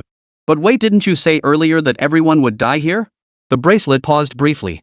I just slightly adjusted the timing of the maze's rotation. So, in a way, I saved you all. Suyu glanced at the bracelet. No wonder he'd noticed the rotation time had inexplicably lengthened earlier. Master, shall I open the gate? Is the entrance to the next stage behind the gate? Yes. What's the danger level? Still total annihilation. In fact, I can't even guarantee your safety. Then may we return the way we came? Yes. Upon hearing this, Suyu paused for only a second before speaking directly. We're going back. What? Back? After finally making it through this graveyard, you want us to turn back? Go back? Has Suyu lost his mind? Why go back? Opening the door and stepping through means we're in the next stage. Suyu turned to face Craft and barked coldly. If you refuse, I can open the door and let you enter on your own. But whether you live or die, that's up to fate. Chapter 106, Forward Only, No Retreat. With that, Suyu turned and strode toward the entrance to the second level. Under these circumstances, he certainly wouldn't risk bringing these people along, especially after the bracelet had just warned of total annihilation. Remember, last time it had warned of annihilation for everyone except Suyu himself. Yet, the instant Suyu lifted one foot before it even touched the ground, golden patterns instantly surged across every wall of the second level maze. This time, the golden bloodline seemed to gain sentience, surging toward them with overwhelming force. One person standing slightly behind hadn't even had time to react before these golden forces pierced directly into his body. Ah! The man screamed, and immediately, countless pus-filled boils erupted across his body. Something seemed to be constantly churning within them, an utterly revolting sight. What's happening to him? Those around him stared in horror, none daring to approach, repulsed by the grotesque boils. The man himself felt sickened by the writhing boils on his arm, and a relentless itching sensation radiated from within them. He immediately reached out with several fingers to scratch the itch. Don't move! Suyu stopped him immediately.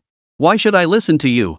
The man shot Suyu a dismissive glance before ignoring his warning and scratching anyway.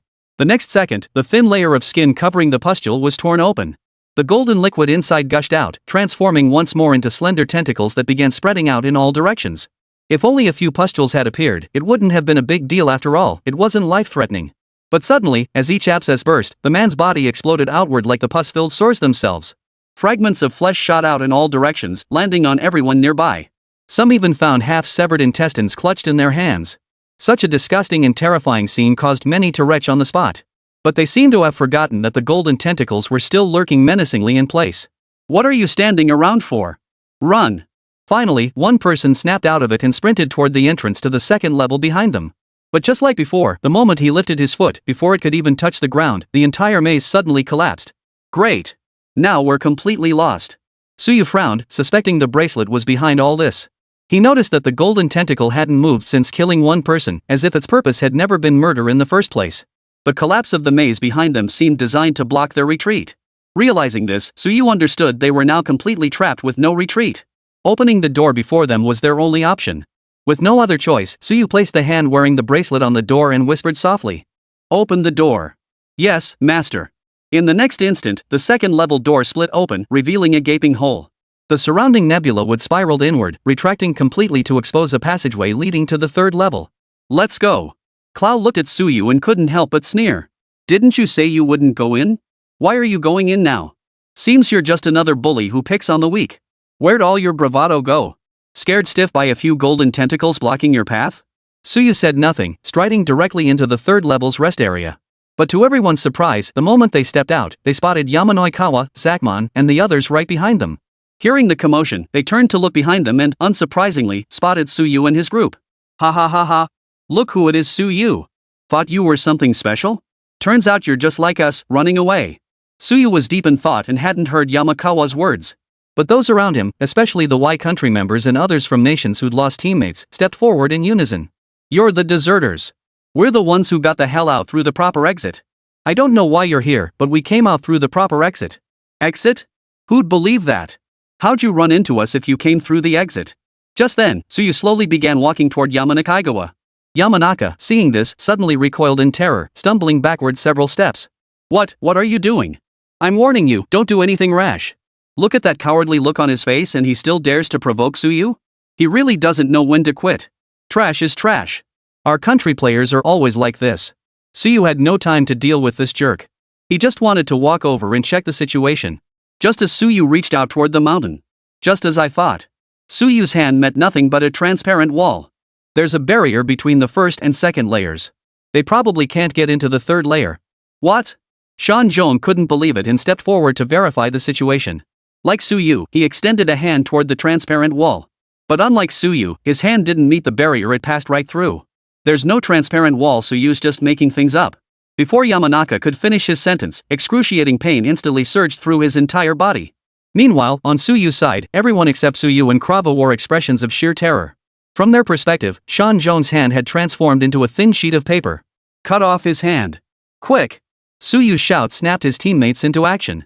Drawing their daggers, they struck swiftly, halting the transformation from 3-dimensional to 2-dimensional. What the hell is this? It must be some kind of one-way passage. But crossing this one-way passage probably comes at a price. Suyu was being conservative with that statement. This wasn't just some price, the cost was enormous. Still, living things probably can't pass through. I wonder if objects can. Who among you can pass an object over to see if it can traverse this barrier? Zakmon raised his hand at the prompt. "I'll do it." He reached into his pocket and handed over a notebook. Zakmon gently placed the notebook on the barrier. Before he could exert any force, the notebook was instantly absorbed into the barrier and smoothly appeared on the other side. Chapter 107, The Shameless Mountain. Seeing this, the others finally grasped the situation. The transparent barrier targeted living beings, not objects. "Now you trash know, huh? We came out through the exit. Unlike you, you're only fit to stay at this gate's entrance, you dumb pig." Ignoring their bickering, Suyu addressed Zakmon outside the door once more. "If this thing only targets objects, I might have a way to get you in." "Get in? How?" Suyu pulled a gray, yet metallic sheen disc from his pocket. At its center was a glowing core, surrounded by intricate golden metallic patterns radiating outward. "What is this?" "Celestial Army battle armor." No, this is too valuable. "I can't accept it." Without waiting for Zakmon to refuse again, Suyu tossed the disc away. "Put it on." Zakmon tried to refuse, but seeing the look in Suyu's eyes, he knew he couldn't refuse any longer.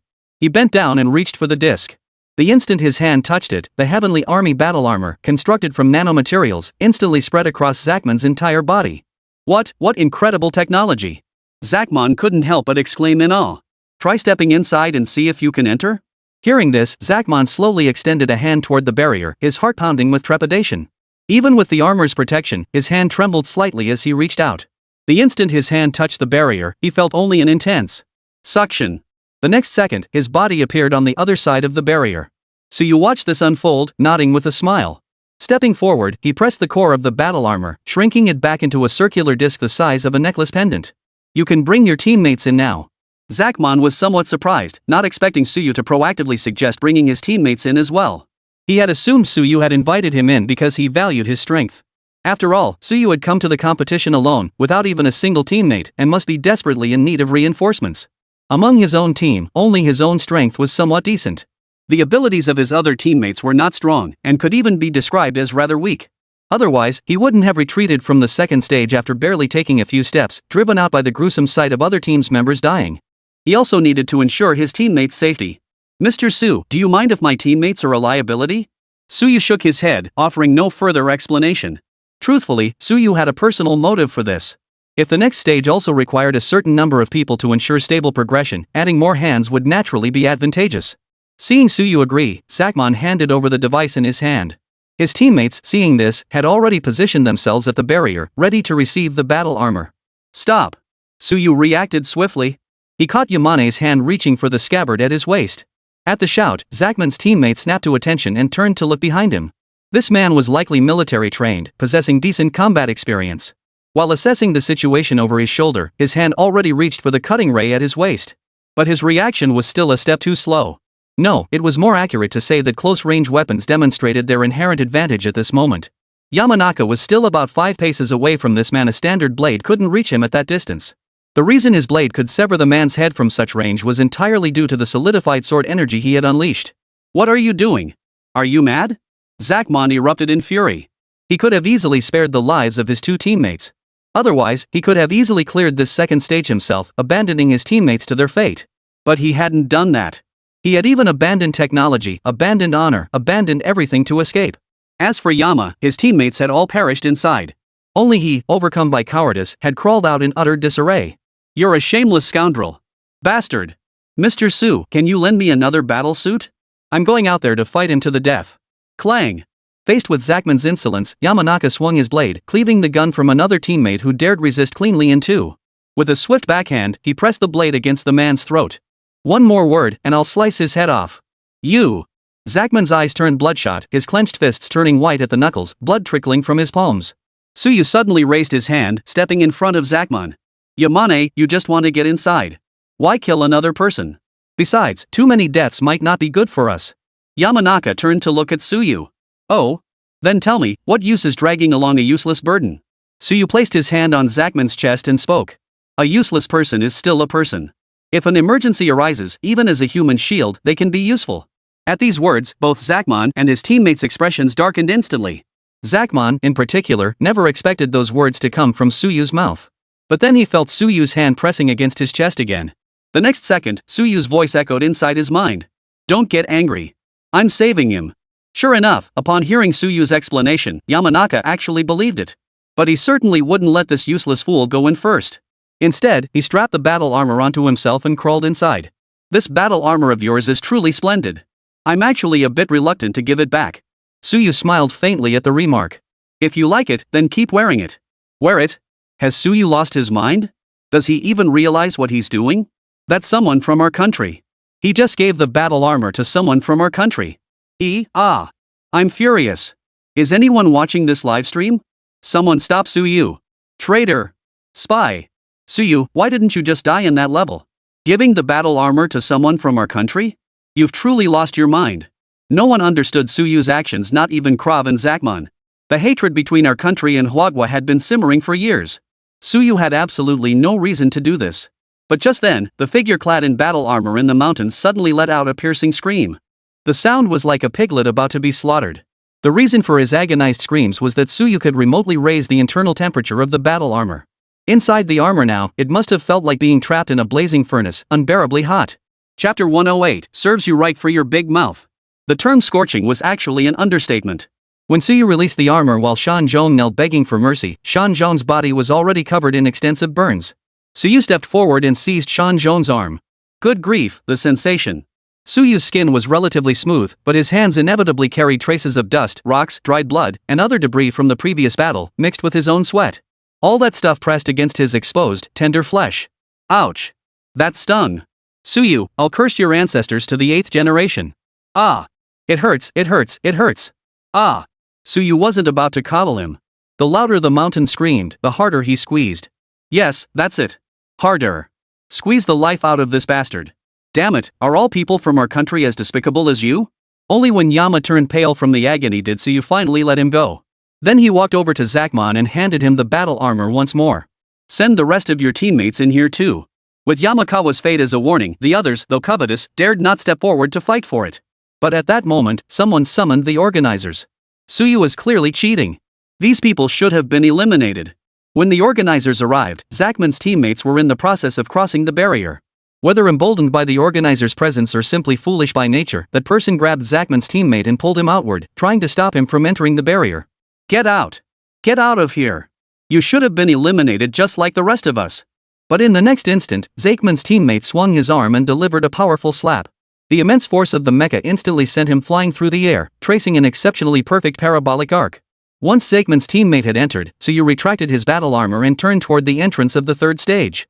The organizer, seeing Suyu completely ignore his presence, immediately shouted after him. But Suyu paid no heed, continuing on his way. Suyu is breaking the rules. Shameless. Why did he only bring the J country contestant in? Is there some secret deal between the J country president and China? It's probably because Suyu wants some benefit from the J country contestant. After all, Suyu is a shady and despicable little man. At this point, the Chinese spectators couldn't stand it anymore and stepped forward. You bunch of foreign devils, mumbling nonsense. Look at your own team, a bunch of cowards who couldn't even make it past the second level, yet they dream of reaching the third? Dream on. Yeah, go back home and farm. You can't win, just spouting trash talk, bunch of useless losers. Seeing Suyu about to reach the entrance of the third stage, the organizers frantically pulled a remote control from their pocket and pressed the switch. Suddenly, the wristband in Suyu's pocket began to vibrate violently, releasing a powerful electric current. Master, detecting life-threatening electrical current. I feel it. Channeled the current underground. Understood, Master. Suyu halted his steps, turning his head to look behind him. He quickly spotted the remote control in the organizer's hand. After a moment's thought, Suyu began walking backward. Seeing this, Shanzhong couldn't resist mocking him. Oh, what's Suyu up to now? I thought you were something special, but looks like the organizers still have you wrapped around their finger. Where's all that bravado you had earlier? Keep pretending you didn't hear a thing. You. Just as Shanzhong was about to bark more insults, Zakmon, standing behind Suyu, suddenly grabbed Shanzhong by the throat. Only then did Suyu finally see what the hand Zakmon had been hiding beneath his cloak truly looked like. It was a massive, pitch-black arm covered in scales, with strange black runes etched upon it. The instant Zakmon's palm touched Yamanaka's neck, black smoke began billowing from the wound. Ah! Ah! Yama let out agonized screams. The searing pain in his neck felt like it was piercing straight into his brain, making him feel as though he had stepped into hell itself. Oomph! Dare to speak insolently again, and I'll kill you. It was no secret that one of Zakmon's teammates had fallen at Yamane's hands, fueling the existing animosity between them. Now, with Yamane adding insult to injury by speaking disrespectfully to Suyu, Zakmon would never let him off lightly. Truthfully, even without Zakmon's threat, Yamanaka was already unable to speak. Woo. Yamanaka made incoherent sounds, gesturing wildly. But he couldn't produce a single syllable that any normal person could understand. Zakmon offered no further explanation. But after Suyu scanned him with his battle armor, he discovered Yamanaka's vocal cords had been burned away. What a terrifying ability. Suyu murmured to himself, finally understanding why Zakmon had always concealed his arm. By now, Suyu had reached the barrier. The bracelet you gave me, it's more than just a restrainer, isn't it? What are you talking about? I don't understand. Don't understand? If you don't understand, then drop the remote control in your hand. Upon hearing this, the organizer immediately stowed the remote control away, handling it with extreme gentleness, as if carefully preserving a priceless treasure. But this thing truly was a priceless treasure, didn't it? Just call back Suyu, who was about to leave, without even needing to be seen. Suyu, what you did just now was a violation. According to the competition rules, these people should be eliminated. Oh, so what? This Suyu is outrageously arrogant, daring to speak to the referee like that. Exactly. Ban him from ever competing again. The organizer glanced at the comments flooding the screen, his expression turning awkward. Yet he maintained a stern facade as he addressed Suyu. You have two options now, either send all the players outside back in, or send the ones you just sent in back out. What if I refuse? A look of contempt flashed across Suyu's face. He was eager to see what this person, bold enough to threaten him, could possibly say in response. If you refuse, I'll keep pressing this remote until you comply. Though the referee's words dripped with menace, the way he scrutinized Suyu from head to toe betrayed the fear lurking beneath his surface. When he'd received this bracelet, that damned scientist had assured him it would completely restrict Suyu's movements. But now, Suyu not only seemed completely unaffected, he even spoke with his usual arrogance. Could it be that he's bluffing, just like me? Chapter 109, Nebula Wood Battle Armor, newly upgraded. Stop staring. I don't need to bluff. And I won't agree to your demand to let everyone in. There's a rule in my competition handbook: if a participant doesn't bring teammates when entering the competition, they can add teammates at any time afterward. That's the rule, right? Yes, I think so. It should be, but I'm not entirely sure. I need to go back and check the official rulebook. But in the meantime, the people you just let in still can't leave with you. Besides, even if adding teammates is allowed, they aren't your teammates. No need to look it up, I have it right here. With that, Suyu projected the handbook right in front of everyone and pinpointed the exact clause. Didn't you just say they've been eliminated? I don't see anything in the rules stating eliminated contestants can't re-enter the competition. So, you can count them as eliminated. Once eliminated, they can logically become my teammates. But you're only allowed 2 teammates. You've added 3 now. Oh, I see. A suppressed smile instantly spread across Suyu's face. Honestly, it was the kind of smile that came from knowing exactly what he was about to do. Well then, I'll leave the mountain to you. With that, Suyu turned and walked away without looking back. The referee stared at the remote control in his hand, his thumb hovering hesitantly over it. But in the end, he tucked the remote away. Yamanaka had no intention of leaving just yet. Though his teammates were still outside, the alien technology inside this spacecraft held far greater appeal to him. He simply had no desire to leave. But that wasn't up to him. Halfway through his exit, Suyu noticed Yamanaka still trailing behind. Instantly, he raised his left hand, aiming it at Yamanaka. As the bracelet on his wrist emitted a blinding red light, the next second saw Yamanaka instantly teleported outside the barrier. For the rest of you, this barrier can transmit items from the outside in. If you need rest, have those outside send you supplies. I'll give you 1 hour. After 1 hour, I'll open the 3rd layer's gate. With that, Suyu strode toward the entrance of the 3rd stage without waiting for a response. Aren't you going to rest? Suyu turned to look at Zachmon behind him and asked with a smile. I'm not tired. Zachman's teammates chimed in immediately, echoing that they weren't tired either. I advise you to rest up. The next stage's difficulty will only increase exponentially.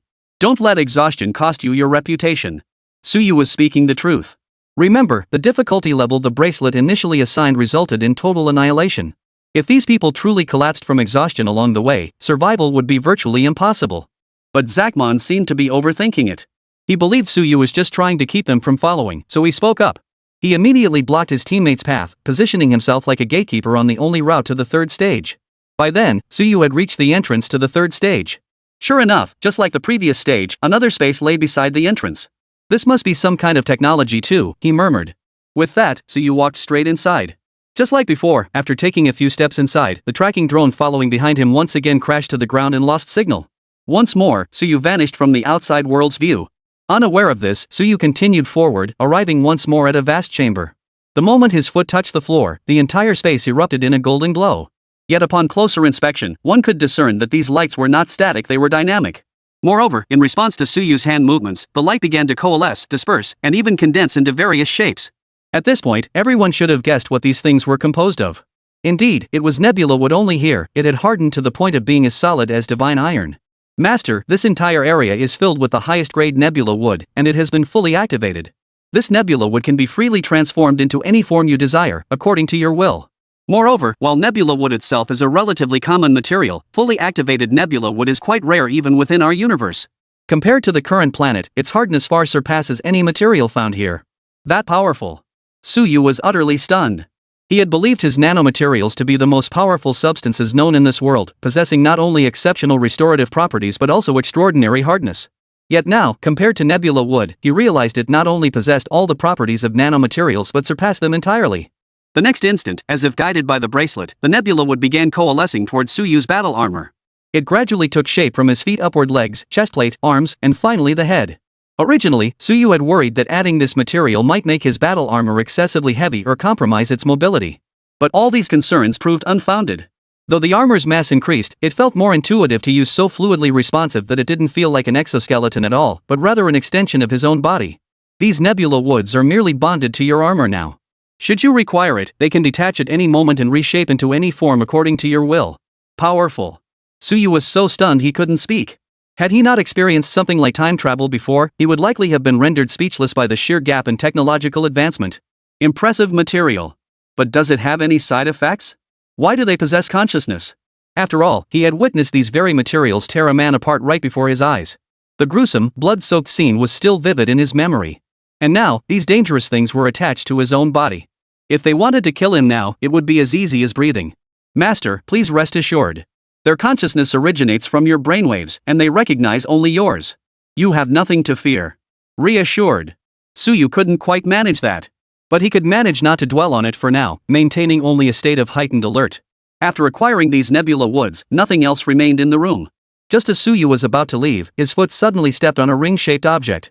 He bent down to pick it up, discovering it was an ordinary ring. Yet judging by its size, it seemed more like a ring. Chapter 110, The Mysterious Space, Third Layer Unlocked. What is this thing? Suyu examined the ring in his hand, his voice tinged with confusion. Still, he could guess this item was no ordinary thing. Master, this is a ring.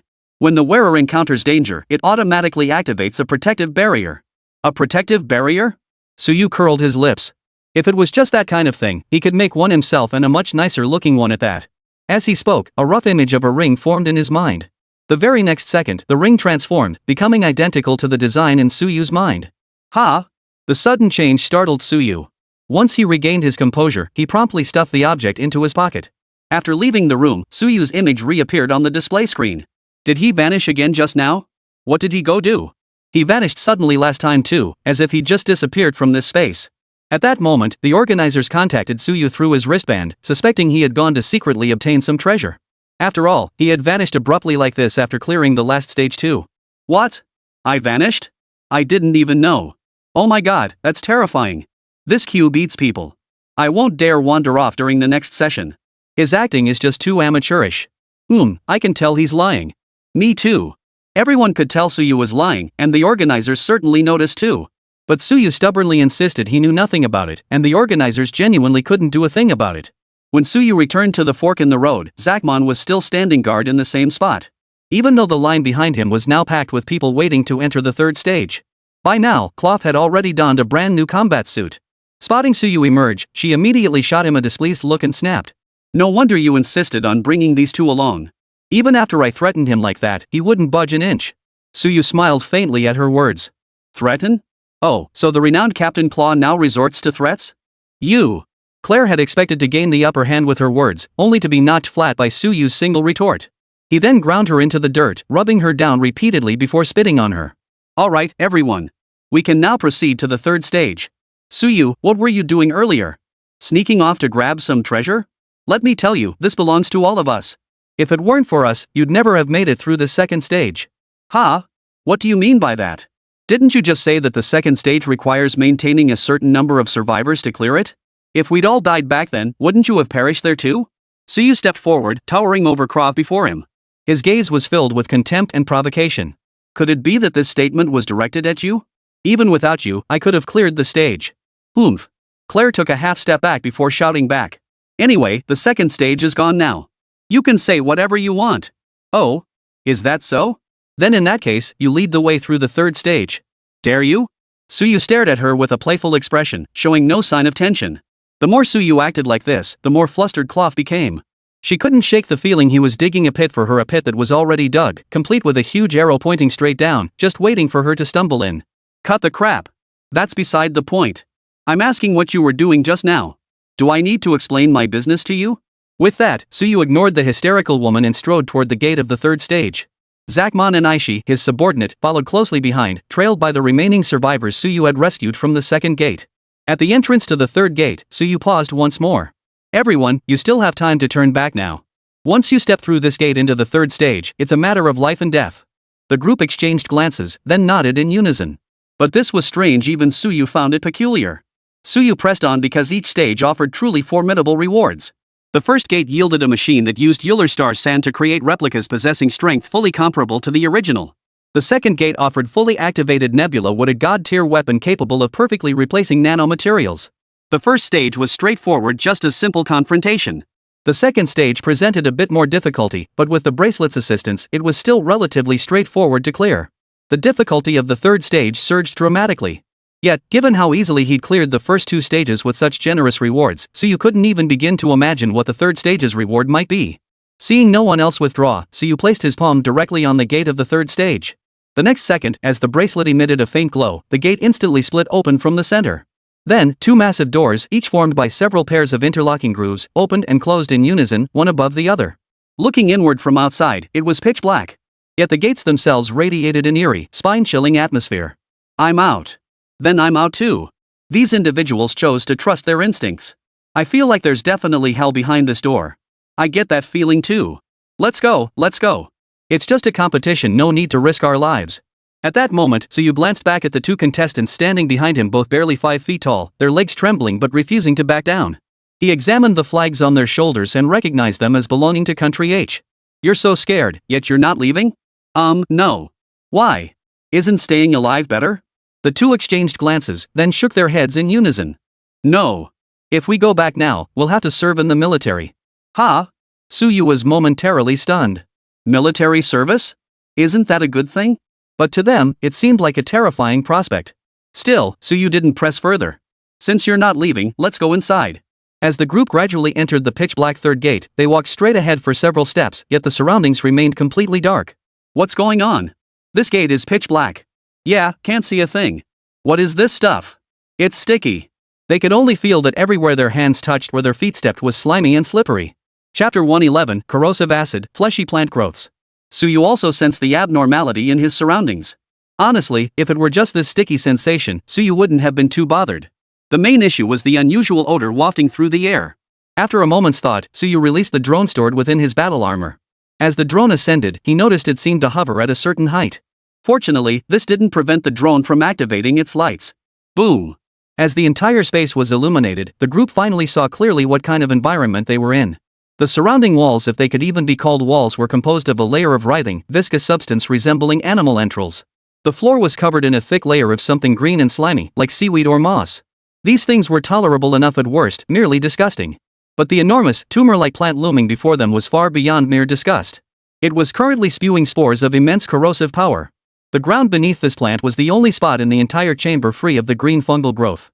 As the spores fell, green smoke began to rise from the floor. What the hell is that thing? Thank God we didn't go any deeper earlier. Otherwise, we would have been corroded by that flower. God, this place is disgusting. I can't take it anymore. I'm getting out of here. At that moment, the CX team member who had been standing on the ground pretending everything was fine suddenly broke character and sprinted toward the exit behind him. But Suyu had warned them earlier, the third level was a one-way trip. Once you entered, there was absolutely no way back the same way. Sure enough, the moment the team member reached the exit, a green vine appeared out of nowhere, wrapping around his legs. It yanked him straight up into the air, one vine on each side, and the pulling force seemed to be increasing, not decreasing. Suyu scanned the area where the vines might have originated and discovered that these two green, spiked tendrils had emerged from the massive fleshy growth right in front of them. However, the vines weren't moving directly along the wall. Instead, they had embedded themselves within the wall's interior before emerging through the entrance, thus deceiving everyone's eyes. Now, the remaining CX Nation teammates wanted to rush forward to rescue him. Yet they hesitated to fire indiscriminately, fearing the vines might use their comrades as shields. At the critical moment, someone near the entrance suddenly leapt into the air, attempting to sever the vines with his blade. Yet, the fleshy growth behind them had witnessed everything. How could it allow its tentacle to be severed so easily? The next instant, the vine ripped the man clean in two. Blood spattered everywhere, and intestines burst forth, snagging on the drone filming behind them. So disgusting. So brutal. It's as if the vine anticipated the attack. The man wielding the blade was stunned. He hadn't expected his strike not only to be useless but to hasten the victim's death. Swish! Suddenly, the vine shot past the crowd. Startled, everyone immediately followed its movement with their eyes. Only then did they realize the vine originated from a carnivorous plant. Its once tiny spout had now swollen to enormous proportions, deepening into a pair of serrated jaws. It sliced through the body that had been torn vertically, severing it clean at the waist. Then, along with the clothes, it swallowed the entire torso whole. Ugh! Who the hell designed this place? Too disgusting. I can't watch. Suyu suspected these plants possessed their own consciousness. But he hadn't yet grasped the specifics of their attack logic. This isn't a competition anymore. It's a slaughter. I'm withdrawing. As the man tried to dash toward the entrance again, Suyu shot him a look. Zakmon immediately charged forward, pinning the man to the ground. You're insane. Don't stop me. I'm withdrawing. Organizers, I'm withdrawing. Hearing this, Suyu glanced at the live stream camera and sneered dismissively. So what if you quit? You still can't get out. This place wasn't built by them. Do you really think they'll just let you leave? Begging them won't get you anywhere. You'd be better off begging me to take all of you out. With that, Suyu yanked the man off the ground and injected a faint electric current into his mind. Stop thinking about running. Otherwise, you'll wish you were dead. Suyu had his reasons for doing this. What logic did that tumor plant follow in its attacks? Did it only target those trying to escape, or did it attack indiscriminately? Suyu had no idea. So Suyu had to make absolutely sure no one provoked this tumor plant, or they wouldn't even know how they died. The group advanced cautiously forward. The previous tumor seemed to be in the midst of digesting a complete corpse it had devoured, so it did not attack them. Kra followed behind Zachmon, surveying the space around them. To her, the only threatening presence in this chamber appeared to be the tumor plant itself. The fungal carpet on the ground and the visceral-like walls held no sense of oppression for her. Then, Cloth noticed another tumor plant not far ahead. Following the direction of its location, she actually found the 2 vines belonging to this tumor plant. A mysterious smile then appeared at the corner of Cloth's mouth. Suyu, unaware of what was about to unfold, continued moving forward cautiously. The next instant, a whistling sound tore through the air behind him. Suyu instinctively deployed his mecha shield and spun around to look behind him. Just in time to see 2 vines as thick as arms hurtling toward them. Get out of the way. Suyu shoved Zachmon aside, then summoned his longsword with a wave of his hand, slashing forward in one fluid motion. But even with such lightning-fast reflexes and speed, he couldn't outpace the vines. The result? Aishi was yanked away by the vines, hurtling toward the fleshy plant growth ahead. Help! Boss! Suyu, save me! Zachmon was the first to push off the ground, intending to charge straight out. But for some reason, the fungal carpet beneath his feet suddenly became sticky and slick. Despite straining with all his might to push forward, he barely moved from his spot.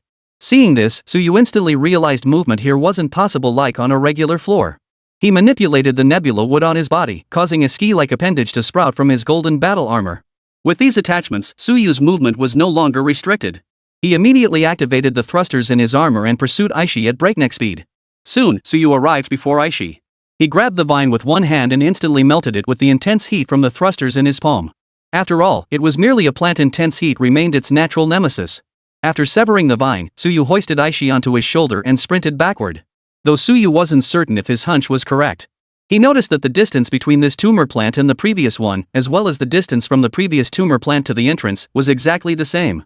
This led him to suspect that each location likely contained only one such tumor plant, with its territory extending outward in a circular pattern from its center.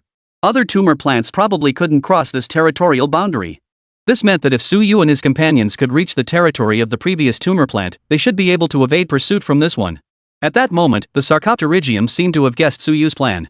It instantly went berserk, using its 2 tentacles to brace against the ground and violently uproot itself. Amusingly, the plant's root system consisted of only 2 thick branches, diverging left and right like a person's bowed legs, at that. Yet this didn't hinder its blistering speed. Even with Suyu strapped into his skis and boosted by his battle armor thrusters, the monster rapidly closed the gap.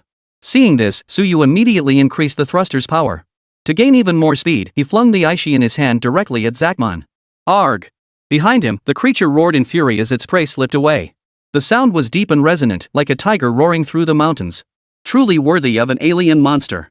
Even a plant can radiate such overwhelming pressure? Suyu had faced formidable opponents before, like the silver cyborgs of the Star Nation. Though formidable, none had ever left him feeling utterly helpless. Yet facing this tumorous plant, though he hadn't suffered any real losses yet, a distinct sense of dread still gripped him. Suddenly, the holographic projection behind him showed the tumor plant's body swelling rapidly. Suyu instantly sensed trouble, hastening his pace and weaving his snowboard left and right. What the hell is Suyu doing skiing now? What kind of time is this for that? He's showing off way too much. The monster's about to catch him any second. Suyu read the comments with utter exasperation. With everything going on, Suyu had no time to practice skiing. He was dodging left and right because the monster behind him was about to spit acid. In truth, the monster wasn't just spitting acid, it had unleashed a massive torrent. So large that the acid droplets dispersed into countless raindrops mid-air, falling thick and fast towards Suyu. After roughly analyzing the composition of the fungal carpet on the ground, Suyu concluded it was a secretion from some alien fungal microorganism. It bore a striking resemblance to the silicone found on this planet.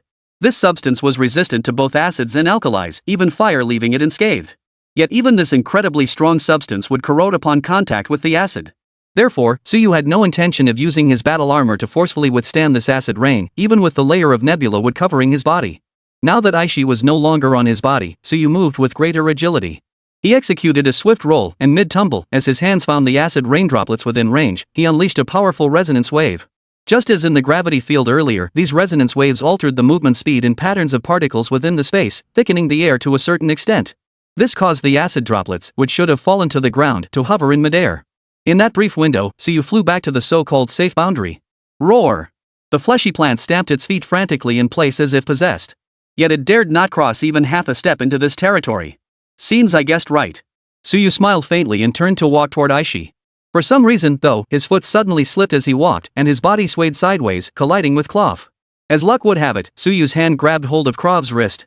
And just as coincidentally, Suyu spun around, sending Krov flying backward. And then, as luck would have it, she landed just outside the boundary line. With a snap of Suyu's fingers, the resonance wave dissipated, and the acid began falling once more.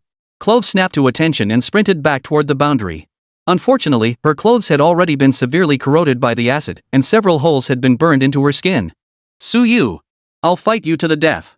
Krov, no longer caring whether her clothes could still conceal her voluptuous figure, bounded toward Suyu. But given the current situation, Suyu likely wouldn't need to lift a finger. Zakmon stared at Cloth with contempt, his eyes brimming with scorn and intimidation. You don't want to end up like Yamana Kaigawa, do you? You! Claire's chest heaved violently, clearly seething with rage. You'd better go change your clothes. After all, this is a nationally televised competition. With that, Zakmon turned away, refusing to say another word. Clove angrily covered her chest with her hand before striding toward her teammates. It's fine. Nothing too serious. Thank you, Mr. Su. MHM. Suyu nodded. Just then, Zakmon returned. Mr. Su, I'm truly sorry for the trouble I've caused you. It's nothing. It wasn't your fault, it was that woman. To be honest, this class might genuinely be a bit slow. Did Suyu deploy the drone just for illumination? Didn't she realize his drone could also project holograms? Therefore, Suyu had seen everything Cloth had done earlier with crystal clarity. Now, Suyu had returned to the boundary. Staring at the hole corroded by acid in the ground, he fell deep in thought.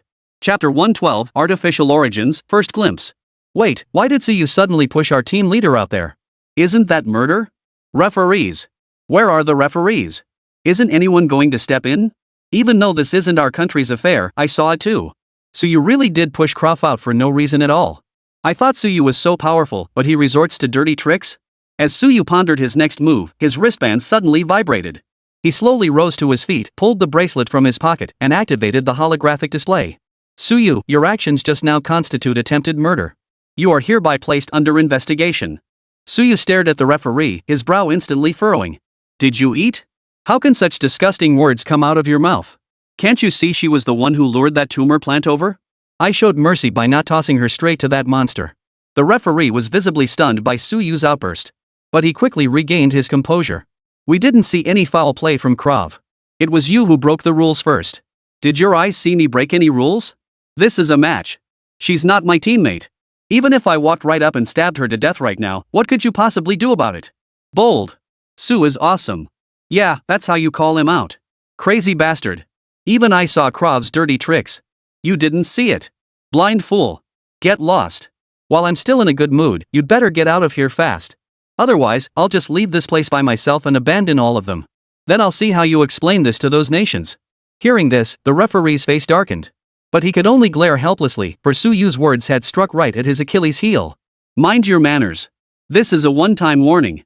Then, the referee's image vanished. Suyu snorted coldly in disdain before returning to his study of the acid solution. Suyu observed that when the acid solution landed on the fungal mat, it didn't immediately burn a hole through it. Instead, it seemed to corrode it bit by bit. This meant the fungal mat possessed some degree of resistance to the acid. This phenomenon wasn't particularly unusual in the course of biological evolution. There were precedents. After all, these two entities had grown together. To coexist in such an intimate symbiosis, the fungal mat must contain components capable of resisting such potent acids. With this realization, Suyu immediately pulled up some algae from beneath his feet and had his wristband analyze its composition. The candle dragon's eye scanned the sample and detected that the fungal mat exposed to acid spray secreted an additional liquid. This substance was far thicker than the earlier smooth liquid, resembling paste. Yet it was precisely this paste that shielded the carpet from acid corrosion. Armed with this discovery, Suyu scraped off large patches of green algae and smeared them onto his battle armor. Keep an eye on these people. Don't let a single one escape. With that, Suyu walked straight out of the territory of the previous tumor plant. Roar! The fleshy plant outside seemed to recognize Suyu. Upon seeing him emerge, it roared again and charged straight toward him, spewing acid from its mouth as it advanced. As for the acid, the green algae on Suyu's body could withstand large-scale attacks for a time. If it came in concentrated bursts, Suyu could simply dodge them. Thus, Suyu swiftly closed the distance to the tumor plant and thrust his sword directly into its body. Roar! This time, its roar sounded noticeably heavier and less resonant than before. Yet the vine's movements didn't slow much, relentlessly lashing at Suyu's mecha while persistently trying to entangle him. Plants are still plants. Your attack patterns are far too predictable. With that, Suyu swung his long sword, unleashing countless streaks of sword light that appeared in midair, hovering as if they had sliced through space itself. Only after Suyu stepped back, creating distance, did these sword lights strike the monster's body one after another. Roar! Roar! Green blood spurted from the creature's body. Suyu noticed this blood seemed more acidic than the corrosive fluid it had spewed earlier, likely the true source of that acid. Boom! Only when the final slash of sword energy struck did the monster crash to the ground. Its body emitted a grid-like white light, shattering into fragments of plant matter that scattered across the floor in an instant. Suyu stepped forward, using his long sword to clear away the debris. Among the fragments, he discovered a substance resembling metal. He examined the substance, which bore a serial number, DRV002. Ha! So this isn't naturally occurring after all? Suyu froze for a moment, having assumed the plant was native to this alien planet. But judging by this, it was likely artificially modified. Before Suyu could delve further into studying this metallic core, Zachman's roar erupted from behind him. Ah! Don't you dare approach Aishi. The moment Suyu heard this, he realized something was terribly wrong. He hastily summoned his snowboard again and began charging back. But in his panic, he seemed to have forgotten that these plants released a glue-like substance when exposed to acid. Using his snowboard now was utterly useless. With no other choice, Suyu used the monster's corpse as a stepping stone. He gathered his strength, pushed off violently, and in a single bound landed directly behind Zachman. Swish! Seizing the momentum, Suyu flung his longsword forward, slicing clean through two of the tumor plant's tendrils.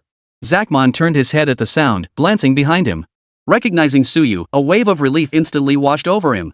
Mr. Su, you're back. Are you all right? I'm fine. I've already dealt with that monster. Leave this one to me. I want to see what's inside its belly. With that, Suyu charged straight forward. The fleshy plant didn't back down, lashing out at Suyu with its tendrils once more. Armed with experience from battling the previous tumor plant, Suyu grabbed the vine mid-swing, using its momentum to propel himself upward.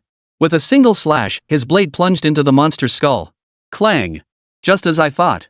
Suyu manipulated his long sword to vibrate violently. The sharp blade instantly shredded all the surrounding tissue around the core into fragments. Now freed from its tissue anchorage, Suyu effortlessly pried the core loose. Chapter 113, Violent Explosion. The tumor plant, deprived of its core, swayed violently before collapsing to the ground, reduced to a pile of ashes. Witnessing this, Zachman's eyes brimmed with awe.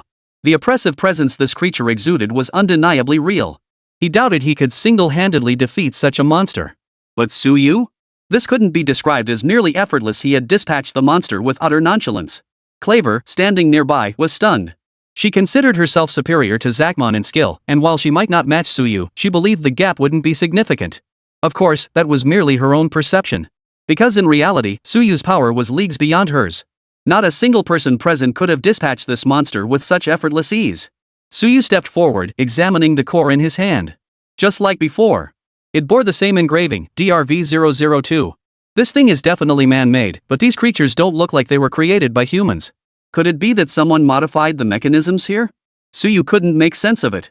Based on his knowledge, there were no known cases of biochemical experiments conducted on plants. Even in nations like the Star Nation, such research was conducted on animals or directly on humans. Plant genetic modification was highly restricted. After all the tinkering, the plant's traits were limited to growing thorns or, like the golden bark tree, developing toxins targeting animals. But at the end of the day, these were still plants. There were countless ways to counter them, burn them, bury them, or simply dry them out with hot air. Creating bioengineered mutants purely from plants was fundamentally unrealistic. The plant that could counter them, even instilling fear in Suyu, definitely didn't produce its acid secretion naturally. And those tentacles extending outward? They were covered in a skin-like tissue, with both their toughness and rigidity derived from this layer. Therefore, logically speaking, this thing must be man-made. But Suyu didn't believe anyone could create such a thing, and since this was an alien spacecraft, he suspected it might be an extraterrestrial organism completely natural. But that wasn't what puzzled Suyu the most.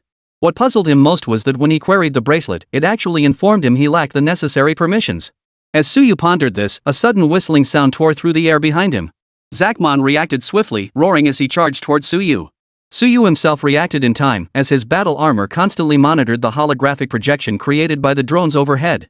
As an electric pulse approached, Suyu instinctively spun around, coalescing nebula wood from his body into a shield. Given the sturdiness of nebula wood, this small lightning pulse posed no threat whatsoever. But just as the pulse was about to strike the nebula wood shield, it suddenly veered off course, striking the core in his hand instead. Boom! The core, triggered by the impact, detonated violently in an instant. Flames shot skyward, and the powerful shockwave hurled Suyu violently backward. Those nearby were not spared either, swept away by the blast wave. Some weaker individuals ceased breathing on the spot. What just happened? Why such a violent explosion? From what I saw, it seemed like Suyu used something to block the attack, and then this happened. Murderer! He must have hoarded some treasure for himself. Struggling to his feet, Suyu's injuries rapidly healed with the aid of his life support system. Zachmon, Axie, how are you holding up? Suyu moved forward, but the enclosed space was now filled with thick smoke. Though he could roughly scan for people's locations, they lay scattered haphazardly, making it difficult to distinguish one from another. Mr. Su, I'm here. Hearing the voice, Suyu hurried over to find Zachmon with a gaping hole in his chest. The armor that had once clung to his body was now completely shattered. Put on this battle armor. Suyu tossed him the Celestial Army battle armor, then activated the life support system with a voice command. Where's Axie? At that moment, Aishi emerged from behind Zachmon. Despite his relatively weaker abilities, he had managed to escape unscathed this time. Thanks to the captain. Otherwise, I'd have blown up like the others. Good. Glad you're okay. Stay here. I'll go see how many survivors are left. This explosion had caught even Suyu off guard. Its intensity was absolutely unprecedented. Of course, it couldn't compare to the god-slaying weapons Suyu had developed before. The destruction caused by this minor explosion and that monstrosity were simply not on the same scale. After surveying the area, he found that aside from Aishi, no one else had escaped unscathed. While their injuries were severe, they were fortunately within the scope of repair by their battle armor's life support systems. Krauf, do you know what you've done? Suyu finally located Klauf amidst the pile of bodies. She had been clever enough to instantly teleport behind the group the moment the explosion erupted. What are you talking about? I don't understand. Why did you fire that laser pulse at me? What pulse? What are you talking about? Crow looked utterly innocent, her expression perfectly feigned. Stop pretending. Do you really think tossing your gun away during the explosion would destroy it completely? This is a live broadcast. If I wanted to, I could pull up your previous footage anytime and show everyone the gun in your hand. It was the only one in the entire venue capable of firing laser pulses. I still don't understand what you're talking about. Didn't you cause this massive explosion? If you hadn't attacked me, how would that core have exploded? Just then, Suyu's wristband vibrated again. Suyu, why did such a violent explosion occur in the arena? What was that silver object you pulled out of the monster's body? That was the monster's core. Once the core is removed, the monster ceases to function. Then why did it explode? Because someone attacked me with a laser pulse. No, ambushed me. Is that so? We didn't see any laser pulses you mentioned. All I know is you crushed that core with your bare hands until it exploded. Now, we're detecting a powerful energy gathering inside this third layer. If everyone dies here, it'll be because of you. Hearing this, Suyu instantly understood. Krauf was also from Y country. Even if they had seen it, they had to pretend they hadn't. Moreover, even if this were a national broadcast, the earlier footage had flashed by too quickly for anyone to think of recording it. Foreign media certainly lacked the authority to do so. Therefore, if anyone pressed for answers, they could simply use the edited footage to silence all questions. Chapter 114, Trapped in Past Memories. At that moment, a video related to the explosion had already surfaced online. Its headline read, Suyu caused an explosion to steal the reward for himself, then pretended it was an accident. Suyu is truly too dangerous. So that's why he vanished for so long to hoard the treasures. Now that all these international contestants have reached the third stage, not a single one has obtained the promised technology or rewards. Many have even died or been injured. Turns out Suyu pocketed all the rewards for himself. Suyu is nothing short of a demon. Relying on his abilities, he commits nothing but wicked deeds. 4. Why hasn't Huagua killed this man yet? Aren't they afraid of the backlash? Suyu had been quiet for a while. During this time, he sat opposite Klauf. Facing her incessant coughing, her cries of leg pain, and her repeated attempts to crawl out of the pile of corpses, Suyu stopped her every single time. When she coughed, Suyu used his battle armor to create air currents that made her breathing even more difficult. When she tried to crawl out from the pile of corpses, he would move the surrounding bodies one by one to crush her beneath them. For every corpse she pushed away, Suyu would replace it with another, repeating the cycle endlessly. When Krava wailed about her leg pain, Suyu deliberately pounded her leg repeatedly with his own scythe. Under this relentless torment, Krava finally broke down. Suyu, what the hell do you want from me? For the first time, Krava wept before a man. After all, she was the commander-in-chief in the military camp. Even those generals as strong as oxen obeyed her, and few could defeat her in a fight. But here, no matter what she did, Suyu always had the upper hand. Now, even wounded, she was being tormented like this. What am I doing? I'm bullying you, of course. Unlike someone else who did something but won't admit it. Admit what? Admit what? I didn't do anything. Do you really think this drone hovering above your head is just for show? It can generate real-time holographic projections. Everything you just did is recorded here. Want to see? I told you, I didn't do anything. Couldn't it be your machine that's malfunctioning?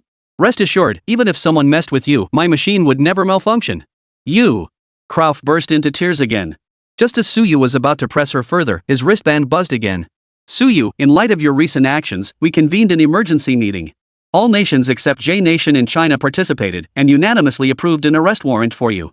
If you are willing to surrender the technology you currently possess and bring out all the remaining personnel, we will revoke your warrant.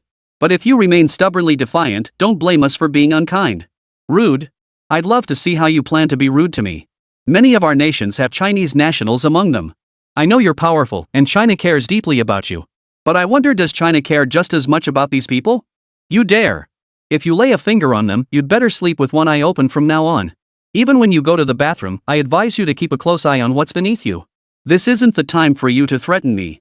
I'm the one issuing the threats now. With that, the organizer hung up the phone and sent Suyu the joint arrest warrant signed by numerous nations. Fine. Since you want to play this way, I'll play along. Suyu hoisted his scythe and stepped forward, advancing toward Krauf. What are you doing? Good grief, Suyu was still several steps away from Krauf, yet he'd already scared the wits out of her. It was clear that Suyu had already planted a deep psychological shadow within her. However, Suyu wasn't actually trying to torment her this time. Instead, he used the scythe to move every single corpse away, one by one. For this stage, you'll be responsible for leading these people forward. Truthfully, I've already shown you considerable mercy. No matter how severe their injuries, I've healed them all with the life support system. Otherwise, leading a group of the elderly, weak, and infirm would be an even greater ordeal for you. With that, Suyu sheathed his scythe and walked toward Zakmon and Aishi. Let them fend for themselves here. We're moving on. Suyu had initially brought them along partly because he suspected this stage might require a certain number of people, much like the previous one. But now it was clear that having so many people wasn't a blessing, it was a curse. Get lost. Get out of this group. Look at his arrogant attitude, like nothing can be done without him. Exactly. Murderer. How many people died in that explosion just now? Suyu ignored the barrage of comments. Even if he heard them, it only made his retreating steps quicker. The remaining players exchanged glances, looking down at the fallen Krauf before turning their eyes to Suyu's retreating figure. I'm going after Suyu. With that, he gave chase. Once one person moved, naturally a second, third, and fourth followed. Soon, only 4 people remained with Krauf, including herself, while the rest had all followed Suyu's footsteps. Mr. Su, they've all followed. Should we expel them? Suyu smiled faintly. No need. Let them follow if they wish. But it wasn't my doing. Soon, the group reached the boundary of the second tumor plant's territory. Logically, a third tumor plant should lie ahead, but whether due to the earlier violent explosion or the immense energy mentioned by the organizers, the situation now was that no light appeared before them, even though the drone overhead continued to emit its glow. What's going on? Should I go check it out? Suyu raised his hand to stop Zakmon, who was about to enter, sensing something charging toward them from the darkness. It's coming! In the next instant, a dark shadow burst out of the darkness. Suyu reacted swiftly, sidestepping it. He turned to look, but the shadow had vanished. They thought that was the end of it. But unexpectedly, the very next second, the area they stood in erupted into raging flames. Everything around them transformed. The walls were no longer made of organ-like substance, and the ground was no longer covered in fungal mats. Instead, everything was now made of metal that felt strangely familiar to Suyu. This is Terran Port. It's the laboratory in Terran Port. Suyu realized this and hurriedly scanned his surroundings, searching for distinctive landmarks to confirm his hunch. He found quite a few, confirming his belief that this was indeed Terran Port. The blaze still raged fiercely, its intense heat and thick smoke causing everyone present to cough violently. Everyone, follow me. Relying on his childhood memories, Suyu led the group through the inferno, searching for a possible safe path. But as they walked, a bizarre bioengineered creature suddenly appeared ahead. Before Suyu could approach, the creature flickered and transformed into a tumor-like plant. Under these circumstances, Suyu knew he couldn't possibly engage this tumor plant. Instead, he immediately led the group down a different path, descending to the floor below. The result was as if they had entered a new world. Suyu instantly reverted to his 14-year-old self, while the others also regressed to roughly the same age as him. Beep, beep. That familiar beeping sound again. Following the sound around a corner, Suyu found Lin Yao aka Sin Nan stealing data. Suyu now knew the truth behind Lin Yao's data theft, so he instinctively held back the curse that had been on the tip of his tongue. Since Suyu didn't interrupt, Lin Yao successfully copied all the data this time. But just as he pulled out the cable and turned to leave, a visible burst of energy erupted from the interface. Every so often, the room echoed with roars and growls. The next second, a figure with only half a body opened the door. A blood-soaked figure appeared before everyone, intestines hanging out, blood flowing continuously. The corpse opened the door. A blood-curdling scream erupted as everyone scattered in terror. But Suyu knew corpses couldn't possibly open doors. Only the bioengineered beings in this room could open doors. Sure enough, once the door swung fully open, the flesh tumor plant reappeared before them. To save these people, Suyu had no choice but to lead them to safety once more. But barely a few steps out, a violent explosion erupted behind them. Screams pierced the entire building, and people engulfed in flames smashed through windows, plunging from the 17th floor. This wasn't a military base in Star Nation, there was no pool below. Jumping meant certain death.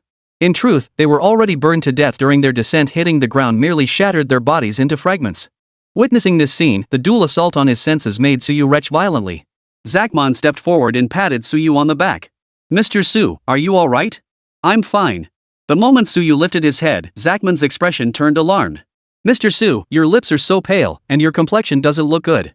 What's wrong with you?" Suyu waved his hand dismissively. "Huh? Really? I'm fine. Suyu leaned against the wall, moving forward step by step. But as a flash of light erupted, everyone was suddenly transported back to their previous positions. Surrounded by raging fires, countless screams and wails filled the air, and people were engulfed in flames. This time, Suyu led the group down a different path. Yet the outcome remained the same. After rounding the corner, they encountered Sinan stealing data once more. Last time, Suyu hadn't stopped Sinan, and that's why the fire had started. Yet in the actual incident, Suyu had stopped Sinan, and still the tragedy unfolded. This left Suyu frozen in place, unsure whether to speak up or stay silent. As a result, he missed his chance to intervene. Sinan pulled out the machine once more, triggering another activation. Explosions and mutations erupted once again. This time, the moment the screams erupted, Suyu led everyone to flee. They bypassed staircases and all exits, heading straight for the ventilation ducts. Yet, they couldn't avoid being enveloped by a beam of light, plunging them into the fire zone where they encountered the tumor plants once more. And with each explosion, they witnessed different horrors. Half-eaten corpses, bodies being devoured by monsters, remains dangling in midair, still twitching. Though these were battle-hardened warriors, repeatedly confronting such horrors under extreme pressure pushed even them to the brink of collapse. This isn't a competition arena at all. Get me out of here. Suyu stared at the raging inferno. He felt that as long as they kept running away, there was no way they could escape this place. Because in his previous cycles, Suyu had essentially led them through every possible exit in the entire Turing Port laboratory. Yet no matter where they went, they always returned to the beginning of this cycle. Therefore, Suyu knew he couldn't keep running. "Zachman, you stay here. It's time for me to settle this once and for all." With that, Suyu vanished into the ventilation duct in a flash. The next second, he appeared alone in the midst of the inferno. Protected by his battle armor and the alien Yunmu wood, the flames couldn't harm Suyu in the slightest. Yet, gazing upon the charred corpses strewn across the ground and hearing the creaking sound that echoed with every step he took, he felt something deep within his heart ache faintly. "Suyu, you're here." Sinan looked at Suyu, still clutching the data transmission device in his hands. "So even if I hadn't stopped you back then, the explosion would have happened anyway?" "That's right. I already told you the explosion was something they'd planned long ago." "Yeah, you did. I'd forgotten.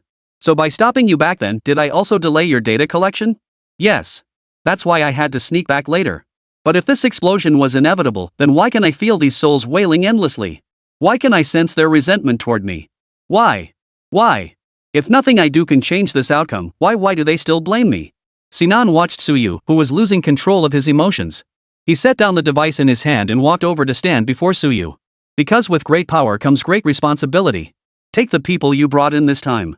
If you can't escape this illusion, they'll be assimilated into the undead here, trapped in this space forever." As he spoke, Sinan transported them to Zachman's location. By then, all the others lay on the ground, their breaths faint. Chapter 115, Shattered Illusion, Core Within the Mind. Illusion, huh? Suyu knew this was an illusion, but reliving the same scenario over and over again was agonizing, even though he had already resolved the matter. You don't have much time left. How much longer can they hold on? Among those lying on the ground, some of the weaker individuals were already showing obvious signs of cyanosis around their lips. If he delayed any longer, they might truly never wake up. At this thought, Suyu suddenly raised his hand to his ear. Then, he remained frozen in that position for 30 seconds. What's wrong with him? Did the video freeze? No, look, the smoke is still drifting. Just then, Suyu abruptly thrust his finger into his own ear. Almost instantly, blood spurted directly from the opening. Yet Suyu seemed oblivious to the pain, inserting another finger as well. Ah! What is he doing? Self-harm? Isn't he trying to break the illusion? Why is he suddenly hurting himself? Swish! As the crowd watched in bewilderment, Suyu abruptly pulled his fingers out of his ears, extracting a blood-stained component. Buzz! Suyu felt a wave of dizziness wash over his mind, accompanied by a deafening hum. Even in this state, his vision darkened, and he collapsed unconscious. Illusions, after all, are visual and auditory disturbances that affect the human brain. But ordinarily, people rarely lose consciousness after falling into an illusion. Even if they faint, as long as certain areas of the brain remain active, they can still be affected by the illusion. But Suyu had truly passed out. What he had just pulled from his mind was a life-saving device he had implanted there long ago. This device had replaced a central hub in his brain, enabling seamless communication with the Candle Dragon's eye. Moreover, this hub served as the very core of his consciousness. Should it be damaged, Suyu would cease to exist, much like a robot losing its central processing unit. He would die instantly. Indeed, Suyu should have died. But he hadn't died immediately because the battle armor's life support system could actively control his heartbeat. This allowed Suyu to survive despite his brain death. The consequence of this, however, was that Suyu and his companions successfully escaped the illusion. Moreover, Suyu now knew the only way to prevent the explosion at Terran Port: suicide. When the illusion faded, Suyu slowly regained consciousness. Blood was indeed still trickling from his ears, but upon checking, he found his core intact. Moreover, a fragment of memory he couldn't trace had appeared in his mind. Take care of yourself. This is the last time I'll help you. Zachman and the others also regained consciousness, though a powerful dizziness lingered in their minds, preventing them from standing. This was normal after all. They'd been deprived of oxygen for quite some time, so some discomfort in their brains was to be expected. The dizziness itself wasn't the problem. The real fear was that a flesh-eating plant might suddenly appear at this moment. If that happened, these people would likely die right here. Activate life support system. The wristband flashed briefly, and the armor's life support system activated successfully.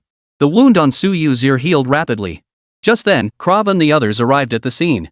From a distance, they saw Zachman and the others sprawled haphazardly on the ground, with a large pool of bright red blood around Suyu. They immediately halted in their tracks. However, upon carefully scanning the surroundings, they detected no monsters and found no signs of a struggle at the scene. This left them looking puzzled. 5. Suyu noticed them too, but he didn't approach to greet them. Who knew if these people might suddenly turn their blades on them while Zachman and the others were still weakened? Just then, Krav unexpectedly stepped forward to confront Suyu. What happened to you? We didn't hear any sounds of battle back there. Nothing much. We just entered an illusion. The space on this level is extremely bizarre. I still don't know what caused us to enter the illusion. Upon hearing this, Krav suddenly summoned one of his subordinates from behind. Didn't you pick something up on the road earlier? Oh, yes. This one. Saying this, the man pulled a mushroom from his backpack. I found this thing on the way here. It was tiny at first. Since I'd never seen anything like it before, I pulled it out.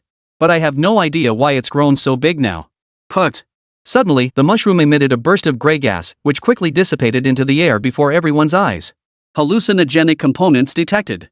The battle armor emitted a sharp alert, startling Suyu. He quickly realized this was the source of the illusion. The drone he deployed could indeed emit a strong light source, but since it radiated in a point-like pattern, it inevitably cast shadows. Some shadows fell forward, others backward, nearly covering the entire slippery surface. This explained why Suyu had previously had to crouch down to confirm that the fungal carpet turned slimy when exposed to acid.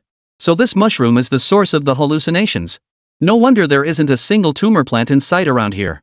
They must be avoiding this thing. Now that he knew what it was, the next steps became much simpler. Suyu immediately uploaded the mushroom's data to his battle armor. The armor would then autonomously identify the plant and destroy it. Can we come with you? Suddenly, Cloth blurted out the question. Suyu glanced back at Krav and shook his head firmly. No. I don't want to have to watch my back for someone shooting arrows from behind while dealing with these things. But I swear I didn't fire that shot earlier.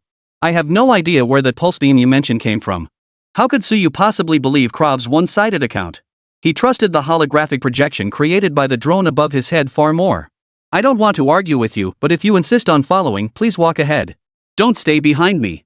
With that, Suyu stepped aside to make way for Krav. Clawford opened her mouth to protest, but the words died on her lips. She could only lead her men to the front of the group. Seriously? What is Suyu doing?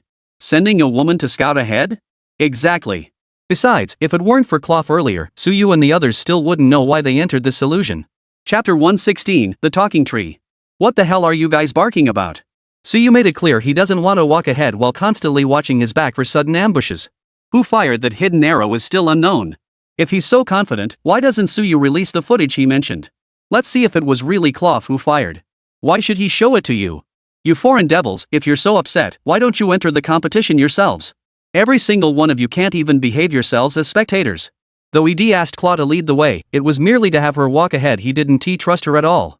After about 3 minutes of walking, Suyu raised his hand to halt the group behind him, watching silently as Clough continued onward. The fungal carpet was slippery, so walking on it with shoes produced a squishy, squelching sound. At first, with many people walking, the noise was quite loud. Added to that, Suyu's battle armor occasionally emitted miniature lasers to shatter the mushrooms. But now, the sounds abruptly fell silent. She quickly realized what had happened and stopped in her tracks. She didn't know why Suyu had stopped moving, but now an inexplicable sense of panic welled up inside her. She had this feeling that something big was about to happen. But she wasn't like Suyu. He sensed danger because he could smell it, while she felt it only because he did. Watch out! Suddenly, 2 tentacles shot out from nowhere, lunging straight toward Krav. Suyu reacted first, swiftly raising his hand to unleash 2 sword chi strikes that repelled the tentacles. Ha! Suyu visibly froze for a moment. But before long, 5 more tentacles emerged from the darkness, surging toward Suyu. Seems the source of these tentacles is an intelligent creature too. It actually knows to take down the leader first. Suyu slashed out 5 more sword chi strikes. Each one sparked like metal clashing against the tentacles, yet as the sword chi dissipated, the tentacles stubbornly remained suspended in the air. How is that possible? Suyu's sword chi was deliberately infused with highly reactive particles. These particles were already quite active under normal conditions, and upon violent collision, their motion intensified dramatically, causing temperatures to skyrocket instantly. Such intense heat would melt iron instantly, let alone a plant. Yet despite prolonged contact with this sword energy, the tentacles showed no sign of damage whatsoever. Suyu swiftly retreated, only to find the tentacles still pursuing him. He abruptly changed direction and sprinted forward. This maneuver seemed to provoke the source of the tentacles. Suddenly, 5 more tentacles appeared from somewhere, attacking Suyu from both front and rear, seemingly intent on blocking his path. To Suyu, the more these tentacles persisted, the clearer it became that their weak point lay ahead. After a fierce struggle, Suyu finally halted his steps. He raised his hand to summon the Azura's phantom, wielding its scythe to block all the tentacles behind him. He then stood before an enormous, colossal, truly massive ancient tree. Scanning the space around the tree, Suyu observed its remarkably extensive root system. Dense roots covered nearly the entire floor, intertwining with the root systems of other fleshy plants and the fungal carpet below. As for the vines, they formed the very framework of this space's walls. At a glance, there were easily dozens of them. As if sensing Suyu's scrutiny, the tree abandoned all pretense.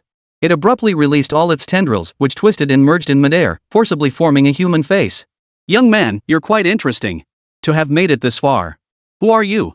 Another alien? As mentioned before, the aliens on this heavenly palace cube bore a striking resemblance to humans, save for their larger eyes and mouths. The facial features formed by the tree weren't very distinct, so Suyu couldn't tell if it was truly an alien or human. Well, if you're referring to this tree, then yes, it is indeed an alien creation. But if you're asking about me, I'd have to say no. What? Suyu's body jolted at the answer. Wait, an alien? Suyu muttered under his breath, his mind momentarily frozen. It's fine, no need to be so shocked. You can enter this cube, and so can I. There's nothing strange about it. Why isn't it strange? Suyu roared in disbelief. They had been waiting for the heavenly palace cube to descend before entering, yet the satellites Suyu had deployed outside the space hadn't detected anything suspicious beforehand, let alone something this massive. Well, no need to dwell on it. After all, with your current strength, it's uncertain whether you'll even survive leaving this cube. You're unlucky, too. Originally, this cube had multiple exits, roughly 1 every 2 stages. But after I modified it, everyone must now traverse the entire cube to have any chance of escape. So you'd better buckle down. The later stages are far more brutal than you can imagine. Why are you telling me this? If you wanted to kill me, it'd be easy. Or are you just here to watch us struggle through the levels? Survive the levels you've modified? The man paused, then burst into laughter. Now that you mention it, you've actually stumped me. I don't know why I insist on keeping you ants alive either. In that case, just let me kill you. Kill you all. Ha ha ha ha. As he spoke, vines burst forth from the surrounding walls, surging not only toward Suyu but also toward Zakmon and the others. The strength of these tentacles far exceeded what they could handle, so Suyu summoned 9 Azura illusions once more to support them. After the previous battle, Suyu had developed Combat Core 01 into an inherent core. Now, with the Nebula Wood, he could reliably activate this Combat Core. Each Azura phantom possessed strength no weaker than Suyu's own, rendering the tree vines temporarily powerless against this group. Oh, interesting. How about this then? Roar! As the giant tree let out a furious roar, the surrounding walls began to writhe once more. The next instant, dozens of fleshy plant growths burst forth from within the walls. Swish! Countless streams of acid rained down. While the Azura illusions remained unaffected, Zakmon and his companions were not so fortunate. Their bodies quickly corroded, riddled with holes by the corrosive liquid. Chapter 117, The Power to Crush Space. Seeing this, Suyu urgently commanded the Azura phantom to pivot its spear, prioritizing the elimination of these fleshy plant growths. But the moment the Azura's shadow withdrew, a man had his head torn off by the vines. Suyu, what should we do?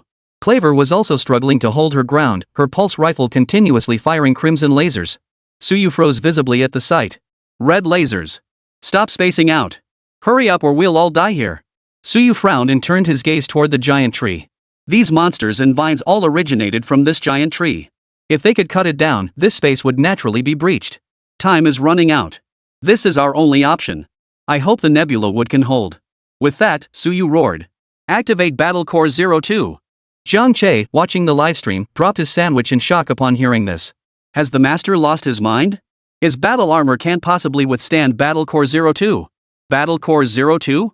What if he uses it? Hearing Zhang Che's words, Zhang Han hurried over. If it goes well, Master will end up crippled at worst. If it goes badly, he'll explode and die. Then stop him. The highest authority over the Candle Dragon's Eye isn't mine. I can't stop him. At that moment, Battle Core 02 activated successfully. A dazzling blue light instantly radiated from Suyu's entire body. His weapon also successfully evolved from a scythe into a spear. The difference between Combat Core 02 and Combat Core 01 was actually minimal, which explained why Suyu's weapon remained unchanged. The illusory Azura figures also transformed into spear weapons at this moment, their bodies radiating the same blue light as Suyu. Then, they all thrust their spears towards Suyu. The immense force thundered through the air, piercing the space itself. The spears vanished as if passing through, only to reappear instantly embedded in the massive tree. Ah! The tree let out a wail of agony, but this was merely the first spear. Including Suyu's, there were 10 in total. Whoosh! The tree seemed to sense the danger, lashing out with its vines in an attempt to disperse these illusory Azura forms. Yet the illusions activated with Battle Core 02 merely stood their ground, shattering the vines that struck them with the blue ripples emanating from their bodies. Boom! Boom! Boom! Boom! Boom! Boom! Boom! Boom! Boom! Suyu stared at the last spear in his hand, drew a deep breath, and slowly exhaled. The next instant, his hand seemed to grip 1,000 pounds of force as he hurled the spear forward with all his might. Hum! Thud! The instant the spear left his hand, the space before Suyu compressed to its absolute limit. Even the surrounding space warped, forming a white hole out of thin air. But this white hole didn't last long, for the spear tore through space itself, slicing a blinding white light across the void. The live feed cut out instantly, and those nearby briefly lost consciousness. Only Suyu witnessed this breathtaking spectacle, the shattered fragments of space scattered like butterfly wings before reassembling moments later. Boom! As the final spear pierced the giant tree, Suyu pressed the core embedded in his chest. Receiving the command, the spear emitted a powerful electrical current. Each spear connected with the remaining 9, forming an intricate pattern. Such immense power triggered the collapse of the entire third layer of space. The space around the spears was continuously shattered, but before it could reform, it was shattered again, until it became fragments so minute they could not be any smaller. Finally, when no gaps remained between the currents, the 10 spears coalesced into a formidable sphere of energy. Only then did Suyu unleash a bowl-sized surge of energy from the core. Hum! The third layer's space could no longer hold, collapsing instantly. The immense energy surge surged towards Suyu, compressing him flat as a piece of paper. Fortunately, the energy halted after traveling a certain distance, sparing Zakmon and the others from its wrath. Surrounded by utter darkness, Suyu couldn't help but utter a gasp of awe. Is this the legendary void? I've never seen it before. Battle Core 02 is truly formidable. At that moment, the voice of the great tree sounded once more. Impressive. I never imagined this planet still harbored such a formidable being as you. As the creator of this stage, I declare you have successfully cleared it. As his words faded, the surrounding space instantly restored itself. Yet Suyu distinctly felt an unknown force surge through his body. Though he couldn't confirm whether it stemmed from the spatial restoration's energy fluctuations, his instincts told him it was not. When Suyu opened his eyes again, the great tree stood before him, with Zakmon and the others behind him. This time, the tree did not attack them. Instead, it began to wither and decay on its own. Starting from this point, the fungal carpet on the ground began to rot and decay. The walls ceased their writhing, turning putrid and foul-smelling. After the tree's withering, the passageway that had been concealed behind it naturally revealed itself. Unable to endure the foul stench any longer, Suyu and his companions immediately crawled through the passageway and escaped. Once outside, Zachmon voiced the question weighing on his mind. Mr. Su, how did you get through? We only saw you standing there, and then the tree started withering. Huh? What? Suyu didn't understand. What did he mean, just standing there? He had nearly died just moments ago. That spatial fluctuation had flattened him into a two-dimensional form. If not for the nebula wood, he likely would have perished. Krauf suddenly stepped forward. If you don't want to talk about it, fine. But don't play dumb. With that, Klauf left. Huh? They're done? Weren't they just fighting fiercely a moment ago? Wait, was that just a video clip inserted by the organizers? Huh? How did they clear it? And they don't seem to know anything about it. Suyu glanced at the comments and instantly realized things weren't as straightforward as they seemed. Just as Suyu passed by the withered roots of the ancient tree, he heard its voice again. You must survive. Whoosh. The last leaf fell, and the entire tree collapsed in an instant, sealing off this level completely. Suyu took a deep breath. Though he didn't understand what had just happened, he knew the battle he'd witnessed was absolutely real. Alright, take a short break here. Those who wish to withdraw may still leave. In 1 hour, we begin entering the 4th layer. Chapter 118, Alteration, Mutation? Or Evolution. This hour was naturally reserved by Suyu to investigate the rewards for the 3rd stage. The first stage was a simple clone challenge easily passed by most. Its reward was a clone manufacturing machine and a large quantity of URU star sand. The second stage was slightly more challenging, a reversed maze. While it should have been difficult, the bracelets allowed Suyu and his group to pass safely. Though some were eliminated, the overall difficulty wasn't overwhelming. This stage rewarded them with fully upgraded nebula wood. The 3rd stage saw a steep increase in difficulty. Not only did Suyu have to resort to self-harm to clear it, but the subsequent battle against the old man nearly cost everyone present their lives. Thus, Suyu was deeply curious about what reward this stage would offer. Turning the corner, 2 paths diverged ahead once more. Unlike before, there was no transparent door behind them this time. Those who had barely survived the 2nd stage had completely vanished from sight. Guided by the wristband, Suyu successfully entered the reward stage from the previous level. Once again, the live streaming equipment lost signal, and Suyu vanished directly from the screen. The organizers detected another anomaly. Such strikingly similar irregularities made it impossible not to suspect Suyu of tampering. They attempted to contact Suyu's wristband, but the result was obvious: his wristband naturally couldn't receive any external signals. The lights in the room finally flickered back on as Suyu stepped inside. Though the space wasn't covered in dust, he couldn't shake the feeling that it had been abandoned for a long time. At the room's center stood an empty laboratory table, its surface reflecting the light cast by the surrounding walls. As Suyu approached, a protective shield suddenly rose from the table. Immediately, the machinery began operating, shaping a living form as if executing a 3D printing program. The moment the creature's outline began to form, Suyu recognized what it was. None other than the very tree that had fought him so fiercely earlier. Is this tree the reward for this level? Suyu asked in confusion. It wasn't that he didn't want it, but this tree was simply too bizarre and far too powerful. Finding an effective way to deal with it on this planet would be extremely difficult. If such a monster truly appeared in this world, it would undoubtedly cause utter chaos. But the bracelet spoke up at that moment. Master, there's no need to worry. This tree won't be the reward in its current form. Huh? Then what form will it take? As soon as Suyu finished speaking, the miniature version of the tree was printed. As the machine's protective shield dissipated, a powerful suction force suddenly materialized out of nowhere, threatening to pull Suyu tightly against the tree trunk. Suyu immediately activated his battle armor, intending to use its power to resist the pull. But the bracelet restrained him, urging him to submit to the force. Suyu refused to heed the bracelet. He had no idea what this so-called reward truly entailed.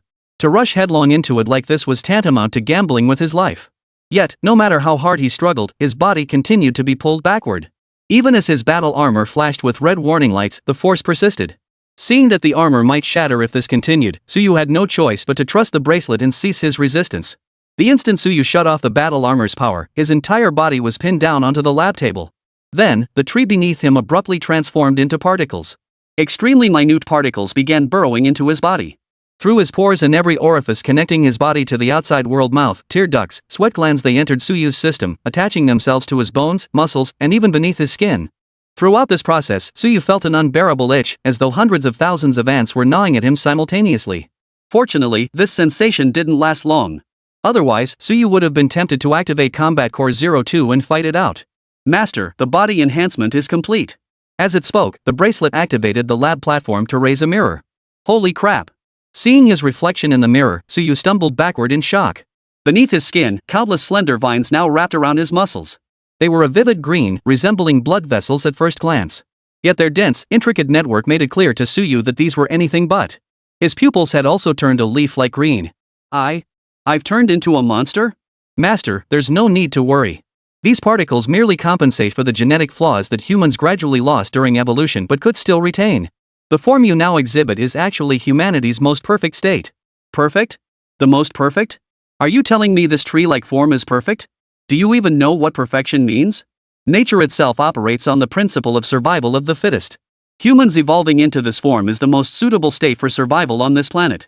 Master, are you saying you still wish to survive on this planet? The conditions here are insufficient for the emergence of an advanced civilization. You are already capable of leaving this world for a more advanced civilization. Why remain here? Suyu frowned. Because this is my home, the home where I've lived through 2 lifetimes. The bracelet seemed perplexed by Suyu's mention of 2 lifetimes. But it knew Suyu was dissatisfied with his current state. So the bracelet manipulated the room, opening a large door on the right. Beyond it lay a scene entirely white. Is that the room from the first stage? Correct, Master. To demonstrate your current power, I've deliberately rearranged the gate locations. You may now return to the first gate and confront the clone you previously battled. Upon hearing this, Suyu slowly walked toward the entrance of the first stage. As if sensing his arrival, a snow-white figure gradually materialized within the stage. It appeared nearly identical to the clone Suyu had defeated the first time. Swish! This stage offered Suyu almost no time to prepare before the challenge commenced. The clone lunged at Suyu's face, raising its blade to deliver a vicious downward slash. Seeing this, Suyu urgently summoned his battle armor, only to find it completely unresponsive.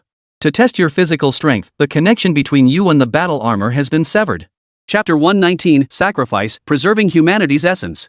Disconnect, the connection? Suyu murmured. As previously explained, the connection between Suyu and his battle armor depended on the central unit within his brain, which had been replaced by components. This modification served as a safeguard Suyu had implemented to prevent anyone from stealing the Candle Dragon Eye's data should he die. In his previous life, the Candle Dragon's Eye wasn't considered a particularly advanced AI.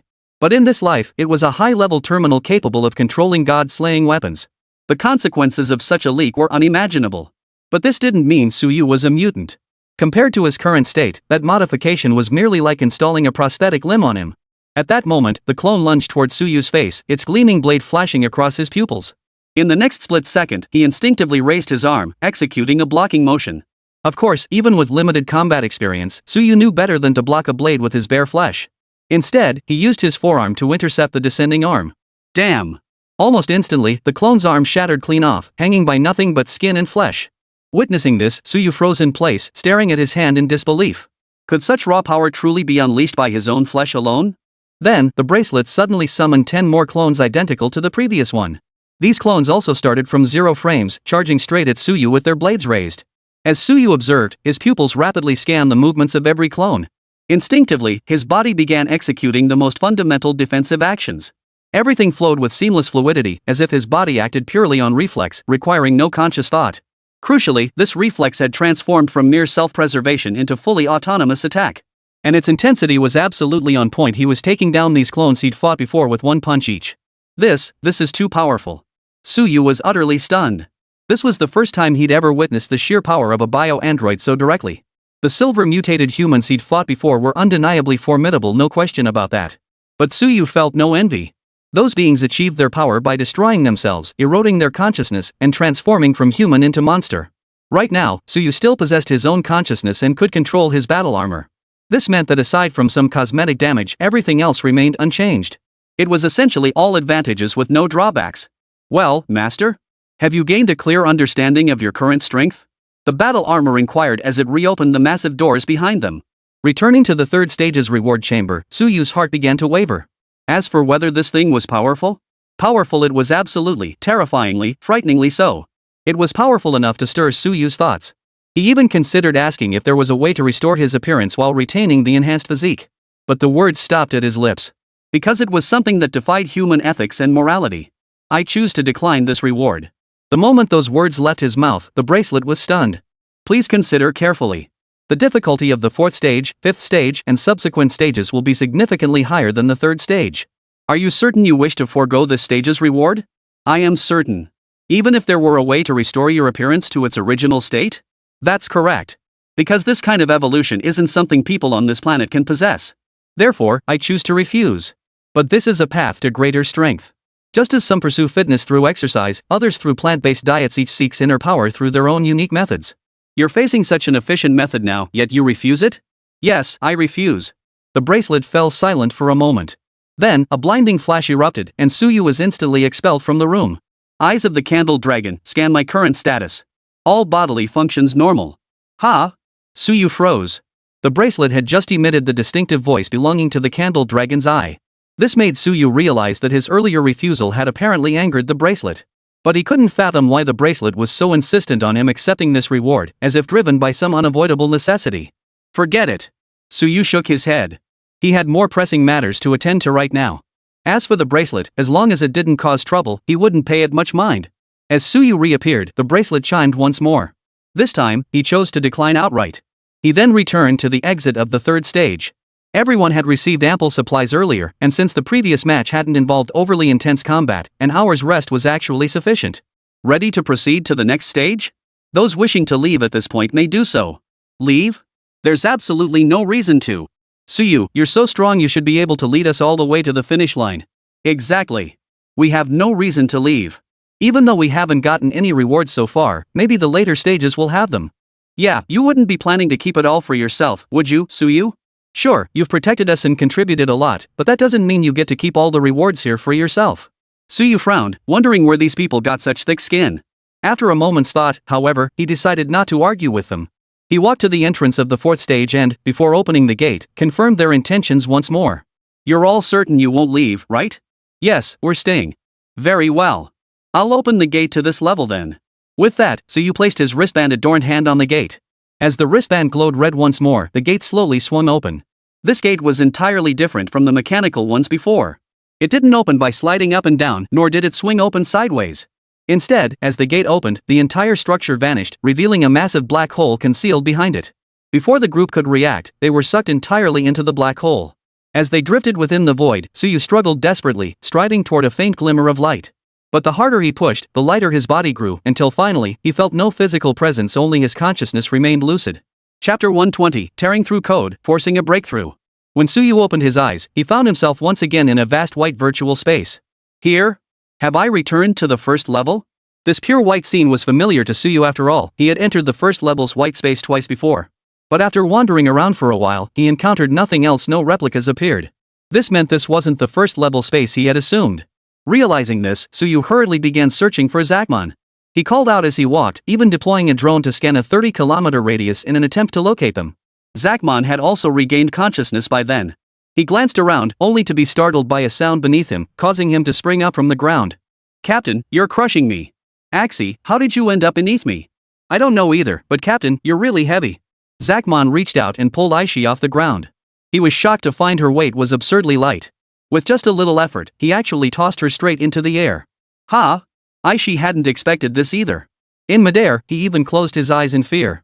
But instead of crashing to the ground as he'd imagined, his body drifted through the air, floating down slowly. Only then did Zakmon realize it wasn't his grip that had failed. Aishi's body had genuinely become feather light. While unexpected developments unfolded between the two of them, the same was true for Cloth. As she slowly rose to her feet, she suddenly heard the sound of metal grinding. No sooner had she risen than a terrified scream erupted from behind her. Ah, monsters! Croft spun around to reprimand them. What are you screaming about? There's no monster here. The trembling subordinate fumbled a mirror from his pocket and handed it to Cloth. You're a grown man carrying a mirror on you? Crowley took the mirror, flipped it open, and instantly furrowed her brow. But that frown was likely just her imagination, for in her current state of body entirely mechanical, she couldn't possibly make such a facial expression. I never imagined we'd end up in the consciousness world. The realm of consciousness? What does that mean? Crowley looked at her two subordinates and asked. Do you remember the training we did back in the military? You mean the consciousness training? Yes. I had the best results back then, and the form I took during that consciousness training is exactly what I look like now. So, are you saying we currently exist as a form of consciousness? That must be it. The moment Krav finished speaking, her eyes suddenly emitted a red glow. Neural connectivity rate, 98%. When neural connectivity drops to 0%, it signifies brain death. Krav frowned again. So this is how the game works. Any damage we sustain here carries over to the outside world. At that moment, Suyu had already met with Zakmon.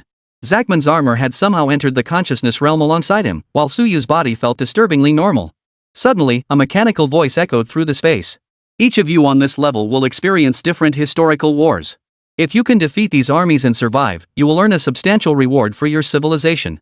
However, should you perish during this process, your consciousness will become part of the army, and your physical body in the real world will suffer immediate brain death. With that, the voice vanished. In the consciousness realm, Suyu now seemed to be nothing but flesh and blood.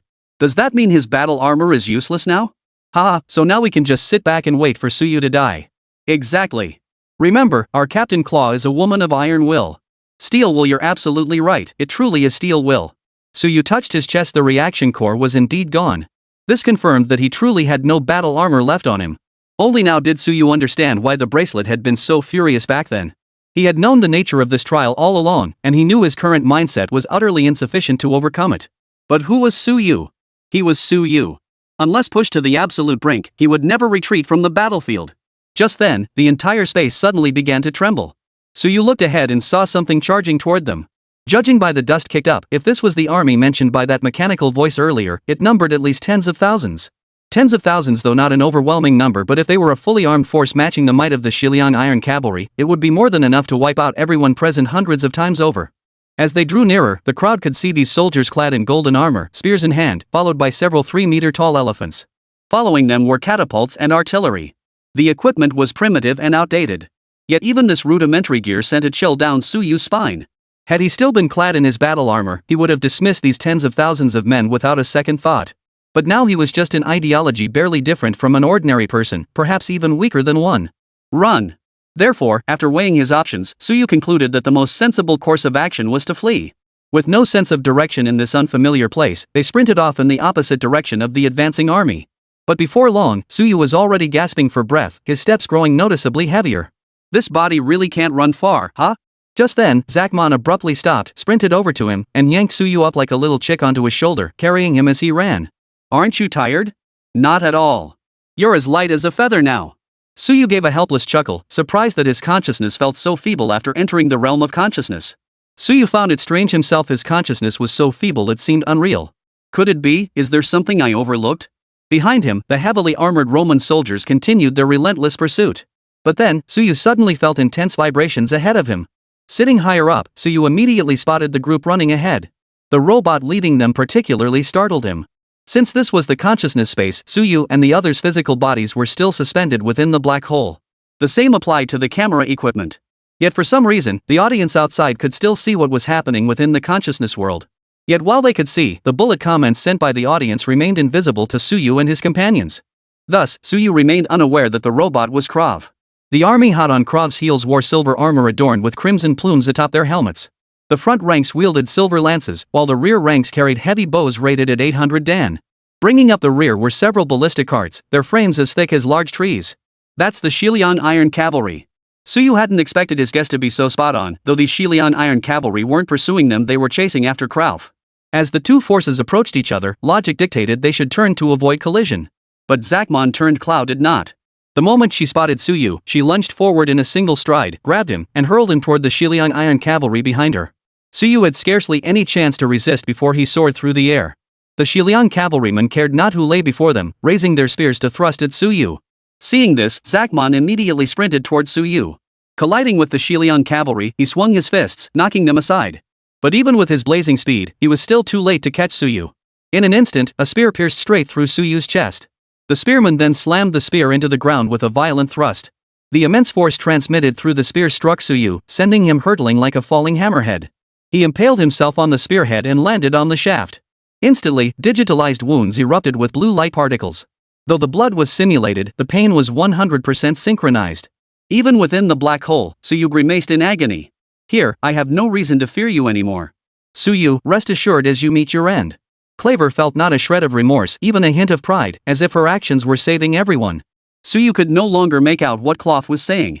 The icy chill spreading across his chest was unlike anything Suyu had ever felt before. Could it be? I'm really going to die here? Ah, serves you right. You're nothing but trash now, no longer the god of war. Captain Claw did a splendid job. This is exactly what Suyu deserves. You idiots. The god of war Su wouldn't be defeated so easily. When the time comes, I hope your beloved Captain Cloth won't be begging for mercy on her knees. Your entire family will be begging for mercy. Your entire nation will be begging for mercy. As Suyu teetered on the brink of collapse, the bracelet finally stepped forward once more. Master, if you'd listened to me back then, you wouldn't be in this mess now.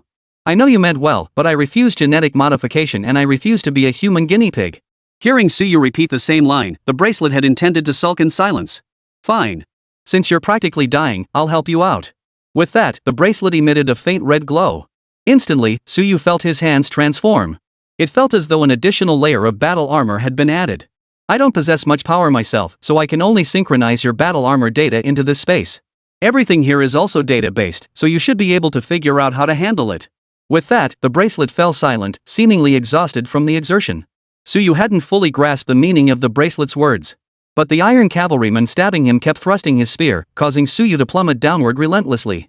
In this dire situation, Suyu had no choice but to grab the spear shaft with both hands to halt his descent. And it was this very grip that made Suyu realize what kind of cheat code the bracelet had just granted him. For now, the spear shaft appeared to him as a constantly flowing stream of blue code. Oh, so that's how it works. After a quick glance, Suyu located the weakest point in the code. He plunged a finger in and ripped out that segment of code. Instantly, the entire spear's data structure collapsed due to this single missing piece, and Suyu's body began sliding downward. He looked down at the wound on his chest. As expected, it too was woven from code. Having identified the weak point, Suyu extracted it and restored the code. What just happened? He just stuck his hand right into the wound, and then, it healed. Only Suyu could see these source codes. Now, the Xiliang Iron Cavalry and the heavy Roman legions behind them were all code in his eyes. Moreover, Suyu discovered these codes were interconnected, almost capable of triggering a chain reaction where pulling one thread affected the entire body. The next instant, golden data streams glowed around Suyu's hands. He crouched down and plunged both hands deep into the ground. Claudius, you're about to witness just how insignificant your power truly is. As he spoke, Suyu glanced back at Claudius. The look in his eyes sent a chill down Claudius' spine, making the hair on the back of his neck stand on end. Ah! Suyu roared, tearing open a gap in the ground. Though called ground, it was actually the very foundation of this space. As soon as Suyu tore it open, countless lines of code appeared before him. But this time, Suyu couldn't quickly analyze the origin or type of these codes. Because the way these codes were combined was completely unlike anything he had ever seen before, not any code combination method from his own planet. All bluster. Judging by his expression, he probably can't do anything now. He was acting so cocky earlier, I thought he was about to unleash some big move. It was precisely because of Suyu's momentary hesitation that the audience instantly caught on. This time, even the Chinese audience had lost faith in Suyu. Is he even capable? He looked so confident just now. You know Suyu's tendency to overact and show off.